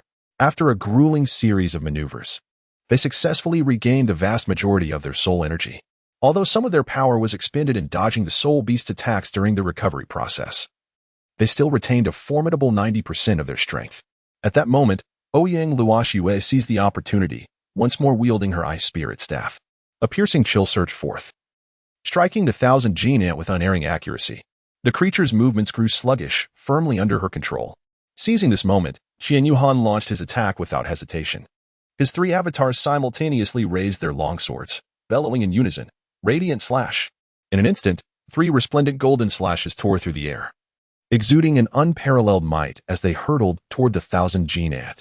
These golden strikes resembled bolts of lightning, their overwhelming force undiminished by the number of avatars. They descended with blinding speed upon the creature, creating a thunderous roar. With a series of chilling sounds, the ant's razor-sharp forelimbs fell to the ground like severed branches, rendered powerless. Simultaneously, not far behind the Thousand Gene Ant, a pitiful ghost tiger's head rolled away. This outcome was not incidental. One of Qian Yuhan's avatar attacks had veered off course, striking a 5,000-year-old ghost tiger instead of its intended target, complicating the situation drastically. However, at that moment, Ouyang Luoxue's ice spirit staff had inexplicably vanished, replaced by a long, deep blue blade firmly gripped in her right hand. This blade, adorned with a multitude of dazzling gems, radiated a brilliant light while exuding an imposing and majestic aura, as if one could feel an oppressive force merely by approaching it. Ouyang Luoxue had silently switched her martial soul. The weapon she now wielded was her second martial soul, the Ice God Battle Blade. Though this blade was currently enhanced by only a single soul ring, it was no ordinary ring, but a 10,000-year soul ring. After Qian Yuhan successfully unleashed his first soul skill, he was suddenly struck by the realization that behind the 3 yellow slashes, there followed a blue shard of ice strike. This icy slash was as swift as lightning, cleaving towards the neck of the Thousand June Ant with astonishing precision. In the blink of an eye, the colossal head of the Thousand June Ant was severed from its body, blood splattering in all directions. As Qian Yuhan completed his light shadow clone technique, the 2 luminous clones darted back to his original form like shooting stars. At this moment, Qian Yuhan's expression was one of utter astonishment, his gaze firmly fixed upon the figure of Ouyang Luoshui across from him. He pondered inwardly, is this the might wielded by a master of the powerful assault-type soul skills? It is indeed terrifying, reflecting on the prior fierce arena battle. He realized that had Ouyang Luoshui unleashed her mysterious and formidable domain ability, combined with the razor-sharp long blade in her grasp, the consequences would have been unimaginable. At this thought, Qian Yuhan involuntarily inhaled sharply, instinctively wiping his forehead, but there was not a single drop of sweat present. Regaining his composure, he slowly spoke. Truly formidable. Before he could finish, Ouyang Luoshui's lips curled into a subtle smile, radiating a knowing expression. In that moment, it felt as though time stood still. Her smile blossomed like spring flowers, dazzling and captivating, indeed a sight that could enchant the soul. However, just as Qian Yuhan was about to immerse himself in this fleeting moment of beauty, a sudden exclamation broke the tranquility of the air. Be careful. This warning rang out like a thunderclap, shattering the silence in an instant. Qian Yuhan's heart jolted, and he turned towards the source of the voice. Realizing it was Han Shui who had issued the alert, he quickly became aware that an unexpected situation had arisen where Tang Xian and Tang Chen were located. Qian Yuhan shook his head, internally scolding himself. Qian Yuhan, you are truly starving. How utterly disgraceful. Don't you realize the battle is still ongoing? With no time for further contemplation, Qian Yuhan swiftly darted toward the scene of the incident like an arrow released from a bow. Simultaneously, Ouyang Luoshui, sensing the urgency of the situation, did not hesitate to follow closely behind to provide support. Meanwhile, Zhao Ke, after confirming that Feng Ye and Mu Chen had fully recovered, hastened toward the direction of Tang Xian and Tang Chen, eager to assist them. Before him, Qian Yuhan squinted at the soul beast in front, the dark gold fearsome claw bear. The crowd, in unison, articulated each word deliberately. This dark gold fearsome claw bear possessed an astonishing cultivation level of 50,000 years. Its ferocity was truly staggering, as it was fully capable of engaging in fierce combat with 2 or 3 soul saints without losing ground. At that moment, Han Shui suddenly took note of this mysteriously appearing dark gold fearsome claw bear, a sense of foreboding swelling within her. It was clear that confronting such a formidable being, with its 50,000 years of cultivation, was beyond the capacity of these youngsters. Despite having witnessed the exceptional performance of these extraordinarily gifted children in this thrilling battle, a combat prowess that exceeded her initial expectations, bordering on monstrous, she found it hard to believe. It made her question whether her previous understanding of the world as a little prodigy had been overly narrow. Yet, the dark gold fearsome claw bear they were about to confront was simply insurmountable. The disparity in strength was too vast, too stark. At this crucial moment, however, Han Shui herself was ensnared by other high-ranking soul beasts, unable to escape to aid the children. She anxiously glanced at the guardian fighting to protect Ouyang Luoshui, only to find the situation equally dire. That guardian was currently facing an 80,000-year level ghost tiger alone, struggling immensely, and any attempt to support others was rendered futile. The First Legion of the Tiando Empire's Border Guard, Team 102, has arrived to provide assistance. This shout resonated like thunder, echoing throughout the battlefield.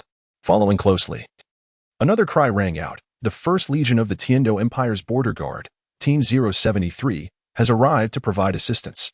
Just 10 minutes prior, atop the towering and sturdy walls of the South City Gate, Bai Li Qian and Gu Yuxing led a group of volunteers from various locales, valiantly resisting the tidal wave of soul beasts surging forth. Their figures appeared somewhat fragile amidst the fierce battle, yet each individual stood undaunted, exerting their utmost to combat the enemy. At this juncture, a rousing horn sounded, piercing the tense and oppressive atmosphere of the battlefield. Upon hearing that sound, Bai Li Qian's previously tense expression instantly transformed into one of joy, the corners of his mouth curving upwards as he murmured softly, "Reinforcements have finally arrived." It was as if he could glimpse the dawn of victory shimmering just ahead. Chapter 103, The Crisis in Yelin City, Part 6, Reinforcements? They have arrived. Han Shui gazed at the timely reinforcements rushing in like a refreshing rain, and the enormous weight that had been pressing on her heart finally lifted. She understood that with these formidable allies by their side, Qian Yuhan and the others were now relatively safe from peril.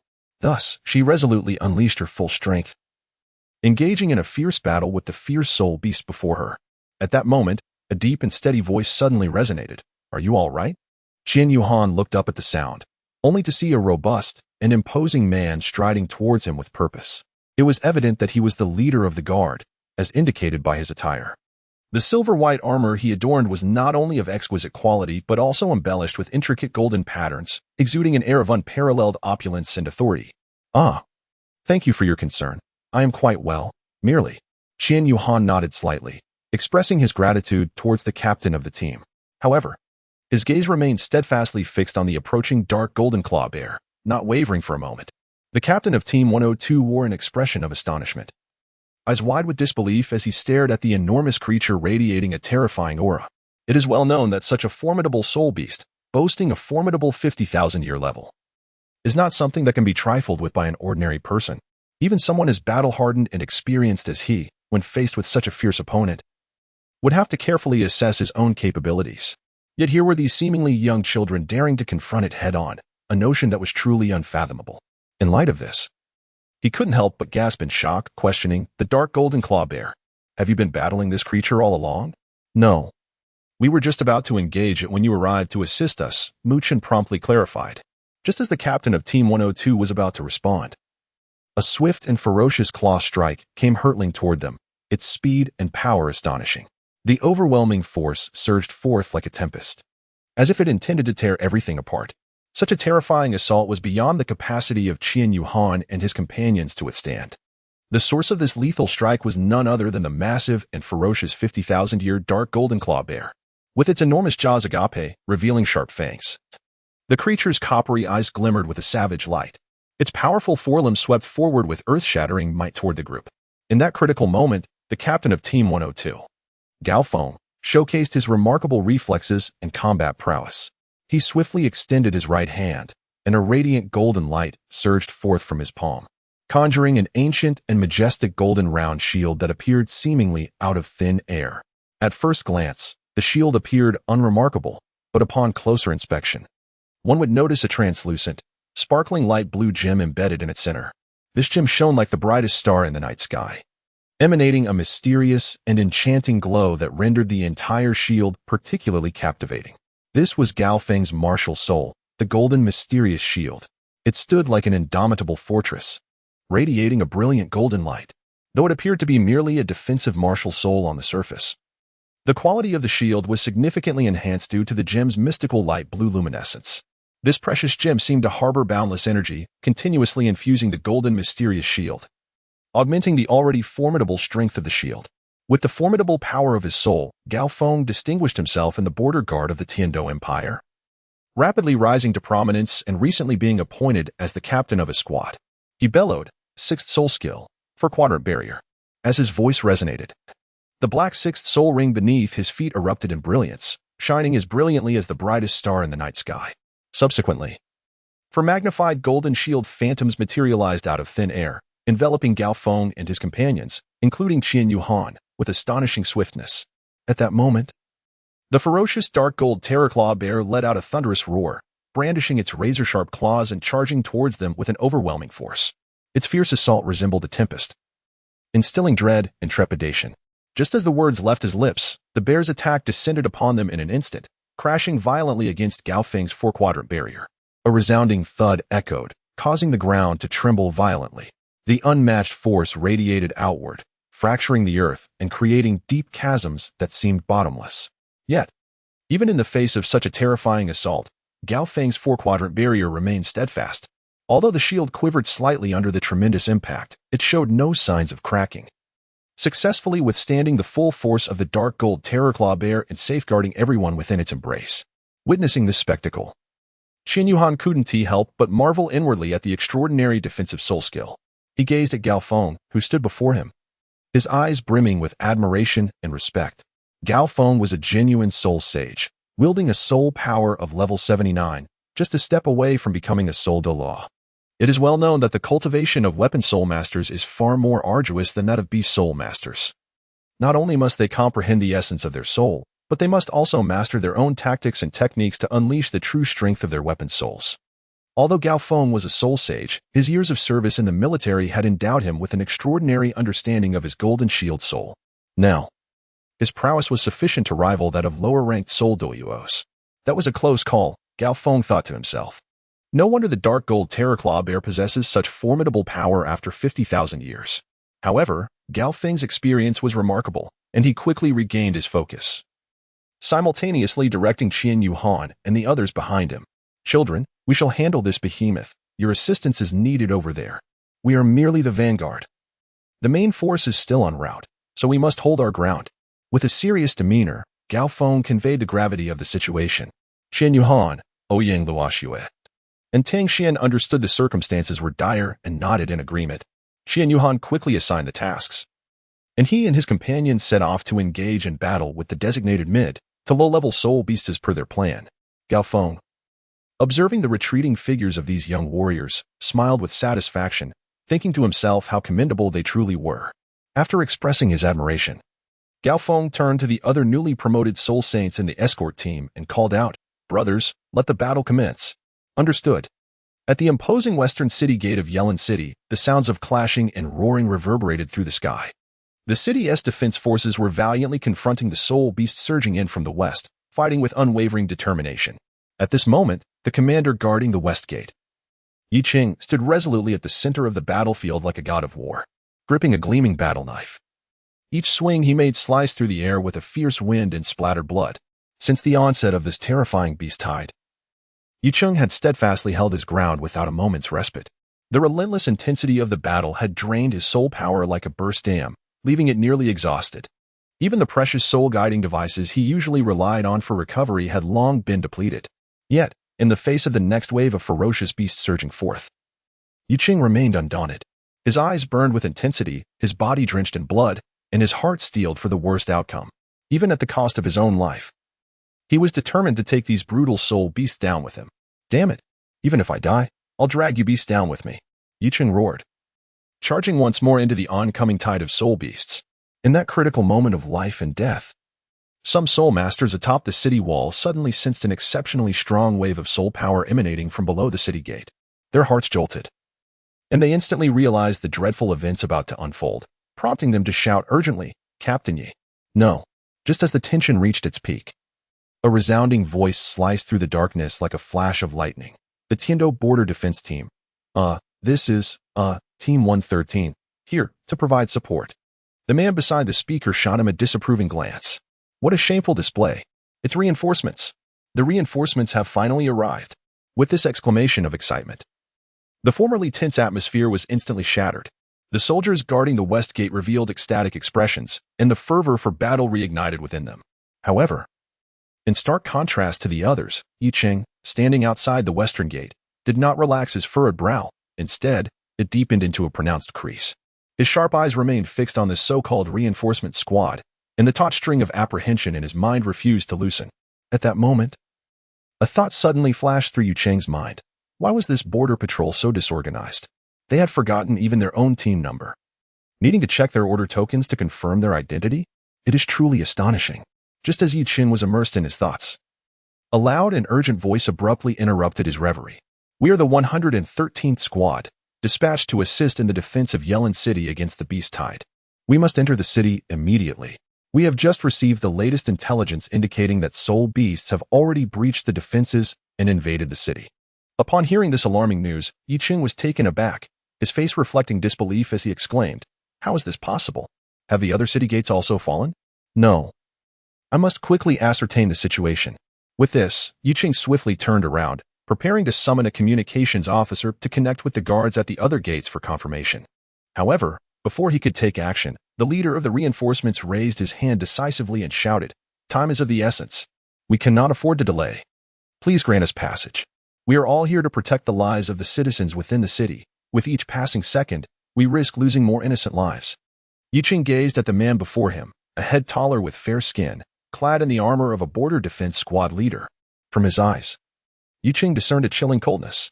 Frowning, he was approached by a soldier reporting, "Captain Yi, the Yelin Lantern Festival pedestrian street has been struck by soul beasts. 2 squads have already entered to assist from the southern gate. This is the report from the southern gate." Yi Qing contemplated the southern gate, where City Lord Bailey is stationed. "My apologies, gentlemen. I appreciate your understanding." He signaled for the gates to be opened.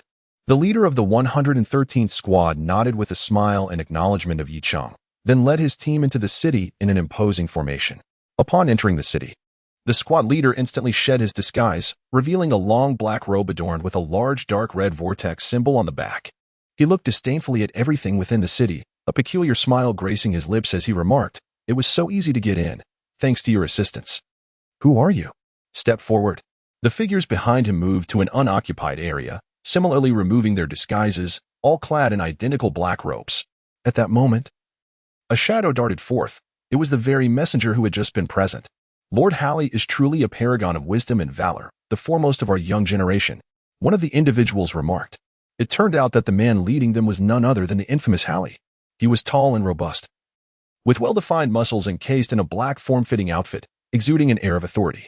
His eyes, deep as a well, shimmered with a blend of coldness and cunning, sending shivers down one's spine. "Ha ha ha, such flattery is delightful. I am thoroughly pleased." Halley laughed heartily, his voice booming, as if the very heavens echoed with the sound of his brazen mirth. Reveling in the sycophantic words of those around him, Halley wore a look of pride, clearly relishing in the lavish praise. He relished the sensation of being surrounded and elevated above others, secretly indulging in the moment. However, as the laughter of the crowd began to subside, Harley's expression suddenly turned serious, and he spoke with gravity. "But everyone must not let their guard down. Nor should they underestimate the situation. Our incursion here, in accordance with the Elder Seven's directives, has but one objective: to create chaos." A glimmer of coldness flickered in Harley's eyes as he uttered these words. At that moment, a figure who had appeared like a wraith spoke up. "Indeed, Lord Harley speaks the truth. I am known as Liuzi, and I have successfully infiltrated this city from the very beginning. Upon receiving the secret missive from Elder Seven, I surmised that you would disguise yourself as a support team. Thus, I have been discreetly observing the situation within the city.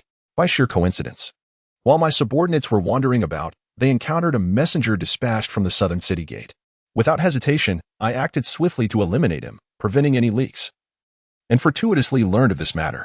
I arrived just in time at the western city gate to overhear your words, and I was fortunate to assist you in substantiating the evidence." Liuzi revealed a cruel smile as he finished speaking. "Well done, Liuzi. Thank you. I had momentarily erred in my reasoning, fabricating an excuse. Had you not intervened, we might have been exposed. After the mission's completion, I shall treat you to a drink." Harley's proud demeanor betrayed a hint of humility as he clapped Liuzi on the shoulder. Nearby, another subordinate inquired eagerly, "Lord Harley, what are your plans next?" Harley's lips curled into a sinister smile, his once fair visage now exuding an unsettling aura. He replied slowly, "In that case, let us proceed to that location and revel in our endeavors. Remember, all must maintain their disguises. Revealing our true identities is not an option. Once the opportune moment presents itself." Though he did not complete his thought, the others comprehended his intentions and nodded in agreement. As the battle raged on in the Yellen Lantern Festival, the presence of two support teams had alleviated some of the troubles on the bustling pedestrian street. Muchen finally found a moment to rest, collapsing into a corner and gasping for breath. The Soul Masters from Teams 073 and 102, being elite forces, had delivered devastating strikes against the spirit beasts upon their arrival, unleashing their fourth and fifth soul abilities, causing the ground to tremble with the impact. Thanks to Captain Gao and Team 073's timely support. "Oh, my hips are killing me," Muchen muttered under his breath. Fangya closely followed Muchen, having endured a harrowing battle alongside him. Now, she too was exhausted, sitting beside him and panting heavily, seizing the opportunity for a brief respite. In the past half hour, each fleeting moment has been fraught with the tension of life and death, a far cry from mere child's play. For these young souls, the brutality and intensity of such battlefield scenes are utterly unprecedented, especially for tender adolescents like Fangya and her peers. What opportunity have they had to witness such a terrifying spectacle? Even Ouyang Luoxue, a girl endowed with relatively ample combat experience, has only participated in ordinary soul battles within her family's Ice God Soul Arena. Yet fate has mercilessly thrust them into a pinnacle competition.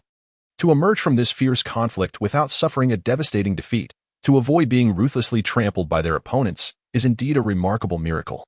Thank you. I truly appreciate your presence. Had it not been for your protection, I fear I would have. Fangya gazed at the weary Muchen beside her, her voice quivering slightly as tears began to glisten in the corners of her eyes, slowly expressing her heartfelt gratitude. "Oh, don't mention it. It's merely a trifling matter, really," Muchen stammered, feeling flustered as he awkwardly scratched the back of his head.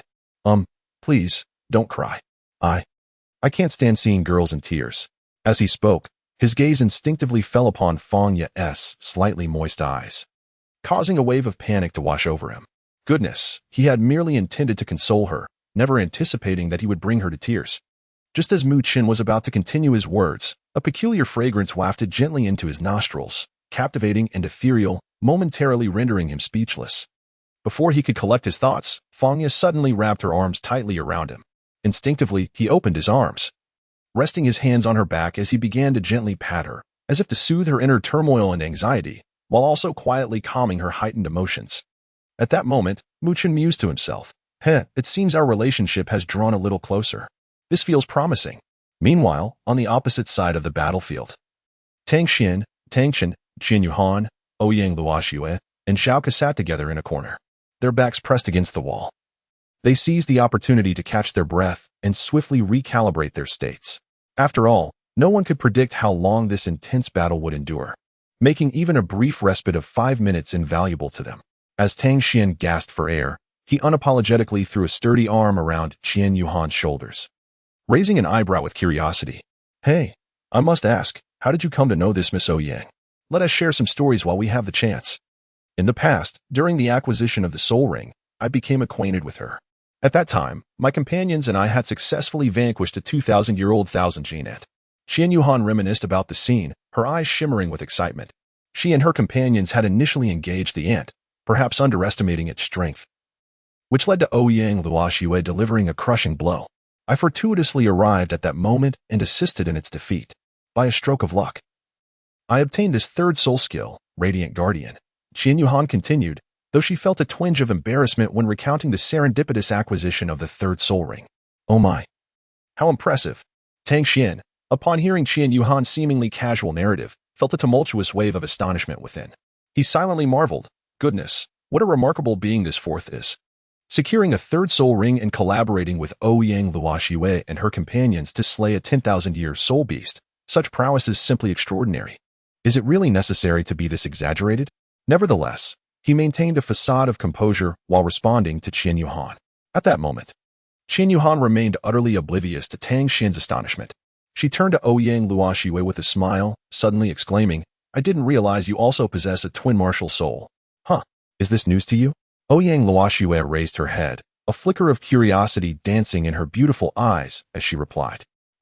Should I have known? Qian Yuhan blinked, scratching her head in bewilderment. You truly don't know? Ouyang Luoxue found it amusing, pondering how this individual could be so oblivious. The two engaged in a light-hearted exchange, gradually lightening the atmosphere. Observing Qian Yuhan, Ouyang Luoxue chuckled, playfully tapping her finger on Qian Yuhan's forehead, explaining, you see. Back when we battled that Thousand Gene Ant, the little Lon beside me and my friend were transmitting soul power to me. The soul skill I was charging was precisely the Ice God Slash that I just employed. However, before I could unleash it, the ant was dispatched by a certain invisible fool wielding a glowing, foul-smelling sword, who swiftly severed its neck. As Qian Yuhan listened to Ouyang Luoxue's narration, memories resurfaced. He recalled standing slightly in front of Ouyang Luoxue, so engrossed in the formidable Thousand Gene Ant that he seemingly overlooked her preparations. Do you remember now? Ouyang Luoxue said with a hint of mischief, if you had unleashed that Ice God Slash on the day of the arena competition, I would have suffered an even more humiliating defeat. Aha. The two engaged in a light-hearted conversation when suddenly, Tang Xian tugged at Qian Yuhan's sleeve, his eyes conveying a silent message. Qian Yuhan then noticed the approaching team leader, Gao Feng. He hurriedly stood up, and Mu Qin and Fang Yu quickly came over upon seeing him. Observing that the 6 little ones were safe, Gao Feng remarked, Children, you are truly remarkable. But now your strength is needed. Captain Gao, please instruct us. We shall cooperate wholeheartedly. Qian Yuhan declared resolutely. Full cooperation. The remaining members echoed in unison. Excellent. Good children. In a moment, a swarm of Millennium Vipers is expected to emerge from that deep pit over there. Our instruments have just issued a warning, and we require your assistance in defense. The ancient soul beasts of 10,000 years will be handled by us. Do you have any objections? None whatsoever. All right, prepare yourselves. I must return swiftly. Be extra cautious. After giving his instructions, Gao Feng swiftly rejoined the front line of the conflict on the walking street, battling the 10,000-year soul beast alongside Team 073. At that moment, Qian Yuhan's gaze shifted to the other side, where Director Han, having just engaged in a fierce battle with a 90,000-year soul beast, was now valiantly confronting two soul beasts of the 50,000-year caliber. The imposing dragon pattern staff, in its martial spirit form, had been sustained for a full half-hour. However, it was evident that Han Shui was nearing the limits of her soul power. Her movements had begun to slow, and she was struggling to cope with the onslaught. Qian Yuhan pondered for a moment before leaning close to Tang Xian's ear and whispering a few words. After listening, Tang Xian's expression turned grave as he nodded in comprehension. Subsequently, Qian Yuhan turned to Zhao Ku and inquired, do you still possess any surplus of the soul-recalling soul guidance devices? Without hesitation, Zhao Ku replied, indeed, I do. With that, he swiftly retrieved the remaining soul-recalling soul guidance devices from his storage device and extended them towards Qian Yuhan. Qian Yuhan took 2 of them, returning the remainder to Zhao Ku, and advised, distribute the rest among our comrades. We are likely facing an arduous and fierce battle ahead. These may prove useful. I will take these 2 to Director Han and return shortly. Zhao Ku, with concern, cautioned, please be careful, class leader. Qian Yuhan slightly nodded and responded, rest assured. Before his words could fully resonate, the pair of radiant wings behind him unfurled instantaneously, surging forth towards the direction of Director Han like a bolt of lightning. As Qian Yuhan departed, Tang Qian cast a glance at the dark, foreboding cave, squinting his eyes. At that moment, an 8,000-year-old earth viper emerged. Everyone, be cautious. Prepare for battle, Tang Qian warned promptly. Upon witnessing this, the others immediately summoned their martial spirits, readying themselves for the impending confrontation. In a swift motion akin to a wraith, Qian Yuhan appeared beside Director Han, uttering a soft command, 3rd soul skill, Radiant Guardian. In an instant, a brilliant beam of golden light erupted, transforming into a colossal golden specter that enveloped both Han Shui and Qian Yuhan. However, the formidable 6,000-year-old Titan ant would not allow them to escape so easily. It opened its cavernous maw and emitted a thunderous roar, then violently struck with its powerful forelimbs, aiming a devastating blow towards the golden specter. With a resounding crash, the seemingly indestructible golden specter shattered under the cataclysmic force of the Titan and S-strike, dispersing into countless specks of golden light in the air. Fortunately, due to Qian Yuhan's soul skill providing a modicum of defense against the Titan ant's assault, the fatal blow veered slightly off course after shattering the Radiant Guardian, narrowly missing Qian Yuhan. Observing this, Han Shui reacted with remarkable speed. She grasped Qian Yuhan's arm without hesitation, deploying her teleportation skill, and they vanished from their original location in an instant. When they reappeared, they were well beyond the reach of the Titan Ant's attack. At that moment, Han Shui glared at Qian Yuhan with a look of reproach. Her beautiful eyes fixed intently upon him, as she could not restrain her frustration. You reckless little one. How could you, with your mere soul master strength, dare to confront a 6,000-year-old Titan Ant head-on with your soul skill? It's utterly reckless. Do you have any idea how perilous your actions were? Had your soul skill failed to intercept or deflect that strike, the consequences would have been unimaginable. Qian Yuhan, chastised by Han Shui, felt a wave of embarrassment wash over him. He shyly turned his gaze away, secretly pondering, when the teacher unleashes her fury, the intensity of her presence seems even more fearsome than that of those ferocious soul beasts. Teacher, here is a soul guide device for resurrection. Please use it for now. Engage in guerrilla tactics against the Titan Ant while seeking opportunities to replenish your soul power. I must return to assist my companions. Qian Yuhan, fearing further reprimand from Han Shui, hurriedly interjected, swiftly producing an exquisite soul-retrieving device from within his garments and presenting it to Han Shui. She nodded in acknowledgement, then observed as Qian Yuhan departed safely. Fortunately, Han Shui had just managed to create a considerable distance, preventing Jian Junyi from pursuing her immediately. With the soul-retrieving device that Qian Yuhan had timely delivered, Han Shui commenced a protracted struggle against Jian Junyi, striving to regain her soul power amidst the ensuing conflict. Qian Yuhan, with a form as swift as lightning, quickly returned to his companions. As he stood suspended in the air, the black fourth soul ring around him suddenly radiated a dazzling light, unleashing a powerful surge of soul energy that enveloped the surroundings.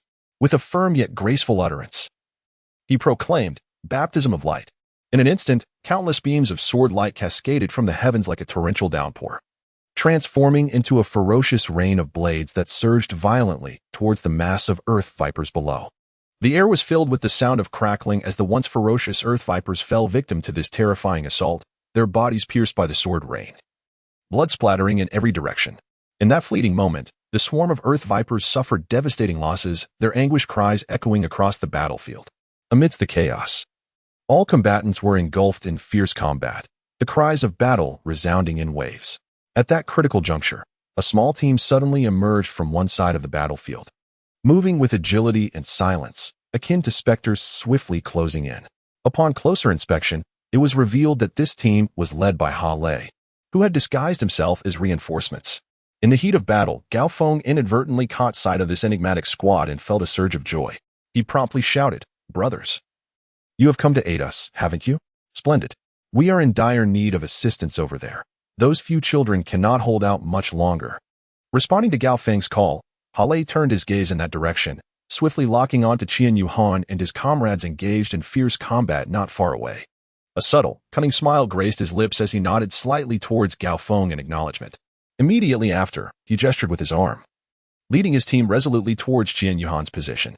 Meanwhile, at the West City Gate, mere minutes after allowing Ha Lei's team to enter, Yi Qing was beset by an inexplicable unease, as if an invisible force was tugging at his nerves. He frequently rubbed the corners of his eyes, yet the tremors persisted. And he muttered to himself, "How peculiar, something feels amiss." The demeanor and expressions of those individuals do not resemble that of well-trained border guards at all. At that moment, Yi Qing abruptly swung his blade, repelling several ferocious soul beasts that lunged at him. He swiftly turned to face the rear, his piercing gaze sweeping across the crowd, before signaling vigorously to one individual. The person summoned was none other than Zhao Gao, the deputy commander of the West City Gate. Zhao hurriedly approached Yi Qing, respectfully clasping his fists in salute and inquiring, "Lord Yi, what are your orders?" With a slight furrow in his brow, Yi Qing lowered his voice and said, "Old Zhao, that team that just entered the city has left me feeling quite unsettled. I sense something peculiar about them. I would like to trouble you to lead a small squad of elite soldiers to discreetly follow them and assess the situation. Remember, do not alert the enemy. If you find them merely executing their duties without any suspicious behavior, assist them in proceeding to the Yellen Lantern Festival to provide support. However, if you detect any signs of suspicion, do not hesitate. Strike immediately to neutralize the threat." Zhao Gao nodded gravely in response, "I shall carry out your orders." Having spoken, he turned without hesitation, selecting a dozen agile and seasoned soldiers to form a small team, then led them into the city, vanishing in the blink of an eye amidst the bustling streets. Chapter 105, The Crisis of Yellen City, Part 8. The anomaly of Qian Yuhan upon Qian Yuhan unleashing his fourth soul skill, the baptism of light. A dazzling radiance erupted in the sky, resembling a resplendent sun descending upon the world. As the brilliance gradually receded, Qian Yuhan's silhouette gently floated down from the heavens. "Impressive." Fourth, Tang Chen exclaimed, unable to contain his genuine admiration at the sight before him. It is worth noting that Tang Chen was an ardent martial arts enthusiast, possessing an almost obsessive passion for the martial way. He had wholly inherited the characteristic traits of his father, Tang Chen, who revered the pursuit of ultimate power. In the face of the formidable and astonishing fourth soul skill recently demonstrated by Qian Yuhan, Tang Chen's combative spirit was ignited instantaneously, longing to engage in a spirited duel with Qian Yuhan. Reacting to Tang Chen's praise, Qian Yuhan offered a modest smile, waving his hand in humility. "I am unworthy of such accolades. You are quite formidable yourself, second brother." Despite his words, Qian Yuhan felt a surge of joy at receiving such high regard from Tang Chen. However, just then, Mu Chen, who had been quietly observing the battle, suddenly interjected with a complaint. "Oh dear, everyone, do listen. What are you all saying? It's quite unbearable." Clearly, Mu Chen found their mutual flattery somewhat exasperating and amusing. Yet, before anyone could respond to Mu Chen's grievance, Qian Yuhan's expression abruptly shifted as he called out, "Everyone be cautious. Another wave of soul beasts is approaching." Before his words had fully resonated, a deep roar echoed from afar, and a horde of ferocious soul beasts surged toward them like a relentless tide. Witnessing this, Ouyang Luoxue, positioned at the forefront of the group, without hesitation raised her ice spirit staff, its embedded gems shimmering with a violet hue. Simultaneously, she exclaimed, "Second soul skill, ice domain." In an instant, a purple soul ring emanated from beneath Ouyang Luoxue's feet, rapidly expanding outward. Within moments, the entire area was enveloped in a layer of bone-chilling frost. The soul beasts that charged into the ice domain immediately felt their movements slow, their once swift speed significantly hampered. "I shall join as well." Golden crocodile domain. Mu Chen bellowed fiercely, his aura surging dramatically as a faint golden soul power erupted forth, subsequently manifesting as a pillar of light that soared skyward. extending approximately 20 meters above the ground. This radiant column coalesced into a golden energy shield, enveloping those within, including Qian Yuhan and others, who sensed a significant enhancement in their power. Under the augmentation provided by the golden crocodile domain and the constraints imposed by the soul beasts within the ice domain, their offensive momentum took on an overwhelmingly advantageous stance. Those within the golden crocodile domain felt as though they were encased in an absolute realm. Any Millennium Soul Beast venturing inside would be subjected to relentless and ferocious soul skill assaults. Fangya unleashed her wide-ranging phoenix flames, while Qian Yuhan wielded the potent divine sword of light, and the formidable duo of Tang Xian and Tang Chen, renowned for their strength, unleashed a fierce barrage with the unparalleled weapon soul, the Haotian hammer, bringing their attacks perilously close to the entrance of the cave. With a grave expression, Qian Yuhan raised his hand, signaling the crowd to halt their advance, and called out in a commanding voice, "Everyone, do not proceed any further. Listen to me. The dangers ahead are immense. Should we continue to draw closer, the emergence of high-level soul beasts from within would be an insurmountable threat to us. Moreover, our proximity is perilous. In the event of an unexpected incident, we would scarcely have time to react." Upon hearing Qian Yuhan's solemn words, the group hesitated not for a moment and promptly ceased their forward motion in unison. Han Shui, positioned above, cast a worried glance at the children below who were relentlessly engaging in battle. Her concerns precisely mirrored those that Qian Yuhan had just articulated. However, a sense of relief washed over her as she observed the children halting their aggressive onslaught, retaining their composure amidst the fervor of combat. Witnessing this scene, Han Shui could not help but smile faintly, silently marveling at the remarkable poise exhibited by the children during such a tense and fierce moment. Thus reassured, she turned her attention back to the skirmish with several 8,000-year soul beasts surrounding her. "We shall hold our ground here. Do not act rashly. Await the enemy's incursion into our territory." Qian Yuhan issued his commands with a calm demeanor. Understood. The crowd responded enthusiastically, steeling themselves for the imminent fierce battle. Unbeknownst to them, on the other side, Halley and his team were approaching from the rear. The 113th Squad of the Tiando Empire's Border Defense Forces had arrived to provide support. This time, Halley took the initiative to call for assistance himself. He could not allow the previous individual to do so again, as it would risk exposure, especially with two other border squads present. While the Yellen City Defense Forces were somewhat unfamiliar with the border troops, the 102nd and 073 RD squads were another matter entirely. Any mistake could prove catastrophic. "Our reinforcements have arrived. How exhilarating!" Mu Chen exclaimed, his spirit ignited as he prepared to repay the previous grievances he had endured. "Let us go." Tang Chen echoed in agreement. Thus, the two charged ahead to confront the enemy, undaunted by the presence of the formidable 7,000-year soul beast before them. Growing bolder with each encounter, Qian Yuhan, without further contemplation, unfurled his luminous wings and ascended into the sky, his black fourth soul ring illuminating beneath him as he activated the baptism of light. Sword rain cascaded down, shrouding the area in dense smoke. A 10,000-year fourth soul ring. Quite intriguing, Hale murmured softly. In his heart, Hale had already locked onto his target. Casting a glance at the individuals beside him, he signaled them to disperse and prepare for action. Meanwhile, Gao Feng, engaged in the throes of battle, heard the support call from Team 113 and thought, "Have they arrived so swiftly? Were they not on leave?" However, upon focusing, Gao Feng was struck with alarm. No, that is not Team 113. He recognized the captain of Team 113, Zhang Wenjie, with whom he had shared a commendable rapport during their time in the same training camp. Yet, the leader present was clearly not him. Gao Feng quickly snapped back to reality and shouted, "Children, be cautious." Yet, he found himself locked in fierce combat with two 90,000-year soul beasts alongside the captain of Team 073, rendering him unable to assist. If this imposter Team 113 intended to execute any sinister plans, the children would indeed be in peril. Gao Feng had never anticipated such treachery.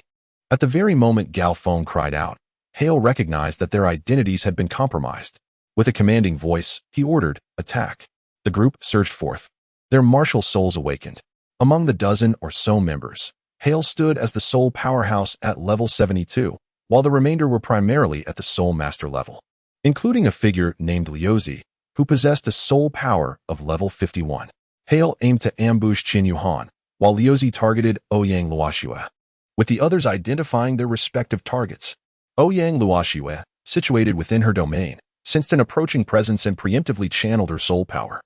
Upon detecting the peculiar fluctuations of soul energy, she swiftly fortified her defenses, thwarting Liuzi's ambush. Cursed girl, her reflexes are rather impressive, Liuzi grumbled. Intending to press forward with his assault, convinced that as a level 51 Soul King, defeating a Soul Master would be a trivial task. Yet, who was his target? She was the daughter of the ice god Douluo, and after Liuzi's initial failed ambush, the likelihood of subduing her diminished significantly. Ouyang Luoxiue swiftly distanced herself, wielding her ice spirit staff, and vanished in a flash. As Liuzi watched her escape, he was determined not to let her slip away easily. Just as he prepared to charge, he found his feet firmly encased in ice, immobilizing him. Damn it! Damn it! Ah! Liuzi bellowed in frustration. The remaining members of the group fared little better. The most successful among them merely inflicted injuries on Fangya and severely wounded Zhao Ku, with no fatalities resulting from their ambushes. Mu Chen, Tang Xian, and Tang Chen, having been engaged in previous combat near the front lines, managed to react promptly, assisting Zhao Ku and Fangya in their escape. Mu Chen unleashed his third soul skill, the ferocious golden crocodile, directly targeting the Soul Master who had attempted to ambush Fangya. The Soul Master clearly underestimated the might of Mu Chen's strike. With the first soul ring pulsating beneath his feet, he sought to absorb the impact, as if donning a formidable armor. The outcome was predictable. This unfortunate Soul Master was sent flying by Mu Chen, whose cultivation surpassed his own, crashing against the wall.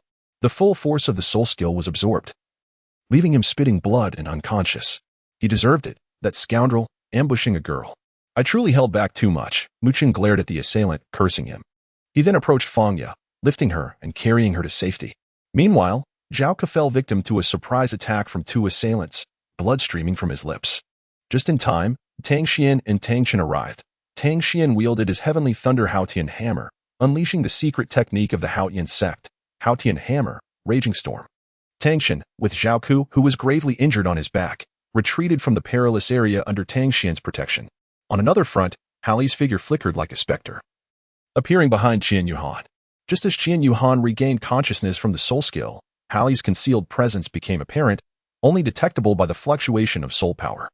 With the purple third soul ring shimmering beneath him, Halley unleashed his third soul skill, Claw of Annihilation. Farewell, little creature. As Qian Yuhan completed the release of his fourth soul skill, he heard Gao Feng's voice and suddenly sensed a peculiar surge of soul power behind him. He instinctively turned around, swiftly channeling his soul energy in preparation for any unforeseen circumstances.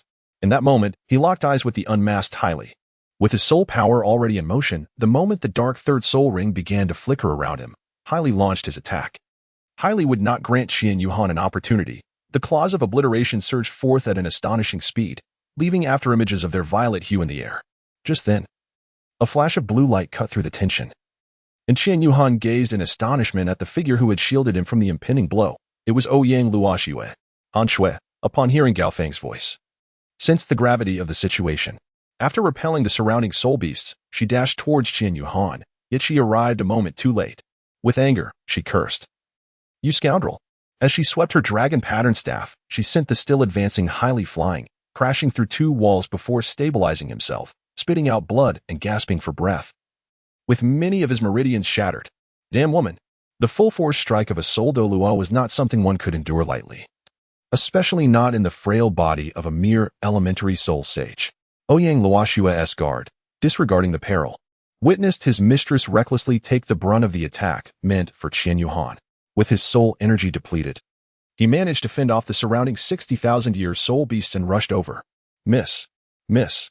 The guard cried out, attempting to carry Ouyang Luoxiue from Qian Yuhan, only to be blocked by him as he turned. The guard stared at Qian Yuhan in astonishment, his eyes still filled with fury. Qian Yuhan turned to glance at the guard, his eyes devoid of any emotion. The murderous intent emanating from his gaze even caused a soul saint to feel a chill of trepidation. Qian Yuhan spoke slowly, his voice void of sentiment, uttering just two words, "Do not move." Qian Yuhan coldly uttered these two words, exuding a terrifying aura of blood-red energy. He cradled Ouyang Luoxiue in his arms, emanating an air that discouraged any approach. Without uttering another word, he entrusted the unconscious Ouyang Luoxiue to Han Shui and descended to the ground, striding purposefully towards Ha Lei. Ouyang Luoshue's guards hurried to Han Shui's side to assess her condition. After all, it was an attack from a soul sage, and their young mistress could not afford to be harmed. Fortunately, upon examination, it was determined that there were no serious injuries. Merely a disruption of her meridians caused by the opponent's soul technique. The guards sighed with relief, expressing that they had nearly been compelled to seek forgiveness from the sect leader. The young lady is unharmed. The protective armor provided by our sect leader absorbed much of the damage, the guard explained, observing Han Shui's worried expression. Han Shui nodded in acknowledgement. Although she had not been acquainted with Ouyang Luoxiwei prior, the recent battle had made it evident that Ouyang Luoxiwei was an exceptional talent with a limitless future, which stirred Han Shui's concern for her well-being. With the guard's reassurance, she felt a sense of relief. Her gaze then fell upon Qian Yuhan, who was slowly advancing towards Ha Lei. To her astonishment, she noticed a peculiar change in Qian Yuhan's appearance. His once jet-black hair had transformed to white, and the radiant wings that had not retracted were now complemented by 2 additional purple arms adorned with golden patterns. Upon closer inspection, Qian Yuhan's eyes had shifted from their original golden hue to a blood-red shade, resembling a deity of death. "Yuhan, what are you doing?" Han Shui exclaimed as she handed Ouyang Luoxiwei to her guard and swiftly pursued Qian Yuhan, reaching out to grasp his arm. "You must not do this." Chapter 106. The Crisis in Yelin City, 9. Qian Yuhan versus Ha Lei. Qian Yuhan's once handsome visage was now enveloped in an ominous chill, reminiscent of frost from the depths of the netherworld, instilling dread in all who beheld him. The narrow slits of his eyes surged with an endless tide of murderous intent, their frigid gaze piercing like a tangible force directed unerringly at the distant Hallie. With each deliberate step he took, the aura of death surrounding him intensified, coalescing into a visible crimson mist that shrouded his entire being. Most striking of all was his long, snow-white hair and his blood-red irises, complemented by 2 arms behind him that radiated an eerie purple light, resembling the hands of a demon, rendering him an otherworldly fiend emerging from the abyss. He advanced with a steady and powerful gait, each stride causing the ground to tremble slightly, as though buckling under the weight of his formidable presence. Observing his imposing demeanor, one could hardly believe he was merely a soul master. Rather, he appeared as an unparalleled powerhouse, akin to a tidal Douluo, exuding the potential to obliterate the very heavens with a mere gesture. At that moment, a delicate figure suddenly appeared before Qian Yuhan. It was Han Shui. Grasping his arm tightly, she implored anxiously, "Yuhan." Yet, despite her desperate plea, he remained unyielding, his body resolutely pressing forward without a hint of hesitation. Witnessing this, Han Shui's heart raced with increasing alarm as she cried out again, "Yuhan, what are you planning to do? That person is a soul sage. Challenging him with your strength is tantamount to seeking your own demise." Upon hearing her words, Qian Yuhan finally halted, though he remained silent, his emotionless gaze fixed coldly on Hallie ahead. After a brief moment, he slowly parted his lips and spoke in a deep, resonant tone, "To take his life." These 3 simple words, uttered with a gravity that echoed like a cataclysmic thunderclap, reverberated through the air, sending shockwaves that left the gathered crowd reeling, their ears ringing and hearts racing. The potency of his declaration lay not only in its volume, but also in the resolute and merciless intent it conveyed. Each syllable struck like a razor-sharp blade, piercing the hearts of those present, leaving them with no avenue for escape or resistance. Han Shui, as a soul Douluo, stood frozen in place as if struck by lightning. Her hands, once tightly gripping Qian Yuhan's arm, slowly loosened against her will. Her gaze became vacant and bewildered as she watched him turn away without a moment's hesitation, resolutely stepping towards Hallie. Just then, Mu Chen, having just settled Fang Ya, rushed over in a frenzy. As he caught sight of Qian Yuhan in that moment, a wave of terror washed over him, leaving his face ashen, beads of sweat trickling down his forehead, and a chilling sensation racing down his spine, soaking his back with cold perspiration. The aura emanating from Qian Yuhan was nothing short of bone-chilling, akin to that of a malevolent being from the depths of hell, invoking dread in all who beheld him. Mu Chen struggled to swallow, his voice trembling as he exclaimed, "Director Han, how can you allow Yuhan to proceed like this? It's far too perilous." Yet, before he could finish his plea, Han Shui mercilessly raised her hand to interrupt him. With a countenance as frigid as the waters, her gaze fixed upon Qian Yuhan, she calmly stated, "No need for further words. Let him go. When the time is ripe, I shall intervene. Today, that bastard is destined for demise. It is only fitting for Yuhan to venture forth and test the waters." Han Shui was still reeling from her earlier conversation with Qian Yuhan, utterly unprepared for the sheer intensity of his presence, which had indeed frightened her, a soul master, cowed by a mere soul scholar. Hale wiped the blood from the corner of his mouth, his eyes brimming with rage and resentment. Swiftly, He reached for the storage soul guide hanging at his waist, retrieving a small vial, as dark as ink.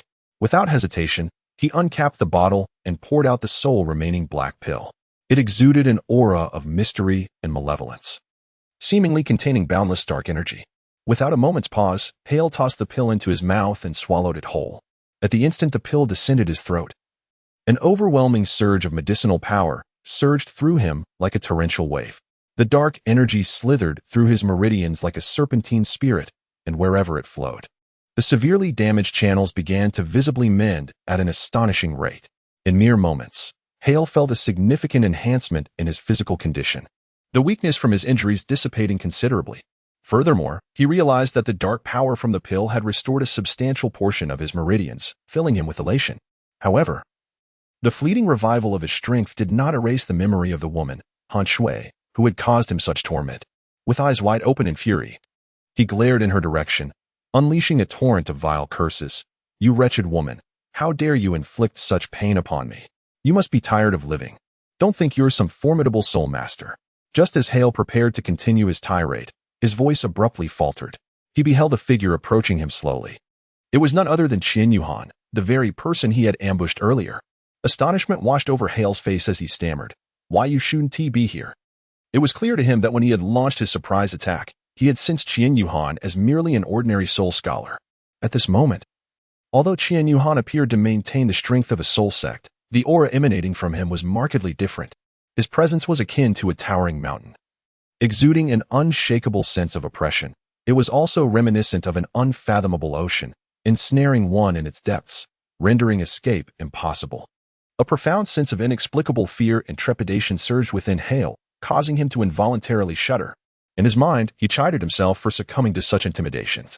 How could a soul saint be daunted by a mere soul sect disciple? With that thought, he continued, "What are you pretending to be here? You, a mere soul sect brat, trying to act tough before a soul saint?"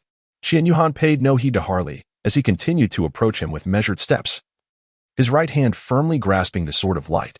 With a mere thought, the appearance of the sword began to undergo a remarkable transformation. Initially, its blade radiated a noble and resplendent platinum hue, but as time progressed, it underwent a startling metamorphosis. The platinum was gradually supplanted by a deep and intense crimson, as if the sword had consumed countless lifeblood. Moreover, the blade was intricately engraved with mysterious golden runes, which twinkled with a faint luminescence, resembling a myriad of brilliant stars scattered across the night sky. This transformation extended to the junction where the blade met the hilt, which had once been adorned with a dazzling golden gem. At this moment, however, the gem appeared to be enchanted, instantly morphing into a tightly shut eye. This eye remained closed, seemingly concealing boundless secrets and power. Following suit, the golden hilt underwent a dramatic change as well. It transitioned from its originally opulent gold to a somber, oppressive blackish red, harmonizing with the blade's hue and creating a disquieting overall palette. With this series of changes, the divine aura that once emanated from the Sword of Light vanished entirely. In its place, an overwhelming and terrifying aura of slaughter surged forth like a tidal wave, permeating the surrounding air. This presence was cold, ruthless, and fraught with the threat of death, inducing a chilling dread. Just as the blood-red sword completed its transformation, Qian Yuhan, who had been advancing steadily, suddenly halted in his tracks. Qian Yuhan found himself in the depths of his own spiritual sea, gazing silently at the blood-red longsword before him. Suddenly, a resounding voice echoed through the expanse of his spiritual realm. "Ah, I never expected you to awaken this power." Qian Yuhan was abruptly awakened from his previous state of chilling desolation, rediscovering his true self, only to realize that he had entered the sea of consciousness. Before him lay a blood-red longsword, the very weapon he had envisioned in his dreams, held by none other than himself. As he pondered this, a voice resonated once more. "Child, emotions are what one must learn to master during their journey of growth. Anger and hatred will only cloud your vision. Now that you have awakened the power of your second martial spirit, allow me to assist you." In an instant, Qian Yuhan's consciousness was drawn away from the sea of consciousness, returning to his physical form. He observed the transformations within himself, initially taken aback, before noticing the individual before him, glaring with palpable fury. Suddenly, the voice echoed again in his mind. "The sword in your grasp is known as the Azura Demon Sword. It is indeed your second martial spirit. There is no need for you to affix soul rings to it.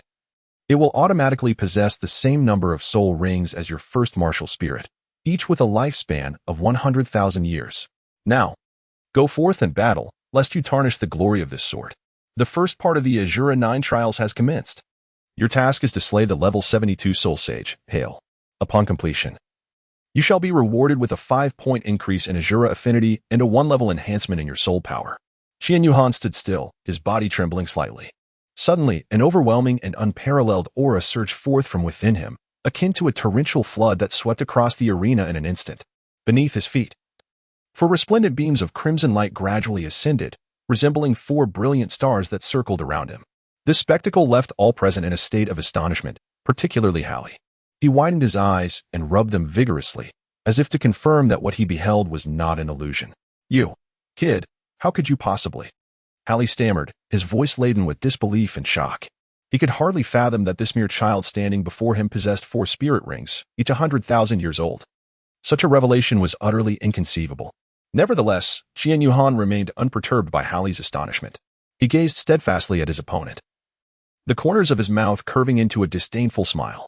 100,000-year spirit rings, you say? How intriguing. Yet, even so, I shall still prevail over you. Hallie swiftly regained his composure and coldly declared, before unleashing a fierce shout, "Yeah!" Before the sound of his voice faded, Hallie launched his attack without hesitation. His figure flickered, darting towards Qian Yuhan like a wraith. Simultaneously, he activated his martial soul. In an instant, a colossal purple-black dragon phantom materialized behind him, exuding a chilling and terrifying aura, which then merged into Hallie's body. This dragon represented Hallie's martial soul, the devouring evil dragon, possessing the attribute of annihilation. In the state of martial soul manifestation, broad purple-black dragon wings rapidly sprouted from Hallie's back. With a gentle flap that could summon a violent gust of wind, his hands transformed into 2 extraordinarily sharp dragon claws, glimmering with an icy sheen. Furthermore, his entire body was sheathed in a layer of hard dragon scales, resembling black lightning that emitted crackling currents, instilling fear in those who beheld him. First soul skill, Night Dragon Claw. With a roar of fury, Hallie's first soul ring, radiating a faint golden light, suddenly blazed to life. The 2 massive and fearsome dragon claws formed from his arms ignited with ink-black flames, seemingly intent on incinerating the very air around them. Subsequently, these claws, imbued with boundless might, lunged toward Qian Yuhan with the ferocity of a thunderbolt. Yet, in the face of such a ferocious assault, Qian Yuhan remained remarkably composed. He gripped the hilt of his sword tightly, raising the blood-red Azura demon sword, which emanated a chilling aura, high above his head before forcefully plunging it into the ground. At the moment the Azura demon sword made contact with the earth, a cataclysmic surge of soul power erupted forth like a breached dam, cascading outward. The formidable pressure exuded by this soul power was suffocating, as if the entire space had been enveloped by its overwhelming presence. It was almost unimaginable that such terrifying power could emanate from an individual who was merely a soul sect-level practitioner. At this moment, Qian Yuhan descended upon the world like a deity of death, instilling an unsettling chill in the hearts of all. Although the demonic power he commanded was but a fraction of the true Azura, even that immense force was sufficient to exert absolute dominance over the figure of Hallie before him. Hallie surged forward with great speed. However, just as his razor-sharp dragon claws were about to make contact with Qian Yuhan, he was suddenly met with an irresistible force that struck him head-on. In the next instant, a resounding boom echoed through the air as Hallie was propelled backward like a cannonball, crashing to the ground. Stunned, Hallie gazed at Qian Yuhan, his eyes revealing a tempest of fury and confusion. He could not fathom why his soul sage prowess had been so effortlessly repelled. How could this be possible? 7th soul skill, True Spirit Manifestation. After landing, Hallie staggered back several steps before regaining his balance, the black 7th soul ring pulsating beneath him as he activated his true spirit. Initially, he had dismissed the need to invoke this ability. The disparity in their strengths was monumental, spanning 2 levels between Soul Kings and Soul Emperors. Did a soul sage truly require the true spirit to vanquish a soul sect? The very thought was humiliating. Before Qian Yuhan, Hallie exhibited no fear, yet each time his gaze fell upon the Azura demon sword, an involuntary wave of dread washed over him. The overwhelming sense of suppression, seemingly emanating from the depths of his very bloodline, made him acutely aware of an unprecedented threat. At that moment, Hallie understood that he had no alternatives left. He could not afford to concern himself with anything else. In an instant, he soared into the air, closing his eyes tightly as he concentrated all his energy, beginning to coalesce a massive purple-black sphere of light around himself. Simultaneously, A chilling sight unfolded. From the bodies of the innocent victims surrounding him, tiny purple-black specks of light began to emerge, as if summoned by some mysterious force. These points ascended slowly, rapidly converging towards the sphere above Hale. As time wore on, an increasing number of purple-black lights continuously fused into the orb he was forming. Gradually, the sphere, initially no larger than a fist, expanded to a size that exceeded several meters in diameter. Just then, a deafening roar of a dragon resounded across the sky. Following this, four robust, muscular dragon limbs erupted from the sphere, each as solid and weighty as colossal pillars. Shortly thereafter, a massive dragon tail emerged, swirling through the air and generating fierce gusts of wind. Finally, a pair of dragon eyes, shimmering with a haunting purple glow, slowly opened, exuding boundless majesty and power. At this moment, the immense purple-black dragon, conjured by Hale, fully materialized before the eyes of all. Its exceptionally broad wings gently unfurled, and with a subtle flutter, they stirred up violent currents of dark energy that swirled rapidly around the dragon's form, emanating a chilling aura of terror and malevolence. Hale, a renowned prodigy among the new generation of soul masters within the Chaos sect, harbored an arrogance that forbade him from cowering before the long sword wielded by Qian Yuhan after manifesting his martial soul. In his heart, he believed that no weapon could bridge the chasm of disparity in power. Roar! The obliterating evil dragon, taking the form of Hale, unleashed a furious roar towards Qian Yuhan, its sonic waves causing the very fabric of the surrounding space to resonate in unison. Qian Yuhan gazed at Hale with an impassive expression, utterly unperturbed by the presence of the towering, 20-meter-tall abyssal dragon. Hale, naturally, noticed the emotionless visage of Qian Yuhan, his eyes seemingly capable of igniting flames. This was an affront beyond measure. You insolent wretch, prepare to meet your end. Sixth Soul Technique, Annihilating Dragon Breath. Hale unleashed his Millennium's Sixth Soul Technique, and the true form of the abyssal dragon opened its maw, gathering a sphere of purple energy in the air before unleashing a terrifying breath directed at Qian Yuhan. This energy felt like a summons from a harbinger of hell. The moment it was released, it seemed to deliver a call from the depths of the underworld to its target. Han Shui, with her dragon pattern staff martial soul emanating a dark red radiance, was poised to activate her Millennium's Sixth Soul Technique, ready to teleport beside Qian Yuhan to shield him from the impending attack. However, when Han Shui discerned Qian Yuhan's facial expression, she faltered. His countenance betrayed no hint of emotion. Yet the will radiating from him suggested an indifference to Hale's Sixth Soul Technique unleashed in the form of his martial soul's true state. Thus, Han Shui remained on high alert, inexplicably feeling that Qian Yuhan was somehow capable of handling this on his own. Second Soul Technique, Azura Infinite Shackles. As Qian Yuhan pronounced these words, the vibrant, blood-red 10,000-year soul ring beneath him suddenly flickered to life.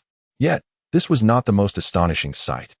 The Azura Demon Sword, which had been firmly embedded in the ground, began to stir. The previously closed eye of the sword's blade gradually opened. That gaze, reminiscent of an Azura from the abyss of hell, radiated an aura of unspeakable terror, as if it held the power to judge all existence. Merely locking eyes with it sent a chill racing up one's spine, instilling a sense of dread. In an instant, the Azura Infinite Shackles were unleashed, as beams of brilliant red light surged forth from the eye of the Azura Demon Sword. These beams danced and spiraled through the air, swiftly transforming into robust red chains. The chains intertwined and crisscrossed, forming an impenetrable net that surged forth with overwhelming force. Simultaneously, across from them, Hale activated his Sixth Soul Technique, Annihilating Dragon Breath. The true form of the abyssal dragon expelled a torrent of purple-black breath, imbued with cataclysmic might, hurtling towards Qian Yuhan. However, when the tumultuous dragon breath met the red chains, an astonishing scene unfolded. Those seemingly fragile red chains moved with a life of their own, skillfully weaving through the dragon breath. Each chain pierced through the breath, binding the energy-laden essence and voraciously siphoning the immense power contained within. As time elapsed, the dragon breath released by Hale gradually dimmed, ultimately transforming into a wisp of purple-black mist that dissipated into the air just before reaching Qian Yuhan. No. This is impossible. Hale spoke in terror, devoid of the pride and dominance he exhibited when he first unleashed his spirit's true form. Chapter 107, The Crisis in Yellen City, Part 10, The Demise of Hale. No, this cannot be. You are merely a soul sect. How is this possible? Hale uttered slowly. Qian Yuhan stared unwaveringly at the harlequin transformed into the obliterating demonic dragon before her, silent and composed. Han Shui, witnessing this astonishing scene, found it hard to believe her own eyes. After years of teaching, She had never encountered a soul sect disciple capable of withstanding the sixth soul skill of a soul sage in their martial spirit's true form. Such a feat was utterly unprecedented and unseen. Not to mention Mu Qian, who stood beside her in a daze. He felt a whirlwind of confusion in his mind. Preferring to believe this was merely an illusion rather than accept that Qian Yuhan could so effortlessly resist it. Director Han, I'm not imagining things, am I? Is this a hallucination? Mu Qian stammered. You are not imagining things. I, too, am at a loss as to how Yuhan managed this. Beneath Qian Yuhan's feet, a resplendent red soul ring, shimmering with brilliance, slowly ascended, signifying the manifestation of his first soul skill, Azura Blood Slash. With a grave expression, Qian Yuhan firmly grasped the hilt of the Azura Demon Sword, taking a deep breath to steady himself, his feet seemingly anchored to the ground with unwavering resolve. He then drew the sword to his side, gathering strength in a deliberate manner. At that moment, the red soul ring, which had just appeared, erupted in a dazzling glow. Akin to the brilliant stars scattered across the night sky, transforming into countless specks of starlight that continuously infused the sharp blade of the Azura Demon Sword. As these luminescent particles penetrated the sword's body, a dense, blood-red aura enveloped the blade, surging forth like a tumultuous sea of crimson. The aura intensified, resembling a roiling ocean of blood, while the radiant red light emanating from the sword became increasingly brilliant, akin to a blazing sun, fierce and untamed. The previously faint golden runes etched upon the blade now emerged vividly, each shimmering with a mysterious golden luminescence, as if harboring boundless power and enigma. At this moment, Qian Yuhan was enveloped in an overwhelming aura, while the Azura Demon Sword in his grasp radiated a chilling, murderous intent. This malevolence was so potent that the very air around him felt as though it had been ensnared, growing heavy and oppressive. In the next instant, Qian Yuhan let out a fierce roar, exerting his strength as he propelled the Azura Demon Sword towards the menacing, fearsome Oblivion evil dragon soaring above. A thunderous sound echoed as the sword sliced through the air with blinding speed, leaving behind a long, intertwining afterimage of red and yellow. The space around seemed to ripple with the impact of this formidable strike, rendering time itself suspended in that fleeting moment. Following this, a chilling slash imbued with an aura of annihilation surged forth, racing directly towards Haley. This strike cleaved through the heavens, draining the surrounding world of its color, rendering it dull and lifeless. It resembled a judgmental light from the abyss of hell, mercilessly tearing apart all obstacles in its path. Damn it! I shall not allow anyone to surpass my talent. Perish. At that crucial moment, the right forepaw of the Oblivion evil dragon appeared to be enveloped by a mysterious and powerful force, as purple light surged forth from its claws like a tumultuous tide, illuminating the entire battlefield. Upon closer inspection, a phantom of a tiger's paw, even more formidable than a dragon's claw, emerged faintly above Haley's right forepaw, emanating a heart-stopping aura.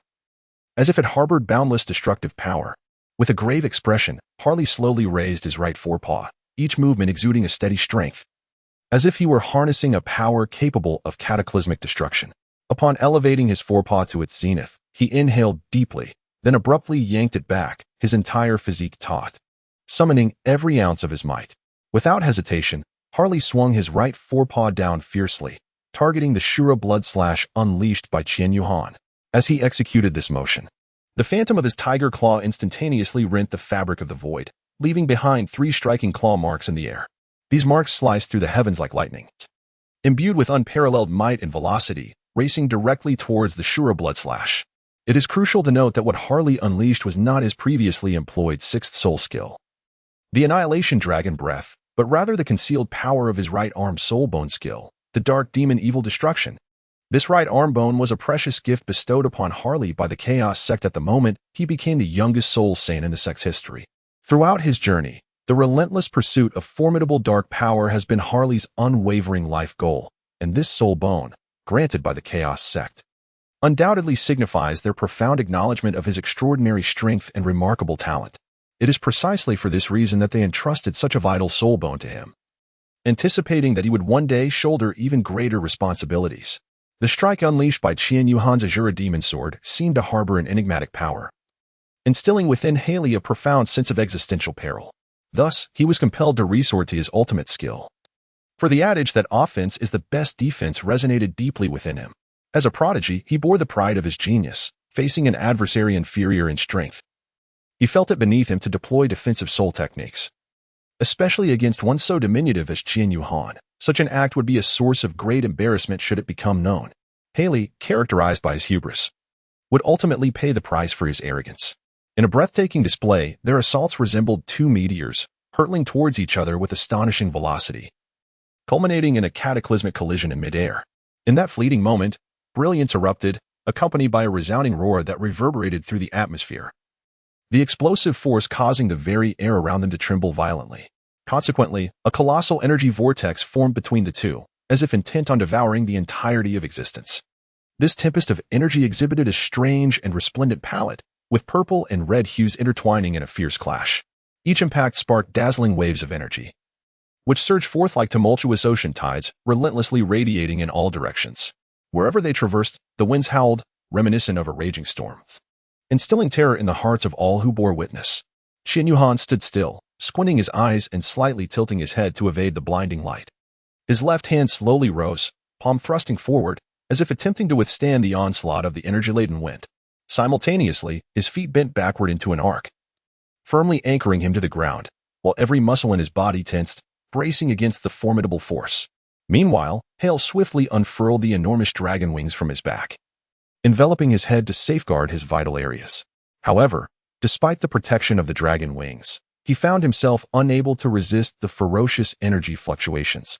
With a resounding thud, Hale's body was struck by an invisible force, sending him hurtling backward into a nearby building, which crumbled upon impact. As the smoke dispersed, Hale let out a furious roar, charging at Qian Yuhan, determined to shred him apart with sheer physical might. After 10 minutes of combat, finding himself at a disadvantage was unacceptable. He realized that employing straightforward brute force was the least likely to lead to complications. The menacing desolation dragon flapped its wings, its intent clear, to tear apart the boy before it. In that moment, a piercing red light flashed in Qian Yuhan's deep-set eyes. Simultaneously, the two eerie purple arms behind him began to grow visibly larger at an astonishing rate. As they expanded, the muscular contours of the purple arms became increasingly pronounced. Upon closer inspection, one could discern mysterious and sinister black tattoo-like patterns subtly manifesting upon the purple arms, emanating an unsettling aura.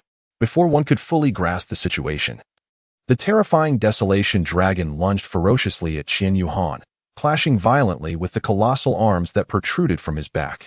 Surprisingly, such a fierce impact failed to inflict even the slightest harm upon Qian Yuhan.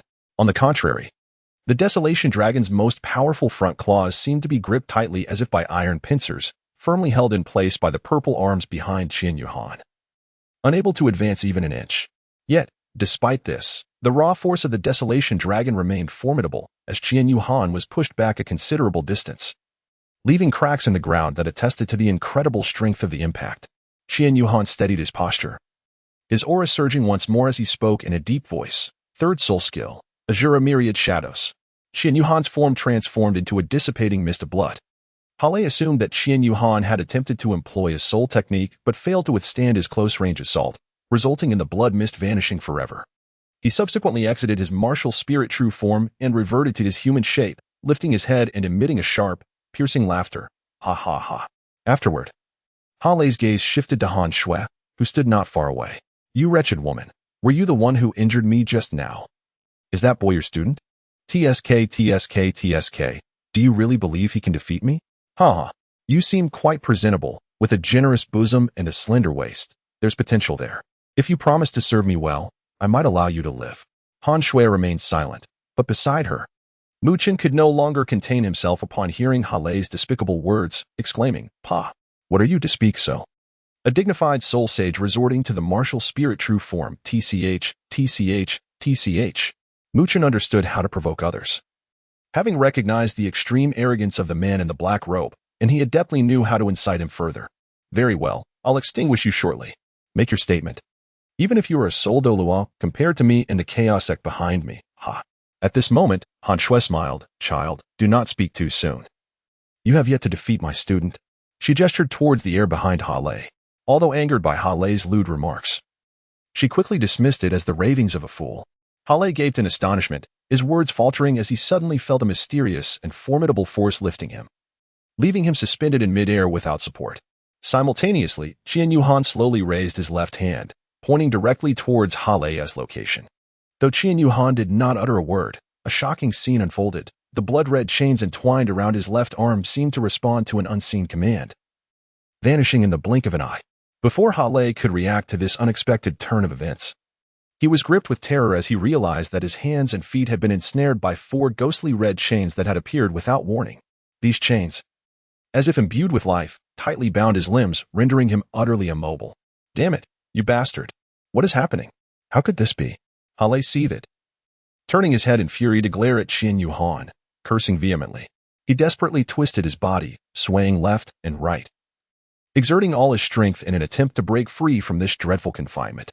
However, no matter how he struggled, the 4 red chains remained unyielding, akin to an indestructible steel cage that held him firmly captive.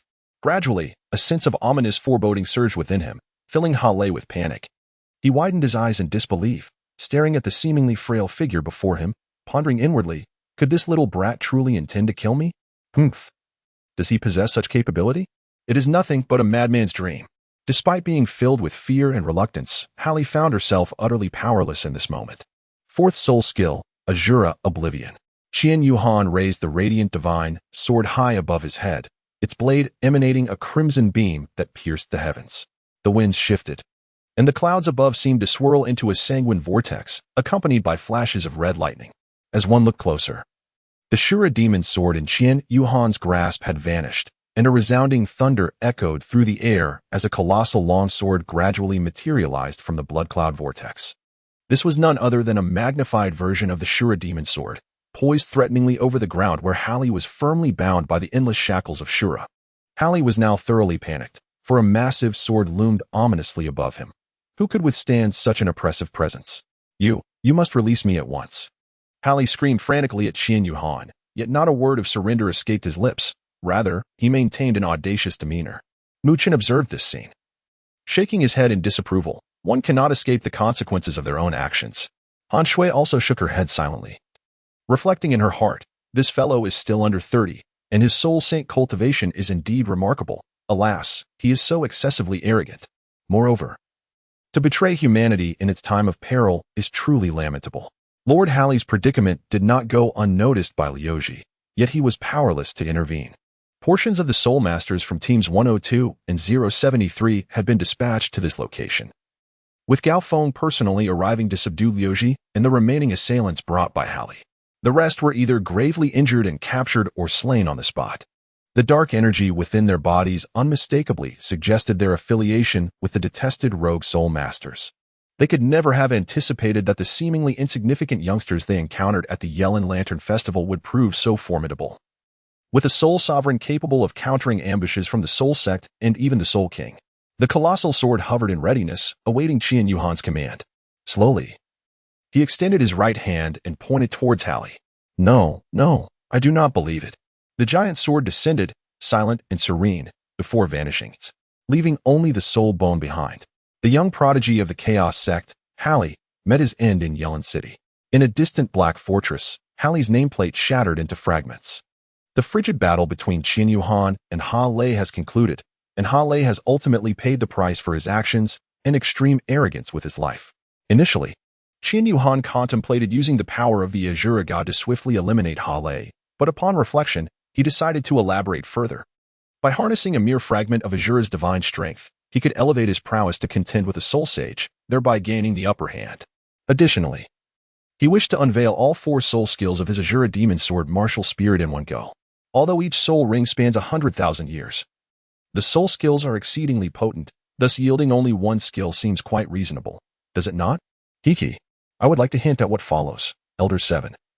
Upon receiving the news of Hale's demise, is engulfed in fury and immediately descends upon Yellen City, unleashing the soul destruction and world annihilation formation.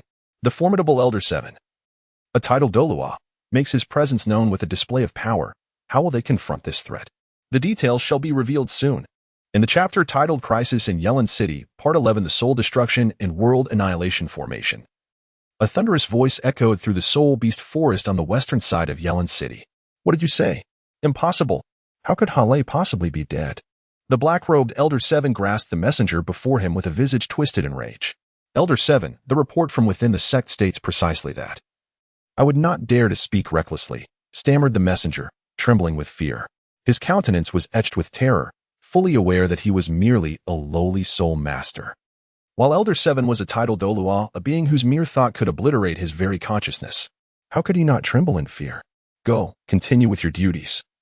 Elder Seven commanded, suppressing his inner fury as he released his grip. The messenger's legs buckled, and he collapsed onto the ground. Upon inadvertently meeting Elder Seven's chilling gaze, he scrambled away in panic, hastening back to his post. In an instant, Elder Seven teleported to the highest cliff in the Soul Beast Forest, gazing at Yellen City. Ablaze and embroiled in conflict 10 kilometers away in the pitch-black night. A slight smile graced his lips as he murmured to himself, "Ah, Yellen City. You have slain my sex talent. There is no longer a reason for your existence." Beneath him, 9 soul rings began to rise slowly, 2 yellow, 2 purple, for black, and 1 red, the latter being particularly striking among the brilliant display. Elder Seven conjured 8 obsidian-like crystals before him. With a flicker of his form, he returned to the command center established by the Chaos Sect within the forest, summoned 8 individuals, and after imparting instructions, they each departed towards the 8 cardinal directions surrounding Yellen City.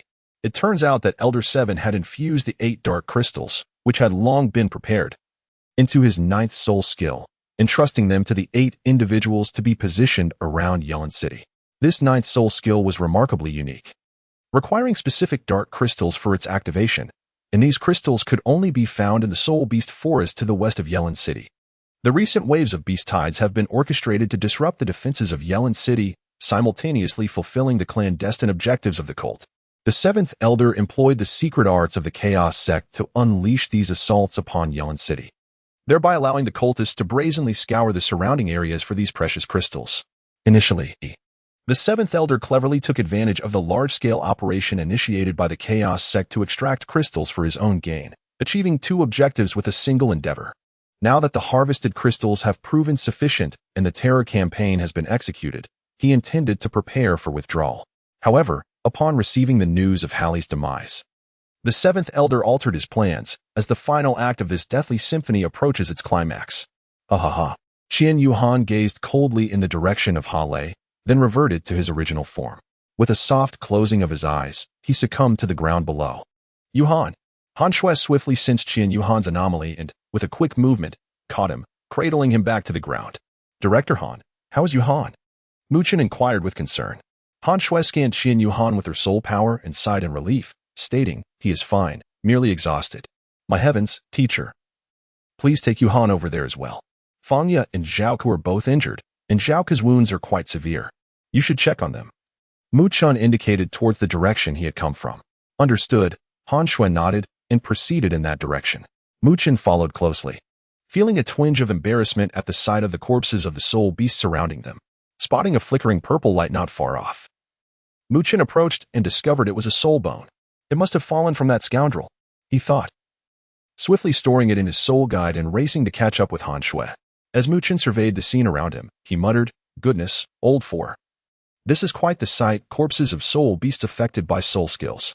After Han Shui ensured Qian Yuhan was settled, she hurried over to Zhaoku and Fangya. "Teacher Han, you've arrived. These 2 students of yours were ambushed by those rascals. Fortunately, this young girl has not sustained significant injuries, but this boy," Gao Feng, who had led the team, spoke of Fangya and Zhaoku's conditions. "I just administered a hemostatic pill to him. The bleeding has ceased, but the damage to his internal organs appears considerable.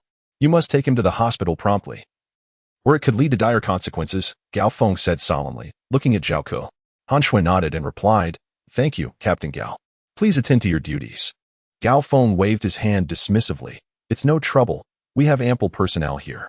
A fresh contingent from the City Defense Army has arrived to assist in the battle. Lord Bailey has also learned of the ambush on Yellen City and dispatched a small team to our aid." Han Shui said nothing further, kneeling beside Fangya and Zhaoku to channel her soul power into them. Fangya slowly opened her eyes, and Mu Chen immediately noticed, rushing to her side and grasping her hand, asking, "Shaya, how are you?" Fangya smiled and gently shook her head, slowly responding, "I feel much better now." She then looked towards Han Shui. "Thank you, Director Han. You need not continue transferring soul power to me.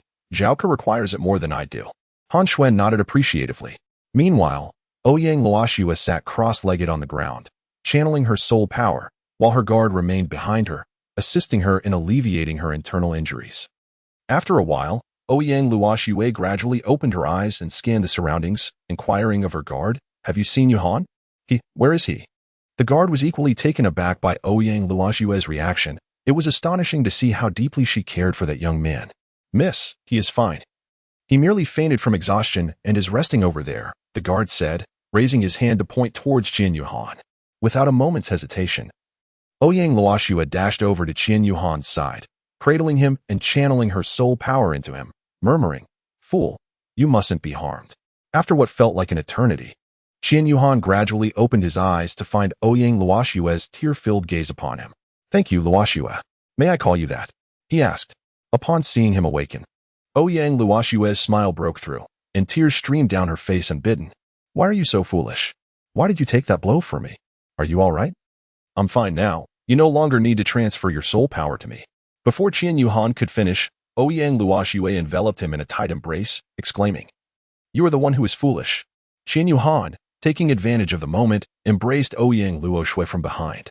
The two remained in each other's arms, enveloped in silence. Meanwhile, a nearby guard, witnessing the scene, exclaimed, "Hey, miss, you ought to maintain some decorum. You are not like this at home."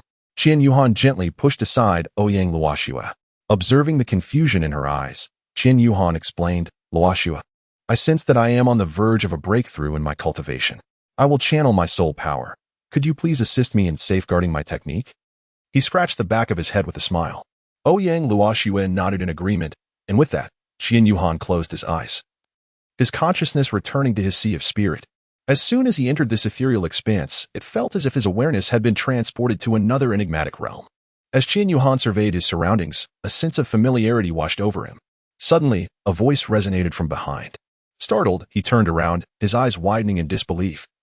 Before him stood the formidable being he had encountered in his dreams, known as the God of Light. "Greetings," he stammered. "I am Qian Yuhan." The God of Light nodded and replied, "Hello, I am Lin Luo. I have summoned your consciousness here to convey an important message, so I shall be succinct. From the moment you descended upon the Douluo continent, your extraordinary destiny was already set in motion.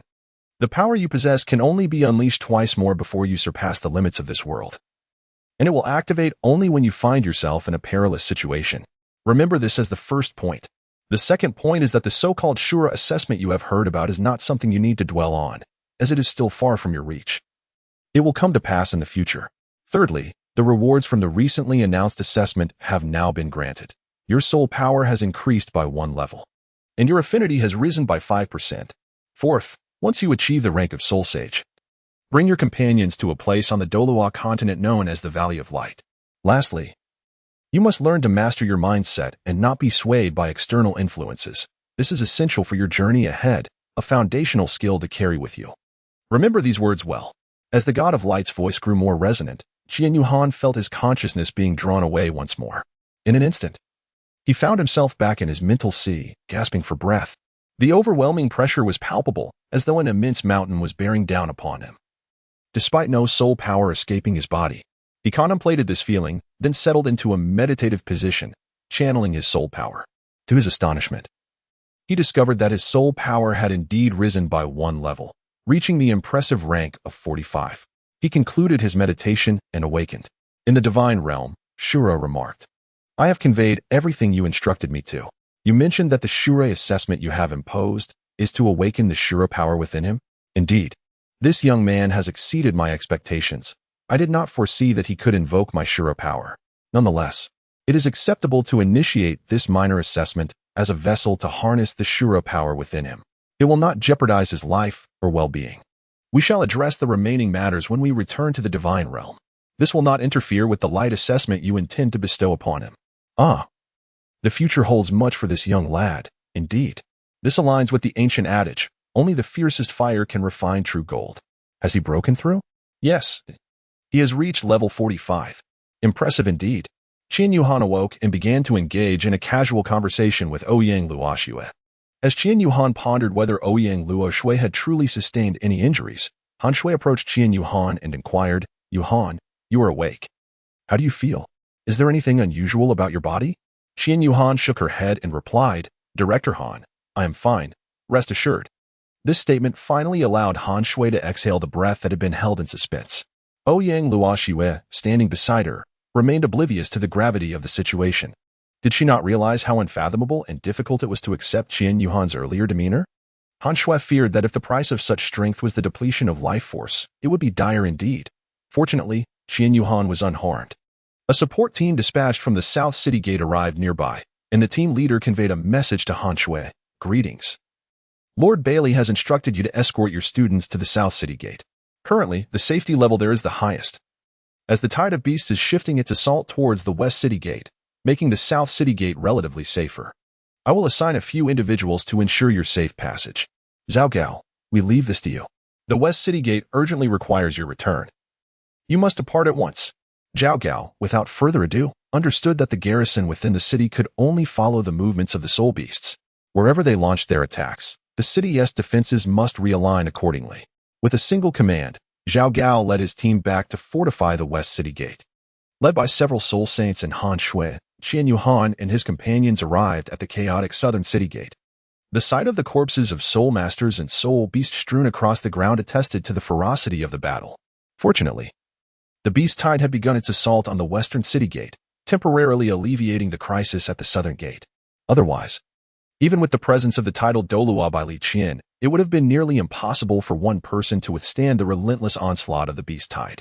Within the command center at the southern gate, Tang Xian carried Zhao Ku on his back, while Mu Chen assisted Fang Yu to the medical room for treatment.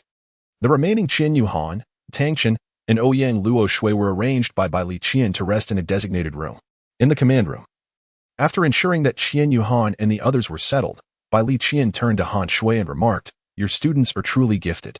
I have heard much about them, yet I sense an impending calamity." Before Li Qian could finish his thought, the atmosphere trembled with a resounding roar. He quickly moved to the window and, upon seeing the scene outside, his pupils constricted in shock. "What is it?" Han Shui inquired, following closely behind. "What is happening?" Li Qian murmured, staring out the window. Han Shui, intrigued, peered outside as well and was taken aback. Before them loomed a violet-black barrier, where the bodies of fallen soul beasts and soul masters outside the city converged into black orbs, drawn towards the ominous dome. At that moment, Guyu rushed into the command room, exclaiming, "Brother, this is terrible. The entire Yilin city is enveloped by a violet-black energy shield." "What?" Li Qian exclaimed, his face draining of color. He dashed from the command center to the city walls, where he fixed his gaze upon a figure in a black robe hovering ominously in the distance. Han Shui and Guyu soon followed. The figure was none other than the seventh elder of the Chaos sect, who laughed maniacally. "Ahaha, City Lord Bailey, greetings. You are a malevolent soul master?" Li Qian stammered. "Malevolent soul master? No, that sounds so harsh. I am but an ordinary soul master. The seventh elder of the Chaos sect. Whether you are the seventh elder or the eighth elder, is this beast tide and energy shield you're doing? Indeed, it is my handiwork. Initially, I intended to create a ruckus with the beast tide and excavate some stones. But since my genius of the Chaos sect perished in your Yilin city, I have no choice but to let your entire city serve as his burial ground. Hiki. Enough of this self-introduction. Now please enjoy my ninth soul skill." "Ah, what? Ninth soul skill?" Guyu shouted angrily from the side. The seventh elder paid him little mind and declared, "Ninth soul skill, Soul Destruction Oblivion Formation." Chapter 109, The Crisis of Yilin City, Part 12, The Terrifying Black Mist. Ninth soul skill, Soul Destruction Oblivion Formation, activate. In the midst of the air, the seventh elder spread his arms wide, as if to embrace the encroaching darkness. Around him, waves of dark energy surged forth. The booming gust struck the city walls, causing them to tremble as if gripped by fearsome power. Li Qian, witnessing the torrent of energy before him, could not help but break into a sweat. Just as Han Shui was about to take action, a figure darted by with the swiftness of lightning. Li Qian extended his broad and powerful palm, firmly intercepting her. He then solemnly addressed Han Shui, saying, "Shui, this individual possesses unfathomable strength. With your current abilities, you are no match for him. Quickly retreat and safeguard your students. There is no time to lose." Upon hearing these words, Han Shui displayed a moment of hesitation, murmuring, "But how can I retreat in the face of battle?" However, before she could finish, Li Qian interrupted her with a fierce shout, "Do not utter another word. This formation feels peculiar to me, and I cannot predict what may unfold. Your students require your protection. Go now, do not hesitate." Barely had his words left his lips when Bai Li Qian bellowed. Seventh soul skill, martial soul, true body. In an instant, an overwhelming aura erupted from within him, as if striving to rend the very heavens apart. Simultaneously, his hands shimmered with radiant light, and two divine spears, one yellow and one blue, gradually materialized. These spears exuded a dazzling brilliance, akin to two stars twinkling in the night sky. With the appearance of the divine spears, Bai Li Qian's presence surged dramatically, resembling a volcano on the verge of eruption, instilling fear in all who beheld him. Behind him, a colossal humanoid silhouette slowly manifested, mirroring Bai Li Qian's form but magnified several times over. From a distance, it resembled an imposing giant, emanating an aura of unassailable authority. You have caused the deaths of countless innocent citizens and tourists in Yelin City. Today marks your demise. The eighth soul skill emerged as a black soul ring flickered beneath Bai Li Qian's feet, and he proclaimed in a deep voice, arrogance unmatched. Han Shui turned back thrice to glance at Bai Li Qian, and at that moment, she unexpectedly collided with Qian Yuhan and others, who were rushing toward the city walls. What are you doing out here? Quickly, return. The southern city gate is extremely perilous now. Director Han, what has happened? Just now. It seemed as if the very buildings were trembling, Mu Chen inquired, looking at Han Shui. Qian Yuhan nodded thoughtfully and continued, Director Han, is there something amiss at the south city gate? We have nearly recovered, although Zhaoku is still in the medical room receiving treatment, and Fangya is currently recuperating. The five of us are in good condition and capable of assisting. It is unnecessary for you to intervene, as this is beyond your capacity to resolve. Suddenly, a loud crash echoed through the air. Qian Yuhan, Han Shui, and the others instinctively looked up towards the sky. They beheld a once tranquil expanse now disrupted, as a dark violet energy shield began to shift, slowly releasing a dense black mist. At that moment, several small, agile flying soul beasts unwittingly ventured into the ominous fog. To their astonishment, upon entering the black mist, these creatures emitted not a single sound, as if a mysterious force had instantaneously drained them of vitality, causing them to plummet directly to the ground. As their bodies struck the earth with a heavy thud, faintly glowing white soul rings began to rise from them. Witnessing this scene, Qian Yuhan's heart raced, and he hurried towards the corpse of one of the soul beasts. He leaned in for a closer inspection, his face betraying profound shock, and he exclaimed, "This." The others, noticing Qian Yuhan's uncharacteristic demeanor, hastened to gather around him. Qian Yuhan took a deep breath, steadied his mind, and resumed his examination of the corpses of the other soul beasts. After a thorough inspection, he was astounded to discover an exceedingly conspicuous and bizarre commonality among them. Their eyeballs had mysteriously vanished. Furthermore, all their internal organs seemed to have evaporated into thin air, leaving no trace behind. It must be the strange black mist that is causing this chaos. Qian Yuhan finally regained his composure and spoke with unwavering conviction. Upon hearing his words, Mu Chen and the others exchanged glances, their eyes reflecting profound fear and confusion. However, Han Shui nodded slightly, seemingly piecing together the implications of the elder's words, her mind racing. This black mist is precisely where the true terror of his ninth soul skill lies. Fourth brother, look, Mu Chen said as he patted Qian Yuhan's shoulder. Following Mu Chen's gaze, Qian Yuhan beheld the lifeless form of a 9,000-year-old peacock feather bird, its deep purple millennium soul ring pulsating above it. Han Shui approached to inspect the remains, then turned to the group and declared, "It's the same." The crowd gasped in unison. How terrifying. The existence of such a 9,000-year soul beast is indeed dreadful, Tang Xian remarked. Qian Yuhan gazed at the dark mist slowly descending from the heavens, a shiver coursing through his body. Could this be the dreaded ninth soul skill of that scoundrel? Han Shui returned to the group, murmuring softly, as her mind had been preoccupied with this matter, leading her to speak unconsciously. Ouyang Luo Shui, standing closest to Han Shui, inquired with curiosity, "Teacher Han, what is this ninth soul skill?" The mention of the ninth soul skill piqued Mu Chen's interest, prompting him to question further.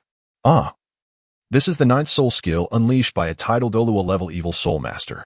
The beast tide is also orchestrated by him, claiming allegiance to a chaotic sect. Which is why I dared not let you approach the southern wall, Han Shui elucidated. Then what about the city lord of Bai Li? Qian Yuhan asked. Well, I must investigate. You all be cautious and remain here. Do not ascend the building while waiting for my return, Han Shui instructed. I am here to protect you. Rest assured, I will risk my life to ensure the safety of both you and my young lady, spoke the silent guard who had been following Ouyang Luo Shui. Thank you, Han Shui replied with a slight nod of gratitude before teleporting swiftly to the nearly 100-meter high city wall. With a resounding thud, Bai Li Qian was sent flying backward like a kite severed from its string. He spat a mouthful of crimson blood, painting a shocking arc in the air. Ha ha! Bai Li City Lord, is this the extent of your abilities? How utterly pathetic! Elder Seven guffawed, arms crossed, a look of disdain and provocation etched on his face. With a thunderous crash, Bai Li Qian plummeted heavily against the city wall. The remarkably sturdy wall could not withstand such tremendous impact, fracturing grotesquely like a spider web. With cracks rapidly spreading, as Bai Li Qian fell, the twin guns he had clutched slipped from his grasp, clattering to the ground. At that moment, Bai Li Qian's body began to slide slowly down the wall, just as he was about to plummet to the ground. He gritted his teeth and summoned a surge of soul power. At last, he managed to halt his descent, averting a disastrous fall, clutching his chest with his right hand. He gasped for breath, his face as pale as a ghost. Yet, despite his grievous injuries, the fighting spirit in Bai Li Qian's eyes remained unyielding. He fixed a steely gaze on the smug Elder Seven in the distance, snorting derisively, "Humph, old fool, do not rejoice too soon. The outcome is yet to be determined." Having spoken, he clasped his hands in midair, and in an instant, two beams of light, one golden and the other azure, suddenly flared to life.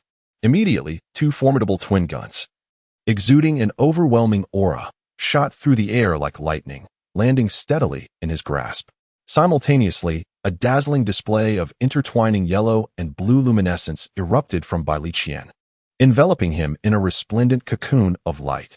Beneath him, the inky black ninth spirit ring pulsated violently, emanating a terrifying pressure that sent shivers down the spine. With a thunderous voice, Bai Li Qian unleashed his ninth spirit skill, Heaven and Earth's Line of Sky. As his shout reverberated, the entire space seemed to tremble in response.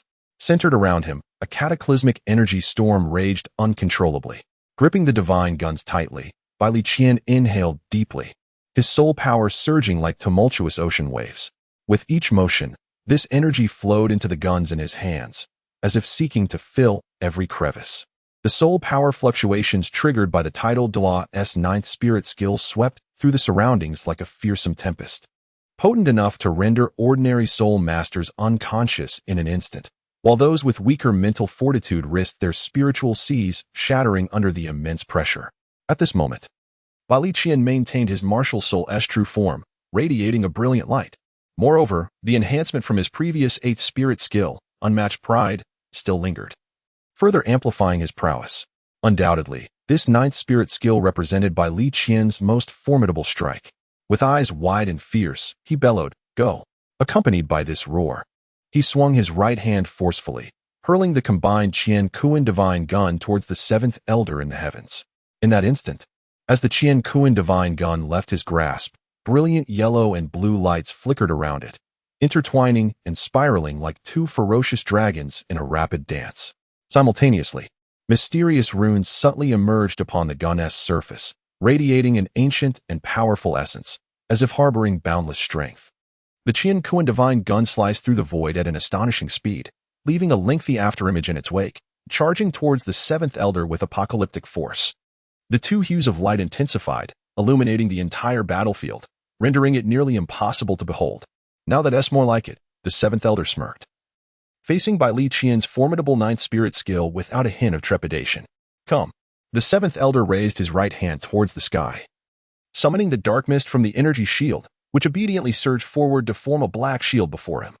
The moment Bai Li Qian's ninth soul skill made contact with the shield conjured by the dark mist, he was astonished to discover that the realm of heaven and earth was ensnared by numerous tendrils emerging from the black shield. Although his soul skill struck the mist, it felt as if it had collided with a cloud of cotton, having little effect. Before long, the dark mist absorbed all the soul power contained within Bai Li Qian's ninth soul skill, leaving only the dimmed form of the Qian Kuan divine spear. "Unfortunately, it's of no use. Here, take it back," the seventh elder remarked with a smile, before hurling the Qian Kuan divine spear towards Bai Li Qian.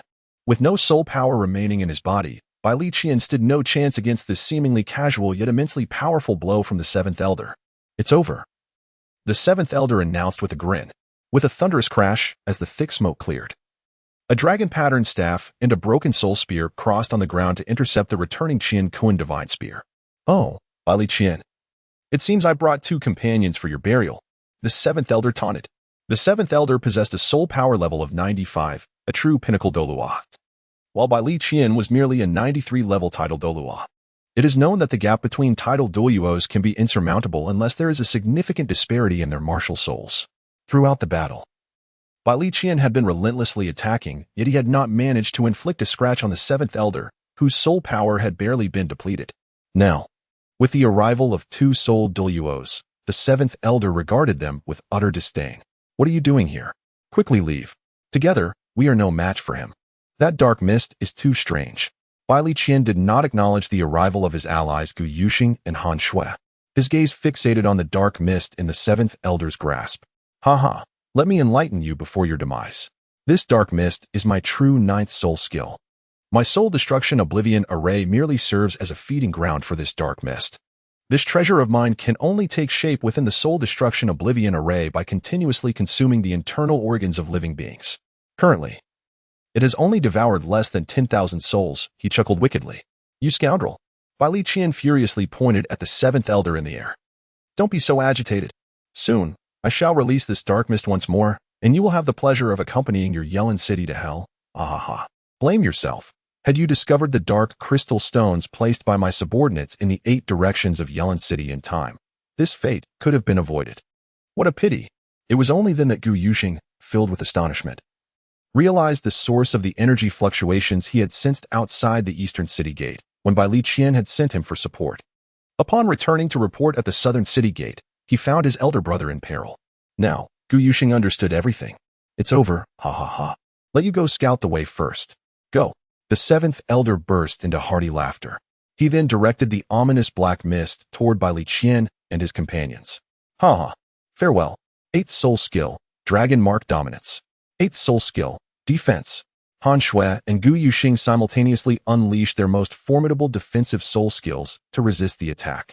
Yet, as the black mist approached, it mysteriously vanished, and the purple-black energy shield enveloping Yellen City gradually dissipated into the horizon. What? The seventh elder was taken aback, bewildered. My treasure, what is happening? How can my soul destruction annihilation array be undone? At that moment, a gentle voice resonated. Nobus.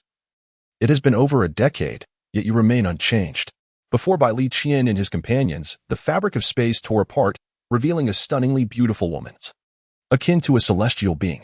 Her slender waist swayed gracefully, every step exuding infinite charm and allure. She donned a flowing cream-colored gown, its hem dancing with the wind, as if she were a fairy descending to the mortal realm. Over her gown, she wore a cape of armor that sparkled with golden radiance, unmistakably signifying her exalted status. Her long black hair cascaded down to her waist like a waterfall, smooth and silky, swaying gently in the breeze, adding to her enchanting aura. Her exquisite visage seemed meticulously crafted by divine hands, with brows like distant mountains and eyes shimmering with autumn's depths.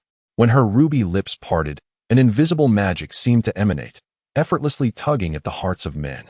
The seventh elder shivered at the sound of her voice, an inexplicable feeling surging within him, for this voice was eerily familiar. He hastily fixed his gaze upon the woman who had suddenly appeared before him. Upon recognizing her, his pupils constricted sharply, his face a canvas of shock and dread. The figure was none other than the 4th priestess of the Spirit Hall, the peak level 97 soul Douluo, time Douluo, Roya. The author finds it challenging to write, so I kindly request all brethren to lend their support and charge the author with a bit of love.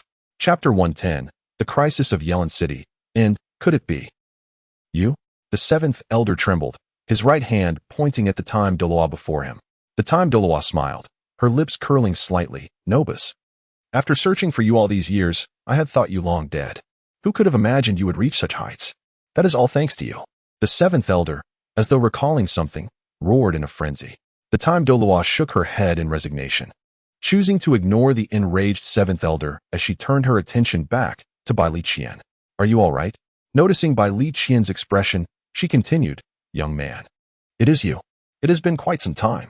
Bai Li's consciousness began to blur. Previously, he had the strength to scold Elder Qi, sustained only by sheer will. Upon seeing a formidable ally arrive to his aid, that last vestige of strength dissipated, leaving him utterly weak and slumped. Han Shui promptly supported him, channeling her soul power, which alleviated his condition somewhat. To deplete the soul power of a title Douluo to such an extent Had it not been for the timely assistance of Han Shui and Gu Yuxing, Elder Qi might have indeed faced demise here. Bailey Qian slowly opened his eyes in response to a voice. At first, his vision was somewhat hazy, but gradually, the countenance of the woman before him became clear. Yes, it is you. You were the one who registered my title at the Douluo Palace back in the day. Bailey Qian was taken aback, recalling that it was this enchanting goddess who facilitated his registration as a title Douluo. He had suspected then that she was no ordinary being. How could someone who registers the identities of title Douluos be merely an average individual? Younger generations express their gratitude for your timely rescue. Bailey Qian intended to rise slowly. However, the time-space Douluo waved his hand and turned to Han Shui and Gu Yuxing, saying, "There is no need. You should take good care of him." During the brief minute in which the time-space Douluo disregarded Elder Qi while inquiring about Bailey Qian's condition, the latter was left bewildered. Who is he? Where is he? He was utterly ignored. Roya, how dare you disregard me so? What do you possess that merits my attention? You seem quite well. Let us settle both new grievances and old ones together. Elder Qi's face flushed with rage as his soul power surged. 2 black soul rings, the 7th and 8th, shimmered beneath his feet. 7th soul skill, martial soul, true body. 8th soul skill, 100 ghosts devouring souls. Elder Qi transformed into a fearsome specter and centered around himself. Black energy began to coalesce. With a thunderous explosion, a black orb erupted in the air, instantly surrounding the time-space Douluo and Bailey Qian with hundreds of small spirits glowing with a ghostly white light. With a command, Elder Qi charged toward them. Humph. Let it be. 6th soul skill, time-space stagnation. Under the feet of the space-time Douluo, the black 6th soul ring pulsated, creating an immense azure domain that enveloped everyone present, including himself, Bailey Qian, and the 7th elder hovering above. Soon, Han Shui was astonished to discover that her body felt as heavy as a mountain within this domain. She found herself utterly immobilized, requiring considerable effort merely to lift her arm even slightly. The hundreds of minor malevolent spirits rushing towards them came to an instantaneous halt, as if time itself had frozen. However, infuriatingly, the 7th elder, possessing the formidable power of a pinnacle 95-level Douluo, was not as adversely affected as Han Shui and the minor spirits summoned by her soul skill. Yet, the reality remained that the space-time Douluo was a 97-level pinnacle Douluo, 2 levels apart, a chasm in strength. The 7th elder's earlier declaration of settling old and new scores was merely a result of her anger clouding her judgment. What was she thinking, confronting the space-time Douluo? Over a decade ago, the space-time Douluo was already a prominent figure on the continent, burdened with blood debts and the lives of an entire village. She had been relentlessly pursued by the space-time Douluo. Had she not joined the Chaos sect and been absorbed into its inner circle for protection, she would have long been slain. Even with the enhancements from the Chaos sect's unique secret arts that elevated her to a 95-level prowess, she still felt trepidation before the legendary space-time Douluo, a paragon of strength. Alas, a useless wretch. This time, accept your fate and return with me to face the punishment you deserve. The gaze of the space-time Douluo sharpened, causing the 7th elder to involuntarily tremble and break into a cold sweat. If she were to encounter another 97-level title Douluo, she might have stood a chance to fight back or at least to ensure her own escape. However, she was now confronted with the space-time Douluo, who had an innate advantage over her, leaving her with no option but to pray for salvation from others. Have you chosen to abandon resistance? That shows some sense, the space-time Douluo remarked, shedding her earlier jest for a serious demeanor. 3rd soul skill, space-time binding. The purple 3rd soul ring shimmered, and under the constraints of the space-time Douluo's 6th soul skill, the 7th elder found herself completely unable to evade. The stasis of time affected not only her body, but also the soul power circulating within her, rendering her incapable of mobilizing her energy for defense.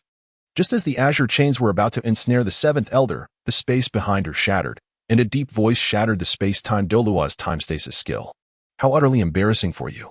No, as, in the end, it falls upon me to rescue you. Who are you? The space-time Douluo inquired, eyeing the newly appeared figure clad in black robes. She recognized that the individual who so effortlessly dismantled her time stasis must possess strength comparable to her own, perhaps even surpassing it. My gratitude to the 3rd elder for your timely assistance. The 7th elder broke free from the grasp of temporal and spatial stagnation, gasping heavily for breath. During the moment of control, he had to endure the additional pressure exerted by the time and space Douluo, which caused him considerable discomfort and agony. In contrast, the trio of Bai Li Qian appeared unaffected. I have long admired your reputation, time and space Douluo, the third elder said with a hearty laugh. However, the individuals I have trained cannot simply be taken away at your whim. I have no time to play with you today, but we shall certainly meet again in the future. As he spoke, a spatial vortex gradually manifested behind him. The time and space Douluo, perceiving the sudden emergence of the vortex, felt an ominous shift and immediately charged towards the two individuals in the air. Eighth soul skill. However, even before the soul skill could be unleashed, the seventh elder was swiftly taken away by the so-called third elder. How infuriating. He escaped again. I was too careless. Not anticipating reinforcements, the time and space Douluo gradually descended back to the ground and addressed Bai Li Qian and Gu Yuxing, saying, "You will handle matters within the city." He then turned to Han Shui. "You are the leading teacher sent by the Spirit Hall Academy to Tianzhou for the exchange, correct?" Han Shui nodded and replied, "Yes, senior." "Well then, take me to see." All right, I will take you there right away." Han Shui led the time and space Douluo to the children. Upon seeing her arrival, Qian Yuhan felt a surge of joy. "And time and space. What brings you here?" Han Shui was taken aback. She was unaware of Qian Yuhan and Mu Chen's identities. She had intended to inquire about them from the dean, but was always sidetracked by his evasive responses. "Is everything all right, little Han?" "It's all good, Aunt." Qian Yuhan ran forward and embraced the time and space Douluo. "That's wonderful. I just finished dealing with affairs in the hall and thought I would visit the Yellen Lantern Festival since I hadn't been here in a while. I didn't expect to arrive and find Yellen City engulfed in flames." The time and space Douluo then glanced at the others behind Qian Yuhan. "Oh, little Mu Chen is also here. Haha, Aunt Luo, it's been ages." The time and space Douluo remarked, "You little rascal, you are quite deliberate, truly holding a grudge." This left even Qian Yuhan puzzled. It seems Aunt Time and Space and Mu Chen have something else going on. Mu Chen would never disclose the details to the others. Before the time and space Douluo entered seclusion, she had gone to visit the residence of the Golden Crocodile Douluo and happened to see Mu Chen outside, hanging something up to dry. Upon closer inspection, it turned out to be a bedsheet, soaked with water. Qian Yuhan Song opened the realm of time and space Douluo and then said, "Aunt, one of our classmates has been injured. Could you possibly take him back to Spirit City for treatment?"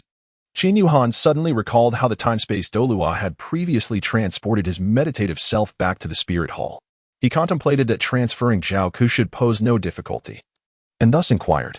At that moment, Han Shui stepped forward to recount the entire sequence of events to the time-space Douluo.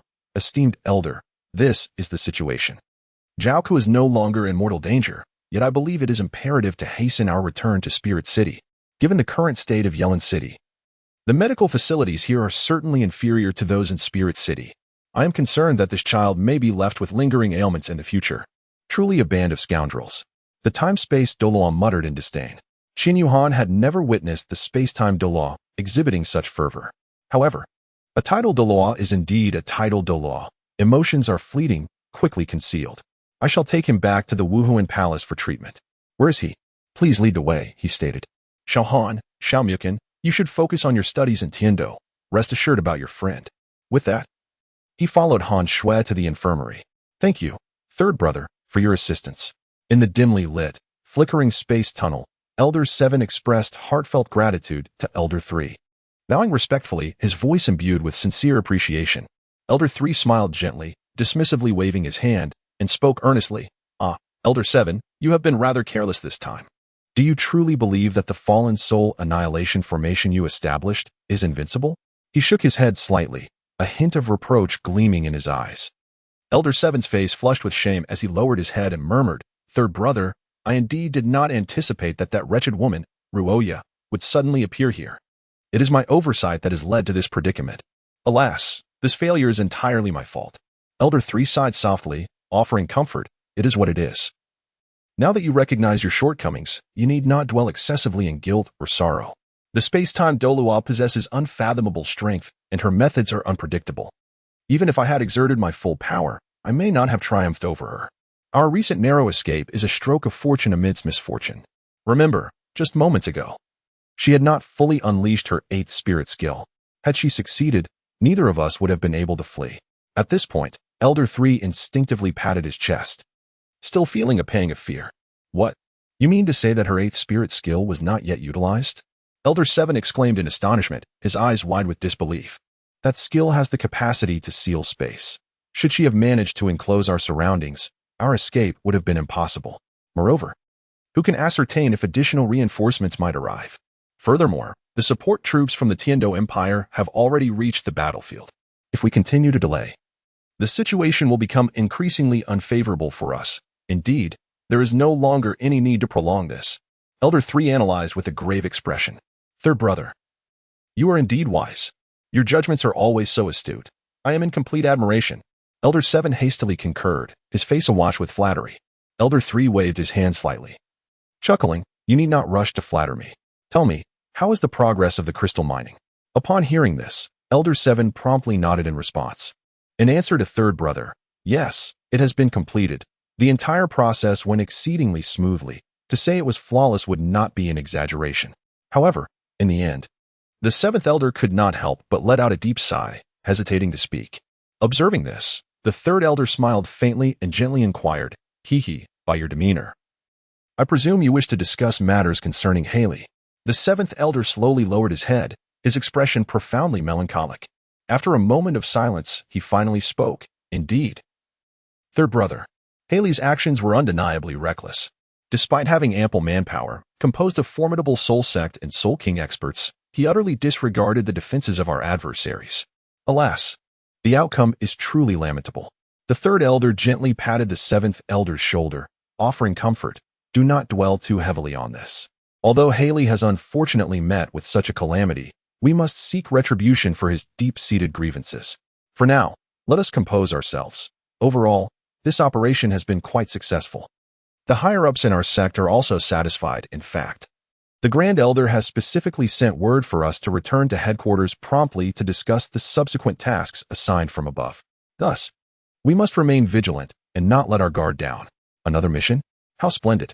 He exclaimed, rubbing his hands together with excitement, his eyes gleaming with anticipation. However, suddenly recalling something vital, he turned to the person beside him, known as Third Brother, and asked, By the way, Third Brother, do you know who killed Haley? Isn't there a secret technique within the sect that reveals the scenes before a disciple's demise? Are there any clues? The third elder furrowed his brow, pondering for a moment before responding. The sect has utilized the secret technique, but it only provided fragmented images. From those remnants, there was a blood-red giant sword, accompanied by several blood-red chains, and then nothing more. The assailant appeared to be in the sky, obscured. However, it seems to be a child. Rather amusing, isn't it? Then a voice echoed, seemingly calling out the name Qian Yuhan. Qian Yuhan, Qian Yuhan. The seventh elder murmured this name repeatedly, his expression darkening, as if it could drip with venom.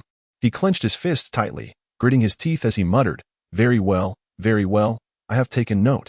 Regardless of who this Qian Yuhan may be, those who dare to harm us shall inevitably face the consequences. Just wait and see.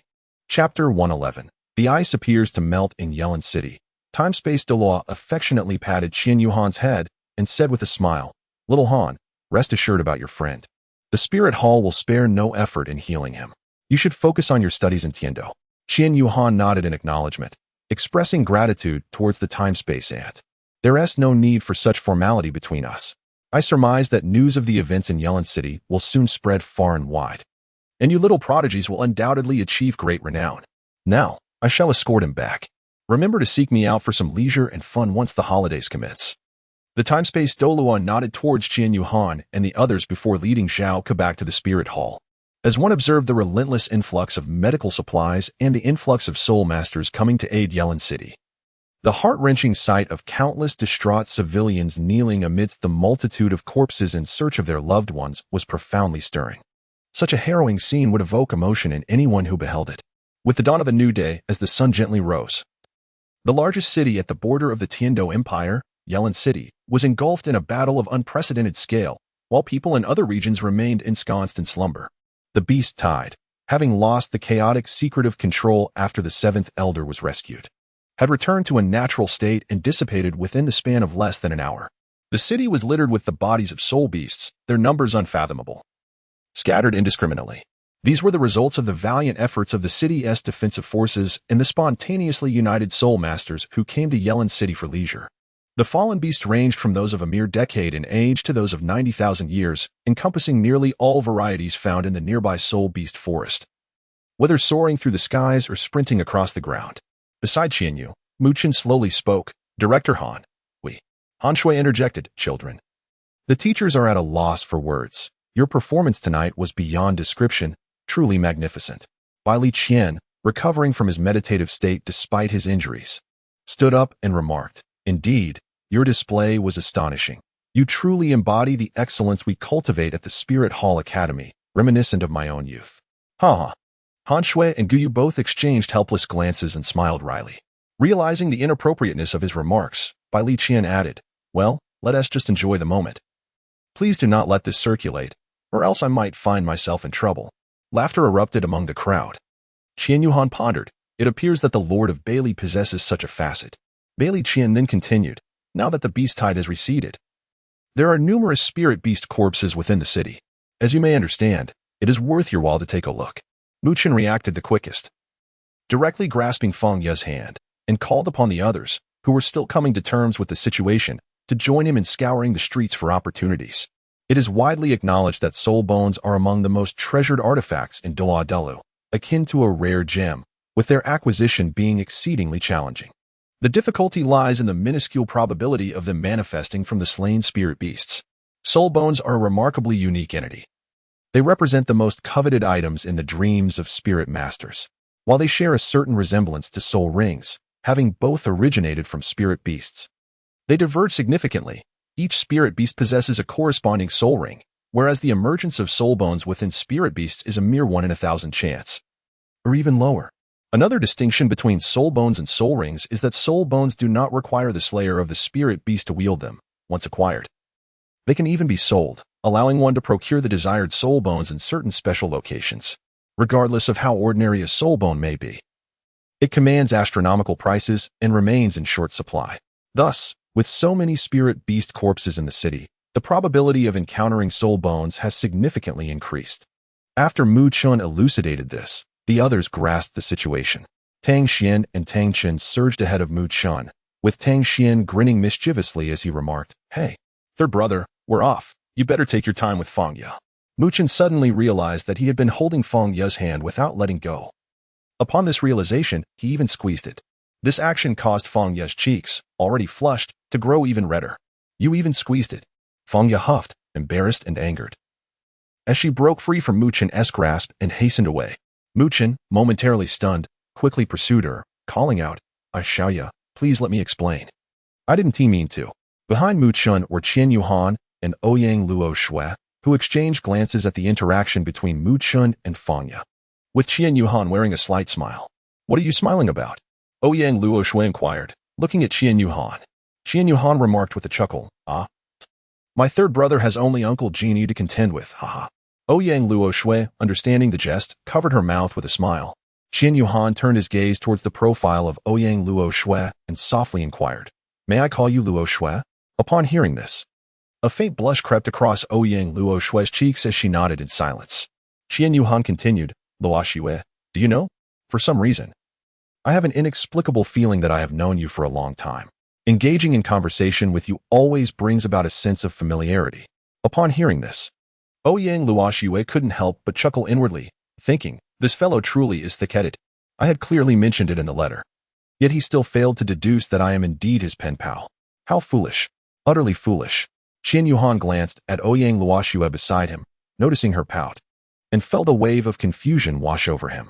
Had he said something wrong to provoke this young lady's displeasure? At that moment, Ouyang Luo Shui turned her head. Their eyes met, and she chuckled, saying, it's nothing. I was just pondering how there could be such a big fool with such a dull mind. By the way, there's a mailbox outside the gate of the Tiando Royal Academy. Didn't you mention that your pen pal is also from there? She will surely leave you a letter if she knows you've arrived. You could continue your correspondence with her. A mailbox? How do I retrieve it? What if it gets stolen? Ouyang Luo Shui playfully slapped Qianyu Han, exclaiming, you're such a fool. Those letters will undoubtedly indicate who they are addressed to. Besides, you've been corresponding with your pen pal for so long. You must know what kind of envelope she uses. And honestly, that mailbox is just for delivering such letters. What is there to steal? Haha, true. I'll take a look when I get to school. Ouyang Luo Shui, unaware that she was his pen pal, felt a sudden urge to tease him. You big fool, just a little punishment for you. I won't tell you for now, humph. You'll have to ponder that. Luo Xue, I have this nagging feeling that you're hiding something from me, Qian Yuhan remarked suddenly.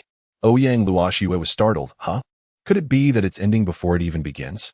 Well, it's just a feeling. I don't know. What am I hiding from you? I don't know. It just feels strange. You're mistaken. Following Ouyang Luo Xue was her bodyguard, who would not permit any further secrets from the young lady. Observing how joyfully she conversed with Qian Yuhan, he noted that the usually cold and aloof young lady seemed to melt in the presence of this little boy. Chapter 112. Acquisition. Mu Qin was the first to discover a right-arm soul bone, which had fallen from 1,000 gene judging by its physique. Mu Qin estimated it to be around 10,000 years old. What a pity. I already have the soul bones for both arms. This one is of no use to me. Brothers, who wants it? Mu Qin showcased the soul bone, which emitted a faint green glow, hovering in his hand. Xiaya? No. I feel this soul bone isn't suitable for me. It seems more appropriate for a power-type soul master. I want wasted. Fangya waved her hand in refusal as she sought soul bones that would enhance her explosive power and speed. The 1,000 gene amp primarily offered strength and defense, not aligning with her aspirations. For strength, my elder brother, second brother, and fourth brother, this is perfect for you three. I'll leave it to you. I'll go search for other soul bones. Mu Qin handed the soul bone to Qian Yuhan beside him and dashed off to seek other treasures. Elder brother. Second brother, who among you wants this soul bone? I currently possess an external spirit bone, while both of you remain without one. Whoever among you absorbs it will significantly enhance the collective combat prowess of our brotherhood, allowing us to fight even more effectively in the future. So, Qin'er, you shall absorb it, correct? Brother, cease the idle chatter and proceed. I shall provide my protection. Thank you, fourth. Tang Xian smiled as he regarded Qian Yuhan. Tang Xian also nodded in gratitude towards Qian Yuhan. Qian Yuhan remarked, no need for pleasantries, my brothers. You may continue your search here while I accompany Luo Xue to explore that direction. With that, he led Ouyang Luo Xue towards the opposite side where Mu Qin had ventured, believing that searching in different directions would broaden their range and enhance their efficiency in locating soul bones. This old fourth, taking Luo Xue to investigate over there. What a refreshing turn of events. Tang Xian teased as he watched Qian Yuhan stride away. Indeed, it seems so. Tang Xian, who was typically serious and reserved, couldn't help but chuckle. Moments later, Qian Yuhan, having just departed, let out a tremendous sneeze. Half an hour later, I found one here. Haha, I've discovered another one. Woohoo! Qian Yuhan and Mu Qin indeed both managed to procure remarkable treasures.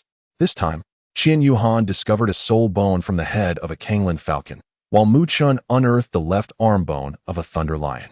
As Mu Qin lifted the fallen left arm bone, he remarked, what a pity, another arm soul bone. The thunder attribute would surely suit second brother perfectly. Fangya nodded in agreement, noting that the thunder lion is said to harbor an energy of thunder far superior to that of other thunder attribute soul masters. For Tang Xian, this would undoubtedly be a perfect match, potentially enhancing his mastery over thunder with the heavenly thunder Haotian hammer. As Mu Qin returned with the soul bone, Fangya, well versed in such matters, glanced at the corpse of the soul beast and estimated its age to be around 12,000 years. I believe, big brother Tang Xian, that if you grit your teeth and absorb it, you should face no significant issues. Tang Xian, gazing at the thunder lion's left arm bone handed to him by Mu Qin, turned to both Mu Qin and Fangya, expressing his gratitude. Thank you, big brother. You should absorb it quickly as well. I see second brother is nearing completion. Xiaoya and I will stand guard for you. Qian Yuhan returned with a treasure. The soul bone from the head of the Kanglan falcon, which her guardian, Luo Xue, claimed to be around 8,000 years old. Fangya, you should absorb it. She urged. I think I should give it to Sister Ouyang instead, Fangya replied, hesitant. My dear Fangya, there is no need for such modesty. I have no use for the soul bone, Ouyang Luo Xue chuckled. If I truly desired it, I would have sought a place to absorb it myself long ago. Indeed. Absorb it. I suspect this soul bone may enhance your accuracy in attacks. While your Fire Phoenix martial soul possesses great explosive power, its narrow range makes it challenging for your soul skills to hit their targets. This soul bone may very well compensate for that shortcoming. Your words resonate with me. Sister Ouyang. Thank you. Fangya acknowledged with gratitude. She reflected on Ouyang Luo Xue's insights, recognizing her evident lack of precision in her skills. The head soul bone of the Kanglin falcon might indeed assist her in overcoming this obstacle. With that thought in mind, she accepted the soul bone from Qian Yuhan and sat down in a meditative position to absorb its essence. Qian Yuhan, Mu Chun, and Ouyang Luo Shui, accompanied by their lone guardian, ceased their quest for soul bones, having dedicated an entire night to fierce battles. The exhaustion of their bodies rendered any further search for additional soul bones an insurmountable challenge. Although they were referred to as four guardians, in truth, it was only Ouyang Luo Shui's protector who stood vigil, while the other three reclined against the wall, surrendering to slumber. After an hour, Fanya, the last to commence the absorption of the soul bones, completed her process. Consequently, each individual's soul power experienced a significant breakthrough. And the current status of the group is as follows. Qian Yuhan, level 45 pinnacle, soul master of the soul sect, specializing in the assault system with a martial spirit, radiant divine sword, 1 purple, 3 black, first soul skill, radiant slash, second soul skill, radiant shadow clone, third soul skill, radiant guardian, fourth soul skill, baptism of light, Azura demon sword, for red, first soul skill, Azura blood slash, second soul skill, Azura endless shackles, third soul skill, Azura 10,000 shadows, fourth soul skill, Azura annihilation, martial spirit sealed, and a soul bone, radiant wings external soul bone. Ouyang Luoxue, level 43 pinnacle, soul master of the soul sect, specializing in control and assault systems, with a martial spirit, ice spirit staff, 1 yellow, 2 purple, 1 black. First soul skill, ice spirit blessing, second soul skill, ice domain, third soul skill, ice prison, fourth soul skill, winter has arrived, and ice god battle blade, 1 black. First soul skill, ice god slash, Mu Chun, level 39 pinnacle, soul master of the soul sect, specializing in the beast system with a martial spirit, golden crocodile king 2 yellow, 1 purple. First soul skill, golden crocodile tail sweep, second soul skill, protective golden radiance, third soul skill, frenzied golden crocodile, and soul bones, king of the earth right arm bone, wild quake, gale demon wolf right arm bone, demon wolf storm, domain, golden crocodile domain. Tang Xian, level 38 pinnacle after refining celestial herbs during the winter break, soul master of the soul sect, specializing in the assault system. With a martial spirit, heavenly thunder hammer, 2 yellow, 1 purple, first soul skill, thunder strike, second soul skill, thunder assault, third soul skill, thunder shadow, and soul bone, thunder lion left arm bone, thunder break.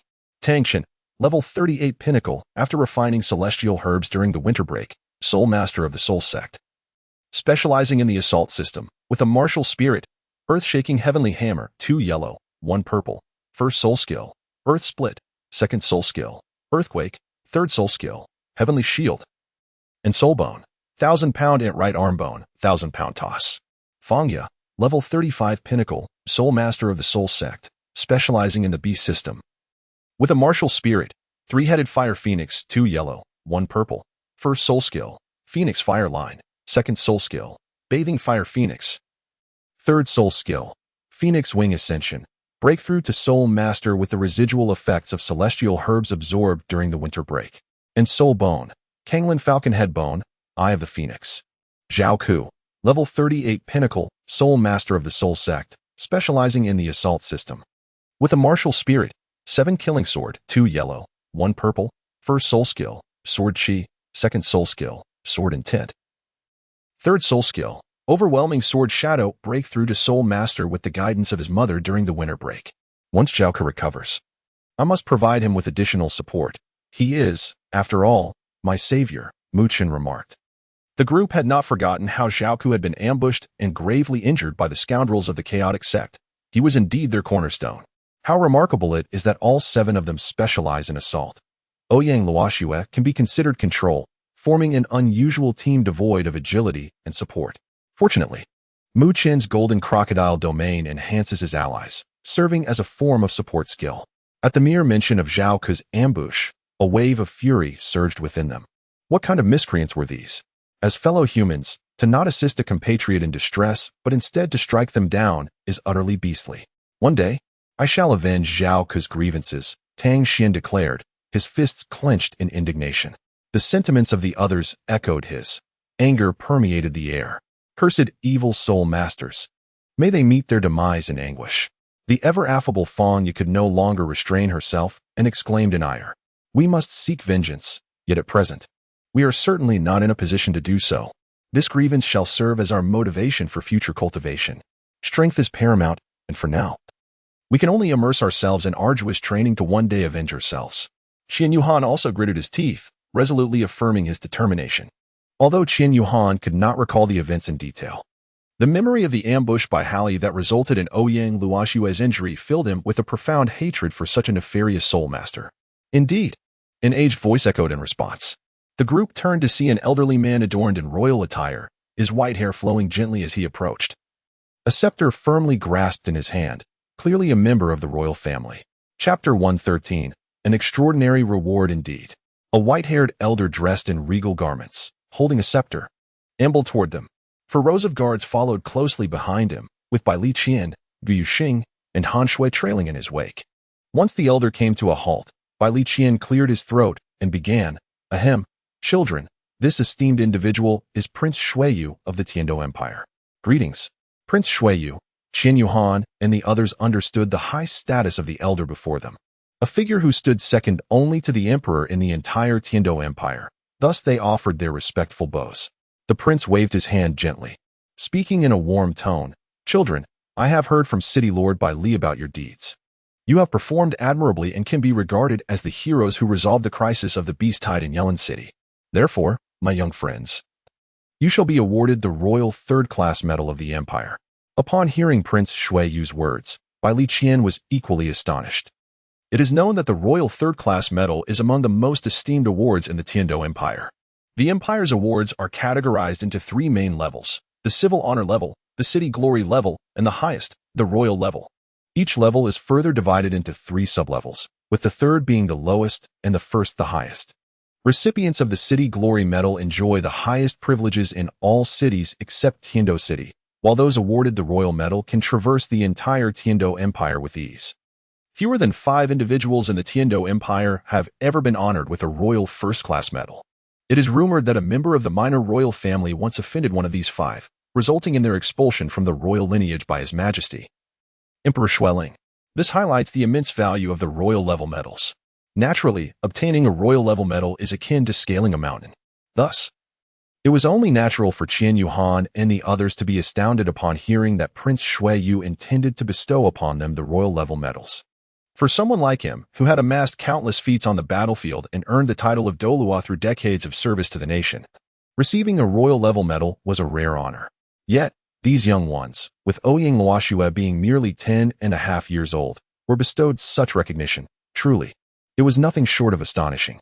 Qian Yuhan and the others are currently unaware of the true value of this reward. However, he has long observed the astonished expression on Bai Li Qian's face upon hearing the news, leading him to conclude that this reward must be extraordinary. Upon hearing Bai Li mention that you are exchange students sent by the Spirit Hall Academy, Qian Yuhan nodded and replied, "Indeed, Your Highness. Director Han is the team leader, accompanying us to Tiando City to complete the exchange arrangements." Han Shui stepped forward from beside Bai Li Qian, bowing respectfully as she spoke. "Your Highness, I am the team leader." The Prince of Snow Rain nodded and expressed his gratitude, saying, "Once again, I extend my heartfelt thanks to your esteemed institution for granting the Tiando Royal Academy this opportunity for exchange. Please convey my appreciation to Director Han on my behalf. Rest assured, these children will receive the highest level of training during their years at our academy, and I assure you of this." Han Shui, taken aback by the prince's words, found herself at a loss for a response. She understood that she must relay His Highness's sentiments and wished for the success of the collaborative exchange plan between their 2 academies. "Well, let us take a good rest today. Tomorrow, you shall accompany me to Tiando City," the Prince of Snow Rain declared. "I will have Bai Li summon you at the appointed time, as I must first attend to other supporting soul masters and the afflicted populace. I bid you farewell for now." As Han Shui stepped away to join Qian Yuhan and the others, she bowed and said, "We bid farewell to Your Highness." The Prince of Snow Rain walked past Qian Yuhan, but suddenly paused, causing Qian Yuhan to look at him in confusion. Following his gaze, she noticed he was staring at Ouyang Luoshui behind her. "Luoshui, what brings you here?" replied Uncle Yu. "I came to the Lantern Festival in Yelin City yesterday to have some fun. I come every year. Have you forgotten? This year, I just happened to run into some friends. Ouyang Luo Shui replied with a smile. Han Shui thought to herself, this young lady, Ouyang, certainly has an extraordinary background. Is she also a member of the royal family? How familiar she is with the Prince of Snow Rain. Oh, indeed. I must be getting forgetful, for I did not notice you earlier. Is everything all right? Ouyang Luo Shui shook her head, indicating that she had not encountered any significant issues. Well then, you should return with me tomorrow. Your father seems to have gone out on business a few days ago, and I need to visit the Ice God sect upon my return, so I can ensure your safe journey back, said the prince. All right, I will do as you say. She replied, Good child, I shall be off to attend to my duties. Do take care of yourself, he said. Goodbye, uncle, she replied. Farewell, he responded. Continuing on with his work of consolation, Li Qian cleared his throat, bringing Han Shui back to reality, and he followed the prince. Once Han Shui regained her composure, she addressed the group. Children, let us return to the hotel to rest. Fortunately, our hotel has been spared from the beast tide, and all our belongings remain intact. We shall set off for Tiando City in the morning. All right, the group replied in unison. Excuse me, Miss Ouyang, where are you staying? Han Shui inquired. Looking at Ouyang Luo Shui and her accompanying guard, Ouyang Luo Shui smiled and replied, Teacher Han, we are staying at the same place. Is that so? What a coincidence. Let us return and rest. Time swiftly passed, and noon arrived. After the time-space, Douluo escorted Zhao Ku to the medical center of the Spirit Hall and conveyed her instructions. She hastened to the conference hall for a meeting. Previously, she had informed Jean Douluo about the happenings in Yelin City, which left him utterly astonished. Thus, he sought out Xiao Hui directly that morning. Senior Sister Luoya has returned, Xiao Hui remarked.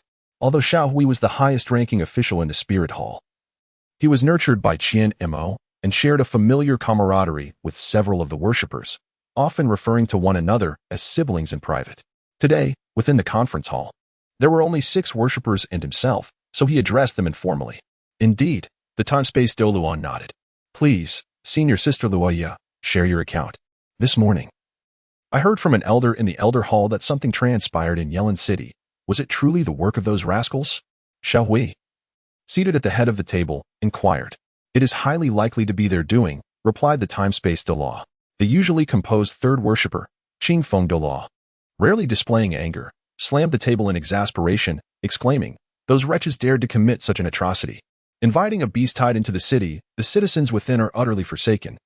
Moreover, I noticed the corpses of the soul beasts from the beast tide bore their insignia. I suspect some secret technique was employed, she continued. Secret technique? Xiao Hui echoed. The fifth worshipper, Guangling Douluo, who had remained silent until now, interjected, If that is the case, there is no doubt it is indeed those individuals. Brother Xiao Hui, do you not recall the Soul Beast Forest incident over a decade ago when our elder brother suppressed them? Are you referring to our Master's visit to the setting sun? Xiao Hui pondered quietly. Indeed, our elder brother mentioned it upon his return, cautioning us against this organization. Who would have thought they would resurface after over a decade of silence? Guangling Douluo remarked. The time-space Douluo continued, furthermore. Do you remember the individual I was ordered to hunt down over 10 years ago, Nobas? Of course I recall. You pursued him after he sustained grave injuries. I mocked you for quite some time, ha ha ha. A titled Douluo unable to capture a severely wounded rank 89 Soul Master. Guangling Douluo laughed. Let us focus on the matter at hand. Guangling Nobas has also joined that organization and has even ascended to rank 95. What? The assembly gasped in unison. He is not dead? Volume 2. The Elegance of Tiando commences. Here is the first update of the day. There will be another update later, so please encourage me with your support and love. Thank you. Special thanks to Tang Xiao for the encouragement and support. Thank you to Siya Zhou Yue for your love and gifts. Thanks to user 225139996 for the likes. I am truly moved. Thank you all for your support. I will strive to write diligently. Chapter 114. The Spirit Hall Meeting. What? The assembly exclaimed. He is still alive? The radiant feather Douluo furrowed his brow and remarked, Indeed, I sense that this organization is growing increasingly formidable. The time-space Douluo responded, Formidable? Then let us confront them. Are we afraid of them? The righteous shall prevail over the wicked. Let us show them our resolve. At that moment, the golden crocodile Douluo, who had been silently listening to the conversation, interjected, Seventh brother, when will you amend your impulsive nature? This matter is not as simple as it seems. The Grand Offering had instructed me to keep a close watch on this situation before departing. I have been discreetly dispatching individuals to monitor these lunatics. However, I never anticipated that their inaugural action as the Chaos Sect would be so reckless. The Chaos Sect, is it? So that is their name. The Azure Phoenix Douluo said coldly, narrowing her eyes. The Golden Crocodile Douluo continued. The Chaos Sect is shrouded in mystery. We know little of their origins or the reasons they have united. I firmly believe that their establishment serves some terrifying purpose. I concur with Second Brother. Our primary task now is to gather as much intelligence as possible about this Chaos Sect and glean insights into their internal dynamics. Otherwise, we will be ill-prepared when they strike, the time-space Douluo added. Furthermore, Xiao Di, the defenses in Wuhuan City and the other cities governed by the Wuhuan Palace must be heightened. I entrust this to you. Xiao Hui nodded solemnly. Alas, Sixth Brother remains in seclusion. I wonder when he will emerge. If only we could leverage his formidable star god technique, we wouldn't be left in the dark. The heavenly might Doa sighed. The grand offering mentioned before his departure that we must not disturb Sixth Brother during his retreat. We shall wait for him to emerge on his own. How are Xiao Han and Xiao Chen faring? Are they unharmed? The Azure Phoenix Douluo inquired with concern. Glancing at the time-space Douluo, they are fine. I have checked on them. Aside from the child I brought back, the others are in good health. This experience may be one they will never forget, the time-space Douluo replied with a smile. The heavenly might Douluo nodded in agreement. Certainly. Consider who among us faced a beast tied at their age, let alone fought on the battlefield against one. The others involuntarily nodded in acknowledgement. I must admit, I am somewhat reluctant to send these gifted individuals to the Tiando Royal Academy. Would it not be better to nurture them at home? I find myself regretting this decision even before it has begun, Xiao Hui remarked with a shake of his head. The group shared a light-hearted laugh. The Golden Crocodile Douluo chuckled, huh? Who prompted you to seize this opportunity to gauge the sentiments from Tiando? I think it is quite commendable. The Tiando Royal Academy is not lacking, especially with its simulated training environments. Speaking of which, we have recruited a former instructor from the Tiando Royal Academy who is currently conducting research on simulated training environments. If successful, Wuhuan City will have more educational resources to offer to a greater number of students. Xiao Hui recalled the discussions he had with Han Tianin and nodded. Indeed, that is a matter of significance. The Golden Crocodile Douluo remarked that he found the matters previously mentioned by Yuhan to be quite insightful. He believed they could signify a new direction for the future development of the Spirit Hall. Seizing this opportunity, he proposed a discussion among everyone. He conveyed that Xiao Hui had relayed Yuhan's ideas regarding the reform and opening up of Spirit City, aiming to attract more common spirit masters and promote economic growth.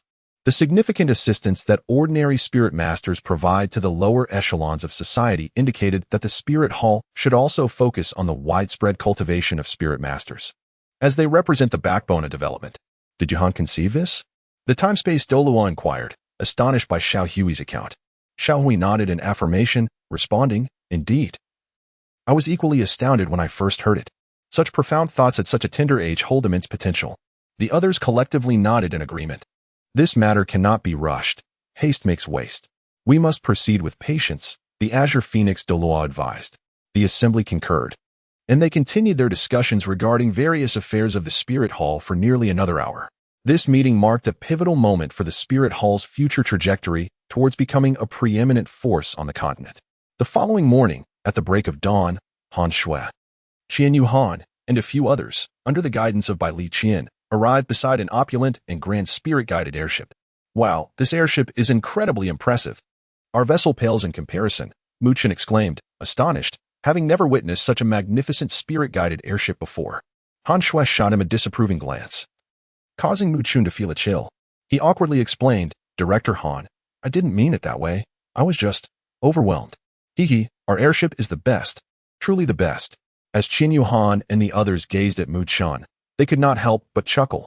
Here we go again with Mu Chen. The Snow Rain Prince's soul-guided airship was exclusively designated for royal use. Its scale was incomparable to that of an ordinary soul-guided airship. The crowd tilted their heads upwards, beholding the colossal airship that hung in the sky like a majestic palace. The entire vessel shimmered with resplendent golden light, as if it were forged from pure gold, estimated to consume several tons of the precious metal. Merely observing from afar was sufficient to evoke a profound sense of its unparalleled luxury and nobility. As their gaze shifted to the entrance of the soul-guided airship, they were left speechless.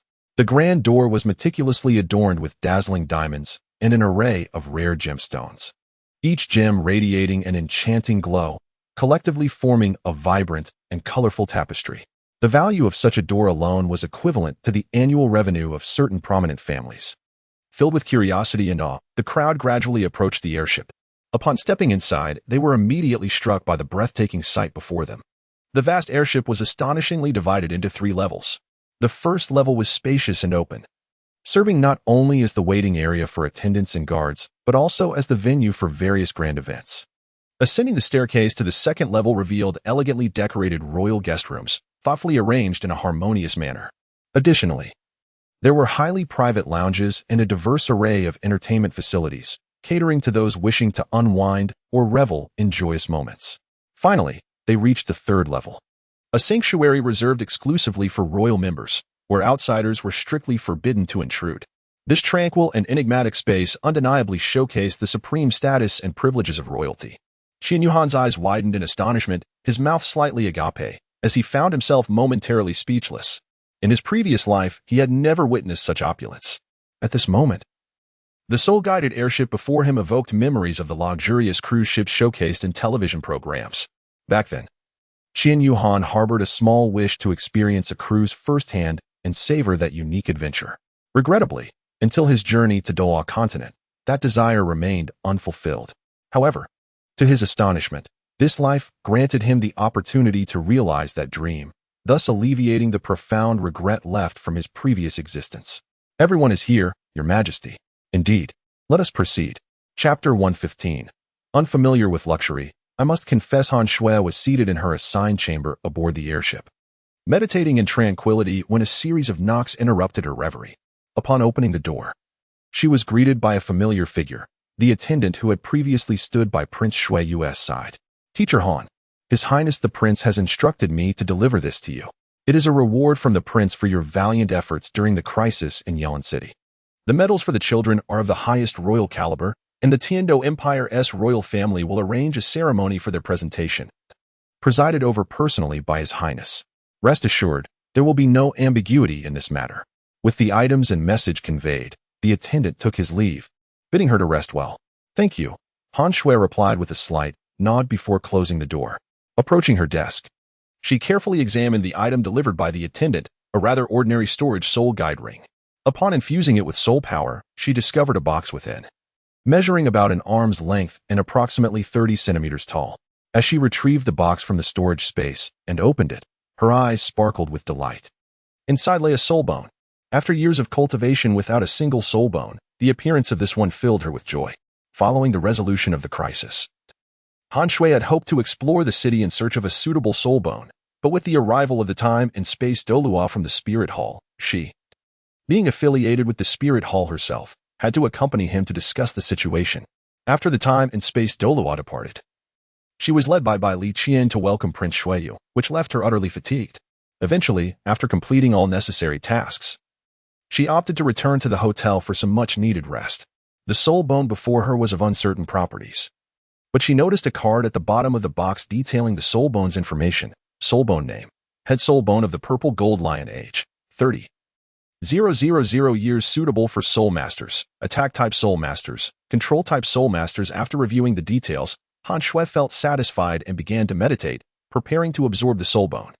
Meanwhile, could the children remain obediently in their rooms? Nature cannot be restrained. Led by Tang Xian and Mu Qian, along with Qian Yuhan, Tang Chen, Fang Ya, and Ouyang Luo Shui, the group commenced their exploration of the airship. They soon found themselves in the culinary zone on the second level, indulging in a feast. Upon boarding, Prince Shuiyu had jovially informed them that they were free to eat, drink, and play as they pleased. This liberating notion allowed the children to completely let loose. After a night of intense battles, Qian Yuhan and his companions were utterly exhausted, succumbing to a deep slumber that lasted the entire day. As dusk approached, they gradually awoke, only to immerse themselves once more in meditation, entirely forgetting to replenish the energy they had expended. At this moment, their empty stomachs began to audibly protest with rumbling sounds. Coincidentally, as fate would have it, Prince Shuiyu passed by and was taken aback by the noise. Upon inquiry, he learned that these little ones had not eaten since boarding the airship.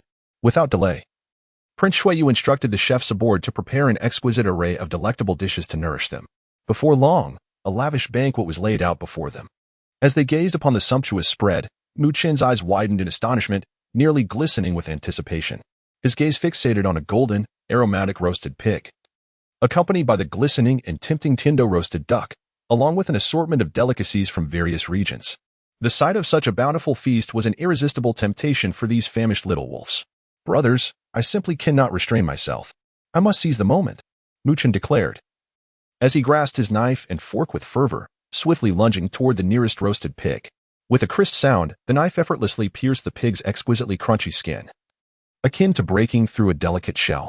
He quickly speared a piece of the skin with his fork, dipped it in the crystalline white sugar beside him, and without hesitation, savored it with gusto. His movements were fluid and seamless, and he closed his eyes in sheer delight, relishing the extraordinary flavor, a look of contentment gracing his face. Witnessing this, Qian Yuhan was momentarily stunned, then quickly regained his composure and chuckled, "I shall not pretend any longer. I confess, I have never tasted such fine delicacies. I too shall partake." Qian Yuhan, with unwavering determination, grasped his knife and fork, targeting the exquisite deep-sea abalone before him. He skewered a piece and brought it to his mouth, savoring its briny sweetness and tender richness. During his time at the Spirit Hall Academy, he had indulged in a similar luxury, treating Mu Chen and a few others to abalone rice, which had cost nearly 1,000 gold soul coins. Yet, that abalone paled in comparison to the one before him. Before his academic pursuits, meals were typically served to him by attendants. The variety of dishes was plentiful, featuring many delectable items, but none could rival the quality of what lay on his plate now. "Hey, fourth brother, save some for me. I want to enjoy this too," Tang Xian exclaimed, watching Qian Yuhan devour the abalone with fervor. He seized a fork and dove into the culinary contest with fervent enthusiasm. Tang Chen remained silent. Yet as a man of action, he had already stealthily engaged in the feast. Fang Yao and Ouyang Luoxue exchanged amused glances at the scene. "Luoxue, shall we join in?" Fang Yao playfully winked and suggested. Ouyang Luoxue nodded with a smile, replying, "Let us dig in." Meanwhile, Mu Chen, with a roasted chicken in his left hand and a roasted duck in his right, alternated bites, his mouth glistening with grease. "This is divine. Far better than what my father makes," he mumbled joyously. "Achoo. My heavens." In the conference hall of the Spirit Hall, the golden crocodile Douluo, still engaged in discussions, sneezed unexpectedly, muttering, "I apologize, everyone. I don't know what's come over me lately, sneezing at the most inconvenient times." "Where were we? Please, continue." "Haha. It seems someone is speaking ill of the second brother," the Qingfeng Douluo chuckled. The golden crocodile Douluo rubbed his nose and laughed. "It must be that rascal bad-mouthing me." Haha. The previously tense atmosphere in the conference was lightened by this brief interlude. At that moment, a messenger soldier arrived. "Your Holiness, the ice god Douluo requests an audience." "Curse it. I overslept, and my family left me behind to feast on roasted suckling pig. How infuriating to be left here to deal with leftovers." A sudden addition to the narrative, longing for what was missed in reality, found solace in the pages of fiction. Please encourage updates and show your support. Grateful for the camaraderie. Chapter 116, The Chaos Sect. "Your Holiness, the ice god Douluo awaits outside," reported Xiao Hui, momentarily taken aback. "Quickly, bring him in." "Jiegu is here. It has been nearly 20 years since I last saw him," the Guangling Douluo remarked. However, the Qingfeng Douluo maintained a stern expression, saying in a low voice, "What could he possibly want? It cannot be anything good." Beside him, the time-space Douluo patted Qifeng Douluo's shoulder, saying, "Come now. It has been so long. You should let it go." "I cannot let it go. It will haunt me for a lifetime." As time and space Douluo observed the stern expression of his third brother, he stifled a light laugh, pondering that his visit must be a result of the task assigned by their second brother. Upon hearing these words, the expression on Qingfeng Douluo's face gradually softened. Her gaze fixed on golden crocodile Douluo, awaiting his words. "I believe so," he began. "Before our eldest departed, he mentioned that he had sent Ouyang Jie to seek any information regarding the chaotic sect. Considering that it was during the reign of the Heavenly Dou Empire that this sect first emerged to wreak havoc on the continent. Indeed, I have perused some ancient texts passed down from the elders of the Spirit Hall, yet they contain no records pertaining to the chaotic sect." Xiao Hui of the main seat interjected. Golden Crocodile Douluo nodded thoughtfully. After all, the Ice God sect is an ancient establishment of the Heavenly Dou Empire, predating the Spirit Hall itself. Thus the likelihood of possessing information about this organization is far greater than our own. A hearty laughter broke the tension, announcing the arrival of a figure clad in azure armor, his long white hair cascading to his waist, and a handsome visage that belied his century-long existence. It has been ages, dear siblings.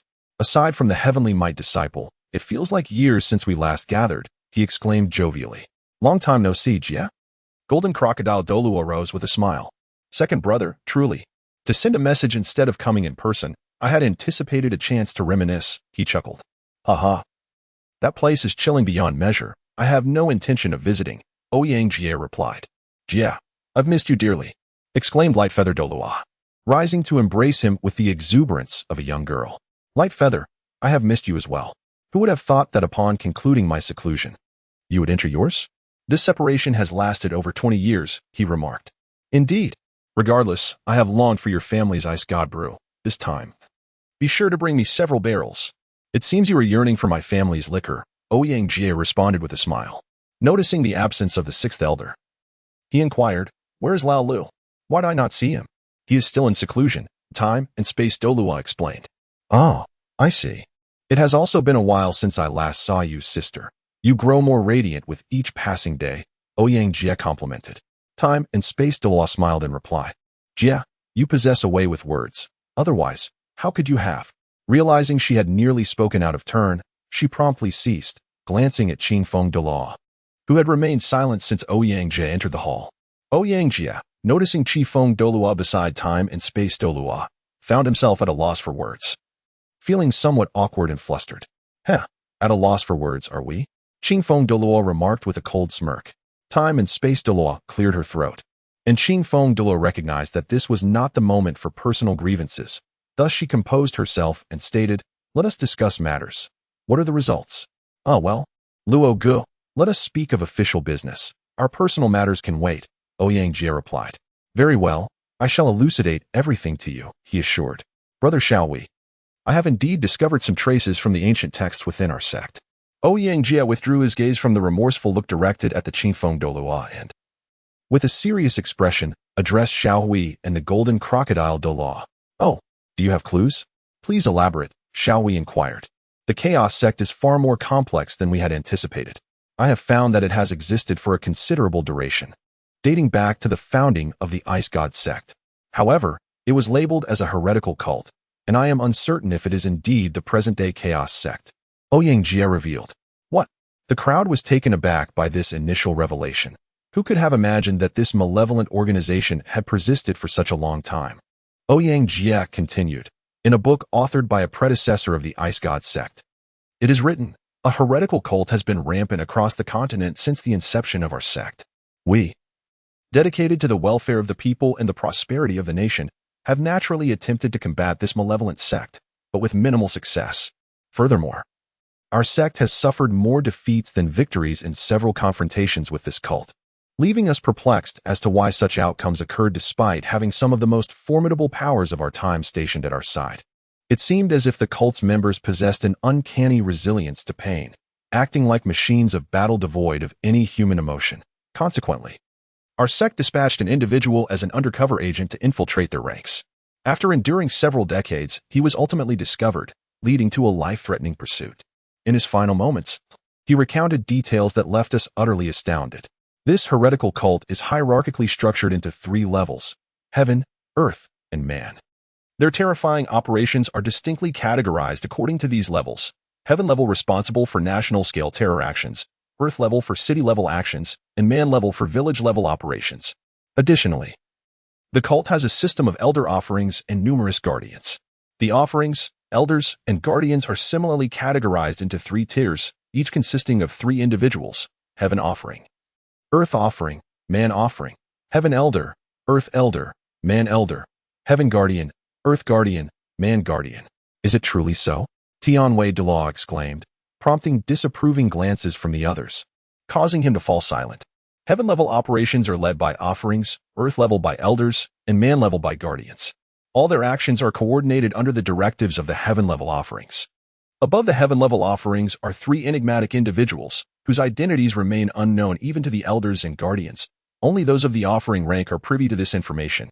That must refer to the cult leader and the deputy leader, pondered the Time and Space Douluo, to which the others nodded in agreement.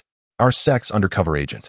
After years of navigating through challenges, finally ascended to the rank of Earth-level Elder and participated in several terror operations. Strangely, whenever he attempted to recall the specifics of these missions, his mind would go blank, yet he was certain he had been involved. Our sect was left perplexed. And the agent's final words were, "Supreme Chaos, I am the Sovereign." He abandoned the healing treatments offered within the sect and returned home to rest, only to be found lifeless upon his return, burdened by an overwhelming guilt for the innocent civilians' deaths, ultimately choosing to end his life in atonement. In a moment of silence, the crowd gradually regained their composure. They were nearly certain that this sinister cult was indeed the precursor to the current chaotic sect. Nobas must be an elder within this sect, ranking 7th, which likely indicates his status as a human-level elder. If an elder leading a human-level operation could wreak such havoc in Yelon City, one can only imagine the devastation that a more senior elder might unleash. Sitting in the main seat, Xiaohui maintained an impassive demeanor, revealing little of his sentiments regarding the matter. He then spoke. "We can only speculate whether the present chaotic sect adheres to a similar hierarchy. What we require now is evidence for validation. Regardless, we must at least have a clear understanding of the situation. Vigilance is essential from the villages to the nation, ensuring proper precautions are in place. Brother Ouyang, I entrust the matters concerning Tiando to you. As for the Xinghua Empire, I believe it is best for the Tiando Empire to handle the negotiations directly. For the Spirit Hall is not a state entity." "Understood. I must take my leave now to begin preparations in Tiando," Ouyang Jie replied, bowing respectfully to the assembly. His gaze lingered a moment longer on the Qingfeng Douluo. "Thank you for your efforts, Brother Ouyang," Xiaohui nodded in acknowledgement. Once Ouyang Jie departed, Xiaohui's expression turned grave as he addressed the group. "Esteemed colleagues, the situation is far from optimistic. This sect has re-emerged, and we must devise further strategies. I advise against secluding yourselves for the foreseeable future, as we must be prepared for any eventuality. We do not know the whereabouts of our master, and the responsibility of the Spirit Hall now rests upon us. This marks the first introduction of the chaotic sect as a formidable antagonist. The intricacies of this villainous organization will be further detailed in due course, for it possesses immense power, capable of challenging 2 great empires alongside the Spirit Hall, a testament to its terrifying potential. As for the purpose behind the establishment of the chaotic sect, questions arise. What is the meaning of I am chaos? I am the sovereign, and how does it relate to their ultimate objectives? These mysteries will gradually unfold. Chapter 117. Arrival. "Oh dear, I am utterly stuffed," Muchen exclaimed, reclining on the sofa after a hearty meal, stretching lazily before suddenly recalling something. He turned to Qian Yuhan, who was still engaged in frontline combat, and said, "Fourth brother, this is for you. You were not quite yourself back then and forgot this."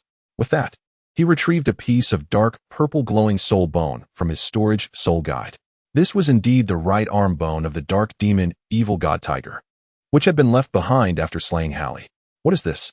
Qian Yuhan gazed at the soul bone radiating a purplish-black light, feeling somewhat bewildered. As he struggled to recall the events, Qian Yuhan has little recollection of the details of the battle. All that remains in his mind is that he killed Ha Lei, yet he cannot recall how it transpired.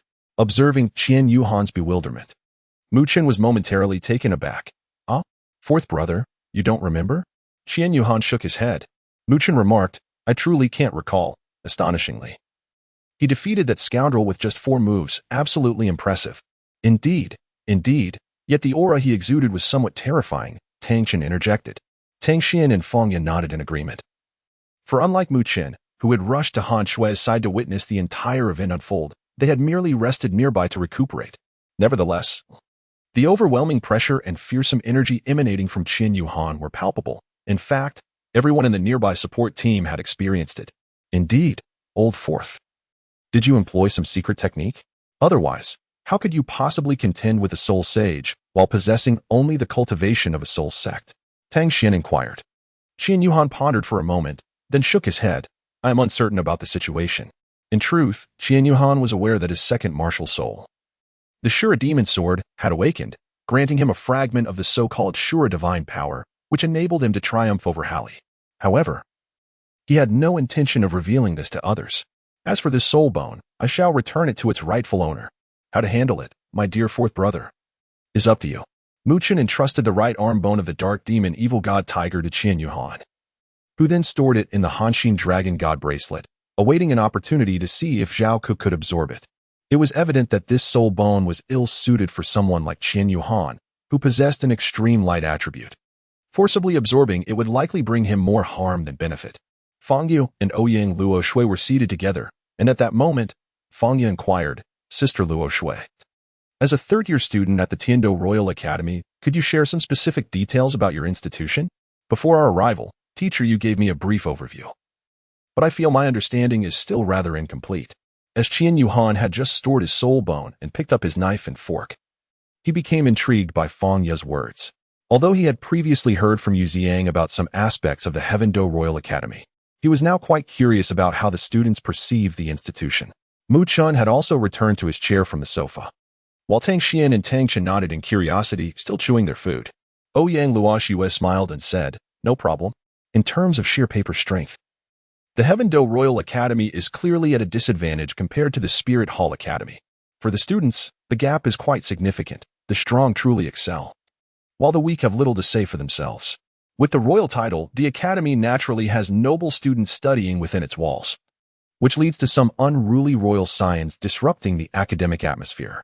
The academy is aware of this, so it has simply divided itself into two sections, the esteemed royal class for the aristocracy and the for ordinary soul master families." Ouyang Luoxue took a sip of juice and continued, "However, people generally refer to them as royal and avoiding the meaningless official jargon. The academy also hosts various soul fighting competitions from time to time. If students achieve commendable ranks, they have the opportunity to advance to the royal class." At this moment, Fang Yu inquired, "Is there a significant difference between the royal and classes?" Ouyang Luoxue shook her head and replied, "As for me, I am in the." The rest of the group looked bewildered. They had witnessed the scene with the prince in Yelin City, and given Ouyang Luoxue's close relationship with Prince Xueyu, it was indeed surprising to learn she was in the Heavendo Royal Academy. Qian Yuhan, however, already knew this from his earlier conversation with Yu Ziang, so he did not display much astonishment. Noticing the shocked expressions of those around her, Ouyang Luoxue smiled slightly and said, "Surprising, isn't it? In terms of strength, students are actually quite superior to their royal counterparts, and the academy's teaching tends to favor students." At this point, Mu Chen asked in confusion, "If that's the case, why do students wish to join the royal class?" Ouyang Luoxue replied, "Of course, there are many. In fact, they are keen to join the royal class as it allows them to connect with the true upper echelons. Just think, if you establish a good relationship with a royal student, having a royal brother, you might find yourself soaring to success alongside them when they graduate and perhaps become a lord in some affiliated principality. While they may not pay you any mind, there might still be a few who value loyalty. I therefore suggest you consider joining. The going royal could lead to being overshadowed, and the myriad formalities within the royal class are quite tedious." At this, Ouyang Luoxue's expression turned disdainful. "I simply couldn't tolerate it. And with those neurotics bothering me from time to time, I had my family transfer me to the class, where I can focus on my studies and cultivation. The academy encourages students to participate in the Ice God Arena within the heavenly capital, where they can engage in external soul battles. Participating in these battles grants additional points, which serve as valuable currency for acquiring cultivation resources. These points can be exchanged for access to the simulated training grounds, various soul-guiding devices, and elixirs. It is imperative that you place great importance on the simulated training grounds, as they are the cornerstone of the Heavenly Capital Royal Academies standing across the continent." "Miss, we are nearing our destination," a guard interjected at this moment. Ouyang Luoxue nodded, addressing her companions. "Once we arrive at the academy, do seek me out for a comprehensive introduction to the facilities." It was then that the group recalled the passage of time since boarding the airship. They had been engrossed in merriment, only taking a break to indulge in a hearty meal on the second level. Indeed, time had flown by. "Children, we are almost there. Please return to your rooms and prepare your belongings," Han Shui also reminded them upon receiving a notification. After another half hour, the airship came to a gentle halt, and the hatch opened. Prince Xueyu disembarked first, followed by the others who descended in succession. Once off the airship, Ouyang Luoxue bid farewell to her companions and followed the guard back to the Ice God sect. Meanwhile, Han Shui, guided by the reception personnel arranged by Prince Xueyu, boarded a soul-guiding vehicle with Qian Yuhan and others, heading towards the Heavenly Capital Royal Academy. Upon exiting the royal airship area, they traversed a winding alley, where an imposing and opulent castle came into view on their right. Esteemed guests, to your right is the Heavenly Capital Palace. The road we are currently on is known as the First Avenue of Heavenly Capital, and the Heavenly Capital Royal Academy is situated on the eastern side of this very avenue. The reception personnel elaborated. Qian Yuhan had previously visited Heavendo City twice, and thus had already seen the magnificent Heavendo Palace. Tang Xian and Tang Chun had accompanied their father to the palace for events. However, for Mu Qin and Fang Ya, this was their first encounter with such a stunning and grand castle, leaving them utterly speechless. The vibrant street scenes along the way also captivated their attention, with numerous shops and throngs of citizens and tourists making the entire Heavendo City exceptionally lively. This feeling is wonderful, Mu Qin remarked softly. As they traveled south along the First Avenue of Heavendo for about half an hour, the reception staff announced, "Ladies and gentlemen, we have arrived at the Heavendo Royal Academy." Chapter 118. Lei Ming. The reception staff parked the soul-guided vehicle, turned to the group, and stated, "We have reached the Heavendo Royal Academy." Upon disembarking, the first sight that greeted them was a grand gate adorned in blue, silver, and yellow, embellished with numerous gemstones. Above the gate, a plaque bore 6 gilded characters, Heavendo Royal Academy. On either side of the gate stood 2 soldiers clad in gray armor, standing tall with their long spears.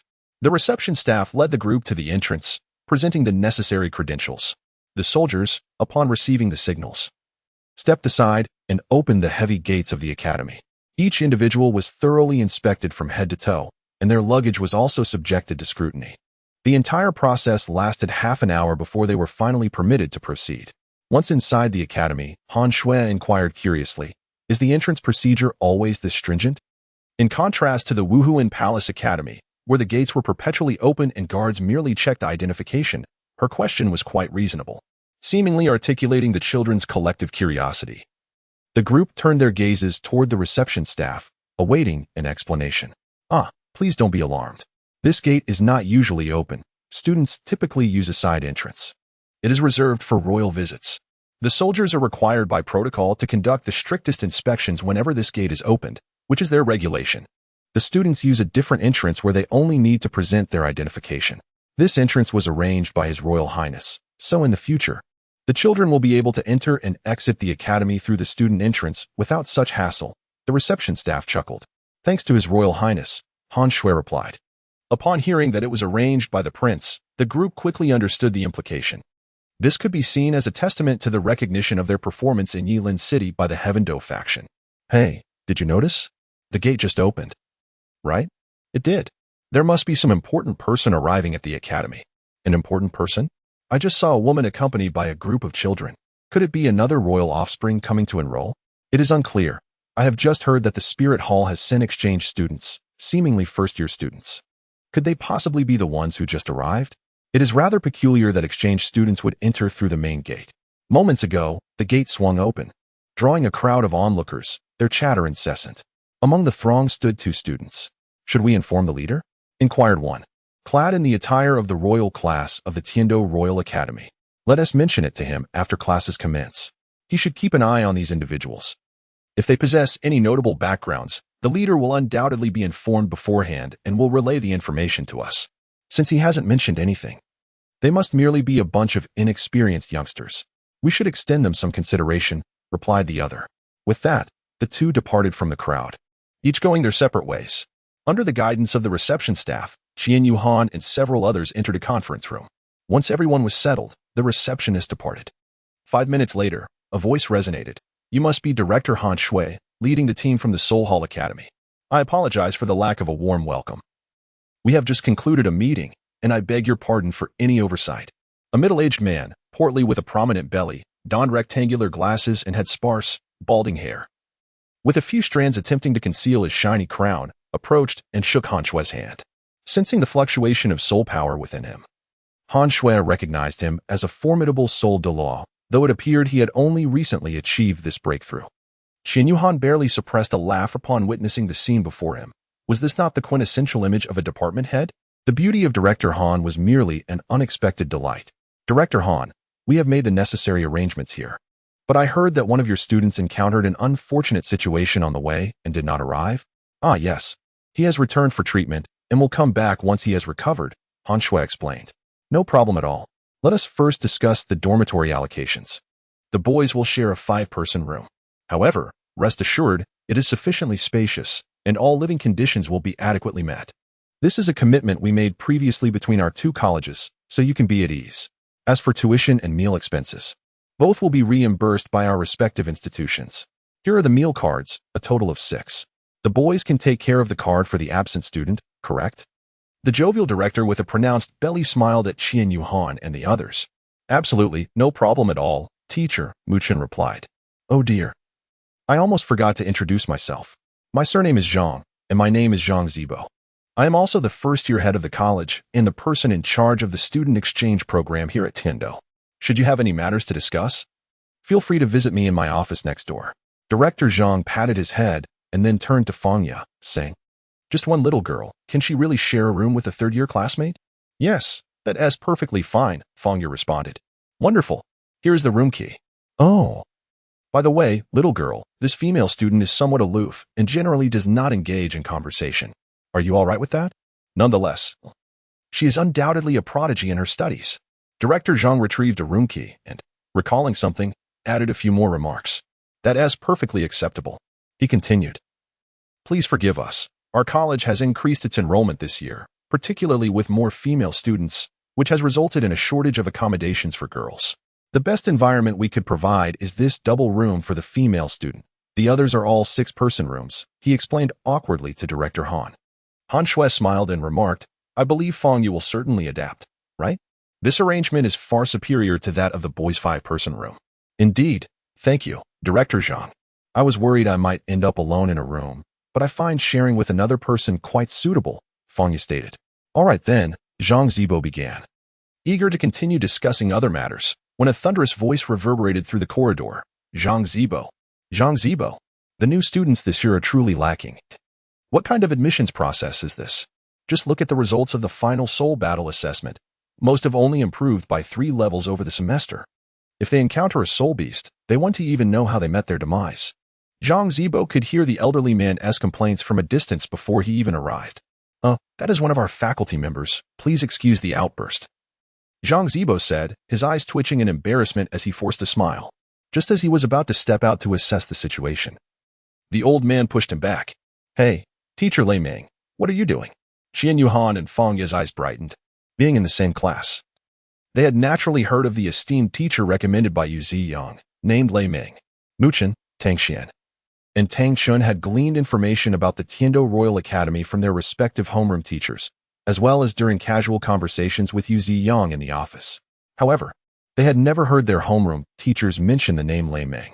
Qian Yu and Han Fang exchanged glances, and in unison, they thought, so, he is Lei Ming. Chapter 119. This is indeed a devilish manner. Ah, Teacher Lei, what brings you here? There are guests inside, Director Zhang helplessly remarked. I care not for whether you receive guests or not.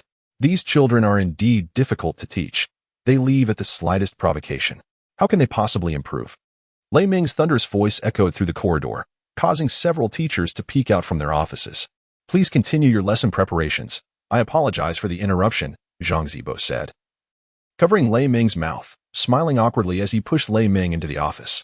Lei Ming removed Zhang Zibo's hand from his mouth with a look of disdain, saying, You little brat, did you eat garlic again at noon? Have you no notion of washing your hands? The stench is unbearable. He shook his hand as if trying to rid himself of the unpleasant odor. As he waved his hand, his gaze fell upon Han Shui and the others. And he inquired, Who are these individuals? Zhang Zibo adjusted his glasses and introduced, this is Director Han Shui, the lead teacher for the exchange students from the Spirit Hall Academy. These 6 are the exchange students sent from the academy, one of whom returned for treatment after being injured during the crisis in Yelin City. What? Are you referring to the incident that occurred in Yelin City a few days ago? Lei Ming exclaimed in astonishment.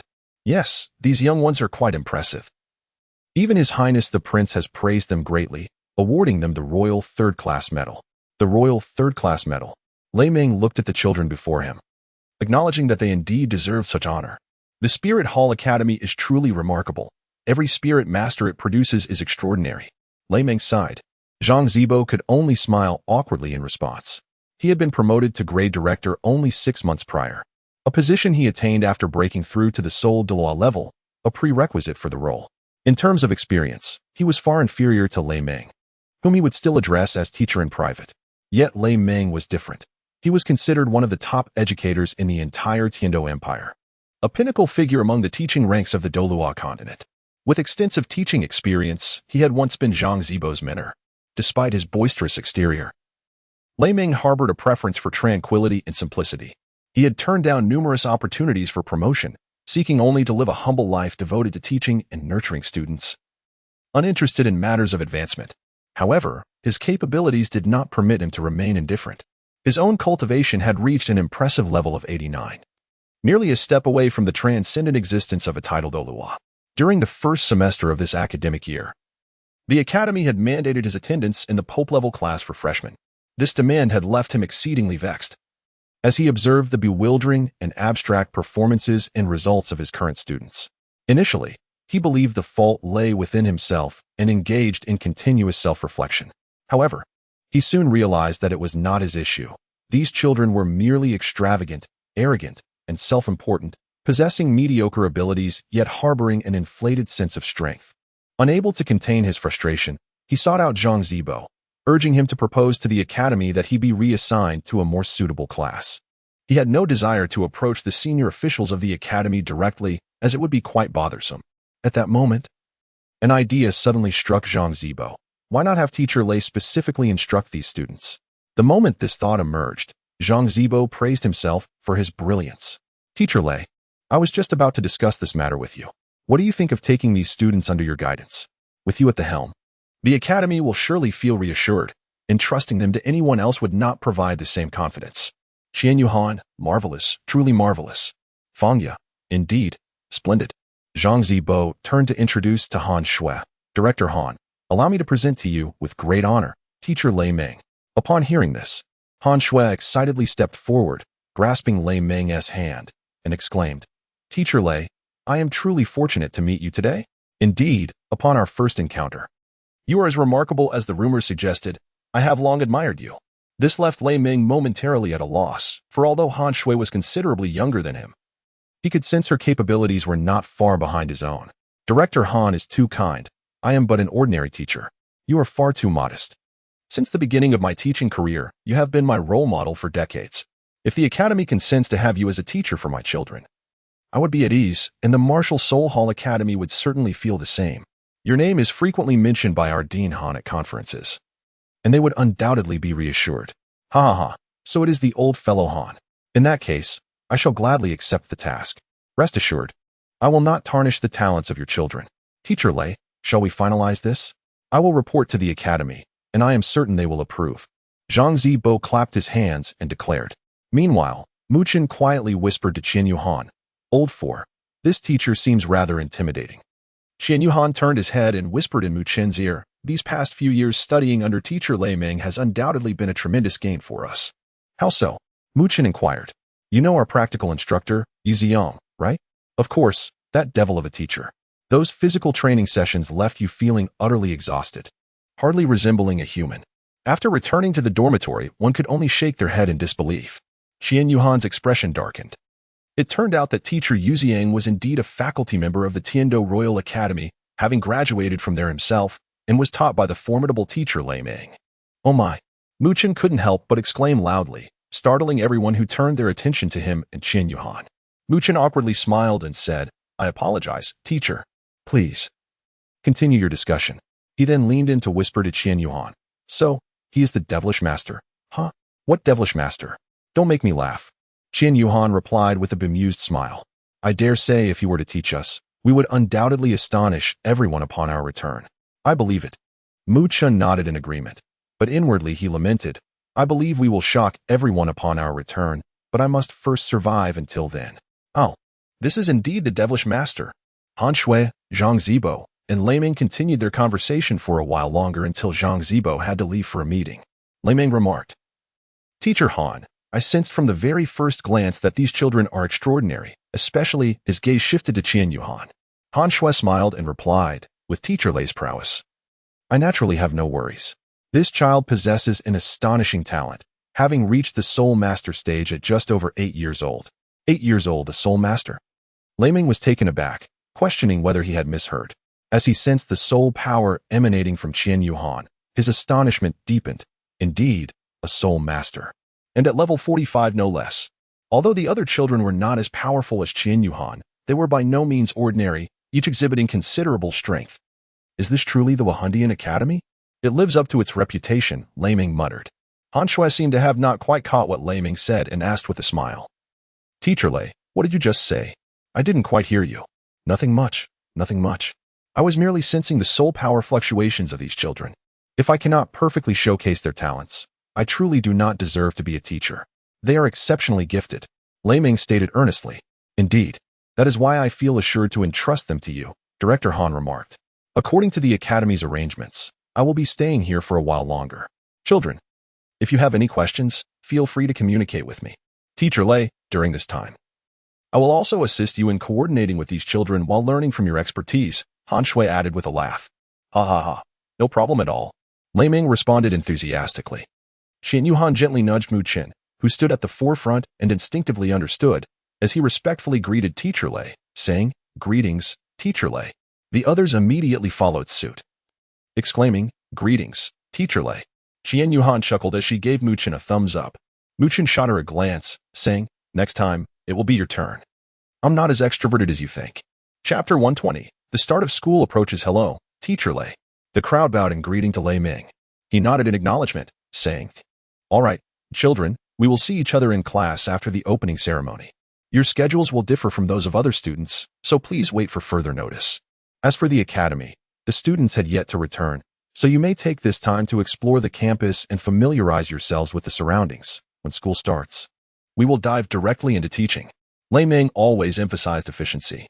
With less than a week before the start of classes, this period was for him both a wait for the academy's directives and an opportunity to prepare a plan for these young students. His arrangement for Qian Yuhan and the others had two advantages. First, children naturally love to play and are curious about everything.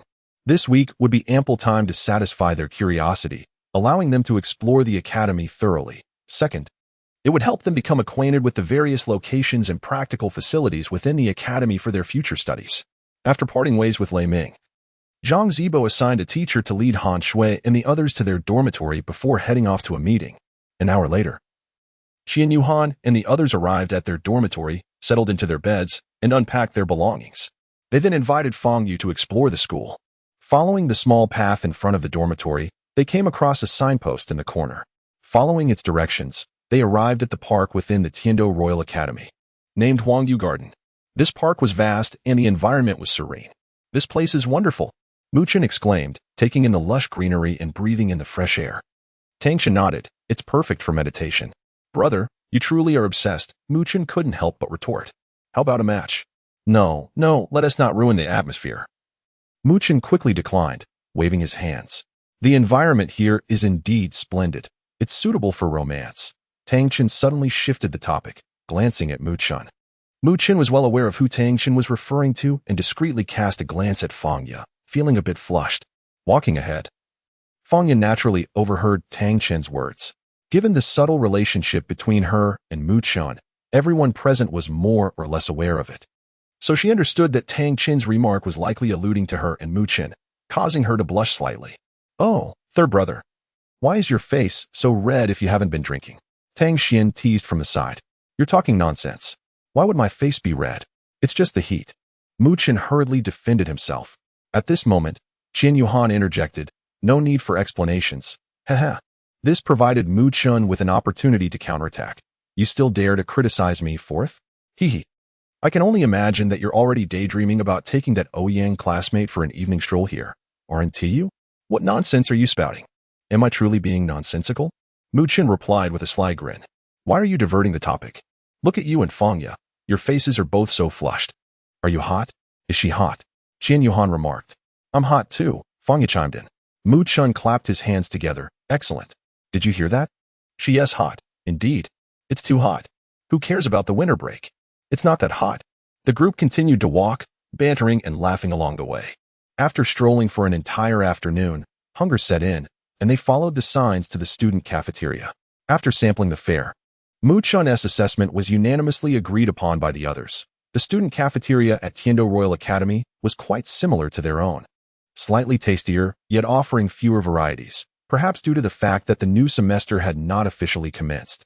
On the third day at Tiando Royal Academy, Zhang Zibo visited Lei Ming in his exclusive office to convey the news of the approved application. Very well, I shall begin preparing my lessons in the coming days. These students cannot be taught in the same manner as those in the regular classes. For the prodigies, an extraordinary approach is required, Lei Ming stated. Zhang Zibo nodded with a smile. Teacher, you remain unchanged. These days will likely be quite hectic, especially with the new semester approaching. The academy will undoubtedly assign numerous trivial tasks to each instructor. I won't burden you with any assignments. Just focus on your lesson preparations. Gradually, a smile appeared on Lei Ming's previously serious face. In just under a week, Qian Yuhan and his companions explored the academy.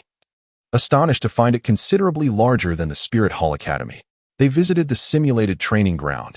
Yet, as it had not yet been activated, they were unable to experience its wonders firsthand. They eagerly anticipated accumulating credits after the semester commenced to train there. This week, Han Shui compiled various materials concerning Qian Yuhan and his group, delivering them to Lei Ming, along with the living stipends allocated to the children by the academy. However, on the eve of the new term, a letter arrived from the Spirit Hall Academy, summoning her back for an important meeting, necessitating her early departure. At the school gates, Han Shui advised, "Children, make sure to learn diligently from Teacher Lei. You will undoubtedly gain much." Feng Yu replied, "Rest assured, Director Han. We will follow Teacher Lei's guidance in our training." The others nodded in agreement. Observing their fervent enthusiasm, Han Shui nodded in satisfaction, instructing them to contact her if necessary, assuring them that she would come at once upon receiving news. "Farewell until the holidays," she said, soaring into the sky and waving goodbye to Qian Yuhan and the others. Softly whispering, "Keep striving, children. You will surely soar in this new environment." Alas, it is a pity I could not attend more of Teacher Lei's classes, perhaps another time. Upon returning to their dormitory, Mu Chen, Tang Xian, and Tang Chen prepared their belongings for the first day of school before retiring to bed, drifting into dreams. Qian Yuhan retrieved the envelope and stationery that Shui had previously left for him from his backpack, settling down at his desk to compose a letter. Recently, he had visited the side entrance frequented by students and discovered the open mailbox that Luo Shui had mentioned.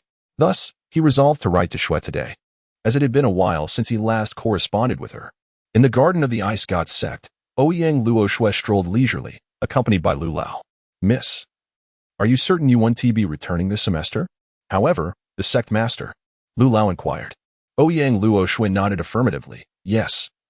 The academy has arranged a roommate for me, so I will not be coming back. I have spoken to my father about it." Ouyang Luo Shui had surmised that the roommate assigned to her was likely Feng Yu, although she had only known Feng Yu for a little over a day. Their brief conversations revealed that Feng Yu was an intriguing individual, knowledgeable and witty, making her quite pleasant to be around. Consequently, she decided to reside at the academy for the semester.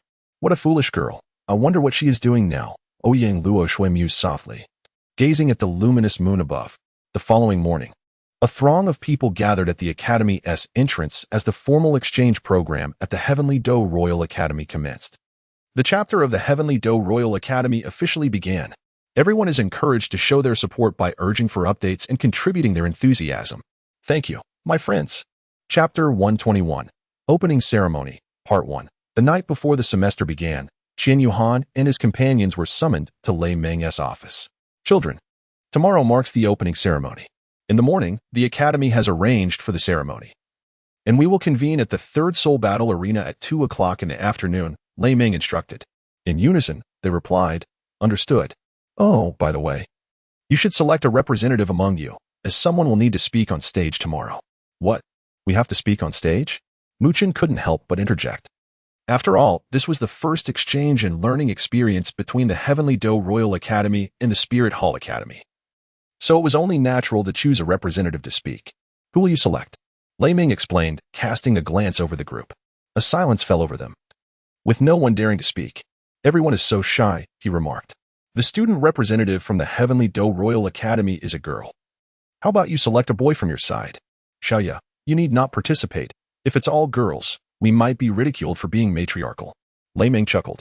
Feng Yu nodded in agreement, clearly uninterested in taking on the role of spokesperson. "I'll pass. I'm not reliable." Tang Xian quickly waved his hands in refusal. Mu Chen promptly chimed in. "I'm even less reliable."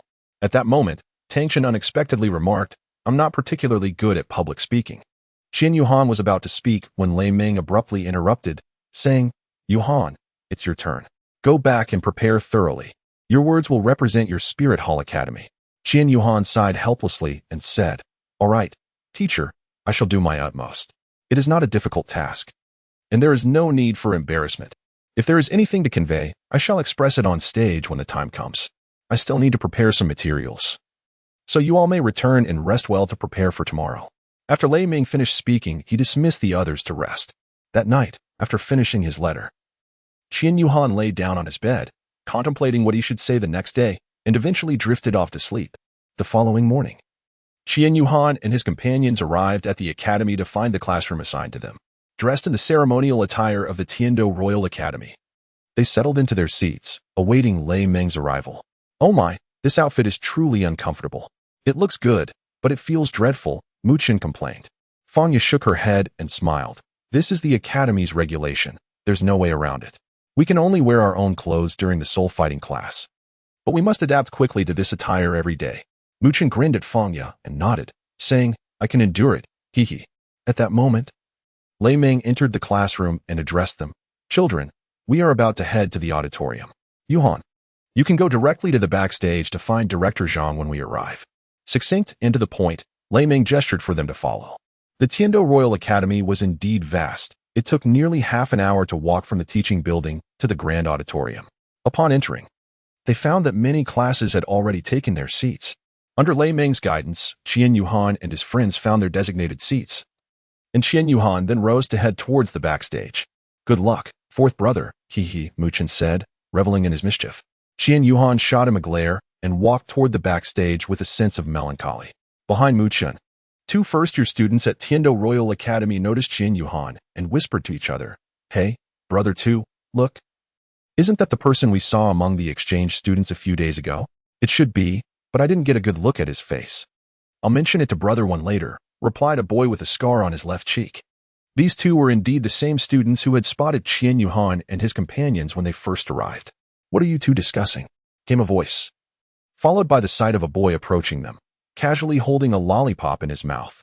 He was dressed in the academy's ceremonial attire, perfectly tailored to accentuate his tall and slender figure. The colors of his outfit complemented the earrings adorning his ears. His glossy black hair even had a few streaks of white, making him quite eye-catching. He swiftly walked up behind the two boys, gently tapped their shoulders, and smiled as he asked, What are you up to? You startled me. Really, you scared us to death, big brother, the two complained. What secret mischief are you up to? Why are you so afraid of me? We were just intently watching that guy over there. The boy with the scar on his left cheek pointed towards Qian Yuhan, who was making his way to the backstage. Their elder brother squinted and inquired, Who is he? I've never seen him before. Boss, I suspect he and those over there are the exchange students sent by the Wuhuan Temple Academy, another boy remarked, gesturing towards Mu Chen and his companions. Oh, have they paid yet? Not yet. I just ran into them and haven't had the chance to collect, came the response. Make sure to collect a little extra when you get the chance. It's only proper hospitality, the elder brother with the white hair chuckled mischievously. What are you three doing? Still chatting away? Can't you see that no one around is speaking? A feminine voice echoed from behind the trio. It was their homeroom teacher, Lin Ying. Teacher Lin. It's been an entire winter break since the three of us have seen each other. Is it so wrong to catch up? The white-haired boy replied. Wu Yifan. Don't overstep your bounds. This is the academy, not your Wu family estate, Lin Ying retorted, seemingly unfazed. Wu Yifan was indeed the name of the boy with the white hair. And you too, why are you following him? Just because his family is wealthy? What do your families have? She continued. Joshua, Yu Yang, your parents sent you here to study, not to loaf about. How many subjects did you pass last semester? You must have some self-awareness. Lin Ying's earnest advice silenced Zhao Shua and Yu Yang. Teacher, they have their own paths to follow. Your role here is to teach. Isn't it a bit overreaching to meddle in other matters? Wu Yifan chided. Lin Ying couldn't help but laugh at his audacity. Upon arriving backstage, Qian Yuhan encountered the student representative that Lei Ming had mentioned, none other than Ouyang Luoxue. She was gazing skyward, seemingly lost in thought. Hey, Luoxue, Qian Yuhan greeted her. Oh, how annoying. Just when I was trying to remember what I was thinking about, you interrupted me. Ouyang Luoxue exclaimed, playfully swatting at Qian Yuhan before turning away, feigning anger. Qian Yuhan was amused by Ouyang Luo Shue's demeanor and approached her, exclaiming, "Ha ha ha, my apologies. Humph, I shall not accept your apology. You must face some retribution." Ouyang Luo Shui replied, though a subtle smile tugged at the corners of her mouth. "And how do you intend to punish me?" Qian Yuhan inquired with a grin. "You shall treat me to lunch," she declared. As the gathering drew to a close, the username 924999209 expressed gratitude, while the phrase "the family game must come to an end" resonated amidst the excitement. "I insist, you must take me out for a meal." To Qian Yuhan's surprise, Ouyang Luo Shue's suggestion for punishment felt more like a delightful reward than a consequence. Qian Yuhan has indeed developed feelings for Ouyang Luo Shue, yet he finds himself hesitant to take further steps. He fears that a repeat of his previous experience with Hu Lin Air may ensue. "All right, I promise you." Qian Yuhan smiled. "Luo Shui, when you take the stage later, be sure to speak a little more." A teacher, holding a soul-guided communication device and wearing a soul-guided earpiece, approached, pulling out a script and addressing Ouyang Luo Shui. Qian Yuhan witnessed the moment when Ouyang Luo Shue's expression darkened, reverting to the persona of the so-called ice goddess that others often spoke of. He stifled a laugh, though his shoulders continued to tremble with suppressed amusement. Ouyang Luo Shue's gaze was drawn to Qian Yuhan's demeanor, rendering her oblivious to the words of the teacher beside her. Inwardly, she lamented, "Oh no, this is far too embarrassing. Can he pretend not to see?" Alas, Luo Shui. "Luo Shui, are you paying attention?" The teacher waved a hand in front of Ouyang Luo Shue's eyes, finally snapping her back to reality. "Understood." The words were as cold as ice, devoid of any emotion. The teacher said nothing further and walked away. "Are you not tired?" Qian Yuhan asked with a smile. "What? Tired of what?" Ouyang Luo Shui replied, momentarily confused. "You were never one to behave this way. Why adopt such an icy demeanor, completely lacking in emotion? Isn't that exhausting?" Ouyang Luo Shui smiled and replied, "So, do you prefer me as I originally was, or as that aloof figure from just now?" Qian Yuhan answered without a trace of hesitation, "Of course I like you." As soon as he uttered those words, he fell silent, glancing around in a state of confusion. "What a fool, yet in such a manner, quite endearing," Ouyang Luo Shui mused silently. "Next, we invite the student representative, Ouyang Luo Shui from Class 3, to speak," announced the host on stage. Meanwhile, the two were engaged in conversation backstage, unaware of when the opening ceremony would commence. Ouyang Luo Shui hurriedly exclaimed, "See you at the cafeteria at noon. No escaping. If you dare to run away." She mimed a throat-slitting gesture towards Qian Yuhan before turning to ascend the stage. Qian Yuhan chuckled as he observed the retreating figure of Ouyang Luo Shui. Shaking his head with a sigh, "This girl is truly delightful." Ouyang Luo Shui confidently addressed the audience, eloquently sharing her insights on theoretical studies and practical combat experiences. Subsequently, she took the lead in administering an oath on behalf of all the students, delivering her speech in a most official manner. Upon concluding her remarks, Ouyang Luo Shui descended from the stage to the backstage area.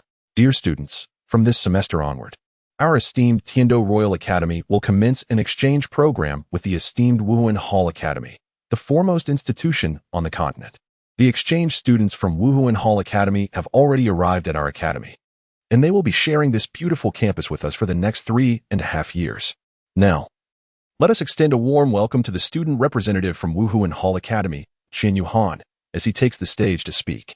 In the audience, Muchen, Tangxian, and Fang Yo applauded vigorously, genuinely welcoming him, while other students from Tiando Royal Academy joined in the ovation. However, a few unruly students began to disrupt the atmosphere as soon as the host finished speaking.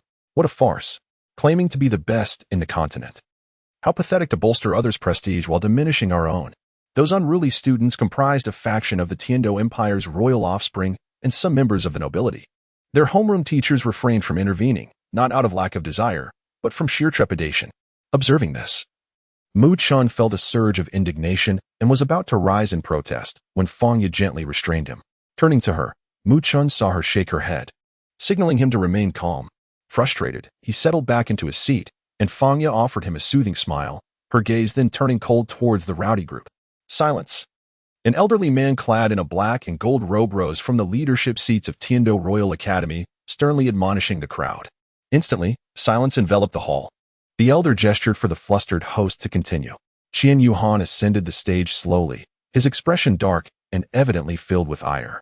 The host, Observing Qian Yuhan's sullen visage, could not help but feel a pang of anxiety, fearing that he might erupt on the spot. However, to the host's astonishment, as Qian Yuhan turned to face the audience, a smile graced his features. "Good morning, everyone," he began, but before he could finish, a white-haired individual named Wu Fan interjected loudly, "What a load of nonsense, ha ha ha." Qian Yuhan fixed his gaze upon the source of the sound, and as he locked eyes with Wu Fan, an involuntary shiver coursed through him, prompting a silent reflection. How terrifying it is that I should feel fear. How could this be? Observing that Wu Fan had ceased his antics, Qian Yuhan regained his composure, a smile gracing his lips as he gradually resumed delivering his meticulously prepared remarks. Below the stage, several committee members from the Tiando Royal Academy regarded the spirited Qian Yuhan with approving nods, their appreciative glances fully directed at him. 5 minutes later, Qian Yuhan concluded his speech, and a thunderous applause erupted from the audience, with many students from the Tiando Royal Academy joining in unison to applaud. The expressions of the noblemen and the pampered royals darkened considerably. Their sycophants, in a state of agitation, exclaimed, "What are you applauding for, a bunch of traitors? Stop clapping. You traitors." Qian Yuhan descended the stage with a charming smile and an elegant demeanor, captivating the attention of many with his handsome visage and confident stride. At that moment, Ouyang Luo Shui gracefully approached him, gently patting his shoulder and sweetly remarking, "Not bad. Very handsome." This tender scene was observed by none other than Ning Kaiwan, a member of the Seven Treasures Glaze sect, who had previously clashed with Qian Yuhan. Ning Kaiwan's expression darkened ominously, his eyes fixated on Qian Yuhan and Ouyang Luo Shui, as he seethed through clenched teeth. "This damned scoundrel. How brazen of him to act so arrogant. He truly has no shame." The two subordinates, standing beside Ning Kaiwan, keenly sensed his unusual agitation and cautiously inched closer, quietly inquiring, "Boss, what troubles you? Are you feeling unwell?" However, consumed by his fury, Ning Kaiwan had no time for their concerns. He abruptly turned his head, glaring at them fiercely, and barked, "Silence. Do not disturb me." With that, Ning Kaiwan's gaze shifted back to the spot where the two had just been, only to find it now deserted. Clenching his fists until his knuckles turned pale from the strain, he continued to mutter curses under his breath. "Humph. Very well. Qian Yuhan, we shall see how long you can thrive so proudly within the Tiando Royal Academy." As for the next day, he planned to take a day off.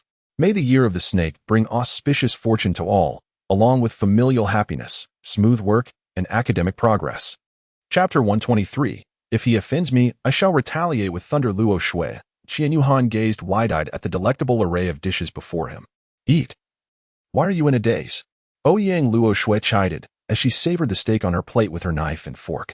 The table was laden with an abundance of mouth-watering delicacies: chicken wings stuffed with rice, minced pepper magic whale meat, and charcoal-grilled crimson spirit pig. Qian Yuhan, however, could not find joy, her heart bleeding. "Luo Shui, can you possibly finish all this food?" she inquired, tears welling in her eyes as she cut a piece of the charcoal-grilled crimson sole pork and placed it in her mouth. Ouyang Luo Shui chuckled, "Of course. I have quite the appetite. My father can hardly keep up with me." A resigned smile graced Qian Yuhan's lips. This meal had indeed cost her a pretty penny. She never anticipated that she would order so much. She retrieved the black gold card left to her by her father, deciding to settle the bill with its funds. "Oh, a Douluo Bank black gold card. Impressive," Ouyang Luo Shui remarked, having noticed the card. As the young lady of the Ice God sect, she recognized its significance. Only a handful of individuals across the continent possessed one. "It's my father's, not mine," Qian Yuhan clarified. Ouyang Luo Shui shook her head with a smile. "Isn't what belongs to your father, by extension, yours? That's not the same. This money is earned by my father, not me. For now, I'm merely borrowing it." "Borrowing? Do you really need to delineate so clearly from your father?" "Of course. I've grown up now. I want to earn my own money. Just think about it. Using my earnings to support my father in his old age would truly reflect my filial piety." Upon hearing Qian Yuhan's words, Ouyang Luo Shui paused momentarily before responding, "I agree. So, let this meal be on me. You've merely watched me eat, and you hardly had anything. No way. You cannot say you're treating me and then go back on your word. Besides, I have already devised a way to earn money." At that moment, Ouyang Luo Shui recalled that Qian Yuhan had previously written to her about wanting to create a card game, one with low costs and accessible pricing. It would undoubtedly become popular. "Oh, what method? Do share. Perhaps I can assist you," Ouyang Luo Shui inquired, feigning ignorance despite already being aware of her friend's ambitions. Qian Yuhan candidly divulged his previous card game plans to Ouyang Luo Shui. With a smile, Ouyang Luo Shui replied, "Fool, do you truly trust me so much? You speak with such detail, are you not afraid?" Before she could finish her sentence, Qian Yuhan raised his gaze to meet hers, causing her cheeks to flush crimson. He slowly spoke, "Will you?" Then, with a gentle smile, he continued, "Luo Shui, I have faith in you. To be honest, I plan to collaborate with my brothers on this venture. I had also discussed it with my pen pal, who mentioned she could first assess the situation in Tiando. I wrote to her yesterday and just placed the letter in the mailbox this morning. Once she reads it, we can discuss further. It would be even better if you join. Having you here would bolster my confidence." Ouyang Luo Shui exclaimed, "Ah, he wrote a letter? I must retrieve it quickly. How could I have not checked this morning? Luo Shui? Luo Shui?" Qian Yuhan waved his hand before the dazed Ouyang Luo Shui. "Oh, apologies. I was lost in thought. What do you think? Would you like to join?" Without hesitation, Ouyang Luo Shui responded, "Of course." However, as soon as she spoke, a serious expression crossed her face. "Yuhan, I must caution you. Engaging in this card game entertainment means competing with the Wu family for business. You must be wary of them." Upon hearing her warning, Qian Yuhan pondered, "The Wu family? Are they quite powerful?" Ouyang Luo Shui nodded, saying, "The Wu family is considered a mid-tier commercial family within the Tiando Empire. For a fledgling card shop like yours, extinguishing your efforts would be as simple as crushing an ant. Are they really that ruthless? Surely, they wouldn't regard my venture as significant. At this stage, they may not. But consider that you will inevitably face them in the future. You must prepare accordingly. Then I shall take it step by step and address matters as they arise. Besides cards, I have many other entertaining ideas. Let us start with the cards. Indeed, take your time to think it over. You can always reach out to me. I can assist you in finding a suitable shop." Qian Yuhan gazed across the table at Ouyang Luo Shui and smiled, expressing his gratitude. "Thank you, Luo Shui." Ouyang Luo Shui waved her hand dismissively and replied, "What is there to thank for? I am now your partner." After exchanging a few more pleasantries, they proceeded to the restaurant counter to settle the bill. "Good day, student." The total expenditure for table 047 amounts to 1,026 gold soul coins. Upon hearing this figure, Ouyang Luo Shui felt a twinge of embarrassment and stammered, "I apologize. I had no idea." Qian Yuhan chuckled and jested, "What are you unaware of? Are you oblivious to how much you've consumed?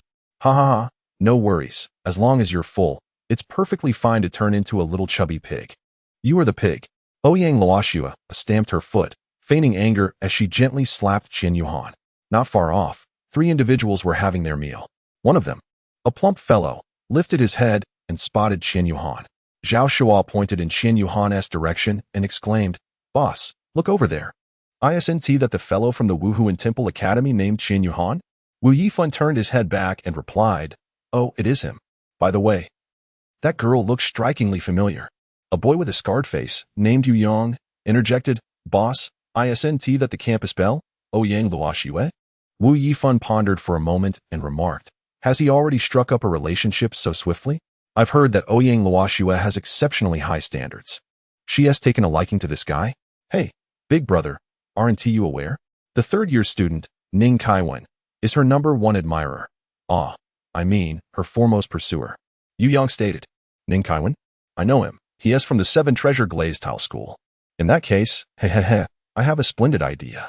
Qian Yuhan sensed an unsettling feeling and, following her gaze, spotted Wu Yifan grinning maliciously at her. "Do you know that guy?" Qian Yuhan inquired, gesturing towards Wu Yifan. "I've heard of him. He is one of the Wu family, the 3rd son of the current head of the family," Ouyang Luo Shui replied nonchalantly, casting a glance in that direction. "He doesn't seem like a good person. That grin is rather disconcerting." Upon recalling Wu Yifan's sinister smirk, Qian Yuhan couldn't help but shudder. Ouyang Luo Shui stifled a laugh, covering her mouth. "Are you afraid of him? How eerie." "Let's leave," she said, stepping out of the restaurant first. "Hey, wait up. Just don't provoke him. They say he is quite arrogant. In terms of strength, he is far beneath you, but when it comes to scheming, he is quite repulsive. Last semester, a new student crossed him and ended up depressed, transferring out by the end of the term. Be careful. If he doesn't bother me. I won't bother him.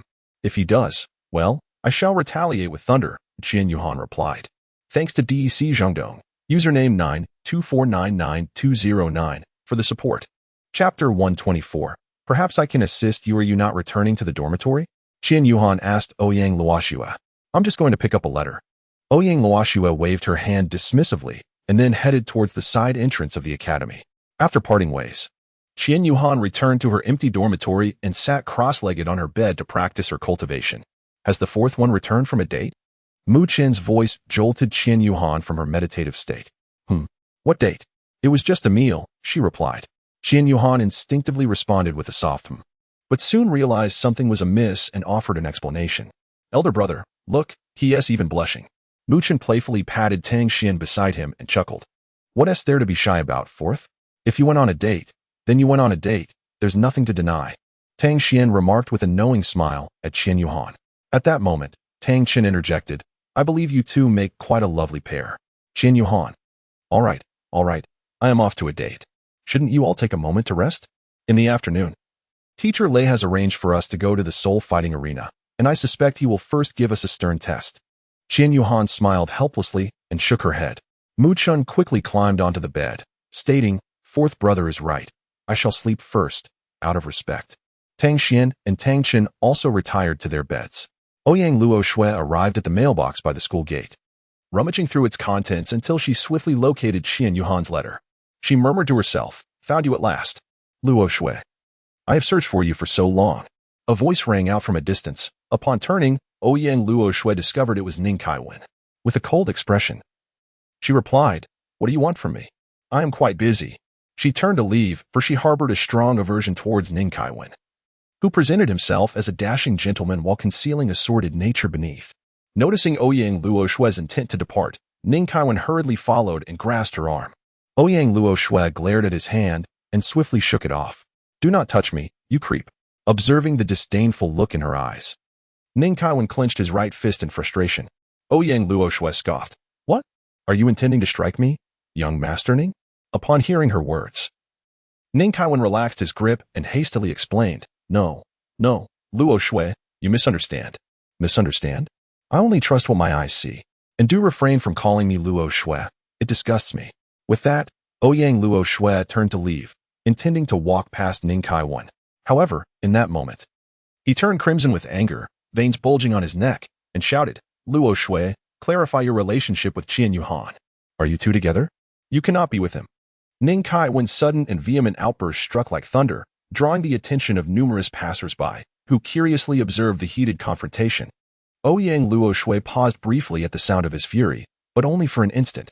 Then, she slowly turned back, her exquisite face now adorned with an icy and indifferent expression. In a tone that was almost chillingly calm, she responded, What my relationship with him entails is of no concern to you. Even if we were together or not, it is not your place to inquire, for you are utterly unworthy of knowing. Additionally, please refrain from shouting here. Aside from your loud voice, what else can you do? Do not embarrass yourself as a clown for your Seven Treasures Glaze sect. Lastly, let me remind you once more, do not call me Luoxue again. We are not even remotely familiar. With that, Ouyang Luoxue resolutely turned away once more, her steps light yet firm, gradually fading from Ning Kaiwen's sight until she vanished completely. Ning Kaiwen stood motionless, his gaze magnetically fixated on the direction in which Ouyang Luoxue had departed, reluctant to divert his eyes. His fists clenched tightly in a fit of overwhelming rage, the knuckles turning pale under the pressure. Moreover, the muscles in his face and arms began to twitch involuntarily, as though enveloped by an invisible fury, clearly infuriated to the point of near madness. Ouyang Luoxue, you are mine.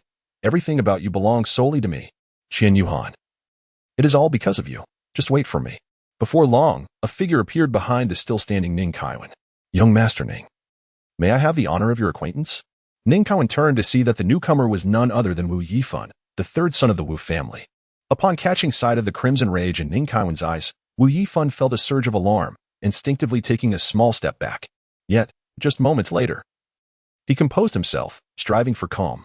Ning Kaiwen, expressionless, fixed his gaze upon him and coldly uttered a single word, "Get lost." Without waiting for a response, he began to stride towards the teaching building, step by deliberate step. Seeing this, Wu Yifan hurriedly quickened his pace to catch up, exclaiming, "Young Master Ning, wait. Perhaps I can be of assistance. We both wish to deal with that Qian Yuhan, after all." Upon hearing this, Ning Kaiwen merely turned his head slightly, casting a disdainful glance at Wu Yifan before scoffing. Ha! You, a mere fledgling just elevated to Soul Master, believe you can aid me? If your elder brother spoke, I might consider their words, but yours?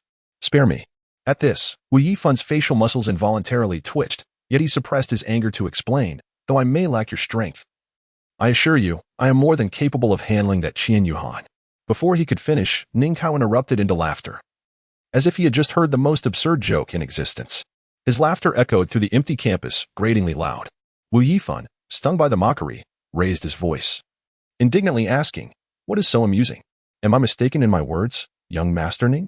Ning Kao stifled his laughter, regarding Wu Yifan with a look of derision, and leisurely replied, "Huh? You dare boast that you can confront Qian Yuhan? You have yet to witness the true extent of Qian Yuhan's power. Do not squander my precious time here," he declared, turning a blind eye to Wu Yifan as he strode away, leaving Wu Yifan rooted in place. His face flushed with anger yet feeling utterly helpless. Wu Yifan was indeed unaware of Qian Yuhan's true strength, but he believed it could not possibly surpass his own. However, Ning Kaiwen was well aware. He had witnessed the winter break arena competition firsthand, where Qian Yuhan narrowly lost to Ouyang Luoxue. His prowess was undeniably formidable among his peers, and it would likely take but a few moves for him to defeat Wu Yifan. As he watched Ning Kaiwen depart, Wu Yifan scoffed disdainfully. What a fool. Behind him, Yu Yang inquired, "Boss, what shall we do now?" With a cold laugh, Wu Yifan responded, "Let us disregard him. We shall proceed on our own." Hey, did you guys catch what he said to Ouyang Luoxue? He seems to think there is something unusual between Qian Yuhan and her. Either he has feelings for her, or she for him.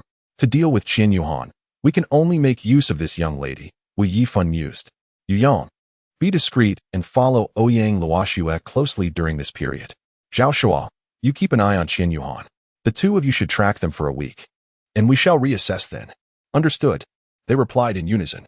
The two then put their arms around each other and headed back to the dormitory. Wishing everyone a happy new year, may the year of the snake bring good fortune, smooth work, academic progress, good health, and family happiness.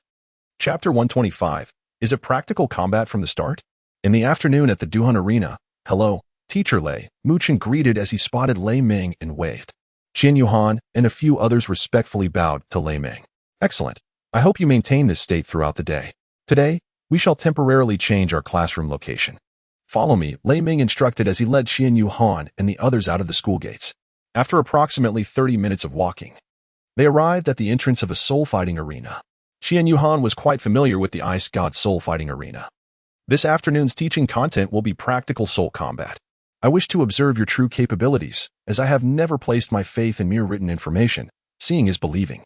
Your task this afternoon is to secure at least 5 victories, Lei Ming stated with a serious expression. What?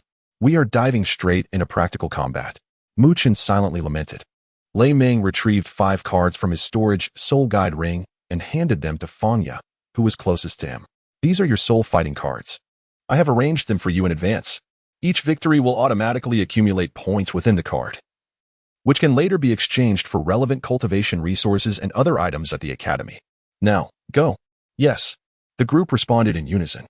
After Fangya distributed the soul fighting cards among the 4, the 5 of them proceeded toward the arena.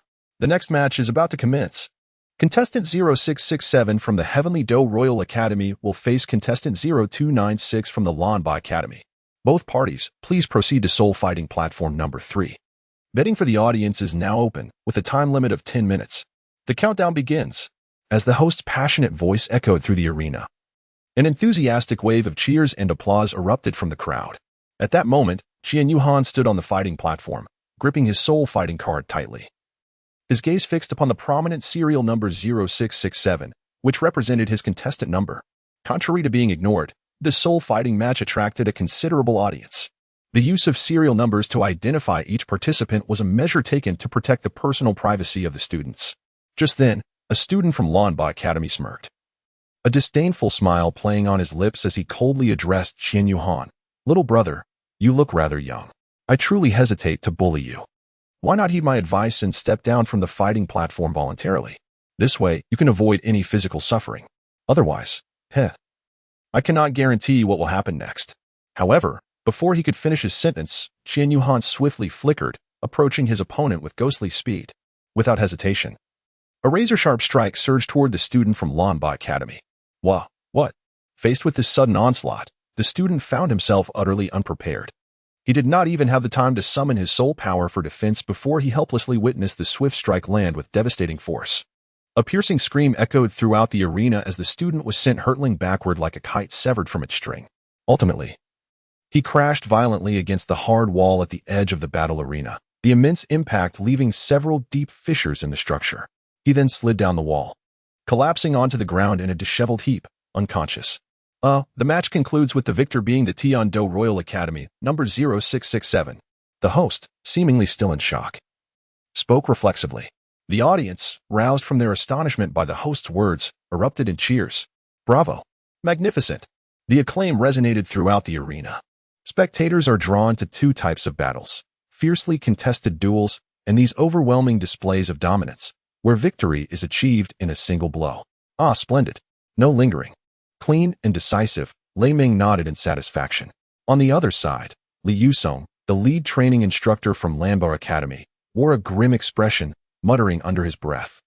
What a disgrace! And that boy. He cast a sidelong glance at Qian Yuhan, deriding the underhanded tactics that lacked martial integrity. Qian Yuhan's demeanor was utterly indifferent, devoid of any emotional expression. A mere clown, he remarked before turning away from the soul fighting platform and returning to the private box where Lei Ming awaited, anticipating the next match. 10 minutes later, Tang Xian and Tang Chen concluded their contest at two separate arenas, returning to the box with resounding victories. Lei Ming, observing the live footage of their matches on the soul-guided screen within the box, nodded in satisfaction. Excellent, very well done, maintain this momentum. He encouraged Qian Yuhan and the others. Now, may the contestants from the Douluo Royal Academy, number 0666, and the Yuhua Advanced Vocational Soul Master Academy, number 0002, proceed to the first soul fighting platform. The audience may commence betting. Countdown begins now. Mu Chen sprang up from the sofa in the box, exclaiming, "It's my turn. Let's go.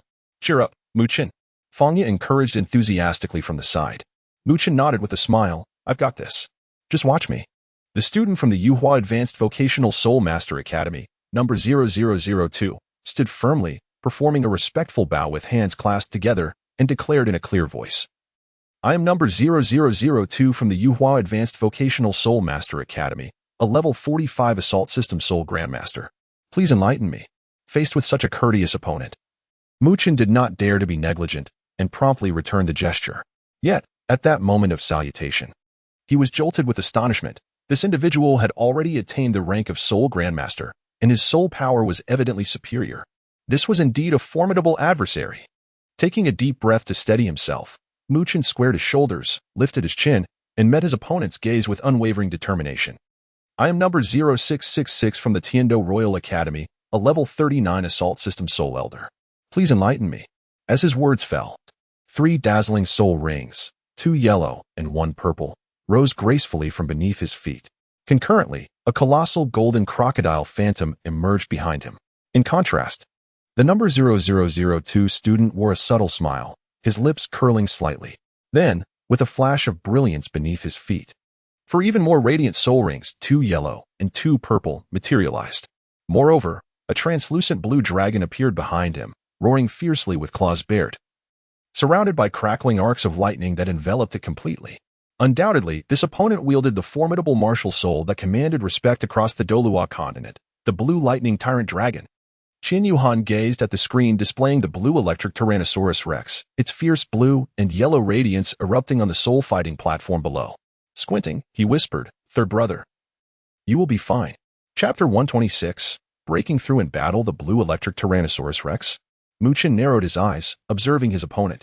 The student from Yuhua Academy, designated as 0002, silently marveled at the Golden Crocodile King's phantom behind Mu Chen, realizing it was indeed the Golden Crocodile King martial soul.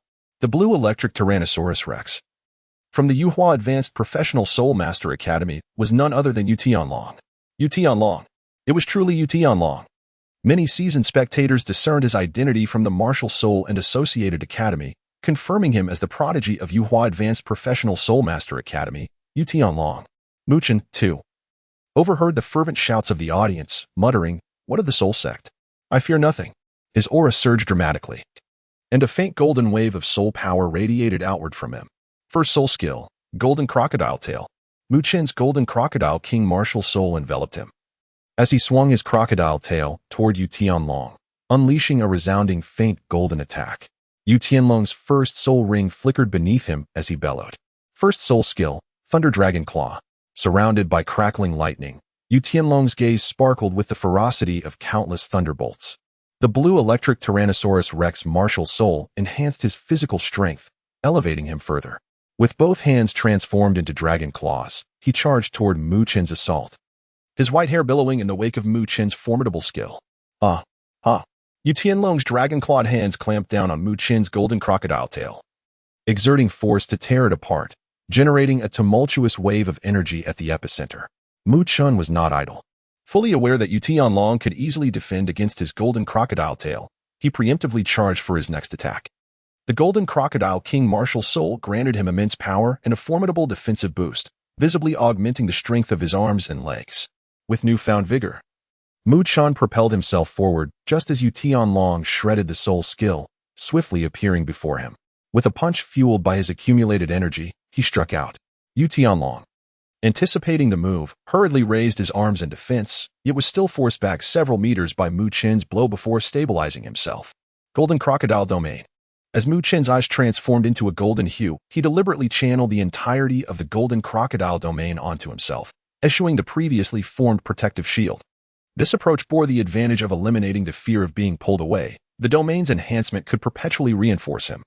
Mu Qin possessed a profound understanding of the blue electric Tyrannosaurus Rex spirit, renowned for its swift offensive capabilities. He was acutely aware that if he employed a protective shield and was subsequently drawn out of the domain's range, the amplification effect would dissipate instantaneously, potentially placing him in jeopardy. Indeed, he held a comprehensive grasp of both his own spirit and that of his opponent. Lei Ming observed Mu Qin's actions on the field and, recognizing the rationale behind Mu Qin's strategy, nodded in acknowledgement. Yu Tianlong moved like a bolt of blue lightning at the periphery, while Mu Qin steadfastly occupied the center of the arena. With a casual fist strike, Mu Qin remained unaffected. Rather, it was Yu Tianlong who was unexpectedly pushed back. Damn, it's truly resilient, Yu Tianlong muttered, shaking his numbed hand. With a growl, he unleashed his third soul skill, Thunderous Might. The purple third soul ring beneath his feet shimmered, and with a resounding roar, the thunder and lightning around him intensified. Multiple bolts of lightning struck Yu Tianlong himself, not harming him, but rather continuously amplifying his power. Tang Xian, observing from the sidelines, spoke with a serious demeanor. Mu Qin's partner, Fangya, cast a worried glance at him. Was he preparing to unleash his most formidable attack? Being closest to him, Mu Qin could distinctly feel the surging pressure of Yu Tianlong's escalating strength, a warning echoing within him. He activated his second soul skill, Golden Shield. The yellow second soul ring beneath his feet glimmered, enveloping him in a tough armor of scales, forming three golden radiances that coalesced into layered protective barriers, clearly indicating his readiness for defense. Yu Tianlong chuckled lightly. Do you truly believe this will suffice to stop me? Such naivety. With a change of hand seals, the purple fourth soul ring beneath him pulsed with energy. His fourth soul skill, Thunder Dragon's Head. As Yu Tianlong's soul power coursed through him, he moved with the grace of Tai Chi, seemingly gentle yet imbued with tremendous force. This boy possesses some merit, Lei Ming observed closely, analyzing Yu Tianlong's every movement. With a powerful punch, Yu Tianlong sent forth a half-formed illusion of the blue electric Tyrannosaurus Rex, akin to a dragon descending upon Mu Qin. The first barrier was shattered with ease.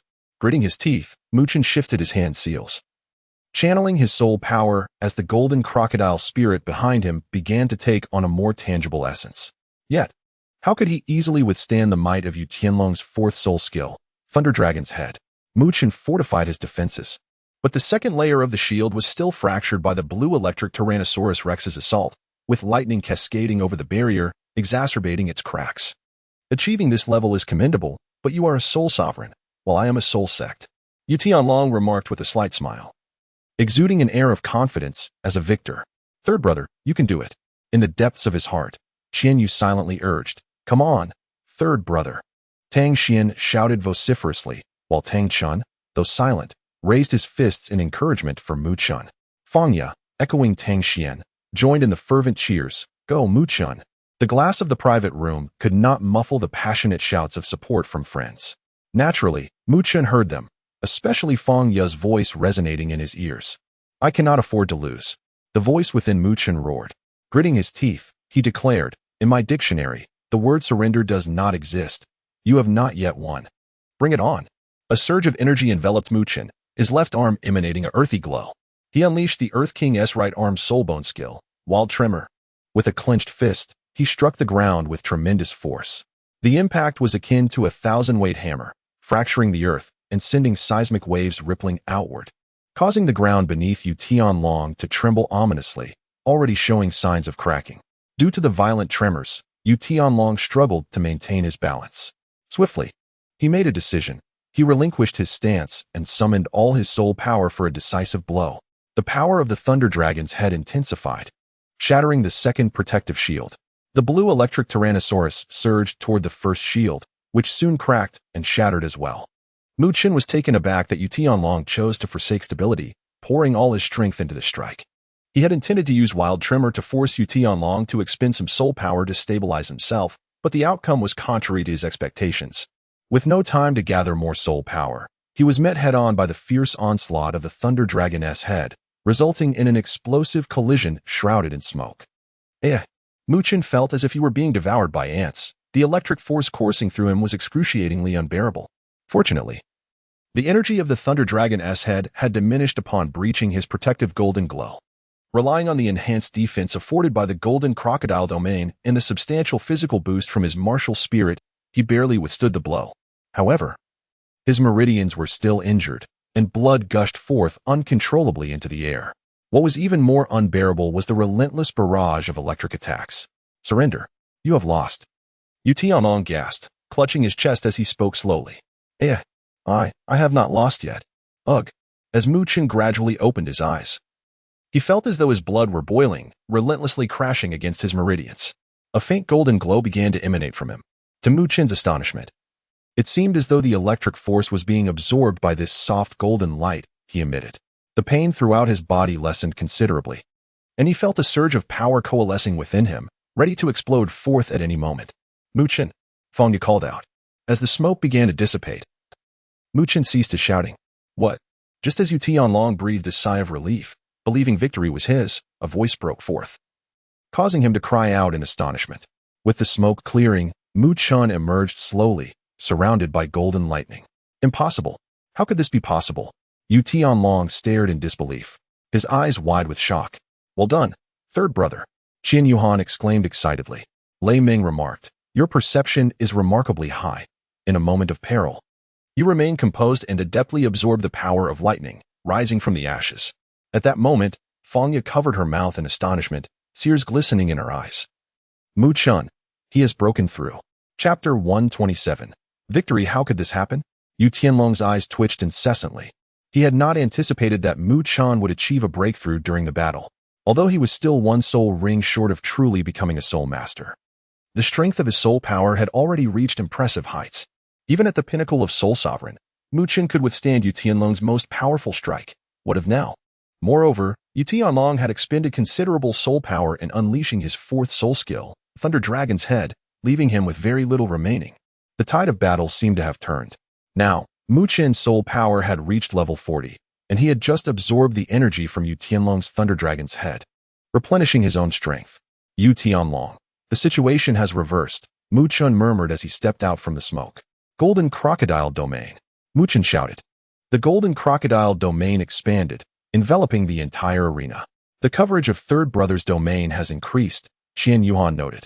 The Golden Crocodile King's spirit manifested once more, bathing the surroundings in a resplendent golden light. Mu Chen slowly raised his left arm, which began to emit a faint blue glow. Behind him, a colossal phantom of a Gale Demon Wolf began to materialize. Gale Demon Wolf left arm soul bone skill, Demon Wolf Storm. As Mu Chen's voice thundered forth, he pointed sharply into the sky.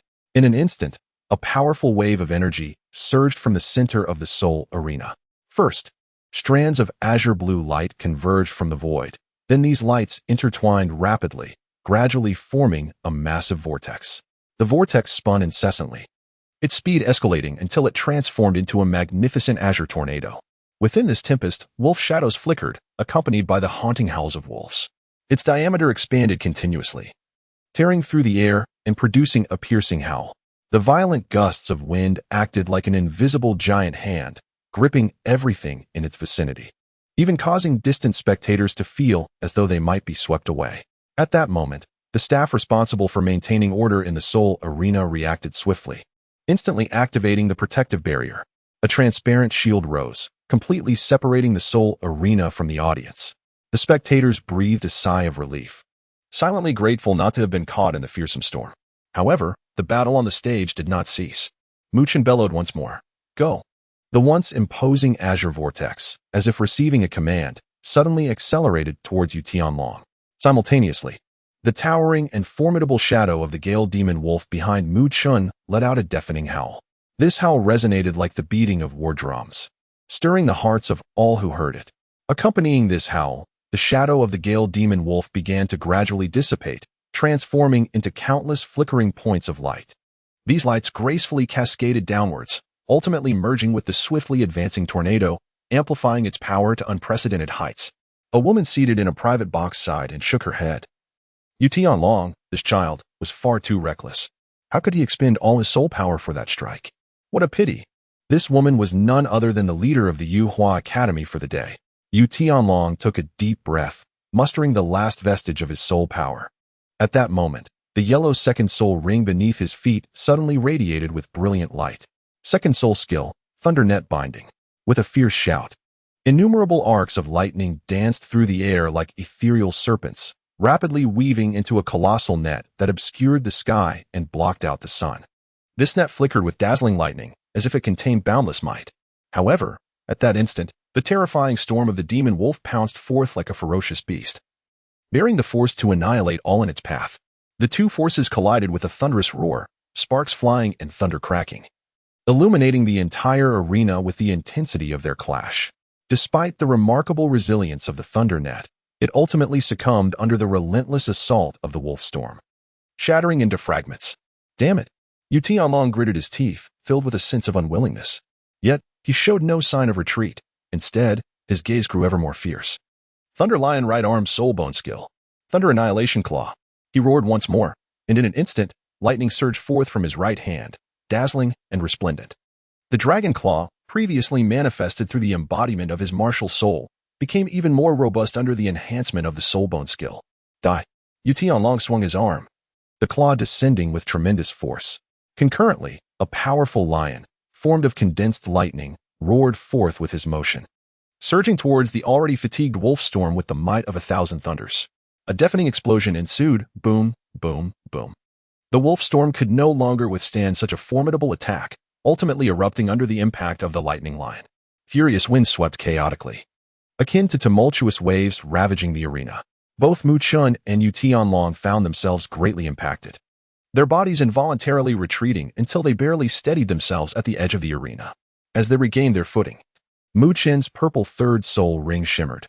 Third soul skill, Frenzied Golden Crocodile. With a furious roar from Mu Chun, the space before him began to subtly distort, and in an instant, a resplendent golden light erupted forth. Within that dazzling radiance, an enormous golden crocodile gradually took shape. Towering at an impressive height of 5 meters and stretching nearly 20 meters in length, this colossal creature was enveloped in scales resembling pure gold, shimmering with a mesmerizing brilliance akin to a masterpiece adorned with countless gemstones. Simultaneously, it radiated beams of brilliant golden light, casting everything in the vicinity into a hue of shimmering gold. Go! Mu Chun commanded, gesturing towards the nearby Yu Tianlong. Upon receiving the order, the gigantic golden crocodile opened its massive jaws and unleashed a deafening roar, then lunged forward with tremendous force, its powerful limbs propelling it towards Yu Tianlong. Each step of its massive form reverberated through the ground, stirring up clouds of dust and debris, leaving a trail of chaos in its wake. As the behemoth drew within 3 meters of Yu Tianlong, a shadow suddenly appeared between them like a flash of lightning. Stop! At the sound of this command, the figure extended a right hand, seemingly nonchalantly pointing towards the rampaging golden crocodile. In an instant, an invisible yet formidable force surged from the tip of their finger, striking the charging giant with pinpoint accuracy. In response to this mysterious power, the once menacing golden crocodile abruptly lost all momentum, its massive body coming to a sudden halt. Subsequently, Under the astonished gazes of the onlookers, the golden radiance emanating from the beast began to swiftly retract, ultimately dissipating into a soft yellow glow that vanished into thin air, as if it had never existed. At that moment, the figure who had thwarted the golden crocodile's attack was fully revealed. It was an elderly man with graying hair and a stern countenance, clad in a flowing blue and white robe that billowed with the wind, exuding an ethereal presence. After surveying the surroundings, he spoke in a deep, authoritative voice. I am the head of the #1 soul battle arena of the Ice God sect, and the outcome of this match is now clear. I hereby declare the victor of this match to be contestant number 0666 from the Royal Academy of Tiando. Bravo! 0666. Cheers erupted continuously. Mu Chun and Yu Tianlong bowed respectfully towards the elderly figure in the light blue robe. The elder nodded in acknowledgement. Then his gaze fell upon Mu Chun, remarking, "The golden crocodile king martial soul, quite impressive, young one." Mu Chun accompanied with a smile. "You have not tarnished this supreme martial soul. Splendid. The future is promising." The old man chuckled and then vanished into thin air. Upon returning to the private room, Mu Chun was approached by Tang Xian, Fang Ye, and Qian Yuhan. Tang Xian was the first to exclaim, "Wonderful! Third brother, you did exceptionally well." Qian Yuhan patted Mu Chun on the back. Mu Chun turned to Fang Ye, who stepped forward and embraced him, saying, "Incredible." Mu Chun's face turned crimson, and he scratched his head, grinning foolishly. Qian Yu and Tang Xian exchanged glances and erupted into laughter. They expressed their gratitude to the user 67003850 for their generous support. In Chapter 128, Familiar Training Subjects, Fang Yu was directly assigned to compete in 2 consecutive matches at the Ice God Soul Arena, both of which ended in overwhelming victories. The explosive capabilities of her 3-headed fire phoenix martial spirit are among the finest on the entire Douluo continent. The quality of the martial spirits of her opponents was rather mediocre, making it unsurprising that they succumbed to the searing flames of the phoenix. Throughout the afternoon, the 5 of them engaged in battles at the Ice God Soul Arena. Ultimately, their endeavors concluded with Tang Chen delivering the final blow using the earth-shattering Haotian hammer. Fortunately, Mu Chun faced opponents in his subsequent 4 matches who were not as formidable. Despite his injuries, he gritted his teeth and completed the task. Exhausted, Mu Chun slumped onto the sofa in the private box and remarked, I'm utterly spent. Finally finished, I can finally rest." Lei Meng looked at the others, who were equally sprawled on the sofa, and chuckled, shaking his head. "Kids, your performance during this afternoon's training was nothing short of perfection." Qian Yu felt a tightening in her heart, an unsettling premonition looming over her.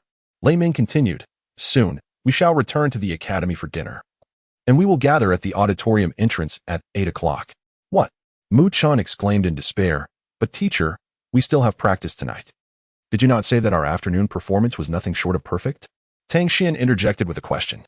Lei Meng replied, "Precisely because you have excelled. You must now undertake even more. Indeed, you are prodigies, yet one must not allow any semblance of complacency. Instead, you should impose stricter expectations upon yourselves. The evening will involve some physical training, but do not worry, it shall not be overly strenuous." Qian Yuhan felt a sense of confusion. Is it truly not exhausting? After several individuals emerged from the Ice God Battle Arena, they proceeded along the first avenue of Tiando towards the academy. A figure gradually materialized at the roadside, concealed in the shadows, observing Qian Yuhan and his companions.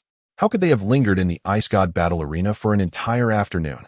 This individual was none other than Zhao Shua, who had been dispatched by Wu Yifan to tail Qian Yuhan. He had skipped classes all afternoon, changing his attire to follow them closely.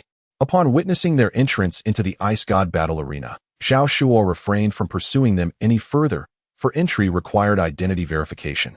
To enter would have jeopardized his covert operation. Thus, he chose to wait in a nearby tea house outside the arena. Having accomplished nothing throughout the afternoon, and discovering that Qian Yuhan attended class without issue, Zhao Shua felt utterly vexed. With his head bowed, he returned to the academy in dismay. What a feast! "Thank you, Teacher Lei, for the treat," Mu Chun remarked contentedly as he patted his belly. "Indeed, you must ensure you are well fed," Lei Ming replied with a hearty laugh. Qian Yuhan and Fang Ye. This seems somewhat familiar.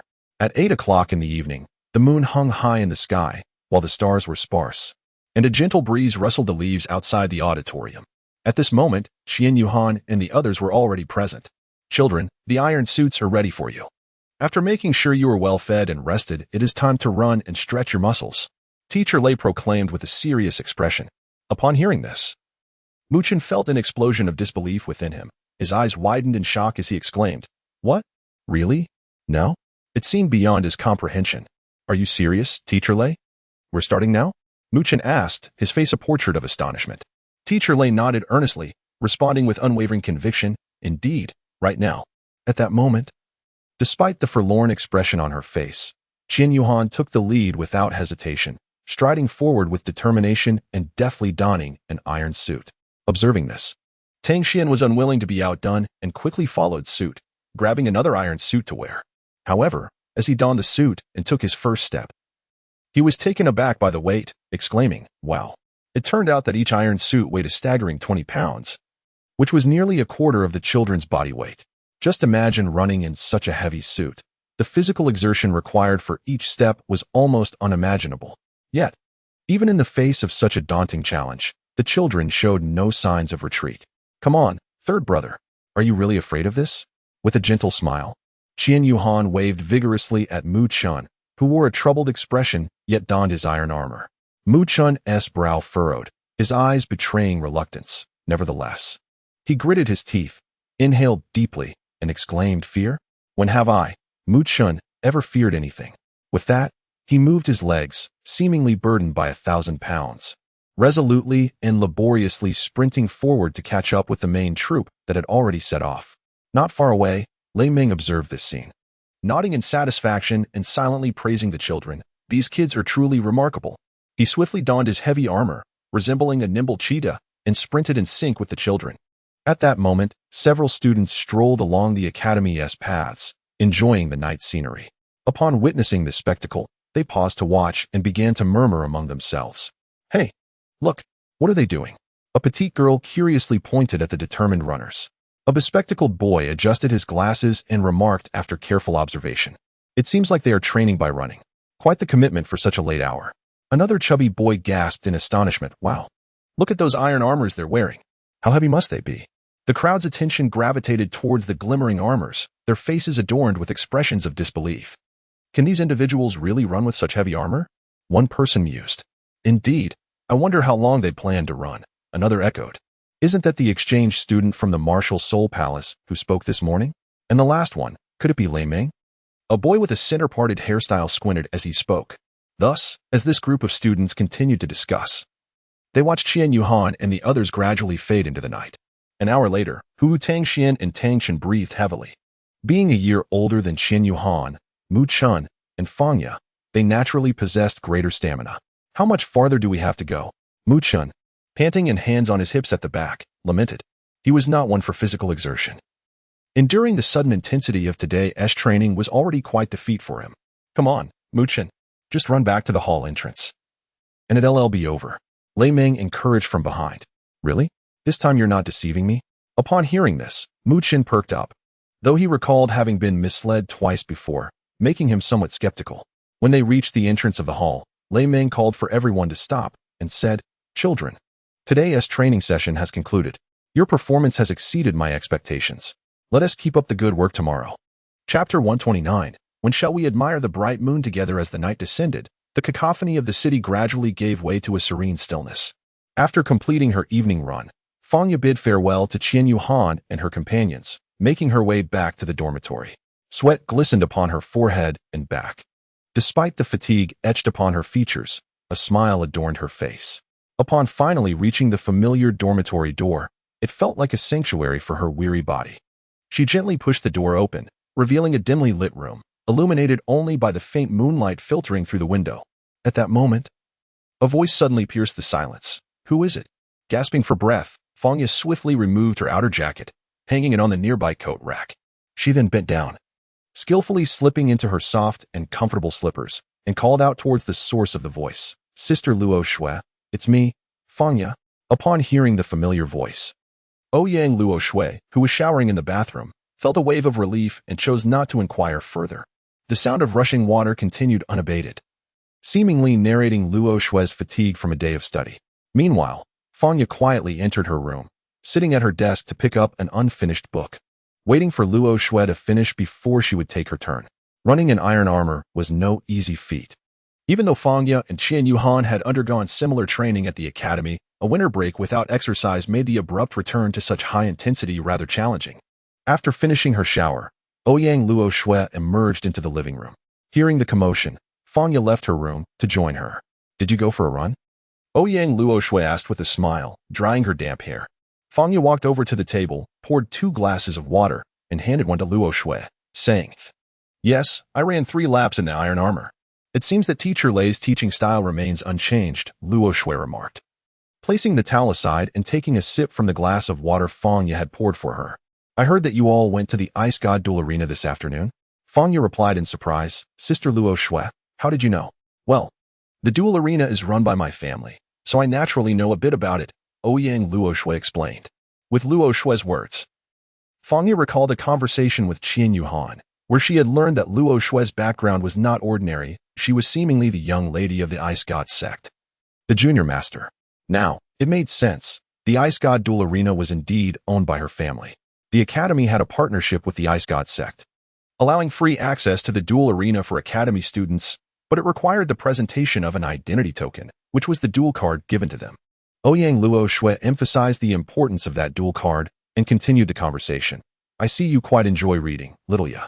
Ouyang Luo Shui's gaze drifted toward the once-empty bookshelf on the opposite side of the living room. Fang Ye followed her line of sight and chuckled, saying, "Ah, indeed. I do love to indulge in a good book." She observed the bookshelf, now filled with volumes within a single day, and cheerfully explained, "This is splendid. When I find the time, I shall take you to a place where the books are no less remarkable than those at the academy." Upon hearing this, Fang Ye's eyes sparkled with excitement. "Really?" Ouyang Luo Shui nodded with a smile. "Indeed. It's a promise?" "It's a promise." Fang Ye rose and said, "I'll take a quick shower first, Luo Shui Jie. Once I'm done, we can continue our conversation." After her shower, as she was drying her hair, Fang Ye picked up a cup from the table to sip some water. Suddenly recalling something, she asked, "Luo Shui Jie, have you broken through?" Ouyang Luo Shui was momentarily taken aback, wondering where this notion arose. Fang Ye set down her cup and explained, "When I entered, I sensed that your soul power seemed to have strengthened while you were in the shower." Upon hearing this, Ouyang Luo Shui smiled and nodded. "That is correct. After returning to Tiando City and parting ways, I secluded myself in the sect for a few days, and before returning, I achieved a breakthrough to level 44. "Wow. Luo Shui Jie, you are indeed extraordinary," Fang Ye exclaimed in awe. "Oh, who else do you consider extraordinary?" Ouyang Luo Shui inquired with a playful smile. "Who else but our class leader, Qian Yuhan?" Fang Ye replied. "Him?" Ouyang Luo Shui elongated the last word, teasingly. "Luo Shui Jie, I heard you even had a match with the class leader and emerged victorious." Ouyang Luo Shui reminisced about her battle with Qian Yuhan, shaking her head with a chuckle. "That match was somewhat embarrassing. I was at level 43, while Qian Yuhan was a soul master. In the end, we fought to a draw, and I only won because he exhausted his soul power and conceded. Reflecting on it, it's amusing. I'm 2 years his senior, and now he has surpassed me in strength. What does that make me? Luo Shui Jie, don't be so hard on yourself. The class leader is simply not human. Even the term freak fails to describe him. Excluding this non-human, aren't you still extraordinary?" Fang Ye comforted her. In the boys' dormitory, Qian Yuhan was incessantly sneezing at his desk. Tang Xin inquired, "Old Four, are you coming down with a cold?" Qian Yuhan shook her head, expressing uncertainty, hoping it was not the case. Ouyang Luo Shui chuckled and replied, "Indeed, ha ha ha. Oh, Luo Shui Jie, let me tell you, the 5 opponents I faced this afternoon were simply..." Fang Ye continued to converse with Ouyang Luo Shui about the events that transpired in the Soul Duel Arena that afternoon, and their discussion lasted for an entire hour. Eventually, fatigue set in as they sat on the sofa in the living room, prompting them to retreat to their respective rooms for rest. Fang Ye and Ouyang Luo Shui's room was distinctly different from the others, featuring a layout of 2 bedrooms, a living room, and a bathroom, far superior to the accommodations of their peers. Ouyang Luo Shui had returned to school a few days earlier, and during their time together, Fang Ye found their interactions exceedingly pleasant. She realized that Ouyang Luo Shui was not the cold, icy figure others depicted. Rather, she was genuinely caring, embodying the affection of an elder sister toward her younger sibling. Conversely, Ouyang Luo Shui discovered that Fang Ye was a rather intriguing young lady. As she learned more about Fang Ye's past, their bond grew stronger and increasingly intimate. Ouyang Luo Shui could empathize with the pain and oppression Fang Yu endured. Having been marginalized by her family due to her martial soul deficiency and ridiculed by classmates at the academy.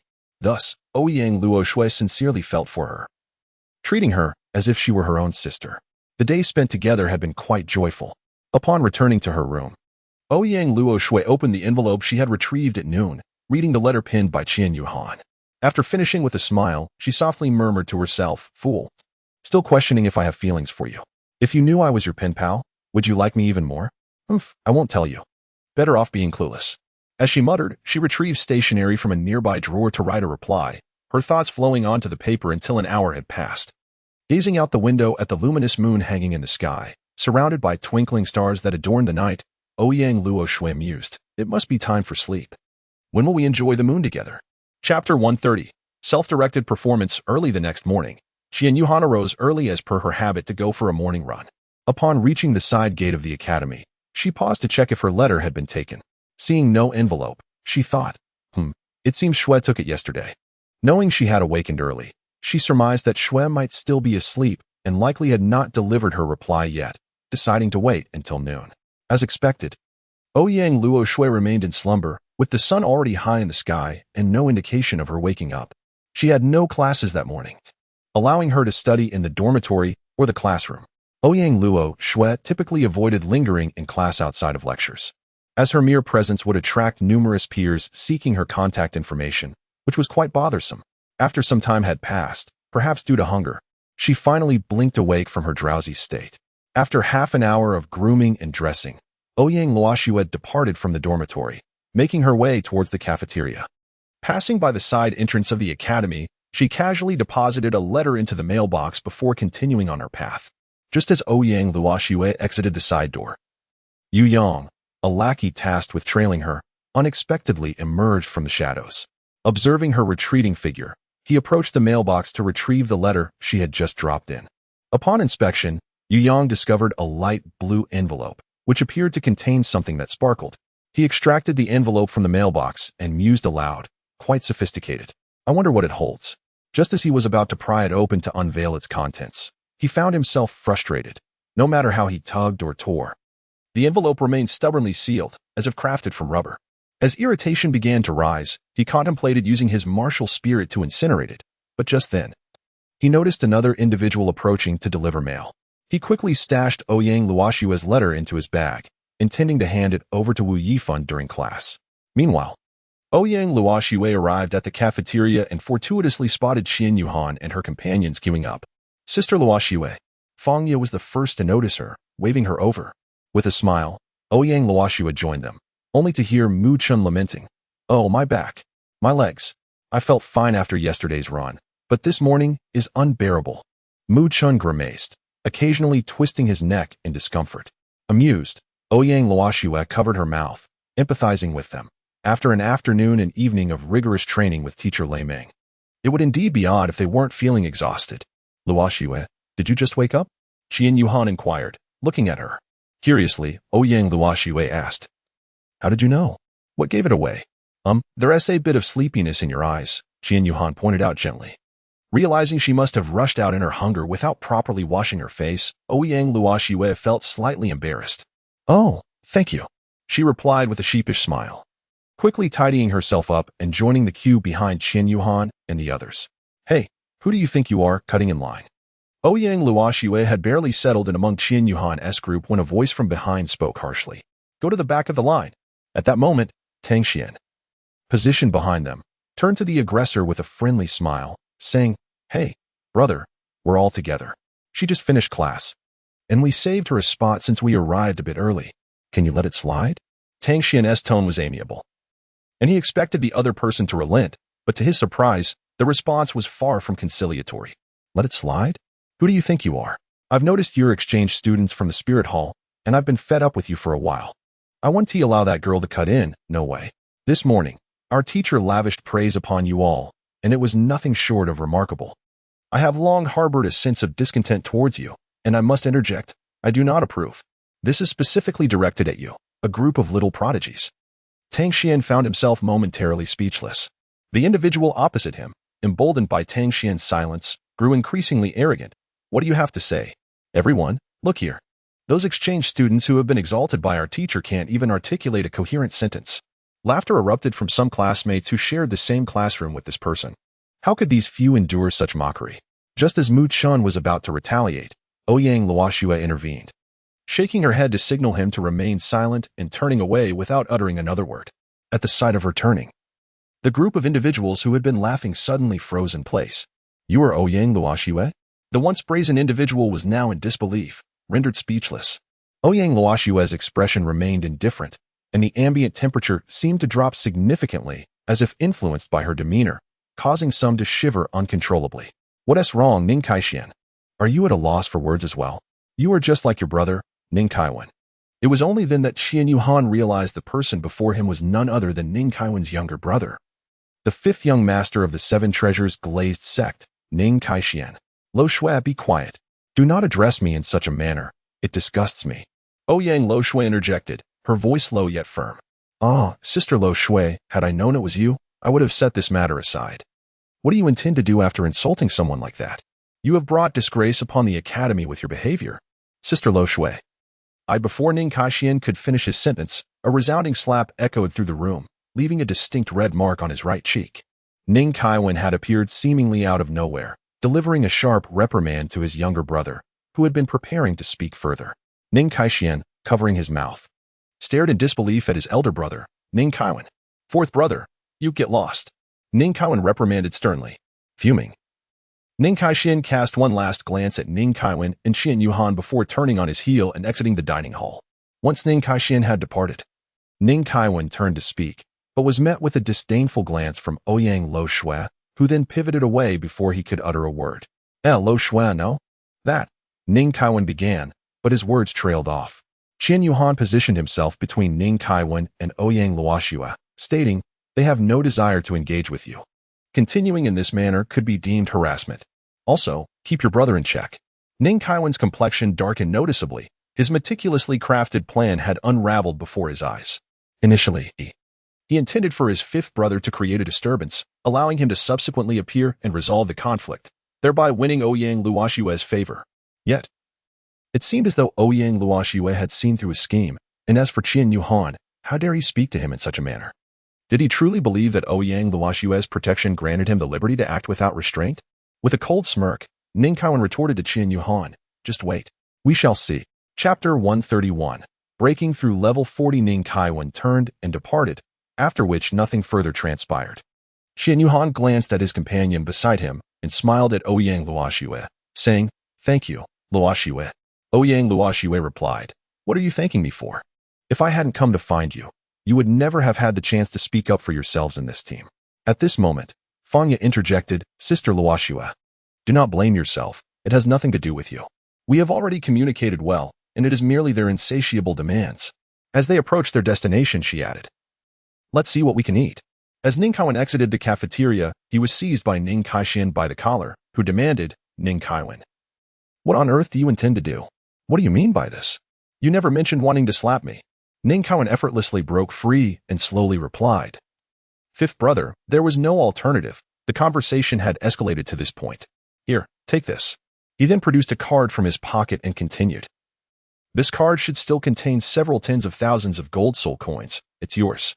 Upon hearing the mention of tens of thousands of gold soul coins, Ning Kaixian's expression instantly transformed, his face lighting up with joy.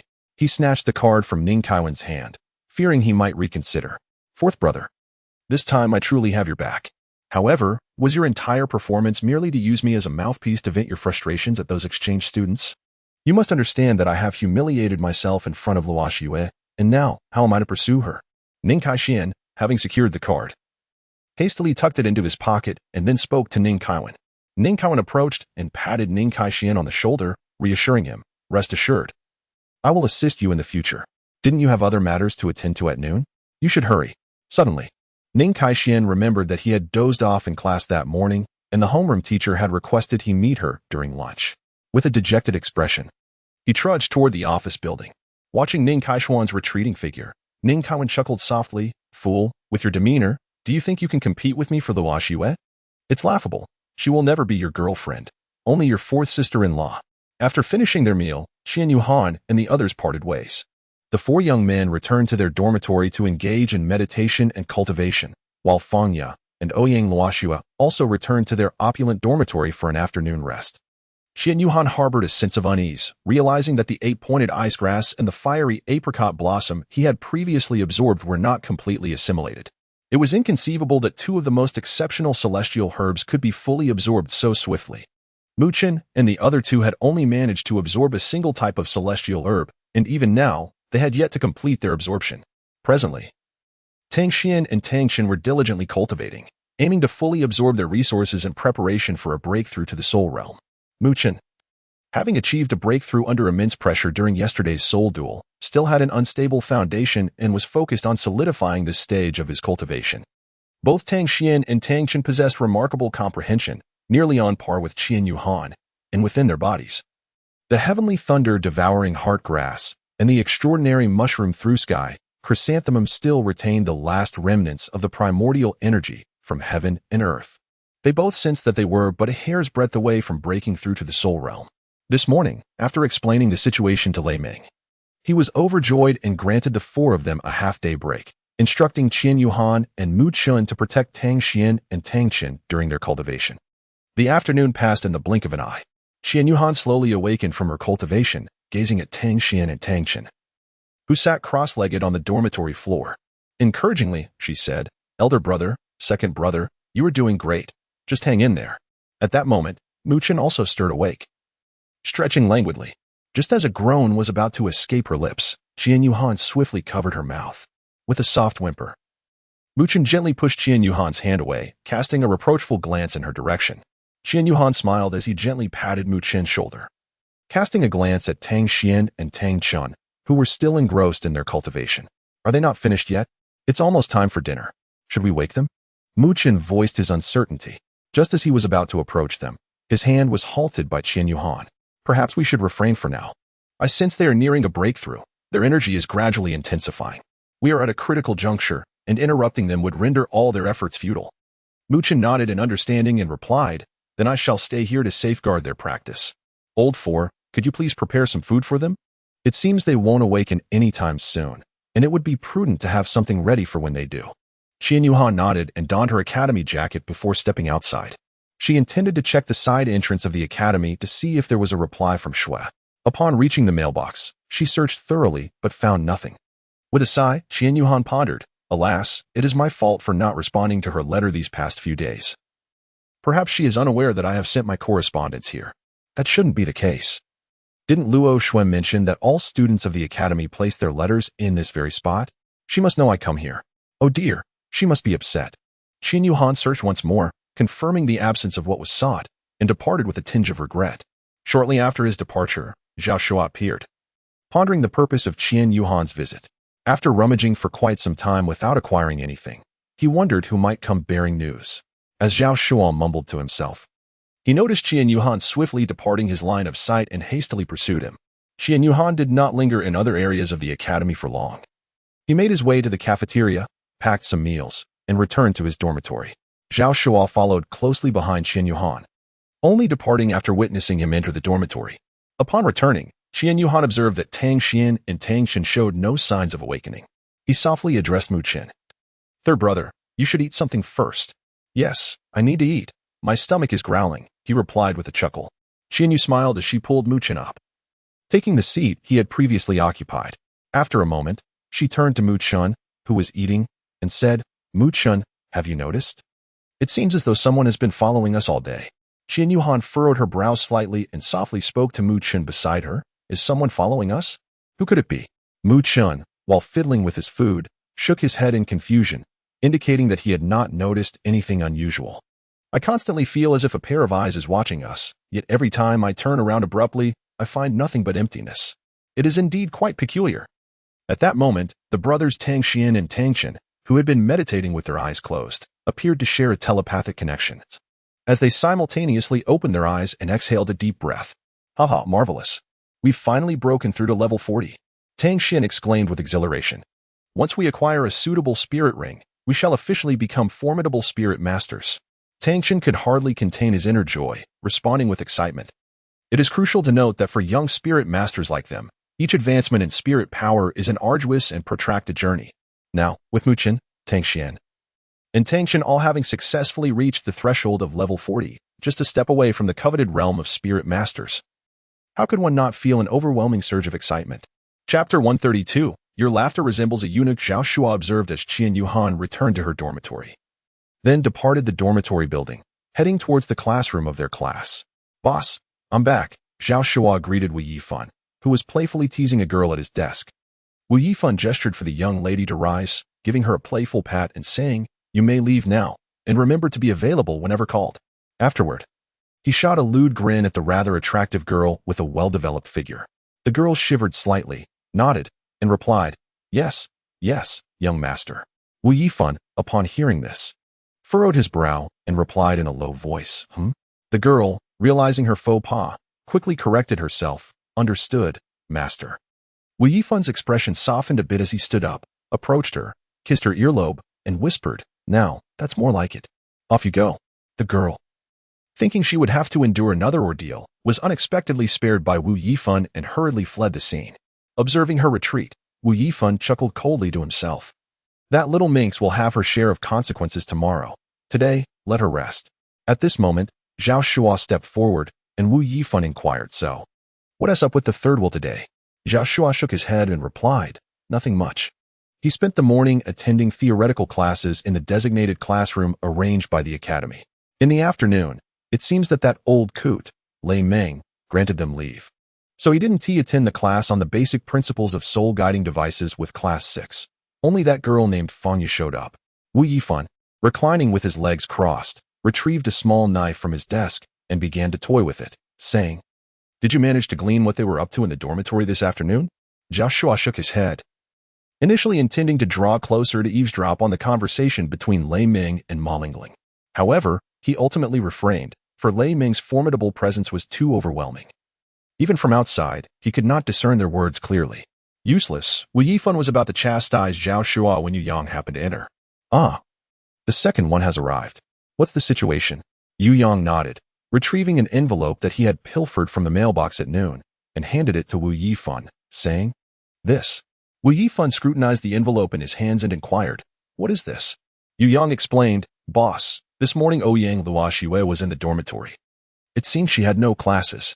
At noon, when she left, she placed this letter in the mailbox, and I took it out directly.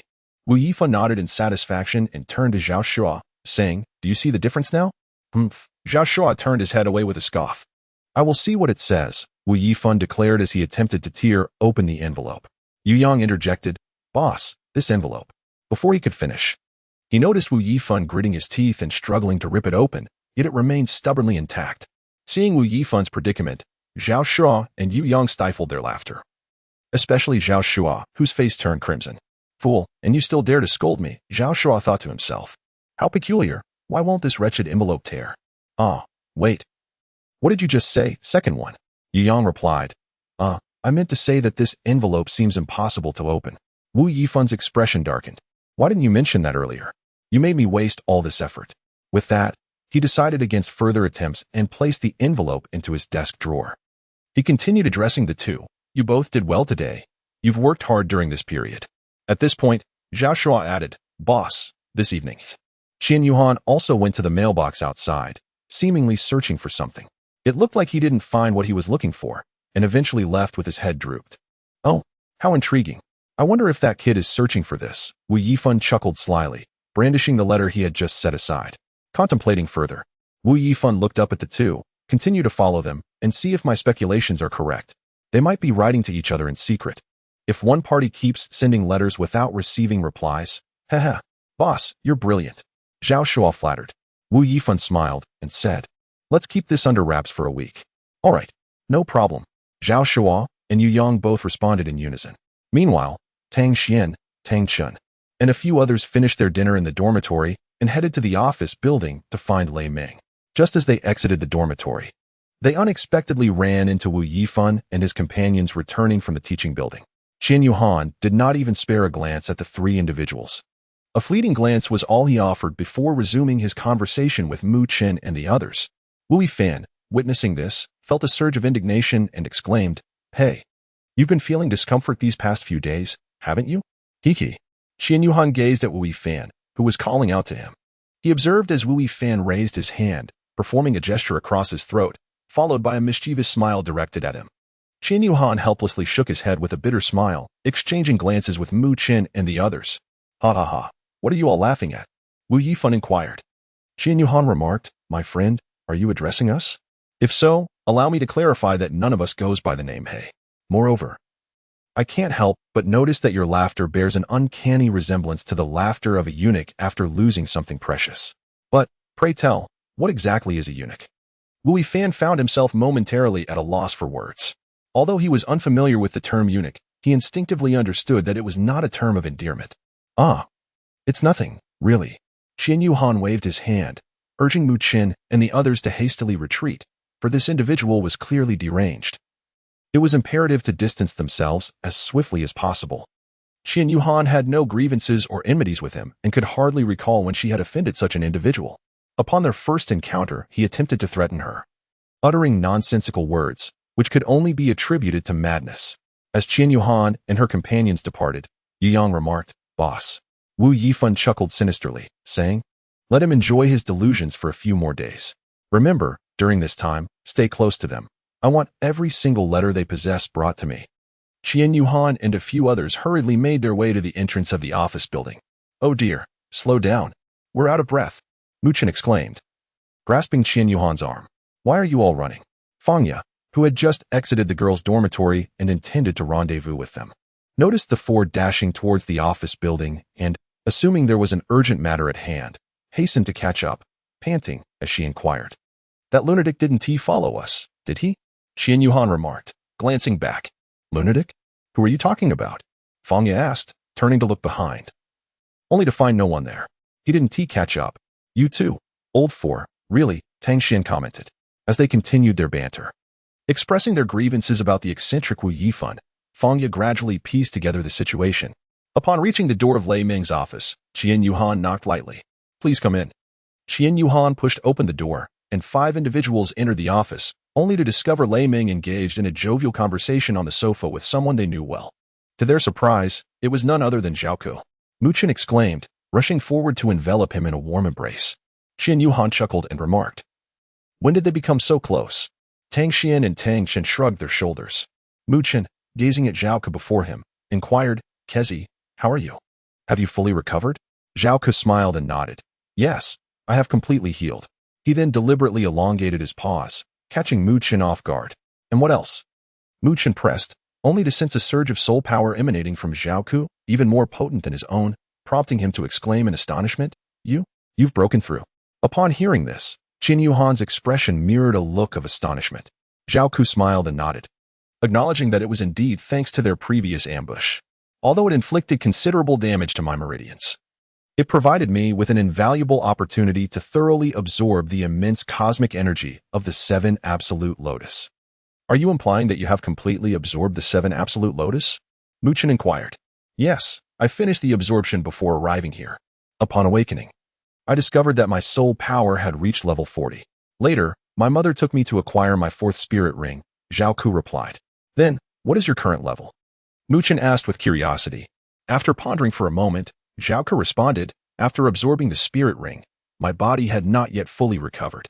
I rested for another 2 to 3 days, and once I completely absorbed the 7 Absolute Lotus, my body was nearly healed, so I came here. As for my precise level, it is likely around level 44. Qian Yuhan marveled inwardly, level 44, surpassing even Luo Shui.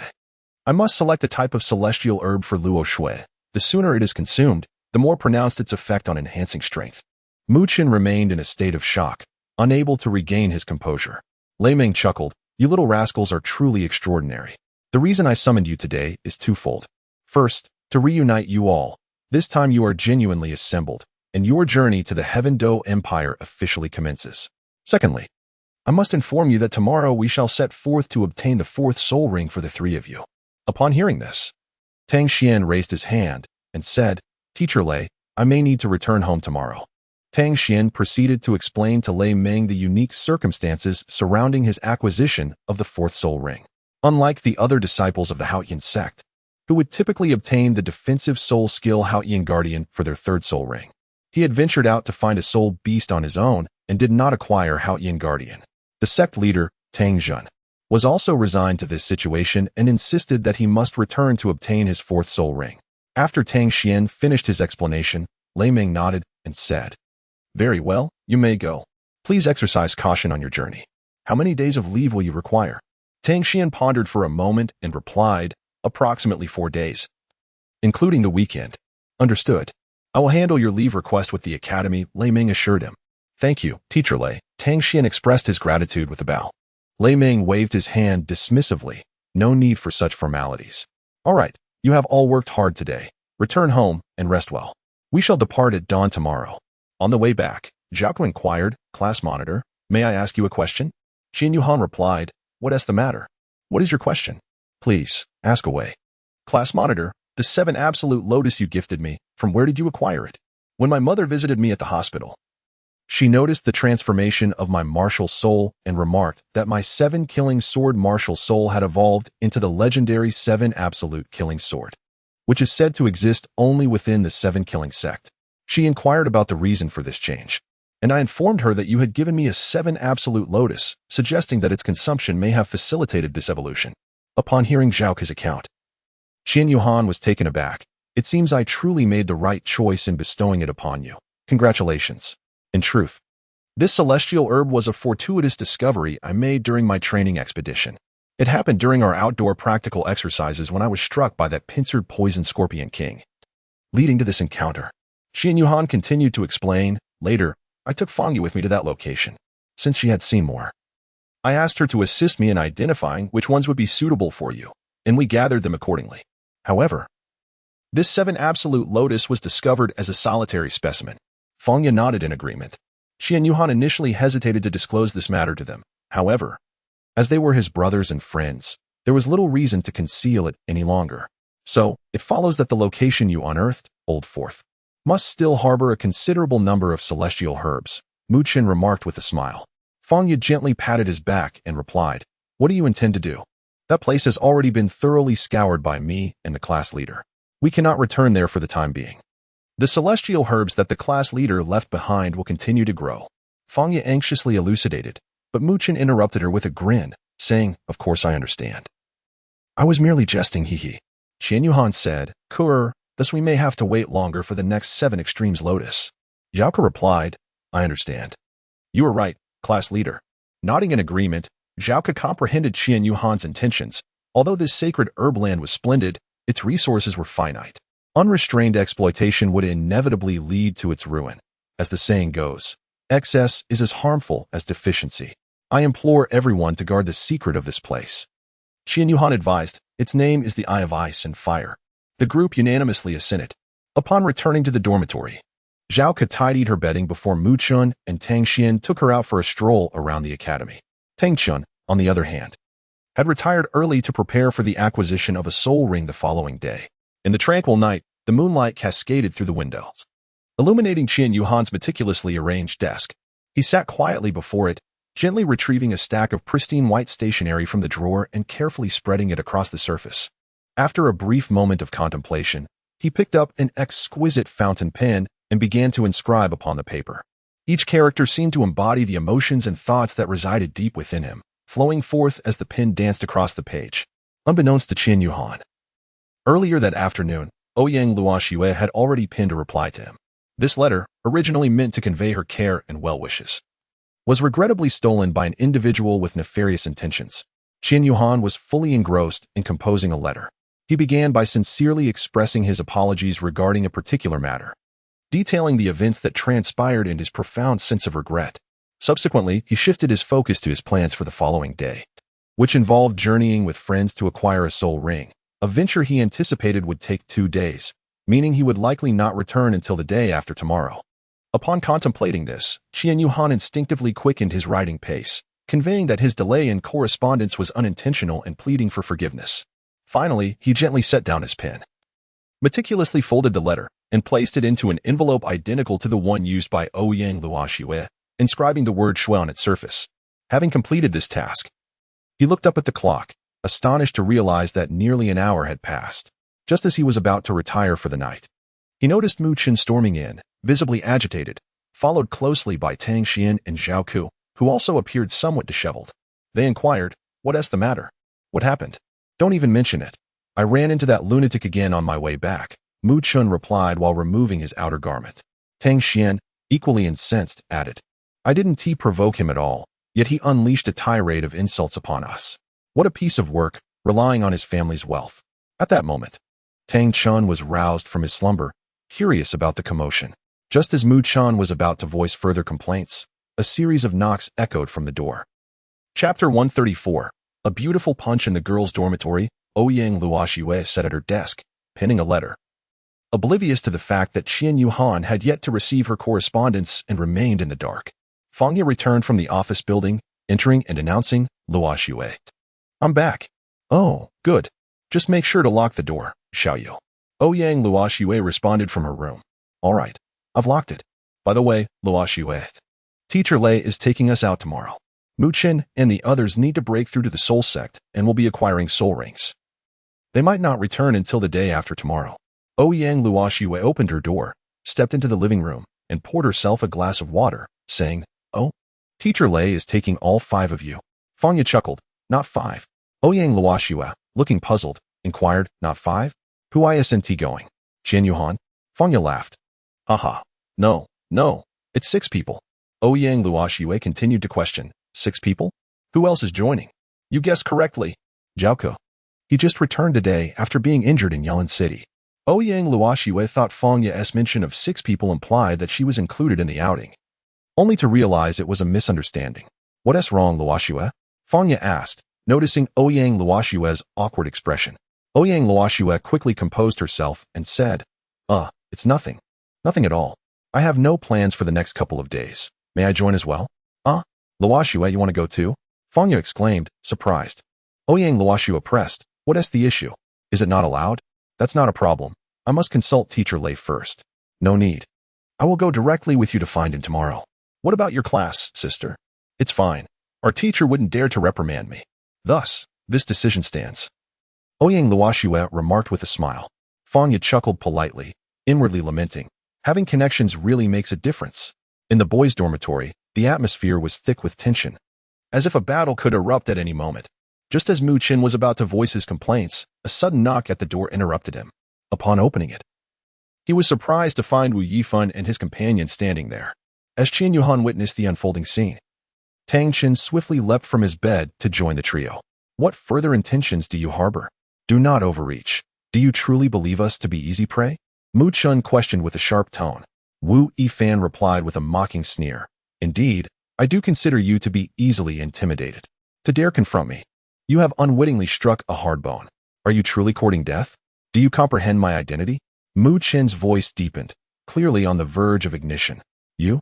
What identity could you possibly possess? Does the spirit hall have someone backing you?" Wu Yifan scoffed. "Even if they do, my Wu family harbors no fear. We possess ample wealth to turn your so-called allies into our pawns. There is nothing that money and beauty cannot resolve." Wu Yifan produced a black card from his pocket, smiling smugly. Mu Chen, unyielding, launched a punch. With a resounding thud, his fist struck Wu Yifan squarely in the face, catching him completely off guard, devoid of any defense. The impact was palpable, and in that instant, his visage seemed to contort. Subsequently, Wu Yifan was sent hurtling backward, tracing an elegant arc through the air, with blood gushing from his nose. His body collided with the door of the room across the corridor, which splintered upon impact. The individuals residing opposite Qian Yu and his companions in the dormitory were utterly astounded by the sudden arrival of an unexpected visitor. Qian Yuhan and a few others noticed that the 6 individuals in the room had set up a soul-guiding screen on the table, which was displaying some rather provocative content. "What on earth is going on?" one of them exclaimed. Observing the numerous curious eyes peering in from outside, another swiftly responded by shutting off the soul-guiding screen. "What happened?" "Yuhan?" inquired a tall boy who stepped forward. In the past couple of days, Qian Yu and his companions had grown familiar with the 6 individuals across the hall. One of them explained, "A lunatic has gone berserk." With that remark, he glanced at the motionless figure of Wu Yifan on the ground. The tall male student cast a fleeting look at Wu Yifan, sprawled on the floor of his dormitory, and then signaled to the others to hastily remove him. Zhao Shuo and Yu Yang each took an arm, lifting Wu Yifan, whose lips and nose were stained with blood, mumbling incoherently. They carried him away, and as they left, Yu Yang and Zhao Shuo shouted, "You scoundrels, you're in for it. Just wait, the Wu family will come after you." They departed the floor with a cacophony, likely heading to the infirmary. The tall student quickly grasped the situation and turned to the still fuming Mu Qin, saying, "Brother Mu, temper your anger." Acknowledging his own loss of composure, Mu Qin cupped his hands in apology towards the tall student, saying, "I apologize, Brother Gao, for disturbing your rest." The tall student smiled wryly and shook his head, responding, "It's nothing. We can get the door repaired later. You all shouldn't stoop to his level. He has been like this since last semester, bullying others at the academy, relying on his family's influence. The administration dares not act against him, given that his father is a major shareholder." Mu Qin nodded, expressing, "I must still extend my apologies. It seems your door is now damaged." The tall student waved his hand dismissively, chuckling, "We aren't worried about that, haha." He then gave Mu Qin a thumbs up, praising, "By the way, Brother Mu, that punch you threw was incredibly powerful. We also found him intolerable for quite some time." Indeed. We endured our fair share of their nonsense last semester," chimed in a fellow dormmate beside the tall student. At that moment, the dormitory supervisor finally arrived, albeit slowly. He had actually been present earlier, witnessing Wu Yifan instigating trouble, but felt powerless to intervene. He dared not offend the young master of the Wu family. Doing so would jeopardize his own job. With a son who squandered money on frivolities and no hope for support, he could not afford to lose his position, especially as he needed to provide for his ailing wife. "Remember to report the door for repairs, now disperse." The supervisor bellowed at the students who had poked their heads out to witness the commotion, which had certainly attracted a crowd. As Qin Yuhan and his companions concluded their apologies to the opposing team, they returned to their dormitory, tossing and turning in their beds until the early hours before finally succumbing to slumber. The following day, as anticipated, none of them awoke on time. Their slumber was abruptly interrupted by the sound of knocking on the door. The closest to the entrance, Tang Xian, dragged his still unawakened body to open it. Upon seeing the visitors outside, he instantly became alert, fully awake in a heartbeat. Before Lei Ming could utter a word, the door was abruptly shut, eliciting laughter. Tang Xian, clad only in his shorts, was taken aback to find that Ouyang Luoxue and Fang Yu had joined Lei Ming outside the door, surprising him with their presence in the boys' dormitory. "Rise and shine, brothers. We're late. We're in deep trouble," Tang Xian exclaimed hurriedly. Outside, the sounds of clattering and bustling emerged from the dormitory as they scrambled to prepare. "Hey, don't step on my pants. I can't wear them. My apologies. My apologies. These pants are a tad snug. Those are my pants. Third brother, you've got the wrong pair." Chapter 135. The Primal Ice Blossom. After Qin Yuhan changed into appropriate attire, he followed Lei Ming and the others out of the dormitory area. "I have prepared everything you need for this outing. This time, when hunting spirit beasts, you shall rely on yourselves. Given your recent experience in Yelin City, you should no longer fear ordinary spirit beasts." "Indeed," Mu Qin replied confidently, thumping his chest. "Do you have any specific requirements for your fourth spirit ring?" Lei Ming inquired. Mu Qin spoke first. "I desire a spirit skill that focuses on control, as I am lacking in that area." Tang Qian added, "I share the same sentiment. All my first 3 spirit skills are either offensive or defensive, leaving me without any control abilities." Lei Ming nodded approvingly, stating, "It is essential to have an understanding of your own capabilities. Acquiring spirit rings based on your needs is indeed the correct approach." "Understood," the group responded.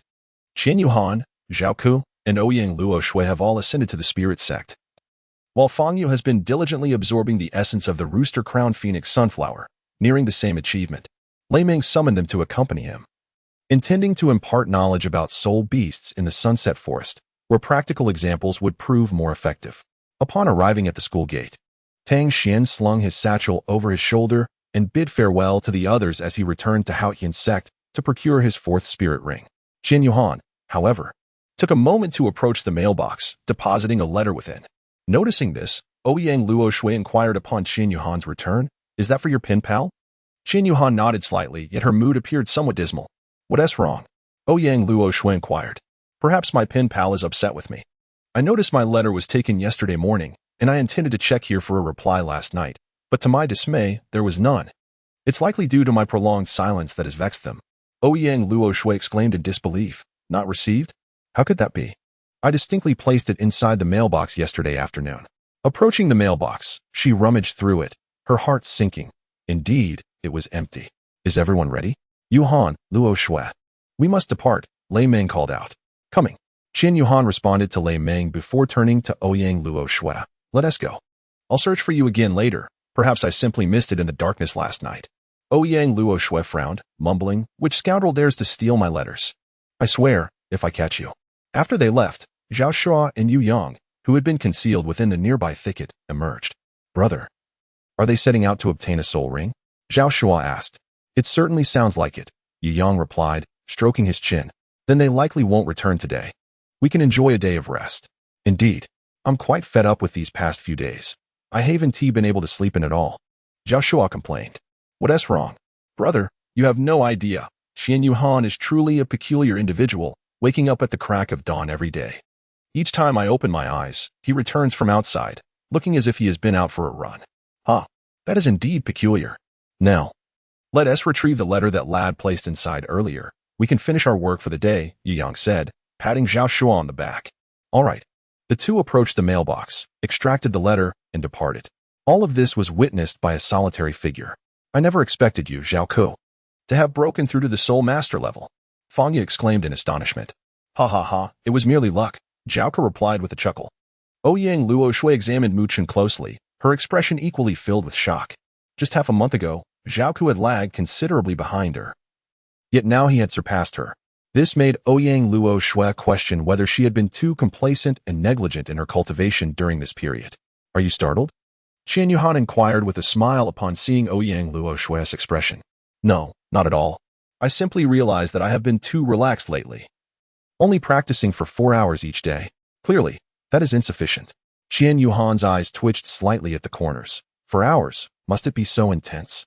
In my past life, I was immersed in studies. In this life, I am devoted to cultivation. Truth be told, dedicating 4 hours daily is already quite substantial. There is no need to push further. Do not deceive me. Observe how swiftly you all progress. Your cultivation must be far more arduous and exhausting than mine. With that, Qian Yuhan retrieved a radiant blue herb from the cold-hearted dragon god bracelet adorning his right wrist. The moment it was unveiled, the air within the soul-guided carriage was saturated with a formidable essence of cosmic energy. Ouyang Luoshue's eyes widened in astonishment as she gazed at the herb hovering before her, a brown stem crowned with a delicate blue ice flower. Exuding an air of nobility and grandeur, compelling one to admire it from afar without daring to approach. A chill emanated from its surroundings. At that instant, Lei Meng, who had been meditating with his eyes closed, abruptly opened them, his gaze locking onto the celestial herb that Qian Yuhan had handed to Ouyang Luoshue. Hunyuan ice flower. Lei Meng articulated each syllable with emphasis. Teacher Lei, what did you say? Hunyuan ice flower? Upon hearing its name, Ouyang Luoshue swiftly turned her head toward Lei Meng. She saw him staring wide-eyed at the Hunyuan ice flower, nodding in affirmation. With her inquiry answered, she turned back to Qin Yuhan. Yuhan, is this truly the Hunyuan ice flower? Qin Yuhan chuckled. Indeed. Fang Yi chimed in. It's genuine, hee. My goodness, in my entire life, I have finally encountered the legendary Hunyuan ice flower. Lei Meng swallowed hard. Teacher, are you familiar with this celestial herb? Qian Yuhan inquired. Lei Meng nodded. Teacher, I once learned about this herb from an ancient text. Upon hearing it was from an ancient manuscript. Curiosity sparked among Qian Yuhan and the others, prompting them to ask, Teacher, please elaborate. I stumbled upon it by chance. Then you have truly stumbled upon a treasure. Lei Meng responded. The celestial herb that shares fame with the Hunyuan ice flower is the Heartbreak Red. Heartbreak Red? The group gasped in astonishment. Yes. If we regard Heartbreak Red as the king of celestial herbs, then the Hunyuan ice flower is the god of celestial herbs. For ice attribute soul masters. This herb is a coveted treasure, Lei Meng remarked, casting a glance at Ouyang Luoshue, who was still fixated on the Hunyuan ice flower. Ouyang Luoshue, aware of her slight loss of composure, nodded and said, Indeed. According to legend, our ice god Sek's ancestor fortuitously acquired this celestial herb, which laid the groundwork for his subsequent breakthrough to that fabled realm. God, Fang Yi exclaimed. Ouyang Luoshue nodded, indicating that this celestial herb is a prerequisite for ice attribute soul masters to transcend worldly shackles. Chapter 136, Teaching, Qian Yuhan said with a smile. The words struck Ouyang Luoshue like a thunderclap. You are giving it to me? Yes, it's a gift. My companions and I have reached our current strength by consuming similar celestial herbs. Qian Yuhan explained that as good friends, your presence is naturally indispensable. Ouyang Luo Shui trembled as she accepted the Hunyuan ice flower. Thank you, Yuhan, she exclaimed. In her heart, she continued, Thank you, Yuhan. I will also make sacrifices for you in the future. Lei Ming interjected, Luo Shui, I suggest you return to your sect and seek your father's assistance in absorbing it. After all, the natural energy contained within this celestial herb is unparalleled.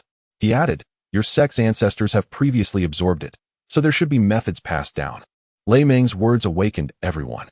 Indeed, Qian Yuhan gazed at Fangya, recalling her words when she picked this Hunyuan ice flower. Captain, I believe this flower is the legendary Hunyuan ice flower. Oh, the Hunyuan ice flower? Yes, we have stumbled upon a great treasure.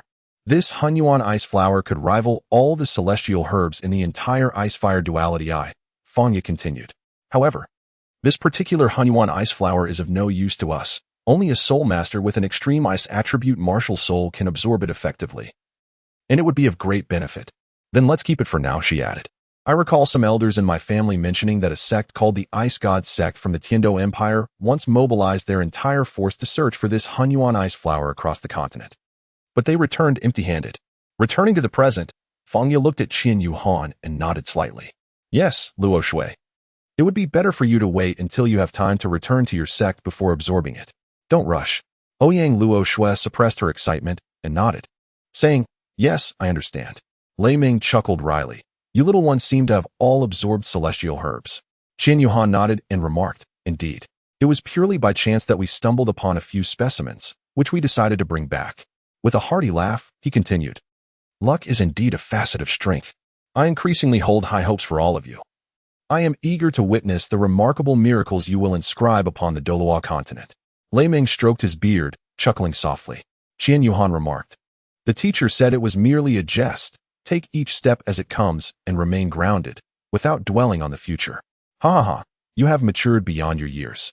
My young friend, though your age is tender, your mindset is remarkably sophisticated. Qian Yuhan chuckled, Is that so? Ha ha. The few individuals in the carriage continued their lively conversation, and Lei Ming gleaned a plethora of astonishing revelations from their discourse. For instance, Qian Yuhan's true identity was actually the young master of the Spirit Hall. Mu Chen was the son of the golden crocodile Douluo. And Tang Xian and Tang Chen were the offspring of Tang Xian, the leader of the Hautian sect. My heavens, children, should I have failed in my teachings? Please do not hold me accountable.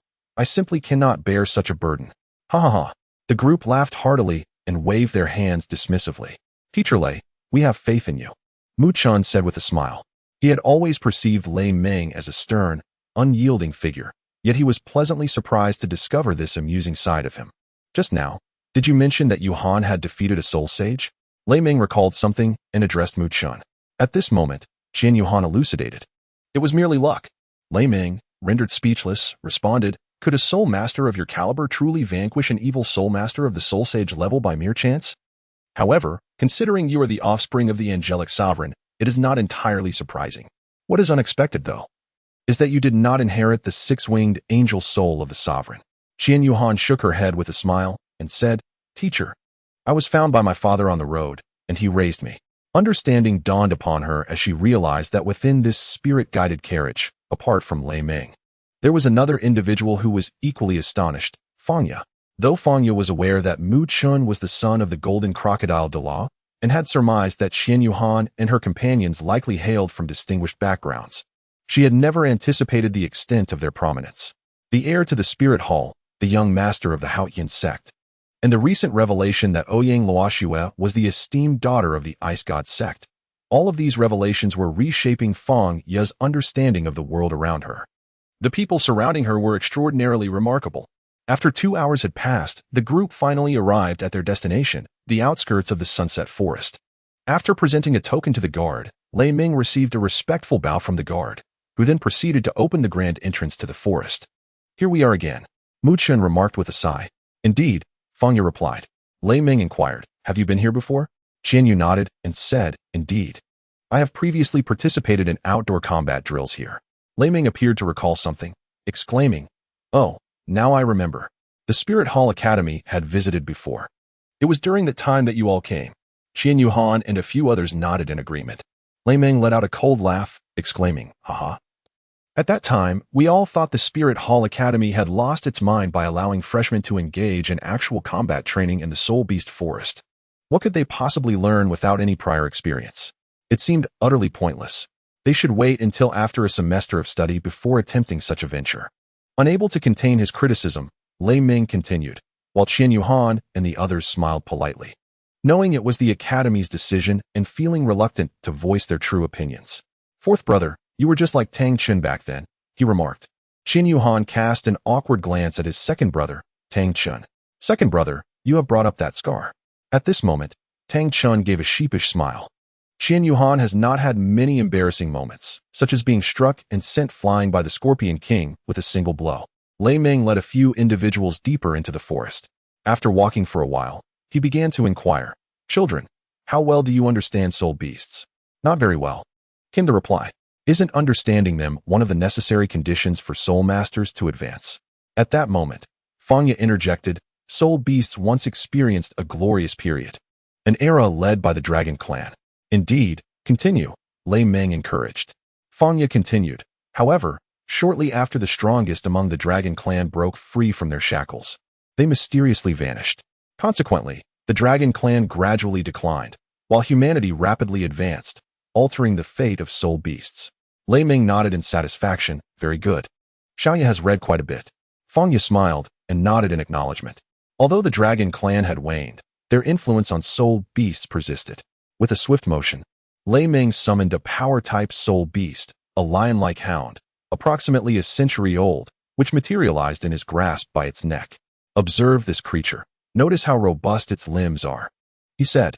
The others scrutinized the hound's limbs and nodded in agreement. These sturdy limbs are a result of the evolutionary traits derived from the Dragon Clan. Shoo, enough now. Little one, you may go, he declared, releasing the hound, which shot Lei Ming a reproachful glance before howling and departing. Lei Ming waved farewell with a smile. What a charming little creature. You see, soul beasts are not as terrifying as they are often portrayed. Rather, it is humanity's relentless hunting that has fostered animosity between them. Excessive hunting leads to a dire consequence, beast tides. Muchen spoke gravely. Indeed, most beast tides arise from such circumstances, Lei Ming affirmed. Now, observe once more. With another deft motion, he conjured a diminutive peacock featherbird. The peacock featherbird, Qian Yuhan remarked. Well done, Yuhan, you recognize the soul beast. Lei Ming praised. Qian Yuhan replied earnestly, yes, my fourth soul ring comes from the peacock featherbird. Ah, so this soul beast is indeed the peacock featherbird. Though merely a young hatchling, Lei Ming said, gently stroking the bird. He continued, any peacock featherbird under 1,000 years is considered a hatchling, typically prey for other carnivorous soul beasts, which has rendered their species quite scarce. Every 100 years, they develop a new feather color, culminating in 10 colors by the time they reach 1,000 years, making them truly beautiful. Naturally, such beauty invites trouble, human capture? Ouyang Luoxue reacted quickly, asking. Exactly. The peacock featherbird, upon reaching a millennium, can be said to have entered its growth phase, after progressing through its juvenile and growth stages. When it metamorphoses into a 10,000-year spirit beast, its power experiences a tremendous leap. The growth phase is crucial for the development of its tail feathers. A 9,000-year peacock featherbird can fetch more than 10,000 gold soul coins, which speaks volumes about its value. Upon surpassing the 10,000-year mark, the brutal and ferocious nature of its existence becomes evident, as it faces relentless hunting and trapping by other spirit beasts and humans alike. Muchen remarked, indeed. This is why a 10,000-year peacock featherbird is a formidable entity, although it may not rival the dark golden claw bear or certain dragon lineage spirit beasts. It certainly stands among the stronger spirit beasts. He then glanced at Qian Yuhan, smiling as he added, thus, Yuhan, you are fortunate to encounter a 1,000-year peacock featherbird. A 10,000-year specimen would indeed be quite a challenge. Qian Yuhan smiled awkwardly and said, Teacher Lei Ming is unaware of the age of my soul rings. He assumes my fourth soul ring is a millennium. Muchen promptly interjected, Oh, Teacher Lei. You're mistaken. With a slight shake of his shoulders, Muchen continued, You underestimate the fourth one. His extraordinary nature renders it impossible for his soul ring age to conform to the conventional standards. Qian Yuhan's eyes twitched at the corner. Muchen, you have quite the loose tongue. Indeed, it is as you say. As she spoke, Qian Yuhan summoned her martial soul, the radiant divine sword. Beneath her feet, 4 splendid soul rings appeared, 1 purple and 3 black. 1 purple and 3 black. Lei Ming exclaimed in astonishment. How is this possible? Due to the nature of my martial soul, the age of my soul rings has increased, she explained, recalling her father's words. Yuhan, you are truly extraordinary. Your martial soul is exceptional, and even I feel a hint of trepidation. Lei Ming swallowed hard, his gaze fixated on the resplendent golden sword in her hand. This is my martial soul, the radiant divine sword, Qian Yuhan introduced. The radiant divine sword? What did you say? This is the radiant divine sword. Lei Ming repeated in disbelief, his astonishment palpable.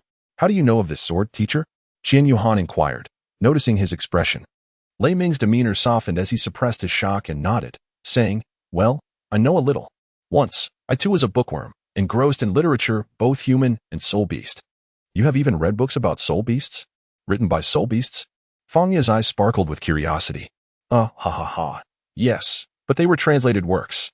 The history of soul beasts is far older than that of humans, and their species certainly document various events, Lei Ming explained. He continued, I have perused numerous records, spanning from ancient times to the present, and many of them mention the name Radiant Divine Sword, so it rings a bell. Please, tell us more, Fang Ye urged, always eager when such topics arose. Lei Ming smiled and began, perhaps it was over 10,000 years ago when the Dragon Clan produced the supreme dragon god. At that time, humanity lived under the dominion of dragons, enduring a life akin to that of prisoners, far removed from what we know now. Yet among the human race, there was one exceptionally gifted youth, wielding his martial soul, a completely golden longsword, defending the last vestiges of humanity's territory. The various soul beast clans were confounded, wondering how such a powerful individual could arise from a lineage deemed inferior. How powerful was he? Muchen inquired with curiosity. According to records, he was on par with the highest ruler of the Dragon Clan, the Dragon King, their strengths being nearly equal. Indeed, Muchen gasped, then resumed listening intently to Lei Ming's narrative. This youth, through relentless training and combat, eventually surpassed the Dragon King in prowess. Surely the Dragon King would take action. Fang Ye speculated. Clever. The Dragon King could not possibly tolerate the emergence of such a formidable human. With the advent of this supreme being, the human race seemed poised for a rapid resurgence. Thus, the Dragon King secretly transformed into a human, inciting conflict between humans and various soul beasts under the guise of human agency. The youth fought valiantly for the sake of humanity, traversing battlefields for nearly a millennium, wielding his sword to quell countless skirmishes and resolve innumerable conflicts between humans and soul beasts. He also extended his hand to assist various marginalized soul beast races. How could the Dragon King have anticipated such developments? Over the course of this millennium, subtle signs of camaraderie and mutual prosperity between humans and soul beasts began to emerge, starkly contrasting with his initial expectations. Curiosity piqued, Tang Shen inquired further. There are indeed numerous versions of the tale, Lei Ming replied with a weary smile. Some accounts claim that the youth confronted the Dragon King in a climactic battle, during which the Dragon King experienced a breakthrough, resulting in their mutual demise, leaving only a sword to persist in the world. Lei Ming recounted this version with a chuckle but added, however, I find this narrative rather implausible. Another version suggests that the youth and the Dragon King ultimately negotiated a peace, ushering in an era of tranquility between humans and soul beasts. I find that utterly absurd, he remarked, to which Fang Yu agreed, with Ouyang Luoxuan nodding in affirmation nearby. A final rendition posits that the youth attained the legendary status of a deity, breaking free from the shackles of this world. Before departing, he vanquished the then inept Dragon King, leaving behind his weapon, which had accompanied him throughout his 1,000-year campaign. No. In this version, it is referred to as a divine artifact, known as the Sword of Light. Then, according to your last version, the Sword of Light in my hand is the very one left by that great being? Qian Yuhan queried with intrigue. I cannot confirm that, as the sword was his martial soul. If his martial soul remained, it would undoubtedly be passed down through his lineage, enshrined in eternity, however. No definitive records have been preserved. What I previously shared was derived from the perspective of the soul beasts, and the only similar name on the human side refers to a place called Light Valley. Light Valley. The group seized upon this pivotal point, as none had ever heard of such a name. Indeed, this place is shrouded in mystery, with its location remaining unknown. Chapter 138, Confronting an Old Foe in the Divine Realm. Within the Hall of Light, The god of light observed the images displayed upon the hall screen, exclaiming, "Ah, I never imagined my illustrious deeds would endure through time." Ha ha. The god of light suddenly burst into laughter, startling the attendant beside him. Ahem. It seems the narrative has progressed significantly. This young one's teacher is quite intriguing, with an extraordinary identity, even knowing of Light Valley. However, you cannot venture there just yet. If you arrive too early, your cultivation will be insufficient, rendering you unable to withstand my divine power. At that moment, a beautiful envoy entered from outside the hall, stating, "I pay my respects to the esteemed god of light." "Oh, rise. What brings you to my hall of light?" The god of light slowly began to speak. The envoy who entered the grand hall dared not raise his head and respectfully said, "Lord God of Light, Lord God of Shura has convened the 137th Divine Sovereign Council of the Divine Realm, and you are the only one missing. I was sent to summon you, as you did not respond to my previous call." "Ah, understood. Let us proceed," the God of Light replied, his expression somewhat awkward. He certainly would not disclose to anyone, apart from himself, that he had previously silenced all communication while indulging in private matters within his chamber, and had only stepped out briefly to check on Qian Yuhan's condition. If you would kindly wait a moment," the envoy said, his face flushed with embarrassment. "What is it? Is it not urgent?" The god of light furrowed his brow slightly, a hint of perplexity evident in his gaze as he inquired. His tall and imposing figure stood there like an unshakable mountain. "It is urgent, but I believe you ought to." The envoy lowered his head, his voice trembling, hesitating to articulate his thoughts. "What should I do?" The god of light raised his voice, tinged with impatience, his deep-set eyes fixed intently upon the envoy, as if trying to penetrate her innermost thoughts. "You ought to change your attire, for your current appearance is rather—" At last, the envoy summoned the courage to utter these words, yet as she reached the final syllables, her voice dwindled to a near whisper. The god of light looked down at his own attire and found himself momentarily taken aback. He was bare from the waist up, his bronzed skin radiating a healthy sheen, with 8 well-defined abdominal muscles arranged like a sculpted masterpiece, and a robust chest that showcased both masculinity and strength. Below, he wore only a pair of fluffy sleep pants, loosely hanging at his waist, and his feet were adorned with golden slippers, presenting an exceedingly casual demeanor. The female envoy's face had long since turned crimson, unable to meet the gaze of the god of light. Her eyes darted about, sometimes fixating on the ground and other times glancing sideways, her heart racing like a startled deer. After all, in the presence of such a perfectly sculpted figure, few could maintain composure. In the sunset forest, Qian Yuhan still wished to inquire whether Lei Meng knew the location of the Valley of Light. Lei Meng, with a resigned gesture, replied, "I am uncertain, but your father might know." He then smiled at Qian Yuhan. Qian Yuhan sighed and said, "My father has been missing for nearly a year. Asking him is futile. I must seek him out myself. I am determined to journey to the Valley of Light."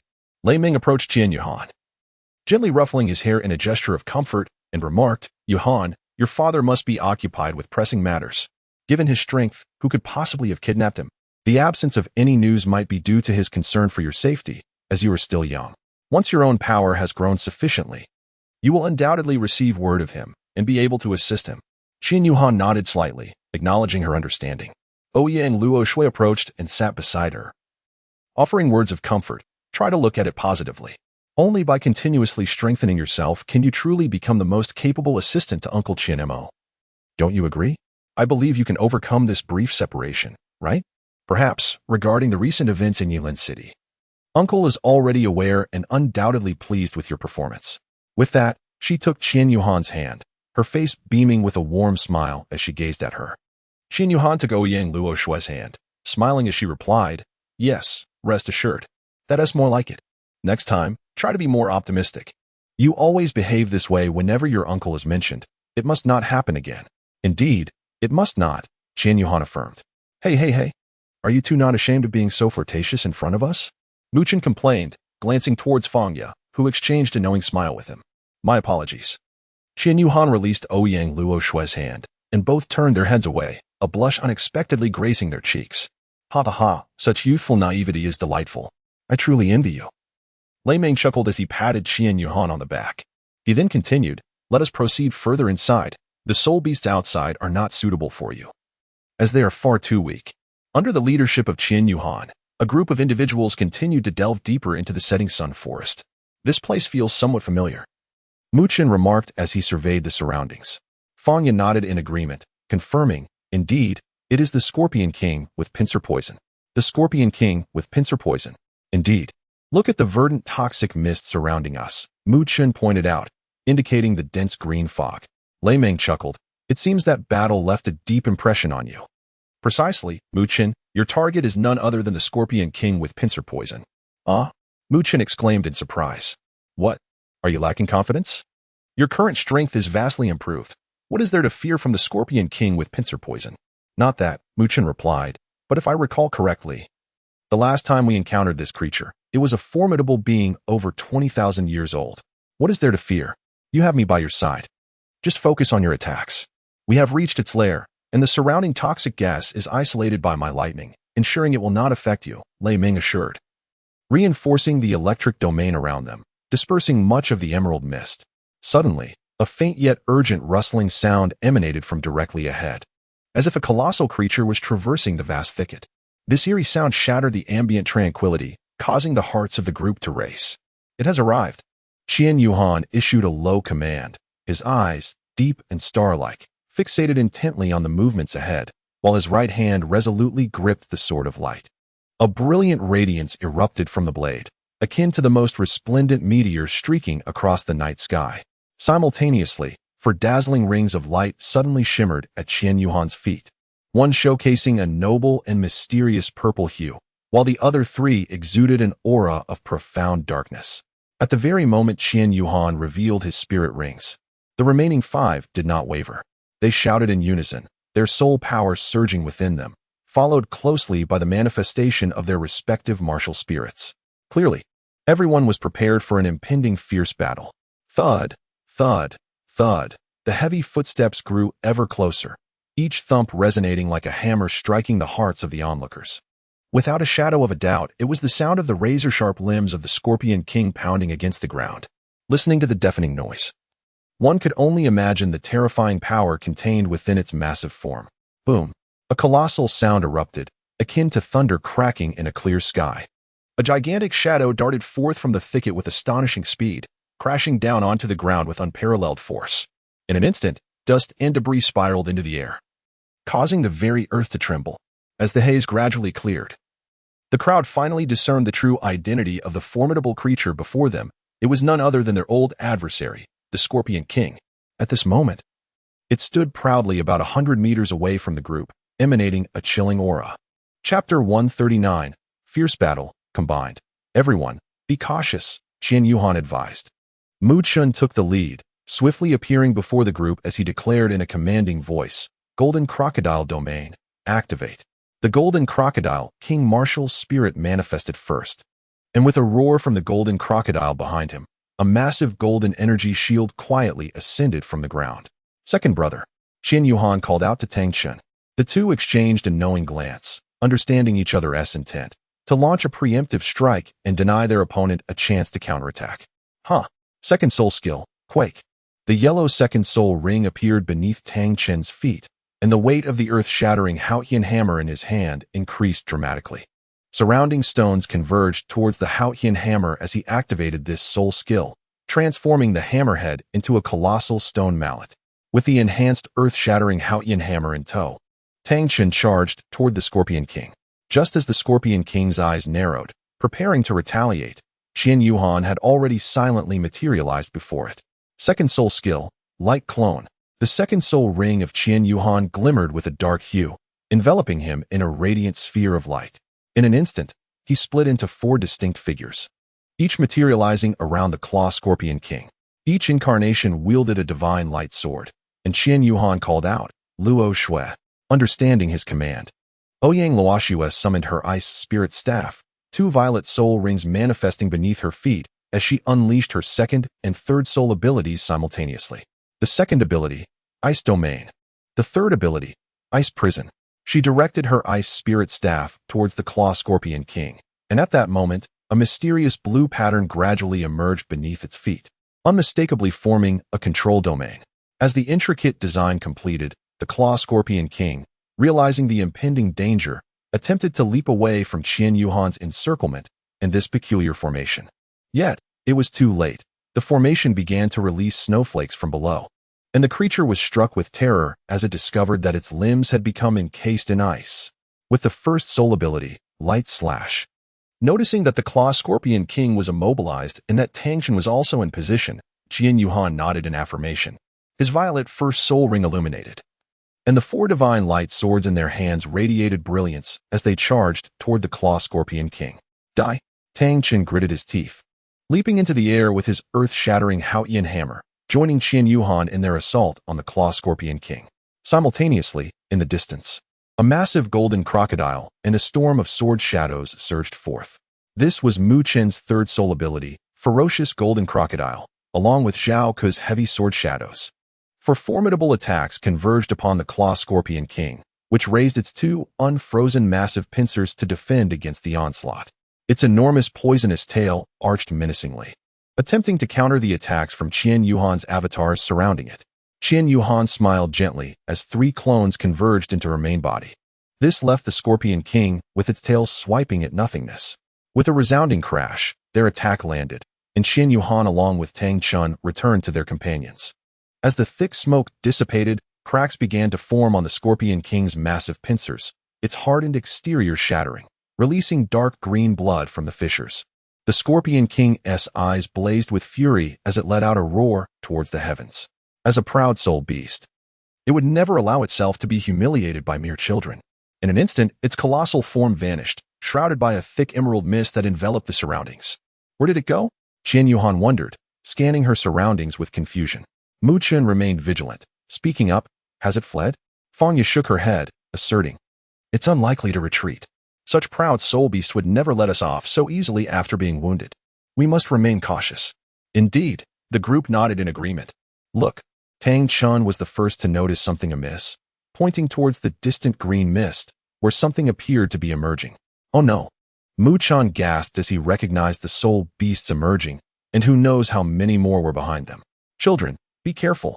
These are the descendants of the Scorpion King. I suspect it has returned to its lair to recuperate, while this toxic mist and these small scorpions are here to delay you. Lei Meng's voice echoed in their ears, offering a warning. Understood. The group responded in unison. Afterward, Qian Yuhan exchanged a glance with Zhao Ke, and with a flourish, her radiant wings unfurled, lifting her into the air. Zhao Ke stood firmly on his 7 absolute killing sword, soaring through the skies.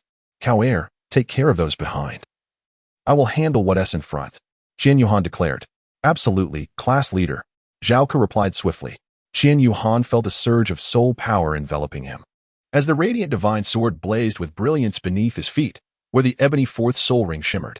The 4th soul ability, Baptism of Light. Around Zhao Ke, a gentle azure aura swirled, the 7 absolute kill sword emanating an overwhelming sword intent. The ebony 4th soul ring at his feet flickered, prompting astonishment among the onlookers. They were taken aback to discover that Kezi's 4th soul ring was also a Millennium soul ring. Mu Chen remarked, the 4th soul ability, Return of the Myriad Swords. Behind Zhao Ke, a colossal circular halo seemed to materialize, within which the character for kill faintly emerged. As the black soul ring pulsated, it transformed into energy that merged with the 7 absolute kill sword. The sword vanished from beneath Zhao Ke's feet, only for him to channel his soul power and conjure an illusion of the 7 absolute kill sword that followed in his wake. How splendid! Mu Chen exclaimed. The 7 absolute kill sword soared in response, passing through the aerial circular halo inscribed with the character for kill, and then transformed into countless 7 absolute kill swords. Go! Zhao Ke commanded with a gesture of his right hand, unleashing a torrential downpour of sword rain upon the throng behind him. In the wake of Qian Yuhan, the ethereal peacock-feathered bird spread its wings in the air, issuing a resounding cry. The luminous divine sword slipped from his grasp, transforming mid-flight into a myriad of vividly colored longswords, poised behind Qian Yuhan. Go! With a deliberate lift of his left hand, he pointed at the venomous scorpions below, unleashing a cascade of colorful sword rain that descended like a resplendent rainbow. What followed was an unending bombardment of sword rain lasting over a minute. The unfortunate scorpions, upon their emergence, found themselves ensnared within Ouyang Luoshue's frigid domain, significantly enhancing the accuracy of the fierce area attacks from both Qian Yuhan and Zhao Ke. As the deluge of swords subsided, the pitiful little scorpions, believing they had a moment to breathe, were instead met with the searing embrace of phoenix flames. Alongside the ferocious onslaught of the Golden Crocodile King and the earth-shattering Heavenly Hammer. In an instant, 8/10 of the scorpions were obliterated, with the remaining ones fleeing in disarray. No need to pursue.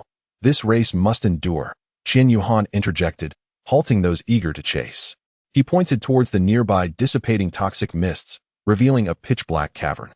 All right, charge. Mu Chen nodded, leading Tang Chun into the depths first.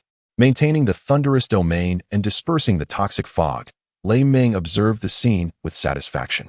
Ugh, how disgusting, Ouyang Luoxue remarked, shuddering at the sight of blood dripping from the walls, her discomfort palpable. It appears these are the provisions of the Scorpion King, Fangya stated, forcing herself to endure the unsettling atmosphere. This heap of soul beast corpses and human remains would unnerve anyone, especially these children. Suddenly, a tremendous roar echoed from deeper within the cave as they traversed the narrow path. It is coming. As Qian Yuhan extinguished the flames, Fangya unleashed the phoenix fire upon the surrounding dry grass, illuminating a 100-meter radius in preparation for battle. Before them, in the dark environment, a pair of crimson eyes gradually emerged, drawing closer. As it approached the light, it revealed itself to be none other than the fearsome claw-poisoned Scorpion King. Coward!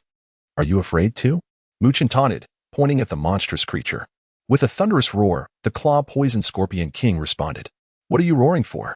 You look down upon us, yet you have pushed your offspring forward to face us. Quite impressive. However, I must inform you that your progeny has already been vanquished by us, Mu Chen remarked with a smile. The roar of the claw-poisoned Scorpion King grew even louder, reverberating through the cavern and causing the walls to tremble, dislodging stones and dust. Do not provoke it, Fangya cautioned as she patted Mu Chen's back. It is already enraged, Qian Yuhan stated solemnly, gripping the Sword of Light tightly, ready for combat. Mu Chen summoned his martial soul, his physique expanding considerably as he complained, such a temper. Here we go. Golden Crocodile Domain. First soul skill, Golden Crocodile Tail Sweep. Without further ado, he launched his first soul skill at the claw-poisoned Scorpion King. The creature, gathering strength in its limbs, prepared to evade, but at that moment, Ouyang Luoxue activated her Ice Spirit Staff's second soul skill. Enveloping the area in a frigid domain, she effectively restricted the claw-poisoned Scorpion King's movements, leaving it with no avenue of escape. This was the advantage of Qian Yuhan and his companion's swift strategy. Having rapidly eliminated the minor foes and denying the claw-poisoned Scorpion King an opportunity to emerge, cornering it at the city gates for a decisive strike.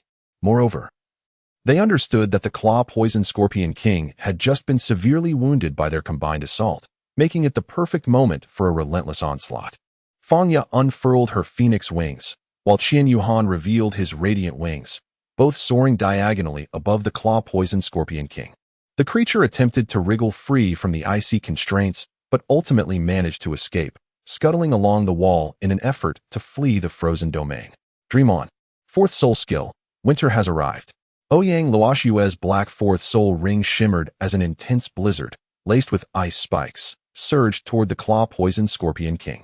The creature retaliated by spewing venom into the air, but it was swiftly encased in ice upon release. Subsequently, the claw-poisoned Scorpion King altered its strategy, sweeping its sharp scorpion tail toward the four on the ground. Be careful. That tail is highly venomous, Mu Chen shouted, activating his yellow second soul ring, protective golden radiance. The golden light enveloped the four on the ground, shielding them from the impending threat. Qian Yuhan and Fangya seized the opportune moment, each with a clear roll. Fangya launched a fiery assault on the corporeal form of the Scorpion King, while Qian Yu, wielding the divine Sword of Light, focused his spiritual energy, causing the blade to elongate and expand under the brilliance of light. With a decisive strike, the blade descended, inflicting unbearable pain upon the Scorpion King. The stinging and burning agony rendered it profoundly uncomfortable, causing it to plummet from the wall, and Qian Yu deftly severed its scorpion tail with the divine sword. A splendid sword, Mu Chen marveled. Quick, restrain it, Qian Yu commanded. Third soul skill, Ice Prison Bind. Just as the Scorpion King hit the ground, it had no time to react and was immediately ensnared by Ouyang Luoxue's third soul skill. The Scorpion King, enduring excruciating pain from its pincers, violently battered against the icy prison. Boom, boom. With each strike, it spewed forth a jet of emerald blood from the air. Quick, Mu Chen, deliver the final blow. Understood, Mu Chen replied. He concentrated, enveloped in a radiant golden aura. Luoxue synchronized with him, promptly dismantling the prison. Qin Yu turned to Ouyang Luoxue. Yes, I understand. She nodded solemnly, acutely aware that this was the pivotal moment. With a fierce roar, Mu Chun unleashed the skill of his right arm's soul bone, Savage Quake. Suddenly, a dazzling pale yellow light flickered from his robust right arm. Without hesitation, Mu Chun swung his fist, crashing down towards the ground like a meteor. A thunderous roar echoed as the earth appeared to tear apart under an immense force, with shocking fissures rapidly spreading from Mu Chun's position, extending to where the Scorpion King stood. At this moment, the Scorpion King was entirely consumed with the effort to escape its icy confinement, utterly oblivious to the peril that loomed from below. Just then, an unexpected turn of events unfolded. The previously level ground began to sink, as if an invisible giant hand were pulling it into the depths. Caught off guard, the Scorpion King lost its balance, leaning forward, its massive body toppling over. The suddenness of the event left it no time to react, forced to watch helplessly as it fell to the ground in a disheveled heap. However, this was merely the beginning.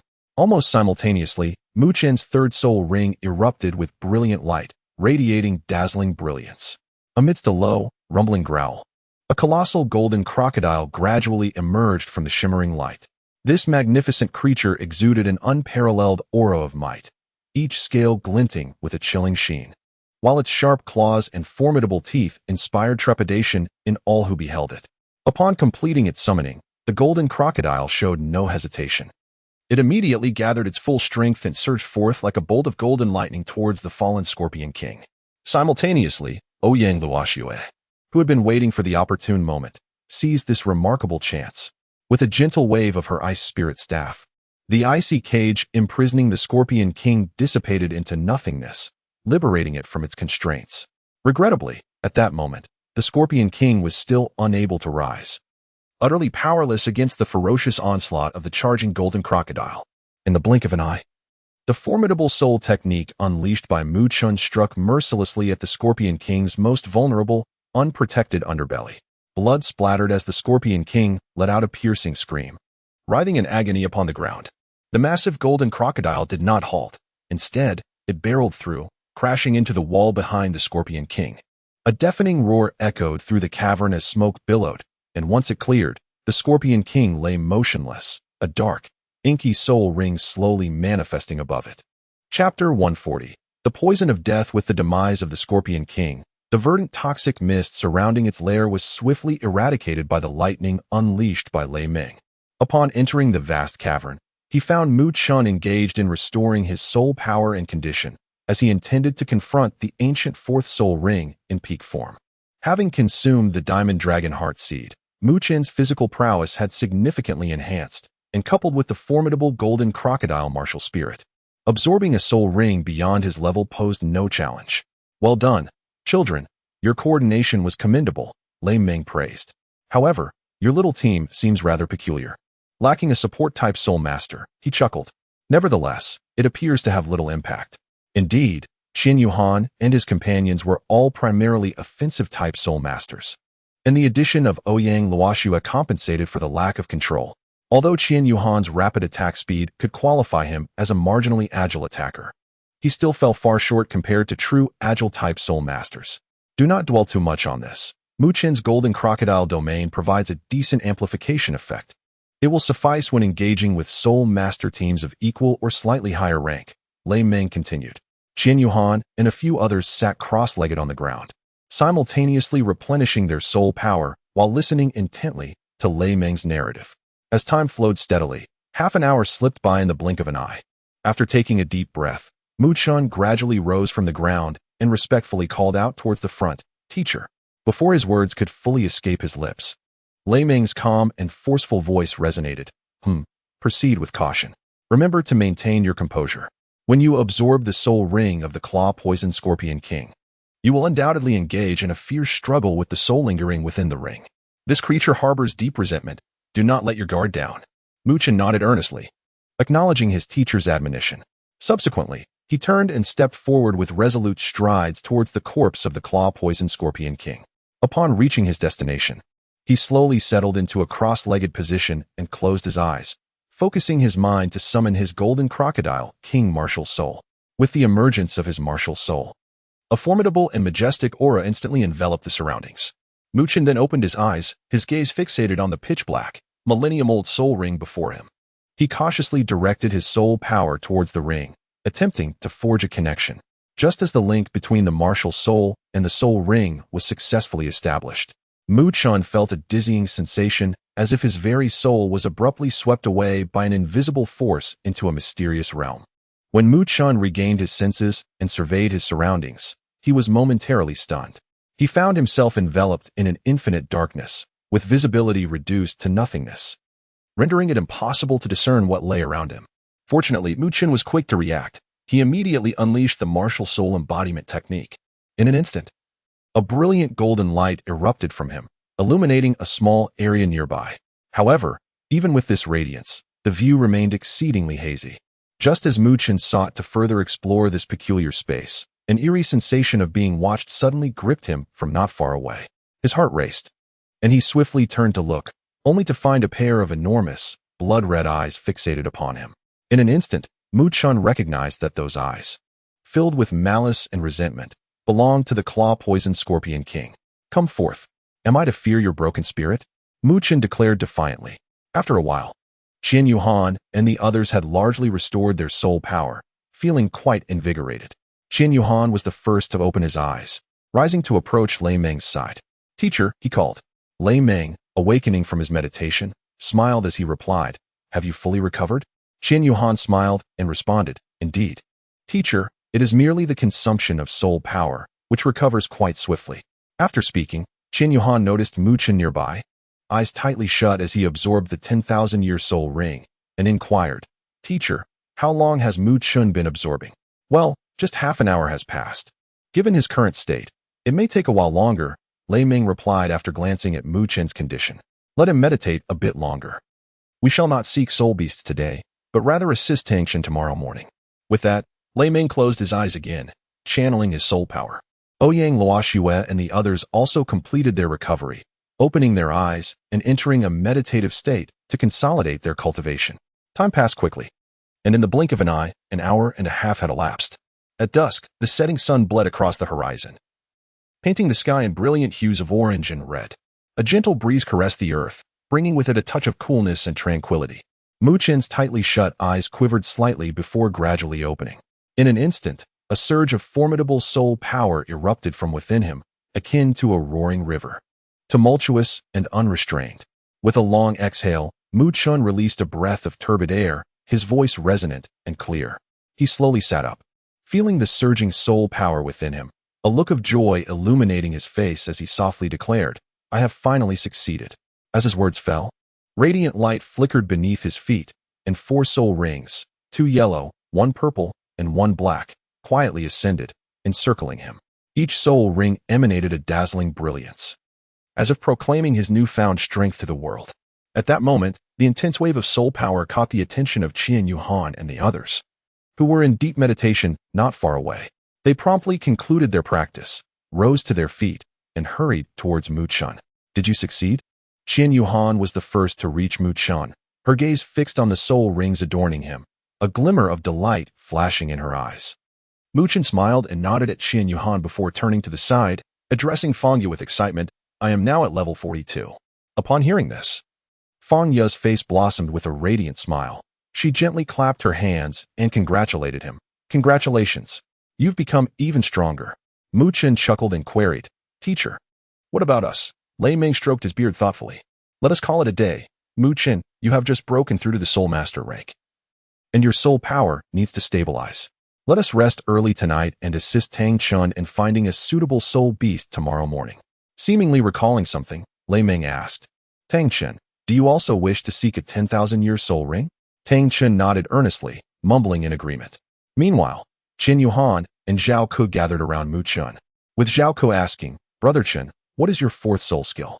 Fang Yu and Ouyang Luoxue also curiously perked up their ears. "My 4th soul skill, which I have aptly named Death God's Miasma, enables me to unleash a toxic circle within a designated area. Enemies caught within this toxic domain will experience a 50% reduction in speed and will be rendered incapable of teleportation, relying solely on their soul power to fend off the noxious gas attacks. The toxic circle endures for 5 minutes, with both its range and duration increasing in tandem with my soul power level. After hearing the news, Qin Yuhan and several others nodded in astonishment. Mu Qin's fourth soul skill, the Death God's poisonous miasma, is undeniably formidable. Whether in conjunction with his third soul skill, the rampant golden crocodile, or collaborating with teammates to restrict the mobility of the opponent, it creates a more advantageous offensive environment for his allies. Lei Meng, having listened to Mu Qin's mention of his fourth soul skill, nodded in satisfaction, murmuring, "Ah, Qin Yu, you must be secretly reveling in the brilliance of such an outstanding son within your golden crocodile hull. Many thanks to the esteemed Hunter Crow for the triple support and heartfelt appreciation." Chapter 141. The Supreme Arts of Haotian within the borders of the Heaven Do Empire. Surrounded by majestic mountains, lies a quaint village that bears a striking resemblance to Holy Spirit Village. This small mountain settlement serves as the outpost of the Haotian sect, with its true location atop the peak directly ahead after leaving the village. Upon reaching the summit, one must traverse via a stone chain to another mountain peak, where a colossal stone edifice looms like a fortress. The main gate, towering at 5 meters, is adorned with 3 powerful characters that exude a grandeur capable of rivaling the surrounding mountains. Haotian sect. Flanking the main entrance, the illustrious reputation of Haotian resonates throughout the ages, echoing the grandeur of 1,000 souls at their zenith. The 14 robust characters convey a sense of imposing majesty and noble demeanor. As Tang Xian, with his backpack in tow, arrived at the entrance of the small village at the foot of Haotian Peak, he caught the attention of the disciples patrolling below the mountain. "Hey, look at that person standing at the village gate. Isn't he the young master?" One patrolling disciple nudged his companion. "He does resemble him," the other replied. The two approached and, upon recognizing Tang Xian, bowed respectfully, saying, "Greetings, young master." "Tang Ku, Tang Li, you are on duty here today." Tang Xian smiled and remarked. The one who had been elbowed was named Tang Li, while the one who elbowed him was Tang Ku. Tang Ku responded with a grin, "Indeed, young master. We are on duty today. Are you back for something?" "I have returned to acquire my 4th soul ring," Tang Xian replied, as the three conversed while walking further inside. Tang Li and Tang Ku gasped in disbelief. "Young master, you are about to break through to the soul master level." Seeing their astonished expressions, Tang Xian chuckled. "Why the shock? Your faces are so contorted, haha." Unable to contain his laughter, Tang Xian continued, "Tang Ku, in terms of age, I am even younger than you, and Tang Li by 2 years. Both of you are already considered talented within the sect, yet you have only just reached level 35. Truly unexpected." Tang Xian waved his hand dismissively. "I am still slightly behind my roommate." Tang Ku and Tang Li halted in their tracks, their eyes widening in disbelief. Tang Li slowly spoke. "Young master, you must be joking. Is there someone even more outrageous than you?" "Ha ha, why are we standing still? Let's go?" Tang Xian urged the two who had stopped, adding, "My roommate Chen Er and the other 2 roommates at the Martial Soul Hall Academy are even more extraordinary. And they are 1 year younger than us, boasting strength that surpasses both of ours." Cough, cough, cough.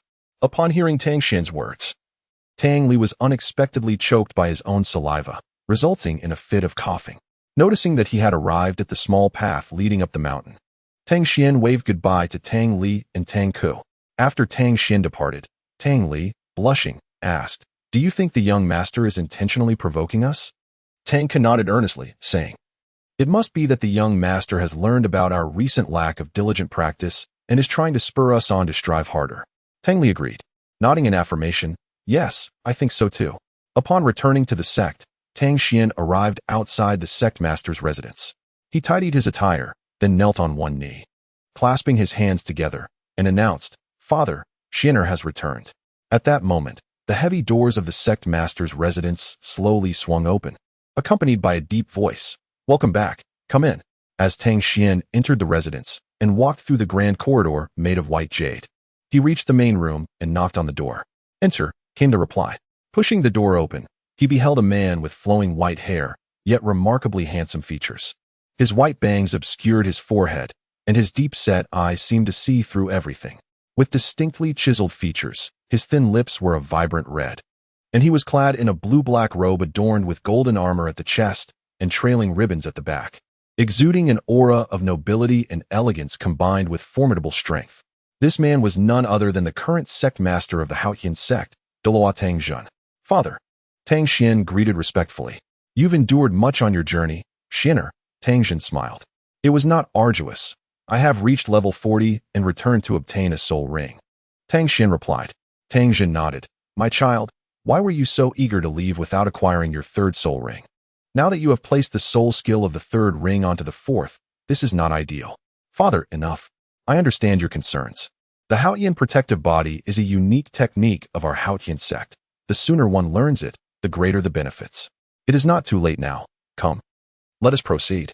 Just as Tangjun was about to rise, Tang Xian interjected, Wait, father. What is it? Tangjun asked, slightly puzzled. Father, is there a soul beast of 10,000 years age that can bestow us the Haotian protective body within our sect? Tang Xian inquired. Ah, yes, let me think. Did you say 10,000 years? My child, are you intending to absorb a 10,000-year soul ring for your fourth ring? Tangjun responded. Indeed, father. I wish to give it a try. But your body. There is no problem. I have absorbed the heavenly thunder-devouring heart grass, which has greatly enhanced my physical strength and mental fortitude. I believe absorbing a soul ring of a higher level should not pose an issue. Heavenly thunder-devouring heart grass. Tangjun seized upon this keyword. Where did you acquire such a divine herb? From the Martial Soul Hall Academy? Surely not. Tang Xian chuckled, seeing his father's astonishment. It was given to me by my roommate. Upon hearing this, Tangjun was even more taken aback. A roommate? Your roommate's identity is quite remarkable. He is the son of the master of the Spirit Hall. You and your brother are indeed fortunate. Haha. In our dormitory of 4, there is another named Mu Chun, the son of the golden crocodile Douluo. The son of that old fellow, Qin Yu, is also with you? Ha ha ha, splendid. Tangjun seemed overjoyed, as if he had won the lottery. Father? Ahem, my son, you and your brother must closely follow in their footsteps. It is undoubtedly a matter of time before you become unparalleled powerhouses. Your attribute absorption of the heavenly thunder-devouring heartgrass is most suitable. Yes, father, after absorbing it, I feel my mastery over lightning has become much more refined, Tang Xian stated, clenching his fist. Indeed, my son will surely manage the 10,000-year fourth spirit ring. Ha! By the way, after your absorption, stay at home for a few more days. I will discuss with the elders in the sect, as I believe they can begin to impart some of our sect's unique skills to you. Tangjun said with a smile. Our sect's unique skills? Tang Xian inquired. For although he was the vice master of the Haotian sect, he had little knowledge of these skills, as Tangjun and the elders had never mentioned them in his or his brother's presence. Today was the first time he learned of such things. Indeed, before you can learn our Haotian unique skills, your primary task is to break through to the spirit master level. As Tangjun spoke, he waved his hand and instantly transported Tang Xian to a plaza within the sect. With another wave, a rift tore open in the space 100 meters in front of Tang Xian, and a 10,000-year level spirit beast slowly emerged from the void. Come, child. Give it your all and fight with all your might, Tangjun said before vanishing from sight. Chapter 142, The Expensive Sandbag. Tangjun had disappeared, and Tang Xian tightly gripped the heavenly thunder Haotian hammer, with fine strands of lightning swirling around the hammer's body. Tang Xian regarded this battle with the 10,000-year spirit beast with great importance, for it was his first independent challenge against such a formidable foe. The spirit beast before him was a breed known as the giant rock black bear, raised by the Haotian sect. The sect significantly enhances the cultivation of spirit beasts through various herbs, typically nurturing them to 1,000 years. Naturally, the sect also invests heavily in high-grade herbs to raise a few 10,000-year level spirit beasts, and this giant rock black bear's cultivation is approximately 12,000 years. Let us begin. Within Tang Xian's body, the soul power surged, and beneath his feet, 3 soul rings, 2 yellow and 1 purple, materialized. The giant rock black bear did not initiate the attack, seemingly uncertain of how to engage. This bear had been nurtured by the Haotian sect, lacking the primal instincts that characterize the soul beasts of the forest. Raising the Haotian hammer high into the air, it appeared as though the sky was enveloped in a veil of darkness.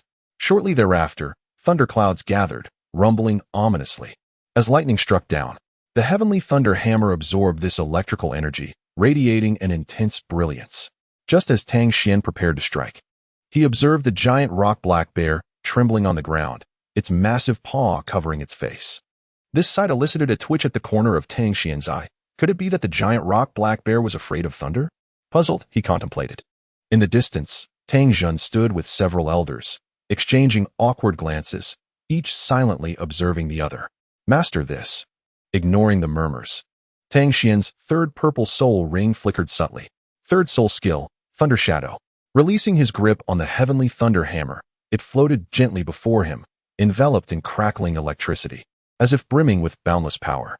The lightning intensified, ultimately coalescing into a thunderball. With both hands, Tang Xian plunged into the thunderball and then flung outward, summoning two heavenly thunder hammers, now crackling with electric energy, into his hands. The Thunder Shadow skill was particularly intriguing. Tang Xian had attained the Soul Sovereign level during his studies at the Spirit Hall Academy, where, with the assistance of his practical combat instructor, he had slain a Thunder Shadow beast, thereby acquiring this ability, aptly named Thunder Shadow. This skill had two effects, allowing only one form to be chosen upon release. The first effect, which Tang Xian had previously employed, manifested a lightning illusion to assist in battle. The second effect utilized the power of electricity to replicate the heavenly thunder hammer in his grasp, albeit at half its original potency, enabling him to wield dual hammers. Upon learning of the skill's capabilities, his combat instructor had advised him, Tang Xian, the first effect of your Thunder Shadow is more suited for team engagements, while the second may yield surprising results in individual combat. Tang Xian had privately engaged in numerous training sessions within the soul fighting arena, skillfully utilizing the lightning shadow technique to create a dual hammer effect, showcasing remarkable prowess.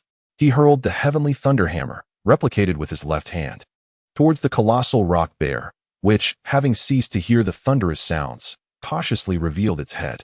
Unfortunately, it was met head-on with a hammer strike. The rock bear braced itself against the blow with its face, sustaining minimal damage. Only a couple of teeth were dislodged. As the teeth clattered to the ground, the rock bear felt a twinge of pain and began to grow increasingly restless, rising to pounce in all directions, while the thrown heavenly hammer soared into the air due to inertia. In a swift motion, Tang Xian positioned himself beneath the agitated rock bear, propelling the heavenly thunder hammer towards its chest with precise accuracy. The impact sent the bear hurtling into the air, rebounding off its formidable exterior. Tang Xian leaped after it, momentarily locking eyes with the beast. Channeling the power of lightning into both fists, he unleashed a barrage upon the rock bear's face, first with the left, then with the right. After delivering the right punch, he conjured the previously deflected heavenly thunder hammer, which collided seamlessly with the illusionary hammer, returning to his grasp as if orchestrated in advance. Without hesitation, he delivered another strike and, with a deft movement, appeared behind the rock bear, targeting its lower limbs with another hammer blow. The massive creature struggled to keep pace with Tang Xian's speed and faltered under the assault, with its balance compromised. Tang Xian leaped again, catching the descending illusionary hammer, and with both hands, he aimed two powerful strikes at the rock bear's head. The impact was thunderous. Blood erupted from the creature's orifices, indicating a severe blow. It is noteworthy that the rock bear possessed astonishing defensive capabilities, its rocky armor withstanding the force of Tang Xian's heavenly thunder hammer, repelling it effortlessly.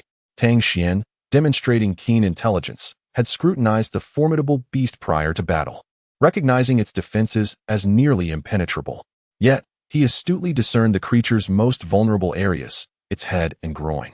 Initially, he had intended to strike at the lower body. However, the surge of lightning energy instilled fear in the creature, causing it to cower on the ground, thus thwarting Tang Xian's opportunity to attack its vulnerable groin. Consequently, he altered his strategy, opting to target its head instead, yielding remarkably effective results. Indeed, Xianer is quite clever, remarked an elderly man, his hair white and adorned with a long black robe, observing the scene with a smile. Although the rock bear had lost its ferocity, inflicting significant injury in a short span required a sudden, forceful strike to its head or lower body. At this moment, a middle-aged man, also clad in a black robe and holding Buddhist beads, spoke. The elders have witnessed Tang Xian's performance. I believe we can now advance the matter I previously mentioned.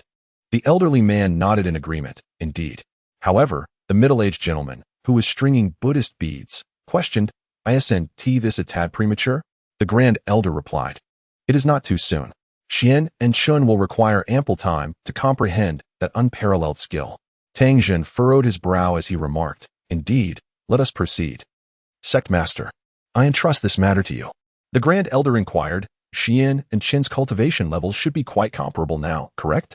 Tang Jun nodded in affirmation. Very well. Then we shall adhere to our prior discussions. Xian possesses the innate thunder attribute of the Haotian hammer. Thus, let him inherit the Haotian 9 absolutes. As for Chun, let him endeavor to inherit the great Sumeru hammer, the Grand Elder stated, producing 2 scrolls from within his black robe and handing them to Tang Jun.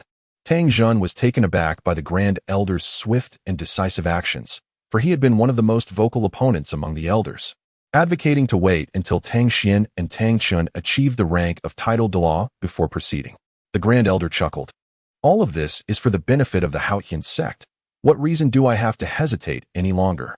As for Xian, let him utilize this opportunity to practice his dual hammer combo and absorb the soul rings. That bear meat sandbag has cost us quite a fortune, he laughed heartily. And the 3 shared a jovial moment. Chapter 143, The Explosive Ring. The next day, in the Sunset Forest, Lei Ming accompanied Tang Chun to obtain his 4th soul ring. After searching all morning, they finally encountered a suitable 10,000-year soul beast around noon. This abyssal magic pearl possesses approximately 15,000 years of cultivation, which should grant you commendable control abilities. Tang Chun gestured for Qian Yuhan and the others to hold their fire, wishing to confront the creature solo first. After more than 50 exchanges, Tang Chun found himself subtly gaining the upper hand, launching rapid assaults that left the abyssal magic pearl no opportunity to retaliate. The creature dodged left and right to evade the 1,000-pound Haotian hammer in Tang Chun's grasp. Yet, in its attempts to evade, it inevitably suffered heavy blows from Tang Chun, who relentlessly pummeled it, leaving the abyssal magic pearl somewhat bewildered. It had never encountered such a reckless and fervent offensive style. Following the battle in Yelin City, Tang Chun seemed to have discovered a combat style that suited him perfectly, an aggressive, overwhelming approach that suppressed his opponents with utmost effort. Just days before the commencement of school, Tang Chun had discussed strategies with Qian Yuhan, practicing in the Do Sol arena of the Tiando Royal Academy, which led to significant insights. I shall grant you your demise, Tang Chun proclaimed solemnly, without a single superfluous word. Beneath his feet, 3 soul rings illuminated simultaneously, 2 yellow and 1 purple, shining brilliantly. The abyssal magic pearl, sensing an opportunity to escape as Tang Chun prepared to release his skill, attempted to burrow into the ground. Acutely aware of the presence of formidable soul masters nearby, deeming this location unsuitable for lingering, Tang Chun, noticing the abyssal magic pearl's intent as he altered his hand seals to mobilize his soul power, turned to Qian Yuhan and the others, declaring, "Assist me. Help me trap it." Qian Yu nodded, poised to take a step forward to act, when he was suddenly halted by Mu Chun.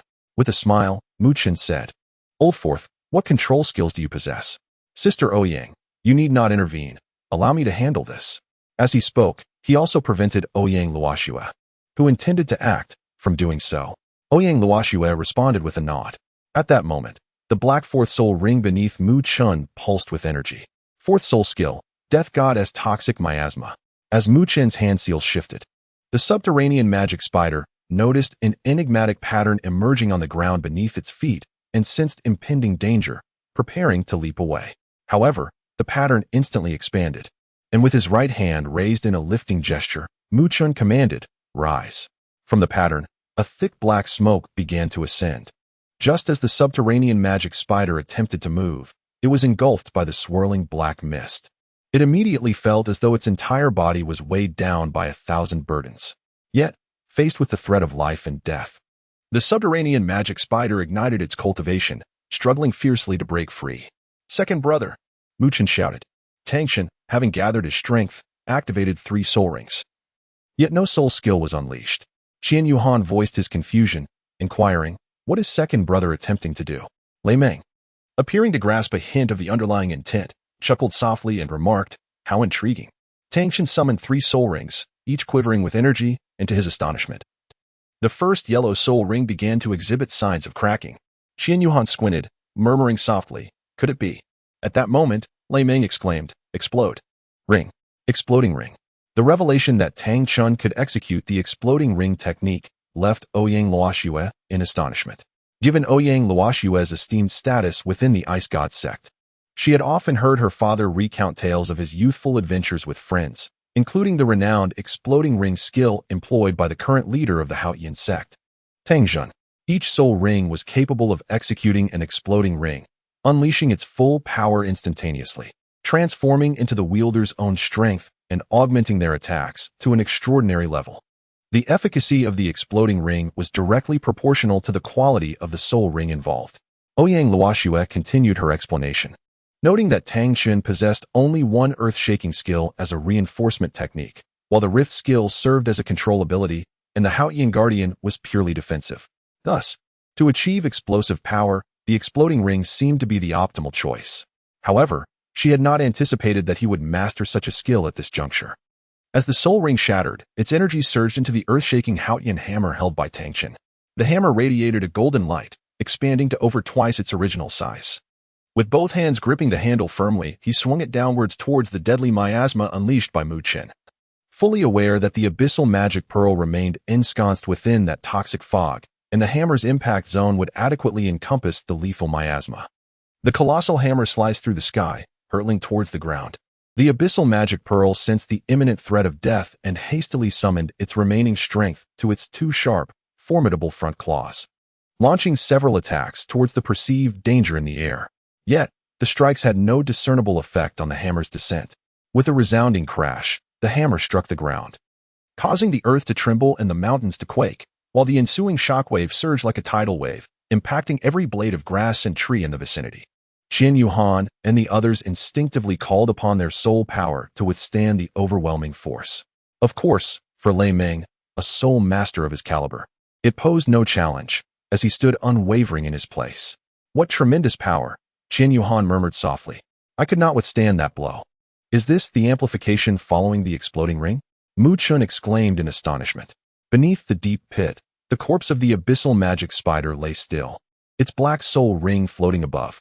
At this moment, Lei Ming approached Tang Xun, who was seated nearby, meditating to recuperate, and began to transmit soul power to him, healing the slight internal injuries caused by the exploding ring. Fortunately, the injuries were only minor.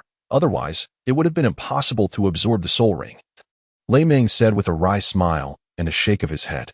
An hour later, Tang Xun felt sufficiently restored and moved to the side of the abyssal magic pearl to absorb its power. After another 2 hours, he slowly opened his eyes, revealing 4 soul rings, 2 yellow, 1 purple, and 1 black, hovering above the earth-shaking Haotian hammer. Congratulations, second brother. Impressive, second brother. Quite swift indeed. You've completed the absorption in just 2 hours. Mu Qin patted Tang Xun's back with a smile and said, Indeed, you have succeeded. Your soul power is approximately at level 42, just like the third one. Tang Xun replied, What soul skill did you acquire? Mu Qin inquired with curiosity. Tang Xun sighed and shook his head, saying, It is not the control skill I initially envisioned, but rather a formidable offensive skill, which I have named Shattering the Firmament. At this moment, Lei Ming interjected. This outcome arose because your fierce assault did not afford the abyssal demon pearl the opportunity to unleash its abilities. Ultimately, it retaliated desperately, countering attack with attack, thus endowing you with an offensive skill rather than a control one. Mu Qin reassured, It's all right, second brother. Your Haotian hammer was always meant to be complemented by such an extreme offensive skill. I believe your earth splitter is sufficient. Qian Yuhan nodded beside them. Congratulations to you all. You have all been promoted to the soul sect. Fangya said with a smile. Xiaoya, you should be nearing your promotion as well. Keep it up. Mu Qin replied cheerfully.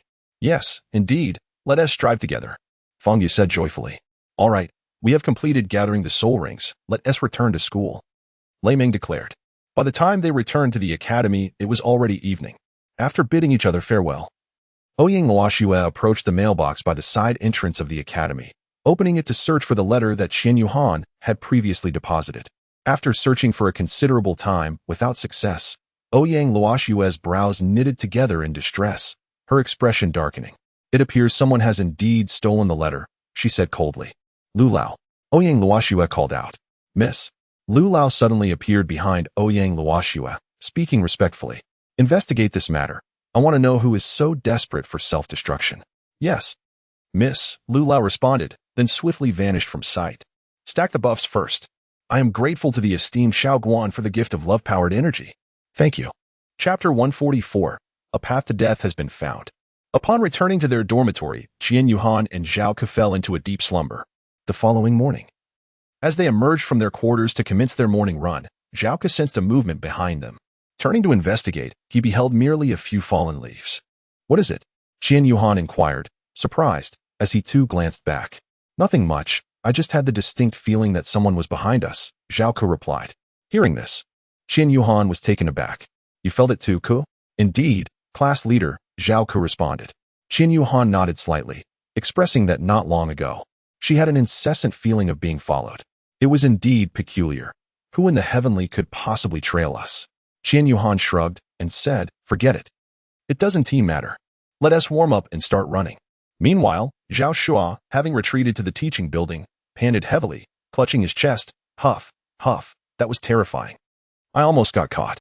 On the other side, early in the morning, Ouyang Luoxue was seated at her desk in the dormitory, engrossed in her studies. Suddenly, she sensed a fluctuation in the surrounding space and inquired, "Lu Lao, do you have any leads?" Lu Lao appeared out of thin air, bowing respectfully, and replied, "Miss, the spies I dispatched reported that, due to the lack of a specific time frame, they were unable to directly locate the person who stole the letter." Upon hearing this news, Ouyang Luoxue's expression turned icy, causing Lu Lao to shudder slightly as he continued, "However, miss, there are two suspects. Do go on," she urged. "The spies obtained information from a classmate who passed by a few days ago, revealing that after you and your friend left the campus the day before yesterday, someone loitered by the mailbox, furtively searching for something. That must be them. They chose to skip class to come here." Ouyang Luoxue scoffed coldly. "According to the classmate, the two individuals are named Zhao Shua and Yu Yang," Lu Lao reported. Ouyang Luoxue pondered, as if she had heard these names before. "Lu Lao, I entrust this matter to you. Find a way to extract some information." "Yes, miss," Lu Lao nodded in acknowledgement.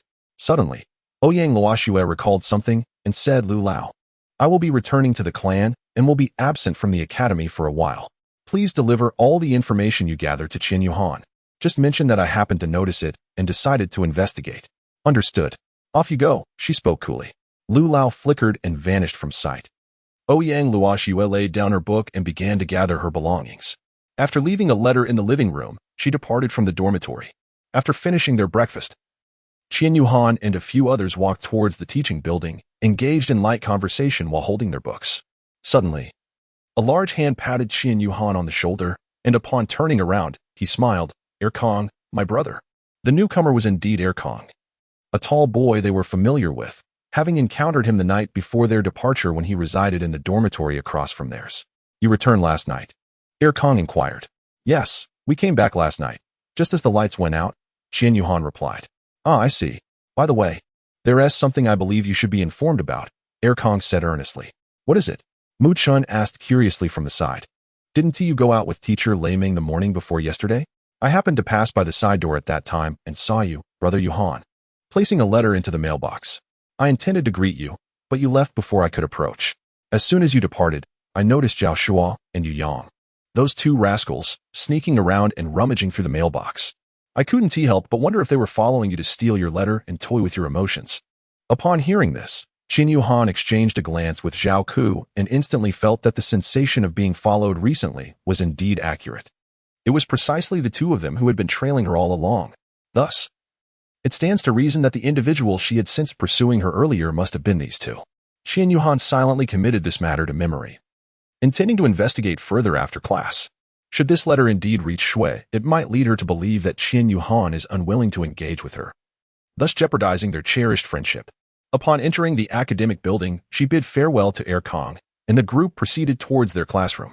Their theoretical course on martial souls and practical combat training was conducted by Lei Ming, who also served as the head teacher of their exchange class. For other subjects, they would join classes with different groups, thereby embodying the theme of intercollegiate exchange and learning.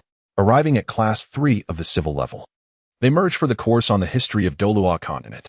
As soon as she stepped inside, Qian Yuhan was unexpectedly struck on the head by a crumpled paper ball. Qian Yu frowned as she cast a glance towards the direction of the crumpled paper ball. There, at the back of the classroom, stood Zhao Shua and Yu Yang, laughing uproariously while pointing at them. Beside them, Wu Yifan stood with his arms crossed, a mischievous grin adorning his face as he observed the scene. Apart from these three, The rest of the class engaged in their own activities, refraining from uttering a word. Qian Yuhan was well aware that these three individuals were likely the tyrants of the entire class. The other students, hailing from ordinary backgrounds, naturally dared not oppose such privileged science. How dare they? Upon witnessing his brother being bullied, Mu Chun could hardly contain his fury and rolled up his sleeves, ready to confront the situation head-on. Qian Yuhan promptly grasped Mu Chen's arm and smiled, saying, "Thank you, third brother, but I shall handle my own affairs." Mu Chun understood that the more composed Qian Yuhan appeared in her smile, the more daunting she became. Qian Yuhan approached Wu Yifan and then stood opposite Zhao Shua and Yu Yang, smiling as he inquired, "Which one of you threw it?" Qian Yuhan tossed the crumpled paper into the air, catching it effortlessly before tossing it again. Observing this display, Zhao Shua lifted his chin and arrogantly declared, "What of it? I am still your superior." The commotion startled everyone in the classroom, all eyes turning towards Qian Yuhan. In an instant, Qian Yuhan unleashed a powerful punch that connected squarely with Zhao Shua's face. With his back against the wall, Zhao Shua was sent crashing into it, leaving cracks in the surface. As Yu Yang began to comprehend the situation, he stepped forward, intent on seizing Qian Yuhan by the collar, cursing, "You bastard! How dare you!" Before he could finish, Qian Yuhan swiftly grasped Yu Yang's throat, applying pressure with his right hand, causing Yu Yang's complexion to flush from the lack of air. "Curse me, do you think you are worthy?" Qian Yuhan intoned with a low voice, his disdain palpable. Yu Yang's strength waned, and he sank to the ground, frantically pounding on Qian Yuhan's right arm, pleading, "Let go." Qian Yuhan squinted and remarked, "Is it wrong?" Yu Yang continued to pat Qian Yuhan's right arm with both hands, repeatedly uttering the words, "Wrong, wrong, wrong." Qian Yuhan relaxed his grip, causing Yu Yang to collapse to the ground, gasping and coughing, tears and mucus streaming down his face. At this moment, Wu Yifan chuckled and remarked, "Do not overstep your bounds. Do you not realize whose territory you are in?" This statement left Mu Qin and the others standing before him momentarily stunned. They thought, could he truly be such a fool? He is clearly courting his own demise. It was evident that Zhao Shua and Yu Yang, those sycophants, had been sent to pilfer Qian Yuhan's letter on Wu Yifan's instructions, and yet here was the fourth one, in a fit of anger, making such remarks. Chapter 145. The noisy clown. Just when everyone assumed Qian Yuhan was on the verge of an outburst, he quelled his murderous intent and, with a smile, confronted Wu Yifan, saying, "Oh, is this your territory? I fail to perceive any scent of your dominance." Wu Yifan was taken aback by Qian Yuhan's audacity, momentarily rendered speechless. At that moment, the history teacher from the Douluo continent entered the classroom, and upon witnessing the chaos at the back, he furrowed his brow and exclaimed, "What is going on here? Do you not realize that class is in session? Why the commotion? Hurry and prepare yourselves." Upon hearing this, Qian Yuhan returned to the side of Mu Chun and the others, taking a seat at the vacant table prepared for them. This history teacher had naturally familiarized himself with the situation of Class 3 prior to the lesson and had long been aware of the notorious three individuals at the back, known for their lack of scholarly pursuits and frivolous behavior. In contrast, the five individuals at the front were exchange students from the Wuhuan Temple Academy, reputed for their exceptional abilities. It was clear that the three rascals had provoked these outstanding students, ultimately receiving a well-deserved reprimand. The history teacher noted Zhao Shua and Yu Yang. Zhao Shua, with blood trickling from the corner of his mouth and a tooth missing, and Yu Yang, blushing with a distinct red handprint on his neck. He nearly suppressed a laugh, thinking to himself that it was rather amusing to have someone discipline these obstinate little rascals. Otherwise, it would be impossible to conduct the class.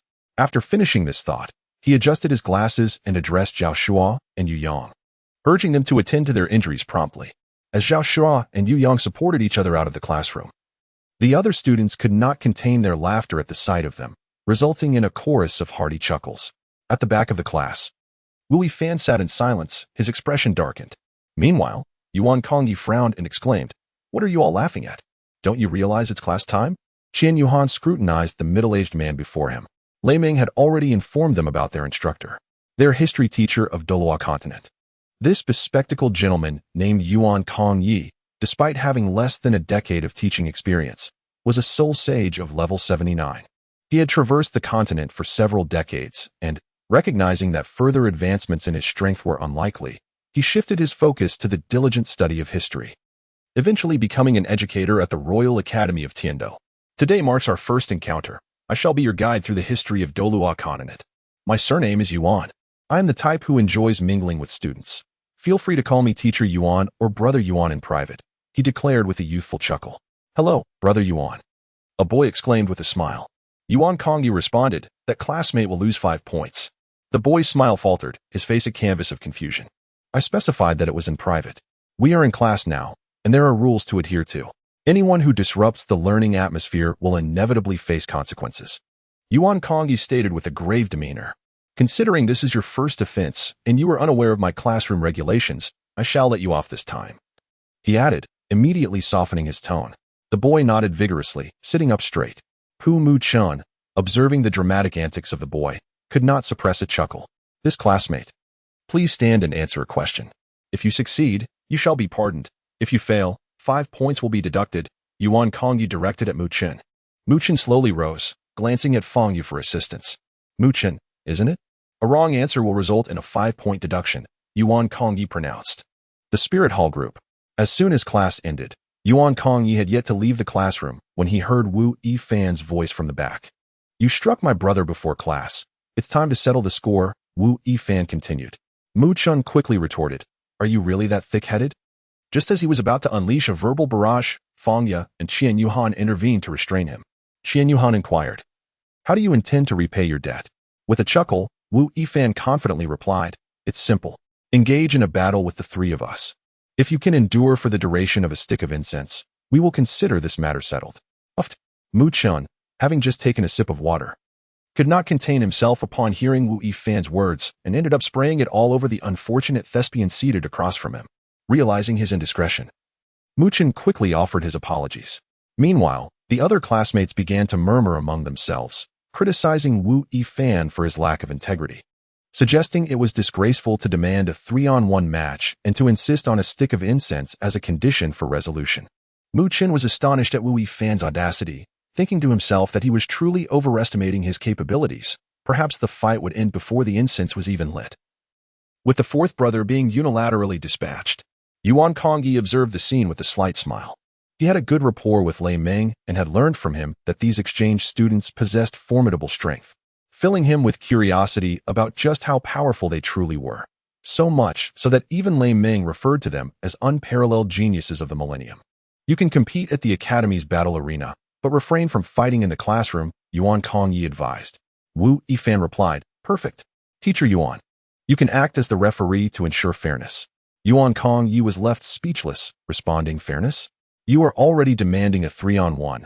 What more fairness do you seek? Yuan Kongyi led the 4 to the battle arena. With only 2 classes scheduled for that morning, they had ample time to indulge Wu Yifan's request. The other classmates chose to stay rather than return to their dorms, eager not to miss the spectacle. There was an empty battle arena available, making it an ideal setting for their match. Upon reaching the battle platform, Yuan Kongyi addressed the group. I advise you to concede quickly. I do not wish to make things difficult for you. A simple bow of apology to my 2 brothers would suffice. Enough talk, Qian Yuhan coldly interjected. From the stands, Mu-chun remarked, this is going to be entertaining. However, Feng Yu displayed a worried expression, saying, class leader, please go easy on them. It wouldn't be good to injure them too severely. I suspect the 4th brother will not hold back this time, Tang Chen commented. Zhao Ku, meanwhile, was enthusiastically cheering. Class leader, go for it. Show them what you've got. Qian Yuhan, a level 46 offensive soul master, declared, prepare yourselves. As he spoke, for soul rings, 1 purple and 3 black quietly materialized beneath his feet. Yuan Kongyi was taken aback by the sight. First year, just over 8 years old, a soul master? The soul ring configuration is astonishing. Confirming the intensity of his aura, Yuan Kongyi began to silently mourn for Wu Yifan and the others. A soul master? How audacious. To flaunt such bravado in front of us 3 is truly reckless. Wu Yifan commanded, unleash your martial souls. Zhao Shuo and Yu Yang were the first to summon their martial souls, 2 yellow soul rings appearing. Zhao Shuo wielded a martial soul in the form of a red tassel spear, while Yu Yang manifested a ghostly tiger martial soul. Huh, how exciting. Wu Yifan's aura surged, and a majestic eagle gradually materialized behind him, with 3 soul rings, 2 yellow and 1 purple, emanating beneath his feet. Both of my brothers possess a cultivation level of 29, while I, the young master, have attained an impressive level of 33. Even if you are a soul sect, what of it? My martial soul is the Shadow Blood Eagle, a legacy passed down through generations of the Wu family. It is not too late to surrender now. Qianyu, feeling the chill, let out a disdainful snort. Noisy. As he spoke, the black fourth soul ring beneath him began to glow, signaling the activation of his fourth soul skill, Baptism of Light. What on earth? Mu Chun exclaimed in astonishment. Chapter 146, A Decisive Strike. With Qianyu's low utterance, the fourth soul ring, emanating a profound black light, suddenly flickered to life. Resembling a resplendent black gemstone ignited in an instant. This fourth soul ring was derived from a peacock-feathered bird over 20,000 years old. Its immense energy and might palpable to Wu Yifan, Zhao Shua, and Yu Yang, who stood not far away. Could this be real? Zhao Shua's eyes widened. Disbelief etched across his face as he gazed at the spectacle before him. Gripping his red tassel spear tightly, he felt his arm tremble uncontrollably, as if the spear weighed 1,000 pounds. Beside him, Yu Yang's complexion turned ashen, his body involuntarily shaking as he muttered, "This pressure feels all too real." Yet, despite the fear and astonishment engulfing them, the trio did not falter. Wu Yifan bellowed, "What are we afraid of? Let us attack together." Third soul skill, Feather of the Eagle. As his words fell, a layer of azure light enveloped him, and massive wings unfurled from his back, launching several fierce slashes toward Qianyu. Simultaneously, Zhao Shua, unwilling to be outdone, raised his red tassel spear high and roared, "Come." Second soul skill, Red Tassel Break. In an instant, a crimson beam shot forth from the spear tip like a dragon breaking through the sea, aimed directly at Qianyu's vitals. Lastly, Yu Yang summoned all his strength to unleash his second soul skill, Tiger's Claw Break. With a flourish of his hands, golden claw shadows howled through the air toward Qianyu. In the face of such a ferocious assault from the three, Qianyu remained unfazed. A radiant light burst forth from his back, and a pair of wings, forged from pure light energy, slowly unfurled. Upon witnessing this, Yuan Kongya, who had been observing the battle, felt his pupils constrict sharply. Fixating intently on the luminous wings behind Qianyu, exclaiming in astonishment, "It's actually an external soul bone." Qianyu Han soared into the air, surrounded by shimmering black soul rings, while Wu Yifan and his companions launched their assault towards the poised Qian Yuhan above. Behind Qian Yuhan, the ethereal figure of the peacock-feathered bird gradually emerged, wielding the radiant divine sword. The sword ascended gently from his grasp, transforming into a torrential rain of blades, gathering strength before being unleashed. "Go." With a command, the sword rain cascaded downward, rendering the attacks of Wu Yifan and his companions utterly insignificant, akin to a deluge washing away impurities. As their skills clashed, they were effortlessly overwhelmed, dissipating into specks of starlight against the vast sky. Not good.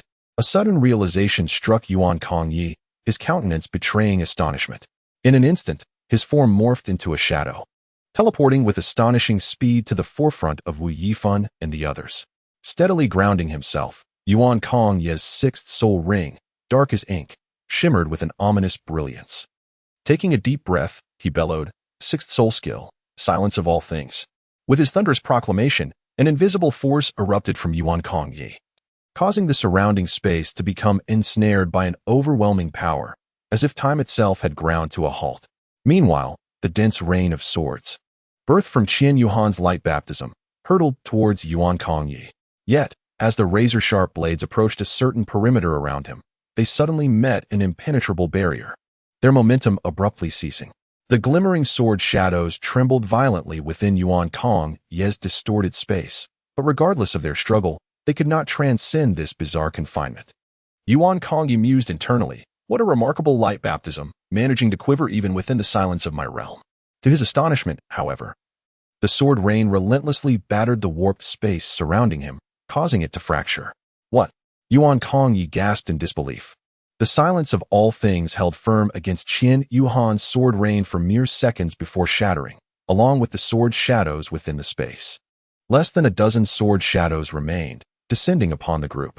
Yuan Kongyi raised his hand to shield against a portion of the onslaught, while the remaining blades inflicted wounds upon Wu Yifan and his companions.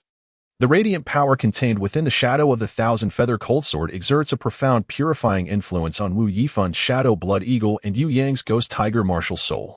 This, in turn, amplifies the agony etched upon their faces as their wounds burn with searing pain. Alas, Yu Yang, possessing slightly lesser cultivation, coughed up a mouthful of blood before collapsing onto the ground, succumbing to unconsciousness. Second brother, Zhao Shuan knelt on one knee, gasping for breath. As Qian Yuhan descended, the radiant wings behind him folded gracefully. He bowed to Yuan Kongye, saying, "Teacher, I apologize." Yuan Kongye smiled and waved his hand dismissively, replying, "Oh, it's of no consequence. You truly are remarkable, my boy. It is no wonder that Teacher Lei consistently praises you in my presence. You are indeed worthy." With that, Yuan Kongye approached Wu Yifan and Yu Yang, with Qian Yuhan closely following him, as they intended to assist Wu Yifan and his companion to their feet. Yuan Kongye placed a hand on Yu Yang. However, when Qian Yuhan reached out to Wu Yifan, he was brusquely rebuffed. "Get away. Do not touch me with your filthy hands." Qian Yuhan did not engage in a dispute with him. With a gentle flick, Wu Yifan's body, which was just about to rise, collapsed to the ground. "Scoundrel!" Qian Yuhan turned her head and nodded towards Yuan Kongye, saying, "Teacher Yuan." Yuan Kongye understood her intent and gestured for Qian Yuhan to depart. Qian Yuhan clapped his hands together, seemingly attempting to cleanse them of the dirt accumulated from his earlier encounter with Wu Yifan. He turned to leave. Yuan Kongye, observing the fallen Wu Yifan, spoke in a low voice. "Do you require assistance? Ah, never mind. Make your way to the infirmary." With that, he carried the unconscious Yu Yang toward the medical facility. Wu Yifan, filled with resentment, slammed his hand against the ground, gazing at his swollen hand and the deep gash of approximately 20 centimeters. His eyes burning with fury, he let out a thunderous roar toward the heavens. The onlookers dispersed, leaving him alone on the vast arena of the Battle Soul platform. At that moment, a figure approached Wu Yifan, their footsteps echoing softly. Wu Yifan did not turn to acknowledge the newcomer. Instead, he knelt on the ground, his body racked with pain. Supporting himself with his hands, his eyes reddened, lost in thought. The approaching individual laughed heartily, clapping their hands as they approached, exclaiming, "Ha ha ha, Master Wu truly possesses remarkable courage. I have long warned you that this fellow is not to be trifled with. Did you believe you had a clever strategy? Ha ha. Do you and your two incompetent lackeys think you can triumph in battle? How naive, childish, and absurd." Only then did Wu Yifan turn his head to regard the newcomer, uttering, "It's you. Thank you to HRGL for the triple support. Thank you, thank you." Chapter 147, It is Her. Qian Yuhan followed his companions towards the cafeteria. Muchen inquired, "Old four, why do Wu Yifan and that grandson of the ghost tiger martial spirit, Yu Yang, appear to be in such agony, while Zhao Shuo merely seems to be catching his breath, without any signs of distress?" At this moment, Fangye interjected to elucidate. "The young man named Wu Yifan possesses the martial spirit of the Shadow Blood Eagle, while Yu Yang wields the Ghost Tiger martial spirit. Both of their martial spirits are imbued with dark attributes. As for the class leader's divine sword of light, I surmise it may hold purifying properties." Purification? Mu Chun gazed at Qian Yuhan in astonishment. Qian Yuhan smiled and nodded, saying, "Indeed, Fangye is absolutely correct. Moreover, the purifying power of light directly impacts the soul when confronting dark attributes, inflicting dual damage of soul tremors and physical burns." Upon hearing this, Mu Chun flashed a thumbs up at Qian Yuhan, exclaiming, "That's ruthless, brother. I like it." Qian Yuhan, with a hint of disdain, pursed his lips and remarked, "I'm leaving now. Third brother, you have this peculiar habit." With that, he quickly strode ahead. "Ha ha ha." The class leader was startled. Zhao Ke chuckled. The others hastened their pace in their meal. On the soul combat platform, Wu Yifan turned his head to face the newcomer. "It's you, young Master Ning. Come to witness my misfortune, have you?" The newcomer was none other than Ning Kaiwan, elegantly fanning himself like a refined gentleman. However, those who knew him well understood the depths of his malice. A facade of humility and courtesy conceals a treacherously sinister nature, making such individuals the most formidable. If an ordinary person fails to discern this at first glance and mistakenly labels him as a good person, they are in for a rude awakening. Ning Kaiwan, fanning himself, grinned, "Not at all. How could I ever come to mock you, Wu Sanxiao? Then what brings you here?" Ning Kaiwan crouched beside Wu Yifan, saying, "Ha ha ha. You are the very embodiment of no tears until you see the coffin and not turning back until you hit the southern wall. Aren't you, Wu Sanxiao?" Wu Yifan scoffed coldly. "If you're here to preach, you'd best leave while I'm still disinclined to engage with you." Ning Kaiwen closed his fan. Only upon hitting the southern wall do you realize that what I told you was indeed correct. In terms of raw strength, you cannot contend with him. You refused to listen when he was still a soul master, yet he was able to match Ouyang Luoxue, who had already become a soul sect. Do you truly believe you can defeat him? You should have told me sooner. You ought to have listened as well, right, Wu Sanxiao? It's never too late to awaken to the truth. The injuries you sustained are not in vain. With that, Ning Kaiwen extended his right hand, reciting, 7 treasures turn out the glazed, 3 days of healing. The 7 treasures glazed pagoda radiated dazzling 7-colored light, as Wu Yifun's arm wound gradually healed, though a scar remained. Wu Sanxiao, follow me from now on. Your standing in this academy is still lacking. Observing his arm's slow recovery, Wu Yifun replied, if I follow you, you better not slack off. Ning Kaiwen smiled, naturally, I want tea. He then pulled Wu Yifun up and retrieved a bottle of elixir from his storage soul guide. Handing it to him, share this elixir with your 2 little followers. Take it for 7 consecutive days, and your strength will see no regression, only advancement. I'll reach out when I have further plans. We share a common goal, don't we? Wu Yifun snatched the elixir bottle, consuming a pill himself. Feeling warmth envelop his body, Ning Kaiwen walked ahead, while Wu Yifun followed closely behind. Unbeknownst to Wu Yifun, a peculiar smile flitted across Ning Kaiwen's face as he walked. Qian Yuhan had just finished his meal with a few companions and was about to return to the dormitory when an elderly man stopped him. Young friend, you must be Qian Yuhan, am I correct? Mr. Liu said with a smile. Qian Yuhan nodded and said, yes, I am. And you, esteemed elder? I am Liu. The old man replied with a smile.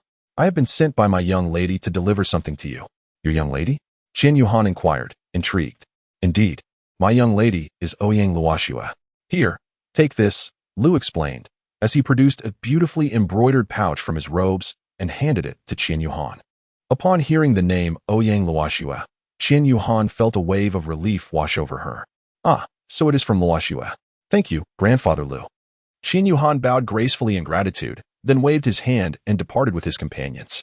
Lu Lao watched the retreating figures of Qian Yuhan and the others, nodding with a smile as he remarked, these young ones have made remarkable progress. Just last time in the Sunset Forest, they were still soul sovereigns, and now, in less than half a year, they have ascended to soul sect. This lad, Qian Yuhan, is quite extraordinary, indeed. Lu Lao praised silently to himself before turning and vanishing from sight. After bidding farewell to Fangya, Qian Yuhan and his 3 companions returned to their dormitory. Mu Chun immediately collapsed onto his bed, continuing his habitual slumber. Strangely, Tang Chun and Zhao Ke seemed to have caught Mu Chen's lethargy, as they too succumbed to sleep. Only Qian Yuhan remained awake, and he took out the pouch given to him by Lu Lao. Upon opening it, he discovered 2 pieces of paper inside. To his astonishment, one of them was evidence of Zhao Shuo and Yu Yang stealing his letter. After perusing this shocking revelation, Qian Yuhan opened the second piece of paper, which turned out to be a letter from Ouyang Luoxue. To Qian Yuhan, Yuhan, by the time you read this letter, I will have returned to the sect to absorb the primordialized flower. Before we set out for the Sunset Forest, a friend of mine inadvertently noticed some suspicious individuals lingering around the mailbox shortly after our departure. They took a letter from inside, and upon returning, she informed me of this incident. Fearing that they had pilfered your correspondence to your pen pal, I quickly had someone investigate, and it turns out my suspicions were correct. This is the evidence of their theft, which I entrust to you for resolution. Do not fret about your pen pal's silence. Perhaps her letter has also been stolen. I shall write no more, but I will return soon, and we shall meet then. Ouyang Luoxue, after finishing reading, Qian Yuhan smiled faintly. However, while immersed in the text, he felt a peculiar familiarity with the texture of the paper. Now, as he carefully ran his fingers over the stationery and scrutinized the handwriting, he pondered, how strange. The texture of this letter resembles that of the one Snow sent me. The handwriting is evidently altered in style. Upon examining the content of the letter, the phrase perhaps her letter was also stolen seems rather odd. Could she be Snow? It feels like it, no? There's a 99% chance it is her. With this thought, as Qian Yuhan observed the characters, the resemblance to Snow's writing grew stronger. The more he looked, the more it resembled her. It is undoubtedly her. But why is she reluctant to reveal that she is Snow? Qian Yuhan murmured. Furthermore, a friend may have inadvertently discovered that they saw me place the letter inside, and when they returned to retrieve it, they found it missing, leading them to believe it was stolen by someone else. Perhaps they refrained from writing more for fear of inadvertently exposing themselves. Ha ha ha. With this line of reasoning, everything makes sense. It is indeed her. In due course, I shall write a letter to test the waters and ascertain the truth. He chuckled softly. For now, I need to resolve their matters. The foolish Qian Yuhan has finally deduced Snow's identity. To hasten the blossoming romance between the protagonists, the pace quickens slightly. Send some love-powered gifts, dear friends, brothers, sisters, and comrades. I implore you for free gifts and updates. I shall take a leave tomorrow to attend to some matters, and regular updates will resume the day after. Gratitude to the God King for the love-powered gifts. Chapter 148. Absorbing the ice flower. At the peak of the ice god Snow Mountain within the Tiando Empire stands a magnificent palace. Upon closer inspection, the castle is adorned splendidly, its outer walls shimmering under the sunlight. The plaque at the main entrance bears 3 grand characters, Ice God Sect. These characters exude an air of dignity, elegance, and antiquity. What? Sweetheart, what did you say? Hunyuan Ice Flower. Ouyang Jia exclaimed in astonishment. Ouyang Luoxue replied with a smile. Father, please remain composed. Cough, cough. Ouyang Jia managed to suppress his astonishment and inquired, where did you obtain this Hunyuan Ice Flower? It is no wonder Ouyang Jia lost his composure. The Ice God Sect has been searching for this legendary celestial herb, recorded in their ancient texts, for a long time. Indeed, for thousands of years, countless sect leaders have perished in the pursuit of it, and it was discovered in his generation. My friend, you ought to be acquainted with him. It was a gift from Qian Yuhan, Ouyang Luoxue stated calmly. Oh, Qian Yuhan. Wait a moment, sweetheart. Are you referring to the one from your uncle Qian Mo's family? Ouyang Jia asked. Ouyang Luoxue nodded and countered, if not him, whom else could it be? Upon hearing this, Ouyang Jia felt a twitch at the corner of his eye. He had initially intended for his cherished daughter to interact more with the children of his elder brother's family. However, he understood his daughter well. She harbored no interest in the opposite sex. This realization prompted him to reflect whether he had inadvertently instilled some unfavorable notions in her, leading to her disdain for males. Uncertain about how to broach the subject with his daughter, he found that this incident spared him considerable trouble. My dear, take this primordial ice flower and come with me. Ouyang Jia called, summoning Ouyang Luoxue to his side. Ouyang Luoxue tucked away the primordial ice flower, stepped forward, and took her father's hand. Ouyang Jia then executed a spatial shift, transporting them to a hidden realm. Daddy, where is this place? Ouyang Luoxue inquired, her curiosity piqued by the unfamiliar surroundings. My dear, do you know the name of the mountain where our Ice God Sect resides? Ice God Mountain. Ouyang Luoxue answered without hesitation.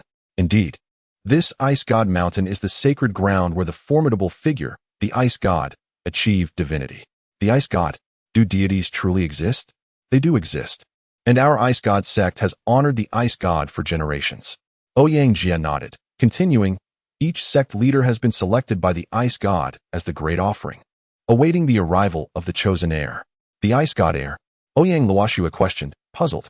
Indeed, my child, you are the most pure-blooded descendant of our Ice God Sect in thousands of years, and you possess the greatest potential to gain the Ice God's recognition and inherit his legacy. Can I truly do that? Ouyang Luoxue murmured contemplatively. My dear, have confidence. You are undoubtedly one of the leading figures of the new generation. The Martial Soul Hall is quite similar to our Ice God Sect, though their scale is far greater than ours. They have been devoted followers of the Angel God for generations. Your uncle Qianma is the current great offering, but alas, poor Yuhan has suffered as he has no angel martial soul, thus missing the opportunity to undertake the Angel God's trials. God trials? Ouyang Luoxue captured this key term and asked, if chosen by a deity, one will be subjected to a trial, which varies in standards depending on the deity, making it difficult for us to provide a unified explanation. For instance, if you were to receive the Ice God S9 trials, it would signify that you have been selected as the heir by the Ice God. The Ice God S9 trials? That sounds incredibly challenging, requiring courage, strength, wisdom, and various other commendable qualities to pass. I underwent the 8th trial of ice offering in my time. I brought you here because the ice elements are abundant, aiding in your absorption. Now, take it out. All right. Ouyang Luoxue nodded, retrieving the primordial ice flower. Ouyang Jia gestured towards a statue nearby, saying, that is the statue of the Ice God, crafted from the purest ice. Sit there and absorb its essence. I will provide you with protection. Okay. Ouyang Luoxue stepped forward and seated herself cross-legged as the primordial ice flower floated gently before her. Subsequently, she began to channel her soul force to absorb the ethereal bloom. Unbeknownst to her, Ouyang Jie had not disclosed that they were currently situated in the sacred grounds of the Ice God's inheritance, the true heart of the Ice God sect. The surrounding space warped, and 6 enigmatic figures clad in white robes materialized behind Ouyang Jie. Great offering. The 6 bowed in reverence. You have arrived. Ouyang Jie stood with his hands clasped behind his back, his gaze unwaveringly fixed on Ouyang Luoxue's actions. As the 6 offerings approached him, their eyes widened in astonishment upon seeing the celestial herb before Ouyang Luoxue, exchanging glances filled with intrigue. Is it true? I cannot be mistaken, can I? One remarked. Indeed. The aura cannot deceive. It is the primordial ice flower. They exchanged excited words, the earlier haughty demeanor dissipating, replaced by an innocent curiosity as they leaned forward. What are you doing? Ouyang Jie called out, rousing them from their reverie. Great offering. We have never encountered this legendary herb before. We are merely curious. Spoke the 3rd offering. Ouyang Jie shook his head in resignation, stating earnestly, with the primordial ice flower manifesting, the mission entrusted to us by the Ice God may soon be fulfilled. Great offering. Can the lady endure the Ice Goddess trial now? Her body may not withstand it, the 2nd offering expressed with concern. That is beyond our knowledge. The Ice God has his own designs. We need only await his instructions. Came the reply. In the divine realm, within the Ice God Palace, the Light God chuckled. So, Kelda, you ought to express your gratitude to your elder brother. Kelda shot a sidelong glance at the Light God, retorting, what does that have to do with you? How ungrateful of you. Just look at it. That primordial ice flower was gifted to Ouyang Luoxue by that brat Yuhan, was it not? Yes, and so what? What concern is it of yours? The Light God found himself momentarily speechless. Pretending to be oblivious while fully aware. Just drink. Kelda laughed heartily. Finally, I have bested you in conversation. I appreciate the drink, but you transported the primordial ice flower of my Ice God lineage to the place where your heir discovered it. You are indeed something. The Light God replied with a grin. If thanks are to be given, it should be to that fellow Shura. He is the one who entrusted it to me. He wishes not to see you. Thus I played the Good Samaritan. As for the rift between you two, I believe it is best to let bygones be bygones. Nothing is insurmountable. Everything shall be addressed once my heir inherits my divine position. Brother, what of that brat Qian Yuan? Are you still refusing to let him enter the Valley of Light? Guide him step by step. What awaits him is a trial of divine caliber. And his foundation must be solid. Luo Shui is indeed an exceptional child, but it would be prudent not to initiate the assessment too early. I understand that the old Shura has sent word to me. Luo Shui must attain the status of Ice Goddess only after Qian Yuhan has achieved his divine position. I plan to postpone the examination until Luo Shui is conferred the title of Douluo. That fellow Shura always speaks in half-truths, making him quite enigmatic. Lamented the God of Light. Thank you for the 3 consecutive supports from the Eternal Ghost Blade, and to those who have shown appreciation. Much gratitude to the brethren for your unwavering support. Chapter 149, The Great Auction House of Tiando at the Ice God Sect, within the Ice God Inheritance Square. The High Priest inquired, has the young lady not completed her absorption after 2 days? Ouyang Jie shook his head. I am uncertain how much longer it will take. After all, none of us have encountered this primordial ice flower before. Look. The crowd turned their gazes towards Ouyang Luoxue, where a stream of blue light descended from her forehead. What is this? It carries a familiar yet powerful aura, Ouyang Jie murmured, fixated on the blue light. I sense it too, elder brother, remarked the 3rd priest. Half an hour passed, and at that moment, Ouyang Luoxue's eyes slowly opened. High priest, the young lady has awakened, announced the 2nd priest. Ouyang Jie immediately approached and embraced Ouyang Luoxue, asking, Shuer, how do you feel? Ouyang Luoxue nodded slightly. I feel that my soul power has significantly increased. I am approximately at level 48 now. Excellent, excellent. Ouyang Jie exclaimed, Shuer, you should rest now. Father, just now I heard a voice in my mind, Ouyang Luoxue said. A voice? Ouyang Jie pondered, reflecting on his daughter's unusual experiences over the past 2 days. The only oddity being the blue light that had entered her forehead. He said he is. Ouyang Luoxue continued. What is it? The Ice God. The mere mention of the Ice God sent shockwaves through Ouyang Jie and the other priests. The Ice God. What did the Ice God say? Ouyang Jie pressed for details from Ouyang Luoxue. He said, Congratulations, Ouyang Luoshiwe, for discovering the heirloom of my ice god lineage, the primordial ice flower, and successfully completing its absorption. You are now qualified to inherit my divine essence. But you must elevate your cultivation to the level of tidal Douluo before returning here to unlock the ice god's legacy. Ouyang Luoshiwe recounted the ice god's words within her consciousness. This is the decree of the ice god. It is best to comply. Swear, your sole focus now should be on diligently cultivating to the level of tidal Douluo. Do not concern yourself with anything else, Ouyang Jie advised. Ouyang Luoshiwe nodded in agreement. Understood. At the Tiando Royal Academy, Qian Yuhan handed the evidence delivered by Lu Lao to Lei Ming, seeking his assistance in resolving the matter. After all, he was not well acquainted with the higher-ups of the Tiando Royal Academy. Furthermore, apart from his companions and Lei Ming, no one within the academy was privy to Qian Yuhan's true identity. He was reluctant to expose himself over such a trivial issue, as it seemed unwarranted. In Lei Ming's office, Qian Yuhan sat beside the desk, and after reviewing the evidence, he slammed his hand on the table in indignation, exclaiming, "Does this Wu Yifan truly believe that my students can be easily bullied?" In response, Lei Ming turned to Qian Yuhan and gently remarked, "You have done well, Yuhan. It is commendable to seek the guidance of a teacher when faced with difficulties. Rest assured, this insolent brat Wu Yifan, who repeatedly bullies you, shall face my intervention." Qian Yuhan looked at Lei Ming, her eyes filled with gratitude. "Thank you for your hard work, teacher," she said. Lei Ming waved his hand dismissively and replied, "Oh, it's nothing, just a trivial matter. By the way, Yuhan, I heard from Teacher Yuan that you had a scuffle with Wu Yifan?" "Yes, teacher, it was merely a sparring session," Qian Yuhan clarified. "Ha, I certainly understand. It's a good thing indeed. When Teacher Yuan visited me, he sat in your current seat and praised you for half an hour. Such flattery from the teacher." Qian Yuhan responded modestly. Lei Ming nodded in satisfaction. "Staying humble and composed is commendable. Do you have any training arrangements for tonight?" Qian Yuhan shook her head and remarked, "I do not intend to practice this evening. Rather, I was hoping to resolve this matter with you for peace of mind. As for the others, I am not quite certain. After finishing dinner, I parted ways with them and did not inquire about their plans." "Very well, then. Tomorrow, after your classes, come here to find me, and I shall take you to a certain place." Time swiftly passed, leading to the dusk of the following day. After finishing their dinner, Qian Yuhan and several others arrived outside Lei Ming's office. Just as they were about to knock, the door swung open. Lei Ming stepped out of the office and smiled upon seeing them, saying, "You've arrived. Teacher, where are you taking us?" Mu Chun inquired with curiosity. "To the Heavenly Dou Grand Auction House." The auction house. It is the largest in the Heavenly Dou Empire, where items of extraordinary value can be found. It will be an eye-opening experience, and you may even encounter unexpected treasures. Moreover, the teacher has a bit of a vault, he added with a hint of amusement. "Then what are we waiting for? Let us set off," Mu Chun exclaimed. The group made their way to the entrance of the Heavenly Dou Grand Auction House. They were awestruck by the resplendent golden doors before them. This grand auction house was funded by the royal family and constructed through the collective efforts of the citizens.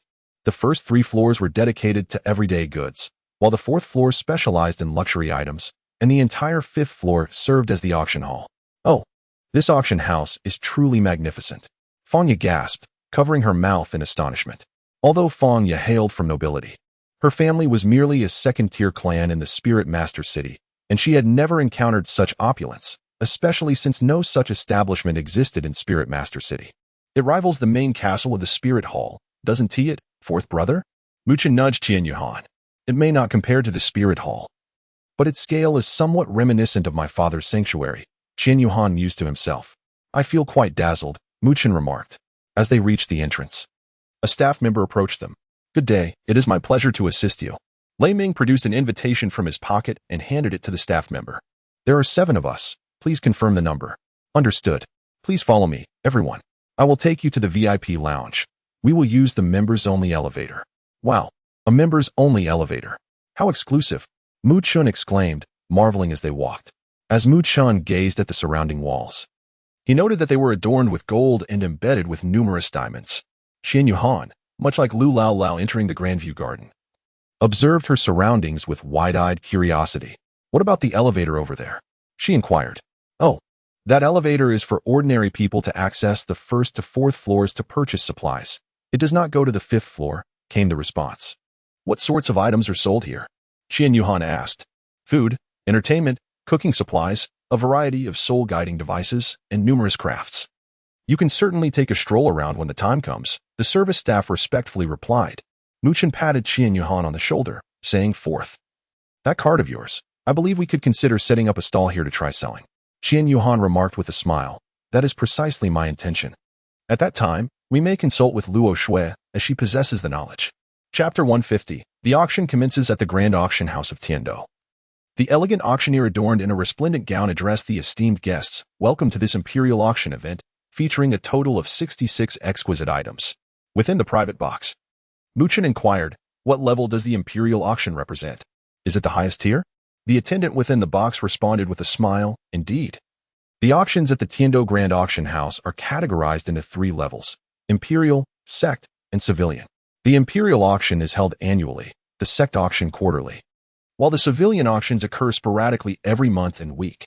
Lei Ming chuckled and added, the primary reason I brought you here today is to fulfill a task assigned by the Academy, which involves procuring several items to bring back. Additionally, I wish to see if we might stumble upon any hidden treasures. Should there be surplus funds, I shall assist you in acquiring something of value. As the group engaged in lively conversation within the box, the auctioneer began to present the first item, ladies and gentlemen. The first item up for bid is a high-end privately commissioned soul-guided vehicle. This vehicle has been meticulously crafted by the Royal Soul Guiding Device Research Center, boasting the most advanced and intelligent features available on the continent. Notably, it is equipped with an intelligent driving assistance system that requires only a minimal amount of soul power to maintain hands-free automatic driving for 3 hours. Further details have been uploaded to the soul-guided screens before you, allowing everyone to peruse and deepen their understanding. The attendees eagerly interacted with the screens, expressing their amazement. A sudden shock coursed through Qian Yuhan as he exchanged solemn glances with Mu Chun and the others, silently contemplating the advancements in the soul guide technology of the Tiando Empire. Esteemed guests, the first item for auction is a high-end bespoke soul guide vehicle. Please breathe new life into it. The auctioneer elongated the announcement, and many attendees began to grasp their paddles in readiness to bid. 10 million gold soul coins. With each increment no less than 100,000 gold soul coins. 10,050,000. A voice called out. Very well, number 0498 bids 10,050,000. 1,080,000. 1,200,000. Number 9033 has called out 1,200,000. Is there anyone willing to bid higher? This soul guide vehicle is surely worth 15 million. A portly middle-aged man clad in a black suit, adorned with a black hat and mask, declared. Mr. Meng from VIP Box 3 bids 15 million. 16 million. A gentleman in a white suit raised his paddle to counter. Hey, who dares to compete with me for this item? I am determined to secure this vehicle. Mr. Meng in the box growled indignantly. Master, you are marvelous. A cat-eared girl nestled against Mr. Meng, exuding charm. Mr. Meng's hands wandered, one resting on the bidding device while the other began to caress the cat-eared girl. Do you like it, my dear? Master, could you? Of course. My dear. However, you must spend more time with me tonight and cannot refuse any longer. The cat-eared girl's cheeks flushed slightly, her body trembling involuntarily. Naturally, Mr. Meng replied with a slight smile, pressing the bidding device once more. 40 million. Mr. Meng boldly declared. 40 million. Is there anyone who wishes to raise their bid? The auctioneer exclaimed excitedly, knowing that a successful auction would yield her a substantial bonus. How could she not be thrilled? Oh, my dear, how splendid. Please. Wait and see if it is secured. I will serve you wholeheartedly. Mr. Meng's gaze sharpened as he spoke. Why yes, master. Mr. Meng pressed the bidding device again. 50 million. The auctioneer stared incredulously at the bid appearing on her soul guide screen. This was her first time serving as an auctioneer for a royal level event, and she had certainly paid a hefty price for this opportunity. With such a high bid for the first item, her confidence in the upcoming lots soared. Is there anyone who wishes to increase their bid? 50 million, going once. 50 million, going twice. The auctioneer spoke slowly. Is there anyone else who wishes to try? The gavel is about to fall. Snap. The gavel struck, crisp and decisive. Congratulations, Mr. Meng. The high-end bespoke soul guide vehicle has been secured for 50 million. The goods will be delivered to the address you provided shortly, at which time our personnel will attend to the necessary procedures in your box, as the auctioneer stated. In the private room where Qian Yuhan and her companions sat, an air of silence enveloped them as they exchanged wide-eyed glances. Observing this, Lei Ming chuckled and inquired. What is the matter? Are you frightened? Haha. Muchin swallowed hard and replied, Indeed, it is quite astonishing. My home is in the Tiando Empire. Yet I have never witnessed such technology being wielded here, nor have I seen it sold at such exorbitant prices. Tang Chen added. Qian Yuhan was equally astonished. This price was akin to that of supercars from the original world. However, the vehicle's exterior resembled that of a soul-guided sedan. Undoubtedly, its value lay in the soul-guiding technology. Master, have you secured it? Let us commence. You have ignited a fervor within me. Come, my darling. Mr. Ming rolled over and pinned the cat-eared maid beneath him, beginning to shed his garments. Please, just a moment, master. There will be staff for the handover shortly. Let us wait until everything is settled. Hee, I anticipated this. I have already summoned someone to wait at the door. They will assist me. Now, here I come. Ouch. The next item for auction was the level 8 soul-guided weapon. The undying fiery feather fan, crafted by the Royal Soul-Guided Device Research Center of the Tiando Empire, the auctioneer announced. Our target has appeared, Lei Ming remarked. Such a rich presence of fire attribute elements, Fangya murmured to herself. The auctioneer continued. This soul-guided weapon, though merely a fan, should not be underestimated. Doing so would incur a heavy price. This feather fan is the result of years of research on the exceedingly rare Phoenix Soul Beast. Developed by our Soul-Guided Device Research Center, it provides a remarkable enhancement to the combat prowess of fire attribute soul masters. The starting bid is 1 million gold soul coins. Now, let the bidding commence. Alas, my esteemed companion is not of the fire attribute. It is of no relevance to us, a merchant lamented. A fan, no matter how well it is introduced, remains just a fan. Purchasing it would be folly. The crowd exchanged murmurs, with bids being scarce. VIP Box 1 bids 3 million gold soul coins. The auctioneer announced. After several revisions, the submission was finally approved. Regrettably, in an effort to provide some benefits to my brothers, I could only submit a truncated version. Chapter 151. The mysterious fragmented map teacher, Muchin began, but was interrupted by Lei Ming raising his hand. What? Do you doubt the teacher? While I was navigating the auction floor, you were likely elsewhere. Just watch closely. Lei Ming chuckled. Muchin actually wished to express, are we not bidding enough? In the scattered seating below the box. The crowd began to murmur upon hearing the auctioneer's bid. Which young master is spending extravagantly? This fan is hardly worth such a price. Why concern yourself with others? If they are wealthy and willing, what does it matter? You may not have noticed. But the individual who just bid on that high-end private soul-guided vehicle was apprehended while I was in the restroom. What happened? I heard that fellow is from the outer sect of the Meng family in Tiando. He simply did not have enough funds and was directly taken into the box. Rumor has it he is still there. Hehehe. Ah, how pretentious. Truly believing oneself to be significant. Is it possible? At present, it remains uncertain whether this wealth is indeed genuine.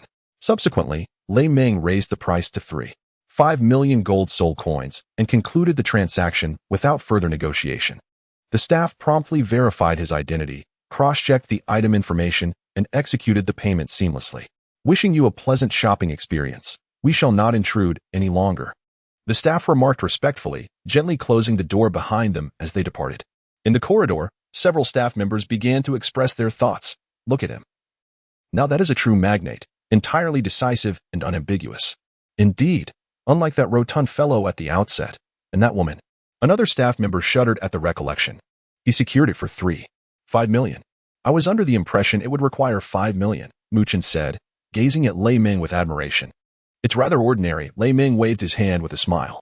He further remarked, now that the Academy's task is completed, we still have a budget of 1.5 million. Let us see if there are any suitable items. It would be even more splendid if we could find a bargain. The group wore expressions of eager anticipation. Qian Yuhan was lost in thought, sensing that something of great importance awaited discovery. The 7th-level soul-guiding device, the Death Ray, was successfully auctioned off to the esteemed guest in VIP box number 1 for 500,000 gold soul coins. The all-terrain detection soul-guiding device was acquired by the same guest for 1,000,000 gold soul coins. Congratulations. Teacher, what purpose does this all-terrain detection soul-guiding device serve? Tang Chen inquired at that moment. You little ones may find this perplexing. All of you are predominantly offensive control-type soul masters, lacking in support and agility-type soul masters, which is a significant shortcoming in your team, Lei Ming remarked while stroking his beard. Fangya quickly responded. Are you suggesting that this all-terrain detection soul-guiding device could serve as our agility-type soul master? Lei Ming chuckled. Indeed, Fangya is quite astute. While Fangya had grasped the concept, Qian Yuhan and the others remained puzzled. Teacher, what do you mean? This machine must be faster and more powerful than any of us. Mu Chen asked. Haha. Come, Shaya, why don't you explain it to them? Lei Ming replied. Amused by Mu Chen's question, Fangya stifled a giggle before further elucidating. While this all-terrain detection soul-guiding device may not match our speed or attack power, we are all offensive control-type soul masters, lacking in agility and support. Without Sister Luo Shui, our control is severely limited. Mu Chen interjected. Fangya continued. In a team, offensive soul masters serve as the main attackers, while support and control types either bolster the offensive masters to their peak state or enhance the entire team to confront adversaries. Control-type masters primarily weaken opponents and disrupt their attacks. Agility-type masters are the scouts of the team, tasked with assessing the enemy's situation in the battle environment before engagement. I see now. We were indeed missing such a role. This all-terrain detection soul-guiding device fits our needs perfectly. Qian Yuhan finally comprehended. Understand now? Lei Ming smiled. Qian Yuhan harbored a profound admiration for teacher Lei Ming, who truly devoted himself to his students. He perceptively identified aspects that the students had overlooked during their battles and devised suitable solutions for them. What followed was the final item up for auction. As announced by the auctioneer, here it comes, the grand finale of the auction. Allow me to see what it is. This particular item is rather extraordinary. As she spoke, the attendant presented the auction piece, draped in a mysterious red cloth upon a tray. How peculiar. Could this be the source of my earlier sensations? Qian Yuhan mused to himself. What's wrong, fourth?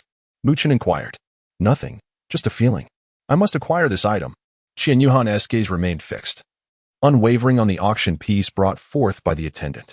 Yet, Yuhan, we lack the means, Lei Ming remarked. Qian Yuhan smiled and shook his head, saying, It's quite all right. Teacher, I have my own funds, and a fair bit at that. The crowd murmured, having momentarily forgotten that this young man was from a wealthy lineage, a true scion of affluence. The elegant auctioneer gracefully approached the podium, extending her delicate hand to gently unveil the vibrant crimson cloth draped over the tray. In the instant the cloth was lifted, all eyes converged upon the tray. However, to their astonishment, what lay quietly within was not the rare treasure they had anticipated, but rather a tattered piece of paper, seemingly weathered by the passage of time. A snicker erupted from the crowd, and soon, a chorus of laughter filled the air. Surely, you must be mistaken, my dear. One voice called out. What on earth is this rag? Another chimed in, as laughter surged like a relentless tide. Yet, amidst the cacophony, the auctioneer remained poised and composed upon the stage. Clearing her throat, she addressed the audience. I can assure you, everyone is undoubtedly curious about the nature of this final item. I can responsibly inform you that anything gracing the stage of our royal auction has undergone rigorous authentication and scrutiny. There is no chance of misleading anyone here. Now, allow me to elaborate on this item. Before she could finish, a wave of derision swept through the audience. I dare say, I'm keen to hear how she spins this into something grand. One scoffed. Indeed, mere words won't deceive us. I shan't be fooled. Another added. Such a thing I wouldn't even accept for free, let alone purchase. Yet another voice dismissed it with disdain. In the end, it is merely a worthless scrap. Undeterred by the escalating skepticism and ridicule from the audience, the auctioneer maintained her calm demeanor. Raising her voice slightly, she declared, Ladies and gentlemen, please, remain patient and listen. This seemingly unremarkable item is, in fact, a fragment of the legendary map leading to the fabled Valley of Light. At this proclamation, it was as if a thunderclap reverberated through the venue. The previously raucous crowd fell into an astonished silence, eyes wide with disbelief as they gazed upon the worn piece of paper. Even the distinguished guests in the opulent boxes, renowned for their worldly experiences, held their breath, engulfed by an eerie stillness. The Valley of Light is shrouded in mystery, rumored to hold the secrets to breaking the shackles of this world. The auctioneer continued. Breaking the shackles of the world? What does that mean? Someone from the audience inquired. Fool, it means becoming a deity. The legendary gods. Another responded, slapping the questioner on the back as if to enlighten him. Then this is indeed a remarkable artifact. Certainly, it is regrettable that it is merely a fragmentary map, which likely diminishes its value considerably. The crowd began to speculate about the starting bid for this incomplete artifact. Well, I trust that you all have developed an interest in it. This is the final highlight of today's auction, with a starting bid of 1 million gold soul coins. Each subsequent bid must exceed 100,000 gold soul coins. The auctioneer announced. What? 1 million? Goodness, this is outrageous. Upon hearing the staggering starting price of 1 million, the crowd hesitated. A mere fragment of a map seemed hardly worth such an exorbitant sum. Inside the private box, Lei Ming chuckled softly, stroking his beard as he remarked, "Hiki, these short-sighted individuals." He then cast a glance towards Qian Yuhan and added, "Yuhan, it is time to make your move."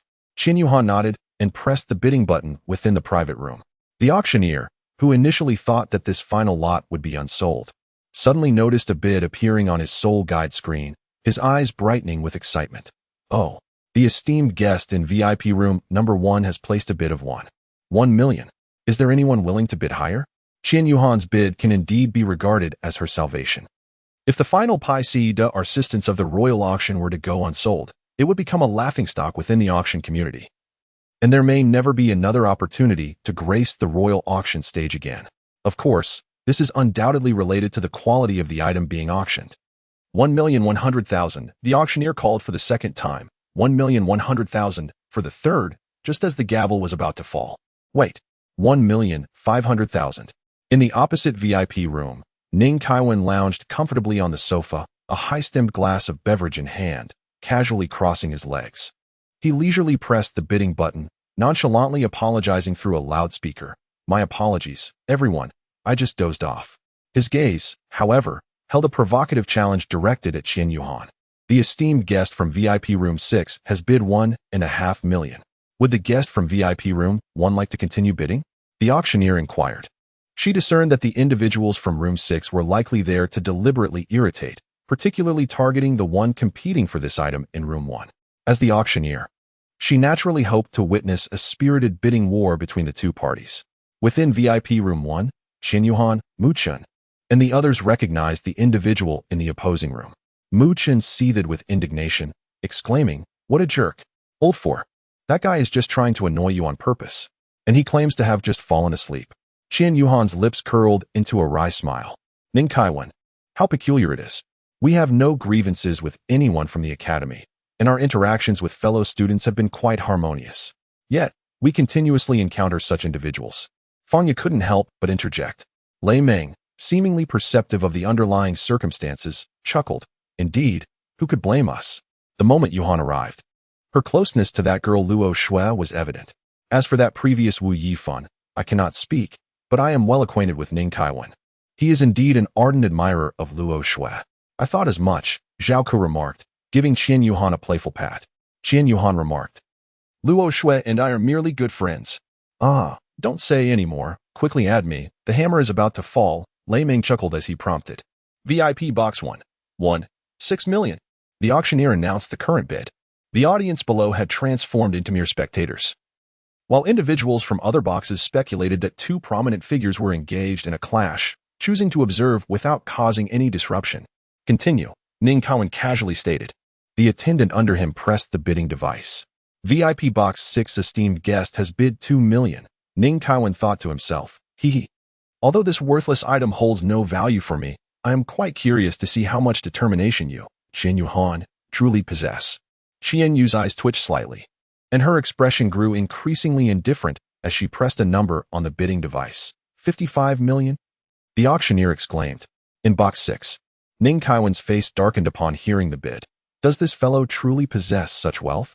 In a shadowy corner of the box, an anxious voice interjected, "Ning Kaiwan, why have you not raised your bid? He is about to secure the item." The speaker was none other than Wu Yifan, who had recently allied with Ning Kaiwan. "Mind your own business and observe closely," Ning Kaiwan replied with a smile, turning his head away. Wu Yifan scoffed, inwardly cursing. "What a jerk to speak to me like that. Do not think you can defeat him in one fell swoop. It must be a gradual process of irritation. That is the true art of warfare," Ning Kaiwan elaborated. "It's akin to being mosquitoes or flies while he sleeps, disturbing his rest without him being able to locate or retaliate against us. Ultimately, he will be the one to leave." Wu Yifan smiled on the surface but internally criticized. "What a fool, equating himself to pests. Count me out of that analogy. He may appear intelligent, but his wisdom is rather limited. Congratulations to the esteemed guests in VIP Box 1 for successfully acquiring this featured auction item. Our staff will be in touch shortly for the handover, the auctioneer announced. Ahem. Ladies and gentlemen, this year's royal auction has now concluded. We look forward to welcoming you to our upcoming religious and civil auctions later this year. Let us reconvene next year. The audience erupted in thunderous applause, each individual wearing a radiant smile. Some rejoiced at having secured their desired items, while others derided the unfortunate souls who squandered their fortunes on worthless trinkets. Qian Yuhan retrieved the card left for him by Qian Mo from the cold-hearted dragon god's golden bracelet. Upon transferring his soul power to complete the payment, he obtained the fragmentary map. Concurrently, a staff member handed a small box to Qian Yuhan. Upon receiving it, he inquired about the box. The staff member replied with a smile, "Young one, this is a request from the individual who delivered this map to our auction house. The map and the contents of this box are to be delivered to the same person. As for what lies within, I am not entirely certain." "Oh, thank you." Qian Yuhan expressed his gratitude. "You're welcome. The formalities have been completed. We shall take our leave now." The staff members exited the private room. One female employee exclaimed excitedly, "Wow, that little boy was adorable. I'm certain he will grow up to be quite the handsome young man." A male colleague glanced back, closing the door behind them, and remarked, "Keep your voice down. Do you not value your job? Discussing the guests is unprofessional. I am merely speaking the truth. That boy wouldn't hold it against me. In fact, I was complimenting him," she defended herself. "Well, it seems you've managed to make an impression," Lei Meng commented. "Indeed," Qian Yuhan said, his gaze settling on the empty opposite box, his voice low. "If he wishes to play games, then I shall meet him on the field." With that, he opened the box, only to find a dazzling, golden diamond gemstone radiating brilliant light. Before anyone could react, the gemstone flew directly from Qian Yuhan's forehead into his body, causing him to feel a wave of dizziness before collapsing. "Yuhan! Yuhan!" The crowd called out his name anxiously. Chapter 153, the Sanctuary of Light gradually opening his eyes. Qian Yuhan felt as though he had been transported to a dreamlike realm. To his astonishment, he found himself in a paradisiacal haven, resembling a land untouched by time. As he surveyed his surroundings, he beheld lush trees, flourishing like a verdant sea. The wild grasses and the underbrush thrived abundantly, swaying gently in the breeze, producing a soft rustling sound. Radiant sunlight streamed through layers of clouds, cascading like golden threads, illuminating this enchanting land with a shimmering glow. At this moment, Qian Yuhan stood quietly at the edge of a steep cliff. Cautiously, he shifted his feet backward, only to discover a narrow cave concealed by dense foliage. The entrance to the cave was shrouded in darkness, making it impossible to discern the secrets that lay hidden within. Qian Yuhan took a deep breath, steadying herself, and once again cast her gaze upon the surroundings and the breathtaking scenery below the cliff. At that moment, she was utterly mesmerized. Below the precipice flourished a myriad of trees, varying in height and form. Bathed in the resplendent sunlight, they radiated a kaleidoscope of colors. Some blazed with vibrant reds, reminiscent of flickering flames, while others shimmered with an ethereal blue, akin to the profound depths of the night sky. Still others glowed with a delicate green, as if carved from exquisite jade. In the distance, atop a faraway peak, a dazzling golden beam of light soared into the heavens. This radiant column was so striking that it appeared to serve as a bridge connecting the earth to the sky. Qian Yuhan widened his eyes, striving to discern the origin of the enigmatic beam of light. However, the distance was insurmountable, and he could only make out a vague silhouette. Following the direction of the luminous column, he could faintly glimpse the village nestled at the foot of the mountain. Wisps of smoke gracefully rose from the village, imbuing the entire scene with a sense of warmth and tranquility. Fields, meticulously arranged, were lush with crops, stretching vibrantly to the very base of the mountain upon which Qian Yuhan stood. "Greetings, young one," an aged voice resonated beside him, causing Qian Yuhan to startle and turn. Before him stood a kindly old man, bent with age yet wearing a gentle smile. "Good sir, may I inquire as to who you are?" Qian Yuhan asked. "My child, it is not necessary for you to know who I am at this moment. When the time is ripe, you shall come to understand my identity," the elder replied slowly. "Ah, very well, venerable grandfather. Might you enlighten me as to where I am?" Qian Yuhan inquired. "I was just at the Tiandou Empire's Grand Auction House, and suddenly, I find myself here." "Ha ha, you were at the Grand Auction House. How delightful. The old man chuckled heartily. Qian Yuhan observed the elderly figure before him, although there was no discernible fluctuation of soul power emanating from the man. The depth of his gaze conveyed an extraordinary transcendence above this world. That all-seeing look was something Qian Yuhan had only previously encountered in his father's eyes. Could he be an ultimate Douluo? A flicker of suspicion ignited within him. Child, your intuition is not mistaken, the old man chuckled. I am indeed an ultimate Douluo. Qian Yuhan, how could he possibly know what I am thinking? How frightening. Grandfather, how do you know what is on my mind? Qian Yuhan inquired aloud. The elder chuckled and shook his head, replying, I do not know what occupies your thoughts, my child. I merely inferred it from your facial expressions. Qian Yuhan remained somewhat skeptical of the elder's words. You have yet to answer me. Where exactly is this place? What is truly happening? She pressed. The elder responded. This is the sacred land of light. You have fused with the gem of light, and your consciousness has directly connected to this realm. The sacred land of light? The valley of light? Qian Yuhan questioned, her confusion evident. The elder smiled gently but refrained from offering further explanation. He then softly urged, follow me. As soon as he spoke, he waved his hand casually, and in an instant, the surroundings transformed as if stirred by an invisible force. In the blink of an eye, they found themselves beside a serene and enigmatic pool of water. This pool resembled a brilliant pearl embedded in the earth, radiating enchanting luminescence. The water surface was as smooth as a mirror, reflecting the fluffy white clouds and the lush trees surrounding it.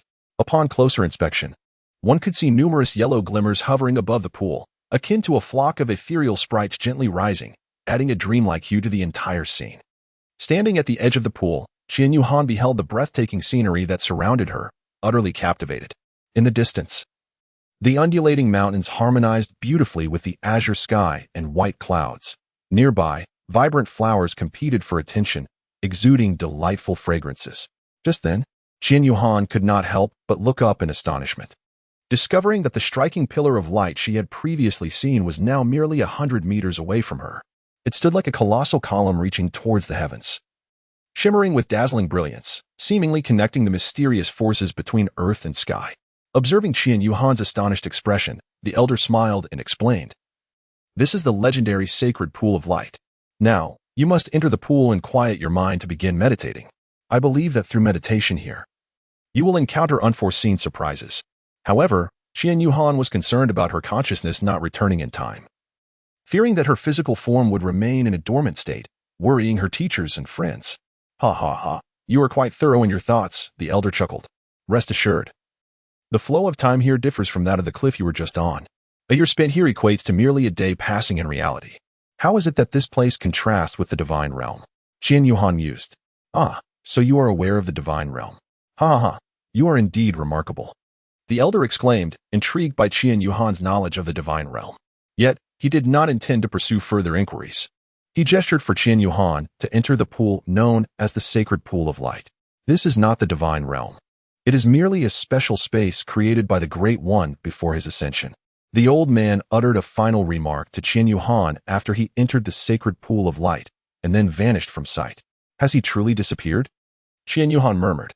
As Qian Yuhan's consciousness merged with the waters of the sacred pool, he felt an elevation of awareness and a nurturing of his spiritual energy.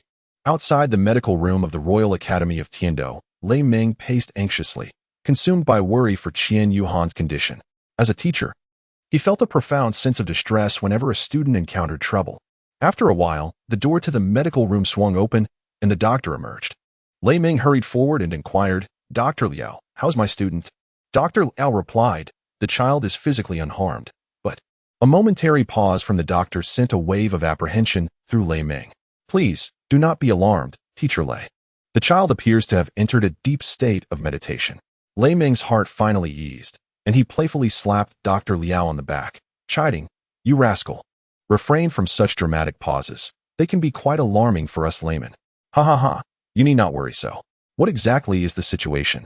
Upon examining him, I discovered an immense power within him, alongside a significant amount of elemental energy from the heavens and earth. These two forces are in a state of mutual absorption. Lei Ming shook his head. I am not entirely certain.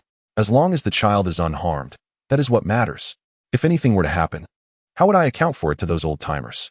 In truth, Lei Ming suspected that the immense power within Qian Yuhan stemmed from the gem that had entered his body, while the elemental energy was derived from the celestial herbs he had absorbed. However, these were his secrets to keep.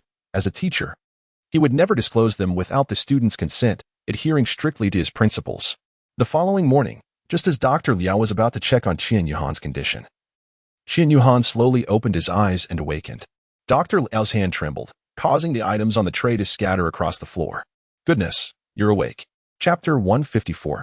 Have you reached level 50? Awake, awake. Dr. Liao exclaimed in astonishment as he beheld the awakened Qian Yuhan. Qian Yuhan entered a profound meditative state. It seemed inconceivable that he could awaken so soon. Dr. Liao pondered for a moment, convinced he must be imagining things, and rubbed his eyes. Upon focusing again, he indeed confirmed that the young man was awake. You are Qian Yuhan. He stammered as the latter sat up from the bed and surveyed his surroundings, realizing he had returned to the academy. I am the physician of the academy's medical room. My surname is Liao, Dr. Liao managed to say, suppressing his astonishment. Oh, Dr. Liao, greetings. Thank you for your care, Qian Yuhan replied with a smile. It was nothing, really. Merely my duty, Dr. Liao responded, waving his hand with a gentle smile. After a moment of contemplation, he inquired, Young Yuhan, you were in a meditative state. How is it that you have awoken so swiftly? Swift? Was it truly so quick? As Qian Yuhan finished speaking, he recalled the peculiar space where his consciousness resided, a realm where time flowed at a slower pace than the outside world. He had been meditating there for half a year, while merely half a day had passed for his physical body. Perhaps it is due to my somewhat unique constitution, Qian Yuhan remarked with a wry smile. Dr. Liao nodded gently, responding, that is indeed possible. After all, previous examinations revealed the astonishing power within you, coupled with the immense elemental energy of the universe. Just as they were conversing, a thunderous voice erupted from the doorway. Upon entering, Lei Ming rubbed his eyes in disbelief. What he beheld was astonishing. Qian Yuhan had awakened and was cheerfully conversing with Liao Tian. Yuhan, how is this possible? Lei Ming stood there in a daze, questioning the scene before him. Master, I am perfectly fine. I apologize for causing you concern, Qian Yuhan replied with a hint of remorse. Lei Ming hurried forward, scrutinizing Qian Yuhan closely. At that moment, Dr. Liao chuckled heartily, exclaiming, Ha ha ha. The ones most worried about you are undoubtedly your Master Lei and your group of friends. They have been incessantly pestering me about your condition, as if it were a matter of life and death. Yuhan, are you truly all right? Lei Ming continued to examine Qian Yuhan intently. Master, I assure you I am absolutely fine, in great health. Just look. Qian Yuhan spread his hands with a smile and said, That's good, that's good. Lei Ming sighed deeply, channeling his soul power to sense Qian Yuhan's physical condition. After a thorough examination, he exclaimed in astonishment, You have broken through? Yes, teacher. I have reached level 50, Qian Yuhan replied calmly. At that moment, Liao Tian, who was drinking water, choked upon hearing the news of Qian Yuhan's level 50 and sprayed water all over Lei Ming. You rascal! Lei Ming scolded. Little Yuhan, have you truly reached level 50? Dr. Liao, disregarding the resentment on Lei Ming's face, inquired earnestly. Yes. Qian Yuhan nodded in response. Indeed, you have absorbed all the elemental energy of heaven and earth. I never expected such formidable energy to allow you to ascend 4 levels in one go. Lei Ming marveled. A child not yet 9 years old, level 50, my heavens. Dr. Liao's body weakened, nearly collapsing to the ground. Liao Tian, whose cultivation abilities were rather mediocre, had only recently attained the status of Soul Emperor in middle age. However, he had a keen interest in the medical field, decisively abandoning his cultivation to focus on being a healer. Yuhan, what about your 5th soul ring? Lei Ming inquired. Well, I was just about to discuss this with you. I would like to request leave to visit the Douluo forest, Qian Yuhan stated. The Douluo forest?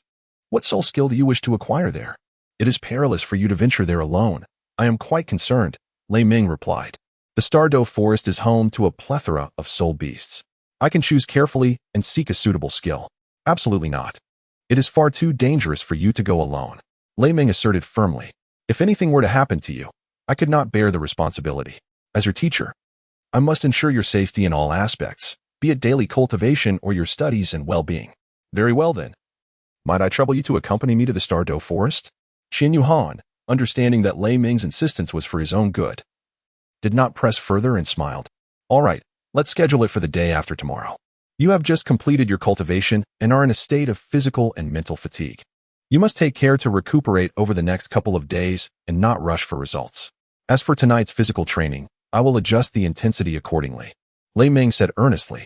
Upon hearing these words, Qian Yuhan felt as if he had been granted a pardon, eagerly nodding in response.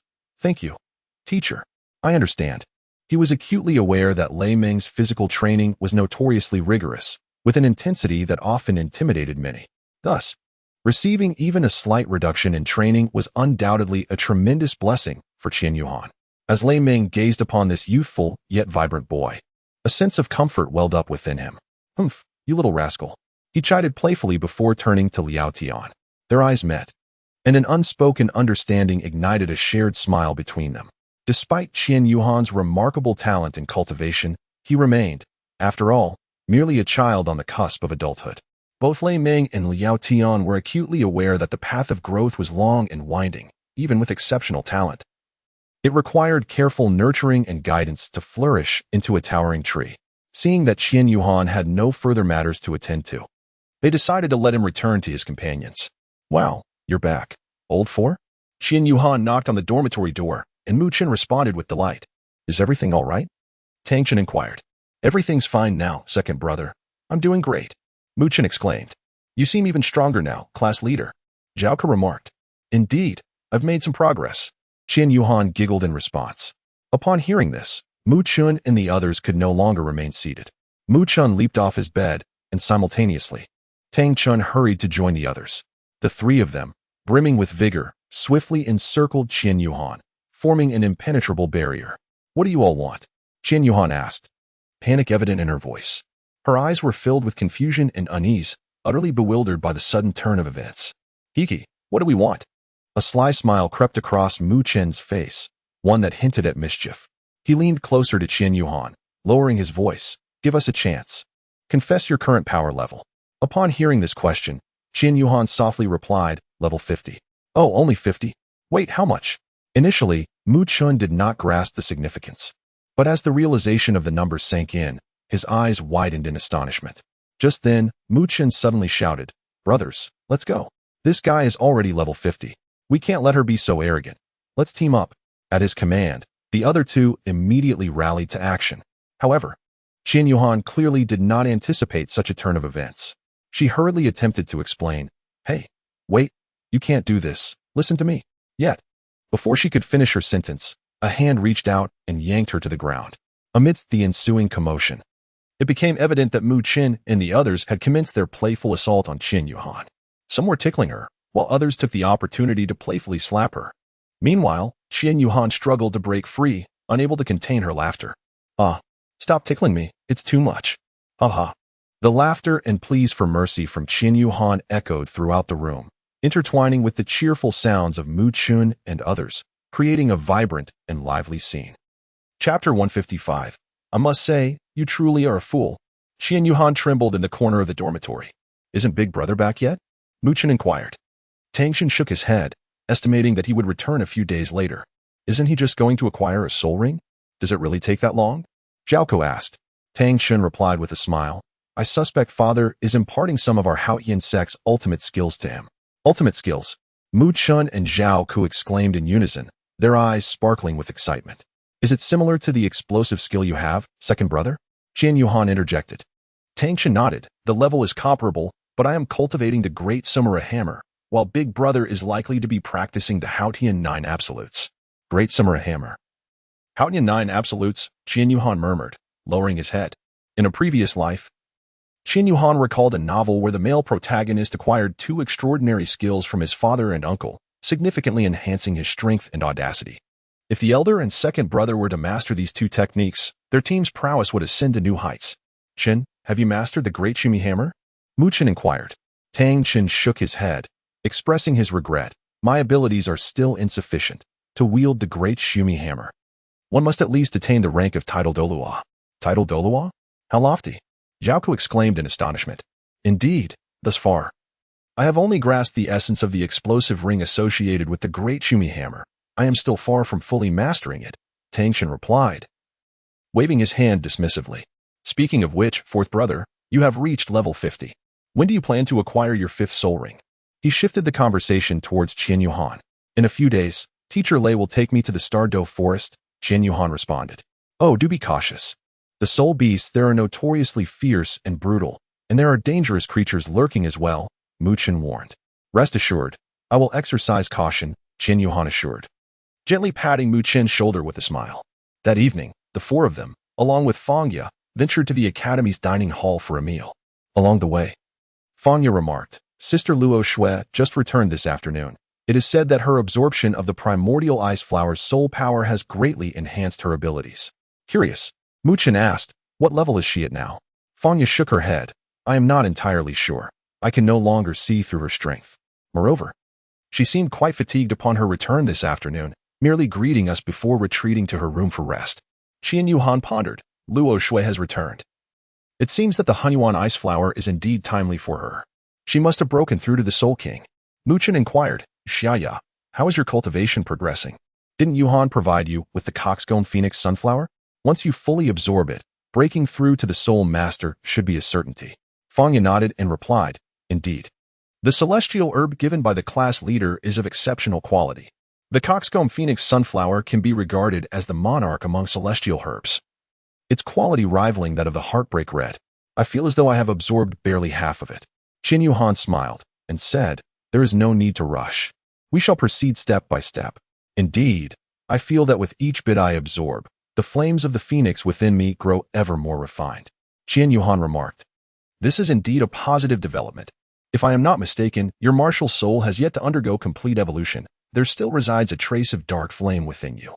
Qian Yuhan gazed at Fangya and continued, once you have fully absorbed the celestial energy contained within the coxcomb phoenix sunflower, I am confident that the flames of the phoenix within you will transform into the most exquisite fire in this world. Your strength will undoubtedly increase further. Understood, thank you. Class leader, Fangya replied with a grin. As the saying goes, great things come from humble beginnings. In terms of quality, Fangya's 3-headed evil fire phoenix martial spirit surpasses Mu Chen's golden crocodile king, promising remarkable achievements in the future. Tangshan added, smiling in encouragement. Indeed. I will strive to catch up with all of you, Fangya said cheerfully. By the way, have you all heard? Fangya seemed to recall something and said, this morning, Teacher Lei informed the higher-ups of the academy about Zhao Shua and Yu Yang's illicit communications. Excellent. It was about time they faced consequences. They always provoke us for no reason, Mu Chen exclaimed, swinging his fist as he walked. What did the academy say? Qian Yuhan inquired. Fangya waved her hand dismissively. I'm not entirely sure. I merely overheard a conversation in our dormitory. It seems that Zhao Shua and Yu Yang have been suspended. They implicated Wu Yifan, who is now also facing suspension. However, the Wu family has come to the academy to negotiate, and they are likely still in discussions. Fangya relayed the information she had gathered. Such trivial matters do not require negotiation, Tangshan scoffed. Exactly, Zhao added. After the 5 had finished their meal and exited the cafeteria, they were approached by a uniformed individual, presumably a leader from the academy, who called out, Yuhan and the rest of you. Qian Yuhan halted in his tracks upon hearing the voice and turned towards its source. You are Qian Yuhan, he said, first bowing respectfully before inquiring. Oh, do not be anxious, young Yuhan. Have you and your companions just finished your meal? Asked the middle-aged man with a warm smile as he stepped forward. Yes, we have just finished, Qian Yuhan replied politely with a smile. That is splendid. Do you all have some time? Please accompany us for a brief journey, the middle-aged man inquired with a friendly demeanor. Qian Yuhan glanced at his companions. And Mu Chen and the others nodded in agreement, clearly eager to uncover the matter at hand. We have no objections. Let us proceed. Qian Yuhan articulated on behalf of the group. The middle-aged man chuckled as the group reached the top floor of the office building.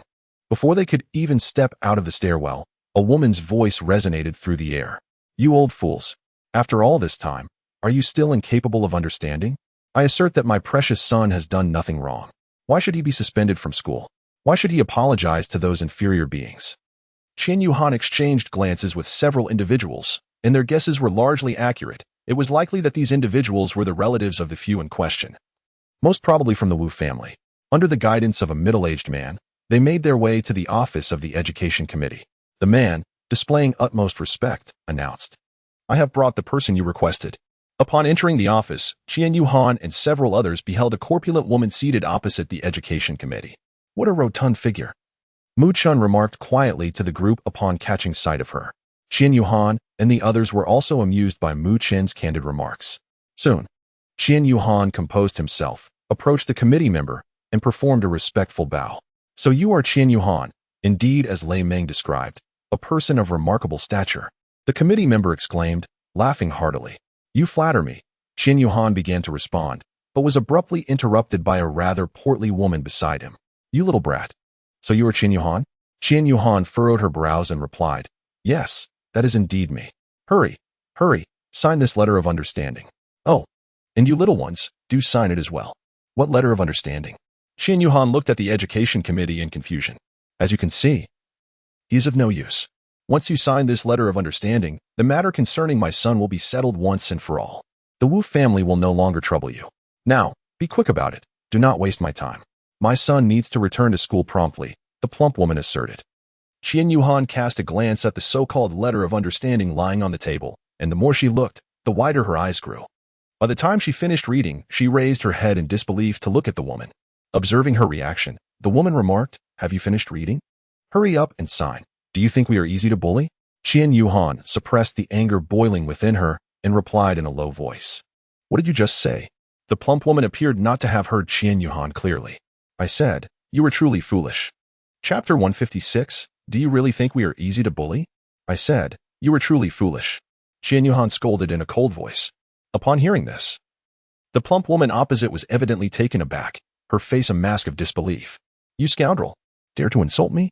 The woman's aura surged dramatically, leaving Qian Yuhan astonished. It turned out that this woman was also a soul master. Qian Yuhan glanced at the woman, whose corpulence seemed to glisten with grease, and inwardly scoffed. Do you wish to fight? I am more than willing to oblige. Qian Yuhan would no longer indulge such individuals. Beneath his feet, for soul rings emerged. A striking combination of 1 purple and 3 black, an extraordinary display indeed. The committee head, upon witnessing this tense atmosphere, sensed an impending conflict and hastily intervened. Rising to restrain the two, the woman cast a disdainful glance at the committee head, shaking off his grasp with an irritated huff, declaring, Do not lay a finger on me. She then fixed her gaze upon Qian Yuhan, asserting, For the sake of the academy, I shall grant you one more opportunity. Qian Yuhan naturally showed respect to the education committee, suppressing his spiritual energy, but upon hearing those words, his expression darkened considerably. The committee members cast resentful glances at the woman, inwardly cursing her as a shrew. At that moment, Mu Chen and the others approached. Mu Chen, understanding his younger brother's volatile state, sought to soothe Qian Yuhan's emotions, knowing he was on the brink of an explosion. Fangya then picked up the letter of understanding that Qian Yuhan had just been reading. Wu Yifan of the Wu family, after investigation, has committed no wrongdoing. According to witness testimonies, it was Qian Yuhan, Mu Chun, Tang Xian, Tang Chun, Zhao Ku, and Fangya who instigated trouble, provoking Wu Yifan, resulting in retaliation from him and his companions, which constitutes self-defense against bullying. Fangya's complexion grew increasingly grim as she read, closing the so-called letter of understanding. Mu Chen moved to take a look, but Fangya, noticing him, interjected, It's better if Mu Chen doesn't see it, otherwise, he will surely explode as well. What did you write, Xiaya? Mu Chen inquired. Before Fangya could respond, the woman interjected, What did you write? Is it necessary to say? You must have seen the entire process, right? Sign it, little girl, don't go looking for trouble. If you don't sign, what kind of understanding is this? The tirade was absurd. Fangya, known for her good temper, was infuriated. Is this something a person can write? The more she thought about it, the angrier she became, throwing the letter at the woman. Ah! The hefty woman shrieked, causing the other office workers to cover their ears. You little wretch! She exclaimed, charging towards Fangya. The committee member intervened, stating, Madam Wu, please calm down. Meng Jiling, I warn you, don't obstruct me here, the woman threatened. I tell you, Madam Wu, it was your son who was at fault first. You cannot come here and spout nonsense, thinking we are easy to bully. Qian Yuhan stepped forward, standing resolutely at the forefront of his companions, and spoke with unwavering conviction. He had long suspected that this corpulent woman, Madam Wu, was indeed the mother of Wu Yifan. It seemed evident that the Wu family was not of noble character, given the presence of such a jester. Meng Jilin observed the situation escalating, having previously reviewed the so-called letter of understanding presented by Madam Wu. He was acutely aware that the document was nothing but a fabrication. However, what could be done? Today, Madame Wu was representing the Wu family, which ranked just below the royal family among the Academy's stakeholders. If the royal family chose not to intervene, he dared not offend the Wu family. As Yuhan was about to voice words of comfort, he was abruptly silenced by Qian Yuhan raising his hand. Meng Jiaowei. This venue is no longer suitable for discussing this matter. Let us find a more spacious location. Meng Jilin rubbed his hands together, glancing at Madame Wu beside him. What are you staring at? Aren't we here to converse? Let's move to a larger place, Madame Wu retorted, her demeanor quite irritable, offering Meng Jilin no semblance of courtesy. Follow me, he instructed, leading the group to a large conference room. Madame Wu took her seat at one end of the conference table, while Qian Yuhan and his 5 companions occupied the opposite side. Listen closely, little ones. I warn you not to overstep your bounds. The Wu family is not one to be trifled with, Madame Wu sneered. You jest, madam. We do not seek your favor. For we hold it in no regard, came the retort, dripping with disdain. Qian Yuhan's retort left Mu Qin and his companions utterly flabbergasted, their faces twitching in a struggle to contain their laughter, which ultimately erupted uncontrollably. Madame Wu, rendered speechless, merely shook her finger at Qian Yuhan, clearly infuriated. Fine. If you refuse to acknowledge my authority, I shall show you, she declared, her anger transforming into a sardonic smile as she produced a jade token from her hand. Qian Yuhan squinted and whispered, I recognize the spatial jade slip, but it is too late. Lady Wu shattered the jade slip, and suddenly, the soul power in the conference room surged violently. A rift in space tore open behind Lady Wu, seemingly connecting to the void. From the void, a figure slowly emerged. I initially did not wish to personally confront you for my son's sake, but you little brats are truly courting death.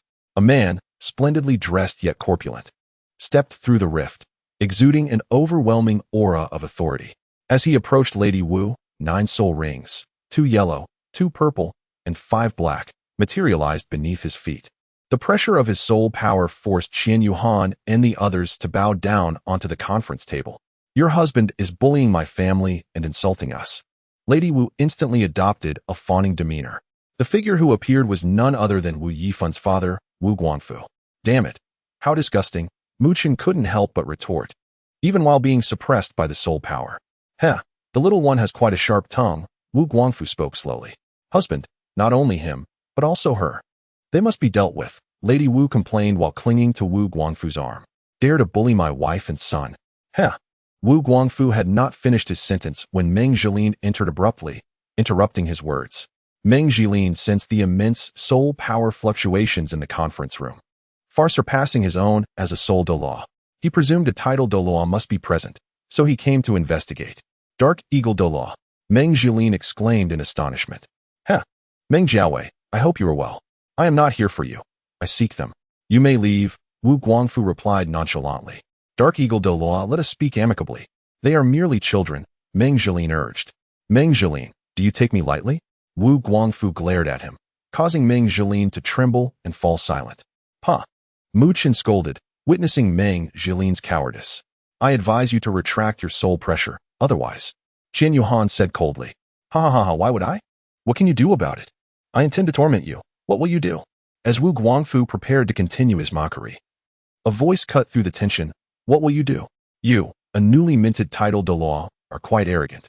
Chapter 157, Dark Eagle Douluo Wu Guangfu. Wu Guangfu, you've only just attained title Douluo status, and yet you are so brazen. Lei Ming's voice resonated from the entrance of the conference room. With a casual wave, Lei Ming disrupted Wu Guangfu's soul power pressure. Qian Yuhan, panting heavily, turned to look at the newcomer. Old master, he gasped, then bowed respectfully to Lei Ming. Children, I apologize for my tardiness. I was caught up in a meeting. I had no idea that old rascal, Meng Jilin, would actually. Lei Ming explained. Qian Yuhan, along with a few others, chuckled while shaking their heads, indicating that Lei Ming and his companions were not in any significant trouble. They were well aware of Lei Ming's kindness, which they held in their hearts. Wu Guangfu, have you become a titled Douluo only to flaunt your power here? Lei Ming derisively remarked towards the visibly enraged Wu Guangfu. Lei Ming, I advise you to refrain from provoking me. There are countless ways to deal with you. Wu Guangfu retorted fiercely. Now that you've achieved the status of a titled Douluo, your ambitions are no longer hidden. While I am unaware of how you managed to break through, I must caution you. There are always greater beings beyond our understanding. To become a titled Douluo, one must think long-term and strive for the betterment of humanity as a whole. Leave me be, Lei Ming. I do not require your sermons, Wu Guangfu snapped. His teeth clenched in fury. We have fought since childhood, and I have always been defeated by you, so I can accept your lectures. But now, you are no match for me. Bow your head and acknowledge your place. Lei Ming shook his head, a wry smile on his lips. Why are you so impatient? Let us set aside our past. However, it is rather excessive for you to bully children merely because of your titled Douluo status. Upon hearing this, Wu Guangfu's expression darkened further. Indeed, it was somewhat shameful to exert his strength over these children. Yet, he felt compelled to maintain his authority in his wife's eyes. Just as Wu Guangfu was about to raise his hand to speak, Lei Ming interrupted him with a grin. Enough. You don't even need to make a move for me to know what you're about to say. Are you truly unaware of your son's behavior at the academy? Lei Ming inquired. My son? He is undeniably a prodigy at the academy. He is the model of excellence that everyone admires and aspires to emulate, Wu Guangfu declared proudly. Thumping his chest and standing tall, his face radiating immense confidence. At that moment, a clear peal of laughter rang out. It was Qian Yuhan, who could no longer contain herself and burst into laughter. Wu Guangfu's expression darkened instantly as he fixed an intense gaze upon Qian Yuhan, demanding, What are you laughing at? What is so amusing? Upon witnessing the scene, Qian Yuhan hastily waved his hands, bowing repeatedly in apology. I am truly sorry, Your Grace, the Dark Eagle. Please do not take offense. It is entirely my fault. Please, continue. While speaking, he swiftly retreated, taking 2 steps back to join his companions. Once he nestled beside Mu Chun and the others, he lowered his voice, unable to suppress his laughter, and remarked, I have been deceived by my son. Before he could finish, he and the others concealed themselves behind the imposing figure of Lei Ming, stifling their laughter behind their hands. Meanwhile, Lei Ming wore a look of resignation as he listened to Wu Guangfu incessantly praise his son. After enduring this for a while, Lei Ming could no longer bear it and attempted to interject, Guangfu, your son actually. However, his words were abruptly cut off by Wu Guangfu. My son has been bullied by those few. I have come to seek justice. Why should my son be suspended while they face no consequences? Wu Guangfu pointed accusingly at Qian Yuhan and the others behind Lei Ming. Bullied? Where is the evidence of such bullying? Lei Ming retorted. Go ask the students of the academy. Who does not know what kind of person your son is? Is he truly as extraordinary as you claim? I am aware he sustained some injuries, but that was due to his own decision to challenge Qian Yuhan. He was defeated in a 3-on-1 encounter. Impossible, Wu Guangfu exclaimed. Incredulity etched on his face as he glanced at his wife, who dared not speak further. My wife has stated that it was Qian Yuhan who injured my son in a 3-on-1 situation. Please, say no more. I am here to seek justice for my son. If he cannot return to school, the financial support from the Heavenly Dual Royal Academy for our Wu family will be withdrawn. Wait, Your Grace, what are you doing? At the mention of withdrawing support, Meng Jilin entered the room. Seeing Lei Ming rushing in, he could not prevent it and instead stood outside, eavesdropping on their conversation. Noticing Meng Jilin, Lei Ming shot him a glare. Silence, Meng Jilin. You are merely the acting commissioner. The 3 commissioners are in seclusion. Look at how you have allowed the exchange students at the academy to be treated. You cannot escape blame for this. With Lei Ming's reprimand, Meng Jilin fell silent. Initially, the commissioners had intended for Lei Ming to serve as the acting commissioner before going into seclusion, but he had been declined, leaving Meng Jilin with the position. Facing Lei Ming, Meng Jilin behaved like a son in the presence of his father, fearful of speaking further. Wu Guangfu, with a gleam of thoughtfulness in his eyes, shifted the conversation. Lei Ming, let us do this. I will investigate my son's matter further upon returning home. Since I am here today, we should also resolve the outcome of our duel from 5 years ago. I am not unreasonable. I shall first apologize to these young ones. It was rash of me to jump to conclusions without sufficient evidence. Upon glancing at his wife's flustered demeanor, he couldn't help but solidify his suspicions. As the current head of the Wu family, Wu Guangfu had emerged victorious amidst the power struggles with his siblings. Surely, he could discern the gravity of the situation. He was well aware that his old adversary, Lei Ming, was a man of integrity who never spoke falsehoods. Furthermore, his wife's earlier state clearly indicated that she was concealing something from him. He surmised that perhaps his deep concern for their son, upon learning of his injury, had led to an escalation of emotions, resulting in exaggerated tales that may have wronged the children in question. Thus, It appeared that his son might not be the spy within the family as his wife had described. It was time to investigate further.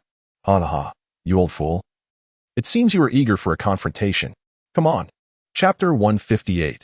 The Dark Eagle Battles the Thunder Dragon, Part 1. Lei Ming led his old rival to the Seoul arena of the Tiando Royal Academy. It was now 7 in the evening, and the arena was relatively sparsely populated. Wu Guangfu observed the arena, which was considerably smaller than he had anticipated, and expressed his dissatisfaction. Then why not seize the opportunity to invest in its expansion? There is still land available to the west of the academy. 2 more arenas could easily be constructed, Lei Ming suggested. Defeat me first, Wu Guangfu retorted with a hint of annoyance. Lei Ming chuckled heartily. It is a promise. A few individuals trailed behind Qin Yuhan, eager to witness the fierce clash between the Seoul Douluo and the title Douluo. Although they harbored doubts regarding whether Seoul Douluo's mentor could triumph over the formidable Wu Guangfu, who had ascended to title Douluo, they understood that the disparity was not merely a matter of a single soul skill, but rather a vast chasm in soul power reserves. Old man, let us see if you can still manage a smile today, Wu Guangfu remarked with a light chuckle. Then allow me to experience the prowess of the Wu clan leader. Lei Ming replied. The two positioned themselves on opposite sides of the arena within the first soul fighting stage. Lei Ming conjured a protective barrier around the arena to shield the observing students from any potential fallout, ensuring their safety. The atmosphere crackled with anticipation as the battle was about to commence. Lei Ming, 89th level assault system Seoul Douluo, I humbly request your guidance. Lei Ming proclaimed first. In response, Wu Guangfu, unwilling to be outdone, summoned his soul power, revealing the undeniable might of a title Douluo. Wu Guangfu, 91st level agility system title Douluo, title, Dark Eagle. I humbly request your guidance. Is this truly a confrontation of elite powers? This is my first time witnessing such a spectacle, Mu Chen exclaimed with excitement. Surrounded by flashes of lightning, Lei Ming appeared electrifying, with dazzling bolts coiling around him like ethereal serpents, crackling with energy. His once jet-black hair now shimmered white as if woven from silver threads, dancing in the wind. His eyes sparkled with an extraordinary blue electric glow, seemingly capable of unleashing cataclysmic force in an instant. Simultaneously, the heavens seemed to acknowledge the overwhelming energy emanating from the duel, as a continuous rumble of thunder echoed ominously. The sky became shrouded in dark clouds, casting a heavy and foreboding atmosphere. Within the academy, nearly all the students were acutely aware of the rolling thunder. Some timid students turned pale with fear, repeatedly murmuring, "The thunder is so intense, I am terrified." They abandoned their tasks and gazed upward, seeking to comprehend the unfolding events. On the other side, Wu Guangfu was enveloped in a layer of black energy, swirling around him like fog. Even more astonishingly, a pair of enormous black and red wings had sprouted from his back. These wings spanned several meters when unfurled, emanating a dim crimson glow, exuding an aura of mystery and terror. It was evident that this was a special ability acquired through his martial soul manifestation. As he gently waved the black and red wings, a powerful gust of wind surged forth, causing the surrounding air to whirl violently, as if to conjure a ferocious tempest. 8 soul rings materialized beneath Lei Ming's feet, 2 yellow, 2 purple, 3 black, and 1 red, among which the striking red 10,000-year soul ring stood out prominently. Under the feet of Wu Guangfu lay 2 yellow, 2 purple, and 5 black soul rings, a total of 9 optimal soul rings quietly materializing. Although there were 9 rings, they paled in comparison to Lei Ming's 10,000-year 8th soul ring. Old man, let's see if you've made any progress over the years, Wu Guangfu said with a charming smile. The truth would soon reveal itself. Lei Ming clenched his fists, bracing himself for the confrontation. First soul skill, Thunder Destruction Fist. With a fierce roar, Lei Ming unhesitatingly launched the first attack. He was acutely aware of the considerable disparity between his current strength and that of his opponent. Should Wu Guangfu seize the initiative, the consequences would be dire. He might struggle to withstand even a single strike. With determination, Lei Ming tightly gripped his fists, his muscles taut, as currents akin to lightning serpents surged from within him, swiftly converging towards his fists. In an instant, his fists shimmered with brilliant lightning, crackling ominously, as if infused with boundless power. However, Wu Guangfu merely scoffed disdainfully, a hint of contempt flickering across his face, clearly unperturbed by the impending assault. At that moment, Lei Ming bellowed, "Taste my fist." Before his words could fully resonate, He unleashed the amassed power in a single, forceful strike. This punch surged forth with tremendous momentum, propelled by a fierce gale and the violent force of lightning, resembling a ferocious dragon roaring towards Wu Guangfu in the distance. Surprisingly, in the face of such a fierce onslaught, Wu Guangfu remained steadfastly rooted in place, unflinching, his cold gaze fixated on the rapidly approaching dragon's head, devoid of any hint of fear. Is he not going to defend himself? Teacher Lei's first soul skill possesses considerable offensive power, Mu Chen remarked. Qian Yuhan smiled. The distinction between a title Douluo and a soul Douluo, though seemingly just a matter of rank, is, in reality, a chasm of difference. A title Douluo can effortlessly deflect most attacks from a soul Douluo, provided they are not exceedingly powerful, Qian Yuhan explained. As the attack descended, a thunderous explosion erupted on the Duhan platform, enveloping Wu Guangfu in a billowing cloud of smoke. As the haze dissipated, it revealed Wu Guangfu, sheltered securely by his enormous black and red wings, which only lost a few feathers from the blow. You've grown weaker, old man. Wu Guangfu chuckled lightly as he brushed off the dust from his shoulders. Now witness what a true assault entails. With that, the yellow first spirit ring at his feet flickered to life. First spirit skill, Demon Wing Guillotine. The feathers of Wu Guangfu's black and red wings instantly transformed into sharp, resilient blades, resembling a multitude of daggers. In the next moment, he vanished from his original position. As a seasoned adversary, Lei Ming was well aware of Wu Guangfu's tactics and promptly channeled his spirit power, activating his own yellow second spirit ring, second spirit skill, Lightning Dragon Shield. An illusionary lightning dragon roared behind him, its thunderous might reverberating through the air before merging with Lei Ming, enveloping him in a layer of dragon-scale armor, intermittently flashing with arcs of electricity. True to Lei Ming's anticipation, Wu Guangfu appeared behind him just after the lightning dragon shield was unleashed. With wings as sharp as blades, Wu Guangfu relentlessly struck at Lei Ming, each blow akin to wielding long swords. One strike impacted against Lei Ming's armor, sizzling as the electric arcs surrounding it retaliated defensively. Let us see how long you can endure. Wu Guangfu continued his rapid-fire assault. Tang Chun, seated among the audience, squinted to discern the unfolding scene but ultimately sighed in resignation. I can't make out the Dark Eagle Douluo's attack patterns. His speed is simply too overwhelming. I share your sentiment, Qian Yuhan remarked, observing the arena. In a duel of such elite caliber, it's understandable that we cannot grasp the finer details. We must learn from the strategy, Zhao Ke interjected at that moment.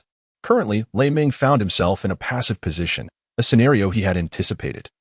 Yet he had foreseen the significant enhancement in both defensive and offensive capabilities Wu Guangfu gained after breaking through to the title Douluo level as an agile attack type. Deep in thought, Lei Ming contemplated, no, I absolutely cannot allow this stalemate to persist. I must quickly devise a means to create distance between us. His gaze remained fixed on his opponent, beads of perspiration forming on his forehead. Taking a deep breath, Lei Ming suddenly stomped his foot, causing his sixth spirit ring, emanating a mysterious black light, to shine brilliantly. With a fierce shout, he declared, Sixth spirit skill, 3,000 lightning dragon shadows. In an instant, Lei Ming transformed into a bolt of lightning, vanishing from sight in the blink of an eye. The next moment, his figure materialized in midair. Simultaneously, the once ethereal form began to split at a visibly rapid pace, and in the blink of an eye, hundreds, even thousands, of exquisite yet formidable lightning dragon phantoms emerged, encircling the vast soul arena in a grand display. These dragon apparitions, alive with ferocity, shimmered with dazzling lightning, as if poised to pounce upon their foes with lethal precision. However, faced with such an astonishing spectacle, Wu Guangfu merely smirked coldly. He disdainfully remarked, Humph, merely an elaborate trick. Do you truly believe this maneuver can free you from my grasp? With that, Wu Guangfu also sprang into action, his black fifth soul ring glowing brightly at his feet. Immediately, he bellowed, Fifth soul skill, Dark Eagle Tornado. As his voice resonated, Wu Guangfu soared into the air like an arrow released from its bow. Concurrently, the already broad wings at his back, empowered by the soul ring's might, grew even more robust. He vigorously flapped his wings, unleashing a torrent of powerful air currents that intertwined and coalesced into a massive black tornado. This formidable vortex resembled a ferocious beast, its gaping maw sweeping toward the encroaching lightning dragon phantoms. Many of the dragons closest to the tempest had no chance to flee. being swiftly engulfed by the terrifying black storm. They struggled desperately against the winds, writhing in vain, ultimately succumbing to their fate of being consumed. In no time, these unfortunate lightning dragons were torn apart by the gale, their remnants dissipating into countless fragments of electric currents, eventually merging into the crimson-black deluge and vanishing entirely. What can you do about it? Ha ha ha. Wu Guangfu rejoiced, laughing joyously to the heavens. Yet the spectacle was far from over. Beneath him, the black seventh soul ring on Lei Meng's foot glimmered. Seventh soul skill, true form of the lightning dragon. Now, those watching from the stands, including Qian Yuhan and others, could clearly see as Lei Meng's form flickered and transformed into a colossal blue dragon, reminiscent of the blue lightning tyrant dragon. Yet the currents enveloping Lei Meng's true dragon form surged even more fiercely than those of the blue lightning tyrant dragon.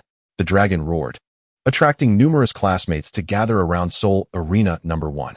They were astonished to discover that a teacher was holding a demonstration match that evening. This dragon looks magnificent. Seventh soul skill, Shadow Blood Eagle True Form. Wu Guangfu was well aware that the enhancement effect of the martial soul true form was indeed remarkable. Lei Meng's decision to activate his martial soul true form first was precisely to narrow the gap in soul power. How could he allow Lei Meng to have his way? He also activated his martial soul true form. The dark eagle let out a long cry, a sound that resonated with the roar of dragons, echoing in all directions. At that moment, the thunder dragon, transformed by Lei Meng, was enveloped in a shimmering green light. The trunk soul bone skill, heavenly water descends. What? Wu Guangfu's eyes were fixed on the transformation of the thunder dragon before him. A trunk soul bone. You actually obtained a trunk soul bone. At that instant, thunder rumbled in the sky, and Wu Guangfu felt an ominous foreboding.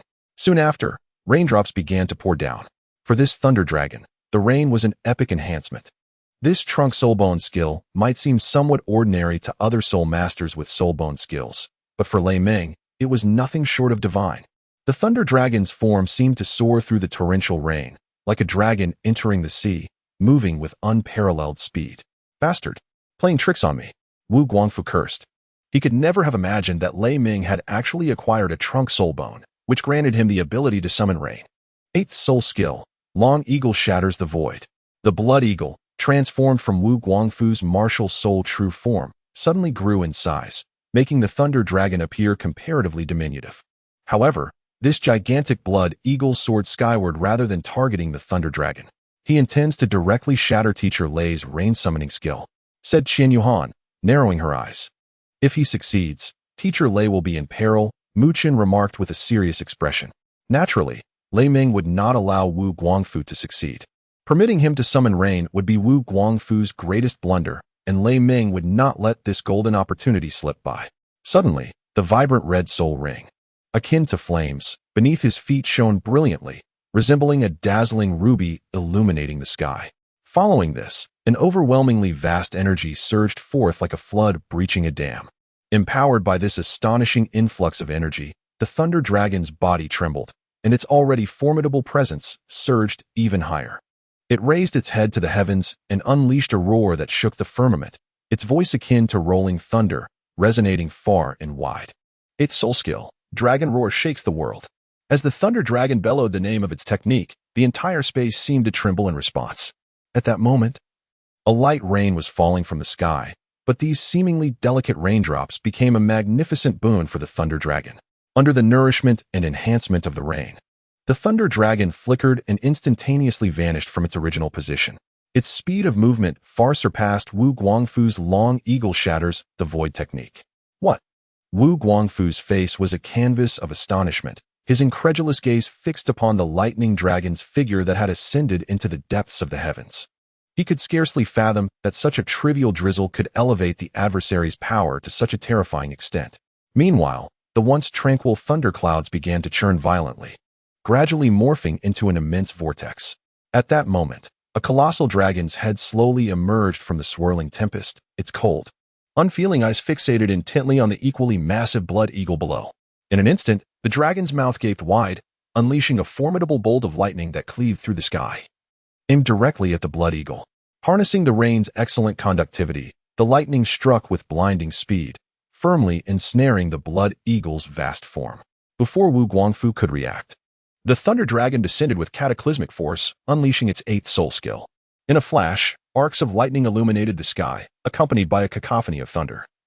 As the violent energy crashed down upon the Blood Eagle, bound by the lightning, a deafening roar reverberated through the air as Wu Guangfu, transformed into the immense Blood Eagle, was utterly unable to withstand the overwhelming force of the assault, plummeting to the ground and stirring up a cloud of dust that blotted out the sun.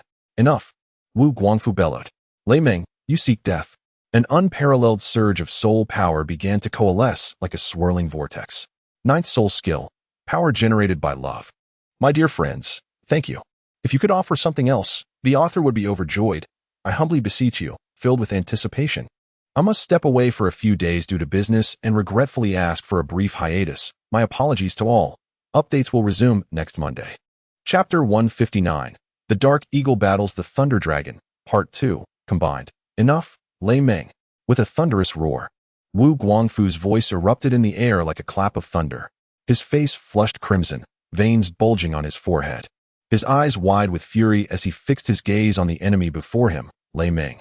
Wu Guangfu swiftly formed hand seals, chanting incantations as a torrent of powerful soul energy surged from within him, sweeping through the surroundings like a raging flood. In an instant, the fabric of space itself warped under the tumultuous waves of this soul power, as if it were on the verge of being torn asunder. 9th soul skill, 10,000 souls Blood Eagle Dance. Accompanied by Wu Guangfu's thunderous roar, a heart-stopping force suddenly erupted. His body was instantly enveloped by a dense, black radiance, which surged and swirled as if it were a tangible entity. Simultaneously, crimson eagles screamed forth from the depths of darkness, unfolding their massive wings that blotted out the sun. Their sharp talons glinted ominously, sending chills down the spine.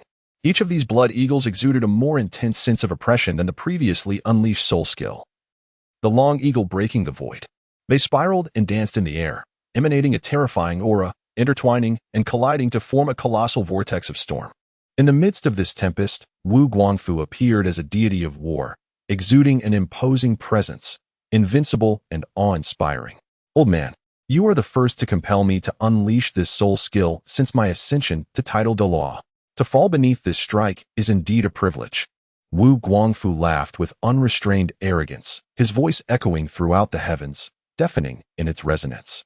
At this moment, he had unveiled his full might without reservation, vowing to vanquish the formidable foe before him in one fell swoop. Just then, the originally pitch-black night sky underwent a dramatic transformation. A pristine full moon, unbeknownst to them, had been stained a deep crimson, resembling a cold, unfeeling eye from the depths of hell, gazing down upon the crowd below. The eerie red light cast an unsettling aura, sending shivers down spines. Witnessing this spectacle, Mu Chan involuntarily shuddered, his face as pale as parchment. He trembled as he uttered, "What a terrifying sensation. Why do I feel so cold?" Beside him, Qian Yuhan furrowed his brow and spoke solemnly, "I feel it too. What manner of soul skill is this? It can evoke such a frightful phenomenon." For them, this was their first experience witnessing a title Douluo unleash their 9th soul skill. Previously, in Yiling City, they had only observed the 7th Elder's soul skill, the soul destruction of the world. Now, witnessing it firsthand, it was evident that the power of this 9th soul skill far surpassed that of Lei Meng's earlier 8th soul skill. Teacher Lei is in danger. The thunderclouds are dispersing, Feng Ye remarked. Teacher Lei must have a strategy, right? Tang Chen expressed his concern. We must trust Teacher Lei. He would never engage in a battle without assurance, Qian Yuhan asserted at that moment. The words of Qian Yuhan undoubtedly ignited excitement among his companions. Anticipating Lei Meng's response, "Come forth, restore, and show me if your so-called formidable 9th soul skill can truly breach the impregnable defense I have constructed with my 8th soul skill and the abilities of my right arm soul bone." A slight smirk graced the corners of Lei Meng's mouth, exuding both confidence and a hint of provocation. As his deep voice resonated, a brilliant pink light suddenly erupted from his right arm, dazzling like the brightest stars in the night sky, making it difficult to behold. Subsequently, specks of light began to drift from his arm, gradually coalescing in midair to form the vivid silhouette of a rouge dragon. This ethereal creature appeared almost lifelike, swirling behind Lei Meng and emanating an aura of majesty and mystery. At that moment, The Rouge Dragon opened its immense maw and unleashed a torrent of fiery breath. The flame, a striking crimson, seemed forged from countless infernos, surging forward with an overwhelming, cataclysmic force. Not far in front of Lei Ming, the searing breath quickly condensed into a massive fireball, akin to a blazing sun suspended in the sky, radiating boundless light and heat. The surrounding air warped under the influence of this immense energy, and subtle ripples began to manifest in the fabric of space itself. Simultaneously, the red eighth soul ring reappeared beneath Lei Ming, its power unwavering. In this moment, Lei Ming retained the form of his martial soul, embodying a formidable thunder dragon, resplendent with scintillating lightning. The dragon suddenly extended its sharp claws, striking with incredible swiftness into the void, precisely seizing the mysterious and potent flame of annihilation. With a powerful flap of its wings, the thunder dragon ascended, carrying the blazing flame of annihilation skyward. Upon reaching a certain altitude, it unhesitatingly hurled the inferno toward the remaining storm clouds above. To everyone's astonishment, the seemingly incompatible flame of annihilation and the thundercloud summoned from the torso soul bone reacted in a wondrous manner upon contact, merging flawlessly as if they were two elements harmoniously intertwined. What all had anticipated to be a scene of violent conflict between water and fire was entirely overturned before their eyes. This fusion was not merely additive. It was a miraculous transformation, complementary and mutually enhancing. Descend.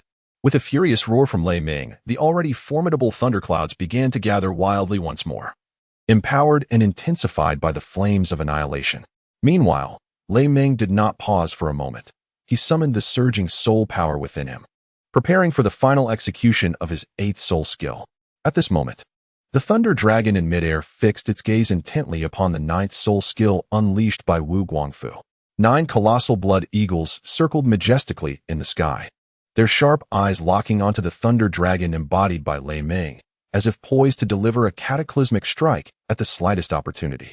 Amidst this atmosphere of heightened tension, a dark red storm began to coalesce gradually, imbued with boundless power and an aura of danger, its grandeur leaving the audience utterly awestruck. Those students who had hurriedly arrived to witness the spectacle gasped in astonishment at the astonishing sight, unable to contain their admiration. Battles among the continent's top-tier powerhouses are rare, especially when it involves a titled Douluo unleashing a ninth soul skill. How magnificent! Wow, what a striking dragon! What is that crimson entity? It is terrifying. Annihilate!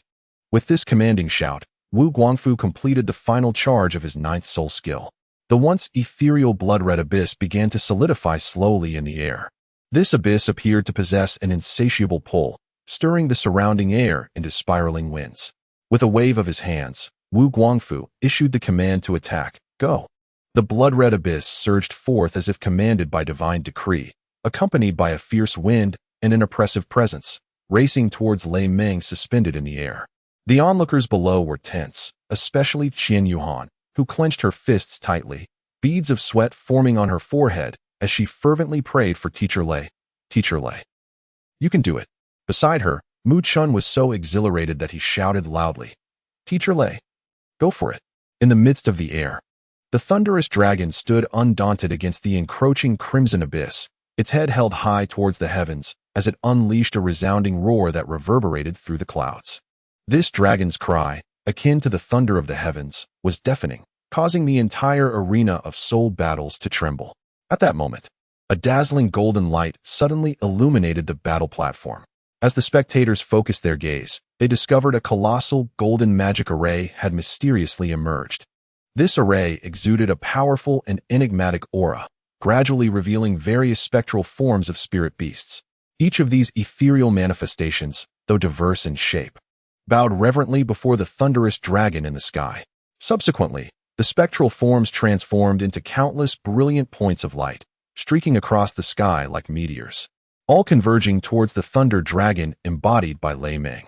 With each luminous point that merged into the thunder dragon's essence, its form grew more immense, its radiance increasingly resplendent.